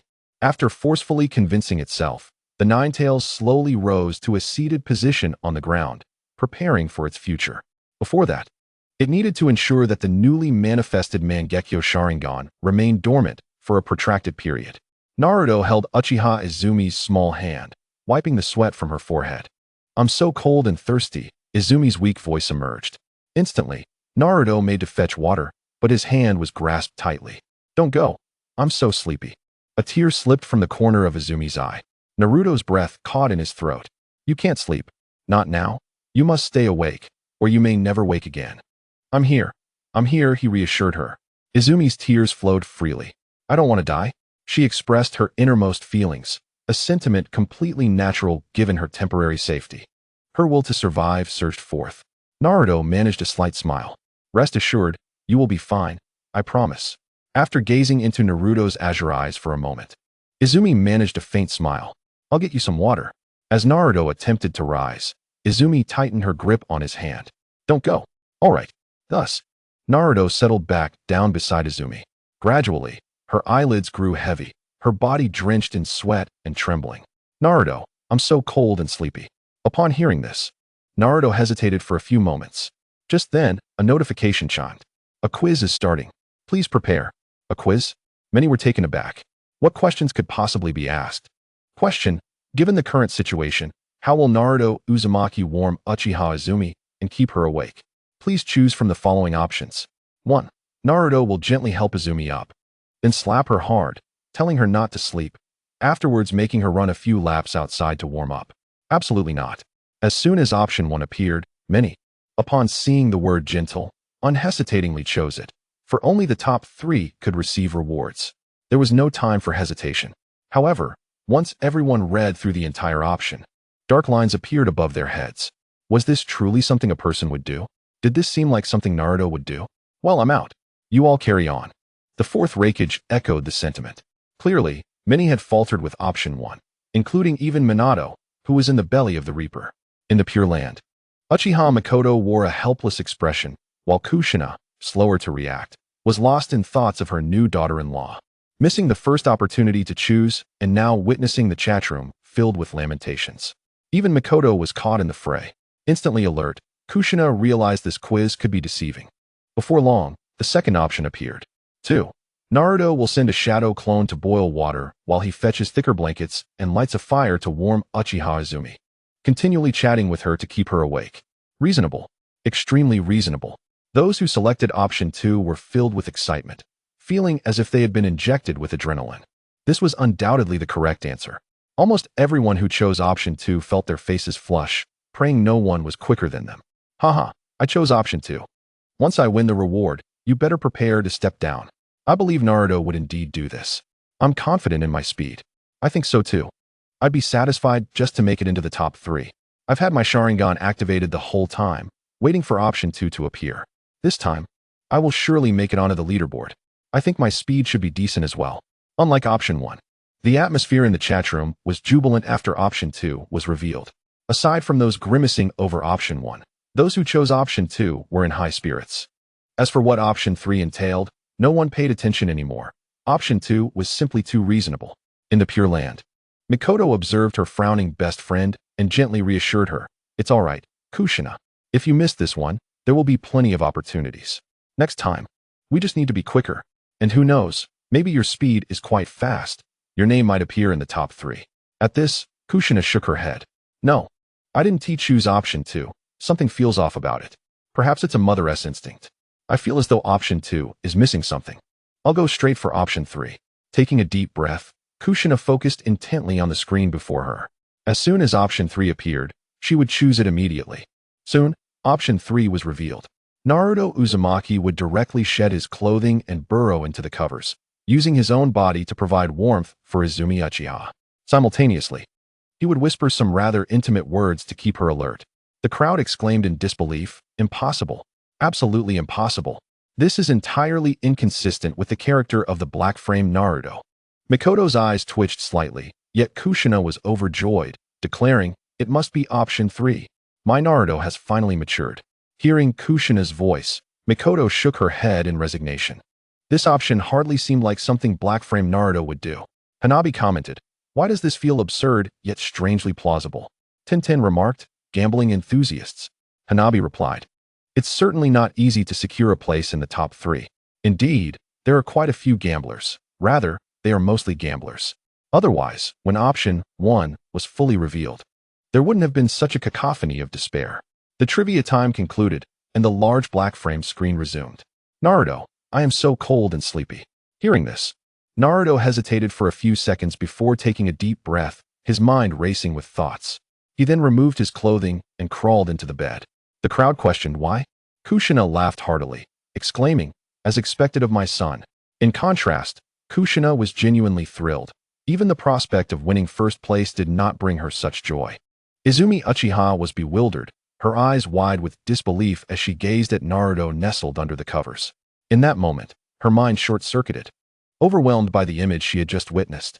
Then, she felt warmth enveloping her, the inexplicable chill dissipating, replaced by an intense heat akin to that of a human heating pad, staring at the boy so close to her. Izumi found herself at a loss for how to react.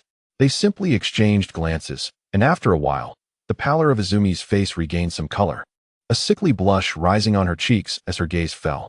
Thoughts of the previous night swirled in her mind. Izumi, the matriarch of the Uchiha clan. We have reached a critical juncture for our survival.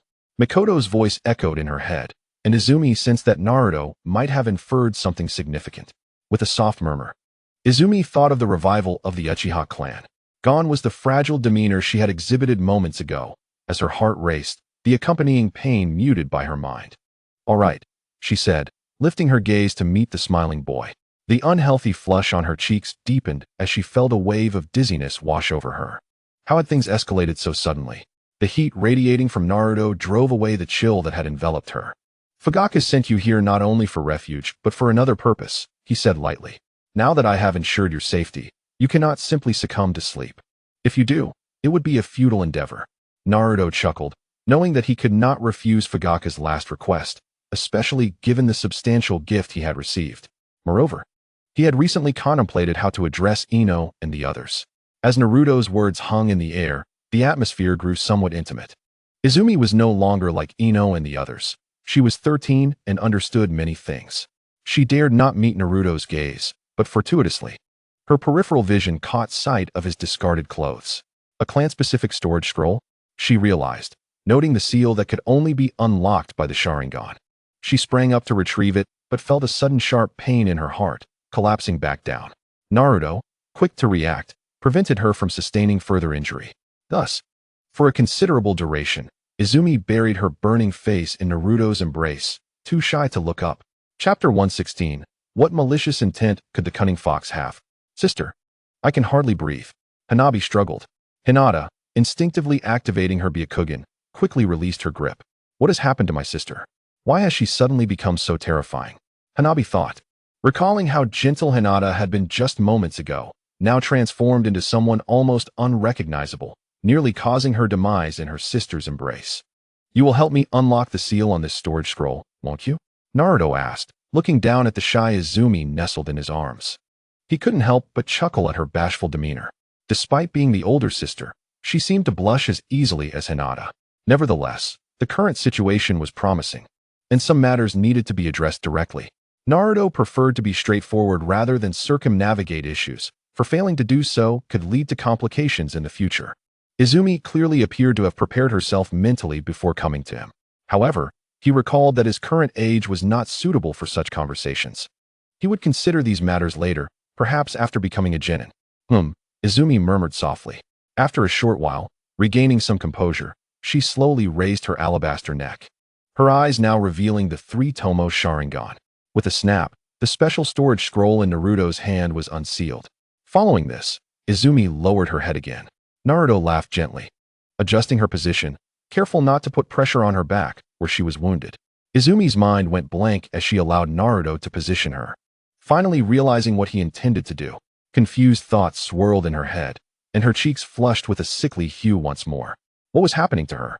How could Naruto, merely 7 years old, comprehend such matters? As Naruto sensed Izumi's emotional shift, he too felt that something was amiss. The sensation he experienced was entirely different from his interactions with Ino, Hinata, Sakura, and Tenten. Even the warmth of their embrace felt distinctly unique. Hinata, what is wrong with you? Hanabi exclaimed, startled. She quickly looked up to see Hinata smiling tightly, assuring her that everything was fine. Yet, Hanabi, sitting between Hinata and Ino, felt an urge to flee, fearful of inadvertently getting hurt if she lingered any longer. In that instant, she scampered away, only to be pulled back by Hinata. Hanabi, you must behave, you cannot run off like that. In the Pure Land, Mikoto observed the youthful pair on screen, feeling an unusual sensation in her heart. Would I speak to Izumi like that? It seems I would. Yet, it feels somewhat burdensome for her. Contemplating this, Mikoto felt her cheeks flush. Meanwhile, Kushina beside her was overjoyed, exclaiming, wonderful. Naruto has finally awakened to his potential. Haha. She immediately embraced her dear friend, laughing. The revival of the Uchiha clan is akin to the resurgence of the Uzumaki. Yes, exactly. Naruto is now the ruler of the land of whirlpools. The revival of the Uchiha clan cannot be hastily decided, nor should the charming and obedient girls, such as Ino and Hinata, be taken home so quickly. The mere thought of these delightful young ladies, all destined to become one's daughters-in-law, brings an involuntary smile to Kushina's lips. Naturally, many in the shinobi world display a knowing smile, embodying the sentiment of a proud parent finally recognizing the importance of seeking a suitable daughter-in-law. Conversely, the fathers of these young women appear as if they have swallowed a fly, visibly unsettled. The air is thick with youthful exuberance. Uchiha Izumi's eyelashes flutter. Echoes of Mikoto's words resonate in her mind. This realization fills her with a blend of shyness and discomfort. After all, Naruto is but a mere 7-year-old child. The emergence of such inappropriate thoughts causes her profound embarrassment. She takes several deep breaths. gradually calming herself. She realizes her state has improved somewhat. She feels neither cold nor tired. So it is like this. Yet, at that moment, images of the Uchiha clan's tragic fate flood her mind. The face of that man appears before her. The coldness and ruthlessness in his eyes bring her back to a state of composure. Her dark pupils swiftly transform into a vivid crimson. Her gaze is imbued with resentment. However, she soon feels a gentle hand wandering behind her. For a brief moment, Izumi shakes off her emotions. Earlier, she had inadvertently stirred up feelings of anger, instinctively channeling chakra. This causes a sharp pain to pierce her heart. Looking up, she sees Naruto with a gentle smile, gazing affectionately at her. In that instant, time seems to stand still. For the sake of reviving the Uchiha clan, yes. At this moment, Izumi fully embraces her task, and she does so willingly, without a hint of resistance. Meanwhile, Naruto is not idly sitting by. Having expended considerable mental energy, he calls out internally, "Great Fox, do you have any means to assist Izumi?" "No, you are the Great Fox. You must possess a solution." In the ceiling space, the Ninetales smirks. "Finally, here we go." But then, it quickly resumes a serious demeanor. Why should I assist you?" "Foolish brat, do you truly believe I would trust your empty words?" Upon hearing this, Naruto's eyes brighten. He leans in, resting his chin against Izumi's forehead, and with renewed vigor states, "I knew the Great Fox would have a way. I beg you." "Fool." The Ninetales' voice is tinged with barely contained anger. Yet, ultimately, it seems to resign itself to the situation. "Clear your mind." The Ninetales exhales. An opportunity presents itself. Naruto keenly senses that the Great Fox's tone seems somewhat peculiar. However, in his current predicament, he hastily agrees. Soon, a similar experience unfolds once more. This time, Izumi can sense the changes within Naruto. Her pupils constrict sharply as she quickly looks up. She sees the once rosy-cheeked boy now appearing slightly pale. What is wrong with Naruto? Izumi's concern mounts. Naruto shakes his head. He raises his hand. A sphere of golden chakra materializes. "The Great Fox truly owes you. Do not disturb me, for I require a period of slumber." As for that Uchiha girl, her body has already suffered due to the excessive use of the Mangekyo Sharingan, damaging her very essence. And she will also need to sleep for a time. Very well, let it be so. She too will sleep, just like me. The Ninetales' voice is weak. This is the method the Ninetales devised. It aims to evoke gratitude from Naruto, while simultaneously instilling a sense of guilt. In truth, it is unscathed.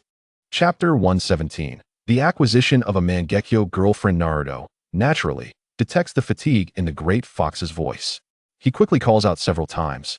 Yet the Great Fox seems to have genuinely drifted into slumber, unresponsive to his pleas. Observing the golden chakra converging in his hands, Naruto feels a swirl of emotions. The Great Fox is willing to pay such a price. Yet, he cannot shake the feeling that something is amiss. Why should he think this way? The Great Fox's condition is a consequence of his request. He whispers to himself, though his heart does not align with this notion. After all, the Ninetales' acting skills leave much to be desired, and their previous conversation hardly fits the character of a cunning fox. Nonetheless, this is not the time for such thoughts. Seeing Izumi's worried expression, Naruto takes a deep breath and offers his signature smile. "You will recover soon." He then reiterates the Great Fox's earlier words. Izumi gazes at him, touched by his weakened state. "Naruto-kun, rest assured, I am fine. A little sleep will suffice. You should not overthink it either. The Great Fox would not deceive me. However, you may need to sleep for quite some time to fully recover." As he speaks, Naruto gently applies the comforting golden chakra over Izumi's wounds. Izumi shivers, feeling that familiar sensation return. "Naruto." Her voice trembles. Naruto suddenly chuckles. "During your slumber, I will be the one to take care of you. Let me think." After a pause, he continues. "I will have shadow clones stay at home to look after you. Moreover, they will ensure you are promptly taken care of in case of any emergencies. But you know, while you are asleep, I will have to change your diapers. As for food, I will chew it for you and feed you." As his words linger in the air, Izumi's eyes widen. At that moment, she has no time to contemplate anything else. Her mind is filled with visions of Naruto caring for her. Soon, her still pale face flushes with a sickly shade of red. "So, you must recover well, allowing your body to absorb this chakra and mend itself. When you awaken, you will have your revenge. Fear not, I will not mind your drool. However, you must Before he completes his sentence, Izumi places her hand over Naruto's mouth. No, please do not say any more. Izumi has never encountered such an onslaught. She is utterly flustered. Naruto refrains from continuing. In truth, he is quite fatigued as well. The events of this night have only now settled into a semblance of peace. Once more, Naruto gains a renewed understanding of his own strength. Yet, these matters are not of primary concern. The present focus must be on obtaining a good night's sleep, to gather his strength. The true test awaits on the morrow. As long as no Ombu ninja come to surveil him, everything will be manageable. Gradually, the girl in his arms begins to breathe steadily. Thank you, Naruto whispers. Izumi murmurs softly before she can no longer hold on. This time, Naruto refrains from provoking her further. After all, the great fox has stated, it has expended too much energy and will need to slumber for a while. Similarly, Izumi's injuries and exhaustion will require her to rest for an extended period.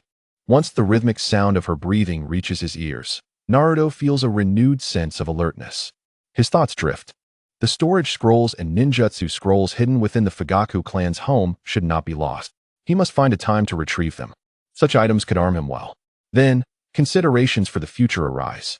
Before long, Naruto's eyelids grow heavy. In no time, he succumbs to a deep slumber. At this moment, the results of the quiz are being announced. The audience, gathered before the large screen framed in black, is filled with tension. Certainly, this segment of individuals constitutes a minority. The majority faltered when confronted with options 1 and 2. The prize quiz has concluded, and the results are being tallied. Congratulations to Uzumaki Kushina for securing the reward, which grants her a chance for complete resurrection at any designated time and place within the ninja world. Additionally, congratulations to Tsunade for winning a reward that will rejuvenate her by 8 years after the viewing concludes. Furthermore, Senju Tobirama has received a reward of 1 resurrection fragment. To attain a perfect resurrection, he must achieve 3rd place 3 times and 2nd place twice. After the viewing, he may choose to resurrect at any time and place. Note, upon acquiring a resurrection fragment, should he secure 1st place, he can resurrect after the viewing concludes, as the fragment will convert into a fragment allowing for resurrection at any time and place. Moreover, upon receiving another reward, one may opt to acquire it at any chosen time or continue to receive compatible rewards, which are typically distributed after the viewing concludes. Kushina's 1st place victory did not evoke much surprise among the spectators. Tsunade's 2nd place was somewhat acceptable. After all, even the proverbial big sheep may win occasionally. However, the revelation that the 3rd place was claimed by the 2nd Hokage, Senju Tobirama, was quite unexpected. This option hardly seemed like one he would select. Uchiha Izuna remarked, "You're quite the rascal." To which Senju Tobirama responded with a chuckle, "Ah, envy is it? I possess a resurrection fragment." Within the confines of the organization's base, Danzo, who had been reveling in a superior position, suddenly felt a chill down his spine.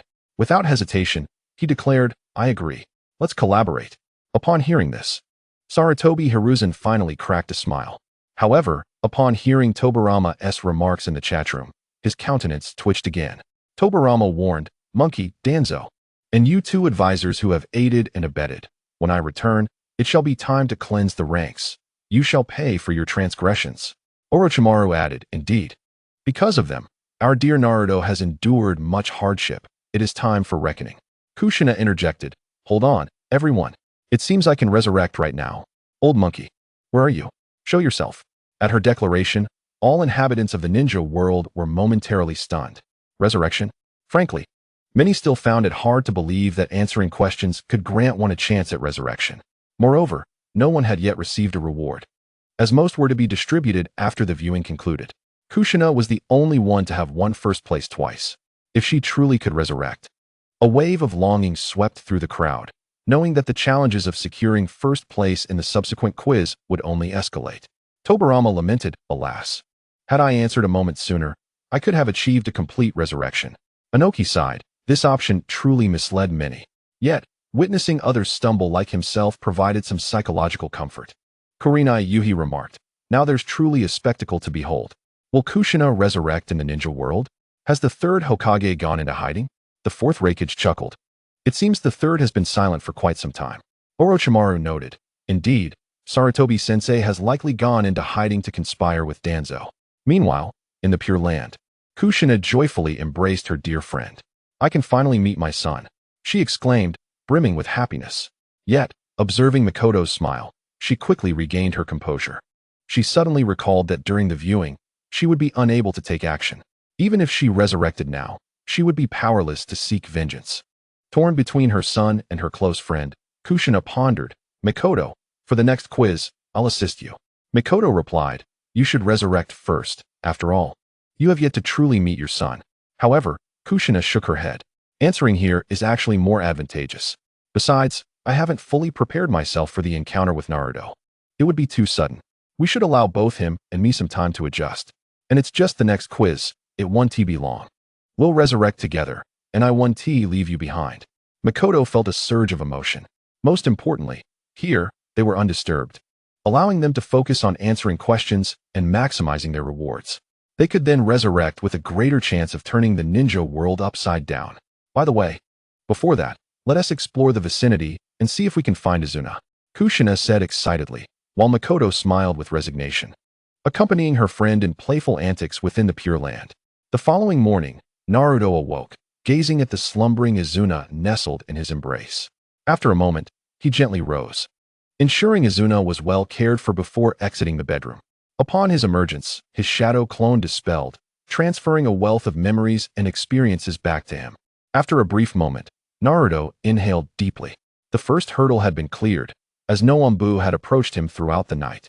Yet, he remained cautious, preparing for a potential escape from Konoha with Izuna, if necessary. If the day passed without incident, then the events of the previous night would be truly behind him, allowing him to continue residing in Konoha safely. Soon, his gaze fell upon the storage scroll that had been opened yesterday, which had been entrusted to him by Fugaku through Sasuke. Inside lay the historical documents Naruto had long desired.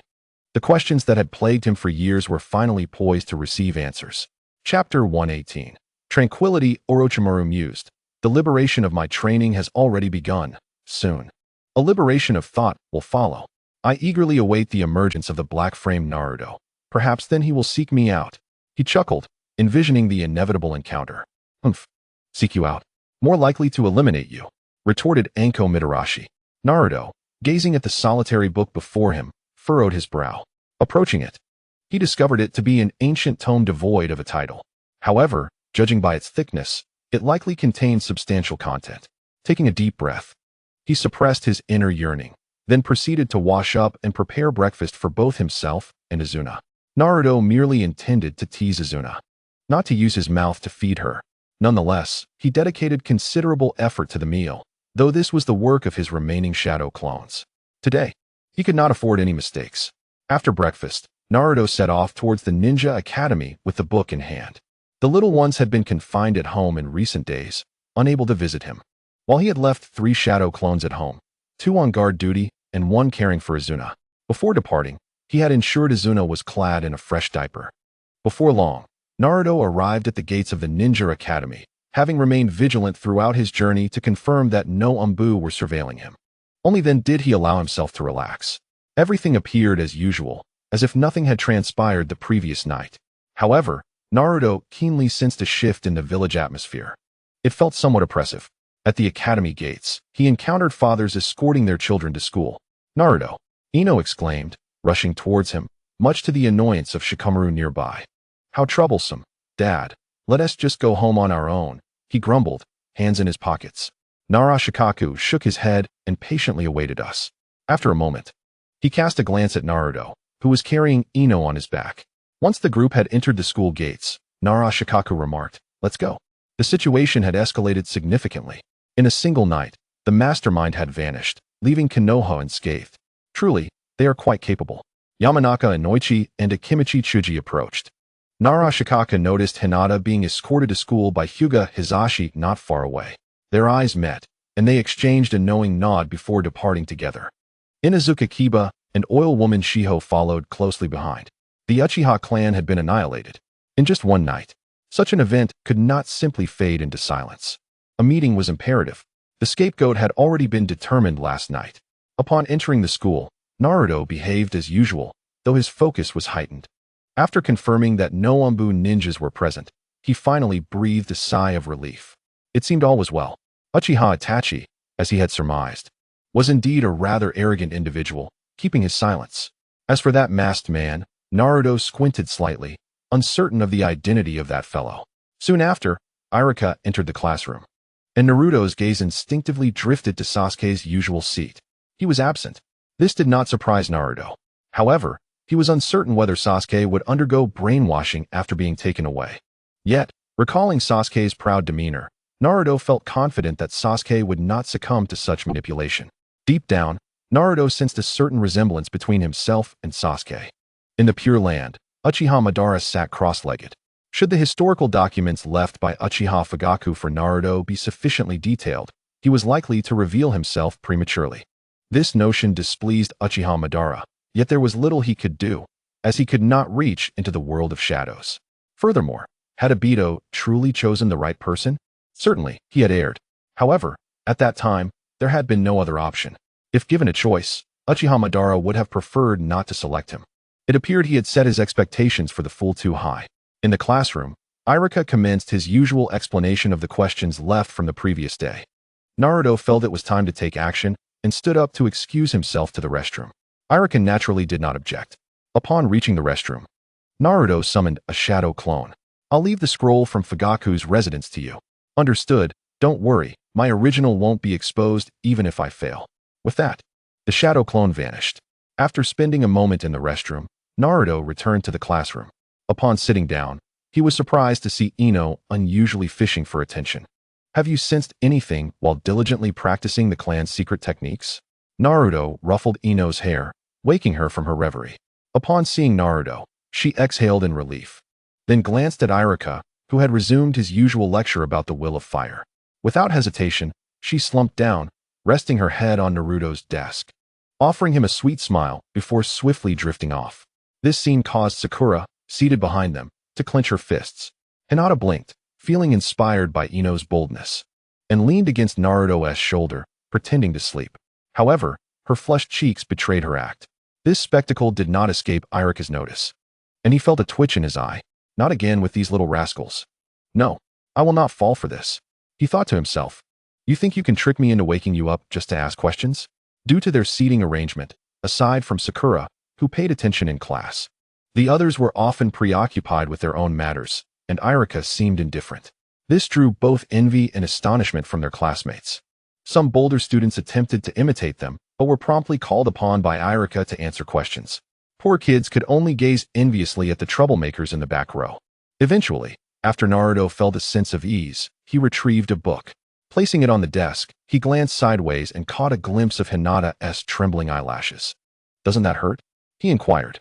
No, Hinata replied, keeping her eyes closed, her face growing even redder. Realizing she had been discovered and that Naruto had not rejected her, she mimicked Ino's usual behavior and wrapped her arms around Naruto's. Indeed, this was much more comfortable.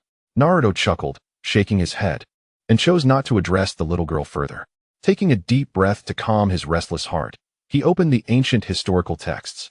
Chapter 119, Senju Hashirama and Uchiha Madara, the Warring States period. The first words that caught his eye were these four characters. Note, Konoha was founded in the first year of the village's establishment. 32 years prior to that, the Senju clan and the Uchiha clan each gave birth to an extraordinarily gifted child. They were the future founders of the Hidden Leaf Village, the first Hokage Senju Hashirama, and the Uchiha clan leader Uchiha Madara. As the narrative began, Naruto found himself momentarily stunned. It seemed this document would be quite detailed.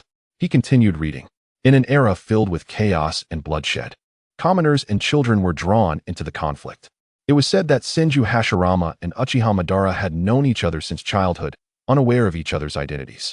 Fate dictated that they ultimately bore the responsibilities of their clans. As they faced each other in battle, they grew amidst years of warfare, maintaining a delicate balance.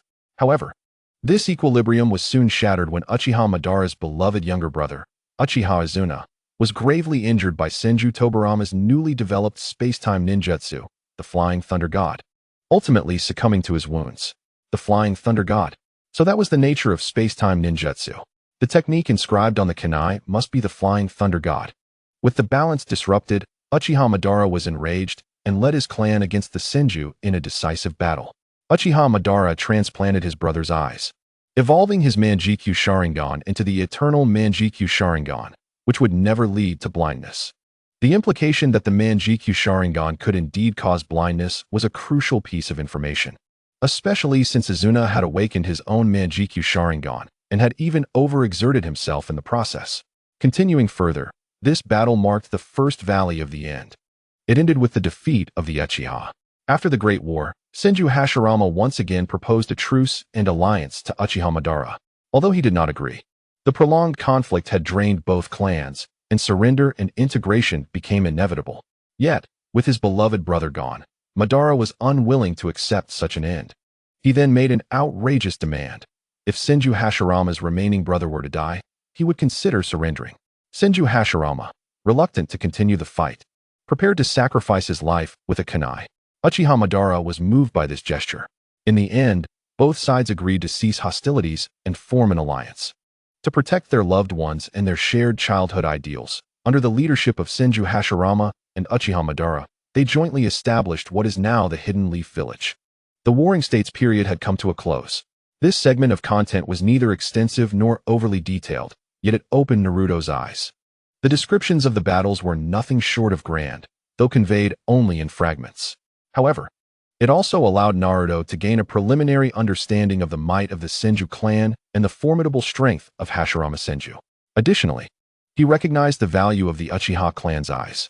Upon awakening the Mangekyo Sharingan, one experiences a qualitative leap in power. The vast amount of chakra within him seemed to surpass that of others. Could he possibly be a member of the Senju clan? Shaking his head, Naruto continued to read. The subsequent content marked the first year of Konoha. The village, jointly established by the two clans, was named Konoha by Uchiha Madara. Kono represents the Senju clan, known for their wood release, while Ha symbolizes the Uchiha clan, whose emblem is a fan. The village's leader, the Hokage, welcomed various great ninja clans, such as the Sarutobi, the Shimura, and the Hyuga, into the alliance of the Hidden Leaf Village. The birth of Konoha inspired other nations to follow suit, leading to the emergence of the Hidden Cloud Village in the Land of Lightning, the Hidden Stone Village in the Land of Earth, the Hidden Mist Village in the Land of Water, and the Hidden Sand Village in the Land of Wind. Even smaller nations emulated this model. At that time, Konoha was at its zenith, enjoying an overwhelming advantage over other ninja villages. Upon reading this, Naruto furrowed his brow. Would release? This was the first time he had heard of it. Moreover, how could the peak of power transform into the current state where envoys from the Hidden Cloud Village came to Konoha to recruit, resulting in Konoha offering apologies instead? With this confusion, Naruto pressed on.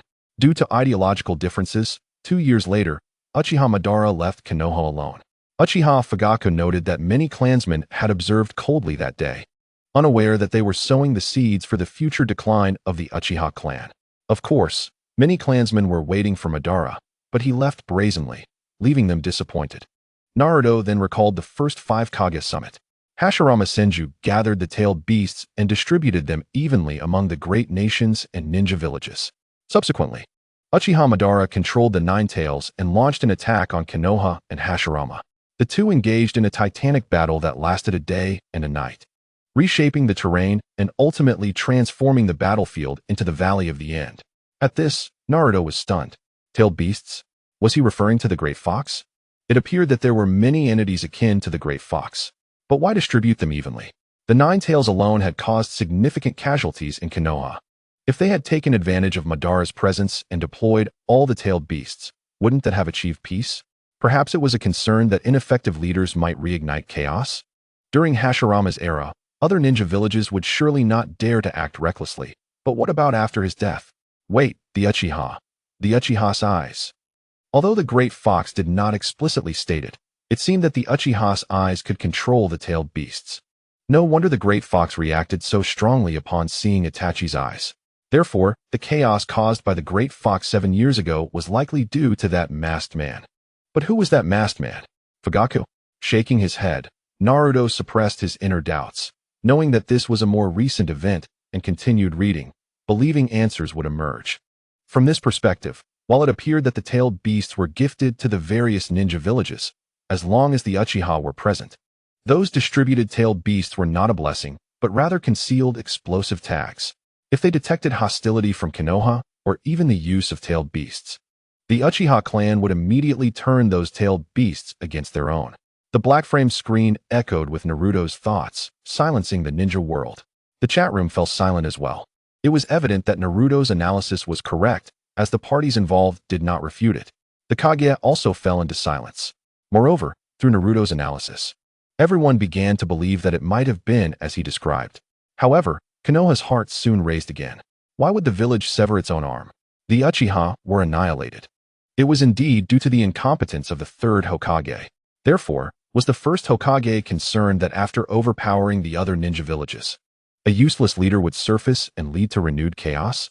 Indeed, if the entire ninja world became a single village, any coup would inevitably affect the entire realm, as everyone would vie for the highest position. Considering this, Hashirama's approach seemed plausible. One should refrain from hasty conclusions and continue reading. Chapter 120. The answer lies before us. To protect the peace of Konoha and the ninja world, Hashirama Senju had to slay his former best friend. He subsequently allied with the powerful Uzumaki clan, sealing the Nine Tails. Hashirama then married Uzumaki Mito, the princess of the Uzumaki clan, who became the first host of the Nine Tails. Naruto was taken aback, but then he noticed the notes from Uchiha Fugaku. Fugaku wrote that the land of whirlpools possessed formidable sealing techniques, which were unparalleled at the time. Other ninja villages even needed to request their assistance in sealing tailed beasts. Naruto felt a jolt throughout his body. Remarkable. This first Hokage was profoundly strategic. Relying on Konoha for sealing techniques, how could the other four great ninja villages possibly stir trouble in front of Konoha? In the forest, Ino asked, "Why is everyone so quiet?" Uchiha Izuna scoffed. That's why that Uzumaki girl said the fall of the land of whirlpools concerns everyone. Izuna continued. That clan was indeed formidable, a distant relative of the Senju, possessing equally powerful physique and mastering sealing techniques that others in the ninja world struggled with. Even we, the strongest Uchiha and Senju, had to tread carefully around their sealing arts. Uzumaki Kushina asserted, "Just wait, the land of whirlpools will be revived through Naruto." Kushina added, "All that you consumed back then will eventually have to be regurgitated." The chat room fell into an eerie silence once more. The Uzumaki and Senju were indeed distant relatives, excelling in sealing arts, while the leader of the Uzumaki clan, Uzumaki Ashina, established the land of whirlpools and the Uzumaki ninja village as the forebears of sealing techniques in Konoha. Presently, the red whirlpool emblazoned on the back of Konoha's ninja uniforms represented the emblem of the Uzumaki clan. Upon realizing this, Naruto understood the origin of his surname. He was not of the Senju, but rather a distant relative from the Uzumaki clan, who also possessed a robust physique. Taking a deep breath, he suppressed his inner excitement. He had finally uncovered the truth. However, Naruto soon found himself questioning again. The Uzumaki clan all had red hair. Their bloodline was incredibly potent. Even when intermarrying with other ninja clans, they maintained their red hair. Looking at this, Naruto instinctively glanced at his own hair. Blonde, golden. The Wave Wind family. Was it a significant and powerful ninja clan? Soon, Naruto's confusion was resolved.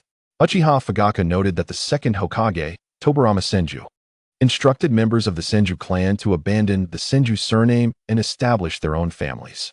Even the granddaughter of the first Hokage, Tsunade, and her brother Nawaki did not inherit the Senju name. Now it all made sense. If he were of the Senju clan, it could indeed suppress the Uzumaki bloodline within him, resulting in his golden hair. Wave Wind Minato should have been called Senju Minato instead. But was Tsunade the legendary Sannin? By the way, she also had golden hair. "Tsunade-sama, the black frame Naruto mentioned you," exclaimed Shizune, her eyes sparkling. "Why are you so excited about that?" Tsunade shot her a glare. "Big fat sheep." Many individuals find these three characters looming in their minds. Concern over opposing the Uchiha clan and the fear that their kin might act recklessly once they seize power. Following the recent information, Naruto has begun to form a preliminary understanding of Senju Hashirama and instinctively gravitates towards these thoughts. Fortunately, had this not been the case, there might have been another massacre of the Senju clan before the Uchiha's demise. Subsequently, there are various details recorded. Senju Tobirama established the Ninja Academy, along with a myriad of philosophies. He was also the founder of the Umbu. Observing the information about Senju Tobirama, Naruto nods repeatedly, acknowledging that the brother of Senju Hashirama appears to be quite formidable as well, having developed numerous ninjutsu. After cultivating the first generation of talent due to political reasons, he took on 6 disciples: Sarutobi Hiruzen, Shimura Danzo, Uchiha Kagami, Mito Kamizuki, Nara Shikaku, and Akimichi Choza. Naruto quietly jots down their names before continuing to flip through the pages. In the 18th year of Konoha, following the death of Senju Hashirama, the peace treaty among the 5 great nations crumbled. As expected, however, Konoha should not be so passive, should it? The Cloud Village took the initiative, launching a large-scale invasion of the Land of Fire. War erupted between the Rock Village and the Mist Village. The first Great Ninja War ignited. The Cloud Village initiated conflict. Other villages also began warring, indicating that the other 4 great nations were not united. Otherwise, Konoha would have already been wiped out. The second Hokage, Senju Tobirama, led his elite troops into battle. The Wind Country, with its sparse population and barren land, did not contribute significantly to the conflict. It was only after the second Kazekage assumed office that substantial improvements were made, with the one-tail, Shikaku, entering the fray, and the second Kazekage developing a series of puppet jutsu to replace the Sunigakure ninjas, leading to a qualitative leap for the Wind Country. Puppets? Naruto took a deep breath. Indeed, once historical records surfaced, he was no longer the naive novice he once was. In the 20th year of Konoha, as the war escalated, divisions emerged within the Cloud Village, with the Hawks and Doves holding differing opinions. Ultimately, the second Raikage decided to forge an alliance with Konoha.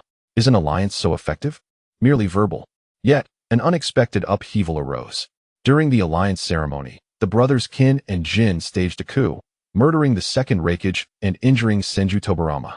Amidst the chaos, Konoha seized the opportunity to escape but was pursued by Kin and Jin. Afterwards, the second Hokage tested his disciples' foresight and initiative. Sarutobi Hiruzen was the first to step forward and was ultimately appointed as the third Hokage by the second Hokage. Senju Tobirama lamented his past decisions. I should have agreed back then. Uchiha Izuna retorted. Such excuses are a mark of incompetence. Senju Hashirama reflected. Was Madara truly my error? Initially, I aimed to protect my family, yet I ended up safeguarding Konoha. Senju Hashirama could foresee the future unfolding. Uchiha Madara replied nonchalantly, I do not know. Is it not strange? Naruto pondered. Has the second Hokage's strength diminished so severely? With the Flying Thunder God technique, combined with the chakra from the 9 tails, Kin and Jin should not have been able to kill him. Moreover, the second Hokage developed numerous ninjutsu. It seems implausible that he would be so weak. Could it be that the exhaustion from developing too many techniques, coupled with aging, led to such a pronounced decline in strength? However, the second Hokage appears to be the true embodiment of the will of fire. That old man merely wields the will of fire as a tool for indoctrination. Naruto scoffed. Uchiha Kagami ultimately perished in the first Great Ninja War. Upon reading this, Naruto felt a sense of unease. The second Hokage exhibited considerable wariness towards the Uchiha clan, yet he seemed to treat his own disciples rather well. Was it due to the Uchiha's bloodline abilities? This point was not detailed, leaving Naruto to suppress his suspicions for the time being. If this were indeed the case, could it be interpreted that the second Hokage's attitude towards the Uchiha led his disciples to misinterpret the situation, culminating in the Uchiha's downfall? That could not be right. Uchiha Madara's departure from Konoha had already sealed the Uchiha's fate. Following this, Konoha witnessed a surge of talent. In the 36th year of Konoha, economic imbalance triggered another war. Senju Hashirama's grandson, Nawaki, fell in battle. In the 37th year of Konoha, the second Great Ninja War erupted in full force. The land of whirlpools was obliterated overnight. Chapter 121, Tsunade? A persuadable ally. Naruto pondered for a moment before taking a deep breath, deciding to dissect this information and analyze it piece by piece. At this juncture, it is crucial to pay attention to potential allies for the future. Tsunade, the granddaughter of the first Hokage, is the disciple of that old man of the third Hokage, which likely carries political implications, as taking in the granddaughter of the first Hokage would solidify his standing. One of the legendary 3 Sannin, Orochimaru, Jiraiya, and Tsunade. If the notes of clan leader Fugaku are indeed authentic, then Nawaki's death was certainly not a simple matter. Humming, Tsunade was momentarily taken aback upon hearing Nawaki's name. Downing her drink in one go, she met Shizune's gaze, which was filled with concern. Orochimaru chuckled, as expected of you, Black Frame Naruto. to discern the onset of Konoha's decay from Nawaki's demise. He continued, "Indeed, as you have stated, before the Uchiha, it must have been the Senju clan." Senju Tobirama's expression darkened. Despite his efforts to suppress his thoughts, he recognized that this was a tactic befitting a competent politician. Nevertheless, his anger simmered beneath the surface. Senju Hashirama remained silent as well. The black-framed large screen continued to display information. According to the notes left by clan leader Fugaku, prior to the first Hokage's death, he voluntarily allowed the second Hokage to study his body. The first Hokage is universally acknowledged as the god of ninja, possessing extraordinary strength and being the only one in the ninja world to master wood release. Therefore, the purpose of researching the first Hokage would be to harness his immense power and regenerative abilities alongside wood release. After the second Hokage's demise, this experiment would undoubtedly be seized by that old man of the third Hokage. No, wait a moment. Clan leader Fugaku's notes mention Shimura Danzo frequently, as he was an aide to the Hokage and the leader of the Root organization. Could it be that Naruto suddenly realized he had been overly focused on the third Hokage, neglecting the existence of the other three old geezers? Fugaku's notes indicated a significant level of dissatisfaction with Danzo, perhaps even surpassing that towards the third Hokage. Might it be that among those present yesterday, apart from the Umbu, there were also members of the Root? No, that is a certainty. Such ignorance and foolishness could lead to forcing the Uchiha into a coup and subsequently annihilating them. Therefore, Nawaki's death is undoubtedly related to them. The legendary Sannin, Orochimaru, although still young at that time, was undoubtedly powerful. Nawaki's death was quite abrupt, having perished in an explosion trap. While such occurrences are common in war, who was Nawaki? He was Orochimaru's disciple, Tsunade's brother, and the last remaining bloodline of the Senju clan, being a direct descendant of the first Hokage. If the motive was for human experimentation, then additional materials would be necessary. Fugaku's notes mentioned that due to Uchiha clan members being present at the front lines, there were a few remarks on this matter. Nawaki, impulsive as he was, charged ahead, only to be caught in an explosion trap and killed shortly thereafter. Orochimaru found his body soon after. Naruto furrowed his brow, realizing that his internal organs had been extracted. Extracted organs? Would an explosion trap do that? Under the watchful eyes of Orochimaru, one must question how Shomatsu's physical form remained intact while his comrades could so swiftly extract his internal organs. If those comrades were part of the Umbu or Root, it would be entirely plausible. The slow pace of studying the first Hokage's cells led to the consideration of his grandson. If even the grandson of the first Hokage met such a fate, what of the other Senju clan ninjas who abandoned their surname to integrate into Konoha? Moreover, despite the deaths of the first and second Hokage, why is there so little documentation on Uzumaki Mido, the princess of the former land of whirlpools and the first Hokage's wife? Her prowess could not have been lacking, as she was the first Jinchuriki of the Nine Tails. Naruto inhaled deeply, feeling that his analysis was quite reasonable. Continuing to ponder, he considered that if he could meet Tsunade, the granddaughter of the first Hokage, he was confident he could persuade her to join in the revenge against Konoha. Seeking allies was indeed one of Naruto's objectives. At that moment, the ninja world fell silent. After a long pause, Inoki remarked that since the third Hokage took office, the atmosphere within Konoha had drastically changed. Koharu agreed, feeling that Naruto's reasoning was sound. Perhaps the truth was as he suggested. Fugaku, from the Uchiha clan, noted the remarkable youth. In the realm of black frames, his choice was vindicated, as selecting Naruto might indeed lead to the revival of the Uchiha clan. Orochimaru chuckled, remarking on the fragility of life. Meanwhile, Tobirama Senju called out for Monkey, Danzo, Kosho, and En, but none dared to respond. Tobirama questioned their cowardice, lamenting that he had assumed previous events were sufficient, wondering why more issues continued to surface. He regretted not having allowed them to remain. F4, having learned their lesson, chose to remain silent, with the old-timers Kosho and Mido too fearful to speak. Sarutobi Hiruzen and Shimura Danzo were still conspiring over matters following the viewing. They both understood that their reputations were already tarnished. Let the criticism flow. As long as they emerged as the ultimate victors. In a dim tavern, Tsunade's eyes were reddened. She had sensed something amiss from the beginning. Orochimaru had also changed significantly due to that incident.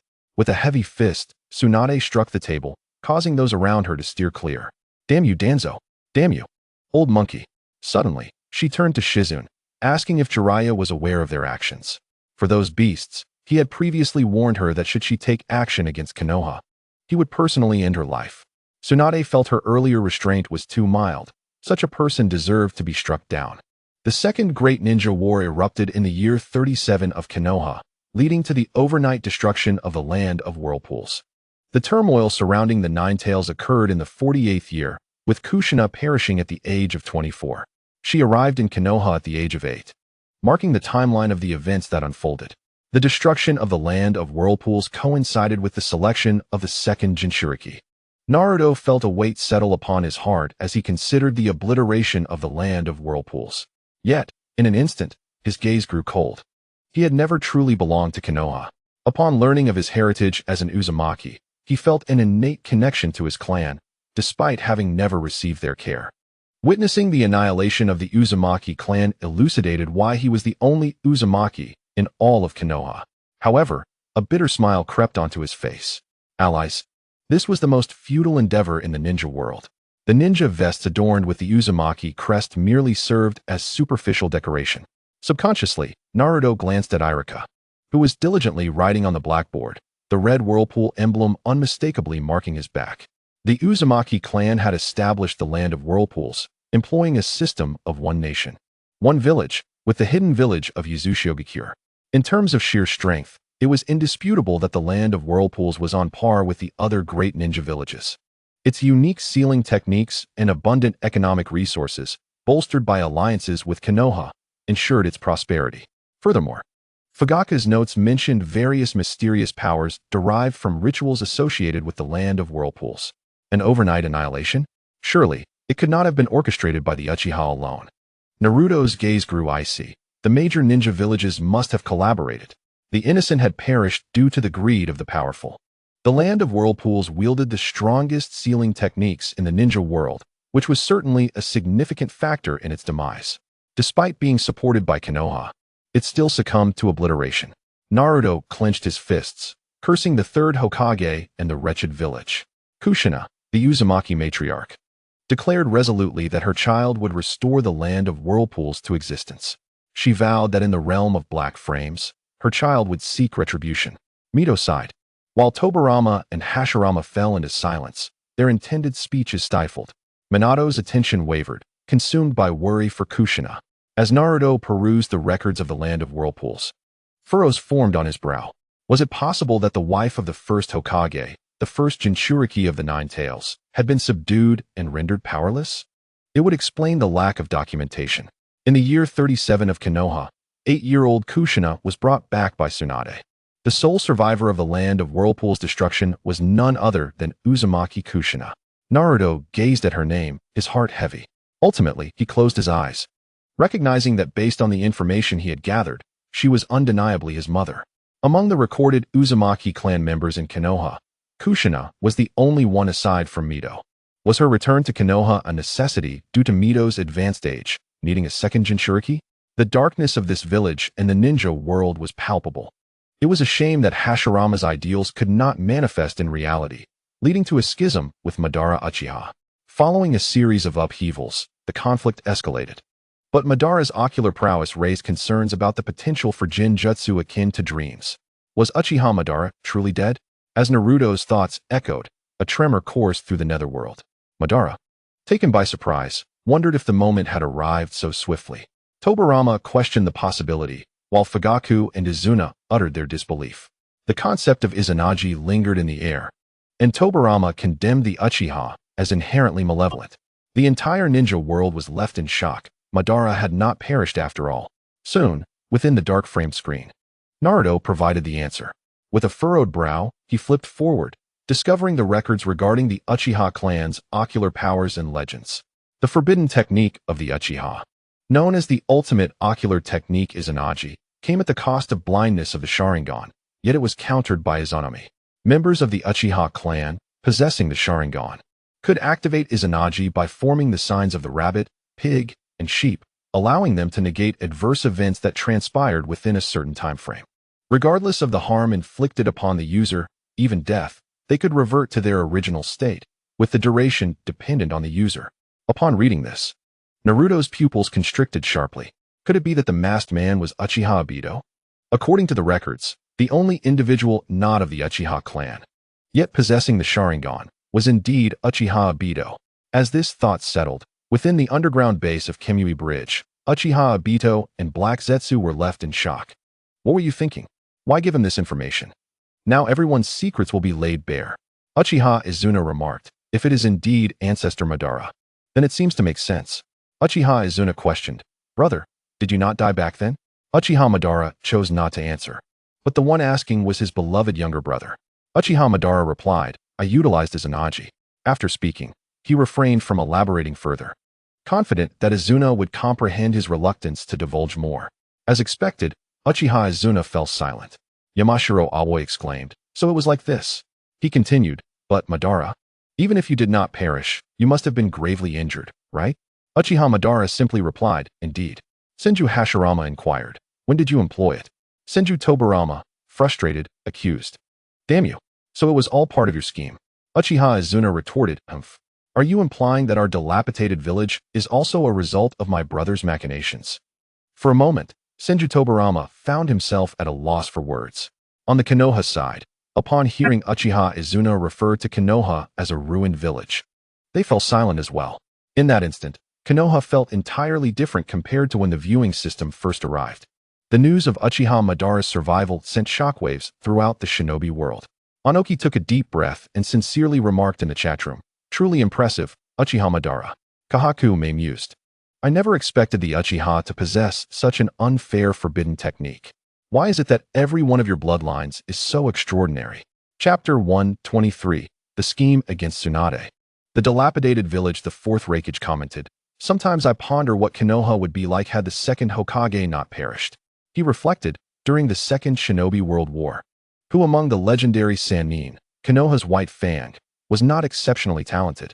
He added, even after all that, during the Third Shinobi World War, with figures like Shunshin and the Golden Flash, Konoha's strongest commanders, Orochimaru, remained formidable presences. Kuratsuchi replied, yet you all came to abduct our people and then turned around to blame us, even presenting the corpse of Hinata Hayashi. Uchiha Izuna interjected, and the massacre of our clan. Uchiha Izuna remarked, the intriguing upper echelons of Konoha, inheriting the will of Senju Tobirama. Well, that certainly explains much. Senju Tobirama appeared as if he had swallowed something bitter, feeling quite distressed. He understood that Uchiha Izuna was making a pointed remark, especially after he had uncontrollably uttered something about the inherently malevolent Uchiha. At this moment, the people of Konoha began to realize the nature of the information bubble they existed within. After a long pause, Naruto composed himself and continued reading. Blood red pepper? A chuckle escaped his lips at the mention of his mother's nickname, but his gaze quickly turned cold again. Outsiders, tomato, truly fitting for a dilapidated village. Naruto-kun? Noticing Naruto's unusual demeanor, Hinata called out with concern. She gently rubbed his furrowed brow, smoothing away the tension. It's nothing. Naruto offered her a warm smile before returning to his reading. After Hinata's brief interruption, he recognized that this section was likely to provoke strong emotional responses within him. Thus, he decided to skip ahead, continuing his exploration. However, as he read on, he realized he could not evade the topic. The Second Shinobi World War erupted in full force, with the country of Rain caught amid the three great nations of Earth, Fire, and Wind, becoming the main battlefield. Ninja forces from multiple nations tacitly treated the small nation of Rain as the battleground, the lament of a small nation. The country of Rain, seemingly forever weeping, experienced a brief pause as Naruto's words echoed in the dark-framed world. Nagato glanced at Conan. The rain in the country of Rain was, in fact, a form of secret technique, a natural barrier established within this nation. No worries. The Nine-Tails Jinchuriki of that world may have some understanding of the burden. Most in the shinobi world reacted little to this, as it was simply a fact. The leader of the Rain village, Hanzo of the Salamander, declared war on all invading nations. That battle was chaotic, yet unavoidable. With the country of Rain's involvement, the scope of the conflict shrank considerably, sparing the nation from destruction. Yet after years of warfare, it could only cling to survival. In this conflict, Konoha primarily engaged in battle with Sunagakure. Sunagakure dispatched Shikaku and the poison expert Chiyo, while Konoha was led by the three Sannin. In the first year, Sunagakure launched an offensive at the front lines of the Country of Rain, but Tsunade countered Chiyo's poison, turning the tide in their favor. Meanwhile, Konoha's White Fang infiltrated Sunagakure, eliminating Chiyo's son and daughter-in-law, gaining renown and causing chaos in Sunagakure's rear. Ultimately, the war between Sunagakure and Konoha concluded with Konoha's victory, compelling Sunagakure to send envoys to sign a treaty of alliance. Another alliance, how amusing. In the 39th year of Konoha, on the battlefield of the Rain Village, Hanzo of the Salamander unleashed his might, successfully suppressing Konoha's elite forces, Tsunade, Orochimaru, and Jiraiya. Yet, the disparity between the Rain Village and Konoha was insurmountable. Konoha's advantages were numerous, and ultimately, Hanzo withdrew, bestowing upon them the title of the Three Sannin. It appeared that Hanzo had the opportunity to eliminate one of the Sannin, yet should he achieve this, even the death of a single one would unleash Konoha's wrath, leading to even greater devastation for the Rain. Thus, allowing them to leave hasten the end of the war and lessen the harm to the Country of Rain. The Sannin and Hanzo reached a stalemate, subsequently entering a temporary ceasefire. During this period, the Sannin each went their separate ways. Upon reading this, Nagato and Konan simultaneously raised their heads. It was during this period. Upon returning to the village, Tsunade had witnessed far too many casualties, and thus, during a meeting, she persistently proposed the establishment of a medical team, which was initially rejected, but later evolved into the enduring system of ninja squads. Is there more? Naruto exclaimed, his eyes lighting up. He sensed the decay. Perhaps, if he could unravel these mysteries, his chances of persuading Tsunade upon their future encounter would approach near certainty. Why did she suggest this? Perhaps it was due to the countless losses she had witnessed, or perhaps it was related to her brother. Moreover, the clan members living in secrecy continued to dwindle. One might wonder, has the old one been in power for too long? Additionally, should the Sarutobi clan encounter the new Konoha guards, comprised of their own kin, in a few days, it would indeed be intriguing. Subsequently, the gaze shifted downward. Naruto's attention was immediately captivated. It was Fugaka's notes. He had been present at that meeting, albeit not yet the clan leader. Numerous details caught his eye. For instance, after being rebuffed once more regarding her ideology, Tsunade appeared somewhat disheartened. At that moment, a man named Kato Dan unexpectedly appeared, seizing the opportunity to express his support for Tsunade's ideals. Was this a calculated move, or a sudden intrusion? Could he be an Umbu ninja? No. One must not let disdain for the old guard distort the truth. Perhaps it was merely the tactics of the other three. The last remaining direct descendant of the Senju clan was said to have ties to the daimyo of the Land of Fire. Tsunade, the princess of the Land of Fire, was also an exceptionally powerful ninja, adept in both combat and healing arts. If such an individual aspired to become Hokage, it was astonishing. Naruto inhaled sharply. He had not anticipated that a mere superficial inquiry would unveil so many secrets. Should Tsunade's philosophy gain approval, her renown would surely soar. To his surprise, the old guard's contributions were scarcely noted, overshadowed by mentions of the root organization. Equally esteemed was Konoha's White Fang. Was it possible that Konoha White Fang sent someone from the Hitaki clan? Did the Kato clan exist within Konoha? Or perhaps, like the Uchiha clan, they too were annihilated in a single night? Continuing to peruse the notes, he soon discovered that in the 40th year of Konoha, the Second Shinobi World War was drawing to a close. Kato Dan sustained grave injuries during the conflict. Tsunade rushed to his aid, but despite her unparalleled medical prowess, she could not save him. Consequently, Tsunade developed a phobia of blood. After the battle, disheartened and unable to return to the front lines, she departed Konoha with Kato Dan's niece after yet another of her suggestions was dismissed. Upon reading this, and correlating it with the notes left by clan leader Fugaku, Naruto's eyes widened in astonishment. Was this yet another ploy directed at Tsunade? Remarkable. It seemed entirely orchestrated against her. Taking a deep breath, he realized that if he could merely meet with Tsunade, he would undoubtedly persuade her. Fugaka's notes were plentiful. The spirit transformation technique, a method for combat through separation of the soul, might be particularly suitable for Ino. It bore similarities to the secret arts of the Yamanaka clan.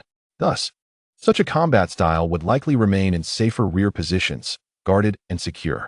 Yet, the notes indicated that when Kato Dan was gravely injured, Konoha held the advantage, with the legendary 3 clearing paths at the forefront.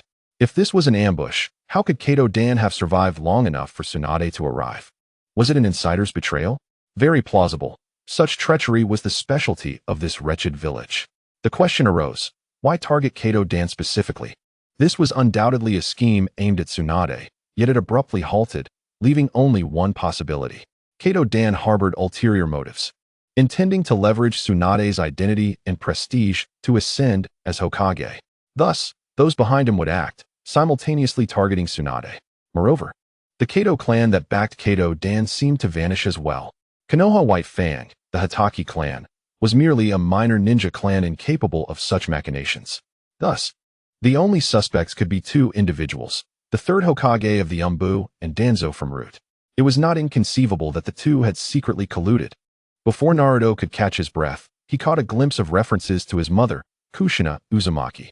In the 41st year of Konoha, the Cloud Village ninjas, struggling with the research on Jinchuriki, seized the opportunity amidst the chaos of war to infiltrate Konoha and abduct the uniquely gifted Kushina Uzumaki. Chapter 124. Full of doubts, what are you so anxious about? Tsunade inquired, lifting her gaze to Shizune. I, Lady Tsunade, know nothing at all. Shizune hurriedly replied. Seeing this, Tsunade chuckled heartily. Shizune, how long have you been by my side? At this, Shizune blinked and softly murmured, for about 20 years, I suppose. Then is there any need for such words? Tsunade pressed. Shizune fell silent, her eyes glistening with unshed tears. Tsunade shook her head. All right, regardless, these matters concern you not. The two, having spent countless moments together, understood each other intimately, having even measured each other on numerous occasions. Even if what the bespectacled Naruto said were true, Tsunade would not direct her ire toward Shizune. Of course, in this moment, Tsunade was merely suppressing her fury. What did they take her for? A mere tool for their convenience? If not for Shizune's presence, Tsunade would have unleashed a torrent of curses. Yet, within her mind, she was already cursing the ancestors of the F4. Just as Tsunade understood Shizune, Shizune too comprehended Tsunade, accurately recalling her measurements without a moment's thought. Well then, let us not dwell on the dead, Tsunade remarked, noticing Shizune's reddened eyes, and offered a word of comfort. But, Lady Tsunade, after hearing the conjectures of the bespectacled Naruto, I find them quite plausible. Uncle Dan indeed approached you with ulterior motives. Regardless, this is an undeniable fact. In contrast, Tsunade shot her a glare, retorting, I have said it does not concern you. But because of Uncle Dan, it does concern Lady Tsunade. TCH, do you take me for someone so easily swayed? I am Tsunade Heim. How could I be that kind of person? Meanwhile, within the realm of the Shinigami, Minato sighed. He knew this matter could not be avoided. The Nine-Tails half remained aloof, for when Kushina was abducted, she was not yet the Jinchuriki, and thus had no relevant memories. Moreover, sensing Minato's demeanor, the half of the Nine-Tails realized that this murky situation was none of its concern and that it should avoid self-injury. Meanwhile, in the Pure Land, as the bespectacled Naruto progressed, Kushina found herself recalling the moments of her bond with Minato. It was then that they had solidified their love. Contemplating this, a faint smile graced Kushina's lips. Mikoto noticed the smile and felt a pang of empathy, but chose to remain silent, discreetly creating some distance. Regardless, a child should not grow up without a father. Perhaps I can forgive a fraction. The memories of the past softened Kushina's heart somewhat. Yet, she was no longer the naive girl she once was. Should Minato dare to conceal anything or show favoritism towards Konoha, she would unhesitatingly deliver a kick. The black-frame screen continued to display images. In the 41st year of Konoha, spurred by the example of the Sand Village, the Cloud Village sought to employ tailed beasts in warfare. However, through continuous experimentation, they discovered that Jinchuriki could not effectively control the tailed beasts. The eight tails rampaged multiple times, causing significant destruction and casualties within the Cloud Village. Despite the rapid advancements in sealing techniques during this period, they could not swiftly develop the most suitable sealing methods. The rapid development of sealing techniques was mirrored in Konoha as well. Naruto scoffed quietly, mentally noting these developments. Among the 5 great ninja villages, aside from Konoha, the Cloud Village was foremost in stirring up trouble. These fellows are utterly restless, behaving like thieves. The 4th Raikage exclaimed. This situation seems to be taking a turn for the worse. Raikage-sama, Mabui said helplessly, casting a worried glance at the tense 4th Raikage. That is within the black-framed world. However, we too shall experience considerable changes. The fourth Raikage retorted immediately. Upon hearing this, Mabui sighed deeply. In the realm of the Pure Land, the conversation unfolded as follows. Naruto, said Mabui, we harbor no ill intentions towards you. Punin senpai, Mabui continued, if you wish to revive the Uzumaki clan, our village of Kumogakure can assist you. I sincerely apologize for the events of the past. As you can see, Kumogakure was indeed involved in that incident. Mabui's words hung in the air. Everyone was taken aback. The fourth Raikage instinctively prepared to refuse, yet a stern glance from Mabui silenced him.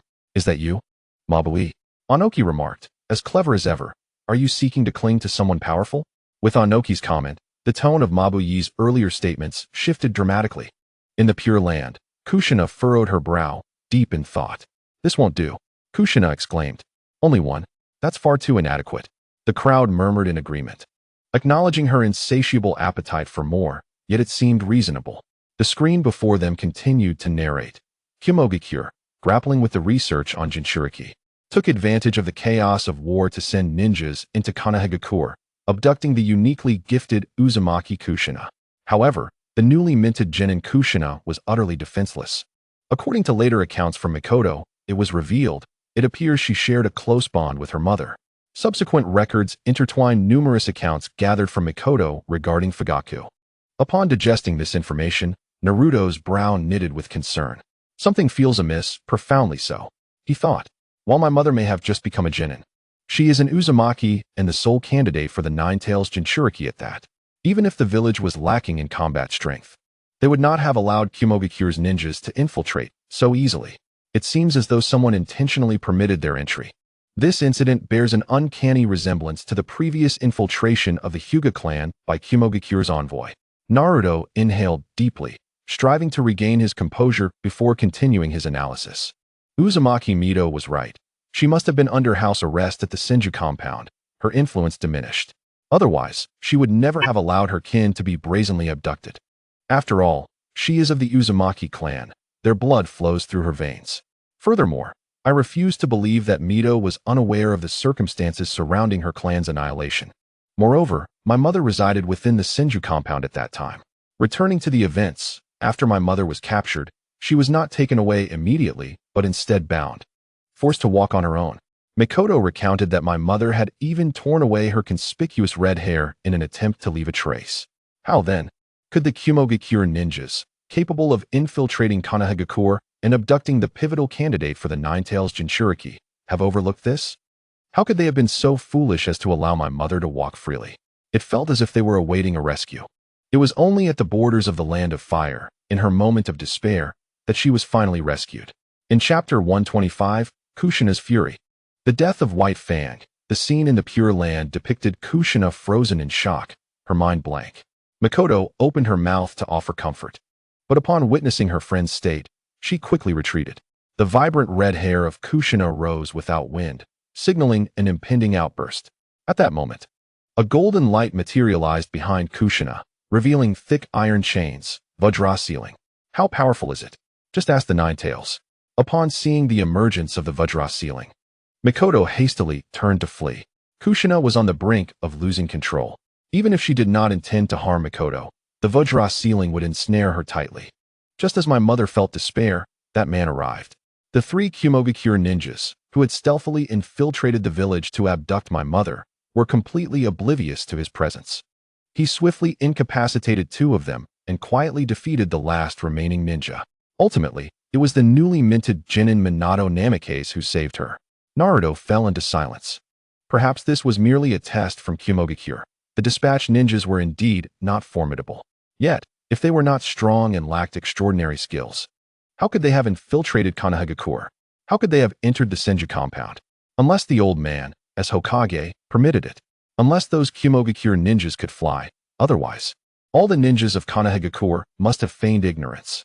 With Tsunade absent and the Senju compound unguarded, Uzumaki Mito was advanced in years. According to Mikoto's notes, my mother was not initially well received in Konoha, as if that old man aimed to brainwash me with the will of fire, compelling me to love Konoha deeply. Even Uchiha Itachi attempted to alter my will through his unique Jinjutsu. After a moment of contemplation, Naruto chuckled. What a wretched village. The fourth Hokage, the Golden Flash. It seemed we would have to wait many more years. That old man, the third Hokage, had occupied his position for far too long. Wait a minute, he mused. Orochimaru, Jiraiya, Tsunade, these three could all serve as the fourth Hokage. And what of the highly esteemed Kakashi Hatake during this period? There is no reason for that old man to remain in power. What contributions has he made? Preservation? What was there to preserve? Could it be that Minato has also deeply understood the will of fire? His wife, a weapon of war. The Nine-Tails Jinchuriki. Why does it feel as though he has ascended to power like Kato Dan? Naruto's mindset underwent a significant transformation. Do you know, Kushina? Minato inquired. I figured it out later, he continued. But Kushina, these matters are beyond my control. My love for you has always been genuine. In the chat room, the others remained silent, observing. However, after uttering just one sentence, Kushina fell silent once more, listening to Minato's passionate declarations and his newfound resolve to reject the will of fire. The mood in Konoha was a complex tapestry of emotions. Even the Senju brothers sighed in unison. In the Pure Land, Kushina completely lost control. In that moment, she resembled the Nine-Tails more than ever. Inevitably, she unintentionally harmed Mikoto, her plastic friend. Fortunately, Mikoto was merely bound like a dumpling, suffering no further injury. Otherwise, her subsequent remarks would have lacked quotation marks. Meanwhile, Kakashi grew anxious. Naruto's repeated references to the White Fang of Konoha caused his nerves to tighten.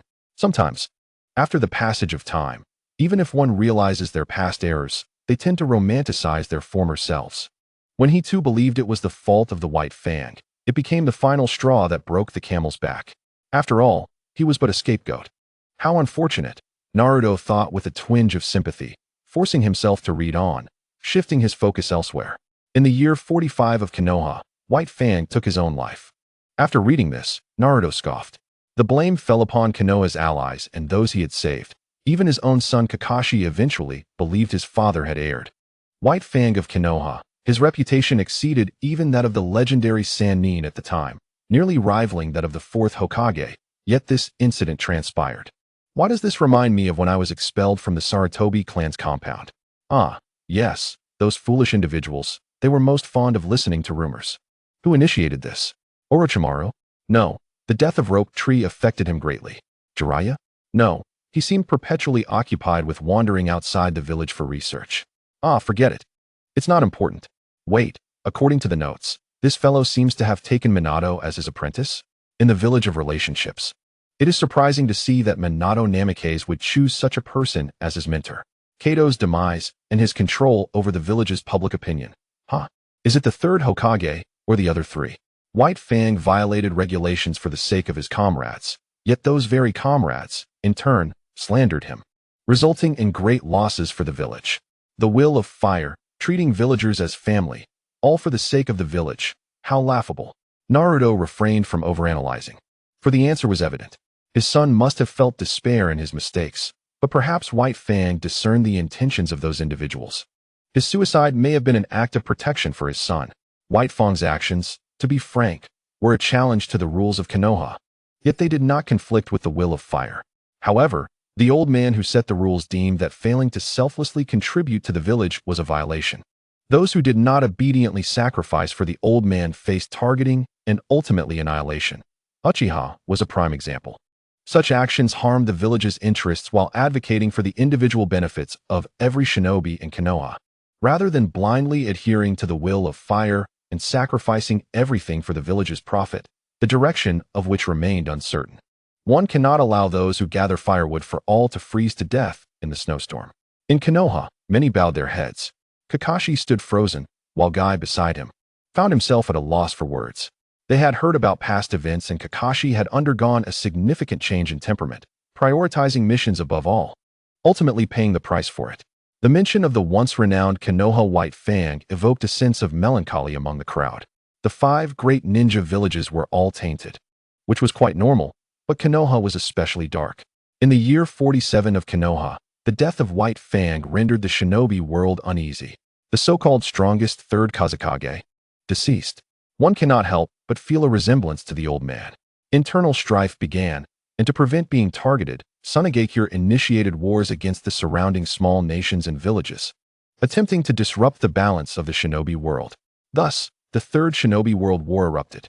In the year 49 of Konoha, on the battlefield between the Land of Lightning and the Land of Fire, Minato Namikaze repeatedly clashed with the rising star of Kumogakure. Henceforth, the reputation of the Yellow Flash resounded throughout the shinobi world. The Yellow Flash, surely he would not become the next White Fang. Beyond his identity, he must have profoundly understood the will of fire. Upon realizing this, Minato felt great sorrow and began to regret. Why? It was not solely due to Kushina. There was another reason. In the black-framed world, Naruto, from the moment he learned of his identity, had never once called Minato father in his heart. Conversely, the name Uzumaki Kushina appeared in historical texts, and not long after, Naruto had already called her mother. Why? In the year 48 of Konoha, many newly graduated genin became chunin and headed to the battlefield, including those who graduated early, none of whom were older than 10. Among them, the sole outlier of the Uchiha clan, the underachiever Obito Uchiha, also became a chunin. Tsunade's philosophy was fully developed during this time, presided over by the third Hokage himself. Uchiha Fugaku stated, Obito Uchiha, Rin Noara, and Kakashi Hitaki are in the same team, and their guiding jonin is Minato Namikaze. Thus, I need not worry about Obito. Upon reading this, beneath the Kanabi bridge base, Obito's expression changed drastically. No, I must speak up. No. Black Zetsu immediately intervened. Fool, if you speak now, the double quotes will expose you. Given their understanding of me, if I do not refute or even boast about activating my Sharingan at this moment, it would not be like me. Yet, Obito remained silent, observing without speaking in the chat room. Little did he know, Kakashi's attention was not on the black frame screen, but rather on the death of White Fang. Besides Kakashi, only Minato and Kushina understood him, but those two had no time to attend to him. Meanwhile, Rin Noara had yet to speak. Is there really such a person as the underachiever Uchiha? Kakashi Hitaki, son of Konoha White Fang. Rin Noara, a medical ninja. It appeared that apart from Rin, all of Minato Namikaze's subordinates were problematic shinobi. Naruto silently noted the three, focusing particularly on Kakashi Hitaki and Obito Uchiha. The battle at Kikyo Mountain broke out. Might Guy Kakashi and the team led by Might Dai encountered the 7 ninja swordsmen of the mist. Might Dai arrived just in time, activating the 8 gates to cover their retreat while single-handedly confronting the 7 ninja swordsmen, resulting in 4 deaths and 3 escapes. The 8 gates.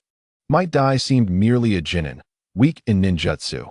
Yet through the 8 gates, he managed to defeat such elite forces from the mist. Perhaps this technique would suit Li well. They were only 12 years old, weren't they? It seems no one among the Hokage remembers the original intention behind the founding of Konoha. No wonder Uchiha Madara directly left Konoha. What a pity. Had he managed to take some of his clan members with him back then, things might have been different. If only he had been a bit slower, he might have caught up. Senju Hashirama, sigh. Senju Tobirama, I admit that. Uchiha Azuna. Oh, I never thought you would acknowledge an error. Senju Tobirama, I do not wish to argue with you now. Uchiha Azuna, humph. To have started so well yet end up like this, truly reflective of you two brothers. Uchiha Azuna, I foresee that once this viewing comparison concludes, Konoha will face an onslaught from the 4 major ninja villages. Uchiha Azuna, am I correct?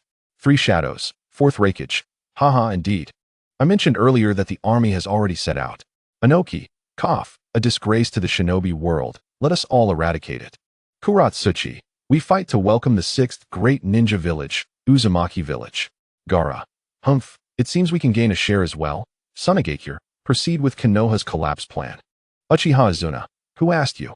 In the year 50 of Konoha, Kakashi was promoted to Jonin, becoming the youngest Jonin in Konoha's history.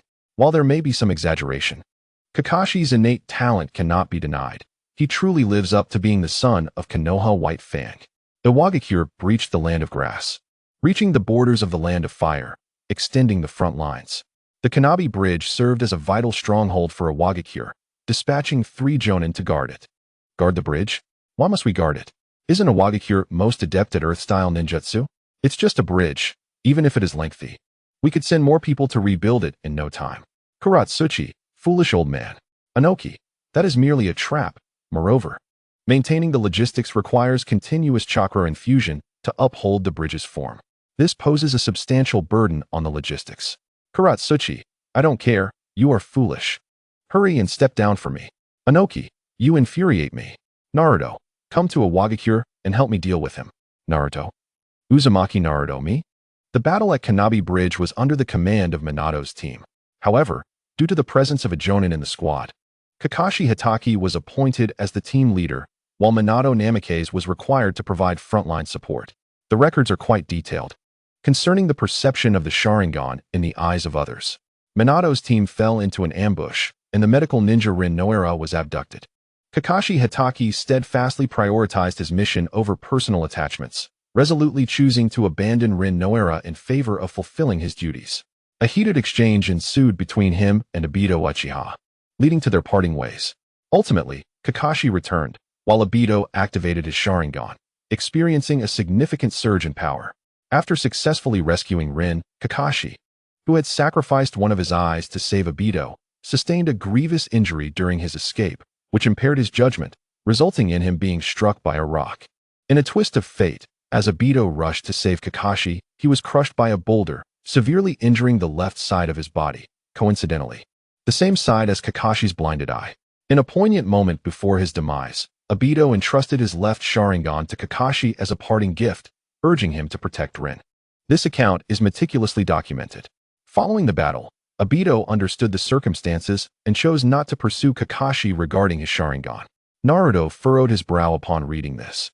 Realizing that Obito harbored unrequited feelings for Rin, who was more enamored with the prodigious Kakashi. Was this merely a coincidence? The thought unsettled Naruto. As it struck a nerve with Obito, the masked man, it seemed, revealed only one eye, suggesting a deeper issue. However, the masked man possessed a Mangekyo Sharingan and was the architect behind the Nine Tails turmoil. Naruto's expression turned frigid as he recalled the perpetrator of his mother's demise. Surely, it could not be Obito. His mother had cared for him, and he was a Leaf Village ninja. Taking a deep breath to regain composure, Naruto's mind raced with an unsettling thought. What if Obito was still alive? If he had survived and awakened his Mangekyo Sharingan? The only other possible identity matching the masked man's profile could be the seemingly deceased Madara Uchiha. Wait, could there be a connection between these two? At this time, Madara was aged, and Kushina Uzumaki had already passed. Yet, the voice of the masked man retained a youthful vigor. Obito Uchiha? In Chapter 127, Minato Namikaze called out to Obito, questioning, "Is that really you?" Hashirama Senju pondered aloud, "Madara, is this true?" Tobirama Senju remarked on the inherent malevolence of the Uchiha clan, while Azuna Uchiha lamented the cultivation of such calamities by the Senju. In a moment of realization, Ino Yamanaka recalled Obito's previous remarks, suggesting he was familiar with Kakashi-sensei, and noted the oddity of his words being enclosed in quotation marks, indicating he was very much alive. Sighing, Madara acknowledged the validity of this deduction. Kakashi was taken aback. "Obito, why are you still alive?" Might Guy questioned, "Is it truly you?" Obito scoffed, "Call me whatever you wish." Meanwhile, in the realm of the dead, Minato stood up in disbelief at the revelations unfolding before him. In the Pure Land, Kushina abruptly halted her movements, eyes ablaze, as she gazed at the large screen. "Obito?" she exclaimed in recognition. Naruto was astounded. "So the masked man is one of the Uchiha?" Sasuke Uchiha sneered, denouncing Obito's actions as foolish revenge against the shinobi world.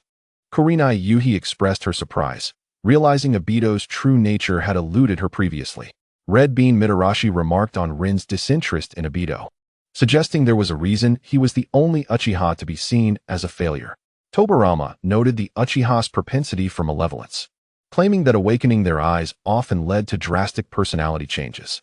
Kakashi trembled. "Obito, if you are indeed alive, then why?" Obito retorted, "Whether I live or die is of little consequence. However, it is indeed because you chose to let Rin die." He continued, "Do not rush. I have long since ceased to care for this tedious reality, this false world. I am uninterested in a world destined to vanish." Black Setsu interjected, "Who asked you? Keep your foolish comments to yourself." Ino questioned, "A false world? What do you mean?" She speculated whether Obito wished to create an illusionary world to be with Rin. Sakura Haruno expressed her disgust, while Temari pointed out the absurdity of Obito's fantasies. Obito shrugged off their remarks. "Call me what you will." Minato, astonished by the unfolding events, struggled to comprehend. "Are you implying that after all this time, you have transformed so completely that you are now a different person, yet still reveal but one eye? He took a deep breath, contemplating the implications of his inability to save Obito in time. You did this because I failed to recognize you? Kushina favored you above all others. Kurama, the Nine Tails, growled. Minato said, Obito, you better be ready. If I don't tear you apart and toss you into a pit, then I'm not Minato Namikaze. Those who knew Minato were stunned. This was not the sunny disposition they remembered. Meanwhile, Sarutobi Hiruzen in the Root organization felt a chill run down his spine. Naruto's breath caught, his fists clenched, as he felt a surge of anger. Hinata clung to him, startled by his intensity. Despite his efforts to maintain composure, he found it increasingly difficult. What was the difference between Obito's betrayal and Itachi's actions? Even Ino awoke to the tension, feeling sympathy for Naruto, who seemed to carry a heavy burden. It's all right, Naruto forced a smile, determined to press on. 50 years after the founding of Konoha, in the same year as the Battle of Kanabi Bridge, the Mist Village dispatched numerous Umbu to plot an attack on Konoha using the Three Tails. In an unfortunate turn of events, Rin collided with Kakashi's original jutsu, Chidori. The Uchiha's eyes required immense stimulus. If my hypothesis is correct, Obito had deep feelings for Rin, and witnessing such a scene would inevitably trigger his Mangekyo Sharingan. A glance further down confirmed the presence of notes from Fugaku Uchiha. Uchiha Fugaku, as later described by Minato, when they found them. All the Umbu ninjas from the hidden Mist Village were dead, gruesomely so, and Kakashi lay in a pool of blood, with no trace of Rin's body to be found. Indeed, this seems rather coincidental. I do not believe in such coincidences. Uchiha Obito may have been saved by Uchiha Madara, who must have some ulterior motive, intending for Obito to fulfill his desires. With the awakening of the Mangekyo Sharingan, the power of the Uchiha would experience a qualitative leap. This perspective may elucidate the situation. Proving this matter is quite simple. We need only locate Hitaki Kakashi and examine his left eye. Konan, so that's how it is. Konan, the fourth Mizukage was controlled by Uchiha Obito.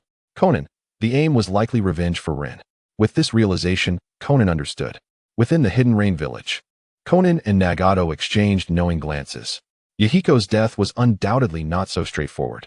This matter bears the shadow of Shimura Danzo from the Leaf Village, as well as that of Uchiha Obito. Konoha, 50 years. The Third Great Ninja War has concluded. Due to erroneous decisions, the conflict prolonged. Konoha ultimately paid a grievous price to achieve victory. Upon witnessing this, Naruto scoffed.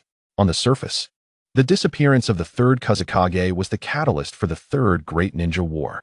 In reality, the true spark was the death of the Leaf's White Fang. Among the legendary Sannin of Konoha, aside from Orochimaru, who remained on the front lines commanding, Tsunade had left the village, while Jiraiya embarked on yet another tedious search for someone. Neglecting the village, he truly is a disciple of an old fool. The ostensibly formidable strength of Konoha had vanished, and the mysterious disappearance of the Third Kazekage became the genuine catalyst.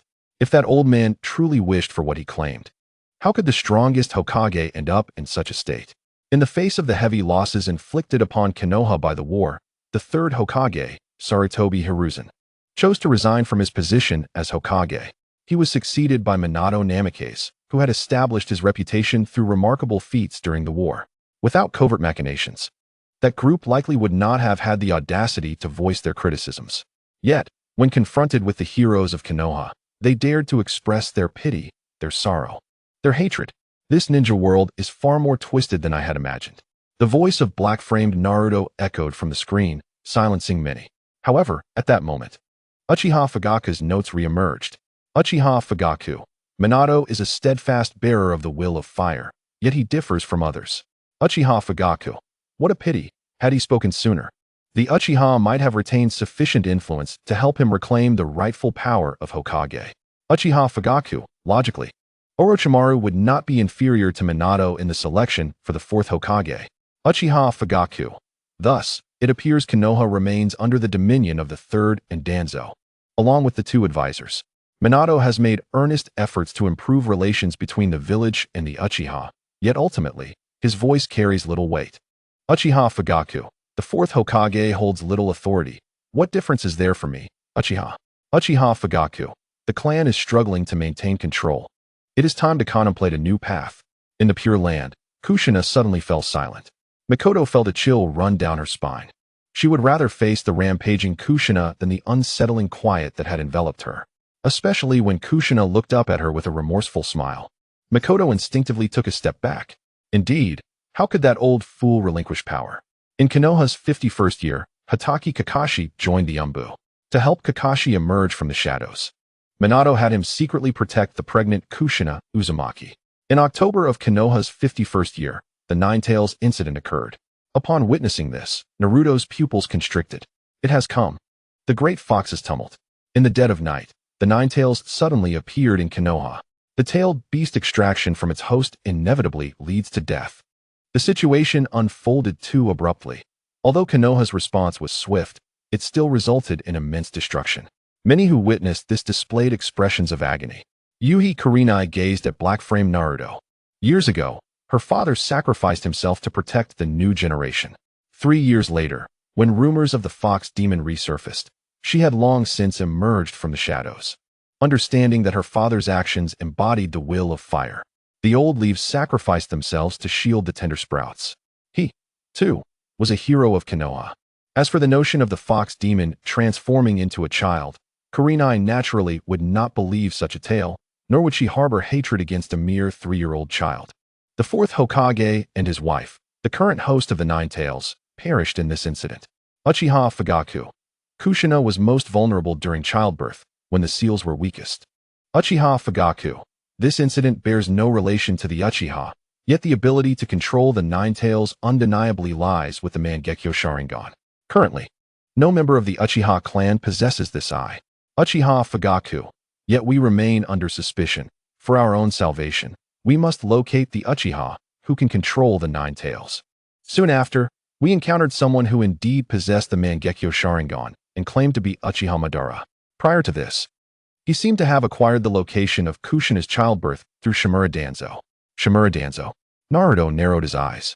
As expected, there is not a single virtuous individual among Konoha's high-ranking officials. Uchiha Fugaku.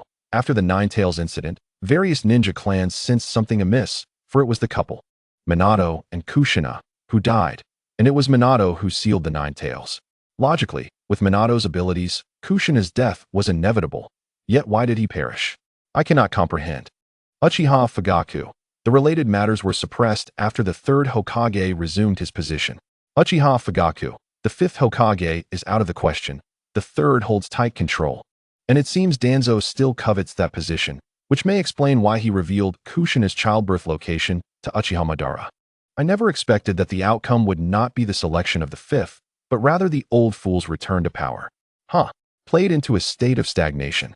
However, information regarding the Ninetales incident is indeed scarce. It matters not. Knowing who the enemy is suffices. Uchiha Fugaku. Shortly thereafter, Orochimaru defected, and it was discovered that he was conducting human experiments, utilizing our own people. The 3rd did not intervene, merely watching as Orochimaru departed. Orochimaru's defection for human experiments? Using our own kin? And he let Orochimaru go? Truly, you are something else, old fool. Orochimaru. This is bad. Will Black-Frame Naruto exclude me for this? Orochimaru. Lord Second, I understand what you wish to convey, but before that, I must inform you that I am solely responsible for the research. Everything else was provided by Danzo. Mitsuki Humph. Orochimaru. Why Minato died during the Ninetales incident is of little consequence. However, one thing is certain, that Uchiha Obito has clashed with Minato, claiming that his speed pales in comparison to the Yellow Flash. Could it be that Minato was slain by someone of that caliber? No, he surely could have escaped if he wished. Moreover, the Great Fox seems to harbor a deep-seated hatred for Minato, likely linked to the sealing. Naruto took a deep breath. Though many uncertainties lingered in his heart, equally, several enigmas had been unraveled. The events that followed became well known. In Konoha's 54th year, the Hyuga incident. 3 years later, Hinata welcomed a younger sister. And then, everyone enrolled together. In Konoha's 59th year, which is this year, at the tender age of 13, Itachi Uchiha ascended to the position of captain within the Umbu. Fugaku Uchiha. Shursui has perished. He was the sole genius in our clan possessing the Mangekyo Sharingan. Fugaku Uchiha. Just as despair began to consume me, my resilient son Itachi awakened his own Mangekyo Sharingan following Shursui's death. Fugaku Uchiha. After Minato's demise, The scrutiny against the Uchiha intensified. Fugaku Uchiha, a coup d'etat, is imminent. Chapter 129. The newborn. A few lines were left blank. Fugaku Uchiha. Today, both Mikoto and I find ourselves in a state of unease. Fugaku Uchiha. Naruto's words compelled me to make a decision, to preserve the legacy of the Uchiha. Fugaku Uchiha. Itachi is merely a child, as his father. I should place greater trust in him, believing he will make the right choices, for the blood of the Uchiha flows within him. Fugaku Uchiha. Let Mikoto discuss the implications with Izumi. Fugaku Uchiha. Should the worst come to pass, with Naruto and Izumi's talents, they will undoubtedly restore the Uchiha. And in doing so, revive the Uzumaki, alleviating some of Mikoto's guilt concerning Kushina. Fugaku Uchiha. This task shall be entrusted to Mikoto, after all, as the clan leader. It is more fitting for her to handle matters of such familial significance. Fugaku Uchiha. Ultimately, should the coup succeed, Naruto will be an invaluable ally. And I must fulfill my prior promises. I have long prepared the historical documents. Beep. This was the final page. Naruto gazed at the book in his hands, enveloped in silence for an extended period. The once lively Ino refrained from making a sound, fearful of disturbing him. Hinata sat quietly, not daring to cling to Naruto's arm. Sensing the unusual atmosphere, Shikamaru ceased his slumber, and Choji abandoned his snacks. Sakura, filled with anxiety, clenched her small hands, uncertain of the cause. Sasuke had unexpectedly taken a leave of absence, and Naruto's demeanor appeared unsettling. Even Iruka-sensei was considerably more taciturn than usual. At that moment, the school bell rang. Iruka seemed to exhale in relief, bidding farewell to the students while reminding them not to oversleep and be tardy in the afternoon. He promptly exited the classroom. Unlike the previous times he had avoided the small group, this time he appeared to be in genuine haste. Hey, have you heard? Heard what? I overheard my dad say that this morning, when he passed by the Uchiha clan, they had set up a security perimeter. Something significant seems to have occurred with the Uchiha. What? That's the Uchiha clan. I heard it too. Apparently, there was a terrifying attack last night. Many Uchiha perished.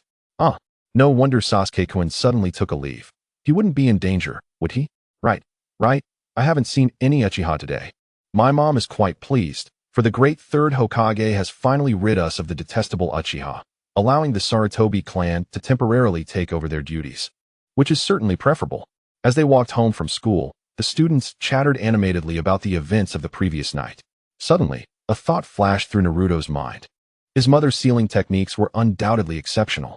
Sealing the Nine Tails should pose no issue. Yet, why did Minato have to die? Could it be a case of self-sacrifice? Even if he was a slave to the will of fire, he should have retained his wits. Otherwise, my mother would not have chosen him. Self-sacrifice was certainly beyond him. Moreover, I should have just been born, right? It must be akin to the deaths of Hashirama, Tobirama, and the White Fang. With this thought, Naruto instinctively clenched his fists, feeling a constriction in his chest that was suffocating. Hashirama Senju, cough. Indeed, I find it quite reasonable what Naruto has stated. Tobirama Senju, after all, sealing that little fox should not necessitate a death. Kushina Uzumaki. Kushina's talent is not insignificant, and she possesses pure Uzumaki blood. Even if the Nine Tails were extracted from her body, she would not perish immediately. Kushina Uzumaki. In fact, Kushina could even suppress the Nine Tails. I sensed the power of her bloodline back in the day. Perhaps when the Nine Tails was being sealed within Kushina, she had already begun to awaken the adamantine sealing. Kushina Uzumaki. Thus, even if she were on the brink of death, as long as she retained chakra within her, she could easily use the adamantine sealing to suppress the Nine Tails. Kurama. Young, it was simply a moment of carelessness on my part. Kurama, young damn Minato. How dare he use the dead demon consuming seal on me, and split me in two. Kurama, the dead demon consuming seal. That old man from the third Hokage can also use it. Moreover, I still cannot fathom why Minato would come to me willingly. Kushina Uzumaki. No wonder the dead demon consuming seal was employed. Tobirama Senju. It is likely that the full power of the Nine Tails was too overwhelming, and the newborn Naruto could not withstand it. Naruto Uzumaki. Are you all jesting? Naruto Uzumaki. How could the fourth Hokage and my mother allow their newborn child to become a Jinchuriki? Naruto Uzumaki, right? Naruto Uzumaki. My mother is also a Jinchuriki. She would certainly be opposed to it. Kushina Uzumaki. For the sake of balance, that individual stated as such. Kushina Uzumaki, Naruto. The blood of the Uzumaki clan flows within you as well, making you the ideal candidate. Kushina Uzumaki. I consented because that so-called fourth Hokage has already employed the dead demon-consuming seal. He is doomed to perish. Kushina's voice was calm. Within the belly of the Shinigami, Minato opened his mouth but could not produce a sound. Naruto stood frozen, suddenly understanding. So it was like this. So this was the case. His father must have had his reasons. Naruto's gaze fell, and for the first time, he comprehended the nature of the murmurs that echoed within the black-framed world. Neji and Shikamaru exchanged glances. Neji instinctively raised his hand. Had Naruto reacted like a foolish saint, he would have struck him immediately. Shikamaru shared the same thought. Moreover, it would have been quite effortless. However, when Neji and Shikamaru lifted their hands, they unexpectedly found their bodies immobilized. In fact, if they attempted to strike further, it felt as though an invisible hand was crushing their hearts. The two exchanged incredulous looks before simultaneously stating, during the viewing period, all forms of aggressive behavior are prohibited. They then turned to Naruto, only to find him with the corners of his mouth slightly raised, appearing to smile, yet tears welled in his eyes, caught between sorrow and joy. Perhaps he was more resilient to being manipulated. Yet, to discover that one of the chief culprits behind his struggles in life was his very own father was unbearable for Naruto. Once again, the version of himself in the black-framed world made his stance known. At this moment, for the first time in his life, Naruto resisted the whispers in his mind. Sensing something amiss with Naruto, the small group inquired fruitlessly, leaving them anxious. When they reached the school gates, they spotted that individual. That damn brat. How dare he swagger out through the front door? Why is this little brat not like the Uchiha? Shoo. Do not speak carelessly. Humph. This damned little brat truly has a thick skin. Over the years, such comments had long ceased to penetrate Naruto's ears. Yet now, he could hear them distinctly. He slowly lifted his head, gazing at the faces of the crowd, filled with pity, sorrow, and hatred. They were all living within the village crafted by the old man and his will of fire. The Great Fox, I am certain you have also finished reading. As I have maintained our mental connection, my words still hold significance, and I wish to meet you. In Naruto's mind, the voice of the Great Fox echoed swiftly. Humph. This fox expended considerable energy yesterday to assist you. I am already in slumber. Do not call out to me again. My exhaustion is immense. It is time for rest. Foolish child, do not repay kindness with malice. With that, the Great Fox severed the mental link. Naruto stood momentarily stunned, a smile involuntarily gracing his lips. Do not speak further. That child appears somewhat unusual. Let us distance ourselves. After all, he is a fox. The parents who had come to retrieve their children hurriedly departed. Naruto's younger companions gazed at him with concern. He turned to them, urging, return home. Cease your training for now until Sasuke returns. With a smile and a wave, he said no more and turned to leave. His companions, however, were left in a state of disbelief. Did we not see correctly? Were Naruto's eyes not blue? Why were they red just now? Chapter 130. The Eternal Mangekyo Sharingan? Orochimaru. Ha. A mere nine-tailed fox thinks it can control the black-framed Naruto? I believe the opposite is true. Kurama, you wretched snake, do you seek death? Uzumaki Mido. Kurama possesses a keen sense of malice. Deceiving it is indeed challenging. Yet the black-framed Naruto has never harbored ill will. Uzumaki Mido. Perhaps you shall become the first perfect Jinchuriki of the Nine Tails. The Nine Tails fell silent, wishing to retort, but the speaker was Uzumaki Mido. It is time to return, Lady Hinata. Neji arrived alongside Tintin and Lee, having also noticed Naruto's eyes. He said nothing but approached Hinata to remind her, as instructed by Hyuga Hisashi. Understood. Hinata replied without turning, her gaze fixed on Naruto's departing figure. Please excuse me from class this afternoon. I must engage in special training with father. Certainly, Lady Hinata. Neji responded with a slight bow. Hinata glanced back at Neji before bidding farewell to her companions. Let us go. Our parents await us. It is time for our own training. Shikamaru cast a glance at Ino, whose face was marked with worry. If this continues, we shall not even catch a glimpse of his back. Let us all strive diligently. Meanwhile, a golden figure wove through the bustling streets. Pardon me. Naruto felt a twinge in his nose, accompanied by an unsettling scent. He did not look up but calmly apologized as he sidestepped the individual before him. To his surprise, the person turned back, momentarily startled, yet refrained from hurling insults. Never mind. That is of little consequence now. Naruto had intentionally chosen this less frequented, yet crowded thoroughfare. He had been preoccupied with listening for news and lost in thought, neglecting his surroundings. Realizing his unsteady state of mind, he took a deep breath to compose himself. It became clear that most of the ninjas had been summoned for a meeting. Given their focus on exonerating themselves, they would not linger long in the Uchiha clan's territory, especially after the previous night's turmoil. Today's discussions would undoubtedly revolve around the Uchiha clan before their impending division, and he needed to visit before that occurred. Regardless, the ninja clans would only grow quieter in the aftermath of the Uchiha massacre, a somber reflection of shared grief. Hold on. Do not let Konoha fall apart before I have the chance to grow stronger. I do not wish to scour the world to find you all. Naruto adjusted his course toward the Uchiha clan's estate. Reports indicated that the area had been sealed off, given the recent orders. And considering the Umbu and Root ninjas had only completed their missions the day prior, they would likely be resting. It was probable that the new Konoha guards from the Sarutobi clan were stationed at the entrance, merely a formality. The Uchiha estate held little value now. Aside from their Sharingan and scrolls, they possessed considerable assets, but none that he could seize at this moment.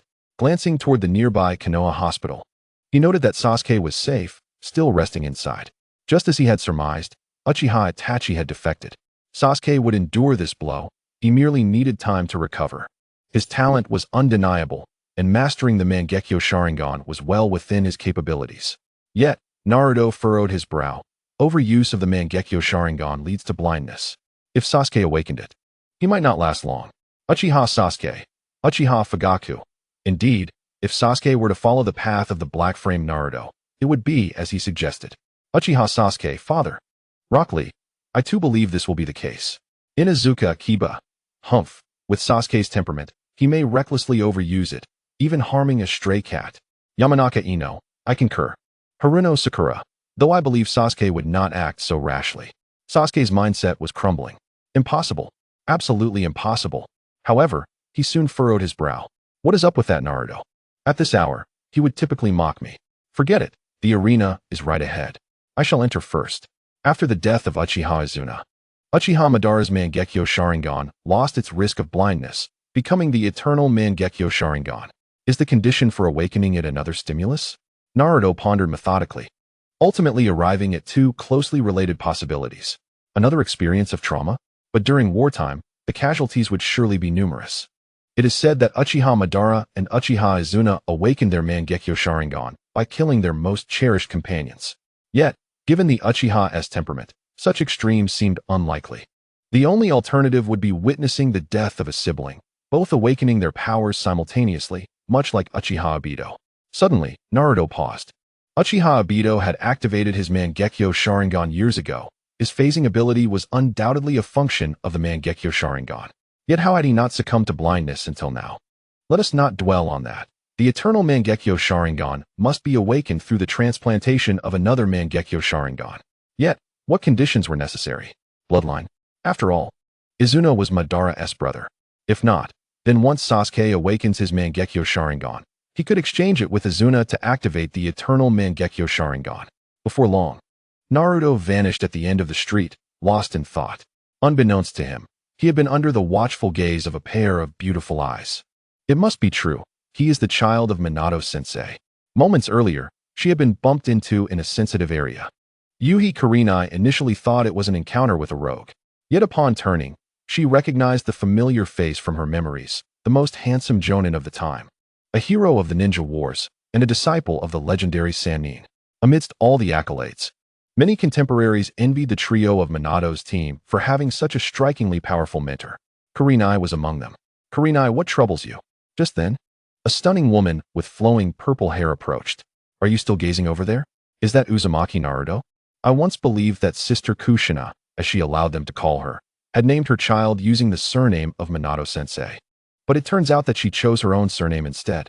Yet, the host of the Nine Tails, Naruto Uzumaki, could it truly be him? How could Minato-sensei and Sister Kushina allow their child to become the vessel of the Nine Tails? Yuin handed a rice dumpling to Yugao. It would be best not to approach him, lest they attract the attention of the Umbu. Yuin had only recently joined the Umbu. And while the surveillance of Naruto had begun some time ago, she was certainly not yet qualified for such duties. Similarly, She had not received orders regarding the Uchiha massacre that occurred last night. Yugao nodded in acknowledgement, yet her gaze remained fixed. The resemblance was uncanny.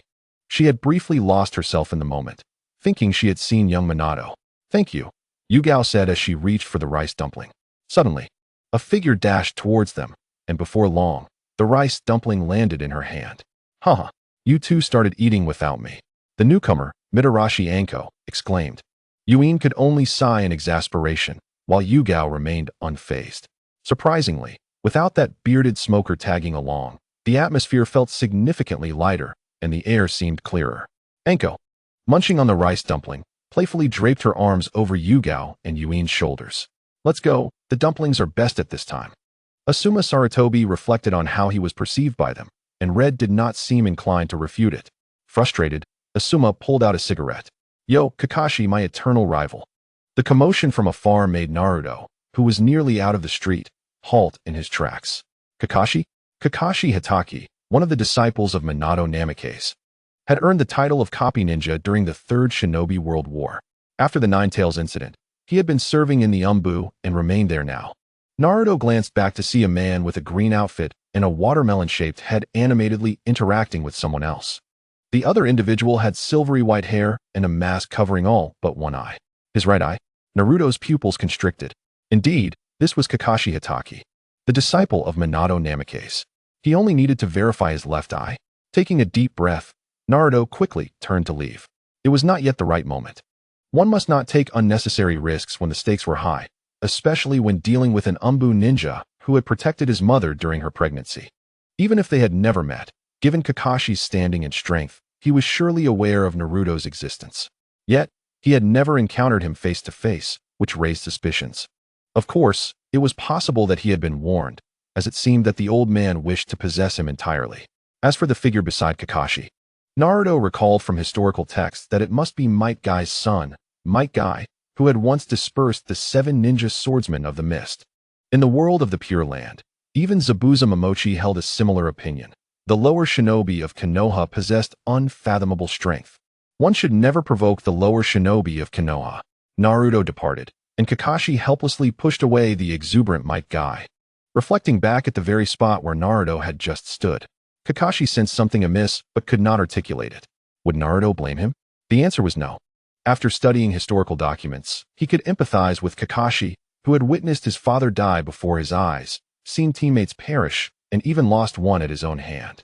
Such experiences were burdens too heavy for most to bear, hence Naruto did not hold Kakashi accountable. However, his current situation was precarious. One must remain vigilant, especially against an Umbu ninja. Better safe than sorry, he thought, and Kakashi's eyes were a matter to be revisited in the future. Naruto's attention shifted more towards Might Guy. He had nearly mistaken him for Lee's father. They seemed to share a penchant for this street. Perhaps Lee could come here and try his luck. Both practiced taijutsu and bore a striking resemblance. Perhaps Might Guy would take a liking to him and take him on as a disciple. If that were the case, they could all attempt to cultivate the 8 gates. Tintin remarked, "Indeed, I've always thought so." Tintin added, "Teacher Guy, do you truly have no relation to Lee?" Might Guy replied, "Of course. We are the perfect master and disciple pair." Lee exclaimed, "Teacher." Might Guy responded, "Lee." Tintin noted, "Niji, there's no need to ask." Before long, Naruto arrived at the outskirts of the Uchiha clan's territory. From a distance, he spotted 2 ninjas guarding the entrance, likely members of the new Konoha Guard, specifically from the Sarutobi clan. Taking a deep breath, Naruto made his way to the spot he had visited the previous night.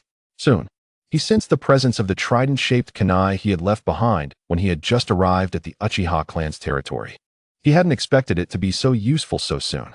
Finding a relatively concealed position, he vanished from sight, entering the Uchiha clan's territory without a sound, evading the notice of the other Konoha guards.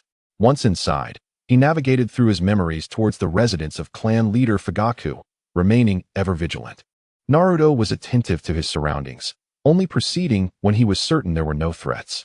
After half an hour, he confirmed that no Umbu or root ninjas lurked within the Uchiha clan's domain. It seemed they had already divided the spoils, leaving just a few to maintain a facade. Arriving at the place where he had hidden numerous scrolls the previous night, he found that Itachi Uchiha had not discovered them. Or perhaps he had, but chose not to pursue them. Either way, it worked to Naruto's advantage. In reality, even if Naruto had not come to claim the leftovers, it was unlikely that Sasuke would have acquired them. Those old-timers would probably use some common Uchiha Jutsu scrolls to placate him, then hand Sasuke a sum of money that, while reasonable, was a mere drop in the bucket compared to the clan's true wealth. Why did he feel this way? Because Naruto was still receiving a meager stipend of 3,000 ryo per month. As for the inheritance of Minato Namikaze and Kushina Uzumaki, that was a distant thought. Chapter 132. The Revival of the Uzumaki Clan, Reshaping the Malignant Shinobi World. Kushina Uzumaki stated, "No need for further words." Kushina continued, "Old monkey, if your head doesn't roll, then mine will." Yamanaka Ino remarked, "If it was swallowed, then it was swallowed. The outcome is all for its grandson." Ino added, "Which of the Hokage's grandchildren has lived comfortably?" Ino queried, "What kind of life does Naruto lead?" Tenten affirmed, "Yes. In our world, Naruto is still severely malnourished. Orochimaru, the Sarutobi teacher, has fled, yet the Sarutobi clan remains in Konoha." Sarutobi Hiruzen. Orochimaru chuckled softly. "It is merely a case of returning the favor in kind. Look at Konohamaru, so naive. He might just be the perfect candidate for a traitor." "Excuse me, do you know my parents?" After packing the scrolls, a vivid memory surfaced in Naruto's mind. He had pondered where his parents had gone. Sarutobi Hiruzen merely gazed at him for a while before cheerfully responding, "Those days are behind us. There is no need to dwell on them. Everyone in the village is your family." Reflecting on that now, Naruto felt a wave of nausea. People value their pride, and that old man truly has none. Yet, in an instant, a thought flashed through Naruto's mind. If he was not mistaken, the Raven's Eye from yesterday must have belonged to Uchiha Shusui's Mangekyo Sharingan. But what of the other eye? Uchiha Shursui would never take his own life so casually. 3 individuals bear suspicion: Uchiha Itachi, Shimura Danzo, and Sarutobi Hiruzen. However, if that old man possessed it, he would have likely used it on me already, ensuring his complete trust in me. Danzo, the shadow of Konoha, is a significant possibility. Thus, the third suspect is likely Uchiha Obito. Recalling the long-haired figure with a mask from yesterday, Naruto clenched his fists unconsciously. He would exact vengeance for this. Moreover, the revival of the Uchiha is also a revival of the Uzumaki. In this twisted world of shinobi, I shall personally put an end to this grotesque existence. At that moment, Naruto conceived a vision of reshaping the shinobi world. The entire shinobi world. We're doomed. This is not our affair. It concerns the 5 great shinobi villages. Do we seem capable of attacking the land of whirlpools? Yet, observing Naruto's demeanor, it appears he genuinely intends to turn the shinobi world upside down. Kushina Uzumaki. Yes, that is my son. Kushina Uzumaki. Thus, the revival of the Uzumaki clan. Uchiha Izuna. The revival of the Uchiha. Uchiha Fugaku. The revival of the Uchiha. Senju Hashirama. The revival of the Senju. Senju Tobirama. Brother, why are you joining in? Senju Hashirama. Naruto also bears the Senju blood. Senju Tobirama. Indeed, that seems to be the case. The path to revival is arduous. In a quiet street, Shizun observed Tsunade's flushed face, silently clutching her piglet and stepping away.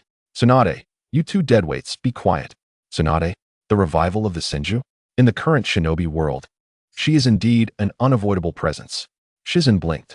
If Tsunade were to act in the black-framed world, would she not absolutely spare no effort against her? This is disastrous. Based on Naruto's conduct thus far, if he truly wished to, he could easily sway Tsunade. If he were scheming, a mere nudge would surely lead Tsunade to succumb. Wait, what about me? Orochimaru, the revival of the Senju, Indeed, Tsunade is a commendable choice, albeit a bit aged, yet she can still bear many children. Orochimaru, after all, Tsunade is the only prominent Senju remaining in the shinobi world, and her bloodline is remarkably pure. Orochimaru, moreover, I sense a significant possibility here. Orochimaru, the black-frame Naruto would certainly not act recklessly. Tsunade, your status is sufficient to revive the Uzumaki and rebuild the land of whirlpools. Gaining Tsunade would equate to achieving a noble cause. Orochimaru, Indeed, the black-frame Naruto will not let this opportunity slip by.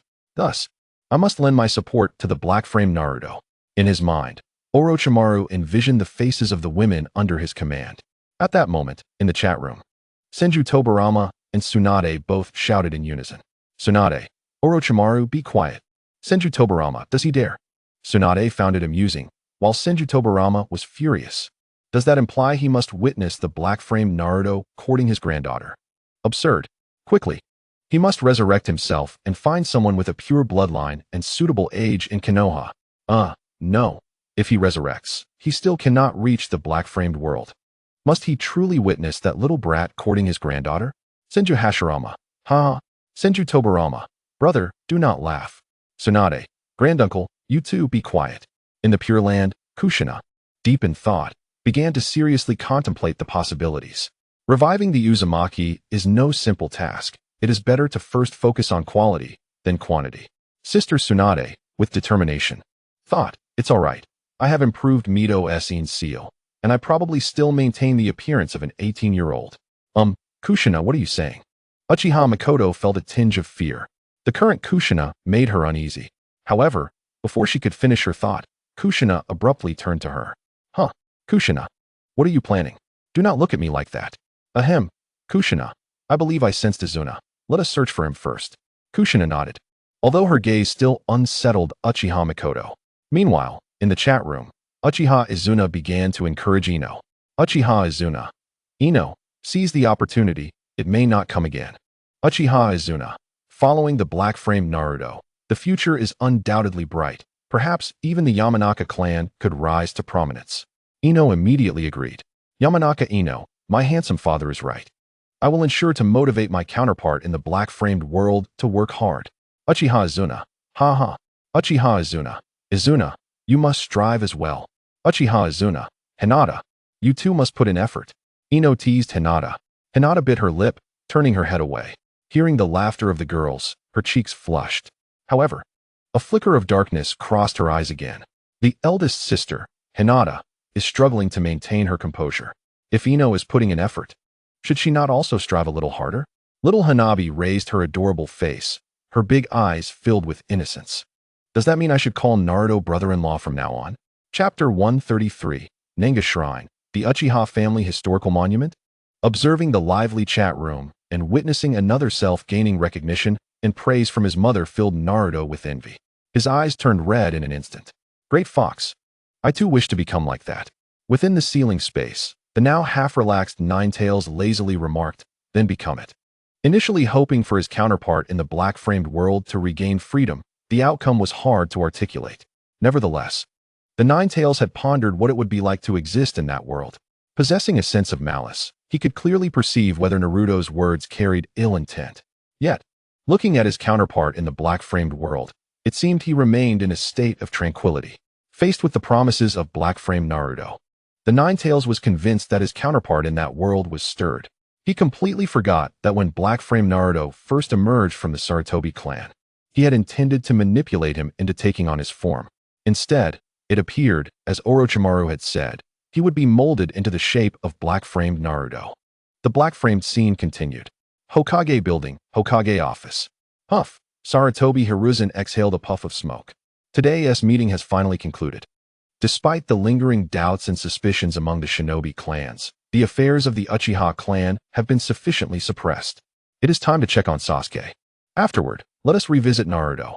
I wonder if that child has mastered my Shuriken Shadow Clone technique. No, the Shuriken Shadow Clone technique is too intricate. Perhaps I should prepare other gifts instead. Sarutobi Hiruzen is in good spirits. One persistent thorn in his heart has finally been removed, and he has yet to pay any price for it. Stripping the instigator, the Hokage advisor Shimura Danzo, of his identity successfully placed the blame on a good friend, allowing matters to settle. Although he did not gain much from the Sharingan, it matters not. When needed, he can simply rely on his trustworthy companion. The shinobi clans, though feeling a sense of vulnerability, have largely been steadied by his influence. Sarutobi Hiruzen foresees a promising future. He recalls that Irika recently reported on the child's remarkable talent. It is for the best that he cannot master the Shuriken Shadow Clone technique. Without my guidance, that child would still be floundering in his attempts. Sarutobi Hiruzen envisions the figure of Minato Namikaze standing beside him, though this time, Minato bears 6 distinct whiskers and his eyes are brimming with genuine respect. With a mere wave of his hand, Minato charges into battle like the perfect Jinchuriki of the Cloud Village. Why would the third Hokage need to intervene against such a rabble? Just the thought brings a smile to Sarutobi Hiruzen's aged face. However, many in the shinobi world shake their heads at the scene, feeling pity for Sarutobi Hiruzen, as if he were a mere toy in the hands of the bespectacled Naruto. Of course, the truth lies in the fact that the performance of this bespectacled Naruto is simply exceptional, apart from a few small ones. The only ones who truly know the real appearance of this Naruto are Uchiha Itachi and Uchiha Obito. Even Fugaku, the clan leader, and Hinata Hisashi remain oblivious. Hinata Hisashi even believes that his daughter is unparalleled. Orochimaru, Sarutobi-sensei's performance remains consistently stable. Senju Tobirama, It's precisely because of this fool that Konoha has become this way. Senju Tobirama, neither rising nor falling, utterly useless. If one must be ruthless, then one must be ruthless to the end. Senju Tobirama, even Danzo cannot be contained. If he could, the Jinchuriki would be brainwashed by him and controlled through Danzo's hand. Senju Tobirama, the path of keeping control is utterly chaotic. Senju Tobirama, how foolish to cherish one's own feathers. I was blind in my youth. Tobirama's words leave the F4 feeling as if they have swallowed a fly. However, Tobirama speaks the truth. Had the F4 possessed a modicum of rationality, Konoha would not be in such a state. Naruto takes a deep breath. He departs, laden with scrolls, knowing he must suppress the urge to grow stronger swiftly. His body is still too youthful. He must wait until after graduation to intensify his training. Uchiha Izumi remains bedridden, her rest measured in years. Overexertion could deplete his essence, and that is not the outcome Naruto desires. Despite the Whirlpool clan's blood flowing through him, possibly mingled with that of the Senju clan, he is unwilling to take risks, just as he refrained from leaving Konoha yesterday. Revealing himself too soon would only hasten the depletion of his strength. For now, he must remain concealed, nurture his growth, choose his allies wisely. And when the time is ripe, strike decisively. Great Fox, do you have a suitable candidate? He murmurs softly. Or perhaps we should seek other tailed beasts. Since last night, Naruto has not severed the mental connection with the entity in his mind. This means the Nine Tails can perceive the outside world through him. However, this time, his inquiry elicits no response from the Nine Tails. Naruto is not disheartened. A slight smile graces his lips as he whispers, though the great fox appears fearsome. He treats me well. A heart that does not align with its outward demeanor, much like Sasuke, must be quite endearing. Naruto intentionally makes this remark. As expected, within the ceiling space, the Nine Tails reacts to Naruto's evaluation. Its ears perk up immediately. Fearsome? It scoffs. As the strongest tailed beast, is it not natural to be fearsome? Treat you well? How naive. I merely wish to avoid death. A heart that does not align. Foolish child, you have fallen into my trap and remain oblivious. Ha ha ha. Endearing? The audacious little brat. You think I have smiled at you more than necessary. Cute. The Nine Tails mind falters. From the time it gained consciousness until now, it has never been referred to as cute. This revelation is astonishing, igniting a surge of fury within it. Yet, the Nine Tails' thoughts begin to stir. Could it truly be cute? Nonsense. It is a fearsome beast. Foolish child. Naruto remains blissfully unaware of the Nine Tails' reactions in the ceiling space. As usual, he simply follows his instincts to complete what must be done. Entering cautiously, he departs with much greater speed. This is not solely due to confirming that no Umbu or root ninjas are lurking here. The primary reason is that he can choose a familiar route.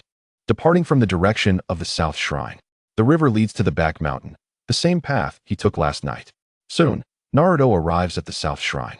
Casting a glance at the somewhat eerie temple, this is the core location for the Uchiha clan's secret deliberations, well concealed. With just a glance, Naruto discerns that this place has not been discovered by Umbu or root ninjas, or perhaps it is merely a meeting place, not warranting concern. He notices the Sharingan seal at the hidden entrance, which contains the Uchiha clan's historical monument.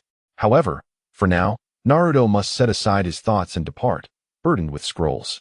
Chapter 134. The Hinata Transformation. Uchiha Madara. Ha ha ha. Uchiha Izuna. Brother, why do you laugh? Uchiha Madara. Oh, it's nothing. I simply find the developments in the bespectacled world to be quite unexpected. Ha ha ha. Similarly elated is Kagaya's Black Zetsu, within the underground base of the Kamui Bridge. After enduring many obstacles, a new path has emerged. Just when he thought his meticulously crafted plan of 1,000 years would come to naught, The situation has taken an unforeseen turn. Uchiha Madara is equally pleased, as he merely needs to wait for Uchiha Izuna's body to fully heal. The bespectacled Naruto will undoubtedly bring her to the South Shrine. At that point, he need only enter. Decipher the Uchiha clan's historical monument. Only the Sharingan can glimpse part of it, while the Manjikyu Sharingan can see it in its entirety. The bespectacled Naruto will undoubtedly align with his own choices. Even Obito breathes a sigh of relief. He too has seen that historical monument. During that time, he frequently traveled back and forth to Konoha, providing ample opportunity to examine the stone tablet at the South Shrine. Of course, he acknowledged its contents. Yet, he believes in himself more, confident in his ability to succeed. Once the bespectacled Naruto has seen it, the ensuing developments will yield monumental changes. Even when the viewing system concludes, none will stand in the way of this plan. For now, the entire shinobi world holds exceedingly high expectations for the bespectacled Naruto. Based on his current performance, the chances of success are far from negligible. When all come to recognize the beauty of the illusionary world, who would dare to impede their collection of tailed beasts to summon the Ten Tails and unleash the infinite Tsukuyomi? What could possibly be wrong with the illusionary world? Meanwhile, at the Hyuga residence, Miss, you have returned. The cafeteria has prepared today's meals for you. Niji has not returned. Hinata came back alone. Upon entering the house, a charming young woman clad in a maid outfit, with short dark green hair, greeted her.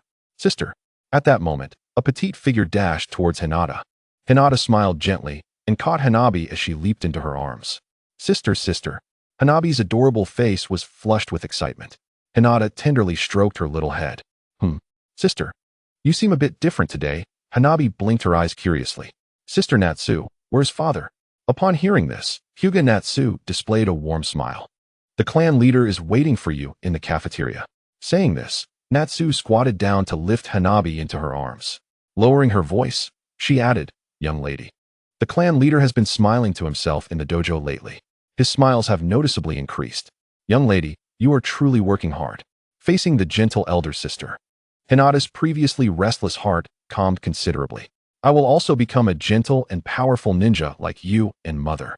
Hanabi immediately raised her little fist in determination. After encouraging Hanabi with a few words, Hinata stood up and made her way to the cafeteria. Upon regaining her composure, she realized she was indeed a bit hungry. Ahem. No, it's mainly because father is waiting for me. It wouldn't be good to keep him waiting too long. Upon arriving at the cafeteria, the normally quiet members of the Hyuga clan, who were eating, quickly looked up upon hearing the voice of Hyuga Hayashi. Standing at the entrance of the cafeteria was none other than Lady Hinata herself. However, many people swallowed nervously, silently slowing their eating pace. They wondered how the young lady was feeling today and how much she would eat. Hinata smiled and greeted everyone before approaching Hyuga Hayashi. Are you troubled? Hayashi, arms crossed and initially wearing a stern expression, immediately softened. Although he would continue to play the role of a strict father, Hinata had never disappointed him or the Hyuga clan. Naturally, this referred to after she had eaten her fill. Father, I asked Brother Niji to help me take a leave of absence. I am progressing too slowly at school. Let us discuss this after the meal. Hayashi pondered for a moment, then turned to the clan members. They have long been prepared. Serve the dishes. Kitchen, move a little faster. Has the young lady returned? Hurry, hurry. Don't let her go hungry. She must be starving after school. Listening to the commotion in the kitchen and seeing clan members hurriedly bringing out dishes, Hinata's cheeks flushed slightly, but she quickly suppressed it. She had grown accustomed to this since that day when her father began joining her for meals in the cafeteria. Of course, after eating 2 servings, he would quietly sit by and watch her eat. Sometimes, he would even have food prepared for Naruto. Otherwise, he would send fresh meat and vegetables over. For this, he had even held a meeting specifically regarding her appetite. Initially, many clan elders opposed it, arguing that it was too extravagant.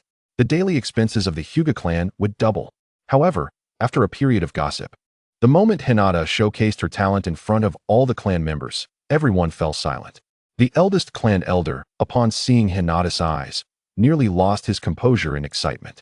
He then shouted in a hoarse voice, and everyone was taken aback, their ears ringing. But the content of his declaration left them astonished. Lady Hinata possesses the greatest talent in the history of the Hyuga clan. This firmly established her identity as the future clan leader.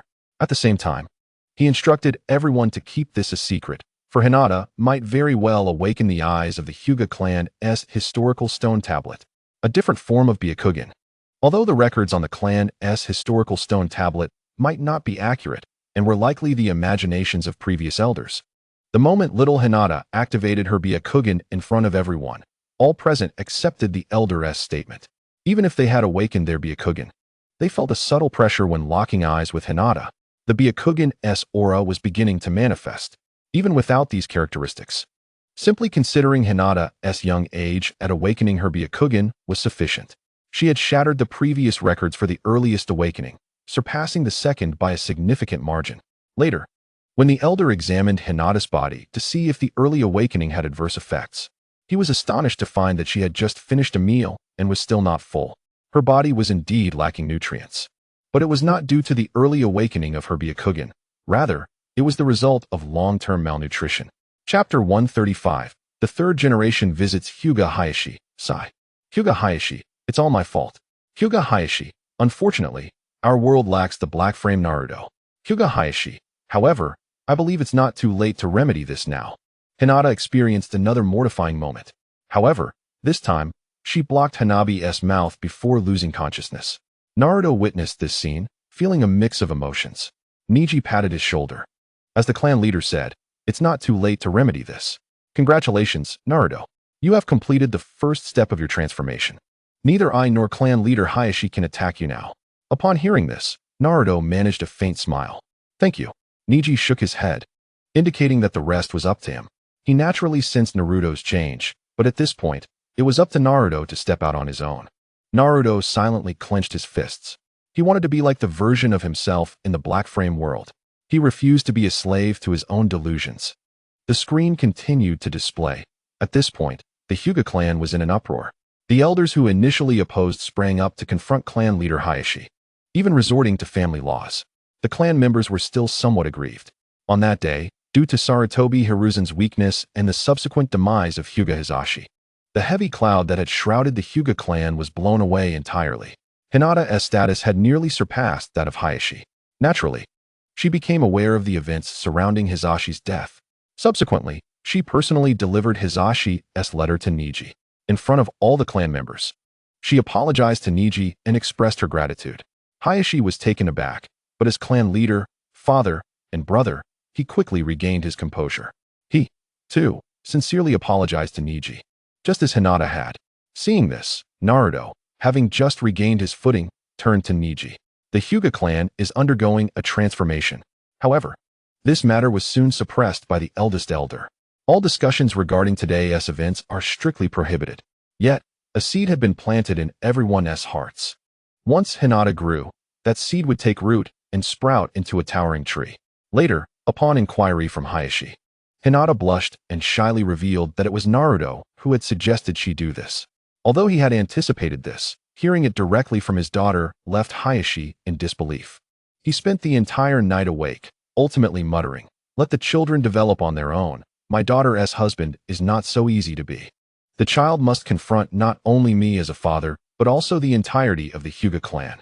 Hinata embodies the hope of the Hyuga, and to usurp the position of clan leader from the entire Hyuga lineage is no small matter. Haha. The one who should be troubled is not me. As the words fell, Hinata's father, Hayashi Hyuga, promptly closed his eyes to catch some rest. "Father, I wish to commence special training," Hinata declared earnestly, gazing intently at Hayashi. Her serious demeanor caused a twitch in the corner of Hayashi's eye. Damn that blonde, he thought. It was clear that once Hinata wore such an expression, it was undoubtedly related to Naruto. Why? Hayashi suppressed his irritation. "I want to grow stronger." Meanwhile, similar scenarios unfolded within the clans of Yamashiro, Nara, and Akimichi. Sakura mustered her courage and dragged Tenten to the Konoha hospital, intending to become an intern and eventually master sage techniques. Meanwhile, Lee was training with Neji on campus.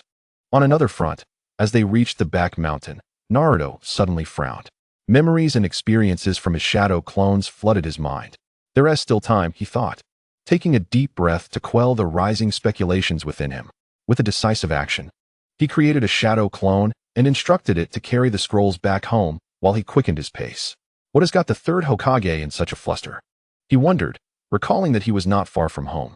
As he hurried home, The shadow clone departed to continue scouting the area upon his return. The first thing Naruto did was check on the condition of Izumi Uchiha, who was sleeping soundly. Seeing the slight smile at the corner of her lips, Naruto felt relieved. He carefully lifted Izumi, and, in a flash, they vanished from their location, leaving a kunai on the bed. They hadn't gone far, just downstairs. This building had seen its original tenants move out, as Sarutobi Hiruzen grew increasingly trusting of Naruto. Only a few scattered families remained, primarily running shops on the first floor. Of course, nearby, there were still plenty of residents in the larger building. Initially, Naruto thought they were Yinbyu ninjas, but now he realized they were likely members of Danzo Shimura's root organization. The first floor was empty, so Naruto had previously sought out a few decent rooms, cleaned them up, and often had his shadow clones train there. Now, it proved useful again. After gently placing Izumi on the bed, he created another shadow clone to guard her side. In the next instant, Naruto returned to his own bedroom. With an expression of calm, he began preparing lunch, also making a light porridge for Izumi. He would not resort to merely chewing food for her, as that was just a saying. Knock, knock, knock. Before long, a knock echoed at the door. Taking a deep breath, Naruto composed himself and opened the door, feigning ignorance. Who is it? Initially puzzled, Naruto's eyes brightened upon seeing the figure outside. Who dares to call Sarutobi Hiruzen foolish? Is he unable to see through Naruto's disguise? Don't blame the third Hokage for that. If one day Kuratsuchi was like that, I might be worse than the third Hokage. Dream on. Do you think just because you say this, I will become like that black frame Naruto? If that black frame Naruto said that his favorite was the elder sister, I might be filled with joy without a shred of doubt. That looks a bit awkward, TSK. It's mainly due to age. Age limits the current black frame Naruto. Unlike the Hyuga and Uchiha, coupled with Hinata's appetite, cough. Just being full is not enough. To truly excel, one would need to train like the black frame Naruto. Ha ha ha. Not bad. You've been eating well and have grown a bit taller. Sarutobi Hiruzen instantly transformed into a kind and amiable old man. How's it going? How's the progress on the Shuriken Shadow Clone technique? As he spoke, Hiruzen produced a scroll from his robe. I have prepared a gift for you. Before coming here, Hiruzen visited Konoha Hospital to check on Sasuke, but Sasuke had not yet awakened. Disappointed, Hiruzen's mood lifted upon seeing Naruto. It's not too difficult, Naruto said, lowering his head like a child who had erred. It's all right. That jutsu is indeed quite challenging. Don't be like this. You've done excellently. Moreover, let me share a secret with you. Naruto quickly looked up. Hiruzen lowered his voice intentionally. Every Hokage passes on their experiences and knowledge to the next one. Does that make you feel a bit better? Naruto stood frozen for several seconds, then revealed an exaggerated smile. Hiruzen's face lit up with a smile akin to a blooming flower. Exactly. In the place where leaves dance, the fire endures unceasingly. Gaining the recognition of everyone is not an overnight affair. Yes, I will strive to do my best. Naruto replied instantly. Very well. I heard that you recently scored full marks in the Will of Fire test. Naruto immediately displayed a modest demeanor. Because you, Grandpa, embody the living will of fire. I merely wrote down what you have taught. Hiruzen felt a current of joy coursing through him, making him feel utterly at ease. Ha ha ha. Excellent. So, as a reward for being the top of your class, this is your reward. As he spoke, Hiruzen tucked away the scroll and brought out a piece of white paper. Naruto paused for a moment. This paper should be the chakra paper used for testing chakra attributes. He had intended to check his chakra attributes in the coming days, but the old man had delivered it right to his doorstep. Chakra paper? Sasuke exclaimed, puzzled. What is that? Not only him, many lower ninjas were baffled as well. They hastily inquired in the chat room. Upon hearing the question, Senju Tobirama nearly collapsed. Has the ninja school not taught this? Yamashiro Ino, they didn't attend class. Sasuke, wait, do I need to know about chakra attributes? Tenten, what chakra attribute will Naruto possess? Uchiha Izumi, fire attribute. Temari, wind attribute. Kurenai Yuhi, water attribute. Fourth Raikage, lightning attribute. Anoki, earth attribute. Orochimaru, is it possible that Black Frame Naruto possesses all? Orochimaru, and then the old man will be overwhelmed with excitement. The Black Frame screen continued. What is this? Naruto feigned ignorance. Yet his expression bore no trace of performance. Seeing this, Hiruzen's teacherly instincts were reignited. Looking at Naruto, he felt a profound sense of accomplishment. He had not been without students before, but But the affection he held for Naruto surpassed even that for his most cherished disciple, Orochimaru. This was an entirely different sentiment. Thus, he cheerfully explained, chakra is divided into 5 attributes: fire, wind, lightning, earth, and water.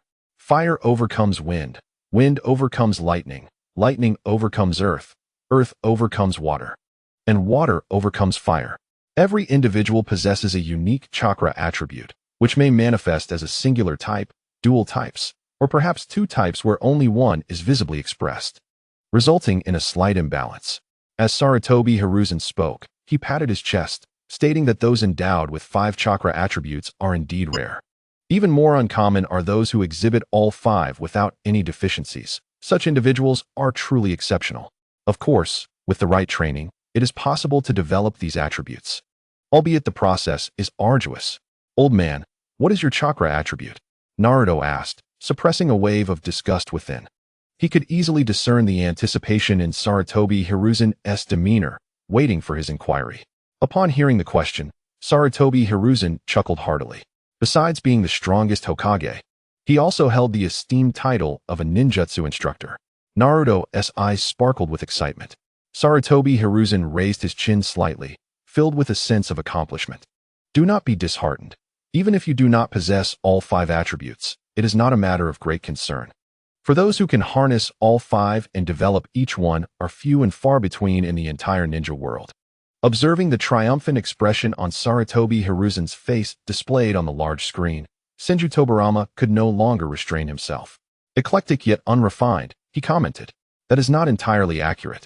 After all these years, following his ascension to Hokage, Sarutobi Hiruzen has had ample opportunities for self-improvement and access to vast resources.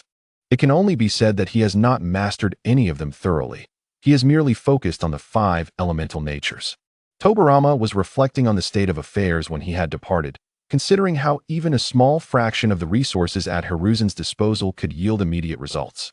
Now, let us proceed to test your chakra attributes, Sarutobi Hiruzen said, clearing his throat and handing Naruto a chakra paper.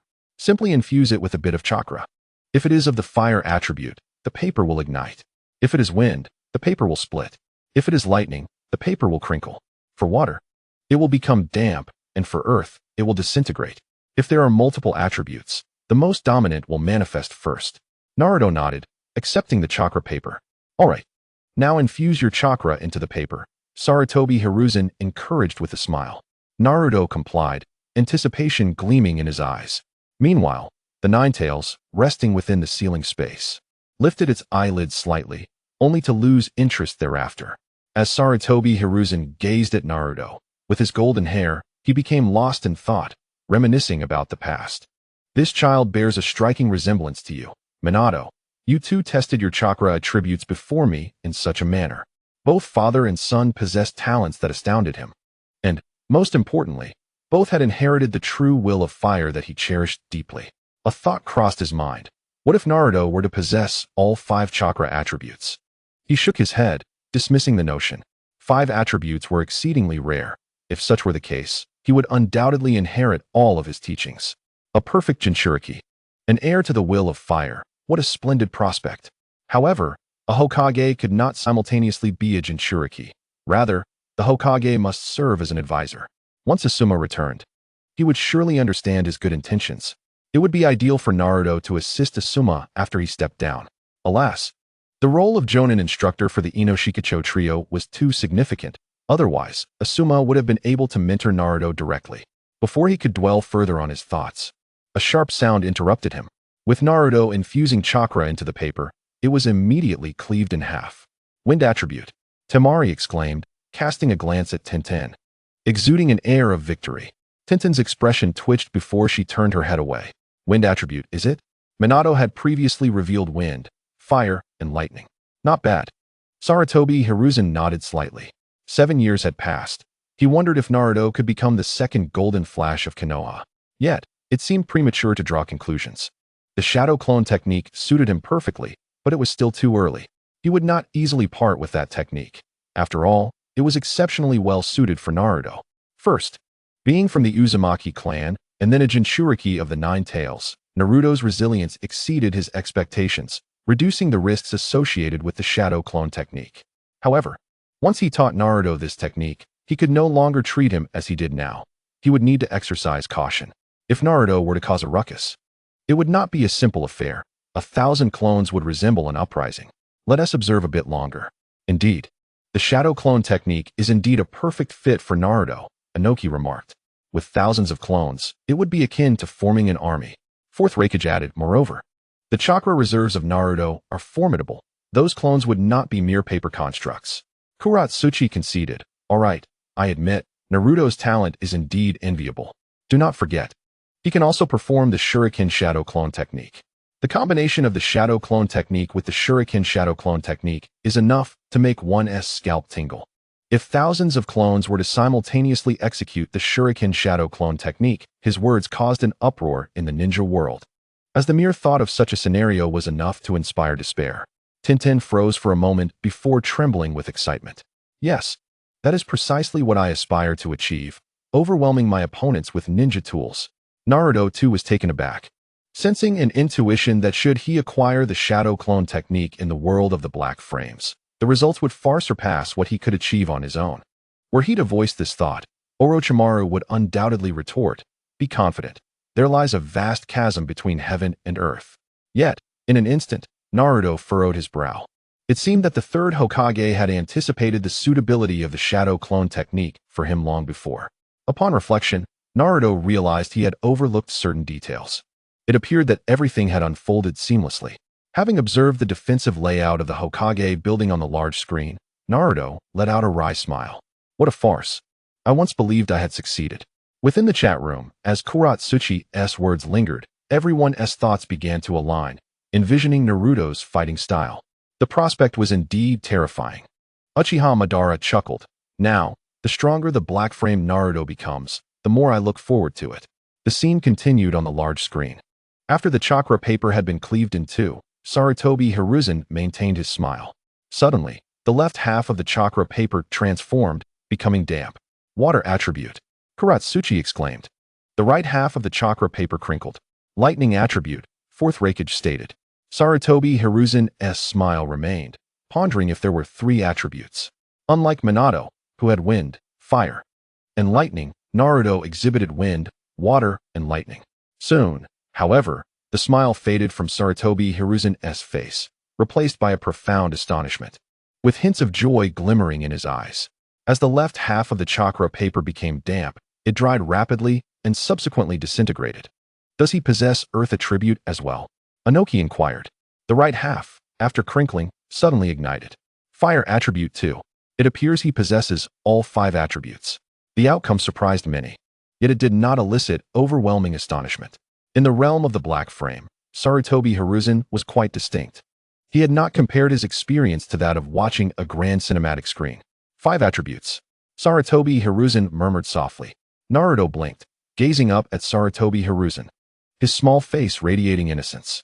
In truth, Naruto was also somewhat astonished. 5 attributes. If combined with the Shadow Clone technique utilizing 5 different chakra natures, it seemed that no one would be able to counter it effectively. Instead, he could easily find a way to counter others. In an instant, numerous images flashed through Naruto's mind. Mastery of ninjutsu utilizing 5 attributes could undoubtedly be an unmatched force on the battlefield. Excellent. Excellent. Sarutobi Hiruzen suddenly became a bit excited. Naruto never failed to surprise him. You need not learn this technique just yet. Sarutobi Hiruzen tucked away the scroll, his face alight with enthusiasm as he looked at Naruto. Naruto, do you want to know? Sarutobi Hiruzen initially intended to formally establish a master-disciple relationship. However, upon reflection, he considered that if Naruto became his disciple, then Asuma would inevitably become the 5th Hokage. But what of the 6th Hokage? What excuse would he use? In that moment, Sarutobi Hiruzen felt as if he was lifting a stone only to drop it on his own foot. Now, it was Naruto's turn to wear a stiff smile. Though this was intentional on his part, the resources held by the old man were indeed tempting. However, acquiring them would require considerable effort. Haha. Sarutobi Hiruzen laughed heartily. Then, ruffling Naruto's hair, he said, there will be rewards.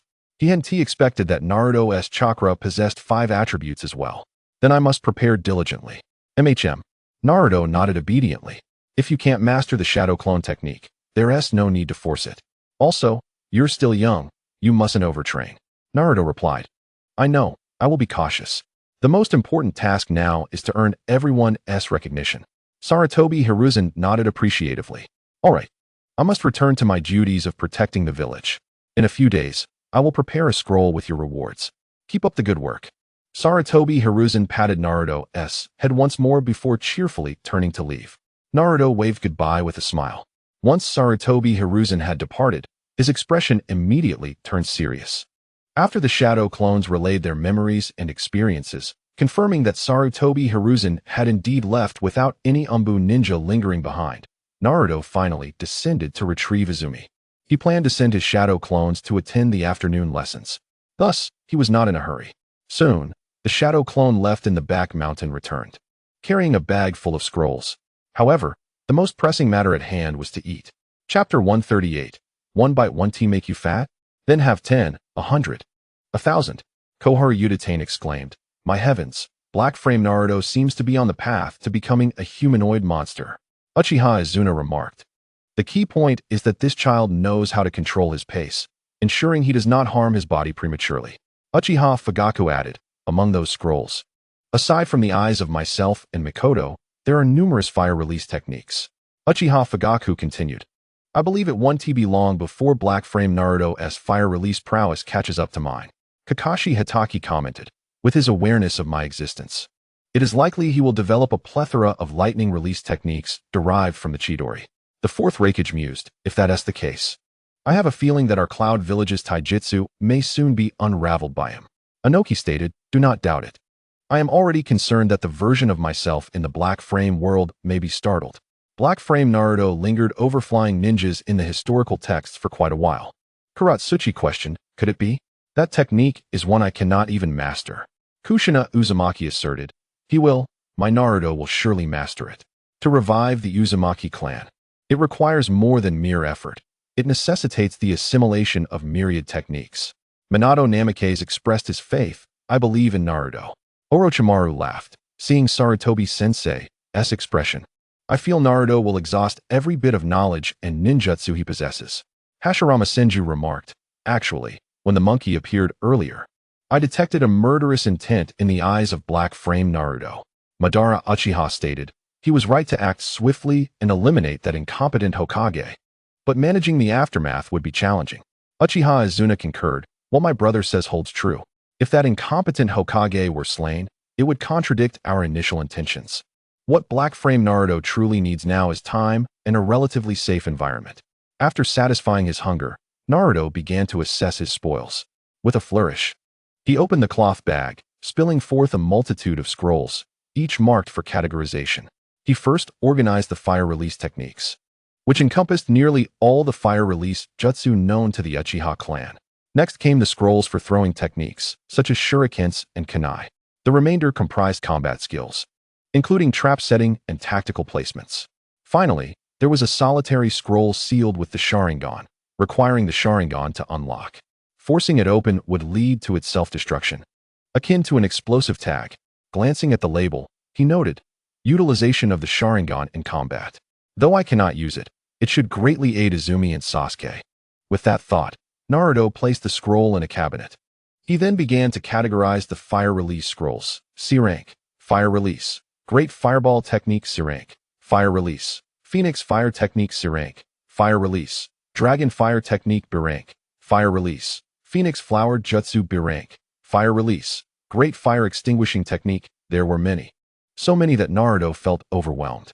Moreover, each scroll represented a fire release technique accompanied by insights from Uchiha Fugaku and numerous skilled fire release ninja. Within their insights were various suggestions for training methods regarding the nature transformation of fire release chakra, a plethora of information. Naruto did not rush. He understood the adage, one bite one tea make you fat. Nevertheless, if one bite does not suffice, then 10, 100, 1,000 bites would do. After all, Naruto's current wealth was solely in chakra. Oh right, can chakra be exchanged for money? If so, wouldn't he be a walking treasure? After a brief jest at his own expense, Naruto immersed himself in training. The shadow clones were dismissed. After absorbing the memories and experiences from the morning until then, Naruto took a moment to breathe. He then created 10 new shadow clones. One sent to school, for it was time for class, while another was dispatched to observe the surroundings. The rest were tasked with studying the scrolls of insights. As for the transformation of chakra nature, Naruto was not in a hurry to train. Such activities would create considerable noise. The same applied to the alteration of chakra forms.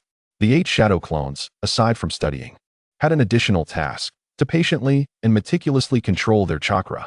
From the historical texts, upon receiving information about Tsunade, Naruto realized his assumptions were correct. When chakra control reaches a certain level, it brings about a qualitative change in physical enhancement. The legendary Sannin Tsunade is revered as an idol among many women in the ninja world, not only for her unparalleled medical ninjutsu, but also for her terrifying strength. Mastering chakra control to such an extent that one learns superhuman strength is akin to mastering medical ninjutsu and Sage Mode. However, mastering Sage Mode does not equate to mastering superhuman strength. In light of this, it seems that the most suitable candidates at present are Xiao Li and Xiao Ing. Allow me to make an attempt first. On the short book street, Silence stared wide-eyed. Lord Tsunade, Black Frame Naruto, is indeed correct. Humph. Mastering the art of brute strength is no simple feat, Tsunade retorted, suddenly finding Black Frame Naruto rather displeasing. Very well, Silence stuck out her tongue. With Tsunade in a huff, she had no desire to clash with her. Brute strength? In the Pure Land, Senju Tobirama raised an eyebrow. Indeed, with the bloodlines of the Uzumaki and Senju clans coursing through Naruto, it is only natural that he should possess such potential. However, the primary issue remains that Naruto is still quite young, his body still developing. Once he reaches adulthood, this brute strength could indeed be wielded in an entirely different manner. Boom. In the next moment, a tangible wave of chakra surged around Senju Tobirama. Great power yields extraordinary results. The necessity for precise chakra control stems from the insufficient quantity. It is essential to enhance the efficiency of chakra conversion to strengthen the body. Yet, for Naruto, chakra is in no short supply. In fact, both the Senju and Uzumaki clans are abundant in chakra. Senju Hashirama, Tobirama, lower your finger. Senju Tobirama. Senju Tobirama, brother, are you beside me? Senju Hashirama, no, I just sensed you would attempt it. Senju Tobirama, brother, why do you sound like a ghost? Senju Hashirama, I may be dead, but being called a ghost isn't entirely inaccurate. With a thud, one of the shadow clones completed its task and dissipated. Memories and experiences were relayed back to the original. Naruto suddenly trembled all over. Initially, he intended to start with the simplest technique, the C-rank fire style, Great Fireball technique. That shadow clone had observed relevant experiences and analyzed the Great Fireball technique. However, the clone unexpectedly ventured to try Naruto's prior idea. If he could practice his mental strength while meditating, focusing intensely on learning a particular ninjutsu, the results would likely be exponentially more effective. Thus, that shadow clone proceeded with this endeavor. Naruto was not surprised. It was his clone, after all. He struggled to fully control his own thoughts, let alone a clone that was nearly identical to him. This attempt yielded immediate results. Upon merging with the original, Naruto felt as though he could effortlessly master the C-rank fire style, Great Fireball technique. The reason for his sudden tremor was that his mental strength had reached a considerable level. It felt as if his chakra had undergone a transformation. A slight smile tugged at Naruto's lips as he slowly closed his eyes, soon entering a meditative state. Buzz, Great Fox, I am entering. Chapter 139, Shikaku? Without warning, Naruto's mental strength finally reached the required level. In an instant, his consciousness entered the spiritual realm. Drip. The sound of dripping water reached his ears as Naruto gradually opened his eyes. His azure gaze widened, pupils dilating. In the blink of an eye, he found himself in a different environment. Despite his prior preparation, he was still taken aback. A damp, cold sensation enveloped his feet. Looking down, he saw that the water had risen past his ankles. Ahead lay a long, dark corridor. His instincts urged him to proceed forward. Without hesitation, Naruto stepped forward, observing that the water had significantly receded. Entering voluntarily, Naruto paused slightly. He recalled that he had always been a passive participant in such occurrences, usually during life-threatening moments when the Great Fox intervened to assist him. Meditation, who would have thought its effects were so profound? If he were to enhance his mental strength, his resistance to Genjutsu should improve considerably. He pondered, his brow furrowed. Seeing this, Niji sighed in relief. It appeared he had emerged successfully, and with considerable gains. It was hard to believe that this boisterous underachiever, akin to a superhero, could sit quietly, not in a daze, but in contemplation. Uzumaki Mito, a sewer? Uzumaki Kushina, a sewer? The ceiling space within Naruto seemed to differ slightly from theirs. Anoki, so this is the ceiling space. Karatsuchi, this should be considered a spiritual realm. Ino, could it be that the great fox has a massive cage hidden in this sewer? Within the ceiling space, the nine-tails sat upright. Are we to meet already? Isn't it a bit too soon? Damn it, the version of myself in the black frame world, do your best. Yamanaka Ino, the nine-tails seems rather intimidating. I hope black frame Naruto 1T back down. Matsuri, he 1T. Black frame Naruto is not one to shy away. Uchiha Izumi, haven't they already met once before? That time, black frame Naruto was merely surprised. Cackling sounds echoed continuously. Naruto remained unfazed by the peculiar noises and oppressive atmosphere. His steps were swift and resolute.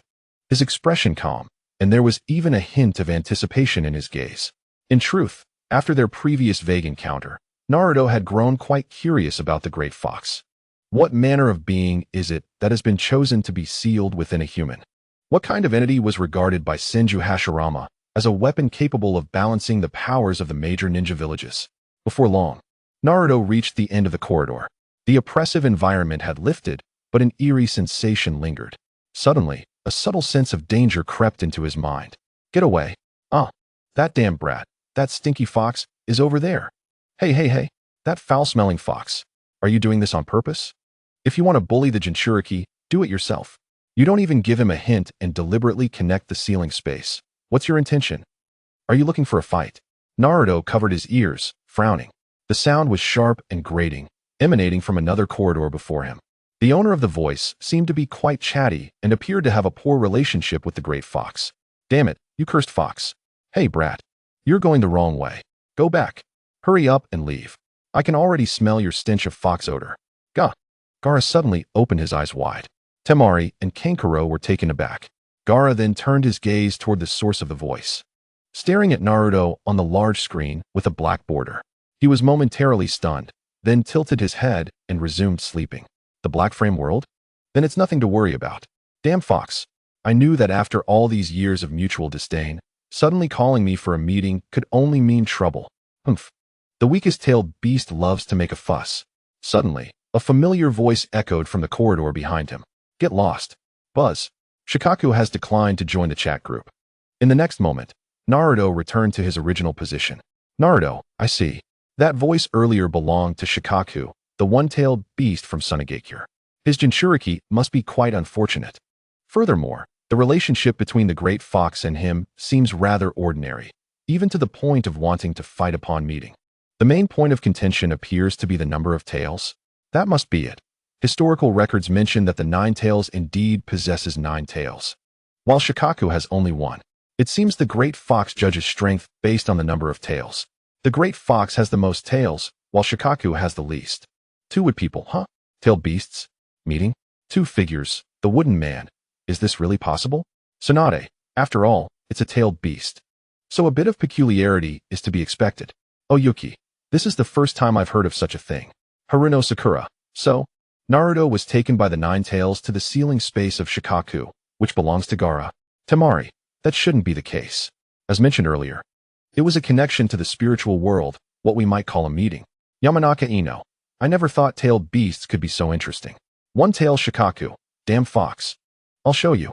Before it could finish its sentence, Shikaku was silenced, and for an extended period. This was not only due to the content of its speech being inappropriate, but also because its tone was aggressive. The voice that emerged from the large black-framed screen caused many to cover their ears, as if needles were piercing their brains. Black-frame Naruto was correct. The one-tailed Jinchuriki was undoubtedly pitiable. Temari and Kankuro exchanged glances, then turned their attention to Gaara. It's no wonder Gaara is like this. That sound would make anyone exclaim in discomfort after just a short while. Yet Gaara had endured it for years. Considering the manipulations of his biological father, Kankuro and Temari truly began to comprehend Gaara's suffering. Kyubi, Yang finally, it's quiet. Kyubi, Yang the one with a single tail has no right to speak. Inside the ceiling space, Shikaku was so enraged that its mouth was filled with sand. Unfortunately, it could not disturb Gaara at this moment, leaving Shikaku to stew in frustration, shouting wildly. After a while, Shikaku suddenly froze, and its mouth twisted uncontrollably. Gaara! Gaara! Wake up! In a daze, Gaara heard a familiar voice. Though it was soft and gentle, this voice, which he could never have imagined, filled his mind. Gaara abruptly opened his eyes, still echoing with Shikaku's motherly tone. Get up, Gaara. It's time to wake up. Chapter 140. Can this great fox really be handled with one hand? Watching Gaara rise as if from the dead, Temari and Kankuro were taken aback once more. Moments later, they saw Gaara's face twisted with anger, only for him to shut his eyes again and lie back down, albeit with clenched teeth. Temari and Kankuro exchanged silent glances, unaware of what had transpired, yet sensing something was amiss with Gaara. He seemed to be in pain, yet there was a peculiar sense of helplessness. Inhale. Naruto took a deep breath and walked towards the end of the corridor. Buzz! The moment he stepped out of the corridor, his vision cleared. At the same time, a chilling sensation enveloped his entire being. Naruto sensed an immense and malevolent chakra. His instincts warned him that continuing forward would inevitably lead him to confront the master of that formidable chakra. The danger level was exceedingly high. Without a doubt, it had to be the Great Fox. Despite knowing it was referred to as the Nine Tails by the world, Naruto preferred to call it the Great Fox. Tick-tock, another sound of dripping water. Naruto continued onward. He felt he was getting very close. Before long, Naruto found himself frozen in place. Before him stood an enormous iron gate beyond his wildest imagination. Behind the gate lay darkness. Naruto squinted to see better. In the center of the iron gate, there was a placard with a large character for seal, surrounded by numerous sealing runes akin to those on his abdomen. This was it, a door sealed with a powerful enchantment. Therefore, beyond this door must lie the Great Fox's domain. Though the circumstances differed from his expectations, it appeared the Great Fox was not yet prepared to meet him. In a moment of desperation, he thought of a clever ruse, but it also provided Naruto with valuable information. The Great Fox could communicate with other tailed beasts. This was crucial. A plan began to take shape in Naruto's mind. However, now was not the time for contemplation. To be honest, Naruto had been quite calm moments ago. But now, with only a wall separating him from the Great Fox, he felt a surge of anxiety mixed with anticipation and excitement. Buzz, at that moment. Within Naruto's perception, the immense, malevolent chakra behind the door suddenly became agitated. The sense of danger intensified. Simultaneously, in Naruto's line of sight, two eyes appeared in the pitch blackness beyond the ceiling gate. Crimson eyes with vertical pupils. It was the Great Fox. Naruto had encountered those eyes once before. Whenever the chakra of the Great Fox manifested within him, the first change he noticed, aside from the whiskers on his face, was his eyes. As Naruto and the fox locked eyes, the formerly dark environment beyond the ceiling gate abruptly faded away. A colossal fox, so large it reshaped Naruto's worldview, came into view. Its 9 fluffy tails swayed dramatically. The 9 tails. Naruto's breath caught in his throat. He could envision that the Great Fox would not be small, yet he had never imagined it would be mountain-sized. In that instant, descriptions from historical texts filled his mind.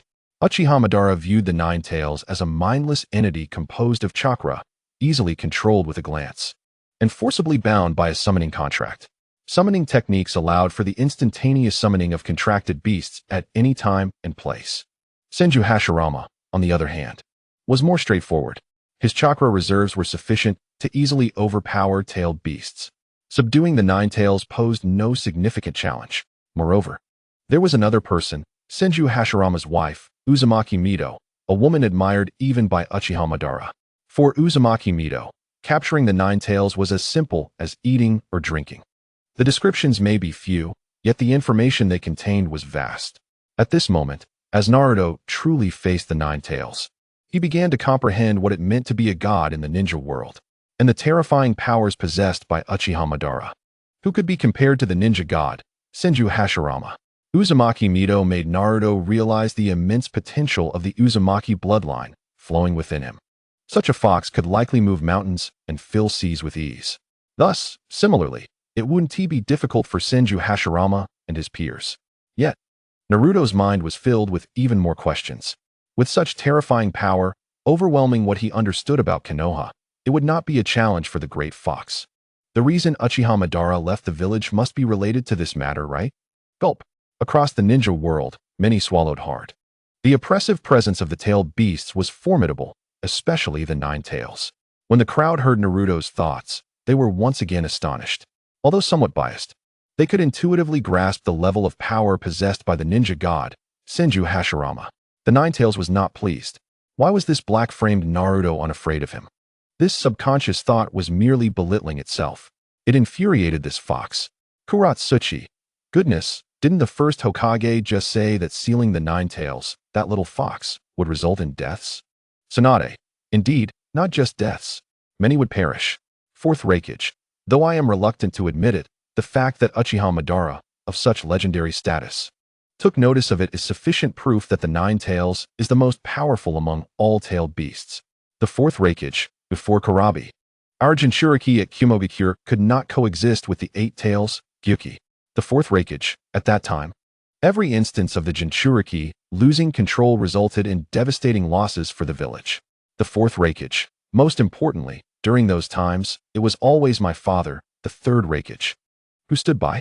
The fourth Raikage. With my father's strength, he faced life-and-death situations multiple times when the Eight Tails went berserk, leaving a shocking scar on his chest. The fourth Raikage's words irked Shikaku. Yet, the fourth Raikage merely stated who was the mightiest, without denoting the weakest. As the other party mentioned, despite reluctance to admit it, the fact remains that the Nine Tails is indeed the most formidable among all tailed beasts. At this moment, confronted with the terrifying presence of the Nine Tails, Naruto's peers were utterly astonished. They had never imagined that the great fox sealed within Naruto was such a fearsome entity.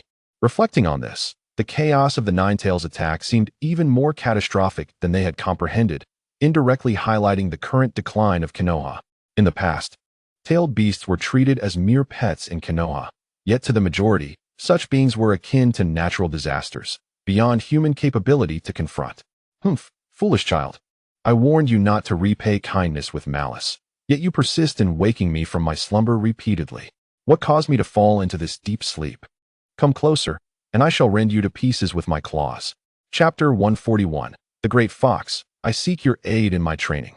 The voice of the Nine Tails resonated deeply, imbued with palpable anger, reverberating painfully in Naruto's ears. To be born and have such a being sealed within me? Naruto was momentarily dazed, then gazed upon the ferocious visage of the great fox, its teeth bared.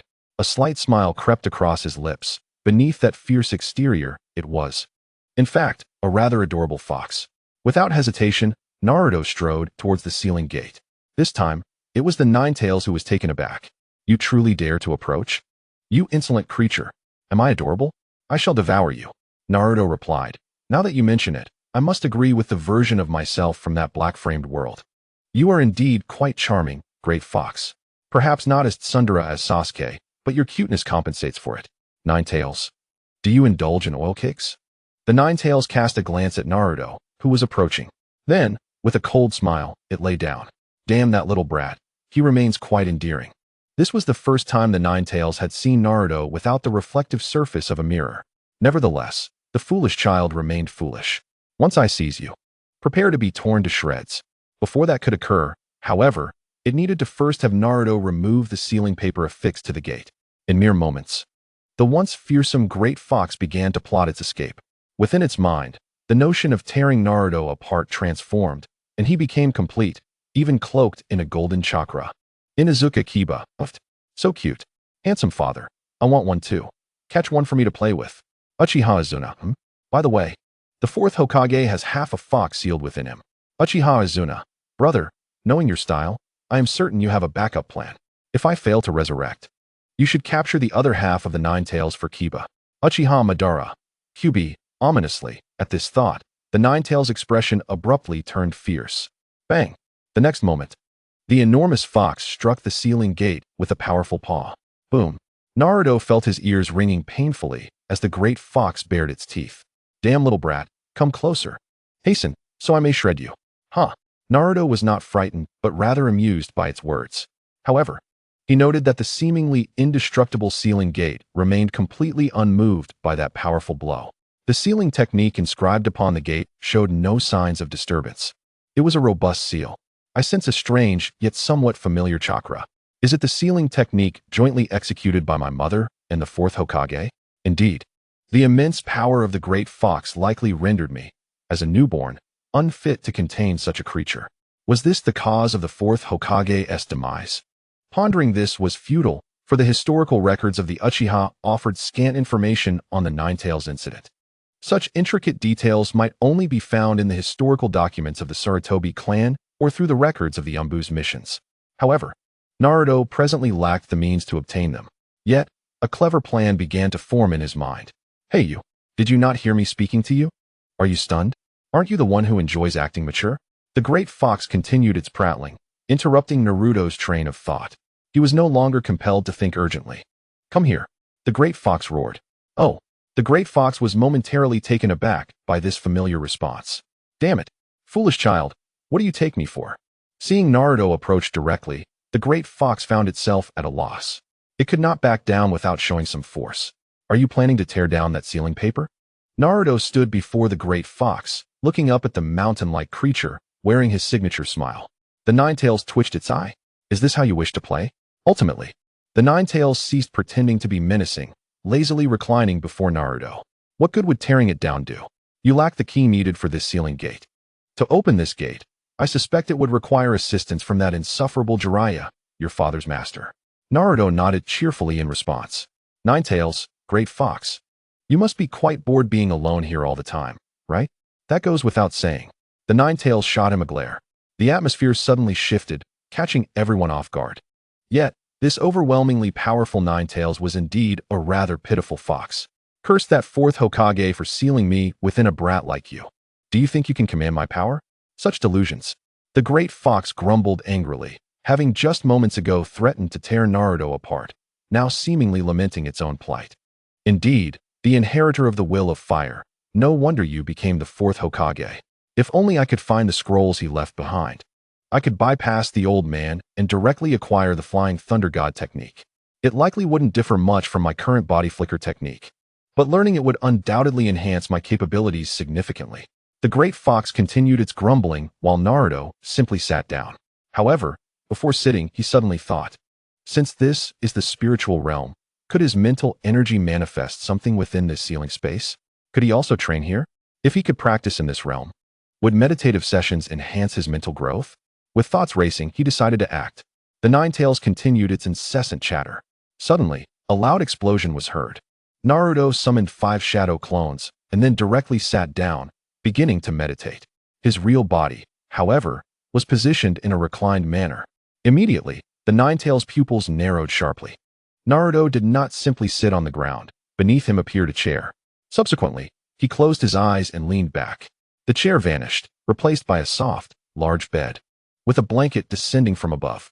Within moments, Naruto found himself crashing to the ground, a painful experience reminiscent of Uchiha Itachi's Genjutsu, Tsukuyomi. Rubbing his somewhat dazed head, he realized this incident had drained a significant amount of his mental energy.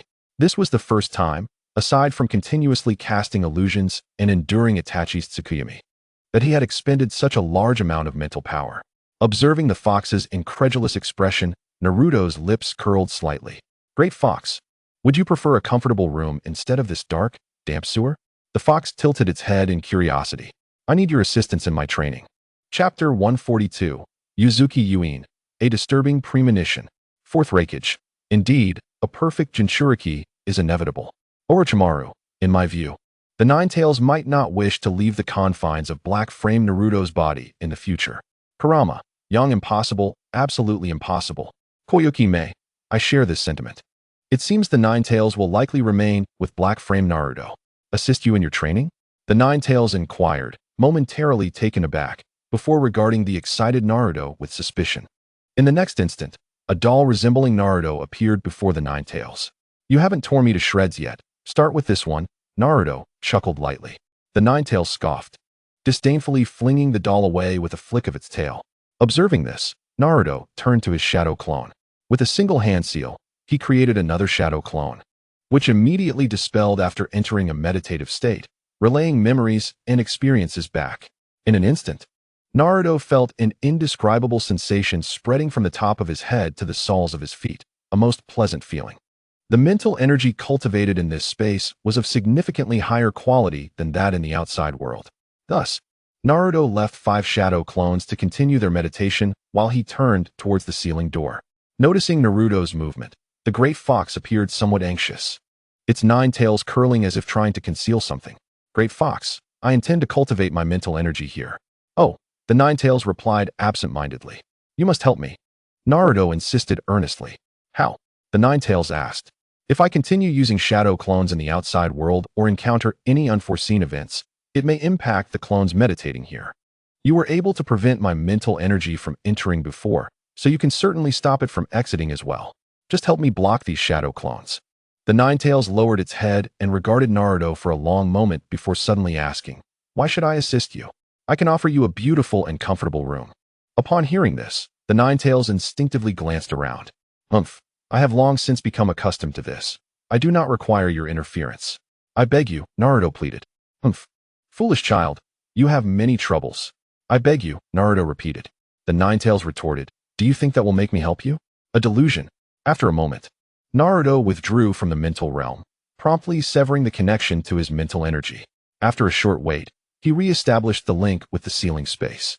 The 5 remaining shadow clones were still present. The great fox had indeed not rejected him, merely maintaining its customary obstinacy. Naruto then approached the bed, sitting beside Uchiha Izumi. Let my body rest for a while. I will first clarify the theoretical knowledge of fire release. Meanwhile, in the Hokage office of the Hokage building, Sarutobi Hiruzen set down a scroll with a furrowed brow. This won't do. It needs to be more fundamental. No matter how urgent it is, I cannot rush this. That child is only 7 years old. If too much is given at once, he will surely overstrain his body. Even the Uzumaki clan's physique can develop hidden ailments.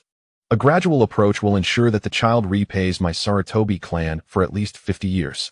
A grand vision appeared in Sarutobi's mind. Since the moment Naruto displayed his talent, his thoughts had evolved significantly. He had almost forgotten his original intentions. Taking a deep breath from his pipe, a glimmer of clarity flashed in Sarutobi's murky eyes. Come in. Yes, Hokage-sama. With a creak, the office door opened, and an ANBU ninja wearing an animal mask entered. Sarutobi glanced at a strand of purple hair, nodding slightly. There is a task I need you to undertake. This mission will determine whether you can become a full member. Yes, Hokage-sama. Yuhi Kurinai Yuin? Mitarashi Anko, it must be Yuin. Yuhi Kurinai. What task does the third want Yuin to complete? Mitarashi Anko, I don't know. But it is certainly related to Black Frame Naruto. That old man likely wants Yuin to monitor Naruto. Yuzuki Yuin. It seems so. I have only recently joined the ANBU. So I will probably need to disguise myself as a civilian to get close to Black Frame Naruto. At the Ninja Academy, Naruto arrived with a multitude of scrolls on his back.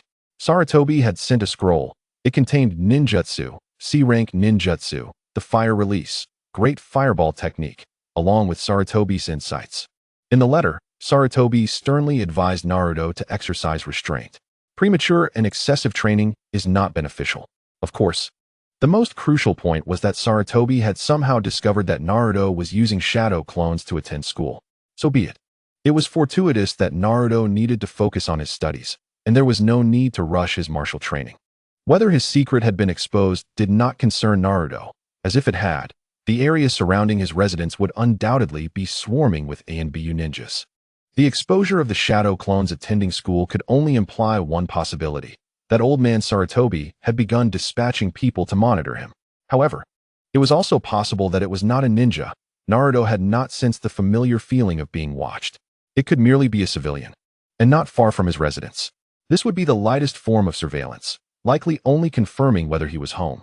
If the surveillance were to deepen, Naruto was confident he could immediately identify who was monitoring him and their location. Naruto understood that this was the old man's final test, clearly hoping for him to inherit his legacy. Yuhi Kurinai. It is as I suspected. Mitarashi Anko. Damn it. That old man has sent Yuin to disguise herself as a civilian nearby. Yuzuki Yuin. It seems that way.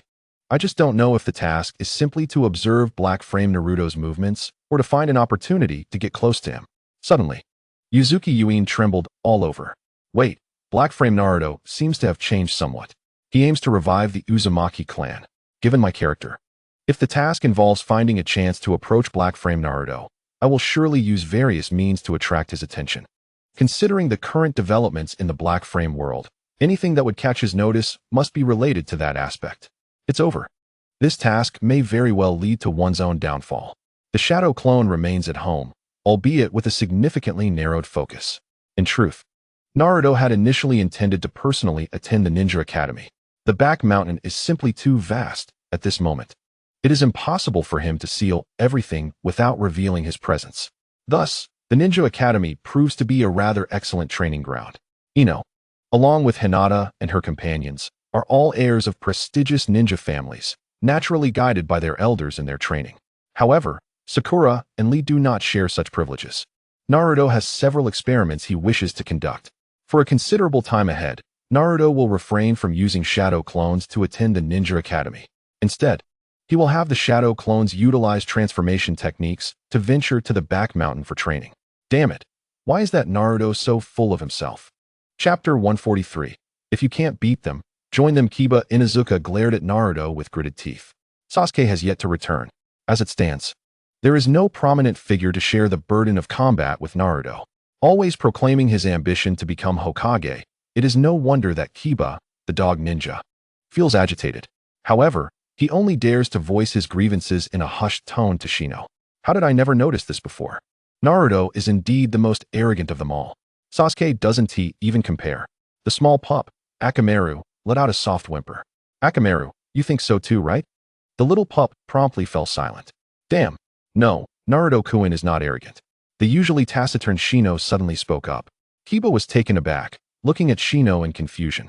Naruto-kun has never actively sought to show off. It's Sasuke who loves the spotlight. Moreover, Naruto-kun is friendly to others. Only children would prefer someone like Sasuke. Just look, Shino said, lifting his chin slightly. Kiba turned to look. He saw a throng of upper-class women outside the window, all intently focused on Naruto, who was diligently studying. Of course, there were also glances exchanged with Ino and Sakura, while Hinata and her friends pretended not to notice. Ah, how infuriating. That guy is truly enviable. Kiba Inuzuka thought. Have I reached the point of social death? No, no one cares about you, Shino coldly remarked. Kiba's eyes twitched. However, upon glancing at the chat room, Kiba felt even worse. No one in the chat room was mentioning him. Shino did not respond further, but turned back to observe Naruto, who was focused on his studies. His golden locks captivated Shino for a moment. As his father had said, Naruto-kun indeed resembles that person greatly. Resemble who? Kiba inquired. Shino turned back, refraining from answering. As a small black bug crawled from his sleeve. Has it been discovered? Has Naruto-kun's strength reached such a level? This tiny black bug was deliberately sent by Shino as a test. Unexpectedly, it was noticed by Naruto before it could approach him. Moreover, Hinata had concealed herself quite well. The black bug informed him that it was immediately detected by Naruto, only to be captured by Hinata shortly thereafter. Thankfully, Naruto understood there was no malice, or else this little black bug would not have returned. After retracting the bug, Shino instinctively glanced back. Their eyes met. Naruto displayed his signature gentle smile. Shino nodded slightly, then slowly rose to approach the corner of the classroom where Naruto sat. Kiba was left in shock. Shino, what are you doing? Don't challenge him just because you're envious of Naruto's popularity with the ladies. You will be thoroughly defeated. Before long, the look of worry on Kiba's face transformed into disbelief. What did he just witness? Naruto actually smiled and even invited Shino to sit down. Is he inviting Shino to join their little group? Goodness. If Naruto's connections are already formidable, adding Shino to the mix could be disastrous. From now on, I cannot speak ill of Naruto. Shino's bugs can detect things on their own, but others, even the nearly graduating upperclassmen, cannot perceive such things. This means Naruto's network could cover the entire Ninja Academy. Coupled with Hinata's Byakugan. Gulp. Kiba swallowed hard. Akamaru sensed his master's emotional turmoil and began to tremble slightly. After a moment, Kiba took a deep breath and made a decision. Then, with a serious expression, he stood up. If you can't beat them, join them. Onoki, good lad. Onoki, the Inuzuka brat is rather clever. Kuratsuchi, however, looked disdainful. Coward. Kiba's face flushed. Then you go ahead. Kiba retorted. I can't win, Kuratsuchi replied. But I won't concede. And then I'll wag my tail at Naruto. Kiba. What she said is not incorrect, Shino chimed in. Kiba felt a bit anxious. Mainly because Shino had overheard everything he had just said. However, as long as he kneels early and has thick enough skin. It is as though he never provoked Naruto's group. No, I am one of Naruto's group. With this thought in mind, Kiba smiled. Ding ding ding. Yet before he could approach, the class bell rang, accompanied by Iruka's voice. Classmates, quiet down. It's time for class. Kiba watched as Shino returned, sighed, and took slow steps. Iruka-sensei, is Sasuke-kun all right? Yes, Iruka-sensei, is Sasuke-kun sick? He hasn't been to class for 2 days. We've heard about the Uchiha incident. Is it true, Iruka-sensei? Someone spoke up, and others quickly followed suit. Iruka paused for a moment, then forced a smile. Sasuke-kun is fine. The Uchiha clan had some issues, and he will need to rest at home for a few days. Everyone need not worry. Sasuke-kun will return soon. The children from ninja families were mostly aware, but the children from civilian families were not. They only heard that something significant had occurred with the Uchiha clan. Even the Konoha guard had been replaced. By the end of this class, the news of the Uchiha clan's annihilation spread throughout the Ninja Academy like wildfire during the recess. After all, it is often quite difficult to keep secrets from children and prevent them from gossiping. The Uchiha clan is, after all, the Uchiha clan. Could it truly have been wiped out in a single night? Impossible, right? Who cares? My parents don't like the Uchiha clan anyway. Besides, the newly appointed Konoha guards seem to be from the Hokage's clan. No wonder they are so impressive. But what about Sasuke-kun? Shoo! Everyone, please lower your voices. After my dad returned yesterday, he mentioned that the Hokage has issued a ban on discussing Uchiha matters. Right. My dad also told me not to mention Uchiha in front of Sasuke from now on. Why does that feel somewhat similar to Naruto-kun? Shoo! Do not discuss these matters any further. Chapter 144. The arrival of the cold and obsessive two pillars in the world of black frames. Ino remarked. Naruto is quite popular. Sakura replied. Indeed, no one imagined that his situation would bear some resemblance to Naruto's. Tintin added. That's for sure. The golden-framed big screen has already provided the answer. Hasn't he it? Hinata interjected. Not at all. Our Naruto in this world is also wonderful and hardworking. Kushina Uzumaki. My little Hinata. Tobirama Senju. It seems that the dark-framed Naruto will remain quiet for a while, and indeed, it should be so. His training intensity is somewhat excessive. Hashirama Senju. Hashirama Senju. Do not worry. Dark-framed Naruto will manage his training volume appropriately. Hashirama Senju. I believe that in a few years, the title of the god of shinobi will be passed on to another. Madara Uchiha. That is inevitable. Tobirama Senju appeared somewhat puzzled. Why is my good friend suddenly showing tendencies akin to Orochimaru? Something feels amiss. There must be something that has gone unnoticed. And that matter has led Madara to fully recognize dark-framed Naruto. The discussions and concerns of the classmates did not affect Naruto in the slightest. The few youngsters were equally indifferent to these matters. In fact, they had been aware of it for quite some time. Moreover, Naruto had assured them that Sasuke was safe and there was no need for concern. He would return in a few days, albeit with significant changes. What they needed to focus on now was their own development. Simultaneously, they must diligently complete the tasks assigned by Naruto. A few days later, Sasuke returned. The proud Sasuke was offline. The aloof and obsessive second pillar logged in. His face no longer bore the brilliance of yesteryears. He had become cold and distant. Sasuke-kun, you have finally returned. Are you all right? As soon as he returned, a girl rushed over to express her concern. Under normal circumstances, Sasuke might have haughtily snorted and then turned away from her. However, at this moment, Sasuke was no longer inclined to continue in such a manner. The childish games of ninjas must come to an end. He needed to grow stronger, sufficiently strong, and then personally eliminate that despicable scoundrel. Izuna Uchiha. Not bad. At least he is a normal Uchiha. Izuna Uchiha. Fortunately, the only two Uchihas in this dark-framed world are not like Shisui Uchiha or Itachi Uchiha. Fugaku Uchiha, alas. Fugaku Uchiha. I am ashamed before our ancestors. Minato Namikaze. Do not forget about the other scoundrel, Uchiha. Kakashi Hitaki. Teacher Minato, I. Minato Namikaze. Kakashi, I have never blamed you. Minato Namikaze. Since your eye is the other one belonging to that scoundrel, very well, I will find a way to revive it. Minato Namikaze. The flying thunder god mark will not vanish. Minato Namikaze. No matter where you hide, I will find you.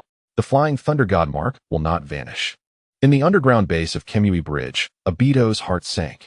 He hurriedly tore off his Akatsuki cloak. searching for the flying thunder god mark left by Minato Namikaze on his body. Minato's declaration undoubtedly left many in Konoha in shock. The little son, Minato, seemed ready to explode. However, it is understandable. Such matters, in the hands of any normal person, would not allow for any possibility of forgiveness. Yet, returning to the topic, does Obito Uchiha still carry the flying thunder god mark left by Minato Namikaze? Dark Frame Naruto had mentioned not long ago that he would seek opportunities to learn the flying thunder god technique. Does this imply that, in the future, if Dark Frame Naruto also masters the flying thunder god, the next time he faces that Uchiha Obito? Sasuke coldly cast a glance at the girl who was concerned about him. His icy gaze froze the girl in her tracks. The other girls who were preparing to approach him, upon seeing Sasuke's frigid expression, halted in their steps. Sasuke did not even glance at them. With his hands in his pockets, he walked past the group of girls. The girls opened their mouths, but ultimately, their words of concern remained unspoken. Sasuke narrowed his eyes, his mind racing with thoughts on how to alter the current situation. Eventually, his gaze fell upon a corner. As expected, it has turned out this way. Shikamaru looked up and caught a glimpse of Sasuke below. Sasuke is indeed strong, having moved on so quickly, Dingy remarked. But I hope he does not direct that gaze at Naruto. Otherwise, Hinata will surely pummel him. Ino rested her chin on her hands, casting an envious glance at Hinata. As for the pink-haired girl sitting beside Naruto, she was completely disregarded. Today, it was Sakura's turn to sit next to Naruto. It was unavoidable. Indeed, Dingy munched on chips, speaking somewhat indistinctly. TCH, what's with the attitude? Kiba Inuzuka expressed his displeasure. It is only natural for Sasuke to react this way after the Uchiha clan's massacre, Shino stated. When did that happen? Kiba's face was filled with disbelief. The others turned to look at him simultaneously. Kiba felt somewhat uncomfortable under their gaze. I did not know. I did not pay attention to such matters. His tone grew increasingly weak. Do not mention it in front of Sasuke. Shikamaru offered a reminder. Kiba scratched the back of his head. Rest assured. Ding ding ding. At that moment, the class bell rang. Iruka arrived punctually. Upon seeing Sasuke, he paused for a moment. He did not expect Sasuke to return quietly. He was somewhat surprised. Welcome back, Sasuke-kun. All right, everyone. Return to your seats. Class is about to start. Sasuke maintained his cold demeanor. He then took his seat. Noticing that Sasuke did not respond to him, Iruka had anticipated this. He silently sighed. Yesterday, he had visited the Konoha hospital to see Sasuke. Sasuke had been in this state yesterday as well. He had stared out the window the entire time, saying not a word. If it were not for him, others would not have even seen Sasuke. Iruka shook his head.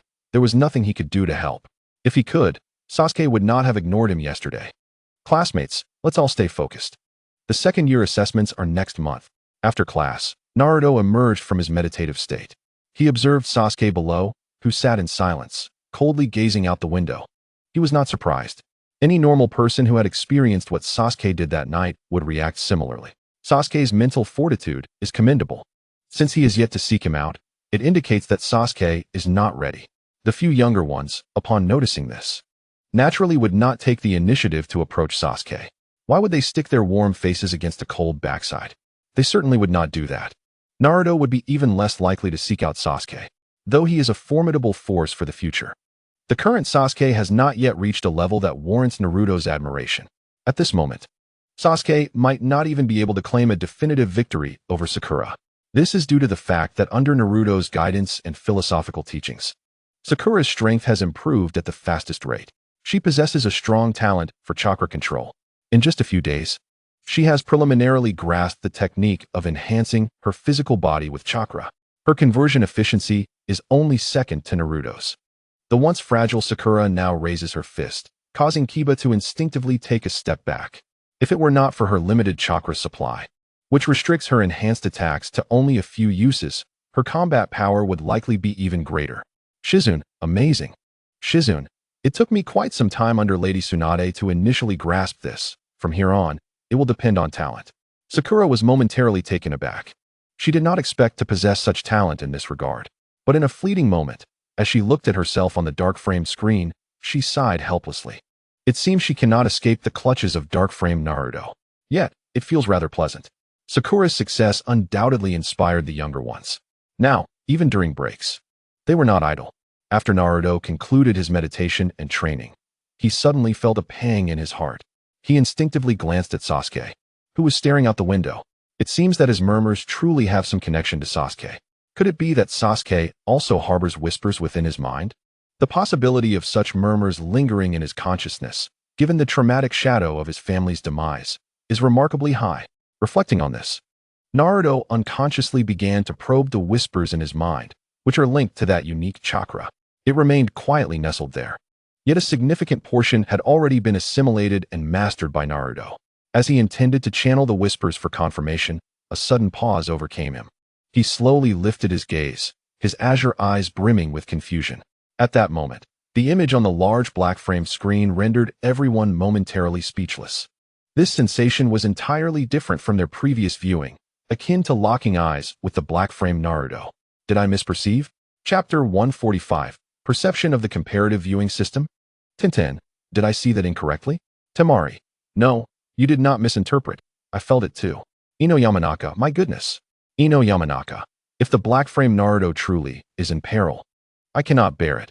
No wonder I felt so captivated by him in that world. Izumi Uchiha, stay strong.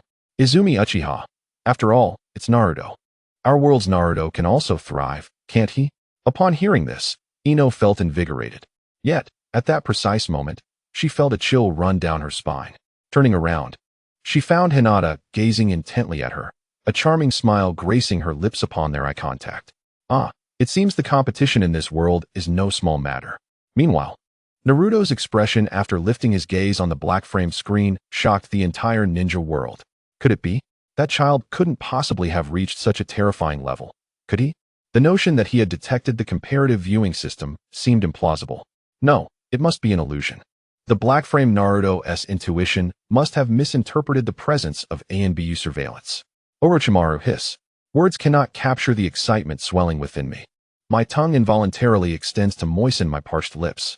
Orochimaru, the black-framed Naruto must have sensed something. Orochimaru, this is truly splendid. Forget the Uchiha and the Mangekyo Sharingan. They are utterly insignificant. The black-framed Naruto is the finest. Hashirama Senju. The probability of this is substantial. I thought that the expression in the black-framed Naruto's eyes indicated he noticed my watchful gaze, only to turn it back toward me. Kushina Uzumaki. Though I despise the whispers residing in Naruto's mind, it seems likely that by touching upon those whispers, including those of Sasuke, he has discerned the comparative viewing system. Kushina's analysis sent shivers through many. Undoubtedly, numerous individuals had observed this. But more astonishing was the realization that Kushina had come to such a conclusion. It appears the successive stimuli have fostered substantial growth in her. Naruto fell into a deep silence, a pang of emotion swelling within him.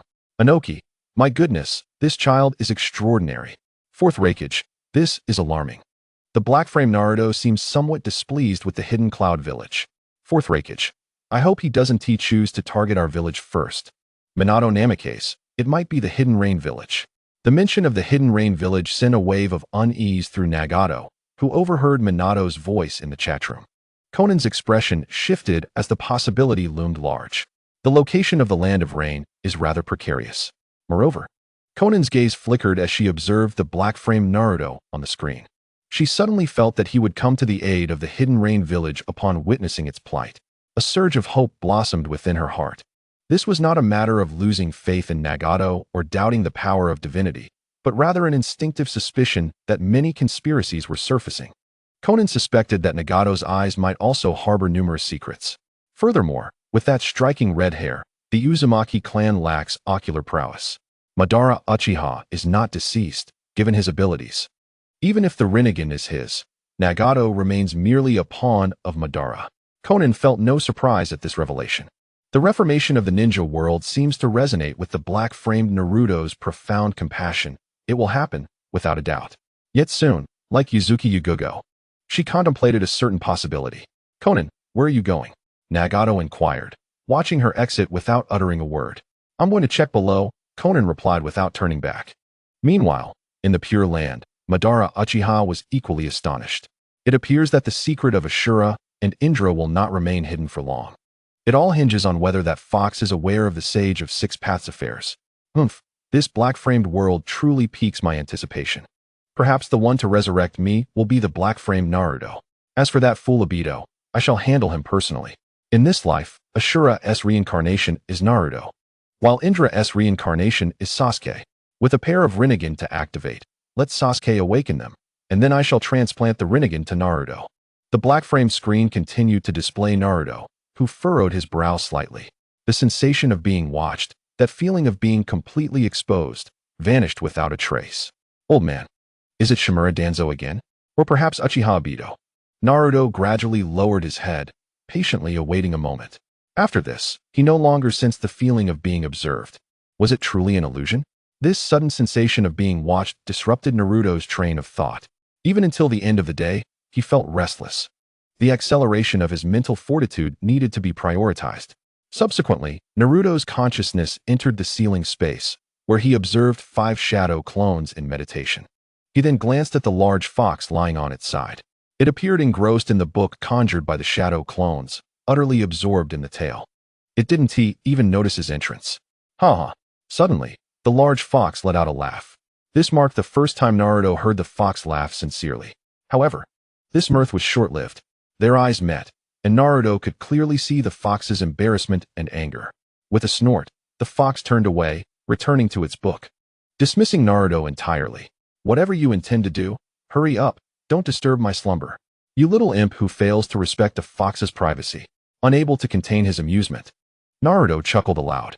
The large fox's massive form trembled, yet it did not turn back. Bang! Naruto shook his head with a smile. Deciding against further provoking the irritable fox, he dismissed the shadow clones. Buzz!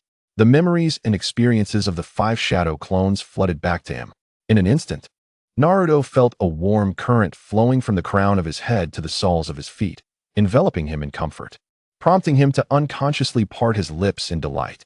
The enhancement of his mental prowess yielded a feedback that no other training could rival. However, a gentle wave of fatigue washed over him.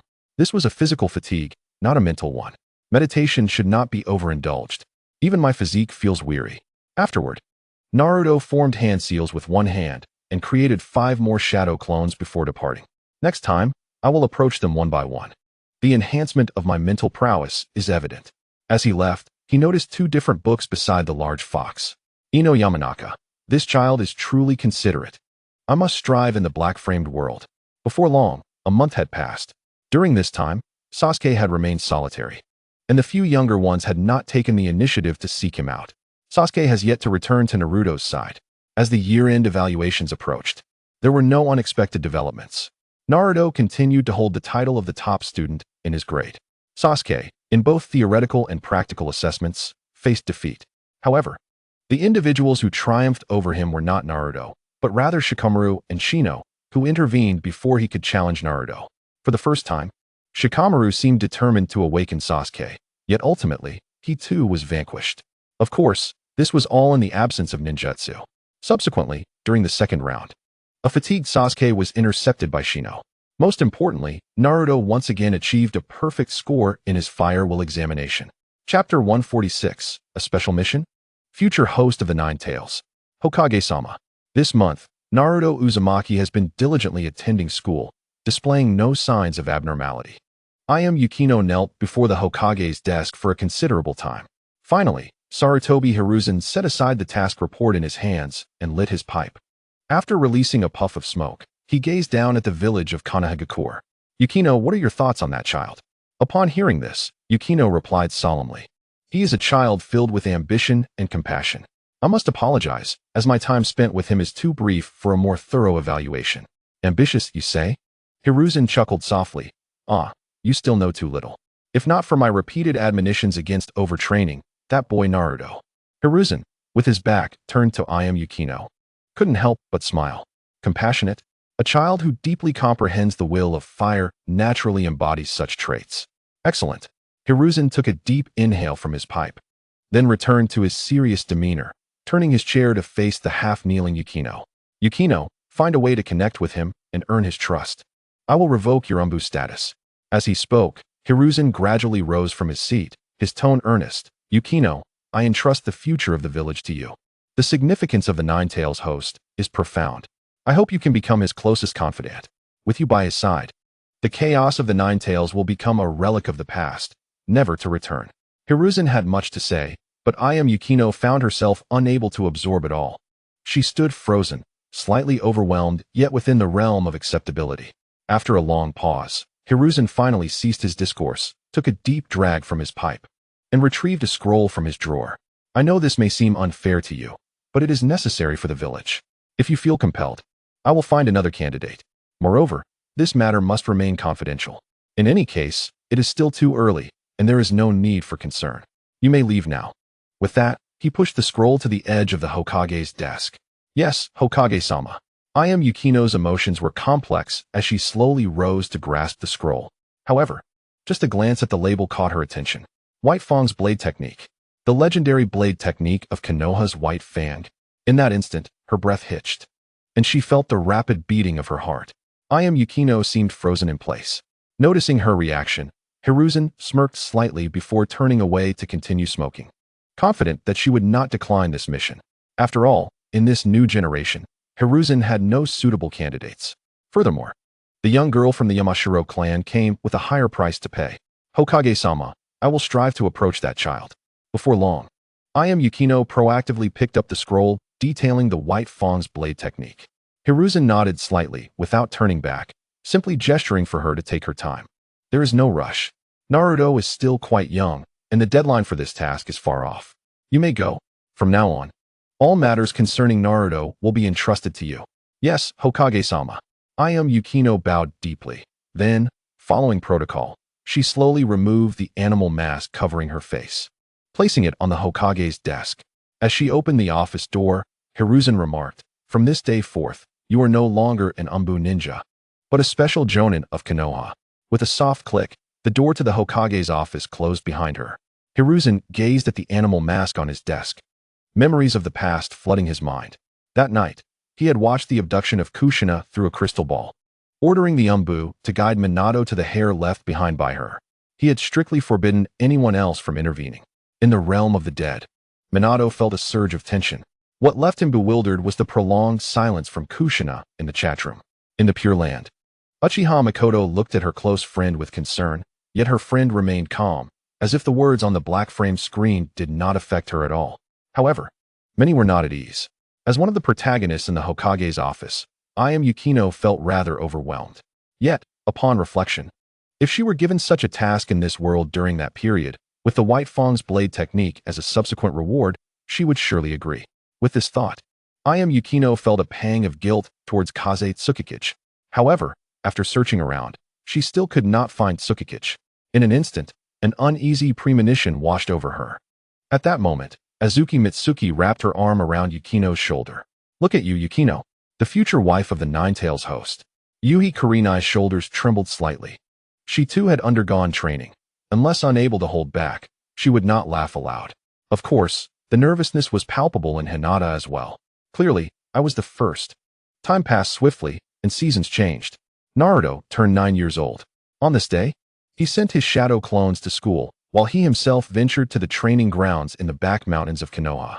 In the past year, he had focused on honing his spiritual power. Now, having grown over a year taller, he was ready to begin practicing fire release techniques. Primarily because, after reaching a certain level of spiritual training, the process became increasingly arduous. At present, Naruto could produce up to 15 shadow clones. Progress remained slow, as shadow clones were not complete replicas. He had attempted to deduce a more advanced version, but had faced severe backlash. On one occasion, he even suffered significant internal injuries. In that moment, Naruto understood why the second Hokage had met his end in such a dire manner. He had tried to deduce a perfect version of the multi-shadow clone technique, but suffered grave injuries from a single miscalculation. And what of the second Hokage, Senju Tobirama, who had mastered forbidden techniques? Nevertheless, there was progress. Naruto had successfully increased the number of his shadow clones from 10 to 15. However, he refrained from further attempts, as another injury would be unbearable. Throughout this past year, Uchiha Izumi remained in slumber. Yet, her body had finally begun to grow, her features becoming increasingly striking. Each time they brushed past one another, Naruto would blush furiously. In the initial half-year, Uchiha Izumi's growth had nearly ceased, illustrating the perils of awakening the Mangekyo Sharingan too early. However, she has gradually begun to recover. Just a few days prior, after Naruto assisted Izumi in her cleansing, An unexpected occurrence transpired. Areas where the warm, damp cloth had made contact turned noticeably red, even causing a blush to bloom upon her cheeks. Perhaps her consciousness was beginning to resurface. All in all, everything seemed to be progressing in a positive direction. Moreover, Naruto had a lingering sentiment that had Sasuke awakened the Mangekyo Sharingan at this age, he might not have suffered such severe repercussions. At that moment, a distant commotion interrupted Naruto's contemplation. He sighed, muttering, "Great Fox, that woman has returned." Chapter 147. Yuzuki Yukino. That woman certainly possessed an unyielding tenacity, and her swordsmanship was quite remarkable. Such skills were rare. Otherwise, both Lee and Sasuke would have taken up sword techniques to enhance their prowess. This led Naruto to reminisce about the frigid demeanor of Sasuke, who appeared as if he were an unapproachable stranger. He shook his head, allowing Sasuke to continue his solitary endeavors for now. As Naruto finished speaking, within the ceiling space, the Ninetales lazily turned over, continuing to peruse its new novel. With a nonchalant tone, it remarked, Naruto thought to himself, the once great fox was not like this. What could have caused such a transformation? Am I to be the one to spoil it? Stop rambling. That woman is clearly attempting to draw near to you. Perhaps she has been sent by that old coot. Akin to the situations with your despicable father and mother. Naruto nodded slightly. He had considered this notion. That woman always accompanied him to the back mountain, arriving ahead of him to practice her swordsmanship. Furthermore, since she resided on the first floor, it was unavoidable for him to encounter her while returning home.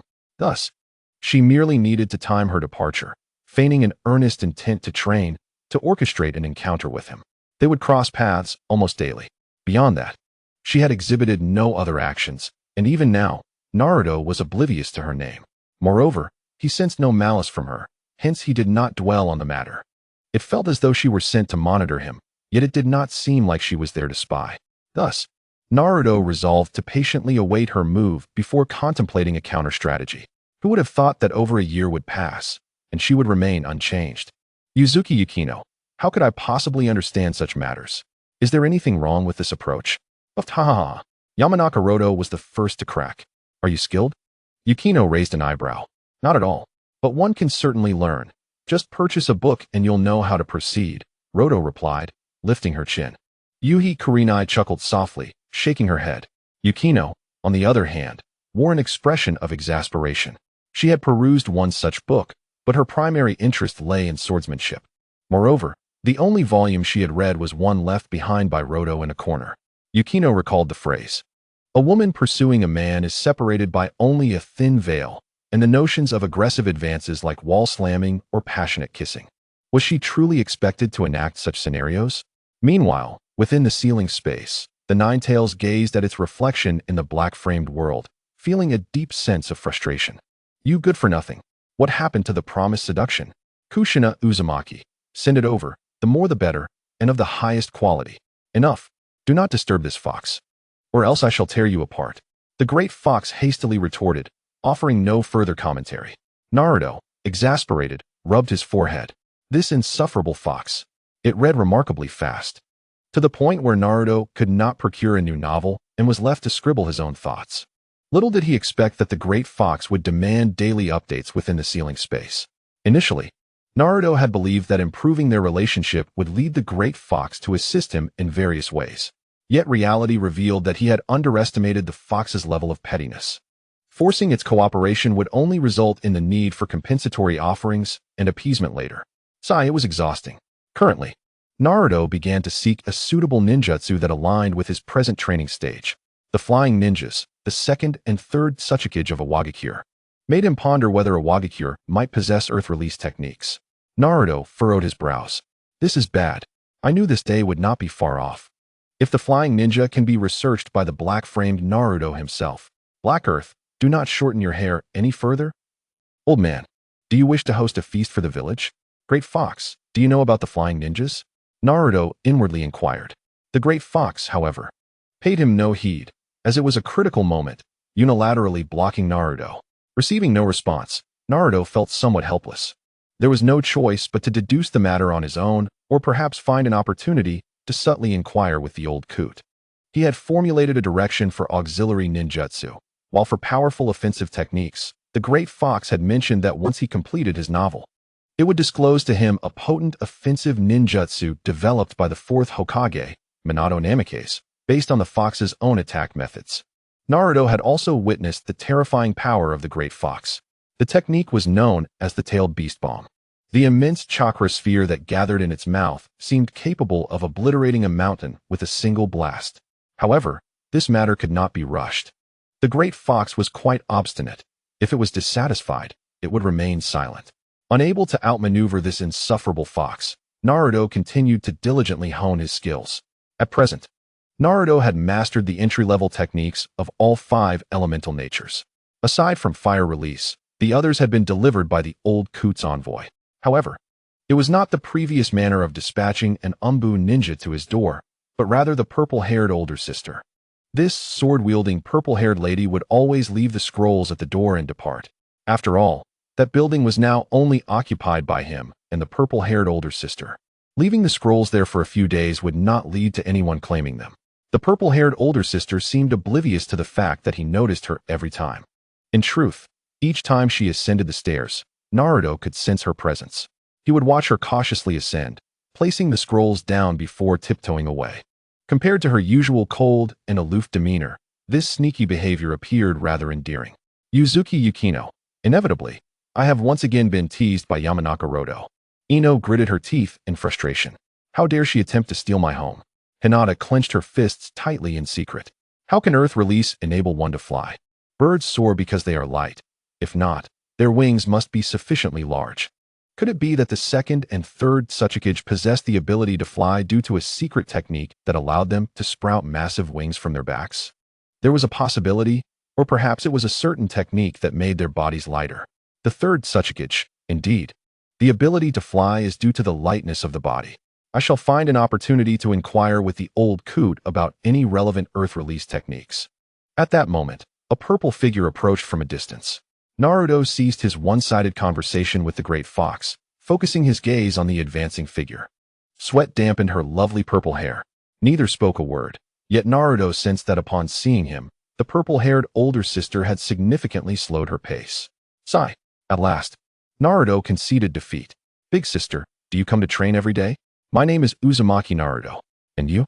Upon hearing this, Yuzuki Yuka felt a sense of relief wash over her. Thankfully, he asked first. In truth, she was struggling a bit herself. Uzumaki Yuka, she replied with a slight nod. Drawing her ninja blade.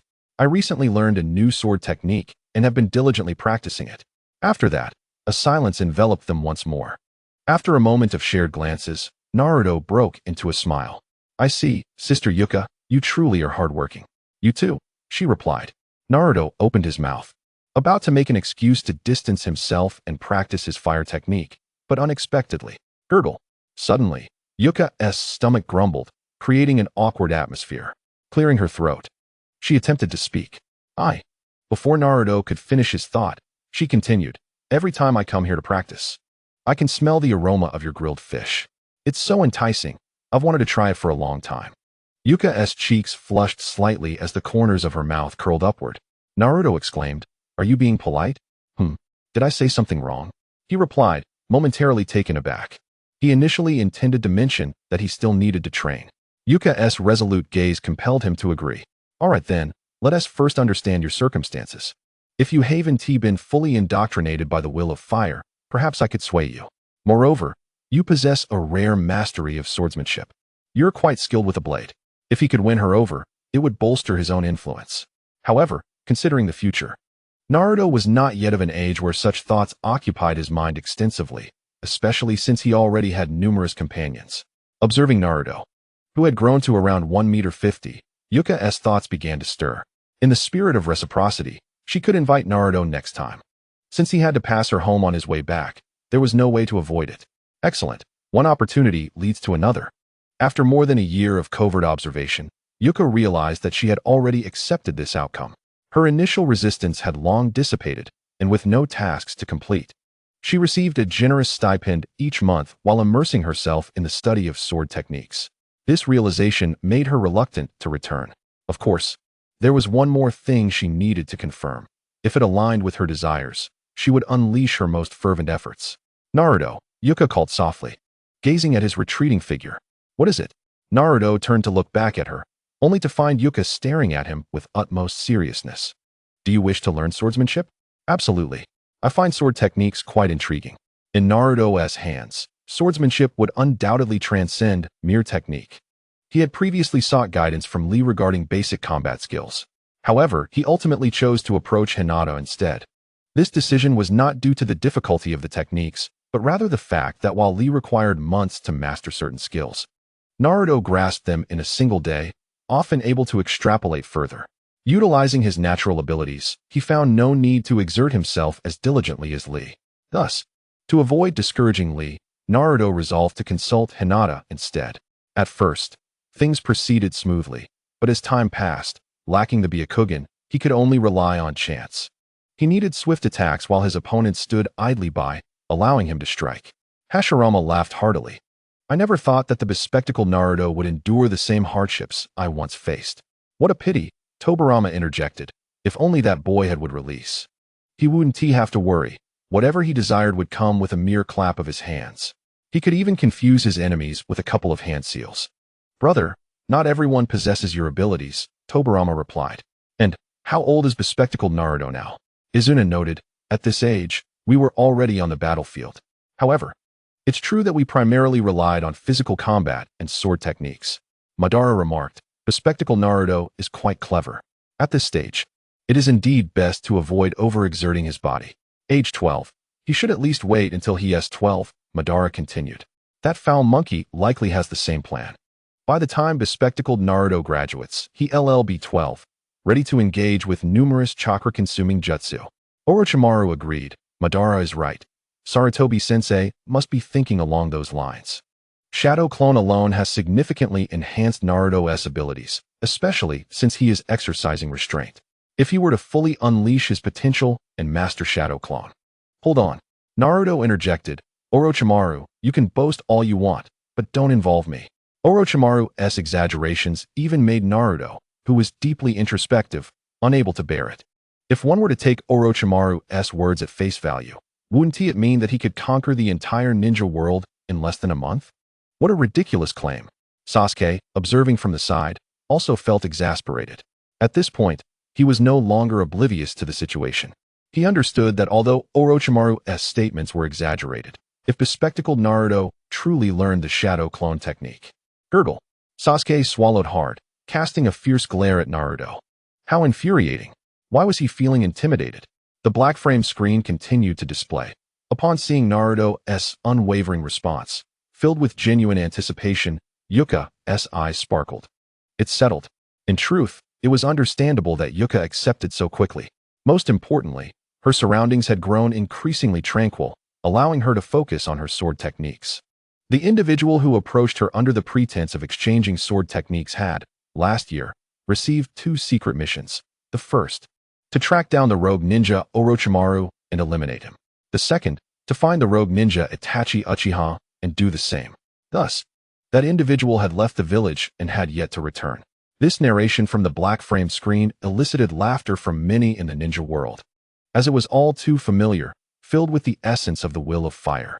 However, Yuka felt anger rise within her, albeit briefly. More than that, she felt a sense of helplessness. Looking at Naruto on the black frame screen, she hoped for his growth and, subsequently, to sway him to her side. Seeing this, Mitarashi Anko and Yuhi Kurinai also fell silent. It was best not to provoke Yuka at this moment. Yet, not long after, Anko could no longer contain herself and whispered to Kurinai, "Finally, it's peaceful again. The lung disease demon is gone. Now, let us see when the smoking bearded man's turn will come." Kurinai shot her a look. Enough of that. Perhaps the wind demon isn't dead after all? Anko shrugged. Then, her eyes gleamed mischievously. Kurinai, don't you think that smoking bearded man resembles that old man Mito? While Naruto was occupied with fishing and gathering materials, Yuka diligently practiced her sword techniques nearby, explaining the key points as she went. Efficient learning entails mastering the basics and then teaching them once. Once you've memorized these foundational techniques, explain them back to me. Yuka quickly fell into the rhythm. The speed of her blade increased, her movements becoming more intricate. Dazzling the onlookers, the sound of the blade echoed continuously. Naruto decided to have his shadow clones prepare lunch while he observed from a distance. Unbeknownst to him, Yuka had demonstrated the foundational sword techniques and was now engrossed in practicing the Leaf Village's sword style. Naruto watched with rapt attention. Until the shadow clone had prepared lunch, the enticing aroma wafted through the air, bringing her back to her senses. In the grand scheme of things, nothing is more significant than a meal, she remarked, but before she could finish her thought, she turned around only to find the purple-haired elder sister already seated next to the grilled fish. Their eyes met, and Naruto discerned the urgency reflected in hers. No need for pleasantries, hurry. Her swiftness was akin to her swordplay. The moment was punctuated with a resounding as the deliciousness of the meal overwhelmed her senses. The grilled fish, seemingly simple, revealed to Yuya that her culinary skills paled in comparison to those of a child under 10. A wave of defeat washed over her, but it dissipated in less than a second. Perfect. This will save me the trouble of cooking in the future. Even if I cannot replicate this, I can always seek culinary advice. Yuya nodded to herself, recognizing the truth in the adage that the beginning is always the hardest part. With that thought, she involuntarily nodded. Naruto tilted his head slightly, sensing that this purple-haired elder sister had a lively mind, perhaps a bit too theatrical in her internal dialogues. At this point, let us eat first, he concluded. The two quickly polished off the grilled fish. Observing this, the shadow clone promptly created another clone. The snails and river shrimp in the pot were also ready, signaling the commencement of a second round of contention. This time, Naruto was defeated, unable to match her speed and precision with chopsticks. However, rather than feeling disheartened, he appeared emboldened by the challenge. A slight smile crept onto Yuya's lips as she drew her ninja blade, sharpening the ends of her chopsticks. Excellent. This gives me another reason to request a replacement for my chopsticks. What followed was quite brutal, as Naruto attempted to grab his share. Yuya deftly extracted the snail meat before he could. In the end, he found himself with little on his plate and shot a resigned glance at Yuya, whose mouth was stuffed full. Quite impressive. You even managed to finish the soup. As the thought crossed his mind, Yuya lifted the pot and drank deeply from the broth, leaving Naruto momentarily speechless. She finished with a delicate burp, setting down the nearly empty pot and wiping her mouth with grace, before flashing Naruto a sweet, yet apologetic smile. Had she concealed her hint of triumph a bit better, he might have felt less vexed. Hinata, feeling a mix of indignation and admiration, puffed up her cheeks in frustration, while Ino found the situation rather amusing, witnessing Naruto's rare defeat. Look, even Orochimaru has fallen silent. His expression is quite dark, Sakura commented with a light chuckle. It seems the formidable Naruto is not invulnerable after all, Meitarumi remarked, her tone teasing. Seeing him like this is rather endearing. The fourth Raikage laughed heartily, observing that even the Jinchuriki from their village possessed some skills, at least in swordplay. Ah, but I meant to say compared to, he added, swallowing back his words. Orochimaru, with a smirk, mused, let her revel in her moment. Soon enough, Naruto will surpass her. In the ceiling space, the great fox had abandoned its reading. Having witnessed the entire exchange through Naruto's senses, it felt a surge of exhilaration, as if a current coursed through its body. Finally, someone has put that insufferable little brat in their place. As Naruto attempted to regain his composure, Yuya playfully inquired, does it suit your taste? Indeed. I did not expect your culinary skills to be so refined, he replied, though skeptical. Not quite as good as mine, though, Yuya retorted nonchalantly. Is that so? Naruto blinked in disbelief. If you do not believe me, why not come over to my house for dinner tonight? Yuya offered with a captivating smile, though a fleeting thought crossed her mind about whether she had anything to impress him with. No, that would be quite short-sighted, she chastised herself, pondering the rare opportunity. Yet, before she could deliberate further, Naruto raised his hand decisively. No, thank you. We have a gathering tonight, so I will not impose on you, Yuya-san, he replied hastily, sensing he had made a regrettable decision. This purple-haired elder sister was quite formidable. Oh, what a pity. I had hoped to show you my cat that can do backflips. She lamented. A backflipping cat? Naruto was taken aback, glancing at Yuya, feeling that something was amiss. The Ninja Cat clan typically only mingled with the Uchiha clan, and since their demise, the Ninja Cat clan had seemingly vanished. This woman must possess some remarkable connections to be harboring one at home. Really? I have yet to see a cat that can do backflips. Though I have encountered a dog that could, he replied with a chuckle, turning his attention back to the roaring campfire. The grilled fish was ready.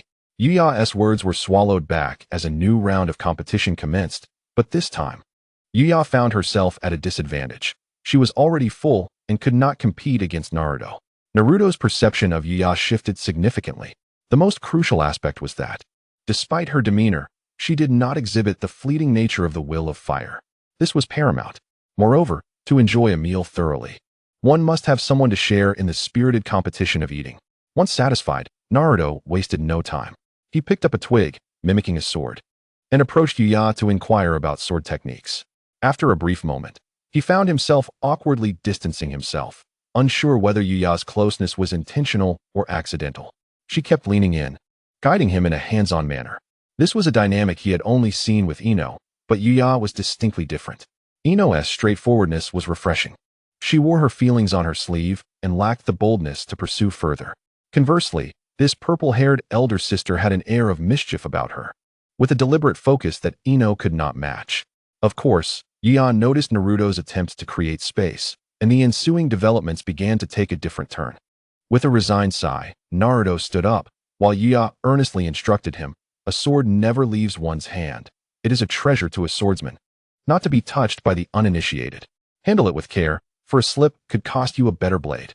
Chapter 150. The Great Fox. I have discovered Naruto's weakness. Yuya was nearly pressed against Naruto's back, demonstrating each technique with precision. This scene made Hinata's eyes glisten with envy. Indeed, how could I have overlooked such a strategy? Even if I cannot teach, Black Frame Naruto could certainly instruct me. Ino felt a twinge of frustration. Sakura's lips curled slightly. Why did it seem that Ino cared more for Black Frame Naruto than for Sasuke? Little did she know, Ino relished the thrill of seizing something from her unique friend. Moreover, they had just recently experienced a fierce rivalry as best friends. Coupled with the world of black-framed characters, Sakura had little interest in Sasuke. As a connoisseur of beauty, while Sasuke was indeed handsome, he had yet to inspire the kind of infatuation in Ino. Only when he struck a chord with her would it truly resonate. It was evident that Black Frame Naruto had touched upon all of Ino's points of interest. How I wish Black Frame Naruto could teach me the Shuriken Shadow Clone technique. Day after day, resting her chin on her hands, she gazed on with envy. Clearly, Yuzuki Yuin had crossed a line. She had boldly executed numerous actions that many girls yearned to undertake, but dared not. Within the ceiling space, the Great Fox continued to laugh unabashedly. Naruto's mind was filled with the echo of the Great Fox's laughter. Having grown accustomed to it, Naruto felt his face heat up at the fox's laughter. The more he reacted, the more the fox reveled in his discomfort. "I have found your weakness. Humph, foolish little human. So this is your Achilles heel." The Great Fox shook its head in amusement. "You are finished, Uzumaki Naruto." In that moment, the Great Fox willingly set aside its book.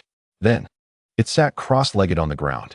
Its eyes were firmly shut, in meditation akin to Naruto's shadow clone within the ceiling space. After a considerable time, Naruto was finally able to regain his composure. Calming himself, he began to methodically absorb the techniques of swordsmanship. I must admit, this is truly a boon. Having a skilled older sister teach me hand in hand. This is far from mere imitation without spirit. This scene elicited envy from many men. In the Pure Land, in a secluded corner, the sound of coughing had not ceased since Yuzuki Yuin's arrival. Even Sage of Six Paths sensed it. Yet he could only shake his head in resignation. With a wave of his hand, snowflakes appeared in that small area. The snowflakes danced gracefully. Phew! Naruto exhaled deeply. Fully immersed in his training, his body was entirely under Yuzuki Yuin's control. In a semi-meditative state, after just one pass, Naruto had memorized all the techniques and patterns. He could perform them immediately if required. However, capturing the essence would take considerable time and effort. Such work is intricate and requires time for accumulation. Yet, this form of training does not overly tax the body. At most, it merely enhances the consumption of mental energy. Coincidentally, Naruto's mental energy, while not abundant like chakra, had certainly reached the level of a typical perceptive ninja. Even low-level genjutsu could not disturb the chakra within him. Swordsmanship was tailor-made for his current stage of training. There was no need to worry about the number of shadow clones. However, it was evident that he could not showcase this in front of Yuzuki Yuin. Moreover, until he had fully won her over, he must remain discreet. Thus, he practiced a few more times. Naruto made the most of the opportunity, attempting to exert himself slightly, trying to replicate Yuzuki Yuin's sword momentum. Incorrect. Yuzuki Yuin tapped Naruto's head lightly. Her fair face, tinged with a subtle blush. Clearly, she was also somewhat unaccustomed to this. However, more than that, she began to doubt herself. Did I possess no charm at all? Why do you still have the capacity to attempt to imitate my sword momentum? No, no, it must be because Naruto is still too young. Yes, that must be it. After convincing herself, Yuzuki Yuin shed her previous gentleness and reverted to a frigid demeanor.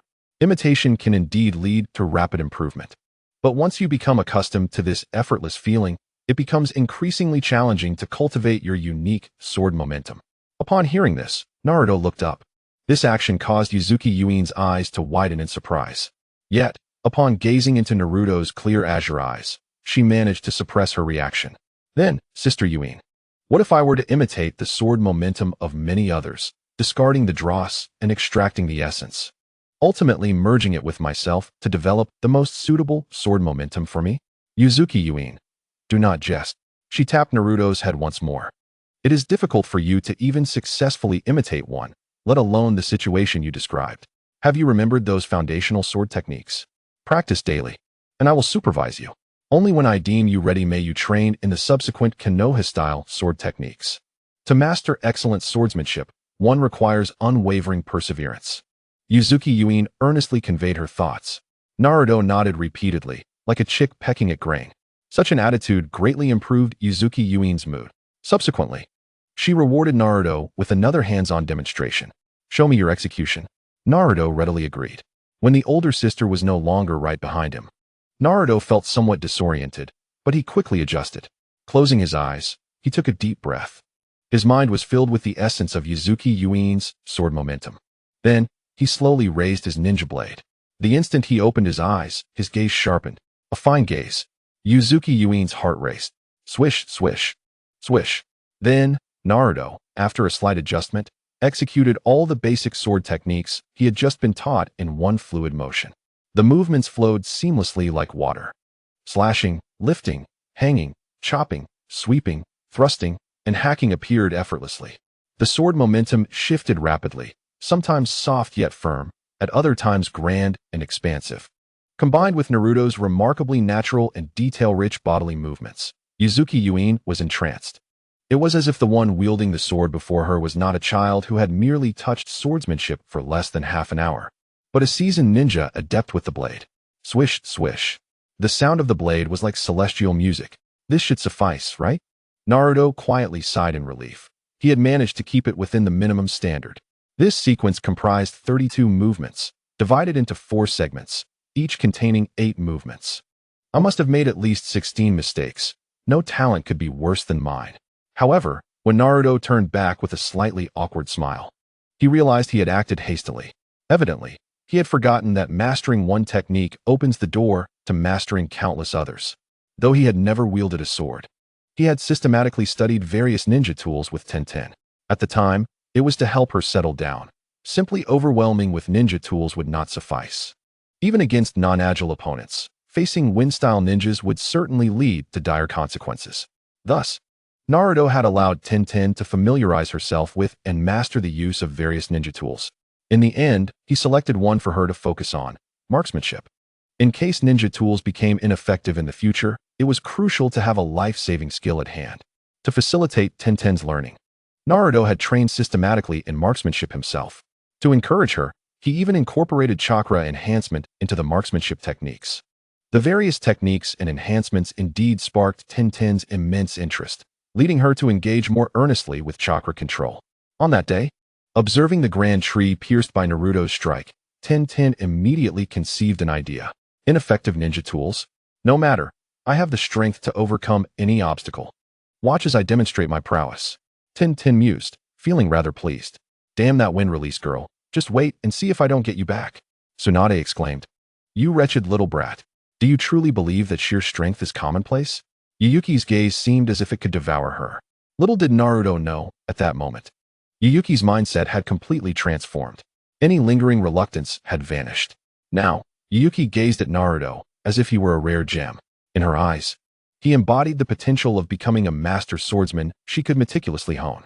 Her excitement surged, her breath becoming somewhat ragged. This infatuation startled Naruto, causing him to instinctively step back. He even questioned whether he misinterpreted her expression, wondering if it stemmed from admiration or frustration at his own ignorance. Chapter 151. The Dance of the Crescent Moon in Konoha. Mitsuhana commented, "Even so, the swordsmanship talent of the black-framed Naruto is indeed astonishing." Kakashi added, "Yes, such skill is already capable of standing on its own." Reflecting on his own youth, Kakashi acknowledged, "At Naruto's age, my swordsmanship was merely adequate, forged through countless missions and life-or-death experiences." Kakashi believed that after just one battle, Naruto's swordsmanship would solidify. Was Kakashi's strength weak? No. To be frank, Kakashi was quite formidable.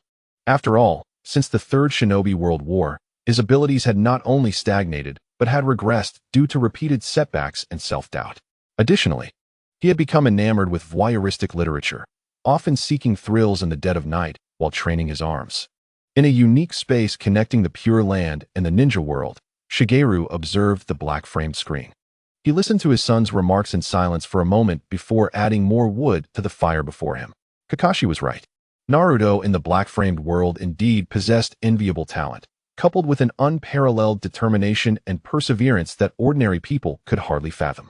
Such an individual, once matured, would undoubtedly astonish the entire ninja world. Nevertheless, fleeting thoughts crossed Shigeru's mind as he shook his head. So much time had passed, and he had been gone for so long. It seemed that his son had come to understand him, rendering the past less significant. Naruto felt utterly speechless. Yet, in an instant, he began to ponder. Perhaps his starting line was merely the finishing line for many others. Adjusting his mindset, he acknowledged the undeniable existence of individual differences. "Sister Yuki, I no longer wish to practice. I want to return home." That afternoon, Naruto dedicated himself to intense sword training. Ultimately, he seized a moment to create 10 shadow clones, dispatching them to train elsewhere, thus ensuring he did not squander the entire afternoon. Now, Naruto was certain that Yuki was not a profound practitioner of the will of fire. Simultaneously, he realized she was indeed affiliated with the Umbu, a direct subordinate of the old man. Through subtle inquiries, he extracted a considerable amount of information from Yuki. It could be said that she confessed her feelings to him uncontrollably. The current Yuki was no longer an Umbu ninja, but rather an ordinary special jonin of Konoha.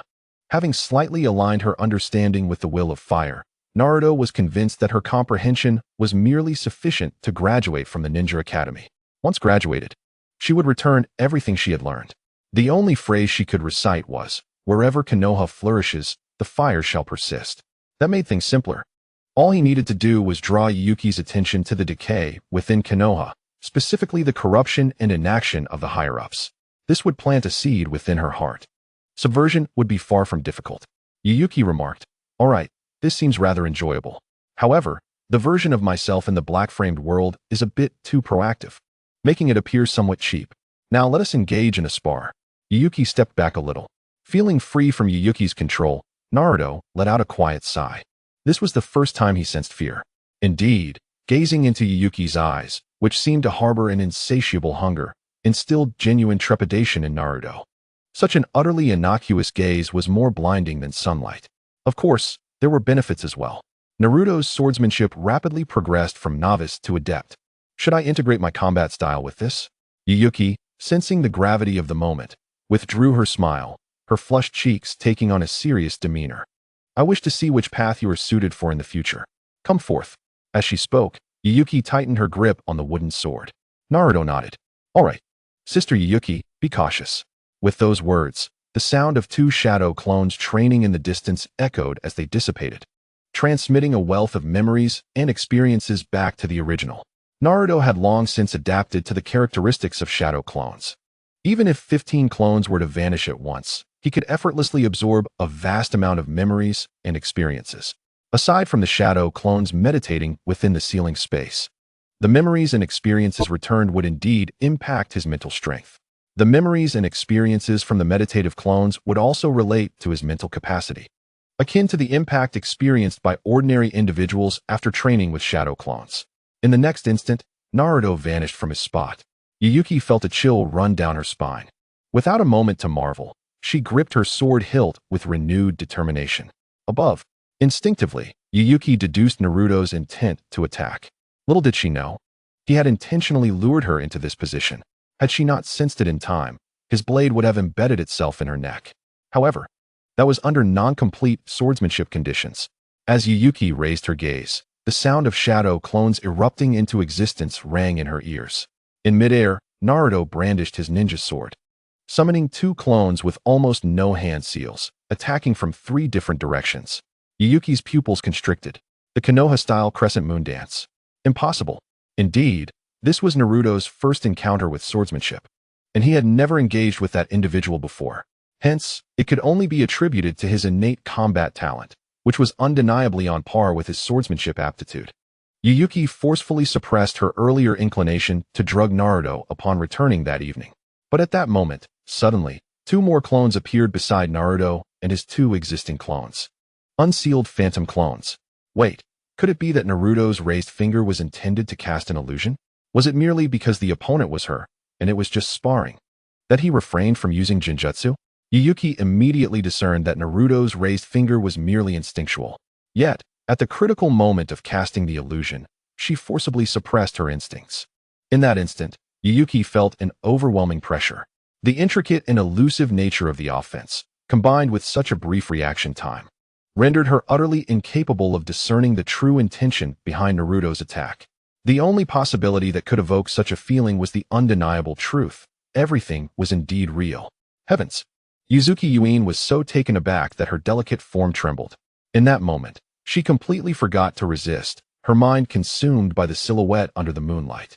She envisioned Naruto wielding a blade, executing her unique swordsmanship, the Konoha-style luminous moonlit night. If coupled with the secret technique Moonshadow, it would serve as the perfect initiation for this assault. Naruto Uzumaki, I have you firmly in my grasp. No one can obstruct me. Chapter 152, Still Alive? Mitarashi Anko, it's over. Yuin has fallen. Mitarashi Anko, everyone, come and see. Mitarashi Anko, Yuin is captivated by a mere child. Kurinai Yuhi, I never imagined Yuin would exhibit such fervor. Even when she first pioneered her swordsmanship, the moonlit night, her heart was not so ablaze. Kuratsuchi, she's acting like a lovesick fool. Mariboshi Kosuka, that little girl seems destined to fall. Mitarashi Anko, indeed, Yuin, you are in for it. You are about to fall in love. Senju Tobirama, to be honest, if I were still alive and encountered such a genius, I doubt I would fare any better than Yuin. Uchiha Azuna, what does that concern you? Senju Tobirama, have you forgotten how I severely injured you? Uchiha Azuna, you old coot. I haven't even activated my Mangekyo Sharingan. Cough, cough, cough. Within the Pure Land, the frequency of coughing grew increasingly rapid, with a dampness permeating the sound. The snow continued to fall heavily. Finally, the moon rose high overhead. Naruto had fled, fearing that this woman might commit a crime. He had gained much today, acquiring numerous sword techniques and insights from Yuzuki Yuin. For a long time to come, Naruto would delve into swordsmanship. As for the Great Fox, if it chose not to share, then so be it. If Minato could independently develop new jutsu inspired by the Great Fox's tailed beast bomb, why couldn't he? Moreover, regarding the matter of flying ninjas, Naruto felt no urgency. It also served as an excellent excuse to enlist the formidable Yuin for assistance. She had also mentioned knowing a master of illusions. If that was the case, he could entrust that task to her. Naruto expressed his intent to diligently study swordsmanship, yet he wished for his endeavors to remain a secret from any third party. Yuin was not foolish, yet she remained momentarily stunned. If a dashing, handsome man stood before her, she would undoubtedly suspect that Naruto had uncovered everything. However, now, the figure before her was merely a child of less than 10 years. After a long silence, Yuin found herself drawing many conclusions. Naruto Uzumaki was certainly not as simple as he appeared. Perhaps he had long since been aware of many things. Was he subtly conveying trust in her? In that instant, Yuin felt a surge of emotion. She had not anticipated being trusted in such a manner. Resolutely, she placed her hand on her chest and assured Naruto that none would learn of these matters. Yet, she had a small request. After a brief moment, Naruto resignedly wiped the drool from his cheek. Truly, the assault from the older sister was formidable. In Naruto's mind, no one could compare to Ino. Yet he was surprised to see a typically icy older sister effortlessly overpower her. In fact, he found himself rather unbothered by it. In the mountains, Ino lamented, "I lost." She lowered her head like a defeated hen, but in an instant, her spirit rekindled. "I merely lost due to age. Just wait, once I grow up, I will reclaim my glory. Taking a deep breath, Ino turned to Hinata. Hinata, it seems we must join forces in this world of black frames. Hinata was momentarily taken aback, but then nodded earnestly. Her serious demeanor astonished the other girls, who exchanged mischievous glances. Hinata, slow to realize, blushed fiercely. For an extended period thereafter, Naruto did not see Yuzuki Yuin again. She seemed quite earnest about their agreement.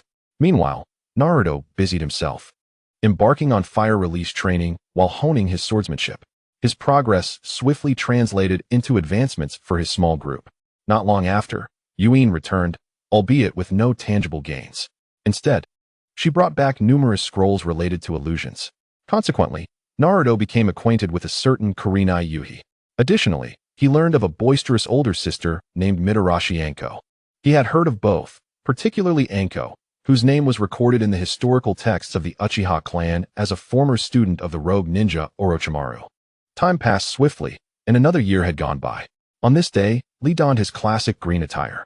They had graduated, a year ahead of Naruto and his peers, naturally becoming Jonin first.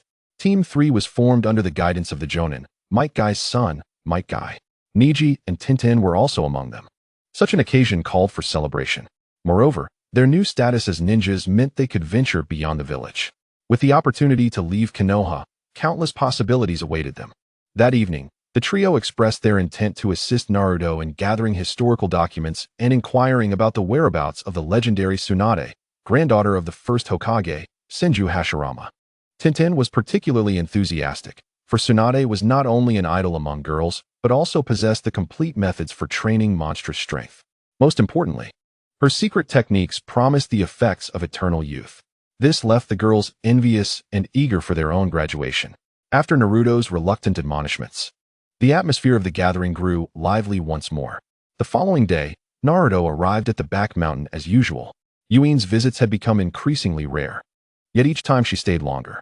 With each encounter, Naruto sensed that she was on the verge of taking action against him. Shaking his head, he took a deep breath and calmed his mind. During this period, he had simulated various techniques derived from the tailed beast bomb within the ceiling space. However, developing new jutsu was no simple task. The great fox remained silent, offering no hints. Naruto did not press. He understood that what was meant to come would eventually arrive. Today, he had prepared a text for the great fox in advance. Recently, a matter had captured Naruto's attention, something he had heard from Yuin. The third Hokage, whom they had not seen for some time, had returned, along with his son Asuma Sarutobi. Yuin had expressed her complaints regarding this, noting how upon his return, he cast a lecherous gaze at Kurinai. The bothersome, bearded chain smoker had returned. Moreover, Yuin had voiced her concerns over a former friend's mission failure, bringing them back to the village. Watching Yuin's anxious demeanor as she reassured herself, Naruto could easily discern her worries. She was merely afraid that this suitor would provoke her anger or suspicion. For a fleeting moment, Naruto found himself puzzled. Was his charm truly so potent? It wasn't until he stood before a mirror that he realized the truth. Of course, he was the child of Minato Namikaze and Kushina Uzumaki, handsome and exceptional. It would be strange not to attract the admiration of young ladies. As this unfolded, many within the ninja world widened their eyes in astonishment. What? Pursue Orochimaru and Itachi Uchiha? Is it possible that Moonlight Breeze is still alive? Could it be that the boy has been slacking off since he left the village? Chapter 153. The scoundrel teacher and his talented disciple. Naruto's attention is naturally more focused on the son of the old man, Asuma Sarutobi. As for Moonlight Breeze, he scarcely cares. After offering some comforting words to Uzumaki Yuka, he allows her to relax. Aside from that, Uchiha Izumi has returned to her normal state. It seems her body is on the verge of rapid development. However, she remains unawakened. Based on Naruto's speculation, she will likely awaken shortly after he becomes a genin. Izumi's awakening will be akin to a rebirth. There will be no more concerns about the dangers posed by prematurely activating the Mangekyo Sharingan. Furthermore, the nearly 5 years of stagnation will undoubtedly enhance her innate talents once again. Of course, all of this is still a year away.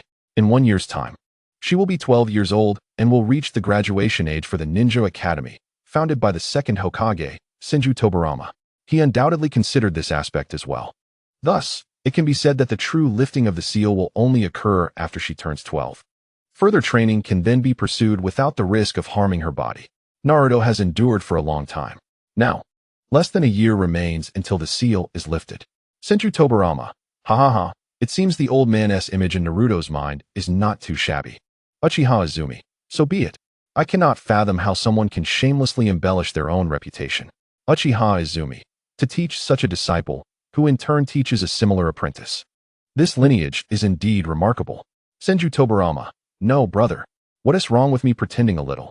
The great fox should begin discussing the jutsu created by Namikaze Minato, right? Naruto gazes at the lazy fox behind the ceiling door. If it remains silent, he has no intention of waiting. He has already devised several viable directions for research. The tailed beast bomb evokes many thoughts for Naruto. Most importantly, it allows chakra to manifest stably in the external world. To succeed, the first step is mastering chakra control. Naruto has long since achieved this, whether in chakra manipulation or mental strength. He has now embarked on the training of chakra nature transformation. If the great fox remains silent today, he will commence his own training. It goes without saying that achieving a jutsu akin to the tailed beast bomb necessitates chakra transformation. For instance, compressing the fire release technique into a sphere and then releasing it in one breath, combining destruction with speed. Moreover, Uzumaki Yuka has not left empty-handed. The flying second Tsuchikage and third Tsuchikage certainly utilized some form of earth release.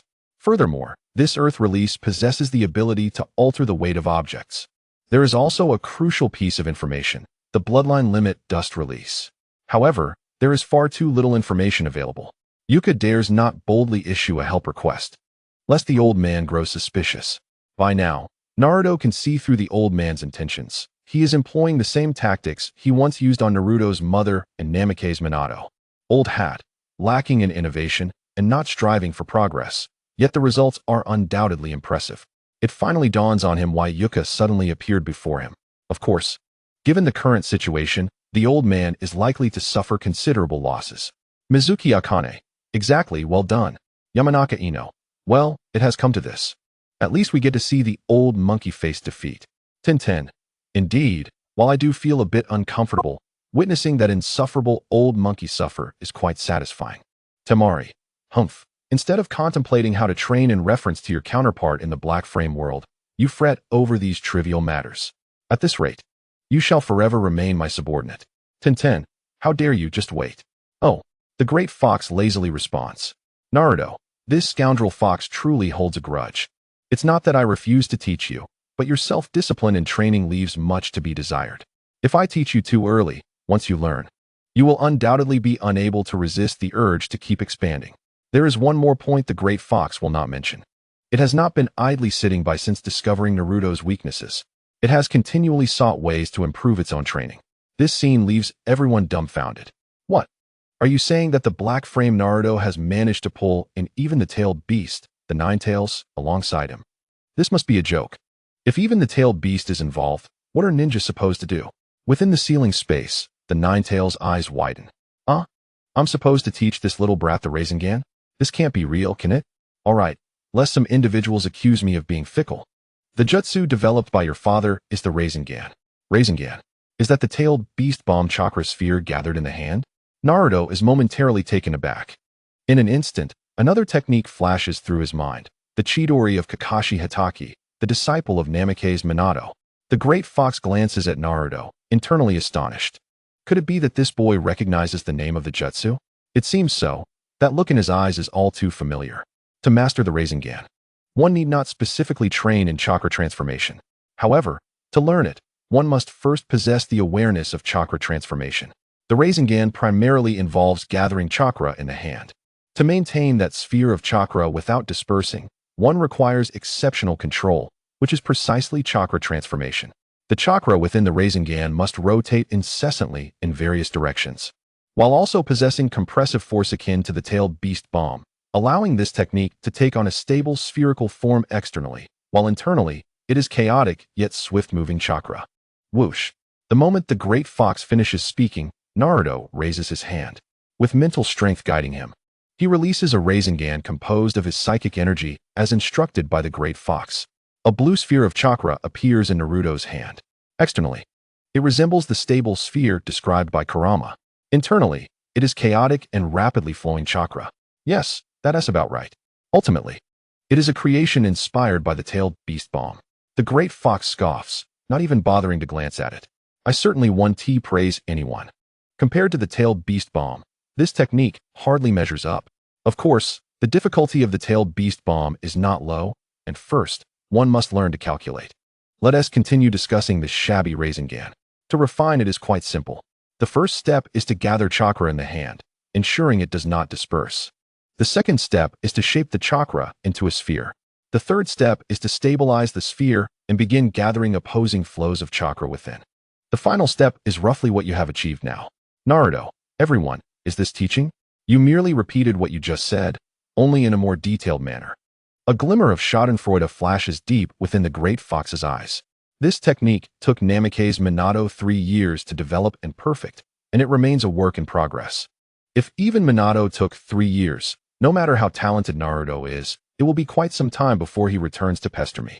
When he can no longer endure it and comes seeking my guidance on the secrets, I shall reluctantly explain it to him then. Huff! Naruto takes a deep breath. Gazing at the Rasengan forming in his hand, a sudden spark of inspiration flashes through his mind. The external remains fixed, while the internal is chaotic. Such ninjutsu undoubtedly holds immense power. Naruto's eyes lit up with realization. The Rasengan resembled a balloon filled with water. Chapter 154, Nine Tails. You might as well just kill me with your cringeworthiness. The een half of the Nine Tails stated, both my chakra and Kushina's contain a conscious residue. On one hand, it allows me to see my son as he grows. On the other, it serves to prevent Naruto from being swayed by another version of myself. Tearing down the seal on the gate. In truth, tearing the seal is merely the first layer of protection. There remains a sealing lock on the gate. And I entrusted the key to Jiraiya-sensei. I believe the other version of me in that dark realm will come to understand this. The een half of the Nine Tails gazed at Minato with a hint of exasperation. Indeed, he sought to harness my power. Your role is to prevent Naruto from being misled, while also considering the possibility of reconciliation between myself and Naruto. At that time, the chakra you left behind would not be in vain and could guide your son once more. As for Kushina, the een half of the Nine Tails chose not to elaborate further. After meeting his son, it was time to act upon his own matters. Meanwhile, Jiraiya's eyes widened as he saw that the dark-framed Naruto had already deduced the method to train the Rasengan. It is no wonder, truly. He is the child of Minato and Kushina. It appears I need not make an appearance. I am merely safeguarding the sealing key for Minato. In the future, once the dark-framed Naruto learns of it, he will undoubtedly seek me out. At that time, I certainly will not relinquish it easily. Through probing, I discerned the dark-framed Naruto's intentions.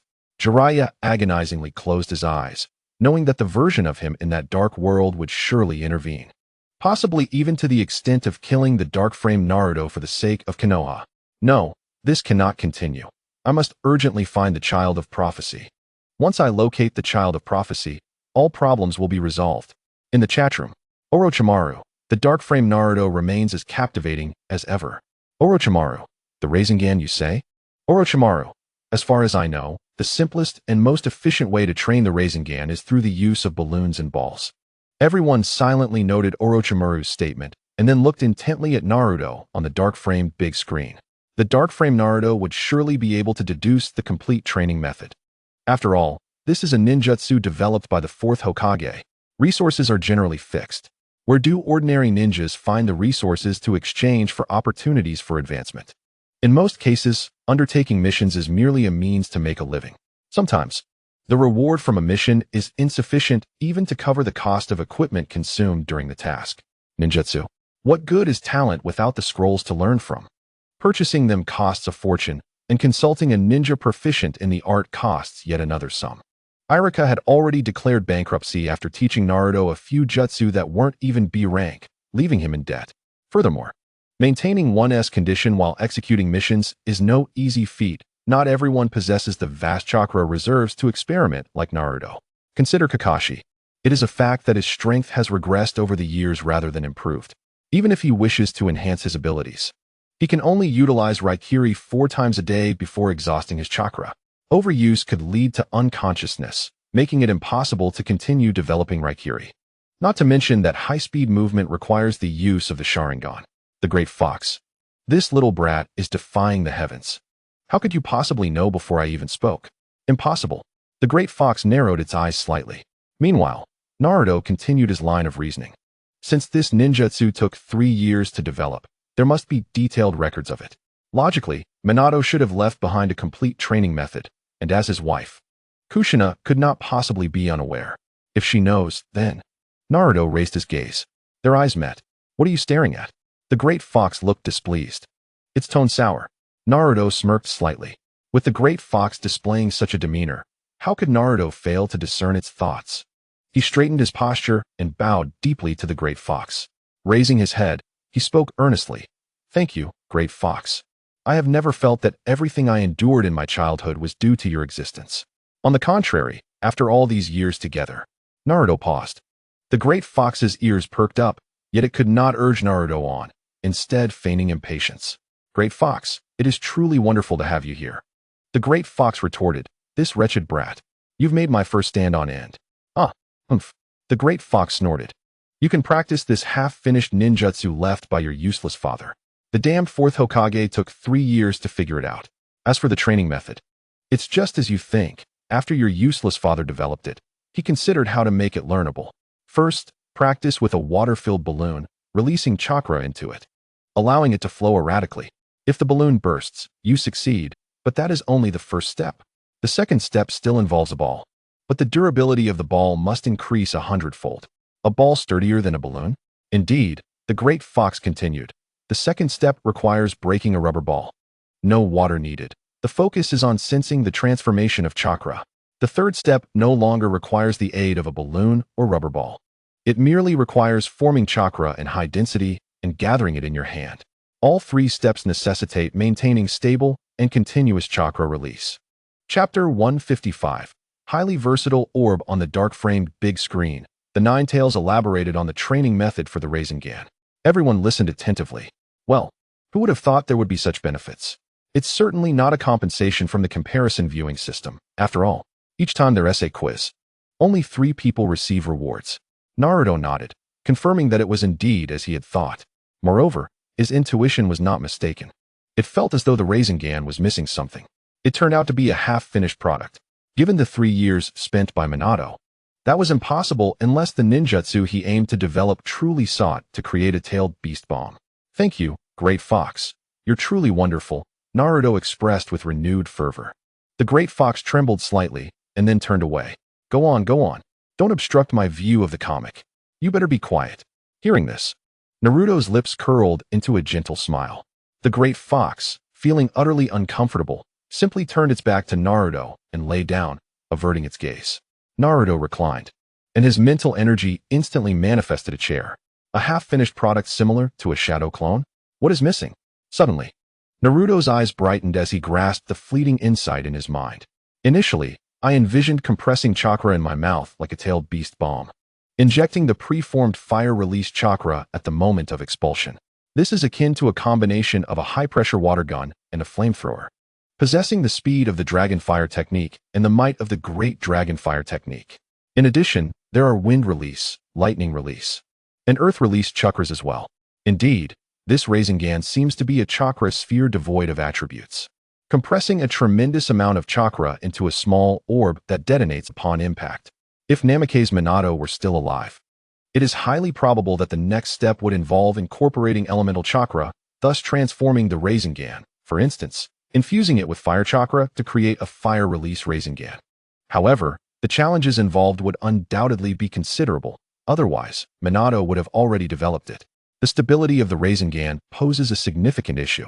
Yet what if, at the moment of impact, one could infuse elemental chakra to induce a qualitative change, and then utilize the body flicker technique to evade the explosion? Alternatively, what if a shadow clone were to execute it? The Nine Tails did not mention the possibility of throwing the Rasengan, but based on this training method, once released, the Rasengan would likely detonate immediately. What if it could be made to fly, infused with wind release? That would indeed constitute a thrown Rasengan. However, the tailed beast bomb exhibited a color that seemingly did not fall within the 5 elemental natures. Could it be that there are more than 5 chakra natures? The bloodline limits, particularly the Kagaya clan's ability to fuse chakra, raises the question of whether new chakra natures could be derived. Yet, given that they all belong to the realm of bloodlines, It indirectly suggests that not everyone can fuse certain chakra natures with others. Naruto, arms crossed and gaze downcast, sat in his chair, feeling a lack of mental resources. If only he were a bit brighter. Having enjoyed the advantages of intelligence, he found it impossible to revert to ignorance. Senju Tobirama remarked, "The child is teachable." He added, "If it were merely brute strength, then even the black-frame Naruto would not be as formidable." Senju Hashirama chuckled. Tobirama exclaimed, "Elder brother, do not emerge just yet. Your sheer power requires little contemplation. A mere clap of the hand suffices." Indeed, without Hashirama, Tobirama may not have had the inspiration to develop the multi-shadow clone technique. Once he conceived and successfully created it, Tobirama began to entertain new ideas. Could ninja tools also employ the shadow clone? Thus, the concept of the explosive tag clone was born. However, the risks inherent in the multi-shadow clone technique are substantial. Using multiple clones to apply explosive tags for an assault is likely a feat only Hashirama could withstand. But does Hashirama even need such a technique? Hence, the Edo Tensei was conceived. Following its emergence, the explosive tag clone was thoroughly perfected. In fact, referring to it as the explosive tag shadow clone technique would be entirely appropriate. Under favorable conditions, Tobirama's combat prowess knows no bounds. Reference: one could contend with Tobirama, but should never challenge him to a duel. It must be said that the four legends of the Warring States period, namely the Senju brothers and the Uchiha brothers, are indeed formidable. No, it would be more accurate to say the Warring States F4. Each is a top-tier leader. Had they not existed in the same era, each of these four would possess the capability to dominate their own age. Moreover, the Warring States F4 is not scattered like stars. They are a unified force. Had they reached their full potential, the ninja world would undoubtedly not resemble its current state. Even if Uchiha Madara ultimately relented, avoiding a unified dominion, the ninja world would still be structured as one great power against four smaller ones. Even after their demise, they would leave behind countless contingencies for Konoha. The black-frame screen continued to display the scene. Naruto glanced at the enthralled Nine Tails, whose paw was absent-mindedly stroking its own tail. It seemed unlikely that the Nine Tails would divulge any further useful information that day. Taking a deep breath to compose himself, Naruto acknowledged his impatience. Shaking his head with a smile, he realized that even before mastering the fundamentals, he was already contemplating advanced techniques. Suddenly, Naruto paused in his note-taking, struck by a revelation. He had not anticipated being reminded by his black-framed self. Indeed, he was rushing. He glanced at the chat room and noticed a name that had not appeared for a while. Was something amiss? Naruto's intuition proved correct. At that moment, in the Pure Land, Kushina and Uchiha Mikoto had located Uchiha Izumi. It was evident that the Sage of Six Paths had been working behind the scenes. One cannot deny that Namake's Minato's talent is unparalleled. The Rasengan may merely represent the first phase of this technique. In his mind, he envisioned the ultimate form of this technique. However, he already possessed a clear image of its final form. The Rasengan is an exceptionally malleable ninjutsu. His thoughts had been constrained, akin to the Nine Tails, who consumes and then regurgitates. Perhaps he had focused too much on fire release techniques recently. The old sage had been unusually quiet, likely due to his son, Asuma Sarutobi. Otherwise, he would have sent over the ninjutsu scrolls long ago. Shaking his head, Naruto slowly rose. The ceiling space was not conducive to practicing ninjutsu. It would easily interfere with his mental energy, much like the chakra sphere he had just manifested through mental projection. Nine Tails, I am about to begin my training on the Rasengan. Oh, the Nine Tails responded, waving a dismissive hand without turning around, displaying signs of impatience. Chapter 156. The Training Maniac and the Fury of the Nine Tails. The inner turmoil of the black-framed Naruto mirrored that of the ninja world. Few ninjutsu could earn praise from him. Many recorded Naruto's thoughts on scrolls. As consciousness returned to reality, Naruto's first action was to purchase balloons.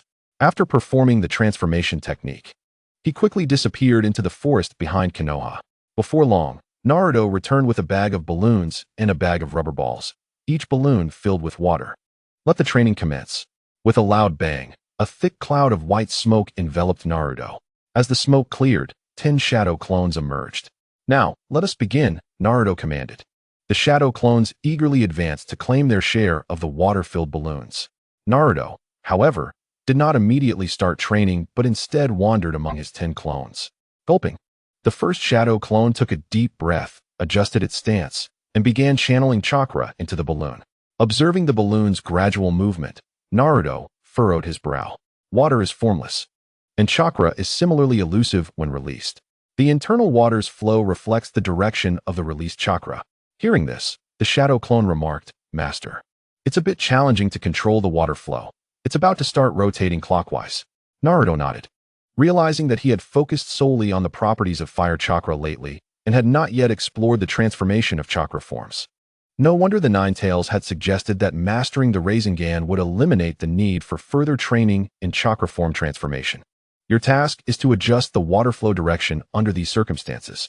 In simpler terms, the goal is to establish a regulated rotation of the water within the balloon, while the first shadow clone's mission is to disrupt that orderly flow, transforming it into chaotic turbulence. This was no easy feat. Scanning his 10 shadow clones, Naruto noted that each clone faced a similar situation, though the direction of the water flow varied. Just as he was preparing to methodically accumulate experience, a sudden breeze brushed against his face, causing the hair on his forehead to flutter. Naruto paused for a moment, and then a flash of inspiration struck. With a bang, one shadow clone dispelled itself. The memories and experiences were relayed back. Naruto raised his hand to form seals and produced another shadow clone. He then approached the first shadow clone alongside the newly updated clone. You continue, following the current, intensifying the flow of chakra, striving for stability and uniformity. With that, Naruto and the updated shadow clone simultaneously extended their hands, covering the water-filled balloon resting atop the first shadow clone's palm. They then infused chakra simultaneously. In an instant, the water within the balloon was disturbed, with chakra surging from 3 directions, relentlessly impacting the internal flow. Gurgling sounds emerged, and in a fleeting moment, the water inside the balloon became utterly chaotic. Now, Naruto and the updated shadow clone immediately entered a semi-meditative state, doubling their mental energy's absorption. Concurrently, Naruto extended his other hand over the balloon. A hum resonated as the first shadow clone's control over the water flow within the balloon dissipated. Taken over by Naruto's original self, he was responsible for releasing chakra in 2 directions, while the updated shadow clone managed the dispersion of chakra, stabilizing it within the balloon, preventing it from bursting forth uncontrollably. With no unforeseen incidents, the balloon underwent violent deformation, and the water surged outward like a multitude of sharp spikes. Naturally, the balloon could not withstand such an impact and burst. "Yes, that's the sensation," Naruto exclaimed, excitement coursing through him as he formed a seal. Subsequently, all shadow clones dispersed, flooding him with a wealth of memories and experiences. This minuscule amount felt negligible. Naruto then created 10 new shadow clones, initiating a new round of training. This time, all shadow clones were not limited to merely rotating the water inside the balloon in one direction. The water-filled balloon convulsed vigorously in their hands, occasionally manifesting sharp, spiky jets of water. Not enough, far from sufficient. He decided to pair them up to familiarize themselves with the sensation of the balloon bursting. With a command, the shadow clones quickly divided into 5 groups, while Naruto continued to observe the changes. He had begun to grasp the transformation of chakra. Bang! Naruto began to rely on sheer volume. After observing for a while, he gained new insights, promptly assisting one group of shadow clones in bursting their balloon. He continued to update the shadow clones. Thus, half an hour later, a group emerged that could burst the balloon without his physical intervention. This took 2.5 minutes. Naturally, Naruto immediately updated all shadow clones again. The updated shadow clones divided into 5 groups once more. Naruto placed his hand on the balloon, merely sensing the internal conditions without interfering with the clone's chakra control. Soon, after another 2.5 minutes, the balloon burst again, drenching Naruto's attire. However, he paid it no mind, moving on to the next group. Thus, he immersed himself in training, oblivious to everything else. Within the ceiling space, the great fox, engrossed in a book, suddenly sat up, closing the book and turning to the 5 shadow clones of Naruto seated not far away. "Do not meditate just yet. Dispel your shadow clones. Foolish child, I knew it would come to this. Calm down a bit. Do you wish to endure for so many years in vain? Be calm. Do not let your current body risk any depletion of its essence." This scene left everyone astounded. Even Rock Lee and Might Guy wore expressions of disbelief. This mentor-mentee duo, suspected to be father and son, were universally recognized as diligent geniuses. Yet, compared to the black-frame Naruto, their efforts seemed somewhat trivial. This training was akin to risking one's life. If roles were reversed, little Lee would undoubtedly perish before completing the second grade, his limbs broken by his own actions. Even in his final moments, he would still strive to rise and perform a leaf whirlwind against the wooden post. Kushina nearly fainted. The speed at which chakra was depleting was beyond even her peak performance combined with the Nine-Tails chakra. In such a short span, Naruto's chakra expenditure was nearly equivalent to that of 66 Kakashis. If he were to master the multi-shadow clone technique. No, absolutely must not allow Naruto to learn the multi-shadow clone technique so early. Minato agreed. This level of desperation is truly astonishing. However, the allure of the black-frame Naruto was overwhelming, with many girls' eyes sparkling with affection. The Great Fox hadn't been this angry in ages. Naruto's chakra and mental energy were depleting at an alarming rate, and the Great Fox quickly sensed this, stealthily infusing him with a considerable amount of chakra. Yet, it barely sustained through a round of shadow clone training before being completely exhausted. How could it not be anxious? All right, the original will know. Thank you, Great Fox. The Great Fox grumbled, "You little rascal. I haven't even targeted your weaknesses, and you've begun to turn against me? Damn it. Who is truly the one holding a grudge here? I merely mocked you a few times." Bang! Within the ceiling space, a loud explosion marked the self-dispersion of a shadow clone. A flood of memories and experiences surged back. Like a possessed, Naruto stood frozen in place. At that moment, one group of shadow clones had burst the water-filled balloon in just half a minute. Breathing deeply, Naruto closed his eyes and formed a seal. After the updates, all the shadow clones, now in a frenzied state like him, dispersed, and the memories and experiences returned. Naruto collapsed onto the ground, realizing his clothes were soaked with cold sweat. How careless. He had unwittingly entered that state again. He chuckled bitterly, reflecting that the shadow clones remaining in the ceiling space served a purpose beyond mere meditation for mental cultivation. It was a contingency plan he devised for himself. This was why he had always restrained his training. Once he became serious, he would disregard everything else, vowing not to relent until he achieved his goal. Chapter 157. Rasengan Senju Hashirama. This child is terrifying. Uchiha Izuna. Previously, the black-frame Naruto indicated that if Sasuke awakened the Mangekyo Sharingan, he would likely go blind in just a few days. Yamanaka Ino. But it seems black-frame Naruto is also in a similar predicament. If he learns the multi-shadow clone technique. Haruno Sakura. Once he enters that focused state, he could very well ruin himself in no time. Uzumaki Naruto. Will he end up like Kakashi-sensei, fainting after the battle with Zabuza? Uchiha Sasuke. Humph, you underestimate the risk of the multi-shadow clone technique. You would be overwhelmed and, eventually, your body wouldn't keep up with the depletion, starting to consume your essence. Even with the Nine-Tails, you'd still be risking half your life. Uchiha Sasuke clenched his fist. For a non-ninja, observing the black-frame Naruto was akin to a frog at the bottom of a well gazing at the moon. Yet, for a ninja, especially an exceptional one, observing the black-frame Naruto was like an ant shaking a tree. Such an existence transcended mere prodigy, given the right conditions. Without the limitation of depleting one's essence, the strength of the black-frame Naruto would soar to unprecedented heights.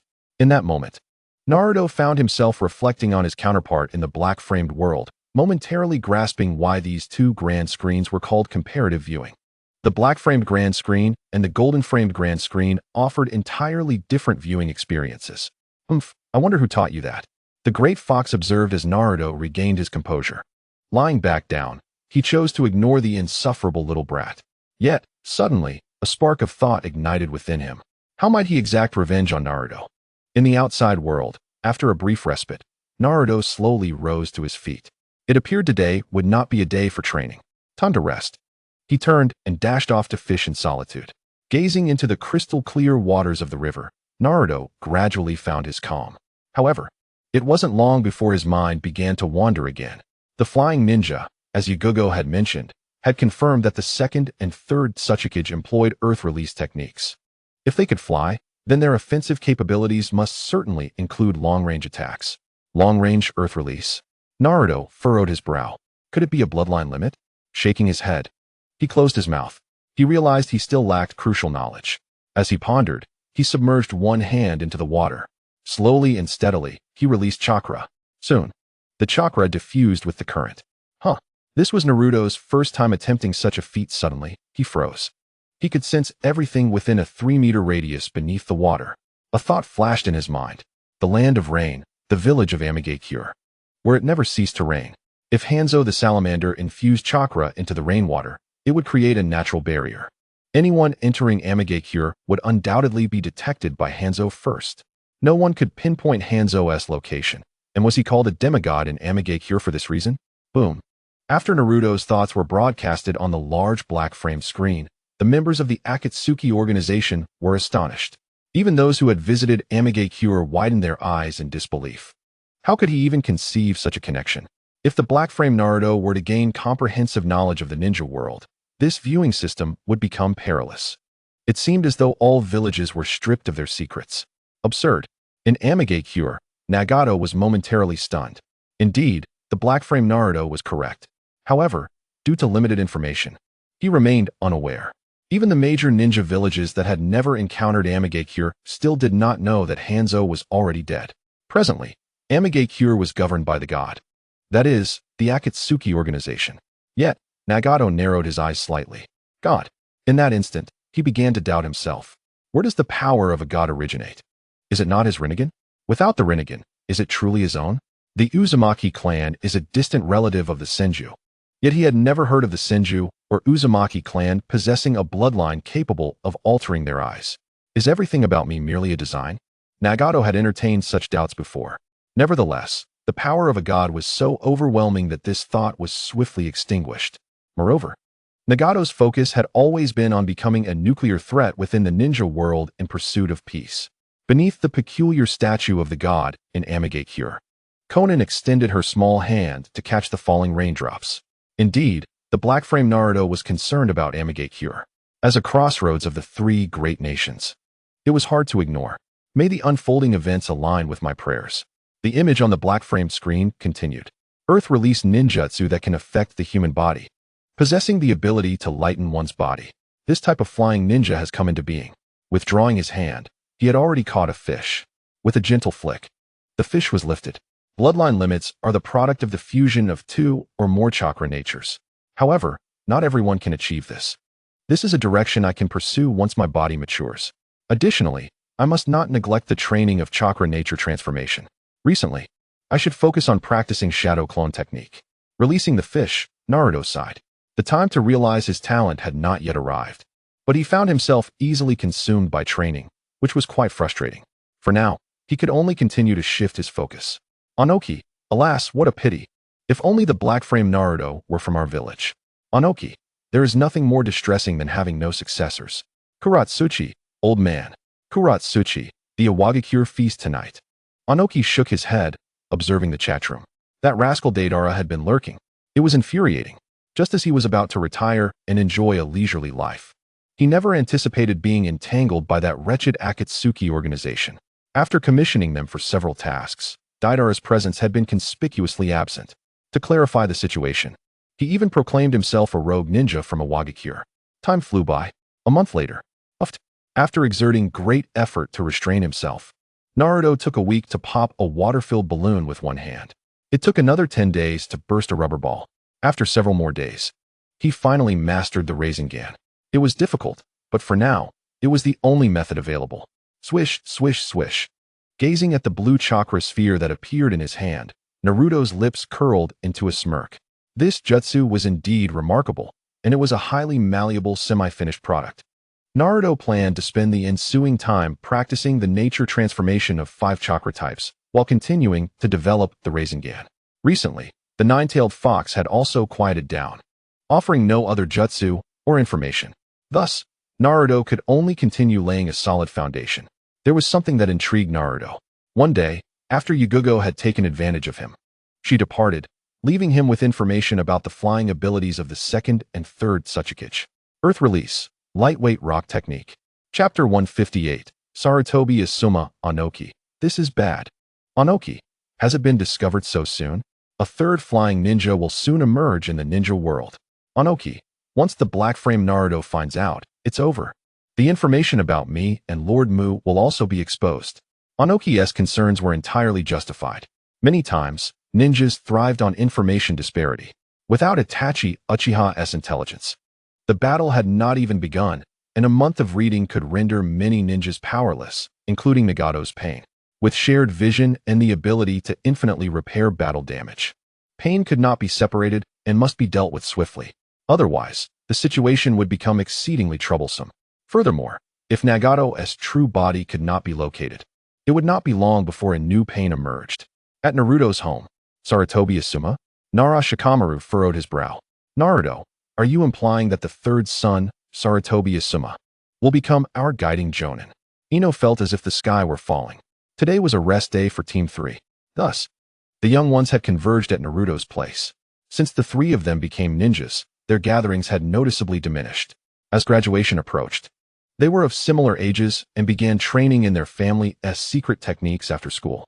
Just moments ago, Ino was chatting with Tintin, somewhat envious that Tintin had been placed in the same class as Lee and Niji.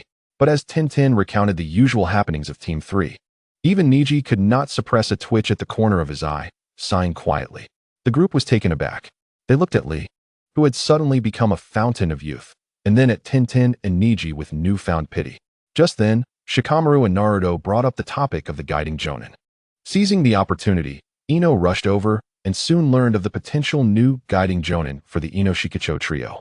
Shikamaru rested his chin on one hand, expressing his displeasure as he remarked, though it is rather vexing, the reality is likely to unfold this way. During this period, everyone had encountered Asuma Sarutobi. After all, he was the son of the third Hokage and had recently returned from the daimyo.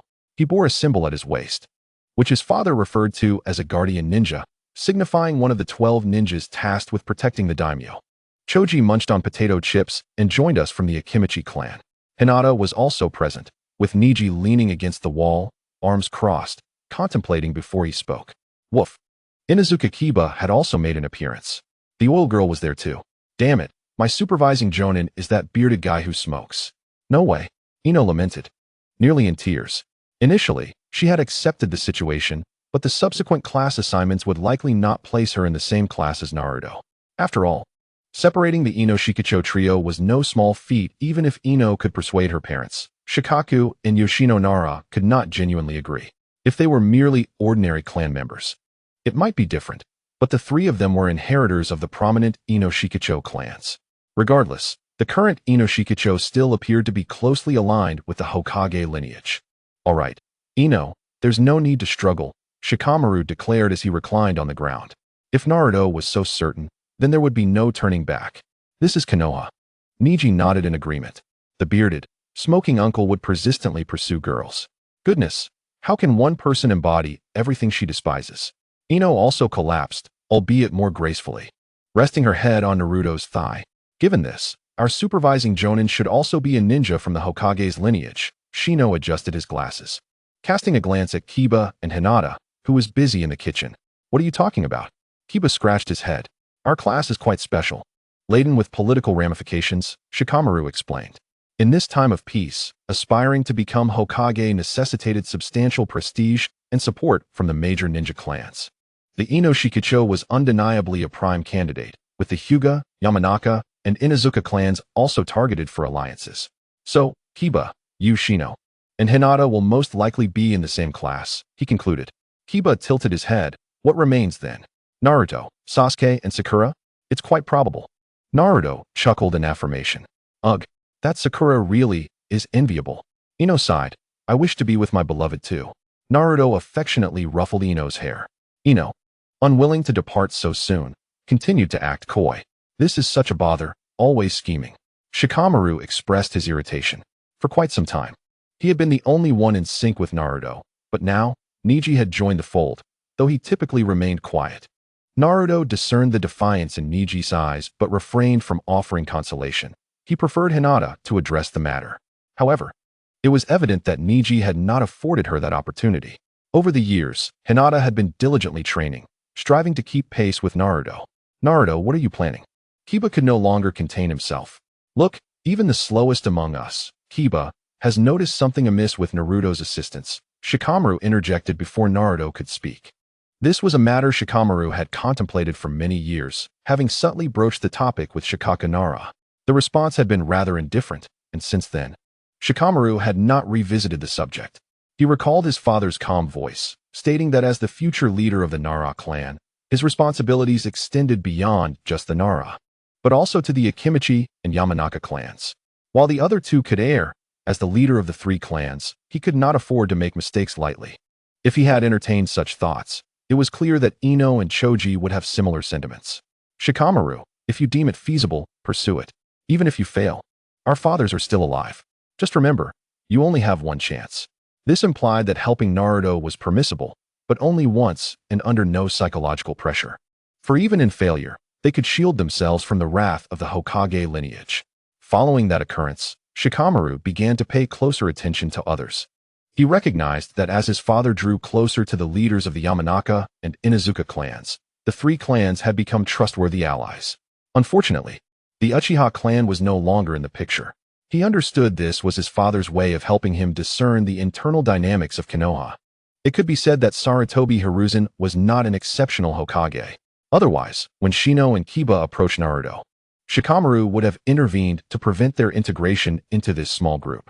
Orochimaru remarked, "A clever child, making a wise choice." Senju Tobirama stated, "However, at present, Naruto will not consent, as he himself lacks absolute certainty. Hence he will not easily allow the 6 major ninja clans to enter the fray." Chapter 159. Approaching graduation, Inoki commented, "Quite intriguing. The position of Hokage has indeed been monopolized by one family. To my knowledge, the Cloud Village seems to be the only one of its kind," Tsunade interjected. "Humph, if you have the capability, come and seize it. What of hereditary succession? We are not averse to challengers." The fourth Raikage continued, "However, we will not engage in the underhanded tactics of the higher-ups in Konoha. If you doubt this, feel free to visit my Cloud Village. Internal strife does exist in the Cloud Village, but everyone tacitly refrains from lethal force," said Maki. "Every Raikage has been the strongest in the village, and before taking office, they would set up a stage to battle until the last. Moreover, the Raikage lineage has intricate ties with the daimyo," Samui remarked. "Thus, in terms of strength, prestige, and status, each Raikage has been undeniably deserving." Yo! Just as the newly speaking Karui began her performance, she was abruptly kicked away by the fourth Raikage. Inoki admitted, "This is indeed an indisputable fact. However, it is apparent that the third Hokage wishes for Asuma to become the fifth Hokage. With the support of the Inoshikicho, as well as the Hyuga, Yamanaka, and Inuzuka clans. Combined with his identity as a guardian ninja and the Hokage's son, alongside the reputation of the Sarutobi clan among the common folk, there is no need to assess his strength." Orochimaru added, "The style of Sarutobi sensei is consistent. Even if Danzo attempts to seize it, he will not succeed. Should Sarutobi sensei succeed, Naruto will ultimately be relegated to the same position as Danzo." Tsunade interjected, "Orochimaru, regardless of your current status as a rogue ninja, must you so brazenly disparage Konoha alongside outsiders?" Mito spoke up, echoing, "Tsunade is correct." It was evident that the time had come for them to take the stage, as Sarutobi Hiruzen and Shimura Danzo had been silent for too long. Orochimaru chuckled, The two elderly advisors. "I recall conducting research previously," he continued. "Inuzuka-san, would you care to listen? It pertains to Asuma." The expression on Mito's face changed instantly. "What? I want to hear," Tsunade exclaimed. "Orochimaru, do not spout nonsense." Ha ha ha. Inside the base of the Akatsuki organization, Sarutobi Hiruzen's expression turned grim. Danzo sat in the primary seat, sneering. The screen continued to display in black and white. Before long, only a month remains until the graduation examination of the Ninja Academy. "All right, class, please settle down." On the podium, Iruka wore a radiant smile, gazing at the students before him with a heart full of contentment. For a fleeting moment, he felt as though he had been transported back 7 years, to when these children had first entered the academy as mere youngsters. In the blink of an eye, they had transformed into young adults. His gaze swept across the room until it boldly settled on the corner in the upper right, where the Naruto group resided. The reputation of this group had spread like wildfire, leaving Iruka both gratified and exasperated, even somewhat apprehensive. These little rascals were truly a handful, and he was not alone in this sentiment. Even the sole teacher who had taught them during the past 7 years was equally affected. It is a universal truth that no teacher dislikes diligent and studious students, under normal circumstances, of course. However, each member of the Naruto group was exceptional and eager to learn to the point of driving their teachers to the brink of madness. In more severe cases, it could very well lead to bankruptcy. As the classroom gradually quieted down, Iruka declared, "Only 1 month remains until the graduation exams. I urge everyone to focus and study diligently. When I see you all a month from now, I hope to witness your success in passing the exams and becoming ninjas." He tapped the blackboard, adding, "For the next month, I will join you in preparing for the exams, so let's all put forth our best efforts." After his words, the classroom fell into silence for a time. Suddenly, a small voice piped up, "1 month? That feels a bit too soon." Immediately, it seemed as if everyone had received an unspoken cue, and they began to whisper amongst themselves, "I can't wait to become a ninja. Soon, we'll be wearing those stylish Konoha headbands, just like Teacher Iruka." Someone exclaimed, "I heard there will be class divisions, with 3-person teams." Another chimed in, "I hope I can be in the same class as Naruto-kun.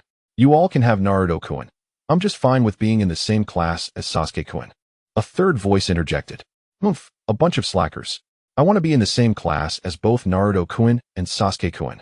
As graduation approached, Iruka chose not to interrupt the children's chatter, patiently waiting for the classroom to settle. Without anticipation, how could they possibly be motivated? The Naruto group remained unaffected. Tension? That was utterly impossible. Each member of the Naruto group was practically a top student. They understood that once they became ninjas, their opportunities to gather would diminish significantly, leading to a lessened sense of excitement. However, this was an inevitable reality. At that moment, the most impatient one in the entire class was the aloof Sasuke. He had maintained his distance for 3 long years, hardly interacting with anyone from the Naruto group. Kiba had once mentioned seeing Sasuke during his dog-walking excursions near the Uchiha clan's secluded territory. It appeared that Sasuke had been living there alone, often training late into the night. Kiba had proposed that they gather for meetings, play, and train within the Uchiha's territory, leading to encouragement from his peers to engage with Sasuke. Unsurprisingly, Kiba challenged Sasuke during a practical exercise, only to end up on the receiving end of a severe beating. Ultimately, Kiba was defeated, leaving Sasuke in a foul mood for days, his body bearing numerous injuries. If only he had known that Kiba had been strictly ordered not to use any techniques taught by Naruto, perhaps the outcome would have been different. Sasuke was undeniably strong. But at this stage, without even knowing how to unlock his Sharingan, defeating Kiba, who had been trained by Naruto, was no easy feat. Observing Sasuke in his brooding silence, the others fell quiet. The Uchiha prodigy? How long had he been practicing that great fireball technique? It seemed to pale in comparison to Naruto's first use of the fire style, great fireball technique. Sasuke's expression darkened. Yet, to his surprise, Naruto did not unleash his technique right in front of him. Half a month later, in the Hokage office, Sarutobi Hiruzen sat in the Hokage's chair, facing 3 familiar faces, Tsunade, Mito, and Shimura Danzo. The graduation day for the Ninja Academy was fast approaching, and many of this year's graduates held unique backgrounds. Mito was the first to speak, raising concerns about class divisions. Tsunade squinted slightly, while Hiruzen calmly puffed on his pipe, casting a glance at his close friend. Danzo slowly placed the class roster down and remarked, "Hiruzen, am I mistaken? You actually intend to allow a Jinchuriki to become a ninja? What on earth are you thinking?" "Hiruzen?" Danzo pressed. Tsunade immediately joined in, questioning Hiruzen alongside Mito. "Hiruzen, you should have consulted us before making this decision." They believed that the upcoming graduation exam would be quite straightforward. Tsunade and Mito had already noticed this trend, suspecting that Hiruzen's actions were due to a shortage of genin. However, it now appeared that he was preparing specifically for the Jinchuriki, Naruto Uzumaki. Given Naruto's status as a Jinchuriki, it was inevitable that his chakra control would lag behind that of his peers. The graduation exam primarily assessed the basic 3 body techniques, a fundamental aspect of ninja training. Even in previous years, the 3 body techniques had never been singled out as a primary assessment criterion. Hiruzen took a deep drag from his pipe and calmly stated, "Naruto is also a member of Konoha and is entitled to become a ninja. Moreover, there are no regulations in our village that prohibit Jinchuriki from becoming ninjas." "Humph." Danzo scoffed. "That is utterly impossible." As his words hung in the air, Tsunade and Mito nodded in agreement, clearly disapproving of the idea.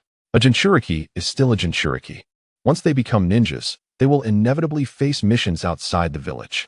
What if something goes wrong? Mito's expression was grave. Indeed, if other villages set their sights on them, it could plunge Konoha into crisis, Tsunade added. However, Danzo suddenly fell silent, narrowing his eyes as he regarded his old friend, sensing that Hiruzen had a contingency plan. In light of this, Danzo conceded, if that's the case, allowing a Jinchuriki to become a ninja is not out of the question. Oh, huh. Hiruzen was somewhat taken aback. He had expected his friend to vehemently oppose this idea. Tsunade and Mito were left speechless. The one who initiated this debate was now the first to retreat. Let a member of the root organization serve as their guiding jonin. That way, I can feel more at ease. At this suggestion, Tsunade and Mito exchanged glances, then came to the realization. You want a root member to become the guiding jonin for the Jinchuriki? How is that any different from involving the root organization? Haha. Hiruzen was momentarily taken aback before bursting into laughter, his face etched with wrinkles. In that moment, he felt a surge of confidence in his decision. Let Naruto grow. First, he should assist himself for a while to become familiar, and then follow Asuma, who, though still young, possesses immense potential and is exceptionally obedient. In this manner, after Asuma becomes the 5th Hokage, he need not fear his 3 old companions. Moreover, he has his own stronghold in the rear. Smiling, Sarutobi Hiruzen shook his head and waved his hand, saying, all right, I have made my decision. At these words, the 3 felt a heaviness in their hearts. I have already removed Kakashi from the Anbu. He will now serve as Naruto's guiding jonin. No one in the village is more suitable than him. There is no need for further discussion. Hiruzen looked at Tsunade and Mito, who were both momentarily taken aback, then silently closed their mouths. Kakashi, indeed, is the most fitting choice, possessing the Sharingan and being the 4th disciple. However, Shimura Danzo was not ready to concede. Hiruzen, I still disagree. The Jinchuriki must be guided by someone from my root organization. Enough, no further discussion. Hiruzen's smile faded. Danzo, are you questioning me? Do not forget your current status. You're not even my advisor. How dare you challenge me, the Hokage? Danzo's expression darkened instantly. Tsunade and Mito fell silent, knowing that Hiruzen's words had reached an irreversible point. Do not forget, I am the Hokage. Humph. Danzo flushed with anger, but ultimately chose to walk away without uttering another word. You will regret this. The sound echoed as Tsunade and Mito exchanged glances. In that case, we have no objections. Hiruzen, as long as you are confident, that is sufficient. With that, the 2 departed from the Hokage's office. As Hiruzen gazed at the empty room, he rubbed his temples, feeling as though he was truly aging. Naruto, you must grow quickly. I am somewhat weary. He slowly stood, stretching his back, then turned to look out at Konoha. Let Yuhi Kurinai take charge of Team 8. Asuma, the path has been paved for you. All you need to do is open your mouth and partake. In the meantime, Yamanaka Ino remarked, disgusting. Nara Shikamaru commented, I knew it would turn out this way. It's truly troublesome. Haruno Sakura added, Asuma-sensei is madly pursuing Kurinai-sensei, so the 3rd is just going along with it? Temari noted, once Asuma successfully wins Kurinai's heart, it would equate to securing the support of the 6 great ninja clans. Mabui observed, indeed, with this, Asuma's reputation as a Hokage candidate will soar. Kuratsuchi added, and do not forget, the Sarutobi clan has taken the place of the Uchiha as the Konoha guard, holding considerable esteem among the common folk. Plus, Asuma is the son of the 3rd Hokage. Sakura exclaimed, this is utterly unfair competition. Samui remarked, is there even such a thing as fairness? The 4th Raikage scoffed, the 3rd is truly a disaster, both for Konoha and the ninja world. He is nothing but a soft-hearted old fool. Anoki retorted, if I were the 3rd Hokage, I would not be saying anything, otherwise, I would wake up laughing in my sleep. Kuratsuchi added, old man, I have tolerated you for too long. Uzumaki Kushina asked, when does the quiz start? She added, I can hardly wait. Namikaze Minato replied, I don't think it will be that soon. There are many scenes of Naruto training. According to what everyone says, it is a reward compensating for the viewing system, and I concur. Senju Tobirama agreed. Indeed, those just now were like compensatory rewards. And as for the little girl from the Uzumaki clan, do not rush. We will take action, and they cannot escape. The final blow will be yours. Kushina interjected. Who asked you? Chapter 161. The Great Fox. What are you up to now? Namikaze Minato. Senju Tobirama. Senju Hashirama. Hahaha Tsunade. Old man, be quiet. Uchiha Izuna, ha Yamanaka Ino. The laughter of my handsome father is unmistakably that of the most charming one in the chatroom. Uchiha Izuna, ha ha ha Namikaze Minato, Kushina. Uzumaki Kushina, get lost. Just then, a loud explosion resonated from the black-framed screen. Boom. What happened? Enemy attack. Enemy attack. Damn it. The explosion came from the back mountain of Konoha. Everyone, calm down. Escort the civilians to the shelters. This explosion threw Konoha into disarray. Sarutobi Hiruzen, who had been contemplating future plans, was also taken aback. He narrowed his eyes slightly. Lord Hokage, there was an explosion from the back mountain. It is likely an enemy attack. Send someone to investigate first. I will arrive shortly. Hiruzen took a deep breath and hurried downstairs. Yes, the Umbu ninja hurriedly departed, organizing personnel to head towards the back mountain. Yamanaka Ino wondered, enemy attack? Haruno Sakura asked, is there really such a thing before graduation? Kuratsuchi noted, the black-framed world is different from our golden-framed world.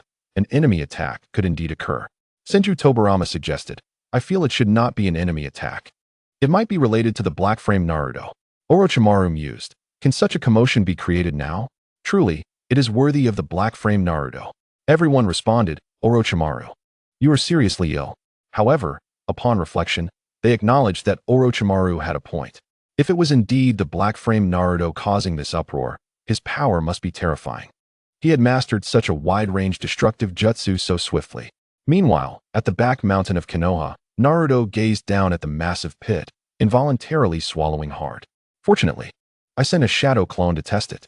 Even the great fox sealed within the space sat up straight. What is this kid up to now? Thankfully, it was a shadow clone. If it were his real body, are you trying to kill yourself? What new nonsense are you experimenting with? And that uncontrollable trembling of your body. How can you still feel excitement? The great fox was genuinely on the verge of collapse.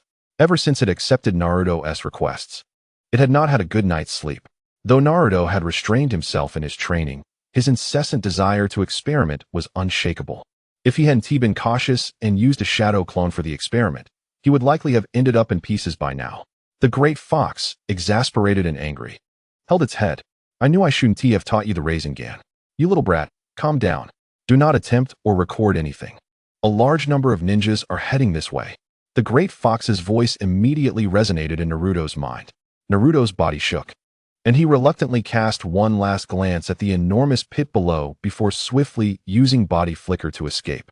He sensed the black mass of ninjas approaching from the direction of Konoha.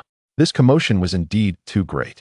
Yamanaka Ino remarked, I didn't expect it was really the black-framed Naruto who caused this uproar. Uzumaki Naruto mused, what kind of jutsu is this? It feels so cool. And its power must be considerable. Naruto felt exhilarated.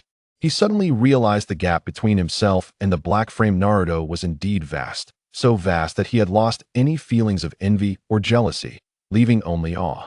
On the same starting line, yet with differing approaches, the self within the black-framed world has already outpaced my current self by several streets.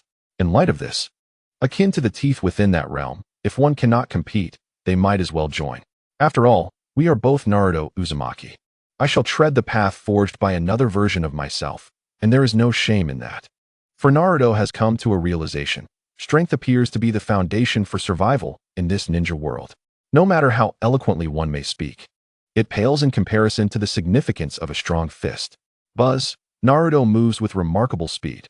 Before long, he has returned home. Meanwhile, in the Hokage's office, Sarutobi Hiruzen has donned a brand new combat uniform. Suddenly recalling something, he hastens back to the office. He retrieves a crystal ball that monitors everything within the Konoha barrier. Buzz, moments later, images materialize within the crystal ball. It seems Naruto has developed a penchant for running towards the back mountains. I must first ensure Naruto's safety. If he is not home, could it be that Danzo has taken action against him? At this moment, Sarutobi's primary suspicion does not fall upon other ninja villages, but rather upon his close companion, Danzo. This scene elicits derisive chuckles from many in the ninja world. Clearly, Sarutobi is well aware of Shimura Danzo's notorious reputation. It can only be said that such a person is not merely subjected to speculation born of malice. Rather, they deserve to be treated as such. However, many are curious about how Black-Frame Naruto has managed to create such a stir. Exhaling deeply, Sarutobi reflects on the bewildered expression of Naruto and silently rejoices that Naruto did not venture to the back mountains today. Otherwise, the consequences would be dire. Yet, soon after, his brow furrows once again. What is the source of the disturbance in the back mountains? As the thought lingers, Sarutobi dispels the chakra he had infused into the crystal ball. However, at the very moment the image within the crystal ball fades, Sarutobi finds himself momentarily stunned. It feels as though, in that fleeting moment, Naruto's gaze has met his own through the crystal ball. This sensation is reminiscent of the time when Naruto sensed his presence while being observed. After a brief silence, Sarutobi steps out of the Hokage's office. For now, it is imperative to ascertain what is occurring in the back mountains. Could that child's spiritual energy have matured to such an extent? To detect the fluctuations of chakra from the crystal ball so swiftly, it seems his talent surpasses my expectations. At this age, becoming a sensory-type ninja is certainly within reach. Could it be that Naruto has awakened the secret techniques of the Uzumaki clan? It is entirely possible. While Kushina did not awaken, her child with Minato may very well do so. Sarutobi alludes to the secret techniques of the Uzumaki clan, particularly the Kagura Shingon. At Naruto's residence, he furrows his brow. Once again, he experiences this sensation, which seems somewhat different from the feeling he had after the Uchiha clan's massacre. If I am not mistaken, the chakra fluctuations I sensed just now. With this thought, Naruto steps outside, surveying the sky above Konoha. The barriers are indeed intact. The 5 great ninja villages each possess their own barriers. Konoha's barrier was likely designed with the assistance of the Uzumaki clan and later refined by the second Hokage, Senju Tobirama.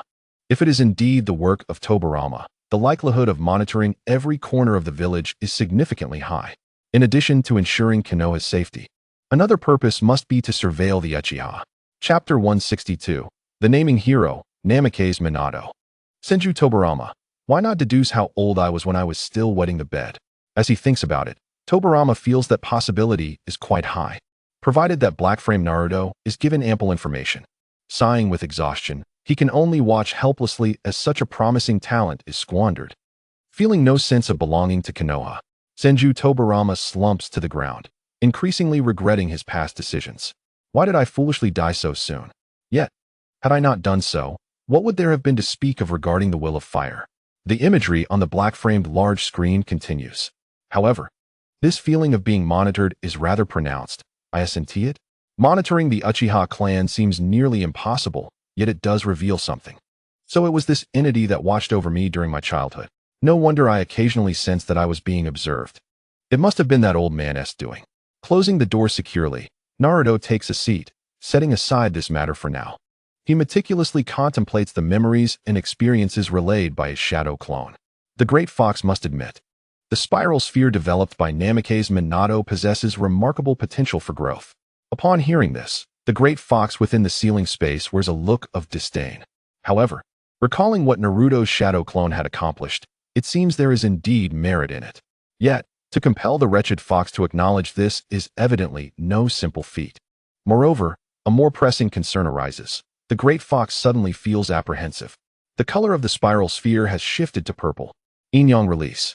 A complete-tailed beast bomb necessitates both yin and yang release. The Great Fox is deeply fearful, terrified that Naruto may suddenly become aware of the existence of these two forces. Yin release, in essence, is based on spiritual energy, capable of creating forms invisibly. Yang release, on the other hand, stems from physical capacity, granting life to forms. The combination of the two can create all things and infuse them with life. Naruto lacks nothing in yang release, yet as for yin release, the Great Fox glances at the 5 Naruto clones meditating and refining their spiritual power. Then, it silently closes its eyes. It must not be spoken of. Now is absolutely not the time. To mention it would undoubtedly send that insufferable brat into a frenzy. No way. Suddenly, several images flash through the Great Fox's mind. It immediately counters its own thoughts. Impossible. Absolutely not. How could this mere child surpass me? It must be that I have been indulging in too many tales lately. Humph. No matter how formidable that foolish child may be, he could never surpass me. Every day, yin-yang release. I have never heard of it before. Senju Tobirama. This pertains to legends and the realm of the Sage of Six Paths. Senju Tobirama. Of course, in reality, everyone possesses it. they simply remain unaware. Senju Tobirama, medical ninjutsu, and jinjutsu are two excellent examples. Once the spiral sphere is formed, it can indeed infuse other elemental chakras. Without altering its form, the chakra within the spiral sphere can transform into fire, earth, lightning, water, or wind attributes. Curious to experience the sensation of bloodline elimination, Naruto instructs his clones to experiment with infusing single elemental chakras into the spiral sphere. Though unstable, the resulting explosion is sufficient to impact the enemy. Following this, Naruto embarks on a new series of trials. He instructs his clones to infuse two elemental chakras into the stabilized spiral sphere. Thus, Naruto first considers his most compatible wind chakra and the fire chakra he has already cultivated. Most importantly, the combination of these two attributes yields far greater power than mere addition. While fire release counters wind release, the suppression is not overtly pronounced. However, when fire release is paired with wind release, the results are strikingly evident. Consequently, Naruto directs his clones to begin the experimentation. First, he infuses fire chakra into the spiral sphere. In an instant, the formerly attribute-less sphere, emanating a blue glow, transforms into a vibrant red. It appears as though a sea of flames has been sealed within the spiral sphere. Next, he proceeds to infuse wind chakra. In but a moment, the power emanating from the Rasengan left Naruto deeply moved. Based on the memories and experiences relayed by his shadow clone, he observed that the moment the wind attribute chakra was infused, the previously calm and stable fire attribute chakra within the Rasengan became tumultuous. Despite the shadow clone's earnest efforts to maintain the Rasengan's shape, it inevitably underwent a transformation. The sharp sound of wind emerged, and the Rasengan morphed, resembling a shuriken. However, the wind blades were only in their infancy, barely taking on the form of a windmill shuriken. It was highly unstable. Almost instantaneously, the powerful wind blades within the Rasengan severed part of the shadow clone's hand, causing it to dissipate. This revelation left Naruto in a stunned silence for a considerable time. After a moment of contemplation, he reached a conclusion. The mere infusion of chakra containing the 5 major attributes would not lead to such a transformation. The sole distinguishing factor was that the fire attribute chakra he infused possessed a change in nature. Subsequently, Naruto instructed the shadow clone to experiment with infusing other 2 attributes of chakra, but none yielded any nature transformation. Unsurprisingly, the Rasengan only exhibited internal instability without the peculiar transformation he had just witnessed.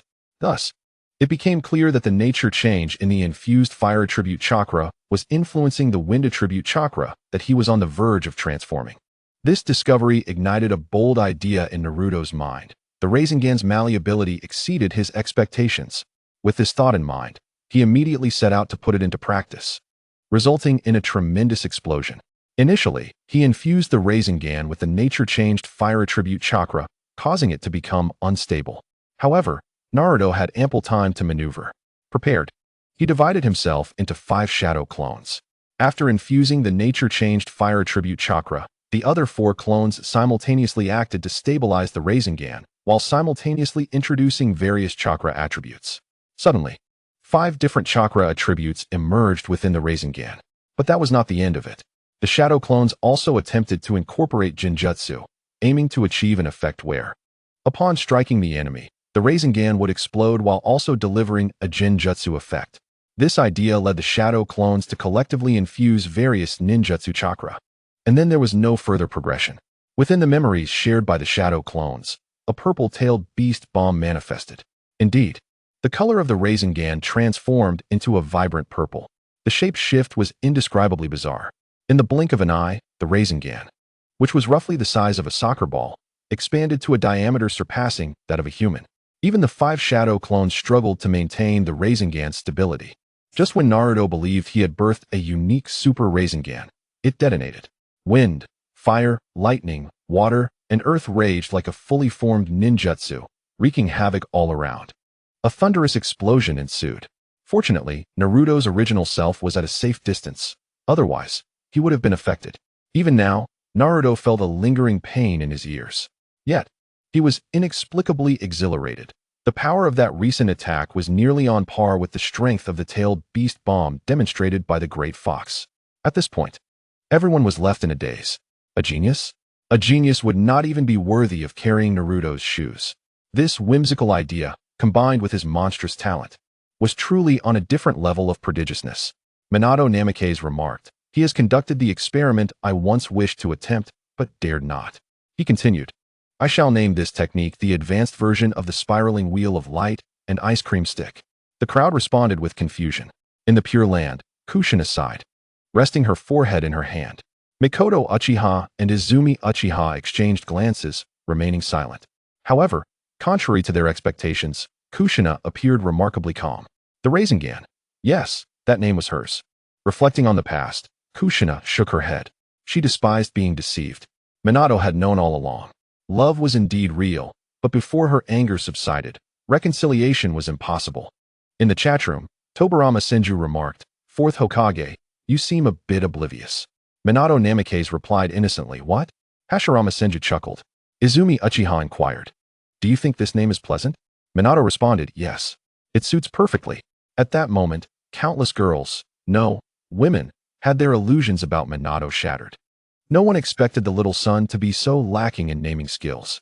Kakashi bore a bittersweet expression. When he first developed Chidori, Minato had attempted to help him name the technique. Kakashi had merely nodded at the time, internally harboring some small hope. Who would have thought that ultimately, Kakashi chose simplicity, naming it based on its defining characteristic, the sound of 1,000 birds chirping simultaneously. Just then, a wise voice resonated in the chat room. Deidara exclaimed, "Haha, very well. Black Frame Naruto, you align perfectly with my taste. He has begun to glimpse the greatness of art. Explosions are art." Anoki retorted, "Shut up." Deidara shot back, "Old man. Can you really control me?" Anoki replied, all right, feeling bold, are we? If you dare, return to Awagakure and see if this old bone can still manage you." With that, Deidara fell silent. Humph. The old man had no appreciation for art whatsoever. Meanwhile, in the Pure Land, the elder could no longer sit still. This generation's Azura reincarnation seemed excessively powerful. Was Sasuke the reincarnation of his brother Indra? The disparity was vast.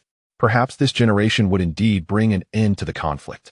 Sage of Six Paths, Otsutsuki Hagoromo, narrowed his eyes slightly and then gazed toward the golden-framed screen, which displayed the ongoing clash between Naruto Uzumaki and Sasuke Uchiha. The black-framed screen continued its portrayal. In the back mountains of Konoha, when Sarutobi Hiruzen arrived, clad in newly polished armor, the scene had already been cordoned off by Umbu ninjas. Observing the report handed to him by his subordinates, a flicker of confusion crossed Hiruzen's murky old eyes. There were no traces left of this unprecedented ninjutsu. Its power was comparable to that of a tailed beast strike. Beyond that, no other useful information remained. The identity of the caster and their intentions were entirely elusive. The situation grew serious. Hiruzen's expression hardened, commanding everyone to bolster border defenses during this period. "Within the village, I will assign personnel for daily patrols," he declared before swiftly departing. The Umbu ninja promptly complied, heightening their vigilance in the surroundings. This matter was rather unusual. Hiruzen instructed a ninja from the Sarutobi clan to inform the Konoha guard of the upcoming tasks, then hurried towards the root organization's base. On the way, a figure appeared before him, seemingly having waited for quite a while. "Kakashi, you need not handle this matter. You have more pressing concerns. I will have someone notify you to come by in a few days. Now, I officially declare that in the future, you shall continue to live in Konoha as a jonin." The situation was abrupt, and Sarutobi Hiruzen had no choice but to make this decision. Kakashi absolutely cannot accompany him to the root organization. Otherwise, given Hiruzen's understanding of his close friend Danzo Shimura, it is likely that Danzo would take action against Kakashi under the pretense of guiding the selection of jonin. "Yes," Kakashi replied after a moment of hesitation. "All right. Take some time to rest over the next few days." With that, Hiruzen resumed his journey towards the root organization's base. On the other side, the instigator had begun preparing lunch. Naruto murmured, sensing that the girl lying on the bed, Uchiha Izumi, seemed to be aware of her surroundings much earlier than anticipated. Her rosy cheeks appeared somewhat unusual. Was she shy and hesitant to wake, unsure of how to face the world? That seemed unlikely. Nonetheless, it was a good sign. At the very least, it confirmed that the person he had cared for all these years was not devoid of emotion. Shaking his head, Naruto left the room with the basin in hand. Before long, the Great Fox's perception was connected. Within the ceiling space, the great fox rolled its eyes. Even a fox is on guard against this miser. However, the great fox became increasingly convinced of its own thoughts as it noticed the annoying little brat blushing. Ha ha. Still unwilling to admit your weaknesses? It chuckled. Just wait, my techniques are in development. During mealtime, Naruto suddenly realized he had overlooked something. Since these villages could control individuals through their own will, why not explore this aspect? By planting a fervent seed across the entire ninja world. A mere breeze in the future could ignite those seeds. As such thoughts occupied his mind, Naruto furrowed his brow in contemplation. To the suffering people across the ninja world. Under the dominance of feudal lords and the oppression of the ninja village system, there was little space left for survival. They used various justifications to compel submission. The notion of persistence flashed through Naruto's mind, yet at that moment, the great fox's voice echoed in his thoughts. Do not dwell on these matters just yet. The graduation exam from the ninja school is merely days away. You do not genuinely believe that everything will be within your control, do you? Becoming a ninja as a Jinchuriki? Haha, back in your mother's time, with other influences at play, there was a possibility. What about you? Naruto was taken aback. This was indeed a detail he had neglected. In his view, all obstacles would be smoothed over by the third Hokage, who had earned his trust. Even so, his mother, Kushina Uzumaki, had still been confined within Konoha. Not only that, but even the wife of the first Hokage, Minato Uzumaki, the formidable woman who was the first Jinchuriki, had to remain in the village.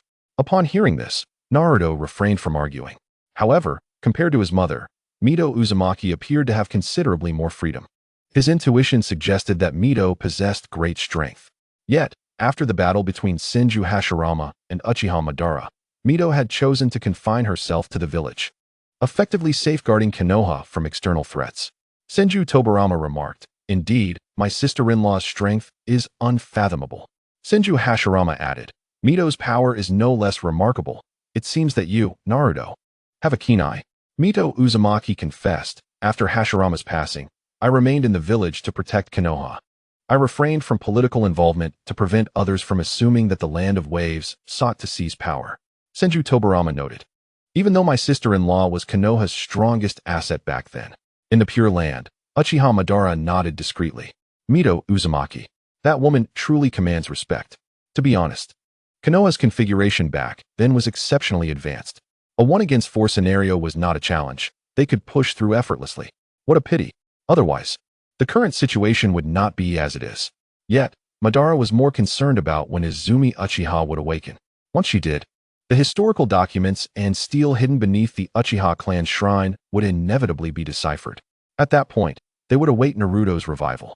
Therefore, little brat, the great fox advised earnestly, you must first consider your escape route. The corner of Naruto's mouth lifted slightly as he replied, "Thank you for your concern, great fox." After expressing his gratitude, Naruto's thoughts returned to the present.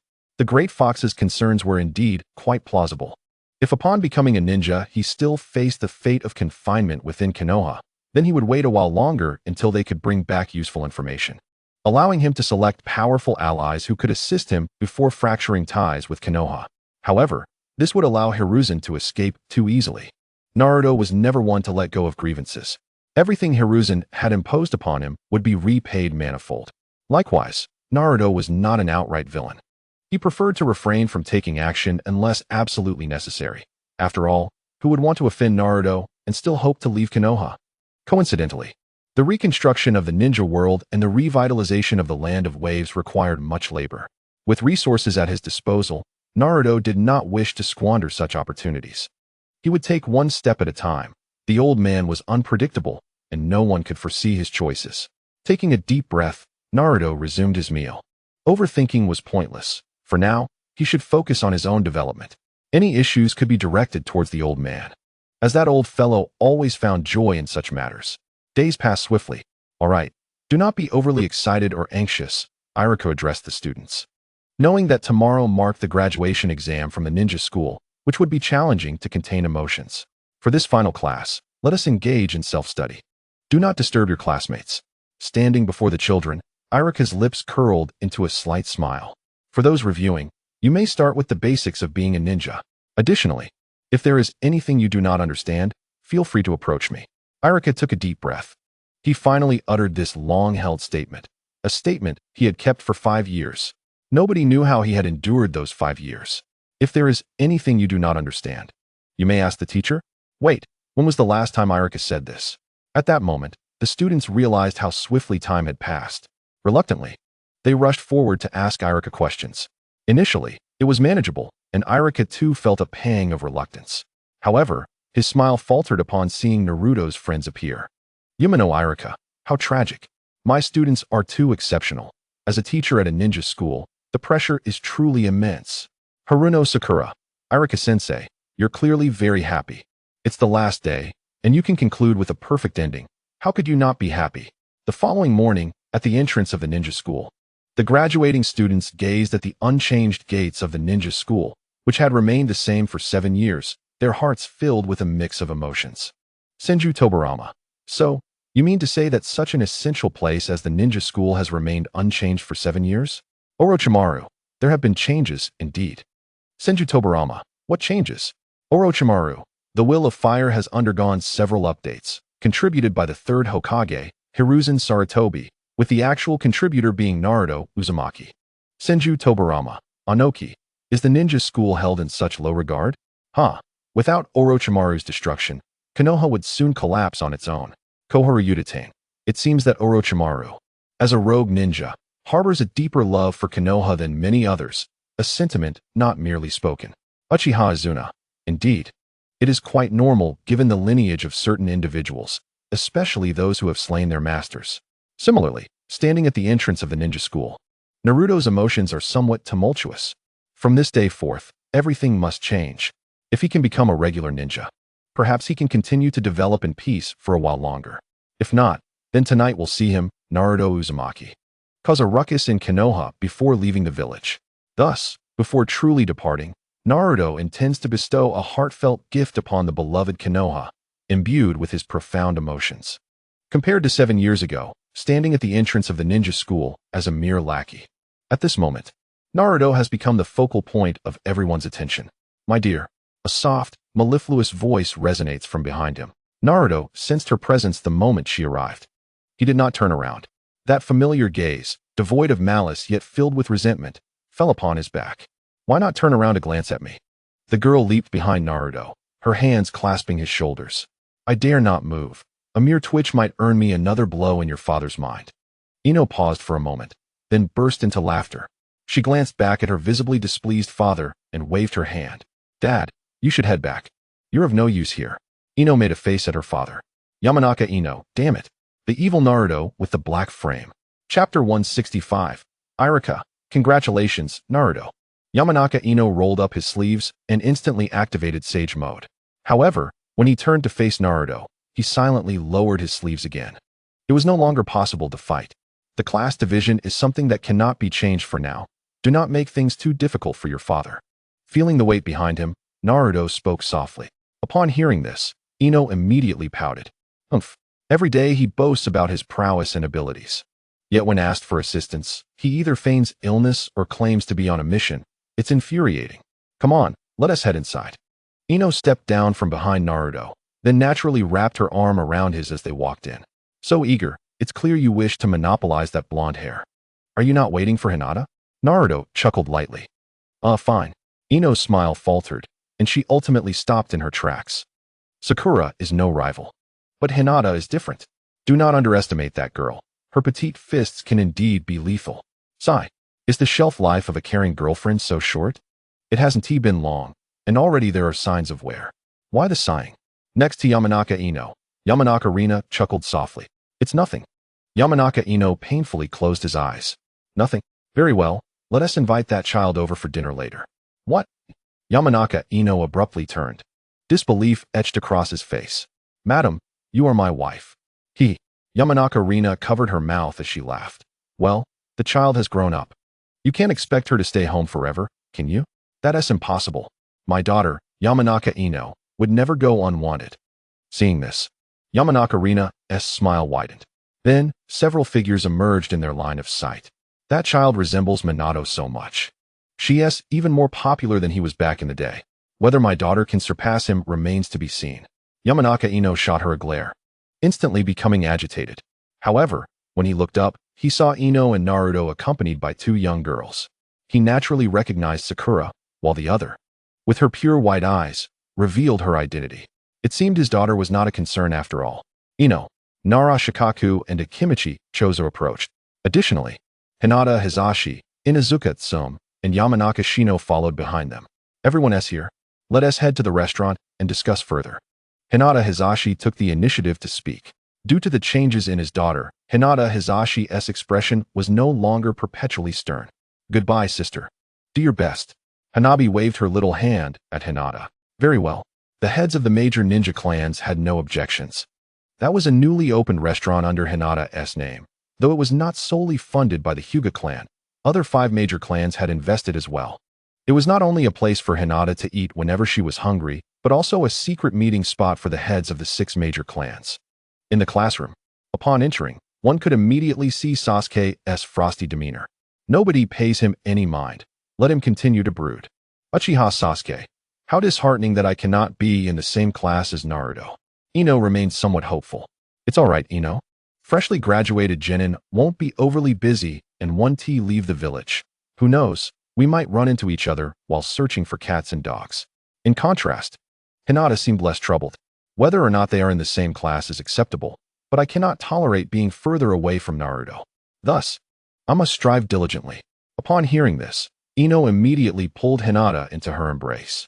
Hinata, how can you be so adorable and so understanding? Hinata, at her core, remained the same Hinata. After some playful banter, her cheeks flushed bright red.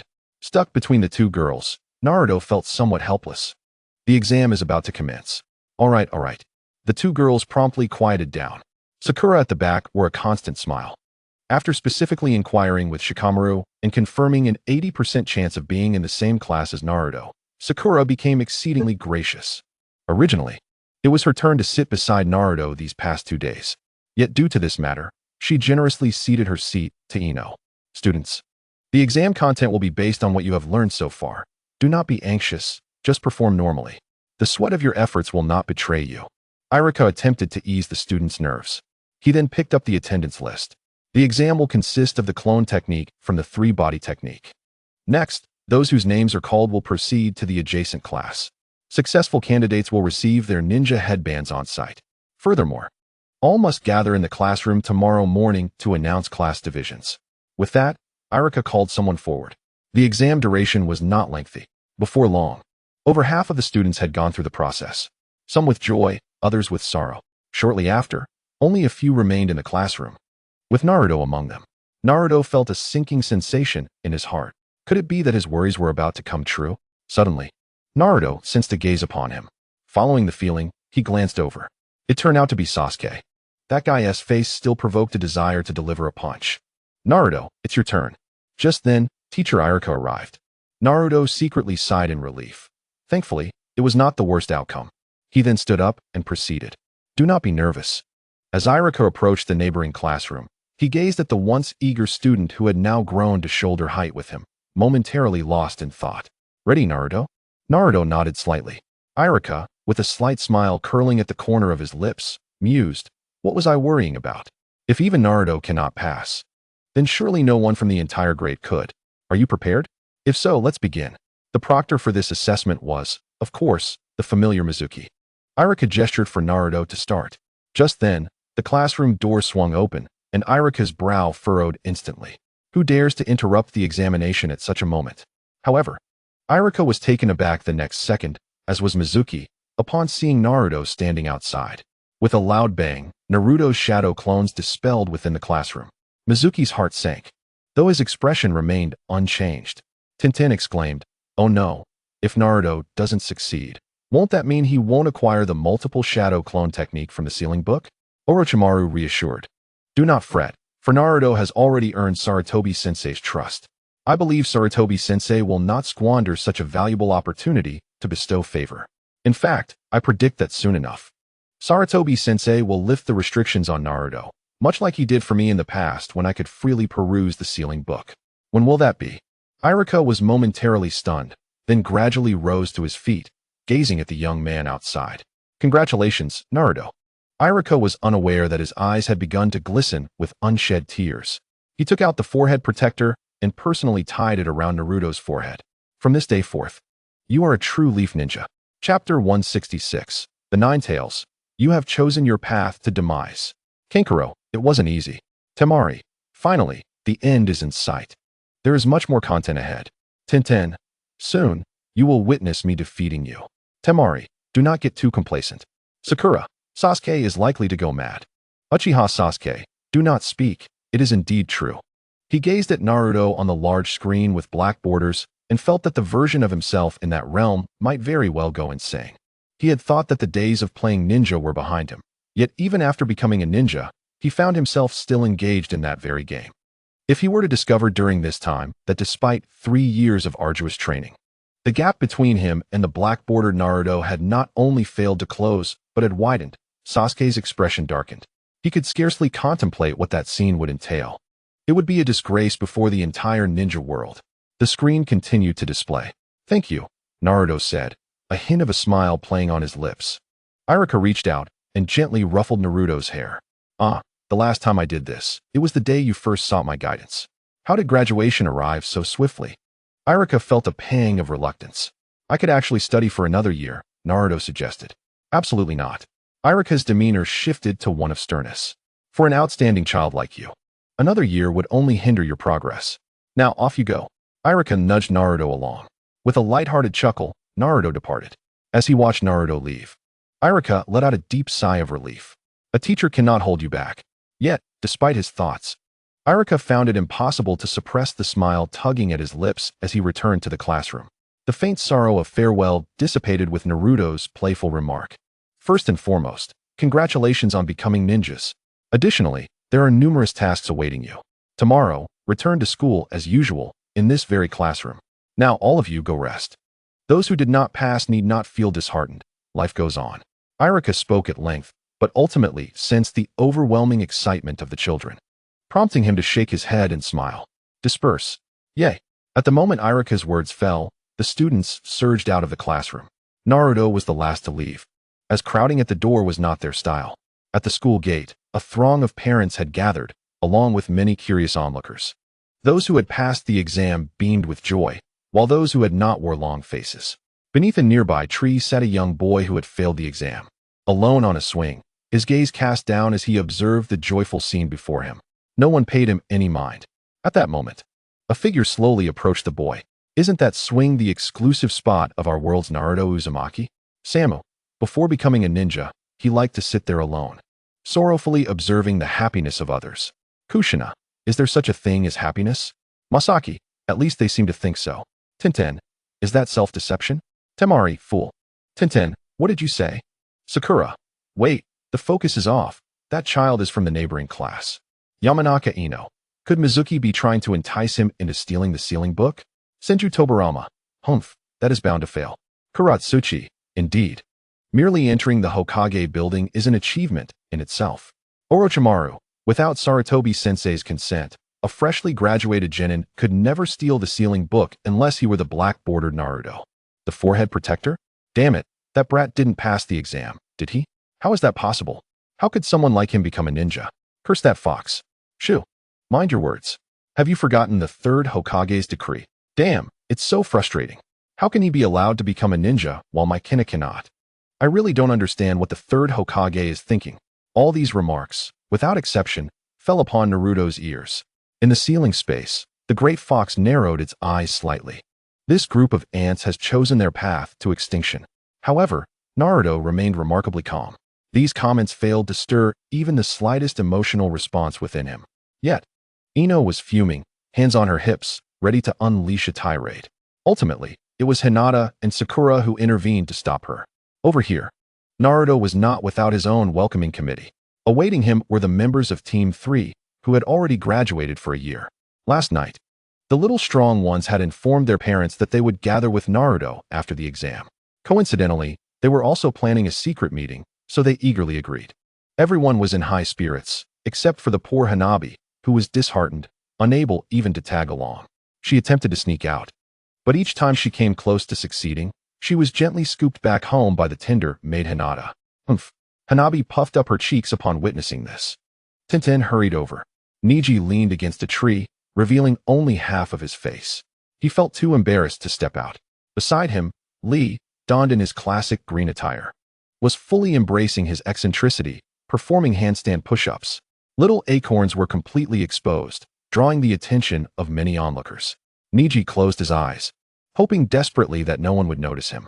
After exchanging a few casual words, the group prepared to leave. At that moment, Naruto furrowed his brow slightly. Casting a glance at the group, these foolish and pitiable individuals were certainly not worthy of Naruto's notice. The sensation of being monitored was not the same as the old man's barrier surveillance. Could it be that the old man had become so capricious? No, it seems not directed at me. The big fox is cursing in the sealed space. Naruto squinted slightly, his gaze piercing through the crowd, landing on a petite figure. The girl appeared somewhat familiar. After a moment of contemplation, Naruto recognized her as Kazumitsuri Moegaku from the ninja school's preparatory class. He recalled her because he had smiled gently at Hinata at that time, which made the little girl mistakenly believe he was smiling at her. Subsequently, she boldly approached him, blushing, to hand him a love letter. However, Moegaku at this moment could only be described as disheveled. Her brownish-yellow hair was a mess. Even the familiar ponytail could not be maintained. Releasing his perception, Naruto furrowed his brow. He could confirm that the ninjas lurking in the shadows were not monitoring him, but were instead watching Moegaku. Just then, a flicker of light sparkled in Moegaku's vacant eyes as she caught sight of Naruto. Chapter 167, Kazumitsuri Moegaku? Moegaku? Haruno Sakura furrowed her brows slightly. She recognized the child. What could have happened? Moegaku herself was somewhat puzzled. Did she really make her appearance so soon? Wait, do I have the audacity to deliver a love letter to Naruto-kun in front of so many people? Oh my gosh, am I out of my mind? Haruno Sakura, isn't Kazumitsuri Moegaku supposed to be with that dreadful grandson of the third Hokage? Haruno Sakura, what on earth happened? Orochimaru, we can no longer interpret the events of our world as they are. Orochimaru, the fate trajectory of Naruto-kun in glasses is entirely different from that of the Naruto in our world. Orochimaru, as you just mentioned, it is very likely that due to the changes in Naruto-kun in glasses, Kazumitsuri Moegaku's fate has also transformed. Yamanaka Ino, the changes in Naruto-kun in glasses have led to alterations in the old monkey's situation. Although fundamentally, significant matters remain unchanged. It is because Naruto-kun in glasses has yet to acquire enough power to exert influence. Yamanaka Ino, in short, the old monkey's changes have caused the fate trajectory of that dreadful grandson Sakura spoke of to also shift. Yamanaka Ino, the old monkey adopts a strict approach towards Konohamaru, which results in Konohamaru missing the opportunity to meet Moegaku. Consequently, he was not selected and thus was not nurtured as a core subordinate of the old monkey. Missing out on special treatment. Ino analyzed extensively. Orochimaru nodded slightly. Correct. At this moment, Uzumaki Naruto spoke. Kazumitsuri Moegaku. Is there a Kazumitsuri clan in Konoha? Could it be that Moegaku is also from the Senju clan? Within the chat room, an eerie silence fell as Naruto's words concluded. In the Pure Land, Kushina momentarily froze. Then her lips involuntarily curled into a smile. Something is amiss, very amiss. Naruto's expression darkened. His instincts warned him that something was off regarding Moegaku. Moreover, it appeared that two groups of individuals were surveilling her. One was the old man's Umbu ninjas, while the other might be the root organization ninjas led by Shimura Danzo. Had the notorious figure from the shinobi world set his sights on Moegaku? Why? In an instant, Naruto's thoughts raced. Did Moegaku possess some unique ability? Was it akin to the eyes of the Uchiha or Hyuga? However, Moegaku's appearance was evidently neither Uchiha nor Hyuga. With her brownish-yellow hair, Naruto paused. Then recalled the appearance of the first Hokage Senju Hashirama's granddaughter, the legendary Sannin Tsunade, as well as her brother, Nawaki. He had never heard of Kazumitsuri Moegaku, and she was even less renowned than Kato. Wait, could it be that Moegaku has a significant chance of belonging to the Senju clan? If so, it slightly lessens the suspicion surrounding Nawaki's death by the Umbu, while increasing the suspicion regarding the root organization. If that were the case, then in pursuit of a great cause, Moegaku might play a considerable role in drawing Tsunade to their side. As he gazed at Moegaku, whose eyes sparkled with hope, Naruto sighed. This village truly reeked of decay. He could almost foresee that Moegaku's fate would not fare better than Nawaki's. Was it for experimentation? The wood release of the first Hokage, Senju Hashirama? Since only he possessed the wood release, it seemed it was not a bloodline limit, but rather a bloodline elimination. According to historical records, the second Hokage, Senju Tobirama, also seemed to use individuals for experimentation. Hashirama must have volunteered, and the root organization subsequently targeted the Senju clan and the vicinity of Konoha. Another grand conspiracy seemed to be surfacing. The second Hokage, Senju Tobirama, was an exceptionally intelligent individual who made tremendous contributions to the shinobi world across various domains, but his choice of disciples may be one of his few blemishes. Suddenly, Naruto found himself at a loss for words. Senju Tobirama, I utilized the enemy's damned beast, Danzo, that malevolent monkey. Enough already. Once I clear the ranks, I shall atone with my death and rest eternally. Please, no more reminders, sob sob. In the short booklet street, Tsunade's expression darkened immediately. Shizune looked at her with concern. Yet, a few thoughts surged uncontrollably in her mind. Rationality told her that it was not the right time to inform Tsunade. But Tsunade-sama, Shizune took a deep breath. Tsunade-sama could not continue like this. Shizune, if Naruto-kun and Glass's deductions are entirely valid. Shizune, I believe Naruto-kun and Glasses must be considering how even the first Hokage's own grandson dares to assassinate so openly. Shizune, what about the other members of the Senju clan? Are they all being sent to the front lines like Nawaki, only to perish? Orochimaru, there is no doubt. That is the case. Orochimaru, I am the frontline commander, and Jiraiya is as well. Orochimaru, Tsunade's focus is entirely on the medical team. She is unaware of these matters. Orochimaru, the two great ninja clans that founded Konoha are now extinct. The Senju clan is slightly more numerous, but the Uchiha clan has but one left. Those who are not human do not count. Tsunade-sama, Shizune's heart raced with anxiety. Let's go. Tsunade took a deep breath, regaining her composure. Where are we headed now? Right now, immediately, back to the village, to kill. Naruto inhaled deeply. Now was not the time for these thoughts. Moegaku was already running towards him. In an instant, the feeling of being watched intensified. Naruto realized that the Umbu ninjas had noticed him. Meanwhile, the sensation from the other side likely belonged to the Root Organization's ninjas. It felt similar to the experience he had when he was in the Uchiha clan's territory. Back then, he had been unaware of the existence of the Root Organization. It seemed that the ninjas of the Root Organization had undergone some form of specialized training. Compared to the occasionally malicious Umbu ninjas, these Root ninjas appeared uniformly bland.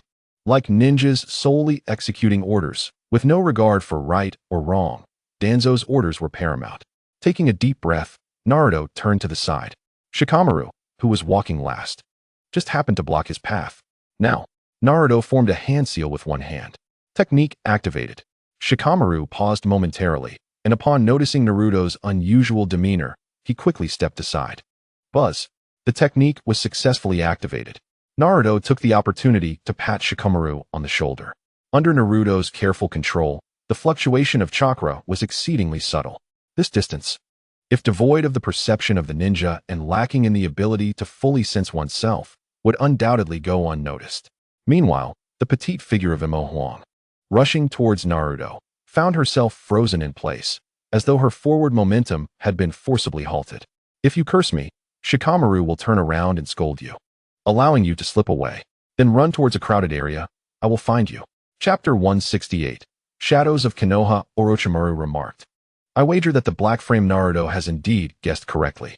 He continued, it is undeniably the consistent style of Danzo and Master Sarutobi. Yet, I wonder what secrets lie beneath. On the other side, within the underground base of the Root Organization, Sarutobi Hizashi wore a grim expression, as if he had come to a realization. He glanced back at his good friend, who appeared undisturbed, seemingly unaffected by the images displayed on the black-framed screen.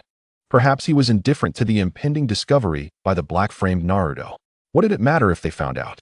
In Shimura Danzo's view, once he ascended to Hokage, all problems would be rendered trivial. As for any dark blemishes on his past, they could simply be erased with a few rounds of brainwashing. The blissful memories of his time in the shadows of Konoha could be concealed, and anything irredeemable could be hidden away. After all, if it was never mentioned, no one would know. Those who were aware could be dealt with, or forcibly taken back to Root for reprogramming. Ultimately, any documented historical records could simply be sealed away. Who could possibly know that their revered Hokage once belonged to the shadows of Konoha? Damn that fox spirit. Mo Huang stood frozen for a few seconds before letting out an angry curse. In an instant, all attention shifted to Mo Huang and Naruto. Naruto slowly withdrew his hand, while Shikamaru gave him a resigned glance. He then turned to Mo Huang. What a nuisance for violating the ban. What do you intend to do? Before Shikamaru could finish, Mo Huang turned and fled. Wasn't that girl the one who had sent a love letter to Naruto? Ino was about to fume, but was silenced upon seeing Mo Huang. It's fine, let us head home first, Naruto said with a smile, urging the others to leave. With Naruto's words, the young ones naturally had no objections. At that moment, all focus was on Naruto, even the Umbu and Root ninjas lurking in the shadows. By the time they reacted, Mo Huang had already blended into the crowd and vanished without a trace. For the young ones, such occurrences were quite common, especially since they began associating with Naruto. Shikamaru, hands clasped behind his head, cast a glance at Naruto, who had unknowingly drifted to the back of the group. Meeting Shikamaru's inquiring gaze, Naruto offered a gentle smile. Really, it's too troublesome. I don't want to concern myself with your matters. Shikamaru averted his gaze, fully aware of Naruto's intentions. Nevertheless, if Naruto had made up his mind, he would not stand in his way. Among the young ones, aside from Hinata, who occasionally practiced with Naruto, Shikamaru understood Naruto's strength the best. The Ninja Academy had just concluded its exams, and the streets of Konoha were bustling with activity as the young ones chatted and laughed. At a street corner, after confirming that the watchful eyes had completely vanished post-school, Naruto formed a hand seal. With a puff of white smoke, his original self disappeared from the spot, leaving behind a shadow clone to accompany his friends home. With Shikamaru providing cover, the young ones remained oblivious to any unusual occurrences. As for bystanders, Naruto's speed was so swift that it was almost imperceptible. Even if they caught a glimpse, they would merely feel perplexed. Meanwhile, on the most bustling street of Konoha, the sounds of various vendors and arguments intertwined. A petite figure darted swiftly among them. After a flurry of movement, that petite figure vanished. Kazan Mo Huang was panting heavily, having exerted every ounce of her strength in her flight. At this moment, she had reached her limit. Suddenly, a three-pronged kunai materialized at her feet. Startled by the unexpected weapon, she instinctively opened her mouth to scream. Yet, in that very instant, she found herself enveloped in a warm embrace, her mouth covered by a large hand. It's over. Mo Huang's heart sank, filled with despair. She was unaware of what had transpired, only knowing that the dashing senior Naruto would not deceive her. She had unknowingly fallen into peril, and Naruto was there to alert her. I'm sorry, Naruto-senpai.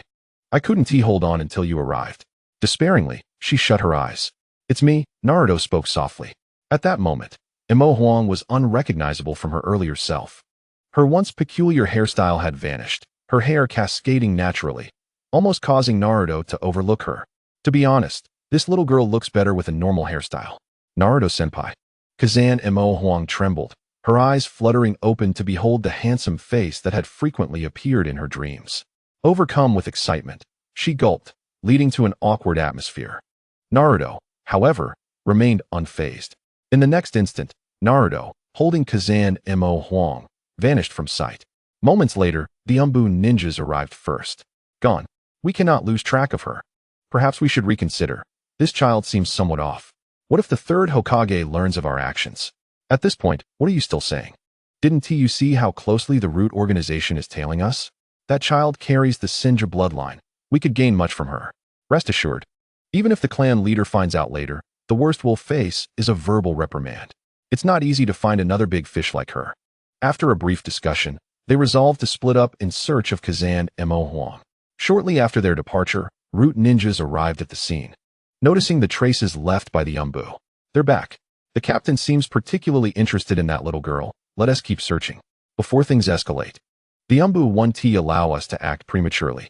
Then let us find her before the Umbu does and take her directly.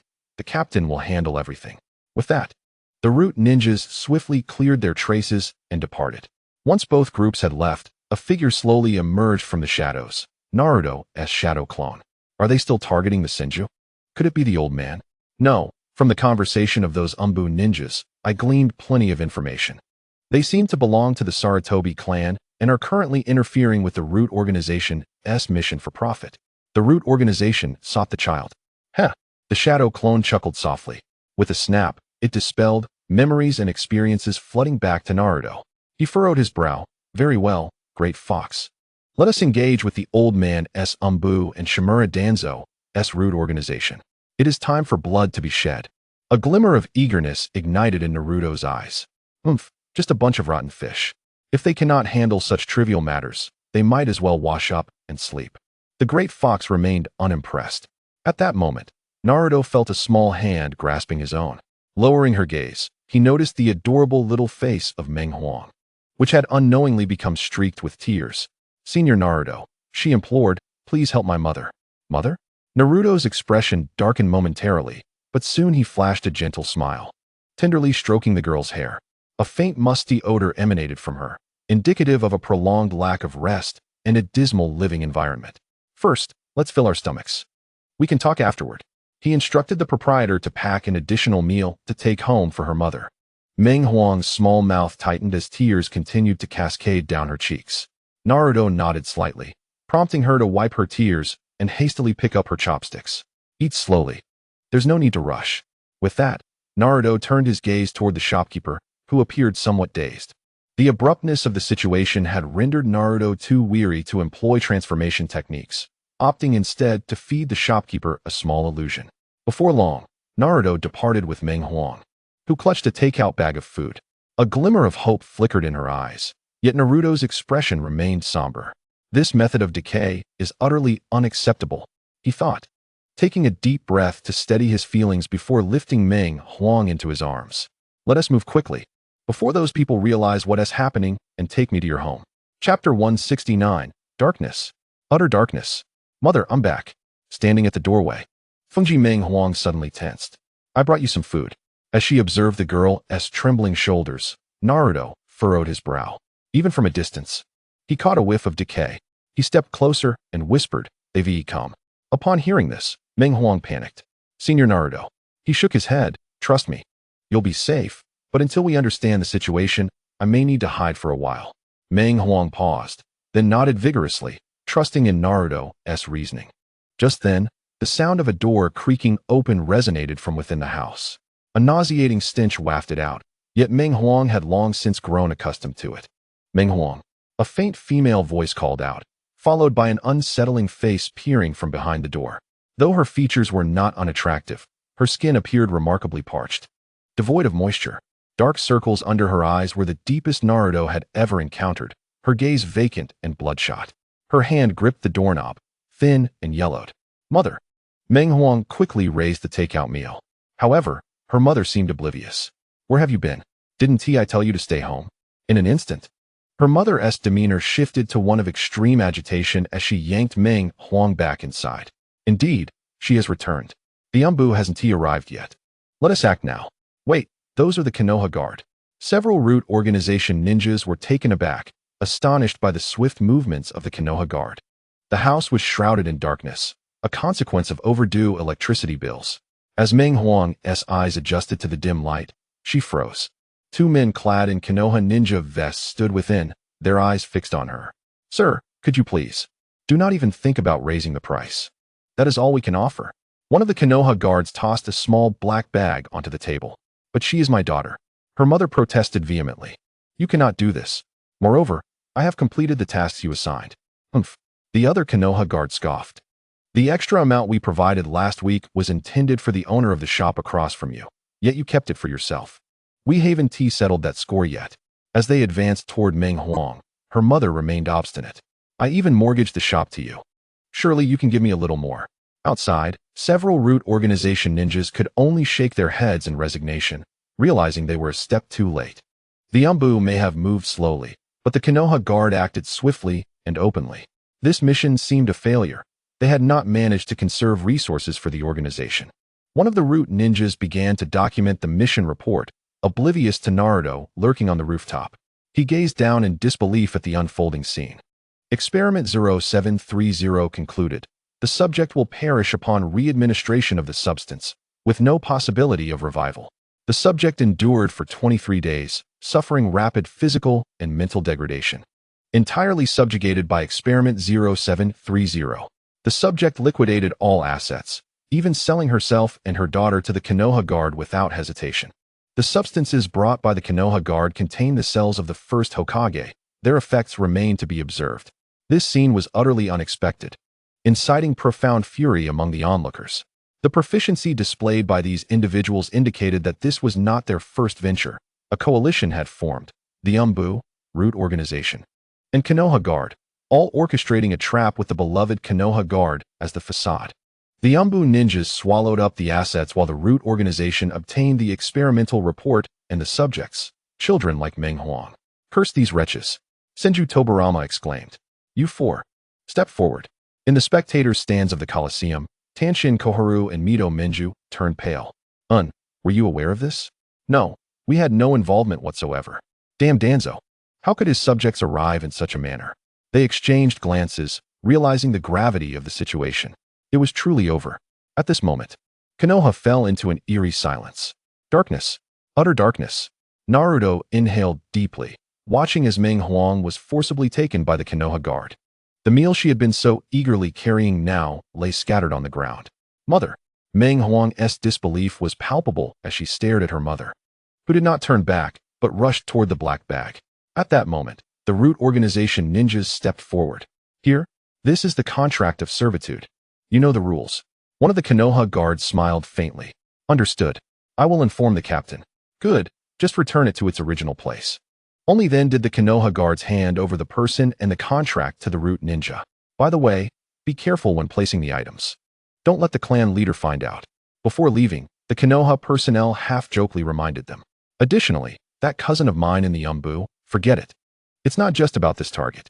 Next time, if you're slow again, I'll hand it over to them." The Root Ninja accepted the contract calmly, then gazed steadily at the Konoha guards. "Haha, no more talk. The next target is approaching. Remember to bring more substances. We're running low." The two individuals displayed an audacious demeanor, starkly contrasting their usual affable selves while patrolling in Konoha. Naruto cast a glance at the vacant-eyed Moyu.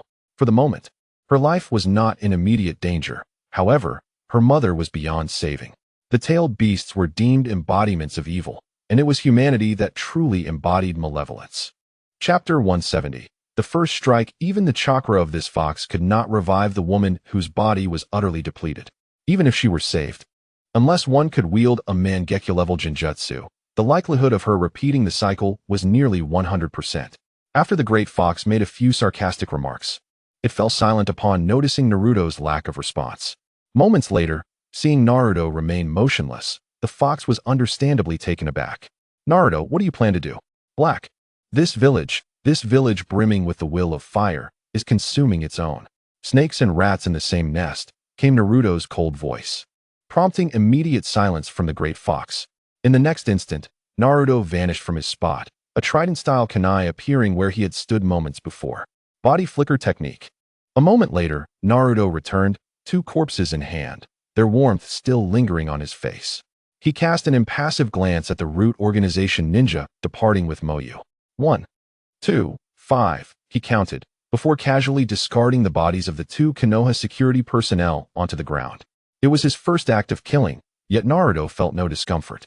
The scent of blood filled the air as he silently drew his short blade and leaped down from the rooftop, surveying the scene inside the house. Moyu's mother lay on the ground, her body convulsing uncontrollably, unknown fluids oozing from her mouth, eyes, and nose.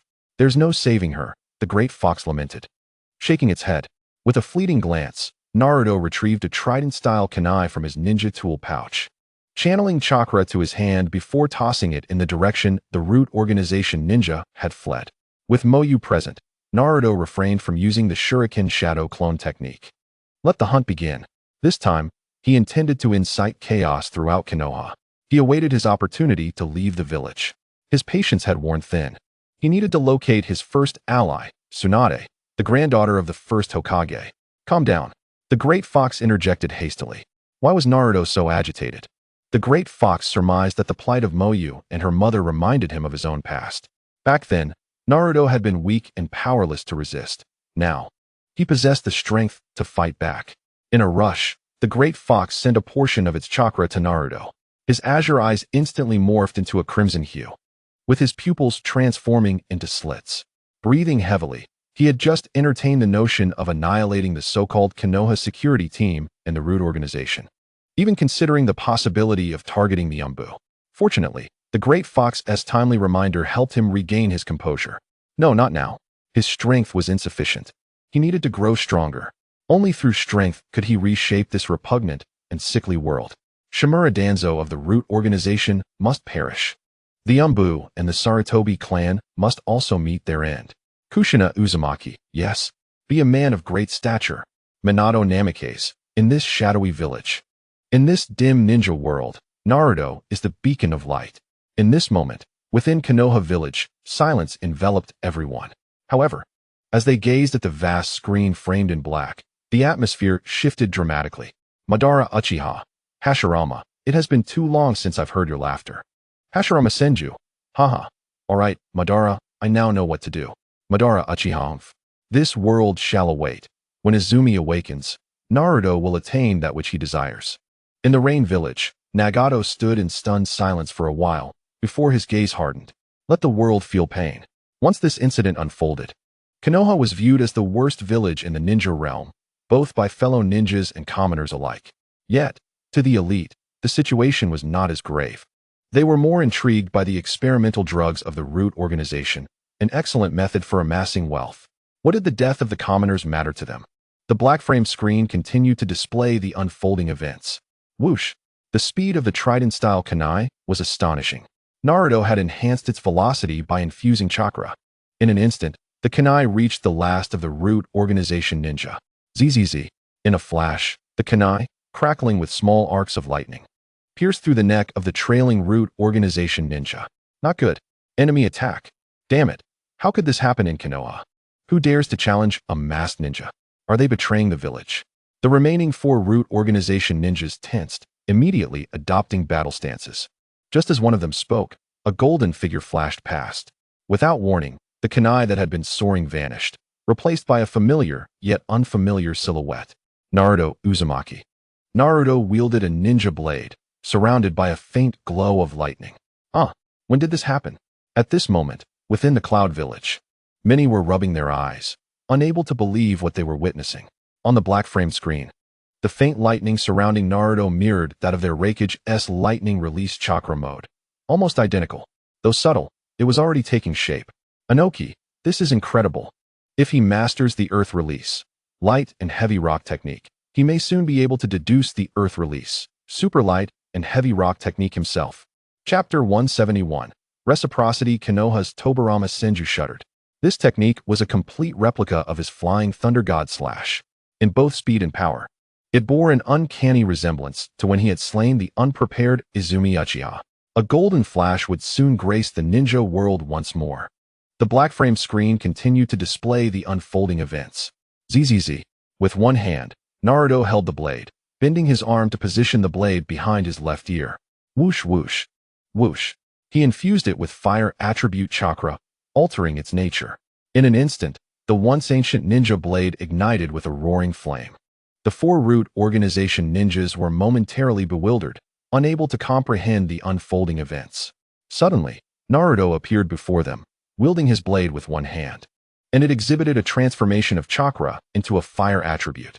The lightning chakra invigorates the body, enhancing the ninja's speed and physical prowess. An experience Naruto had felt during his training with lightning techniques. With everything in place, Naruto made his move. All of this transpired in the blink of an eye, leaving the 4 root ninjas in a state of shock. Before they could even react, a dazzling flash obscured their vision, revealing the raging inferno that engulfed them. The scene before their eyes was overwhelming. The sudden appearance of Naruto, whose arm wielding the ninja blade moved with precision, conjuring a circle of flames emanating from the burning blade. There was no blood, yet the acrid scent of charred flesh filled the air. What followed was an astonishing spectacle. As the world around them seemed to twist and spin, the heads of the 4 ninjas fell to the ground, their expressions a mixture of disbelief and horror. Their lifeless bodies collapsed, 2 still maintaining the stance of hand seals. Naruto landed gracefully, sheathing his blade. Within a mere exchange, he had dispatched 5 ninjas of at least Chunin rank. This astonishing display left many in awe. Chunin are considered the backbone of the ninja world, meaning that even a handful of them would not alter the outcome. Faced with the formidable Naruto, they had been swiftly annihilated without any prior intelligence about their adversary. The elegance of this moment stirred the hearts of many onlookers, including Yuzuki Yugao, whose breath quickened, her cheeks flushed with excitement. It is I who taught Naruto the art of the blade. I am his master. The events unfolded too swiftly for Moegi to grasp what had transpired behind her. The 5 ninjas from the Root organization were already beyond redemption. Moegi, Naruto called softly. She jolted and turned to find him standing there. Wait, what about those men? Upon seeing the bodies of the 5 Root ninjas, her eyes widened in disbelief. How could this be? When did it happen? Her complexion drained of color as she confronted the grim reality of death for the first time, her reaction intense. Yet there was no time for her to process the horror. Naruto-senpai, my mother. A sense of foreboding gripped her heart. She is gone. She died after consuming those drugs. Naruto replied calmly, his words striking her like a thunderclap. We don't have much time. The Umbu ninjas are on their way. You must flee to a crowded area and scream for help. Otherwise, your life will be in peril. As he spoke, Naruto knelt, cupping her small face with his hands, his fox-like eyes locking onto hers. If you bring others, you will be safe. I will handle the rest. Remember, do not reveal anything about me. If you seek revenge, you must live on. With that, he formed a hand seal, creating a shadow clone that would escort Moegi to safety. In this moment, Naruto had devised his escape plan. As long as chaos reigned in Konoha, and the blame was directed at the Sarutobi clan and the Root organization, he would be secure. In truth, if Moegi were to perish, it would pose no problem for him, yet he could never allow such a fate to befall her. Once she departed, he cast a glance at the fallen bodies of the 5 Root ninjas, retrieving an experimental report from one of them. After a brief search yielding nothing of value, he turned his attention to the approaching guests. With only 3 Umbu ninjas arriving, Naruto acted swiftly. They had no time to react before meeting the same fate as the 5 Root ninjas. He then summoned 10 shadow clones to carry away the bodies and flung several kunai into the air, each wrapped in burning explosive tags. A commotion was necessary here. Just before the explosive tags detonated, Naruto vanished. The explosions echoed loudly, drawing significant attention. Meanwhile, Moegi, under the guidance of the shadow clone, rushed into the bustling streets. Crying for help, she recounted her story to the clone, detailing how her mother had once been gentle and loving, until the day the Konoha guards arrived unannounced. Deceiving her mother into consuming a cake meant only for esteemed establishments. That day marked the beginning of her nightmare. As Moegi's cries reached the Konoha guards, they quickly assembled, and the non-deployed ninjas rallied in response. Despite the overwhelming presence of powerful ninjas and the Konoha guards, many civilians felt a sense of security and followed suit. Once they arrived, Naruto's plan was set in motion. The gruesome sight of the bodies of 2 Konoha guards, 5 Root ninjas, and 3 Umbu ninjas abruptly emerged before the crowd, alongside a flurry of experimental reports falling from the sky. Utilizing a transformation technique, Naruto's shadow clone blended into the throng, seizing the reports and revealing their contents. This tactic was one he had mastered as well. The black-framed screen abruptly ceased its display, and in that moment, the entire ninja world fell silent. Everyone could foresee the impending events. Black-frame Naruto, a prodigy indeed. Naturally, the reputation of Konoha had plummeted to an all-time low. Even those civilians and ninjas brainwashed by the will of fire found themselves speechless, a suffocating tension rising within them. Naruto's eyes reflected profound astonishment as he pondered the darkness enveloping the village. Once again, the version of himself from the black-framed world had resolved a crisis in an unforeseen manner. The will of fire had now become the greatest joke in the ninja realm. Orochimaru said with a smirk, Jiraiya, it is time for you to speak up. Otherwise, the village you cherish shall vanish. Tsunade called out. Jiraiya, where are you? I kept my promise, but Jiraiya merely inhaled deeply, remaining silent. Instead, he silently quickened his pace. The child of prophecy. He must find the child of prophecy. Buzz. At that moment, a golden frame screen appeared. After defeating Mizuki, Naruto earned Iruka's recognition and became a genin. The Book of Seals and Mizuki were also subdued by Iruka. Finally, as the first rays of sunlight kissed Naruto's forehead in the early morning, he became a genin. Naruto smiled, realizing he was not an outcast. He too was a genin. Next came class division and graduation photos, along with the submission of documents. On the day of class division, Naruto arrived at the classroom early.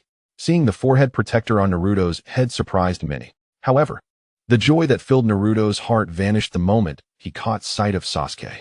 Watching Sakura and Ino vying for the seat beside Sasuke. At that moment, a pang of jealousy struck Naruto. Other girls also gathered around. Finally, Naruto could no longer hold back. What right does that pretentious brat have to be so popular? Thus, Naruto rushed over.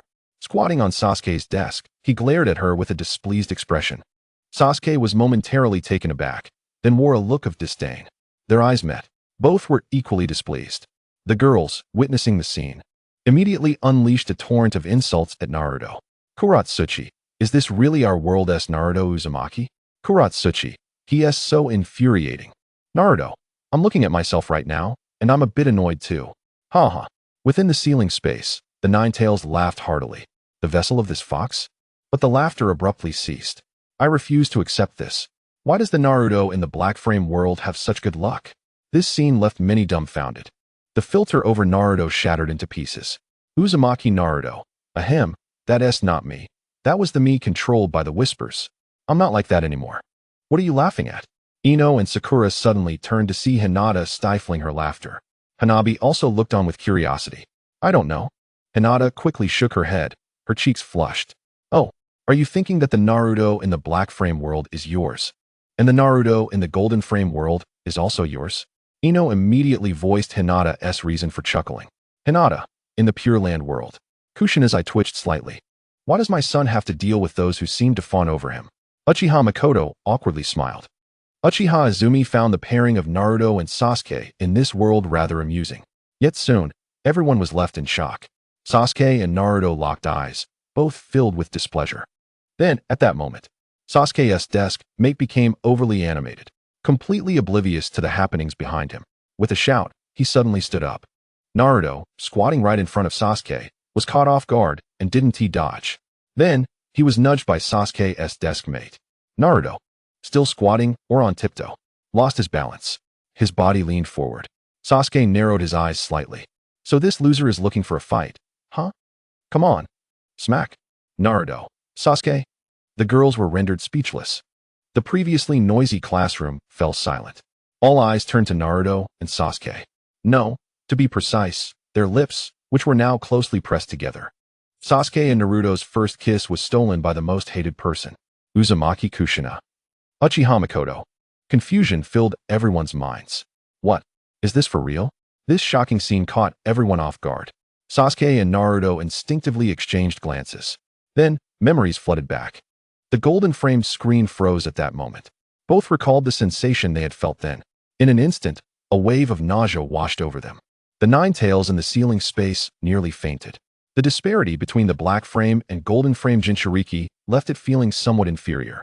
Senju Hashirama. Haha. Senju Tobirama. These two little ones are indeed amusing. What is so amusing about this? Uchiha Sasuke, shut up. Senju Tobirama. That is my line. The inherently wicked Uchiha. Terumi Mei. Ahem. Naruto. It's all right. I won't think any less of you, dear. Terumi Mei. Just come to the Mist Village. And I won't laugh at you. Kuratsuchi. Puffed. Fourth Rakage. Haha. Fourth Rakage. Our Cloud Village won't laugh at you either. Haha. Mabui. It's all right. I don't mind. Naruto turned beet red. It turned out that his behavior while under the whisper's influence was rather embarrassing. Naruto and Sasuke stared blankly for a few seconds, then quickly pulled away, feeling nauseated. I'm going to kill you, Sasuke. As soon as the words left his mouth, the girls all rushed forward. I'm going to kill you, Naruto. Naruto. Moments later, a bruised and battered Naruto sat quietly. Next came class division. Irika appeared with the roster, then announced the students' class allocations. Team 10, Nara Shikamaru. Yamanaka Ino, Akimichi Choji. Team 8, Hyuga Hinata, Inazuka Kiba, Yamanaka Shino. Team 7, Uzumaki Naruto, Uchiha Sasuke, Haruno Sakura. The guiding jonin are Sarutobi Asuma, Yuhi Kurinai, Hitaki Kakashi. Yamanaka Ino. This is truly disgusting.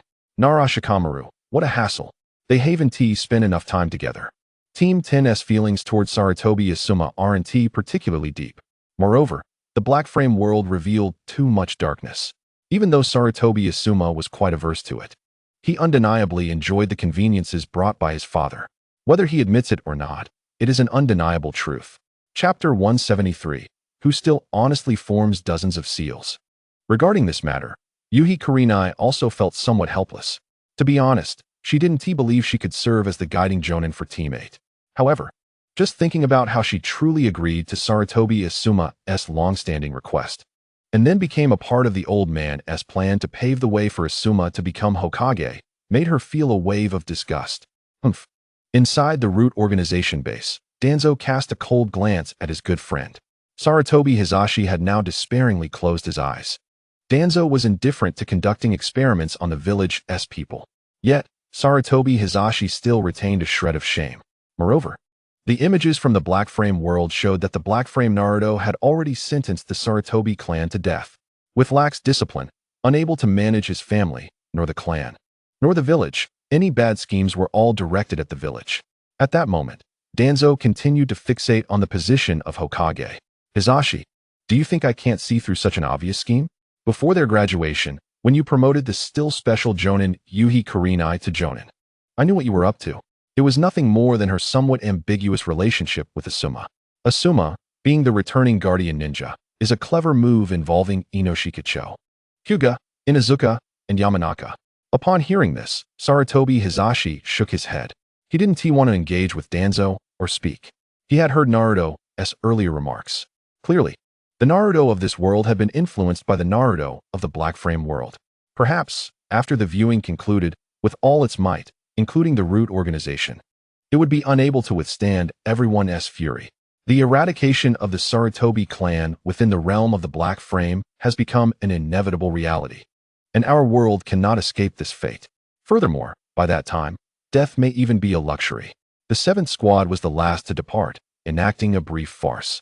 Subsequently, Kakashi guided them to the rooftop for introductions, where they learned each other's names and were informed of the tasks awaiting them the following day. On the morrow, after a morning of hunger, Team 7 awaited Kakashi's arrival. Sakura Haruno remarked, even upon a second glance, I still find Kakashi-sensei quite mischievous. Ino Yamanaka responded, so that's how your survival exercise went that day, huh? Kushina Uzumaki teased, hee, Kakashi, I sense your playful side is itching. Minato Namikaze inquired, irritated. Kakashi Hitaki interjected. And thus, we return to tradition, the bell-stealing battle. Sakura was ensnared by an illusion and fainted. Sasuke found himself buried underground. While Naruto suffered internal injuries from Kakashi's infamous 1,000 years of pain, this scene was akin to the first kiss between Naruto and Sasuke. The so-called copy ninja, Kakashi Hitaki, had his reputation flipped upside down, revealing an affinity for voyeurism akin to a lecherous uncle. How could such a man be the son of the illustrious Konoha White Fang? The illusions shattered. Ultimately, Sasuke grasped the crucial point Kakashi had repeatedly emphasized. By sharing his rations with Naruto, he broke the rules. Yet this act allowed them to pass the assessment successfully. Kuratsuchi expressed her anticipation for Naruto's performance in this examination. Orochimaru mused that the essence of such evaluations would be easily discerned by Naruto, leading to further disillusionment with Konoha. In the world of ninjas, those who flout the rules are deemed scum, yet those who fail to cherish their comrades are the lowest of the low. Team cooperation is paramount. Obito Uchiha scoffed. Still clinging to such feudal notions? Sakura retorted, what qualifications do you, the only underachiever of the Uchiha clan, have to criticize Kakashi-sensei? Ino added, exactly. If Kakashi-sensei were a scarecrow in a rice field, you'd be a foul rat in the dark sewers, on par with Danzo and that old monkey. Not to mention similar to Itachi Uchiha. Inoki exclaimed, why is it all Konoha's doing? Deidara questioned, what are you talking about? After the assessment concluded, the trio believed they were embarking on their ninja careers, only to find themselves entangled in a series of D-rank missions, either searching for cats or dogs, and even sweeping the streets. Eventually, Naruto could endure no longer and complained to Hiruzen Sarutobi about the tedious tasks. Consequently, Hiruzen assigned them a C-rank mission to escort the bridge builder Tazuna back to the village. In truth, even had Naruto not voiced his grievances, this task would have fallen to them, as Team 7 was the most suitable for it given the circumstances. Thus, Naruto Uzumaki set forth from the village, marking his first venture beyond the gates of Konoha. As they ventured forth, Team 7 was ambushed by the rogue ninjas of the Mist Village, the Demon Brothers. Kakashi and Sasuke immediately sensed the precarious nature of their mission, yet chose to continue. Naruto's performance was a stark contrast to his brash words, ultimately leading to self-inflicted harm and uttering exceedingly dramatic phrases. Hashirama Senju remarked, "Fool, instead of wasting time on such unnutritious words and harming yourself, you ought to refine your mental fortitude." He lamented that they had not engaged in enough D-rank missions. Not long after, under the pressure of Kakashi and Sasuke's relentless questioning, Tazuna could no longer conceal the truth. The C-rank mission had escalated into a B rank, or perhaps even higher. Tazuna unleashed a barrage of moral coercion, to which Kakashi could only shake his head in resignation. Sasuke, exhilarated, agreed to proceed, and Naruto, unwilling to lag behind, along with Sakura, nodded in acquiescence. As dawn broke and they crossed the river, Team 7 encountered their enemies, the rogue S-rank ninja, Zabuza Momochi. What? The first mission is of hellish difficulty. Everyone felt the pressure mounting. However, the tension dissipated with a single remark from Hashirama. The 7 ninja swordsmen? Weren't they nearly wiped out by Guy? Zabuza made a grand entrance, and the battle commenced between the copy ninja Kakashi Hatake and Zabuza. The two exchanged dozens of hand signs. Hashirama mused, "When I express confusion, it is not I who has the issue, but rather you." Ultimately, Kakashi, distracted, found himself ensnared in Zabuza's water prison. Through a coordinated effort, Naruto and Sasuke executed the Wind Shuriken Shadow Windmill technique, successfully freeing Kakashi from the watery confines. At last, Naruto experienced a moment of brilliance. A scene that should have astonished all. 2 genin rescuing Kakashi from an S-rank rogue ninja was a rarity in the ninja world. Yet, due to the overshadowing presence of the black frame, this moment of brilliance felt all too insignificant. Chapter 174. Public opinion. The fourth Hokage declared, "Indeed, he is the son of the fourth Hokage." Tsunade commented, "The battle plan is quite commendable." Obito Uchiha sneered, "Useless Kakashi, unable to even defeat Zabuza." One remark struck 2 individuals deeply. Might Guy lamented, "Kakashi, I told you to stop reading that kind of book. Now look, you've lost to an opponent I could easily kick aside." In the Pure Land, Zabuza closed his eyes. Rather than feeling embarrassment over his defeat, he dreaded the thought of letting Haku witness his failure after death. But what of his counterpart in the Black Frame world? Zabuza felt an ominous premonition. Zabuza was rescued by Haku, leaving Kakashi to watch helplessly. He failed to reveal Zabuza's suspicious identity, as he collapsed shortly after Haku took Zabuza away, exhausted from chakra depletion. During this time, he instructed Team 7 to begin practicing tree climbing. It was undoubtedly too late. In the world of the Black Frame, even Sasuke, who rarely assisted Naruto, had long since mastered tree climbing and water walking. Hashirama remarked, "It can only be said that the Ninja Academy has made no progress." He added, "In fact, it has regressed. Such fundamentals ought to be part of the curriculum." During their training, Naruto encountered Haku, whose words instigated a shift in Naruto's mindset for the first time. At parting, Haku revealed, "I am a boy." Naruto stood in stunned silence. What? Not just the Naruto on the golden-framed screen, but many were equally bewildered. This boy was even more adorable than many girls. The Uchiha clan was thrilled. Under Kato's manipulation, the second great ninja war unfolded as expected. This time, Kakashi was earnest in his approach. Haku was to be confronted by Naruto and Sasuke. Under the secret ice release techniques, Sasuke faced defeat. Naruto's inept actions deprived Sasuke of the chance to escape. The two found themselves embroiled in a fierce struggle. In a short time, to protect Naruto, Sasuke was pierced by a barrage of Senbon, leaving him in a dire predicament. Kushina Uzumaki remarked, "Haku is a good child, completely devoid of murderous intent. Otherwise, the two would be in grave danger." Minato Namikaze echoed, "Haku, such a good child." Mikoto Uchiha questioned, "Sharingan? Has Sasuke only just reactivated it after such a long time?" Naruto and Sasuke felt a wave of embarrassment wash over them. The Nine-Tails chakra erupted within.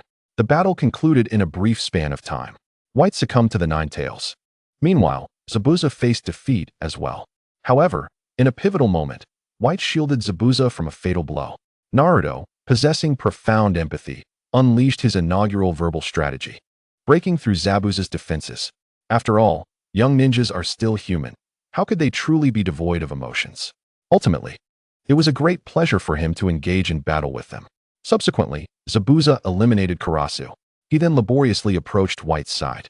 The mission came to a close, and the bridge was named Naruto Bridge. In the Pure Land, Zabuza's feelings were quite complex.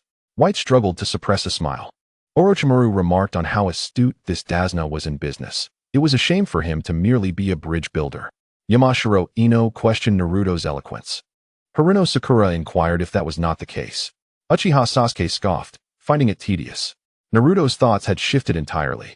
Thank you, Great Fox. In the ceiling space, the Ninetales quivered. Shut your mouth. It retorted. You learn nothing but how to annoy me with that black frame Naruto, huh? Hee hee, Great Fox, you are quite adorable as well. You assist me during every crisis, and I certainly appreciate it. The Ninetales warned, speak to me in that tone again, and I shall end you. This mission left many ninjas in silence. No wonder Black Frame Naruto described the ninja world in such a manner. He even aimed to reshape it. Soon, the Chunin exams were approaching. Various teams, including the 3rd, 7th, 8th, and 10th, submitted their applications for the exams. Before long, ninjas from other villages arrived. On that day, Naruto was playing with Konohamaru when he accidentally collided with a team from the Sand Village, who came to participate in the Chunin exams. The golden framed screen abruptly halted, only for the black framed screen to illuminate once more. As events unfolded, the entire Leaf Village descended into panic and fury. Observing the crowd's emotional shift, Naruto remained silent for an extended period. It was not until the voice of the Great Fox resonated that he slowly rose. What is it? Isn't this the outcome you desired? Naruto shook his head. He then created a shadow clone and instructed it to accompany Moegi until confirming her safety before dispelling it. Moegi, possessing the bloodline of the Senju clan, reassured Naruto that the 3rd Hokage would not squander such potential. However, given the current circumstances, it was likely that Irika-sensei would announce a delay in class the following day. Great Fox, Naruto began. The lazy fox rolled over in the ceiling space. What are your thoughts? It is not the right time to act unless you wish to flee with Izumi. Naruto shook his head, expressing in the mental realm. These people have made me acutely aware of the terrifying power of controlling public discourse. This must be what the books refer to as public opinion. Both the old man and Danzo seemed to wield absolute influence over it. Reflecting on the night of the Uchiha massacre, the loss of Danzo's position as Hokage's aide seemed significant. This time, the old man might employ different means to absolve himself. Now, I too can counterattack with public opinion. Writing a treatise on the enduring nature of opinion must be prioritized. With a decisive thud, Naruto created several shadow clones, directing them to utilize transformation techniques to shape public discourse. The Great Fox fell silent, reminiscent of Naruto's experiences since emerging from the Sarutobi clan's territory. The fox chuckled softly. Indeed, when it comes to darkness, treachery, and malevolence, no one excels like you humans. I can hardly be bothered to devise strategies. Gathering tales is what truly matters. Moreover, even though you are 12, do not train as recklessly as before. Naruto smirked, acknowledging the fox's admonition. The Great Fox, puzzled, questioned, what does that mean? Never mind. For the sake of the tales, I shall temporarily overlook it.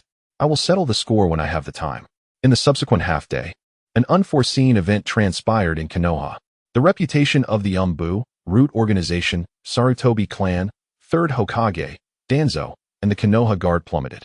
Previously, the Konoha Guard, namely the Uchiha clan, saw a significant rise in their reputation, with rumors suggesting that the Uchiha were targeted by certain individuals exploiting their extreme tendencies, compelling them towards a coup. On this day, Naruto profoundly understood the dreadfulness of public opinion. As matters continued to escalate, Naruto was eager to see how the old man would respond. Would he throw Danzo under the bus or resort to self-preservation? The potential for the latter seemed more plausible. After all, the old man was quite enamored with power. He would not easily relinquish the position of Hokage. Thus, the likelihood of scapegoating and self-preservation was high, possibly even occurring simultaneously. Naruto sensed that the larger the uproar, the greater his chances for gain. The old man was increasingly overwhelmed. His opportunity was nearing. If he could obtain the forbidden techniques left by the 2nd Hokage, Senju Tobirama, it would be most fortuitous. However, such matters required patience. Of course, Naruto remained oblivious that soon, a piece of news would tantalize him with the prospect of acquiring the sealing book. Having retaliated once, Naruto felt quite pleased. The remaining events held little interest for him.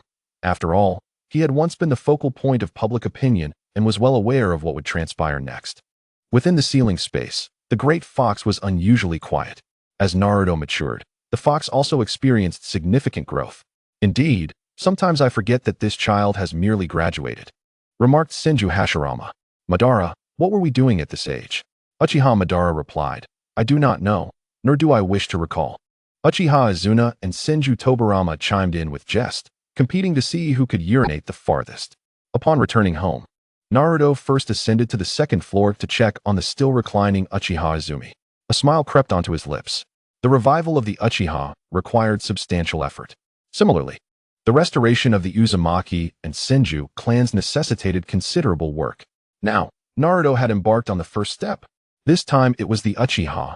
In the days to come, he would sporadically send shadow clones to mingle with the populace, infiltrating various corners of Konoha's taverns to disseminate all truths he knew. Thus, the reputation would naturally flourish. Not only that, Konoha would become increasingly chaotic. Naruto was well aware of the art of fishing in troubled waters. You're back, he heard as he approached the door, finding Hinata waiting outside. Upon seeing him return safely, she rushed over, her pure white eyes filled with concern. Naruto was momentarily taken aback. He had not anticipated that Hinata would notice his absence. He shook his head with a smile. The shadow clone at home dispelled itself, transmitting memories and experiences back, devoid of the information that Shikamaru had shared with the others. This indicated that this young lady had been closely monitoring him, her perceptive abilities having significantly improved. I'm sorry for causing you concern. Naruto gently placed his hand on Hinata's small head. Hinata squinted slightly, leaning against his palm, observing the girl before him. Naruto's lips curled into a smile. The once timid girl with short hair had transformed into a graceful young lady with long hair, cascading down to her waist. Clearly, she seemed to care more about her appearance than before. Congratulations to everyone on your graduation. To celebrate this achievement, I specifically requested several special training outfits from Gai-sensei. These garments are extraordinary. Donning them will bestow boundless strength upon you. No longer shall we fear stumbling on the path of youth. As soon as they entered, they saw Lee animatedly speaking, pulling out a few tight-fitting green outfits from his backpack. With Lee's movements, the outfits bounced slightly, showcasing their flexibility. Let me share a little secret with you all. Just by wearing this special outfit, you will gain unexpected power. Ino exclaimed, absolutely not. Sakura declared, I refuse to wear that. Tintin added, oh my, here we go again with that line. Only a fool would believe it. Temari chimed in. You've definitely worn it in secret before. I can't take it anymore. Tintin shouted, disregarding Sakura and Ino's protests as she charged forward. Niji sighed, his forehead creased in annoyance. He indeed had worn that green outfit in private when no one was around. Is that true? Hanabi inquired. No wonder I saw Niji and Ai wearing it again. Someone actually believes it. Guy exclaimed. Before he could finish, Kakashi hastily covered his mouth, fearing he might inadvertently reveal a certain secret. Hashirama chuckled, so full of vitality, is this youth? Perhaps I should try it as well. Brother, Madara retorted, I'll take you down. Tsunade interjected, if you die, just stay quiet. Though they spoke thus, the image of Hashirama donning the green outfit involuntarily flashed in their minds. Lee's earnestness was palpable. Unsurprisingly, he was met with a vehement refusal from several girls. Lee tried to be accommodating, only to be sent flying by Sakura's punch. Shikamaru frowned, finding the situation troublesome. Just then, Naruto's voice echoed from behind. That outfit suits Lee quite well. Shikamaru turned in surprise to see Naruto had quietly approached, with Hinata obediently by his side. Is everything settled? Naruto nodded slightly. This matter can be discussed with your father when you return. It seemed there was quite a commotion. Shikamaru nodded seriously, realizing that perhaps he could learn what had transpired from his father later. He refrained from asking further. At that moment, Kiba stealthily stuffed a green outfit into his pocket while everyone was distracted, laughing and chatting with the silently observing Shino. Akamaru tilted his head, puzzled by his master's choice of the despised outfit. It's impossible. Absolutely impossible. Downstairs, Yuzuki Yugao listened to the commotion above, a slight smile curling her lips. Graduated? How time flies. It must be soon. Lost in thought, she momentarily forgot that she was still cooking. Hey, my beautiful lady, you should probably stop cooking. Ino burst in. Moments later, a disheveled Ino and Yugao emerged from the kitchen. The initially unenthusiastic Kurenai couldn't help but laugh. Allow me to take over. Chapter 176. Buy one get two, or buy one get one. In the afternoon, everyone returned to their usual selves. Having just graduated, Naruto granted everyone a brief respite. The energetic bunch rushed towards the back mountains, where their usual activities continued unhindered by Naruto's earlier destruction. Naruto, unperturbed, let them go ahead. Once they had all descended, he carried Uchiha Izumi back to his bedroom. Just wait and see. Results will manifest in a few days. I'm stepping out, he said, gently smoothing Izumi's slightly disheveled hair.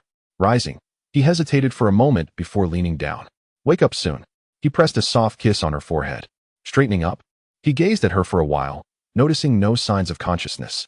Did I guess wrong? Great Fox, didn't you say Izumi was already aware? Within the ceiling space, the Great Fox scratched its ear, indifferent to Naruto's inquiry. With a resigned shake of his head, Naruto exited the bedroom. Once he left, Izumi's delicate face began to visibly warm, her long eyelashes fluttering, breaths becoming slightly hurried as her forehead radiated warmth. Unbeknownst to her, just outside the bedroom door, Naruto wore a subtle smirk. Oh, did you think you could deceive me? However, Ino's tactic proved quite effective. With a light chuckle, he left a shadow clone to keep watch. As soon as he opened the door, he was taken aback to find a woman covered in soot standing outside. If not for her striking purple hair, he might not have recognized her immediately. Yugao? She began, but the words faltered on her lips. All right, Naruto nodded slightly. He rarely turned down requests from this swordsmanship instructor and a candidate for reviving her clan. Yugao's eyes sparkled with gratitude. Thank you. Naruto returned to the kitchen. I need to step out shortly, so I can't help you. This just needs to be heated up and seasoned. As she glanced at the several dishes before her, Yugao momentarily lost her focus. Given their presentation, it's clear you've done this before.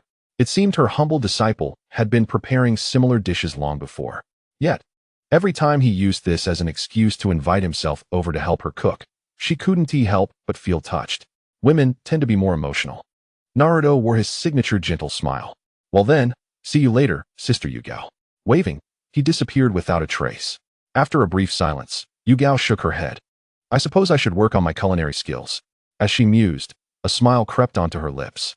Not long after, upon returning home, she was greeted by two equally sooty faces. The three exchanged glances for a moment, and then Ino burst into laughter, revealing her bright teeth. Yugao and Kurinai soon followed suit, their laughter ringing through the room like silver bells. This amusing scene brought smiles to many faces. A smile never truly fades. It merely shifts. Indeed, both Yuhi Kurinai and Yuzuki Yugao found themselves blushing fiercely. Only Mitarashi Anko remained blissfully untroubled, laughing heartily. However, within Hinata's heart, a potent sense of foreboding began to swell, a disquieting premonition. In the Pure Land, Kushina's eyes sparkled with realization as she swiftly turned to her dear friend.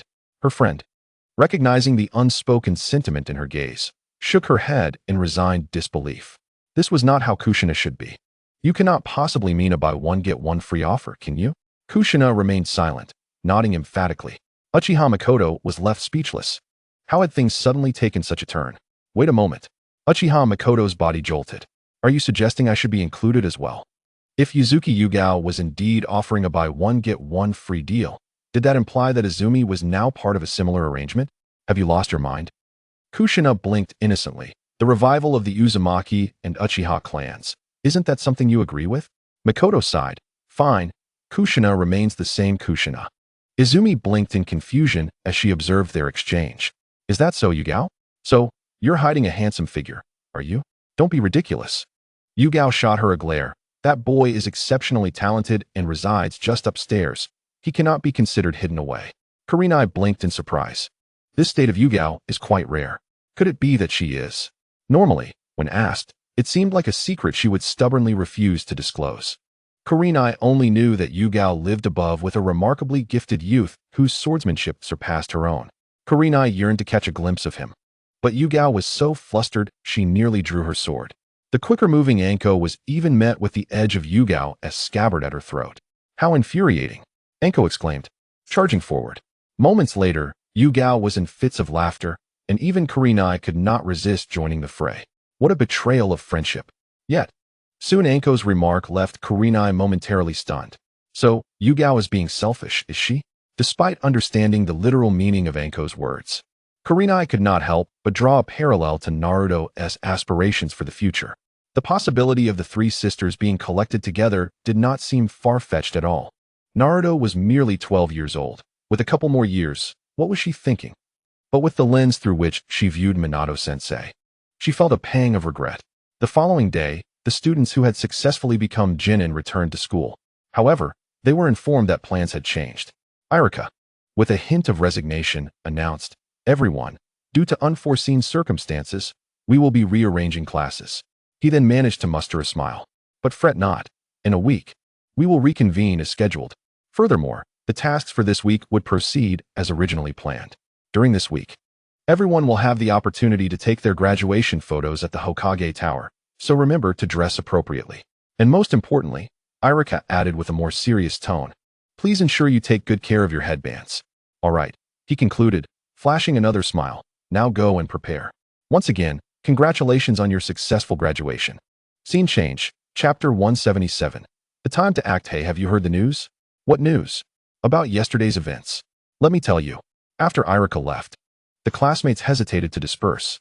Perhaps they realized that after graduation, their encounters as Genin would become less frequent. This sentiment extended beyond Class 1 to the other classes as well. What? This can't be true. How could the Konoha guard act in such a manner? Surely the Sarutobi clan is not connected to the third Hokage. Stop talking nonsense. The third Hokage would never permit such occurrences. It must be those individuals acting behind the third Hokage's back. How despicable to treat comrades like cattle. Mind your words. The root organization is shrouded in mystery. I've heard from my father that it operates similarly to the Umbu. What? How could such an organization target us? In an instant, fear and anger washed over the students, accompanied by confusion. The root organization, the Umbu, and the Konoha guard were all meant to protect the village. So why would they engage in actions that harmed it?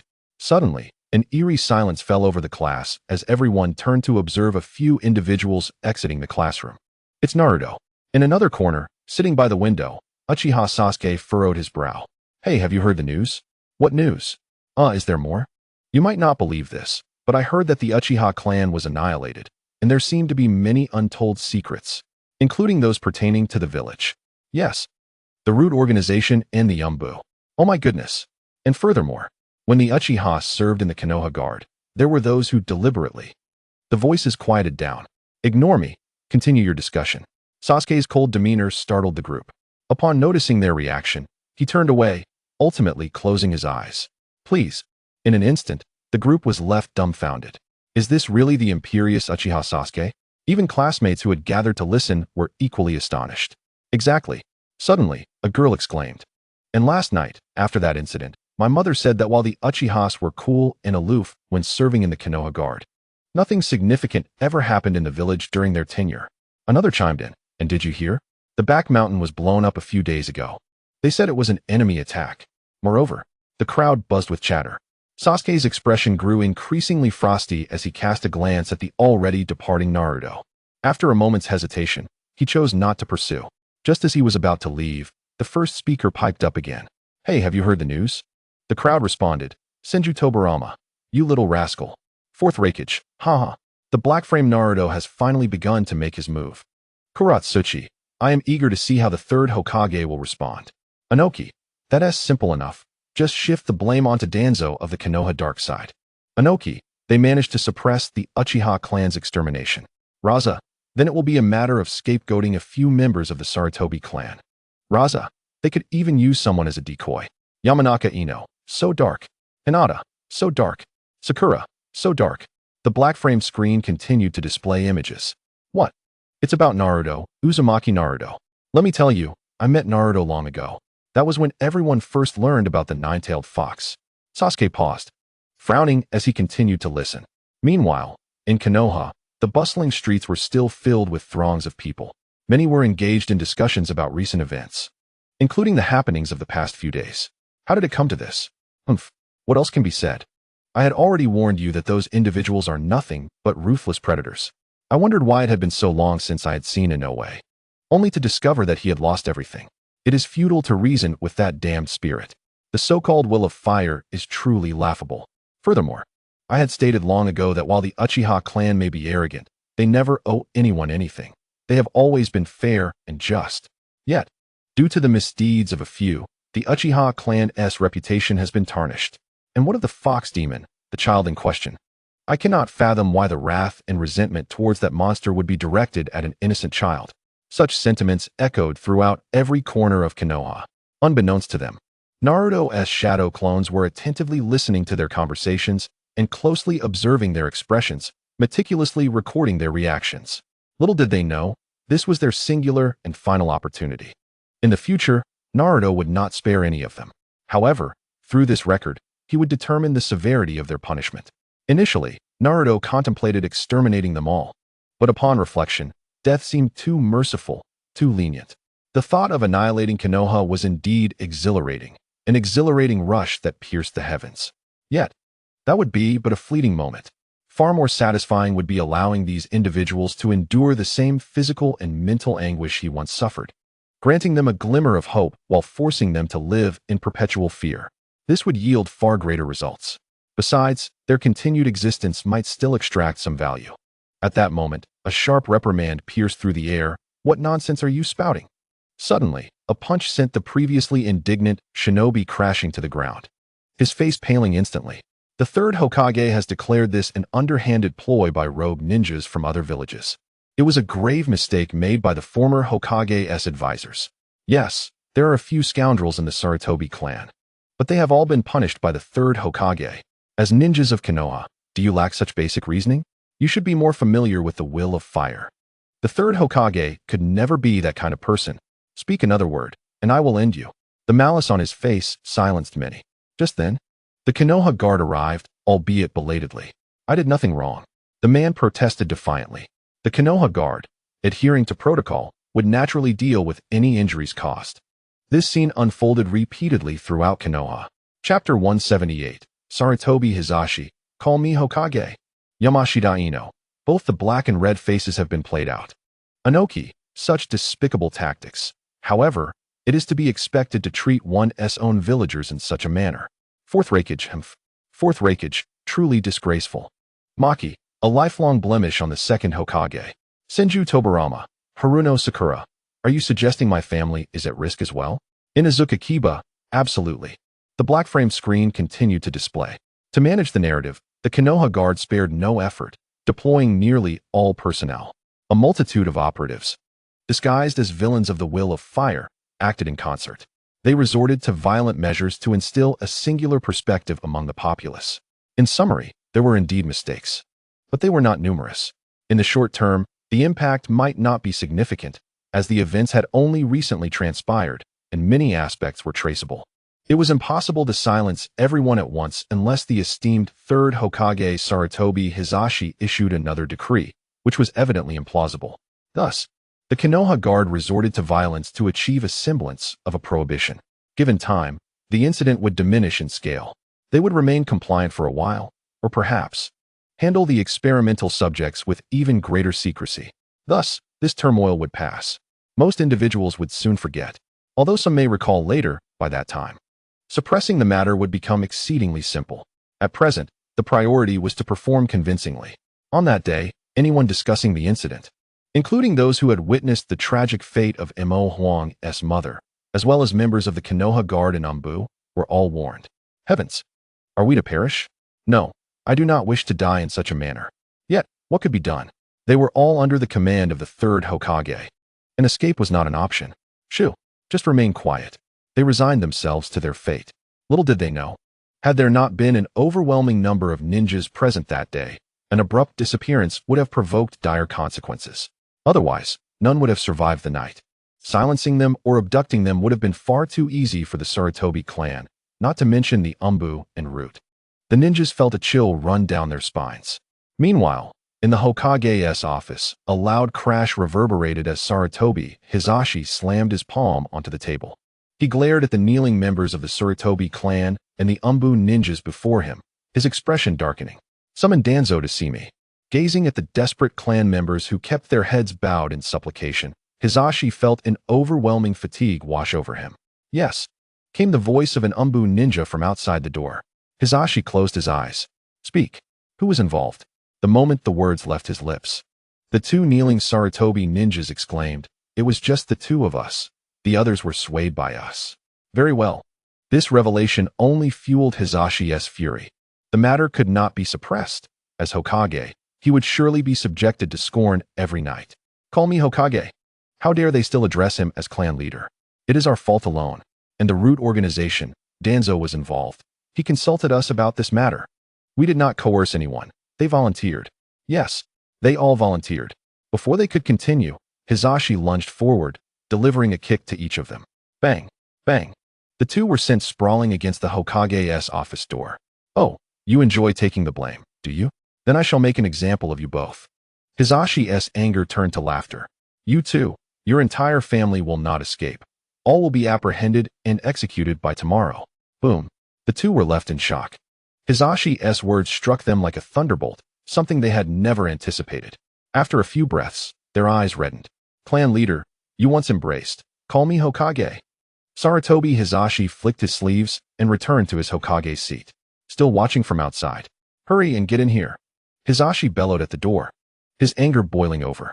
Previously, he had been subtle, but now, the exposure of this matter, coupled with the ruthlessness of their actions, was intolerable. Most importantly, within less than a day, the entire village was aware. This has undermined the character of the third Hokage. Unlike before, the leader of the root organization, Shimura Danzo, entered the Hokage's office with an unusual gentleness. Sarutobi Hiruzen cast a glance at his close friend. "Do you have anything to say?" he inquired. "If not, like those two, you might as well prepare your last words." With that, Sarutobi turned away, lighting his pipe. The two kneeling ninjas from the Sarutobi clan turned pale instantly. "Lord Clan Leader, I assure you, we will say anything. And Lord Danzo, call me Hokage." Sarutobi took a puff from his pipe and interrupted them. The ashtray struck one of their foreheads, causing a gory wound. "Get out," he bellowed. "Should you conceal even a shred of truth, prepare for your entire family to rot in prison by tomorrow."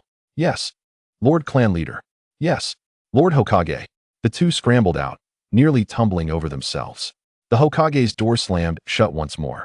Throughout, Danzo remained silent, his demeanor calm as he observed Sarutobi. The latter continued smoking in silence. This situation was even graver than the incident with Orochimaru in the past. Did Sarutobi truly believe he could not deduce that Orochimaru, who resided in his laboratory, would have someone providing him with experimental subjects? Had Orochimaru been obedient, Sarutobi would not have compelled his favored disciple in that manner. "Speak. How many lives have been harmed since Orochimaru's departure? Is one Uchiha not enough to satiate your appetite? Do you covet my position as well?"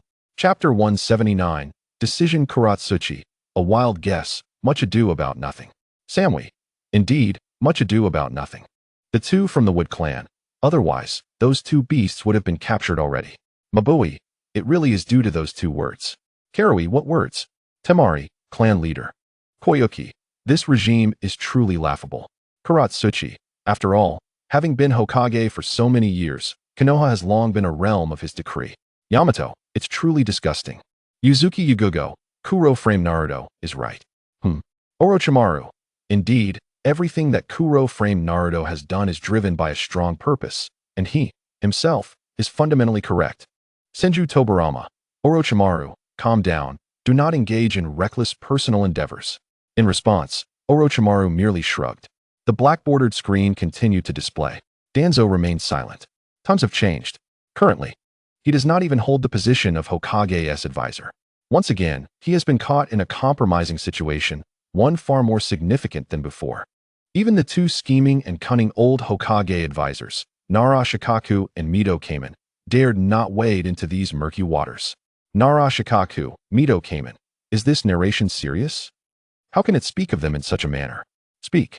Inhale. Sarutobi took a deep drag from his pipe. Then, he slowly turned to face Danzo. In Sarutobi's eyes, there was a glimmer of anger. There is nothing to discuss. Danzo, leaning on his cane, slowly approached.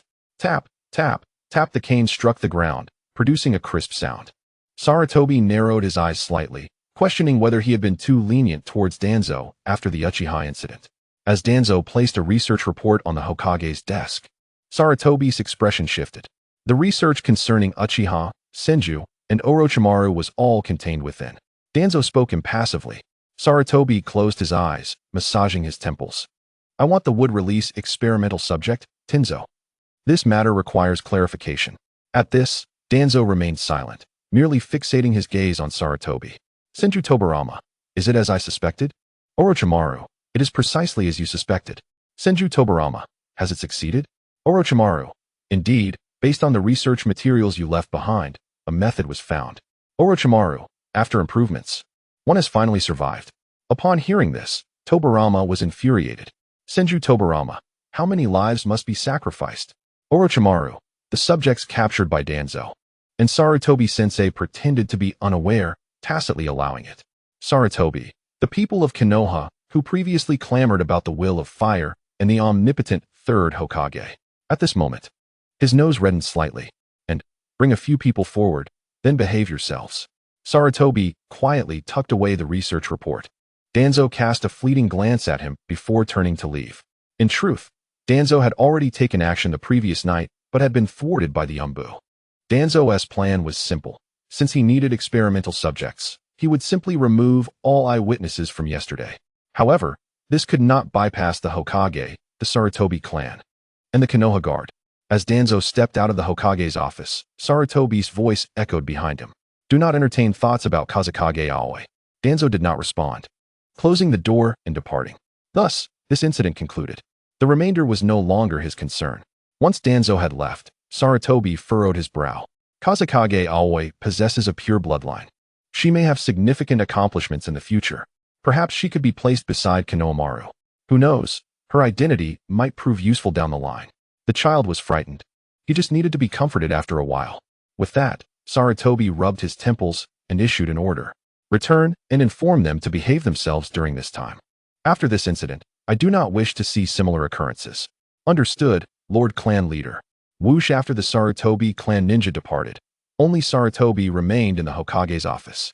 He leaned back in his chair, feeling a lingering headache. He still lacked a capable and obedient subordinate. If only Minato were still here. Well, perhaps he should wait. The subsequent events would surely elevate Asuma's reputation further. It was about time to write a letter to the daimyo. As he spoke, Sarutobi took out a scroll. Feeling somewhat overwhelmed, he thought it best to expedite matters. Naruto is already fine, perhaps even surpassing Minato. Sarutobi glanced at the schedule on his desk. Once Kakashi completes the evaluation, I will personally guide him. He chuckled. Naruto will surely be delighted. With this thought, Sarutobi's mood lightened somewhat. On this day, Sarutobi busied himself with damage control. He finally managed to rein in public opinion. As for the sudden emergence of rumors, Sarutobi merely scoffed. It seemed there were quite a few pests lurking within the village. He would find time to clear them out. Then he turned to the task report submitted by Yuzuki Yugugo. Excellent. Naruto has firmly embraced the will of fire. This incident has not impacted him in the slightest. On the contrary, he actively helped others understand the event. How wonderful.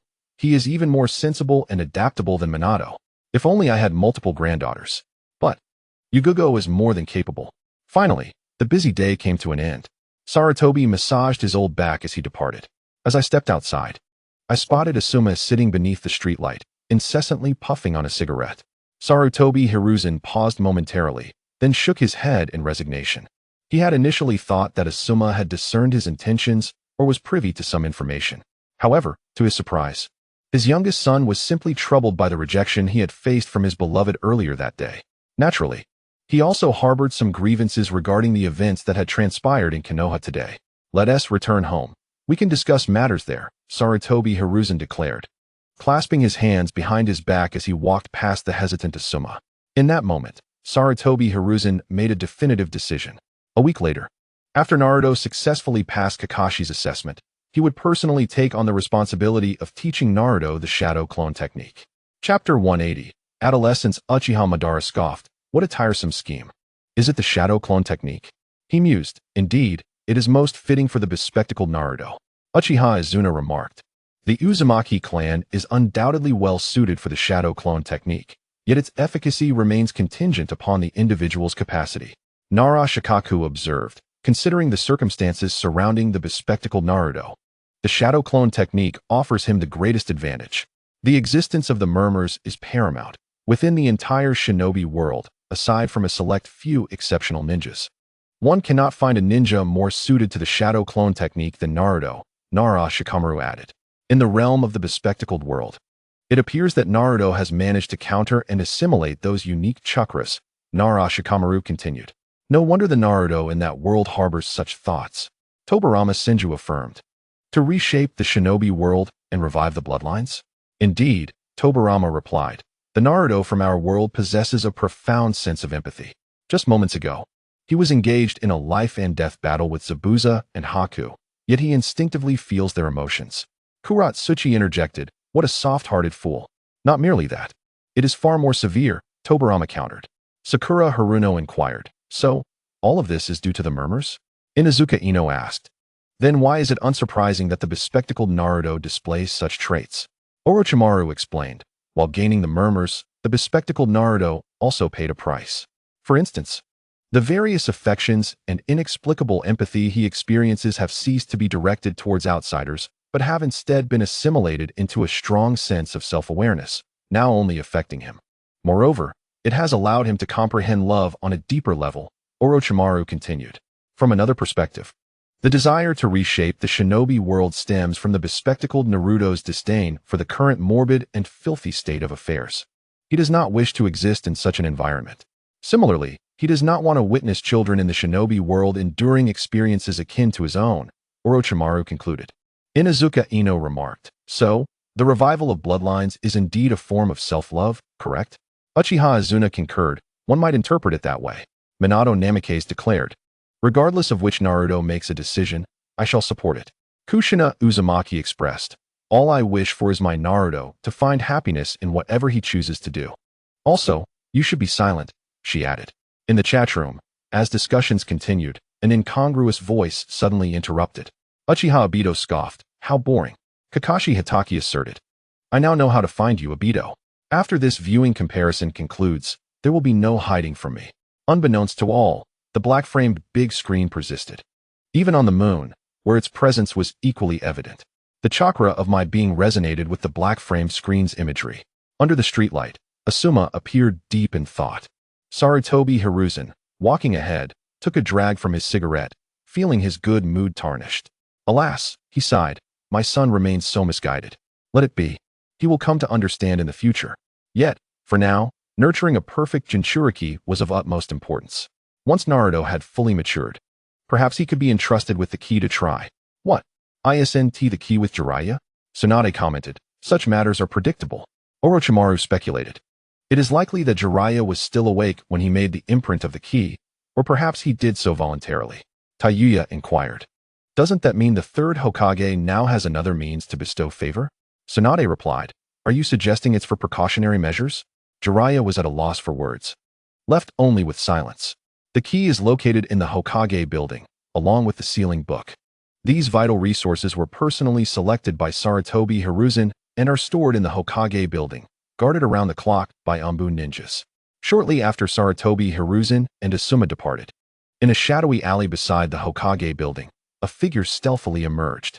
The third Hokage has left, the figure thought. Now it should be safe. As long as I create a disturbance, Mizuki-sensei should be able to succeed, or perhaps I could sneak into the Hokage building while the opportunity arises. But where is the sealing book hidden? Is there some sort of seal in place?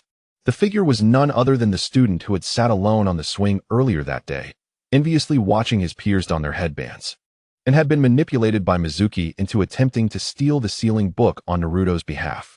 This scene left everyone in stunned silence.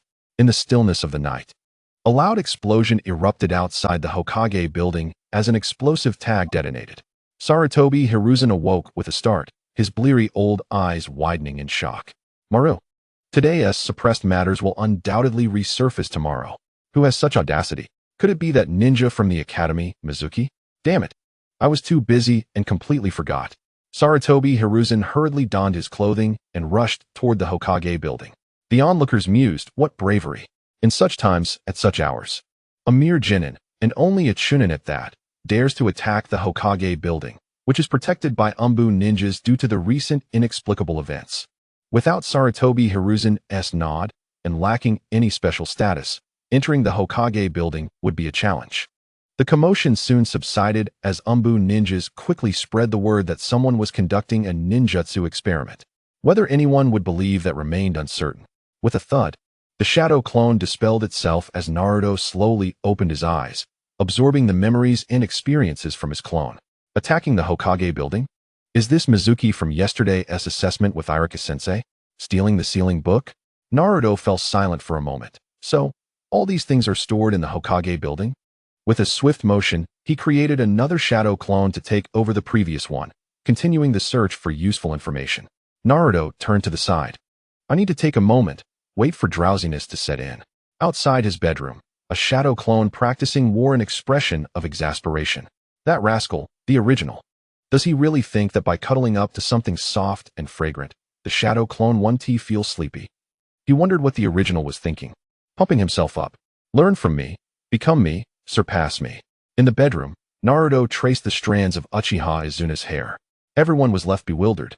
Wait, is it normal for even the shadow clone to be exploited like this? I have a premonition that this deeply troubled village is on the brink of chaos. I've restored quite a bit of Uchiha's reputation for you. Those fools, with just a little guidance, can be directed to think negatively. Their brains seem to work better that way, believing that as long as one perseveres, the infamy of the Uchiha clan will soon be alleviated. As for the Sarutobi clan and the Konoha guard, they seem destined to seal their own fates. My speculations were not unfounded. Someone has taken the fall. An old fox seeking survival, and it appears that the original organization has adopted a similar strategy. With a slight smirk at the corner of his mouth, Naruto decided to shift the subject from them to the Uchiha. You must awaken soon. Otherwise, I cannot assist you in restoring the Uchiha, nor can I revive the Uzumaki. Perhaps I should first focus on revitalizing the Uzumaki? Once you awaken, we can then address the Uchiha. Observing the increasingly delicate features of Uchiha Izumi and listening to her steady, rhythmic breathing, Naruto felt a surge of inexplicable restlessness. After years of caring for Izumi, he knew her intimately. Recently, despite her normal slumber, he found it difficult to fall asleep, disturbed by the scent lingering in the air. Yet, he felt a sense of joy, for it indicated that he was finally ready to engage in earnest training. At the same time, he experienced some frustration. Occasionally, his thoughts would run wild. Is this what growth feels like? After a moment of silence, Naruto naturally embraced Uchiha Izumi. Let's go with the flow. To him, it was evident that he and Uchiha Izumi were already intertwined in a legitimate bond. Let us postpone the Uchiha revival until you awaken. If you are unwilling, I shall not force you. As soon as the words left his lips, he heard a faint sound. Chapter 181. Senju Tobirama. Why are you so selfish? How did it come to this? Indeed, the black frame screen had never displayed relevant footage. It would be strange if it did. Moreover, as the black frame Naruto mentioned, they had long since established a rightful connection. If we follow his conjecture, Uchiha Izumi had possessed awareness for some time, but was unable to control her body. Yet her senses remained intact. Over the years, the black frame Naruto had cared for her meticulously. With mutual feelings, how could this not be deemed a legitimate bond? In contrast, Ino rolled her eyes, and Sakura clenched her fists, having unexpectedly lost ground. Meanwhile, the versions of themselves in the black-framed world remained oblivious, likely shifting their focus toward Yuzuki Yuyuki. Hinata's pure, flawless eyes misted over. I had it first. As for Hanabi, she had already begun to eat. Mitarashi Anko went to purchase sweet rice dumplings, and upon returning, she found Hanabi in an adorable pose. Momentarily blinded by cuteness, she shared more than half of her treats. Thus, Hanabi returned with the dumplings, only to realize her sister showed no interest. With no other option, she resolved to indulge herself. After Hanabi's departure, Mitarashi Anko felt a pang of regret. In the Pure Land, Kushina nodded in satisfaction, pleased with this outcome. Indeed, boys tend to awaken to their feelings as they grow older. Uchiha Izumi blushed deeply, sensing that her counterpart in the black-framed world had seemingly never truly been unconscious. Rather, while her physical body was in slumber, her consciousness remained ever alert. Would she be bored? No, for Uchiha Izumi had been attentively observing. The nine tails within Naruto always had stories to share, keeping her entertained. Naruto's shadow clones remained by her side, reading her tales and conversing with her. Even if it was merely Naruto's shadow clone or his real self engaging in a dialogue with himself. Such an exceptional young man was impossible to resist. Even for her counterpart in this world, the black frame screen continued to display images. Naruto blinked, certain he had not misheard. The sound indeed emanated from his bedside companion, Uchiha Izumi, who, despite her inability to control her body, had responded. This signified that the day of her awakening was drawing near. Naruto felt a surge of excitement. Wonderful. Yet, he reminded himself not to rush. After years of slumber, her body would require time to recover and adapt. His joy was genuine, leading him to impulsively kiss her. Izumi's delicate face visibly flushed, the hue rivaling the finest cosmetics. However, after that singular sound of acknowledgement, she fell silent again. Nevertheless, the blush on her cheeks served as the best evidence of her awakening. Unable to contain his delight, Naruto smirked. Having known for quite some time that Izumi would awaken, the current circumstances were favorable. No slacking off. Although she was still unable to move, she could begin her training. He resolved to meditate diligently, enhancing his mental strength, which would greatly benefit her. After gazing at Izumi for a while without further response, Naruto felt no disappointment. He continued recounting the events of the past days. Soon enough, he noticed a slight upward curve at the corner of Izumi's mouth. Although subtle, it did not escape his keen perception. The following morning, after carefully feeding Izumi and changing her diapers, he closed the bedroom door, leaving a shadow clone to watch over her. He then began preparing breakfast for himself and the little ones. The portions were substantial, and the shadow clone did not stop working, especially after Hinata expressed a desire for Naruto's breakfast. Thus, he rose early to begin his preparations, making over 100 meat buns. Fortunately, he had a shadow clone aiding him, the one that had been meditating overnight, already kneading the dough. It indeed achieved its goal of learning from Naruto, becoming him, and surpassing him. Fourth Raikage, haha. Fourth Raikage. Even his shadow clones are not spared. Kurinai Yuhi, nonetheless. The shadow clones transmit memories and experiences. No matter how much fatigue can be alleviated, some remnants will always remain. Kuratsuchi, you underestimate the black frame Naruto. Each time a shadow clone in the ceiling space dissipates, it releases a wealth of memories and experiences, along with a powerful mental impact. Kurinai Yui, true. The black frame Naruto is quite impressive. Mabui, given this, even low-level illusions, or even some powerful ones, cast upon the black frame Naruto. Mabui, it is likely that he would feel nothing at all. Kurinai Yuhi, indeed, I have never witnessed anyone maintain such perseverance in meditative training for mental strength. However, this practice is exceedingly tedious. Even ninjas specializing in illusions struggle to persist day after day without faltering. There was something that had been weighing on Naruto's mind since last night. What had become of the student who failed the basic shadow clone technique exam? And what about Mizuki, who had manipulated that student to draw attention while he seized the ceiling scroll, only to find himself unable to unlock it? A conceptual plan began to form in Naruto's mind. The allure of the ceiling scroll was significant to him. Naruto was self-aware regarding his proficiency in developing ninjutsu.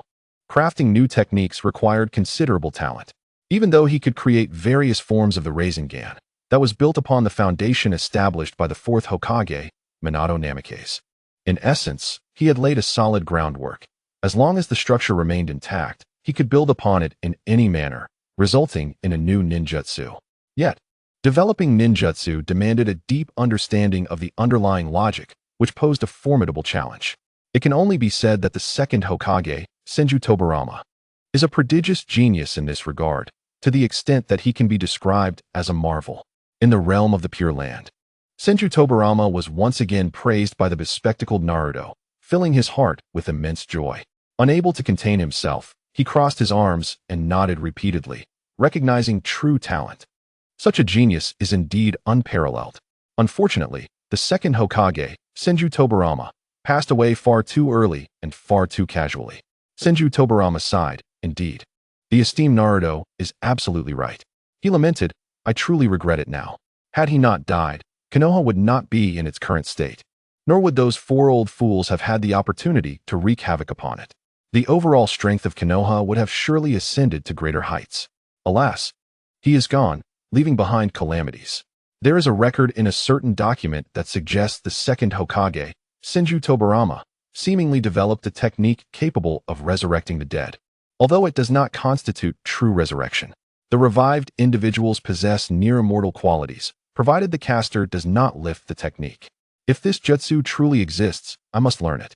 The notion of immortality and tirelessness is splendid. In the future, I could resurrect the second Hokage, Senju Tobirama. allowing him to atone for his decisions and the misfortunes he left Konoha with. Let him tirelessly develop ninjutsu without rest. The pursuit of new techniques is indeed perilous. But once resurrected, he would feel no pain. There would be no need for pity. Chapter 182. Sarutobi, Konoha, and Senju Tobirama exclaimed, "Wretched brat! That inherently wicked Uzumaki boy." In that moment, Tobirama found himself silenced. Yet within the Pure Land, he genuinely felt a sense of fear. The bespectacled Naruto was a man of his word. However, that was the realm of the Black Frame. Tobirama was forced to witness the inherently wicked Naruto Uzumaki courting his own granddaughter right before his eyes. Ultimately, he would be unearthed, toiling endlessly. Even Konohamaru might applaud this. Unbearable, Tobirama immediately compelled himself to regain his composure. He began to contemplate how to resurrect himself and navigate this realm of the deceased, the Pure Land. Ultimately, the most crucial step was to enlist Orochimaru's assistance in researching this comparative viewing system and the two screens of different colors suspended in the sky, to explore a way to access the Black Frame world. Moments later, the young ones arrived at his door. The first to arrive was Lee, who had risen early to train. Next came Choji, without waiting for Ino and Shikamaru. Upon entering, Choji swiftly entered Sage mode and snatched the bun from Lee's hands. "The first bun out of the steamer is mine to devour." Lee blinked. All right. His enthusiasm was palpable. "Then I shall," before Lee could finish. Naruto stuffed a bun into his mouth. One by one, the group gathered, as they had agreed to take graduation photos, essentially identification pictures. The memories and experiences relayed by Naruto's shadow clone indicated that the commotion at the Hokage building last night was indeed significant. However, Sarutobi Hiruzen arrived just in time, issuing commands that prompted the Umbu ninjas to work through the night, successfully suppressing the situation. Yet, mere suppression cannot resolve issues. Once they reach a critical point, they cannot be contained, and previously suppressed matters will erupt uncontrollably. At that moment, there would be no need for other villages or Naruto to intervene. Konoha would disintegrate on its own. After the meal, the group made their way to the photo studio, where they took pictures and registered their information. Following this, Shikamaru, finding it troublesome, agreed to Ino's request. Observing this, the others followed suit. Before long, the team heading to the Hokage's office had dwindled to 3, as the rest had gone to frolic in the back mountains. After 7 years of hard work, they finally had a break, and naturally, they wanted to enjoy themselves.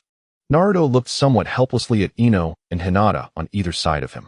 In truth, Sakura also wished to stay behind, but after receiving a glare from Ino, she had no choice but to leave, somewhat disheartened.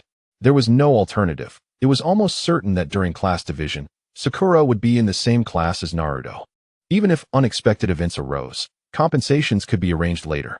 With this thought, Sakura softened and even left with a smile, much to Ino's envy. As for Hinata, her position was unassailable. Unless one day Sakura mastered her immense strength and acquired the technique of etherealization, Hinata's status would remain unchallenged. Ino's path to improvement was relatively more difficult, unless she could enhance her family's secret techniques to something beyond mere support. Not long after, the trio arrived at the foot of the Hokage building. Naruto glanced around. Everything was intact. Clearly, all traces of the explosive tags from the previous night had been swiftly erased. As soon as he stepped into the Hokage building, Naruto immediately sensed the presence of surveillance. This feeling was unmistakably the signature method of the Umbu ninjas. Ino surveyed the surroundings, her eyes filled with curiosity, while Hinata slightly furrowed her lovely brows, tightening her grip on Naruto's arm. "Must we really proceed like this?" Naruto chuckled softly, pulling Ino and Hinata's hands away from his arm. Hinata was momentarily taken aback, then quickly understood Naruto's unspoken reassurance that she need not worry or react excessively, lest they attract the attention of the Umbu ninjas. Indeed, the Hyuga clan had always concealed matters concerning Hinata. A once-in-a-century, even millennia, phenomenon of a genius was undoubtedly the apple of the Hyuga clan's eye. In reality, not all of the branch family resisted this situation. While the role of a caged bird may diminish their status compared to the main family, the number of individuals in the main family was merely a handful, with most being from the branch family. This realization eased their hearts considerably, as the protection offered by the caged bird was more significant. For instance, the maid responsible for caring for Hinata and Hanabi, Hyuga Natsu, bore no resentment towards her branch family status. Conversely, Life within the main family was not as effortless as imagined. Knock, knock, knock. The door to the Hokage's office was rapped upon. Come in. The occupants appeared to have anticipated their arrival, responding almost instantly as soon as Naruto knocked. Creak. The door swung open, and Naruto entered first, followed by Hinata and Ino on either side. Grandfather Hokage, I have come to submit the ninja registration information. Oh, just the three of you? Sarutobi Hiruzen feigned ignorance. I see. You were entrusted to submit it together. Just as Naruto was about to present the registration forms, a figure rushed into the Hokage's office. Grandfather, let's settle this once and for all. A somewhat immature voice rang out. Following that, a child, adorned with a blue scarf and missing a front tooth, burst into the Hokage's office. As he passed by Naruto, the scarf, which was longer than his body, fell to the ground, causing him to trip and tumble, rolling several times before landing unceremoniously. Ouch! The boy's eyes instantly filled with tears as he clutched his head and mouth, losing yet another tooth. Naruto remained motionless throughout the encounter. In the instant he heard his grandfather's voice, he paused momentarily, having presumed that the old man had only one son. To his astonishment, historical records revealed that the old man's eldest son, Sarutobi Shino, one of the legendary figures of Konoha, had bequeathed a descendant before his passing. The grandson of the Hokage. Perhaps? Naruto cast a sidelong glance at Konohamaru, his expression betraying a hint of amusement. It appeared that he was indeed a true young master. After all, the Hokage's grandson was undoubtedly living a more privileged life than the Hokage's son. Konohamaru, exclaimed Chapter 183, the Hokage's son and grandson. Sarutobi Konohamaru declared, at last. It's my turn to make an entrance. Yet, no one paid him any mind. Their gazes fixated on the image of Sarutobi Hizashi displayed on the large screen, smirking with a hint of derision. Ah, he even had a personal teacher. Is this truly the Hokage's grandson? The villagers of Konoha exchanged knowing smirks, their hearts stirred by a complex mix of emotions. Seeing Konohamaru again felt akin to witnessing the fall of Konoha itself. Each time Naruto and Konohamaru partook in their mischievous antics, it was invariably Naruto who faced reprimand, while Konohamaru remained unscathed. Why, one might wonder. Because he was the Hokage's grandson? Yet, Naruto was the Hokage's son, the child of the previous Jinchuriki. The truth lay in the fact that the Hokage's grandson still had his grandfather alive, while the Hokage's son had lost his parents during the Ninetales rampage, sacrificing themselves to protect Konoha. A wave of unmasked malice washed over him, a sentiment Naruto had not experienced in quite some time. In the ceiling space, the great fox's eyelids flickered open. Utilizing Naruto's shared perception, it scanned the source of the hostility before returning to its focus on the book in its grasp. Just a trivial nuisance, unworthy of concern. Konohamaru, a ninja, exuding palpable hostility, rushed in behind him, anxiously assisting Konohamaru to his feet. Naruto felt no stirrings in his heart. He stepped forward and placed several ninja registration forms on the desk, well acquainted with the procedures of the Hokage's office, having visited numerous times before. Occasionally, he was even invited by Sarutobi Hizashi to lend a hand. After laying down the forms, a smirk crept upon Naruto's lips. Well then, Hokage grandfather, we shall not disturb you further. Excellent work this time. Your dedication is commendable. The will of fire receives full marks, Hizashi remarked with a smile. The admiration and gratitude evident in Naruto's eyes were unmistakable, and Hizashi, perceptive as ever, could not overlook it. The gloom that had clouded his heart over the past few days lifted upon seeing Naruto. Damn it, I knew it, Konohamaru suddenly exclaimed. His face contorted with rage as he pointed an accusatory finger at Naruto. This scene drew frowns from many onlookers. Such a little brat was most irksome. Meanwhile, Konoha's private tutor, the elite Jonin Shikamaru, cast a glance at Naruto, his eyes concealed behind sunglasses, betraying no small measure of animosity. Upon entering and observing Naruto's distinctive hair color, he had already surmised the boy's identity. Now, gazing upon Naruto's distinctly fox-like whiskers, it was clear that he was indeed the embodiment of the fox demon. How dare you plot against me? Konohamaru clenched his fists, drawing a kunai from his pocket. You little brat, are you seeking death? Ino would not coddle him. With her hands on her hips, her expression transformed to one of fierce anger. That look sent Konohamaru retreating in fear. She appeared formidable enough that confronting her could result in a serious beating. Yet, with pride at stake, Konohamaru could not back down. He pivoted, intending to bypass Ino and confront Naruto, believing the other girl, appearing so delicate, would be intimidated by his prowess and not dare to intervene. Such fantasies were delightful, but reality proved harsh, especially in the presence of authority. Just as Konohamaru took a few steps, he was seized by the collar of his destiny by Shikamaru. He first bowed respectfully towards Hisashi. "My apologies, Hokage-sama, for my negligence." Hisashi waved his hand dismissively. He then turned to Ino and Hinata, bowing again. "My apologies for the rudeness." However, he bypassed Naruto, igniting Ino's previously subdued ire. As she opened her mouth to chastise him, a warm hand grasped hers. "Let us go," Naruto said with a gentle smile, nodding to Hisashi before turning to leave. Once Naruto and his companions departed, Hisashi sighed. "Take Konohamaru with you." He shook his head in resignation, involuntarily comparing his grandson to Naruto, when Naruto was Konohamaru's age. He had not been like this at all. But after all, Konohamaru was his own flesh and blood. After everyone had left, Hisashi perused the ninja registration forms submitted by Naruto. This child, with the will of fire, has indeed made good connections with his peers. This bodes well. With this, Asuma's position would only become more secure. Being a ninja is not merely about combat. Hisashi, feeling considerably lighter in spirit, lit his pipe. He mused that due to recent troubles, Danzo would likely maintain a low profile for a while.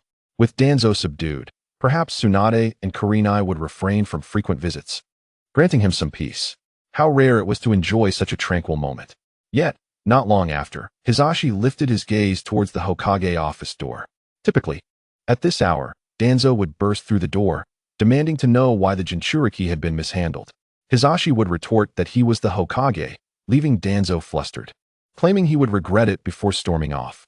Bang! Just then, the Hokage office door was indeed pushed open.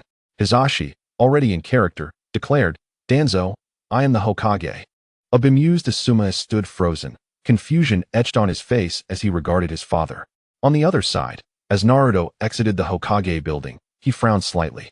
It seemed that the Hokage's grandson had managed to evade that shady man in sunglasses and was now plotting to ambush him ahead. "That little brat infuriates me. He must be the old man's grandson." Ino's irritation was evident. If it hadn't been for Naruto's intervention, she would have charged forward to teach that little rascal a lesson. Just then, Hinata spoke up, prompting Naruto to pause. Hinata appeared gentle and demure. Beneath the delicate exterior lies a temperament more volatile than that of Ino and Sakura. After a swift turn, Konohamaru appeared before Naruto and his companions, accompanied by two others. One was an unfamiliar boy with a runny nose, but the other was a familiar face, Mohuang. "Damn fox demon, there will be a price to pay for your treachery." Chapter 184. A masochistic inclination? Kankuro. Hey. How is this brat still so annoying? Temari. Indeed, quite bothersome. Konohamaru. You all are the ones who are annoying. Kankuro. Just a grandson of the Hokage. So arrogant? Kankuro. I am the son of the Wind Shadow. Kuratsuchi. You are no match for him. Your Wind Shadow father is no different from a biological father. The Hokage treats his grandson like a treasure. Kankuro. Fine, that is a fair point. Rosatsu. Such is the way of the ninja. What is happening? Mohuang gazed at the three before her, momentarily at a loss. All she understood was the need to adhere strictly to the words of her senior, Naruto. For vengeance, one must learn to endure in weakness. It was just that the third Hokage had brought along his grandson, Konohamaru, when he came to visit her. Mohuang recognized this as her opportunity to infiltrate the enemy's ranks. The spoiled Konohamaru was a perfect stepping stone for her plan. However, she never anticipated that her first mission alongside him would involve targeting her senior, Naruto. This left her uncertain about her next move. "Brat, seeking death are you?" Ino's fist clenched tightly. Konohamaru crossed his arms defiantly. "Humph. Just because there are more of you, now it's one-on-one. Udon go?"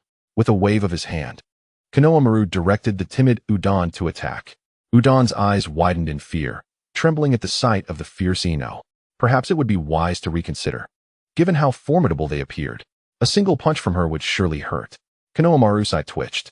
"How could that be? You won't know unless you try?" I. Udon stammered. In the next moment, Ino suddenly accelerated, appearing before Konohamaru. "Did you think everyone feared you? Damn it. Ugly girl, let me go?" Konohamaru was lifted by his collar, flailing his limbs in a desperate struggle. Ugly girl. Ino's eyes widened. No one had ever dared to call her that. Nobody had ever been so blind. Seeing Ino's incredulous expression, Konohamaru sneered. Look at that raised fist of yours. Ugly girl. Angry? What good does that do? Knowing my identity. You will act just like those before you, only to release me in the end. How boring. It would be so much better if I weren't the Hokage's grandson. What's wrong, ugly girl? Go ahead, hit me. Bang. Without a doubt, Ino would not let this slide. A powerful punch landed squarely. Konohamaru was utterly taken aback. She hit me. How dare she? Doesn't she realize I am the grandson of the third Hokage? The shock reverberated within him, followed by a surge of intense pain. Yamanaka Ino, well done. Haruno Sakura, too light. Temari, humph, this brat truly deserves a good beating. Kankuro, one beating isn't enough. Every encounter should be met with a punch. In the chat room, many expressed their approval. Konohamaru was momentarily stunned, taken aback that Ino dared to strike him as Sakura did. Indeed, she was the woman favored by the legendary Naruto. Humph. Go on and beat me up in this black-framed world. Ino, my dear. Hinata, my dear. Ugly girl, my dear. Damn, why does this ugly girl hit so hard? Konohamaru clutched his head, squatting on the ground, gritting his teeth in pain. Yet, Ino's iron fist responded without mercy.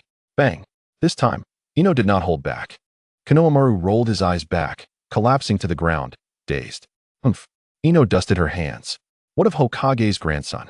Let me tell you, if you dare to appear before me again, I will hit you every single time. Even in front of your Hokage grandfather, I will not hesitate. With that, Ino turned and departed. Udon was left in a state of shock. Mo Huang's eyes sparkled. Ino was as dazzling as ever. Her cheeks flushed with excitement. Yet she restrained herself, recalling her current allegiance. Instinctively, she glanced at Naruto, who nodded at her before leading Hinata and Ino away. Konohamaru, are you all right? Once the trio had left, Udon cautiously squatted down to observe the dazed Konohamaru. I think I saw stars. Sniff. Udon abruptly inhaled, pulling back his runny nose. At that moment, Mo Huang also crouched down. Konohamaru, wake up. You can't die. Slap. A heavy hand landed on Konohamaru's face, leaving a visible imprint. Hiss. Konohamaru gasped, regaining consciousness. He quickly sat up, rubbing his painfully throbbing head and touching his swollen cheek where Mo Huang had struck him. Damn. That woman possesses immense strength. Is she truly a woman? Udon remained silent for a moment before commenting. Indeed, that big sister is very beautiful. Huh. Konohamaru glared fiercely at Udon. How dare you say that after she hit me? Even in front of grandfather, she would strike me without hesitation. Humph. Though he feigned anger, a smile betrayed him. That woman truly does not care about my identity. When others hear my name, they immediately alter their demeanor. Yet those three did not react like the glasses-wearing teacher. Suddenly, Konohamaru felt a surge of excitement within him. Ignoring the pain, he thought, they are not afraid of me and dare to strike me. This is wonderful. I have finally found individuals like this. Ouch. Wait. Fox Demon brother, Violent sister, Byakugan sister. Chase. This scene left everyone dumbfounded. Could it be that this brat harbored a masochistic inclination? Chapter 185. Having you as my little brother wouldn't be so bad. Irika. Senju Tobirama. Hard to evaluate. Senju Hashirama. Ha. Kuratsuchi. It seems this brat is suddenly not so annoying anymore. As Konohamaru's inner thoughts resonated from the black-framed screen, his reputation underwent a noticeable transformation. In a unique space connecting the Pure Land and the ninja world, before the fire, White Fang added another piece of wood to the flames. Gazing at Konohamaru on the black-framed screen, he remained silent for a long time. Is this the child of Shino? He resembles him quite a bit. The elder ninjas of the Leaf Village shared a similar sentiment. After all, he is the son of Sarutobi Konohamaru, one of the 8 colors of Konoha, resembling his father more than his uncles or grandfather. Once he appeared, the crowd quickly realized that this mischievous child with the Sarutobi surname was not as unbearable as they had anticipated. Unfortunately, he bore the Sarutobi name, an undeniable fact. Unless this lad were to disown his family, he would remain as such. Instantly, he transformed from an insufferable brat into an endearing rascal. Ino rolled her eyes in frustration. It seemed he wouldn't shed a tear until he faced the grave. Fool, is that how you use the invisibility technique? Are you afraid we wouldn't find you? No sooner had Ino spoken than Konohamaru, with 2 prominent lumps on his head, slowly lowered the invisibility cloth he had been holding. He chuckled, surprised that he was so easily seen through. Truly, They were as formidable as the rumors suggested. And even the women beneath them were remarkably strong. As he turned to Naruto, a smirk graced his lips, a blend of arrogance, trepidation, and excitement. Wait. Konohamaru raised his hand, halting Ino's descending fist. His gaze lowered, yet his arrogance remained undiminished. In fact, upon witnessing the astonished expressions of the trio, along with Ino's frozen fist, his bravado only intensified. Listen, I'm not averse to being your underling. Both Ino and Hinata, along with Naruto, were momentarily taken aback. This kid was a peculiar blend of extremes. This scene left everyone utterly perplexed. No one had anticipated that the grandson of the third Hokage would embody such uniqueness. He was remarkably vibrant, shocking everyone with his unexpected demeanor. His lower body trembled uncontrollably, clearly a reaction of instinctive fear from Ino's raised fist, yet internally, he was filled with excitement and anticipation. What? Ino was at a loss, unsure whether to strike or refrain. As a condition, you must teach me the jutsu to defeat my grandfather, the Hokage. Relying solely on that bespectacled teacher, I will never surpass the strongest Hokage in the village. So, I will serve you. Before Konohamaru could finish, Ino's fist came crashing down. In that moment, Konohamaru found himself in a daze, envisioning his great-grandmother. Let us go? Naruto said, shaking his head. This little brat was truly one of the most peculiar Naruto had ever encountered. The stark contrast of Konohamaru's identity was striking. Hinata nodded obediently, following beside Naruto. This turn of events significantly alleviated Hinata's hidden anger. Suddenly, she felt that this kid wasn't so annoying after all. However, a beating was still in order. Right? Ino grabbed Naruto's other arm. Yet, as the three passed by the fallen Konohamaru, he stubbornly grasped Naruto's ankle. Boss Naruto. Naruto halted, looking down at the bruised Konohamaru with a gentle smile. Konohamaru? The youthful sprout seemed intent on following him, markedly different from all the Sarutobi he had previously encountered.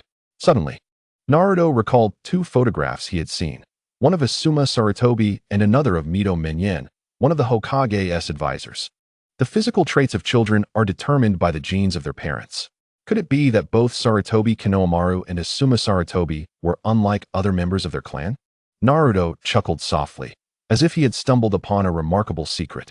Squatting down, he helped Konohamaru to his feet. You wish to learn the jutsu to defeat your grandfather? Very well. However, before that, you must first become the top student in every class at the Ninja Academy.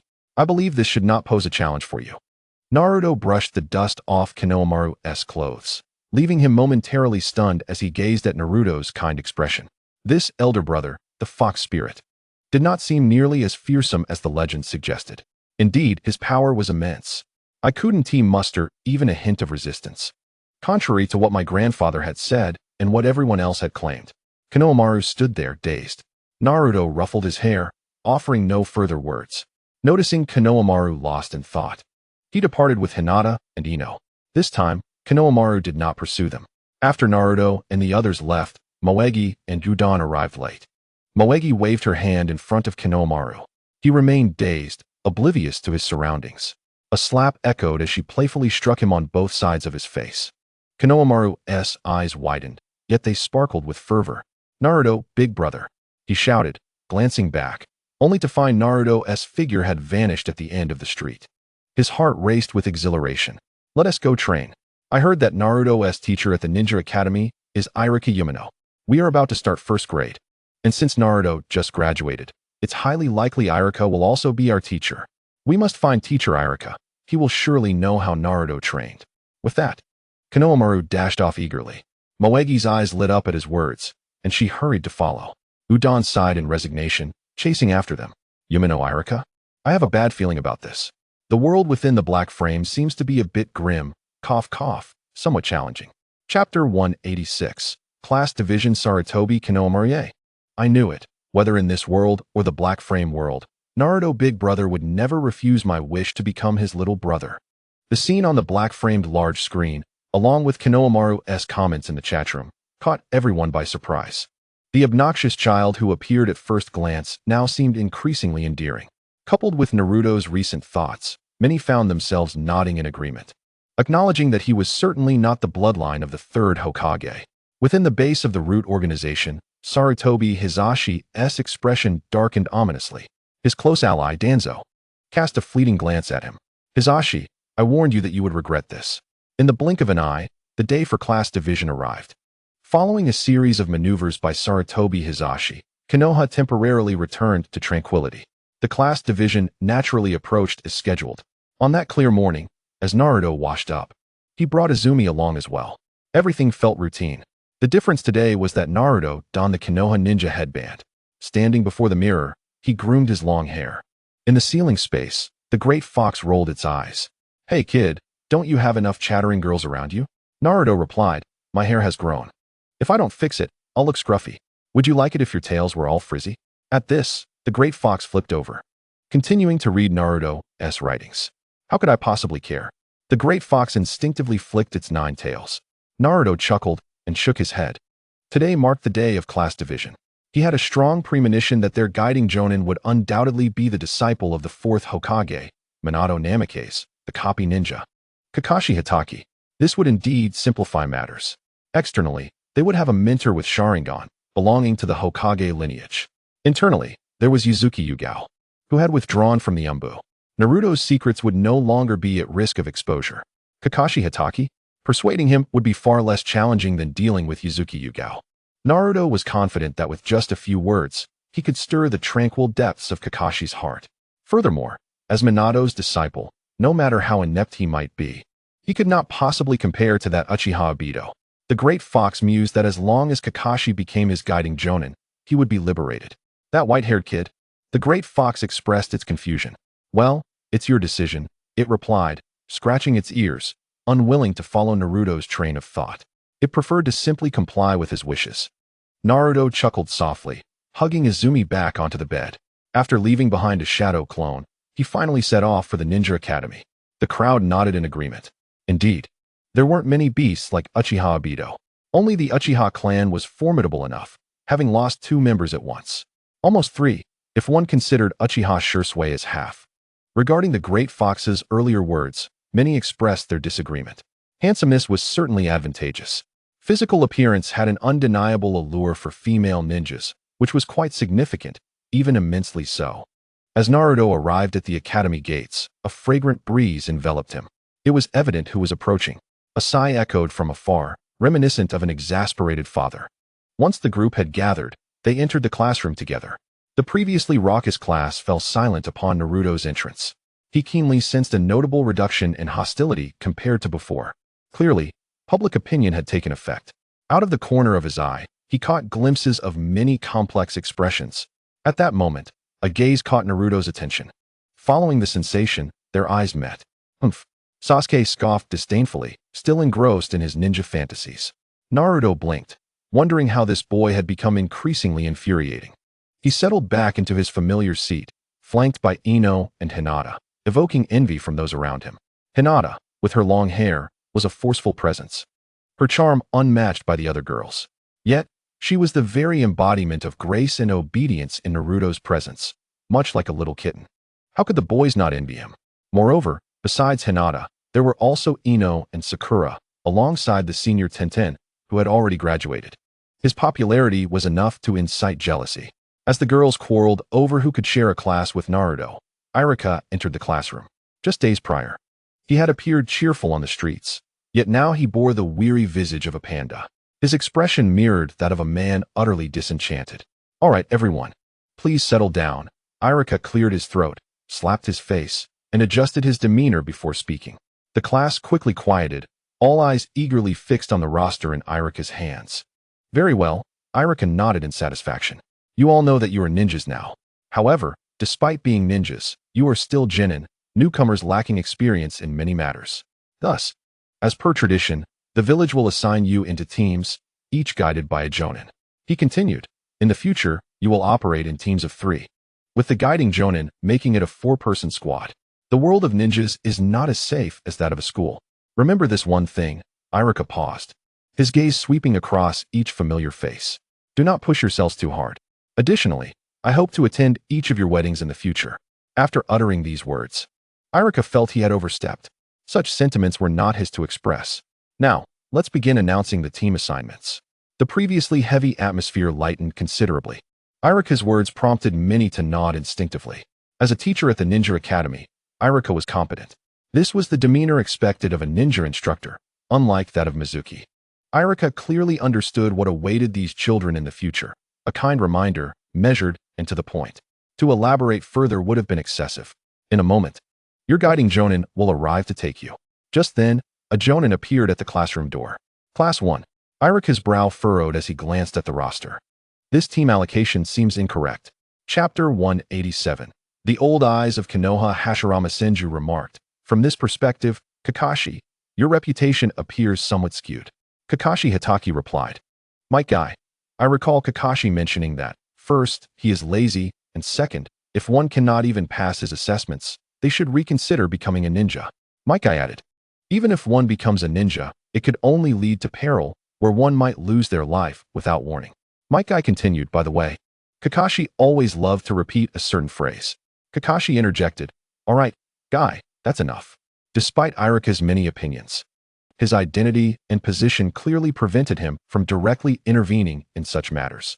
After recovering from his astonishment, Sasuke rested his chin on his hands, scoffing softly, maintaining his aloof demeanor. Class 8. Hinata Hyuga, Kiba Inuzuka, and Shino Aburame. There were no surprises here. Ino appeared somewhat resigned, while Hinata shared her sentiments. Only Sakura was bursting with excitement. Following the announcement of the class assignments, Irika cast a deep glance at Naruto.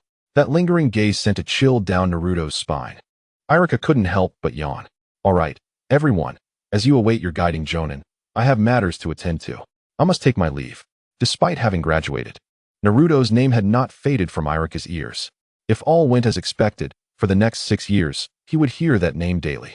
Moreover, for those 6 years, he would have to evade those 3 little troublemakers like a thief. At this moment, Irika decided to first visit the Hokage's office to speak with the 3rd Hokage, hoping to improve the situation of Team 7. Shortly after Irika departed, the guiding Jonin for each class arrived. "I'll be off now, dear," Ino said reluctantly, gazing at Naruto. She then headed towards the door with Shikamaru and Choji. Before they could approach, the smell of smoke hit them. The trio frowned. "Let's go," Asuma said, a cigarette dangling from his mouth, seemingly oblivious to their disapproving glares. Not long after Asuma left, a striking figure appeared at the classroom door. "Class 8, come with me," the newcomer declared, none other than Kurinai Yuhi. "Haha, I thought we would be the last to leave." "Well, we'll be on our way," Kiba exclaimed, brimming with enthusiasm. Shino remained silent, merely burying her hands in her pockets. "Naruto-kun, I'm leaving," she stated. He replied. "Be mindful during the assessment," Naruto reminded her. Yuhi Kurinai is a newly promoted Jonin, specializing in Jinjutsu, which poses a significant challenge for Hinata. Naruto felt a twinge of concern that Hinata might inadvertently harm someone, particularly with Kurinai standing at the doorway. "If you're hungry, don't hold back, just go," he advised, but before he could finish, Hinata hastily covered his mouth and ran away. Her cheeks flushed. "I understand," she stammered, and Kurinai observed the entire scene with a keen eye. With her hands on her hips, she regarded the 3 young ones she was responsible for, and then her gaze fell upon Naruto. "Impressive. At such a young age, you're already surrounded by admirers," she remarked. Minato-sensei." The excitement from Kiba and Akamaru interrupted Kurinai's thoughts. She cast a lingering glance at Naruto, and as he looked at her with a puzzled expression, she offered a gentle smile before leading Hinata and the others away. On the surface, everything appeared tranquil, yet Kurinai's heart was tumultuous.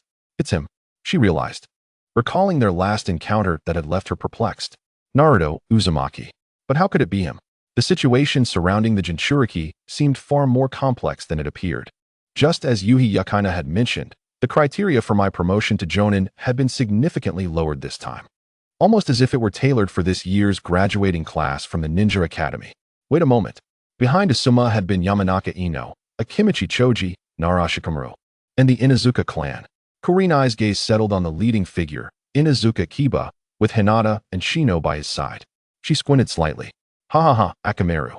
Soon we'll be able to showcase our true prowess." Kiba's exuberant voice caught her off guard. She felt a jolt of recognition. She had heard that voice before. Indeed, several times at Yukina's residence, sounds had drifted down from above. Could it be? Kurinai pondered. Suddenly, her eyes widened as she connected the dots regarding her close friend, the former Umbu ninja, Yuhi Yakina. who had left the Umbu about 5 years ago and settled in a street of Konoha. If the Jinchuriki of the Nine Tails resides upstairs, does that imply? No way. Minato-sensei seems plausible, yet it feels altogether improbable. Kurinai was in a whirlwind of confusion, realizing she had stumbled upon a significant secret. No wonder her dear friend had kept everything so tightly under wraps, not even allowing her or Anko to know. Not even by name. Oh, Yakaina, I had no idea you were involved in such matters, she thought, feeling a mix of admiration and frustration. Kushina, of course. Best friends should always stay together. Minato, together. Kurinai, impossible. How could I ever be as careless as Yakaina? Not a chance. Kurinai took a deep breath. It seemed she had been entangled in a web of political intrigue all along. She understood that her counterpart in this alternate universe had already sensed her precarious situation. With a bitter smile, she realized it was only through this alternate reality that she had come to recognize her own circumstances. Meanwhile, Anko vented her frustrations regarding Asuma and the old monkey. Yakaina fell silent, realizing that the secret had indeed been uncovered. The black frame screen continued to display the scene. Everyone departed following their respective jonin, leaving only Naruto, Sakura, and Sasuke in the classroom. Sakura, just as I suspected. Whether in this world or the black-framed world, Kakashi-sensei remains unchanged. Sasuke, let us see how Naruto describes his left eye's owner. I wonder if he will still act this way afterward. Karui, huh? Are you saying we should inform Kakashi about that beast, Uchiha Obito? Karui, that would be disastrous. If their identities were swapped, I doubt I could handle such a shock. Karui's comments received agreement from many. Tobirama, Kakashi has a strong capacity for bearing burdens. Tobirama, of course, if he were Uchiha, another Sharingan might emerge. Hashirama, Tobirama, don't forget, Kakashi has one vital companion. Might Guy, that would be me, his eternal rival.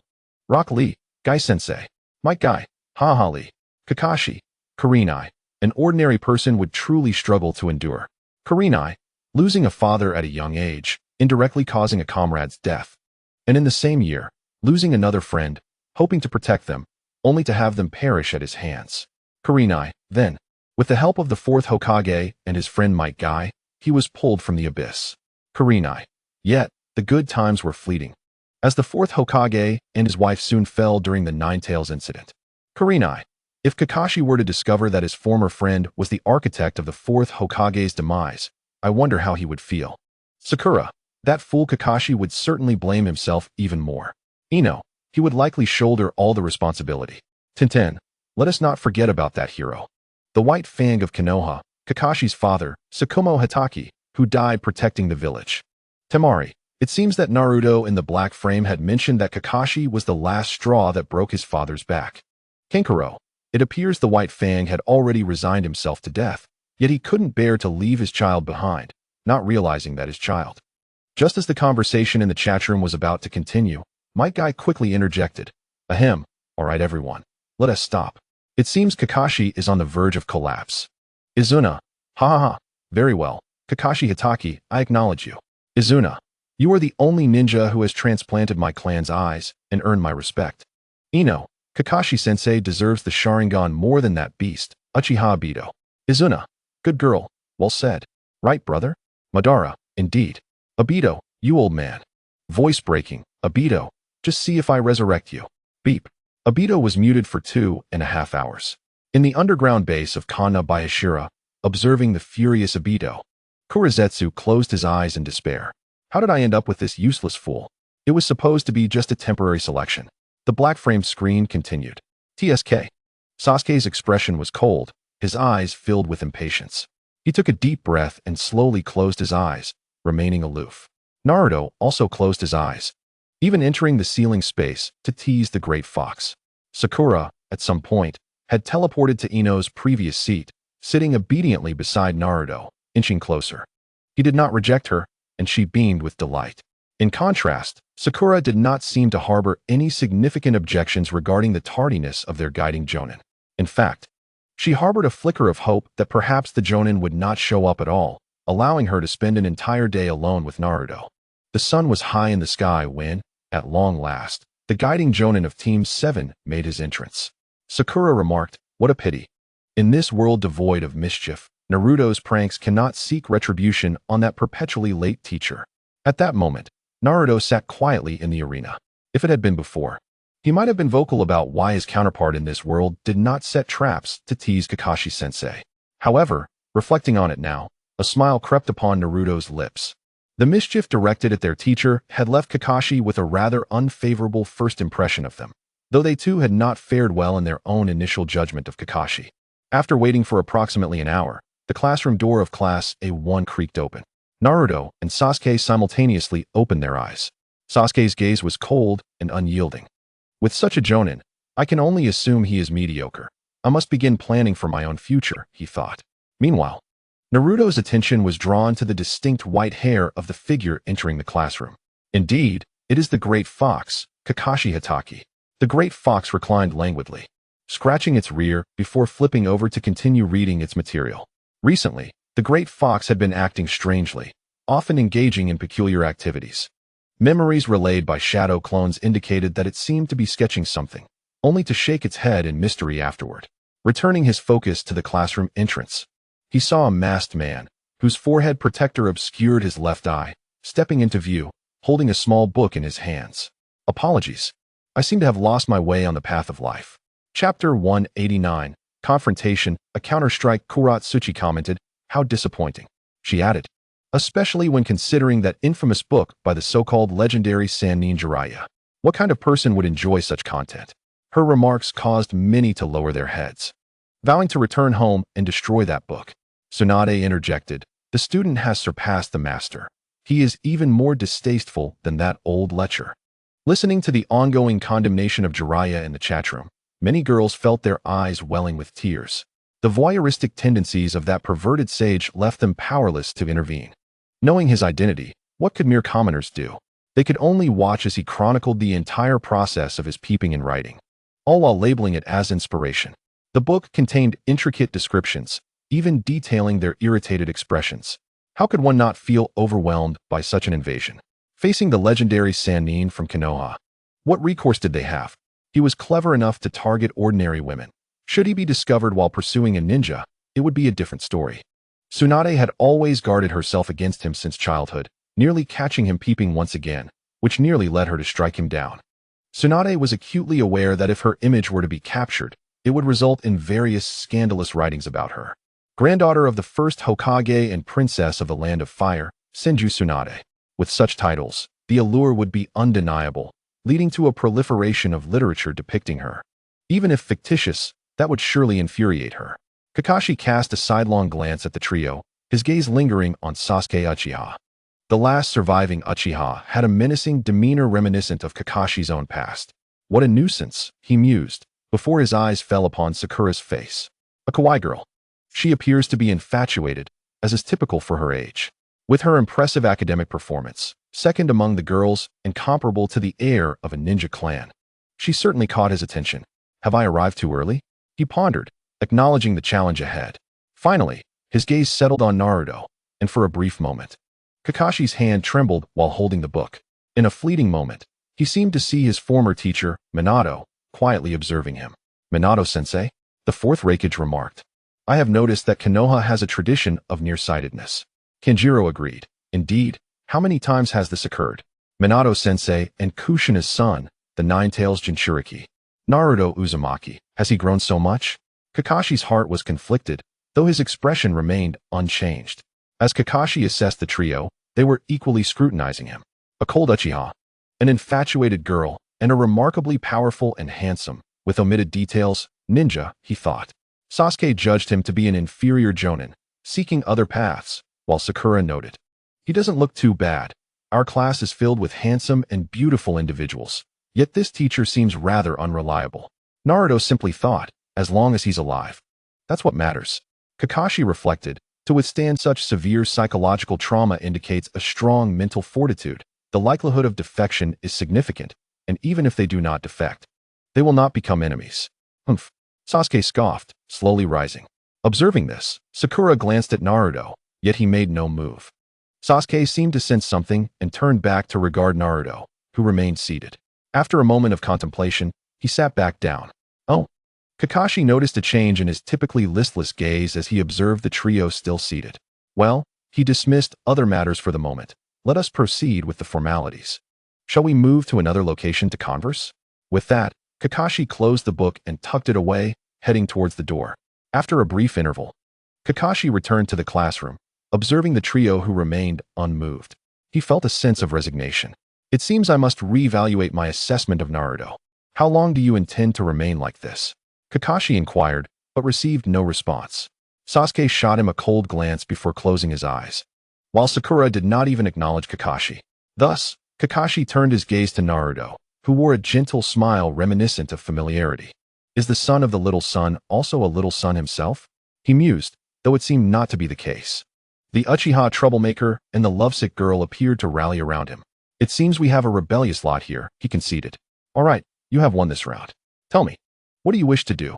After engaging in a prolonged stare with Naruto, Kakashi, with his deadpan expression, ultimately conceded. Still, no one responded to him. The stalemate continued for a while longer until Kakashi chose silence, pulling out the book to peruse once more. Soon, he was overtaken by a fit of lewd laughter, becoming engrossed in the content. At that moment, Naruto stood up. Sakura quickly followed suit, and upon sensing the movement behind him, Sasuke rose as well. Where are we going? Sasuke suddenly asked, his brow furrowed as he recalled the last time he had spoken to Naruto, at the Hokage building. He said nothing further. Snap. Kakashi tucked the book away, squinting slightly. For what it's worth, my first impression of you all is quite poor. Upon hearing this, Naruto shot him a sidelong glance. Likewise, Sakura immediately chimed in, exactly. Sasuke merely scoffed, his hands shoved in his pockets. Kakashi was momentarily taken aback. I never anticipated that such an impressive child would turn out to be such a formidable troublemaker. What do you intend to do? I shall visit the Hokage Tower to seek a different Jonin instructor. We do not require a Jonin who arrives 2 hours late and dismisses the matter with a mere insincere apology. Surely you do not wish to teach us. The 7th Squad, renowned for our exceptional overall ratings. There are plenty of elite Jonin eager to take on this role. A gentle smile graced Naruto's lips. Yet his words sent a chill down Kakashi's spine. So it is as I suspected. Kakashi let out a bitter chuckle. Sakura's eyes sparkled with admiration. Naruto-kun truly was the most handsome in the entire ninja world. Sasuke, taken aback, did not expect Naruto to voice such sentiments. Heh, such matters are beyond my control. At present, as your guiding Jonin, I possess the authority to revoke your qualifications as ninjas. Kakashi's gaze turned exceedingly frigid. Yet Naruto could distinctly sense that this individual was merely putting on a performance. Sasuke furrowed his brow. Sakura, however, remained unfazed, with Naruto by her side. Everything would be fine. Is that so? Then we shall see. With that, Naruto strode past Kakashi towards the exit. Sakura hurried to follow. Sasuke inhaled deeply. He too believed that if such a person were to become the guiding Jonin of the 7th Squad, then revenge would be an unattainable dream. Kakashi stood frozen in place. In the next moment, the previously cold expression on Kakashi's face transformed into a playful grin as he appeared before the trio. I sincerely apologize. Truly, I am very sorry. I promise I will not be late like that again. Really. Observing Kakashi's earnest demeanor, Naruto chuckled lightly in response. What if you find yourself lost on the path of life again? Naruto shook his head. I could really go for a bowl of Ichiraku ramen now. You are treating. Absolutely. Sakura nodded eagerly. Sasuke, somewhat surprised, had not fully grasped Kakashi's actions. It seemed that this seemingly unreliable Jonin possessed some degree of competence after all. Very well. Kakashi took a deep breath. Let us change positions. It is unavoidable. This is merely a procedure involving constant psychological suggestion. It has a significant impact on the practical examination scheduled for tomorrow. Naruto had made a minor error. The practical assessment would not take place that day, but rather the following day. Sakura exclaimed, what? So it was intentional. How infuriating. No wonder I felt a sense of disbelief earlier. It all makes sense now. From our very first meeting, the psychological pressure was overwhelming, leaving us hungry all morning, and even Sasuke fell victim to it. Having observed Kakashi's performance, Naruto secretly nodded. He then decided to apply some pressure and see how they would react. I want to try the ramen that seems to have blood-red chili peppers added to it. That sounds delicious. And I want it served with the limited edition golden chopsticks that shimmer.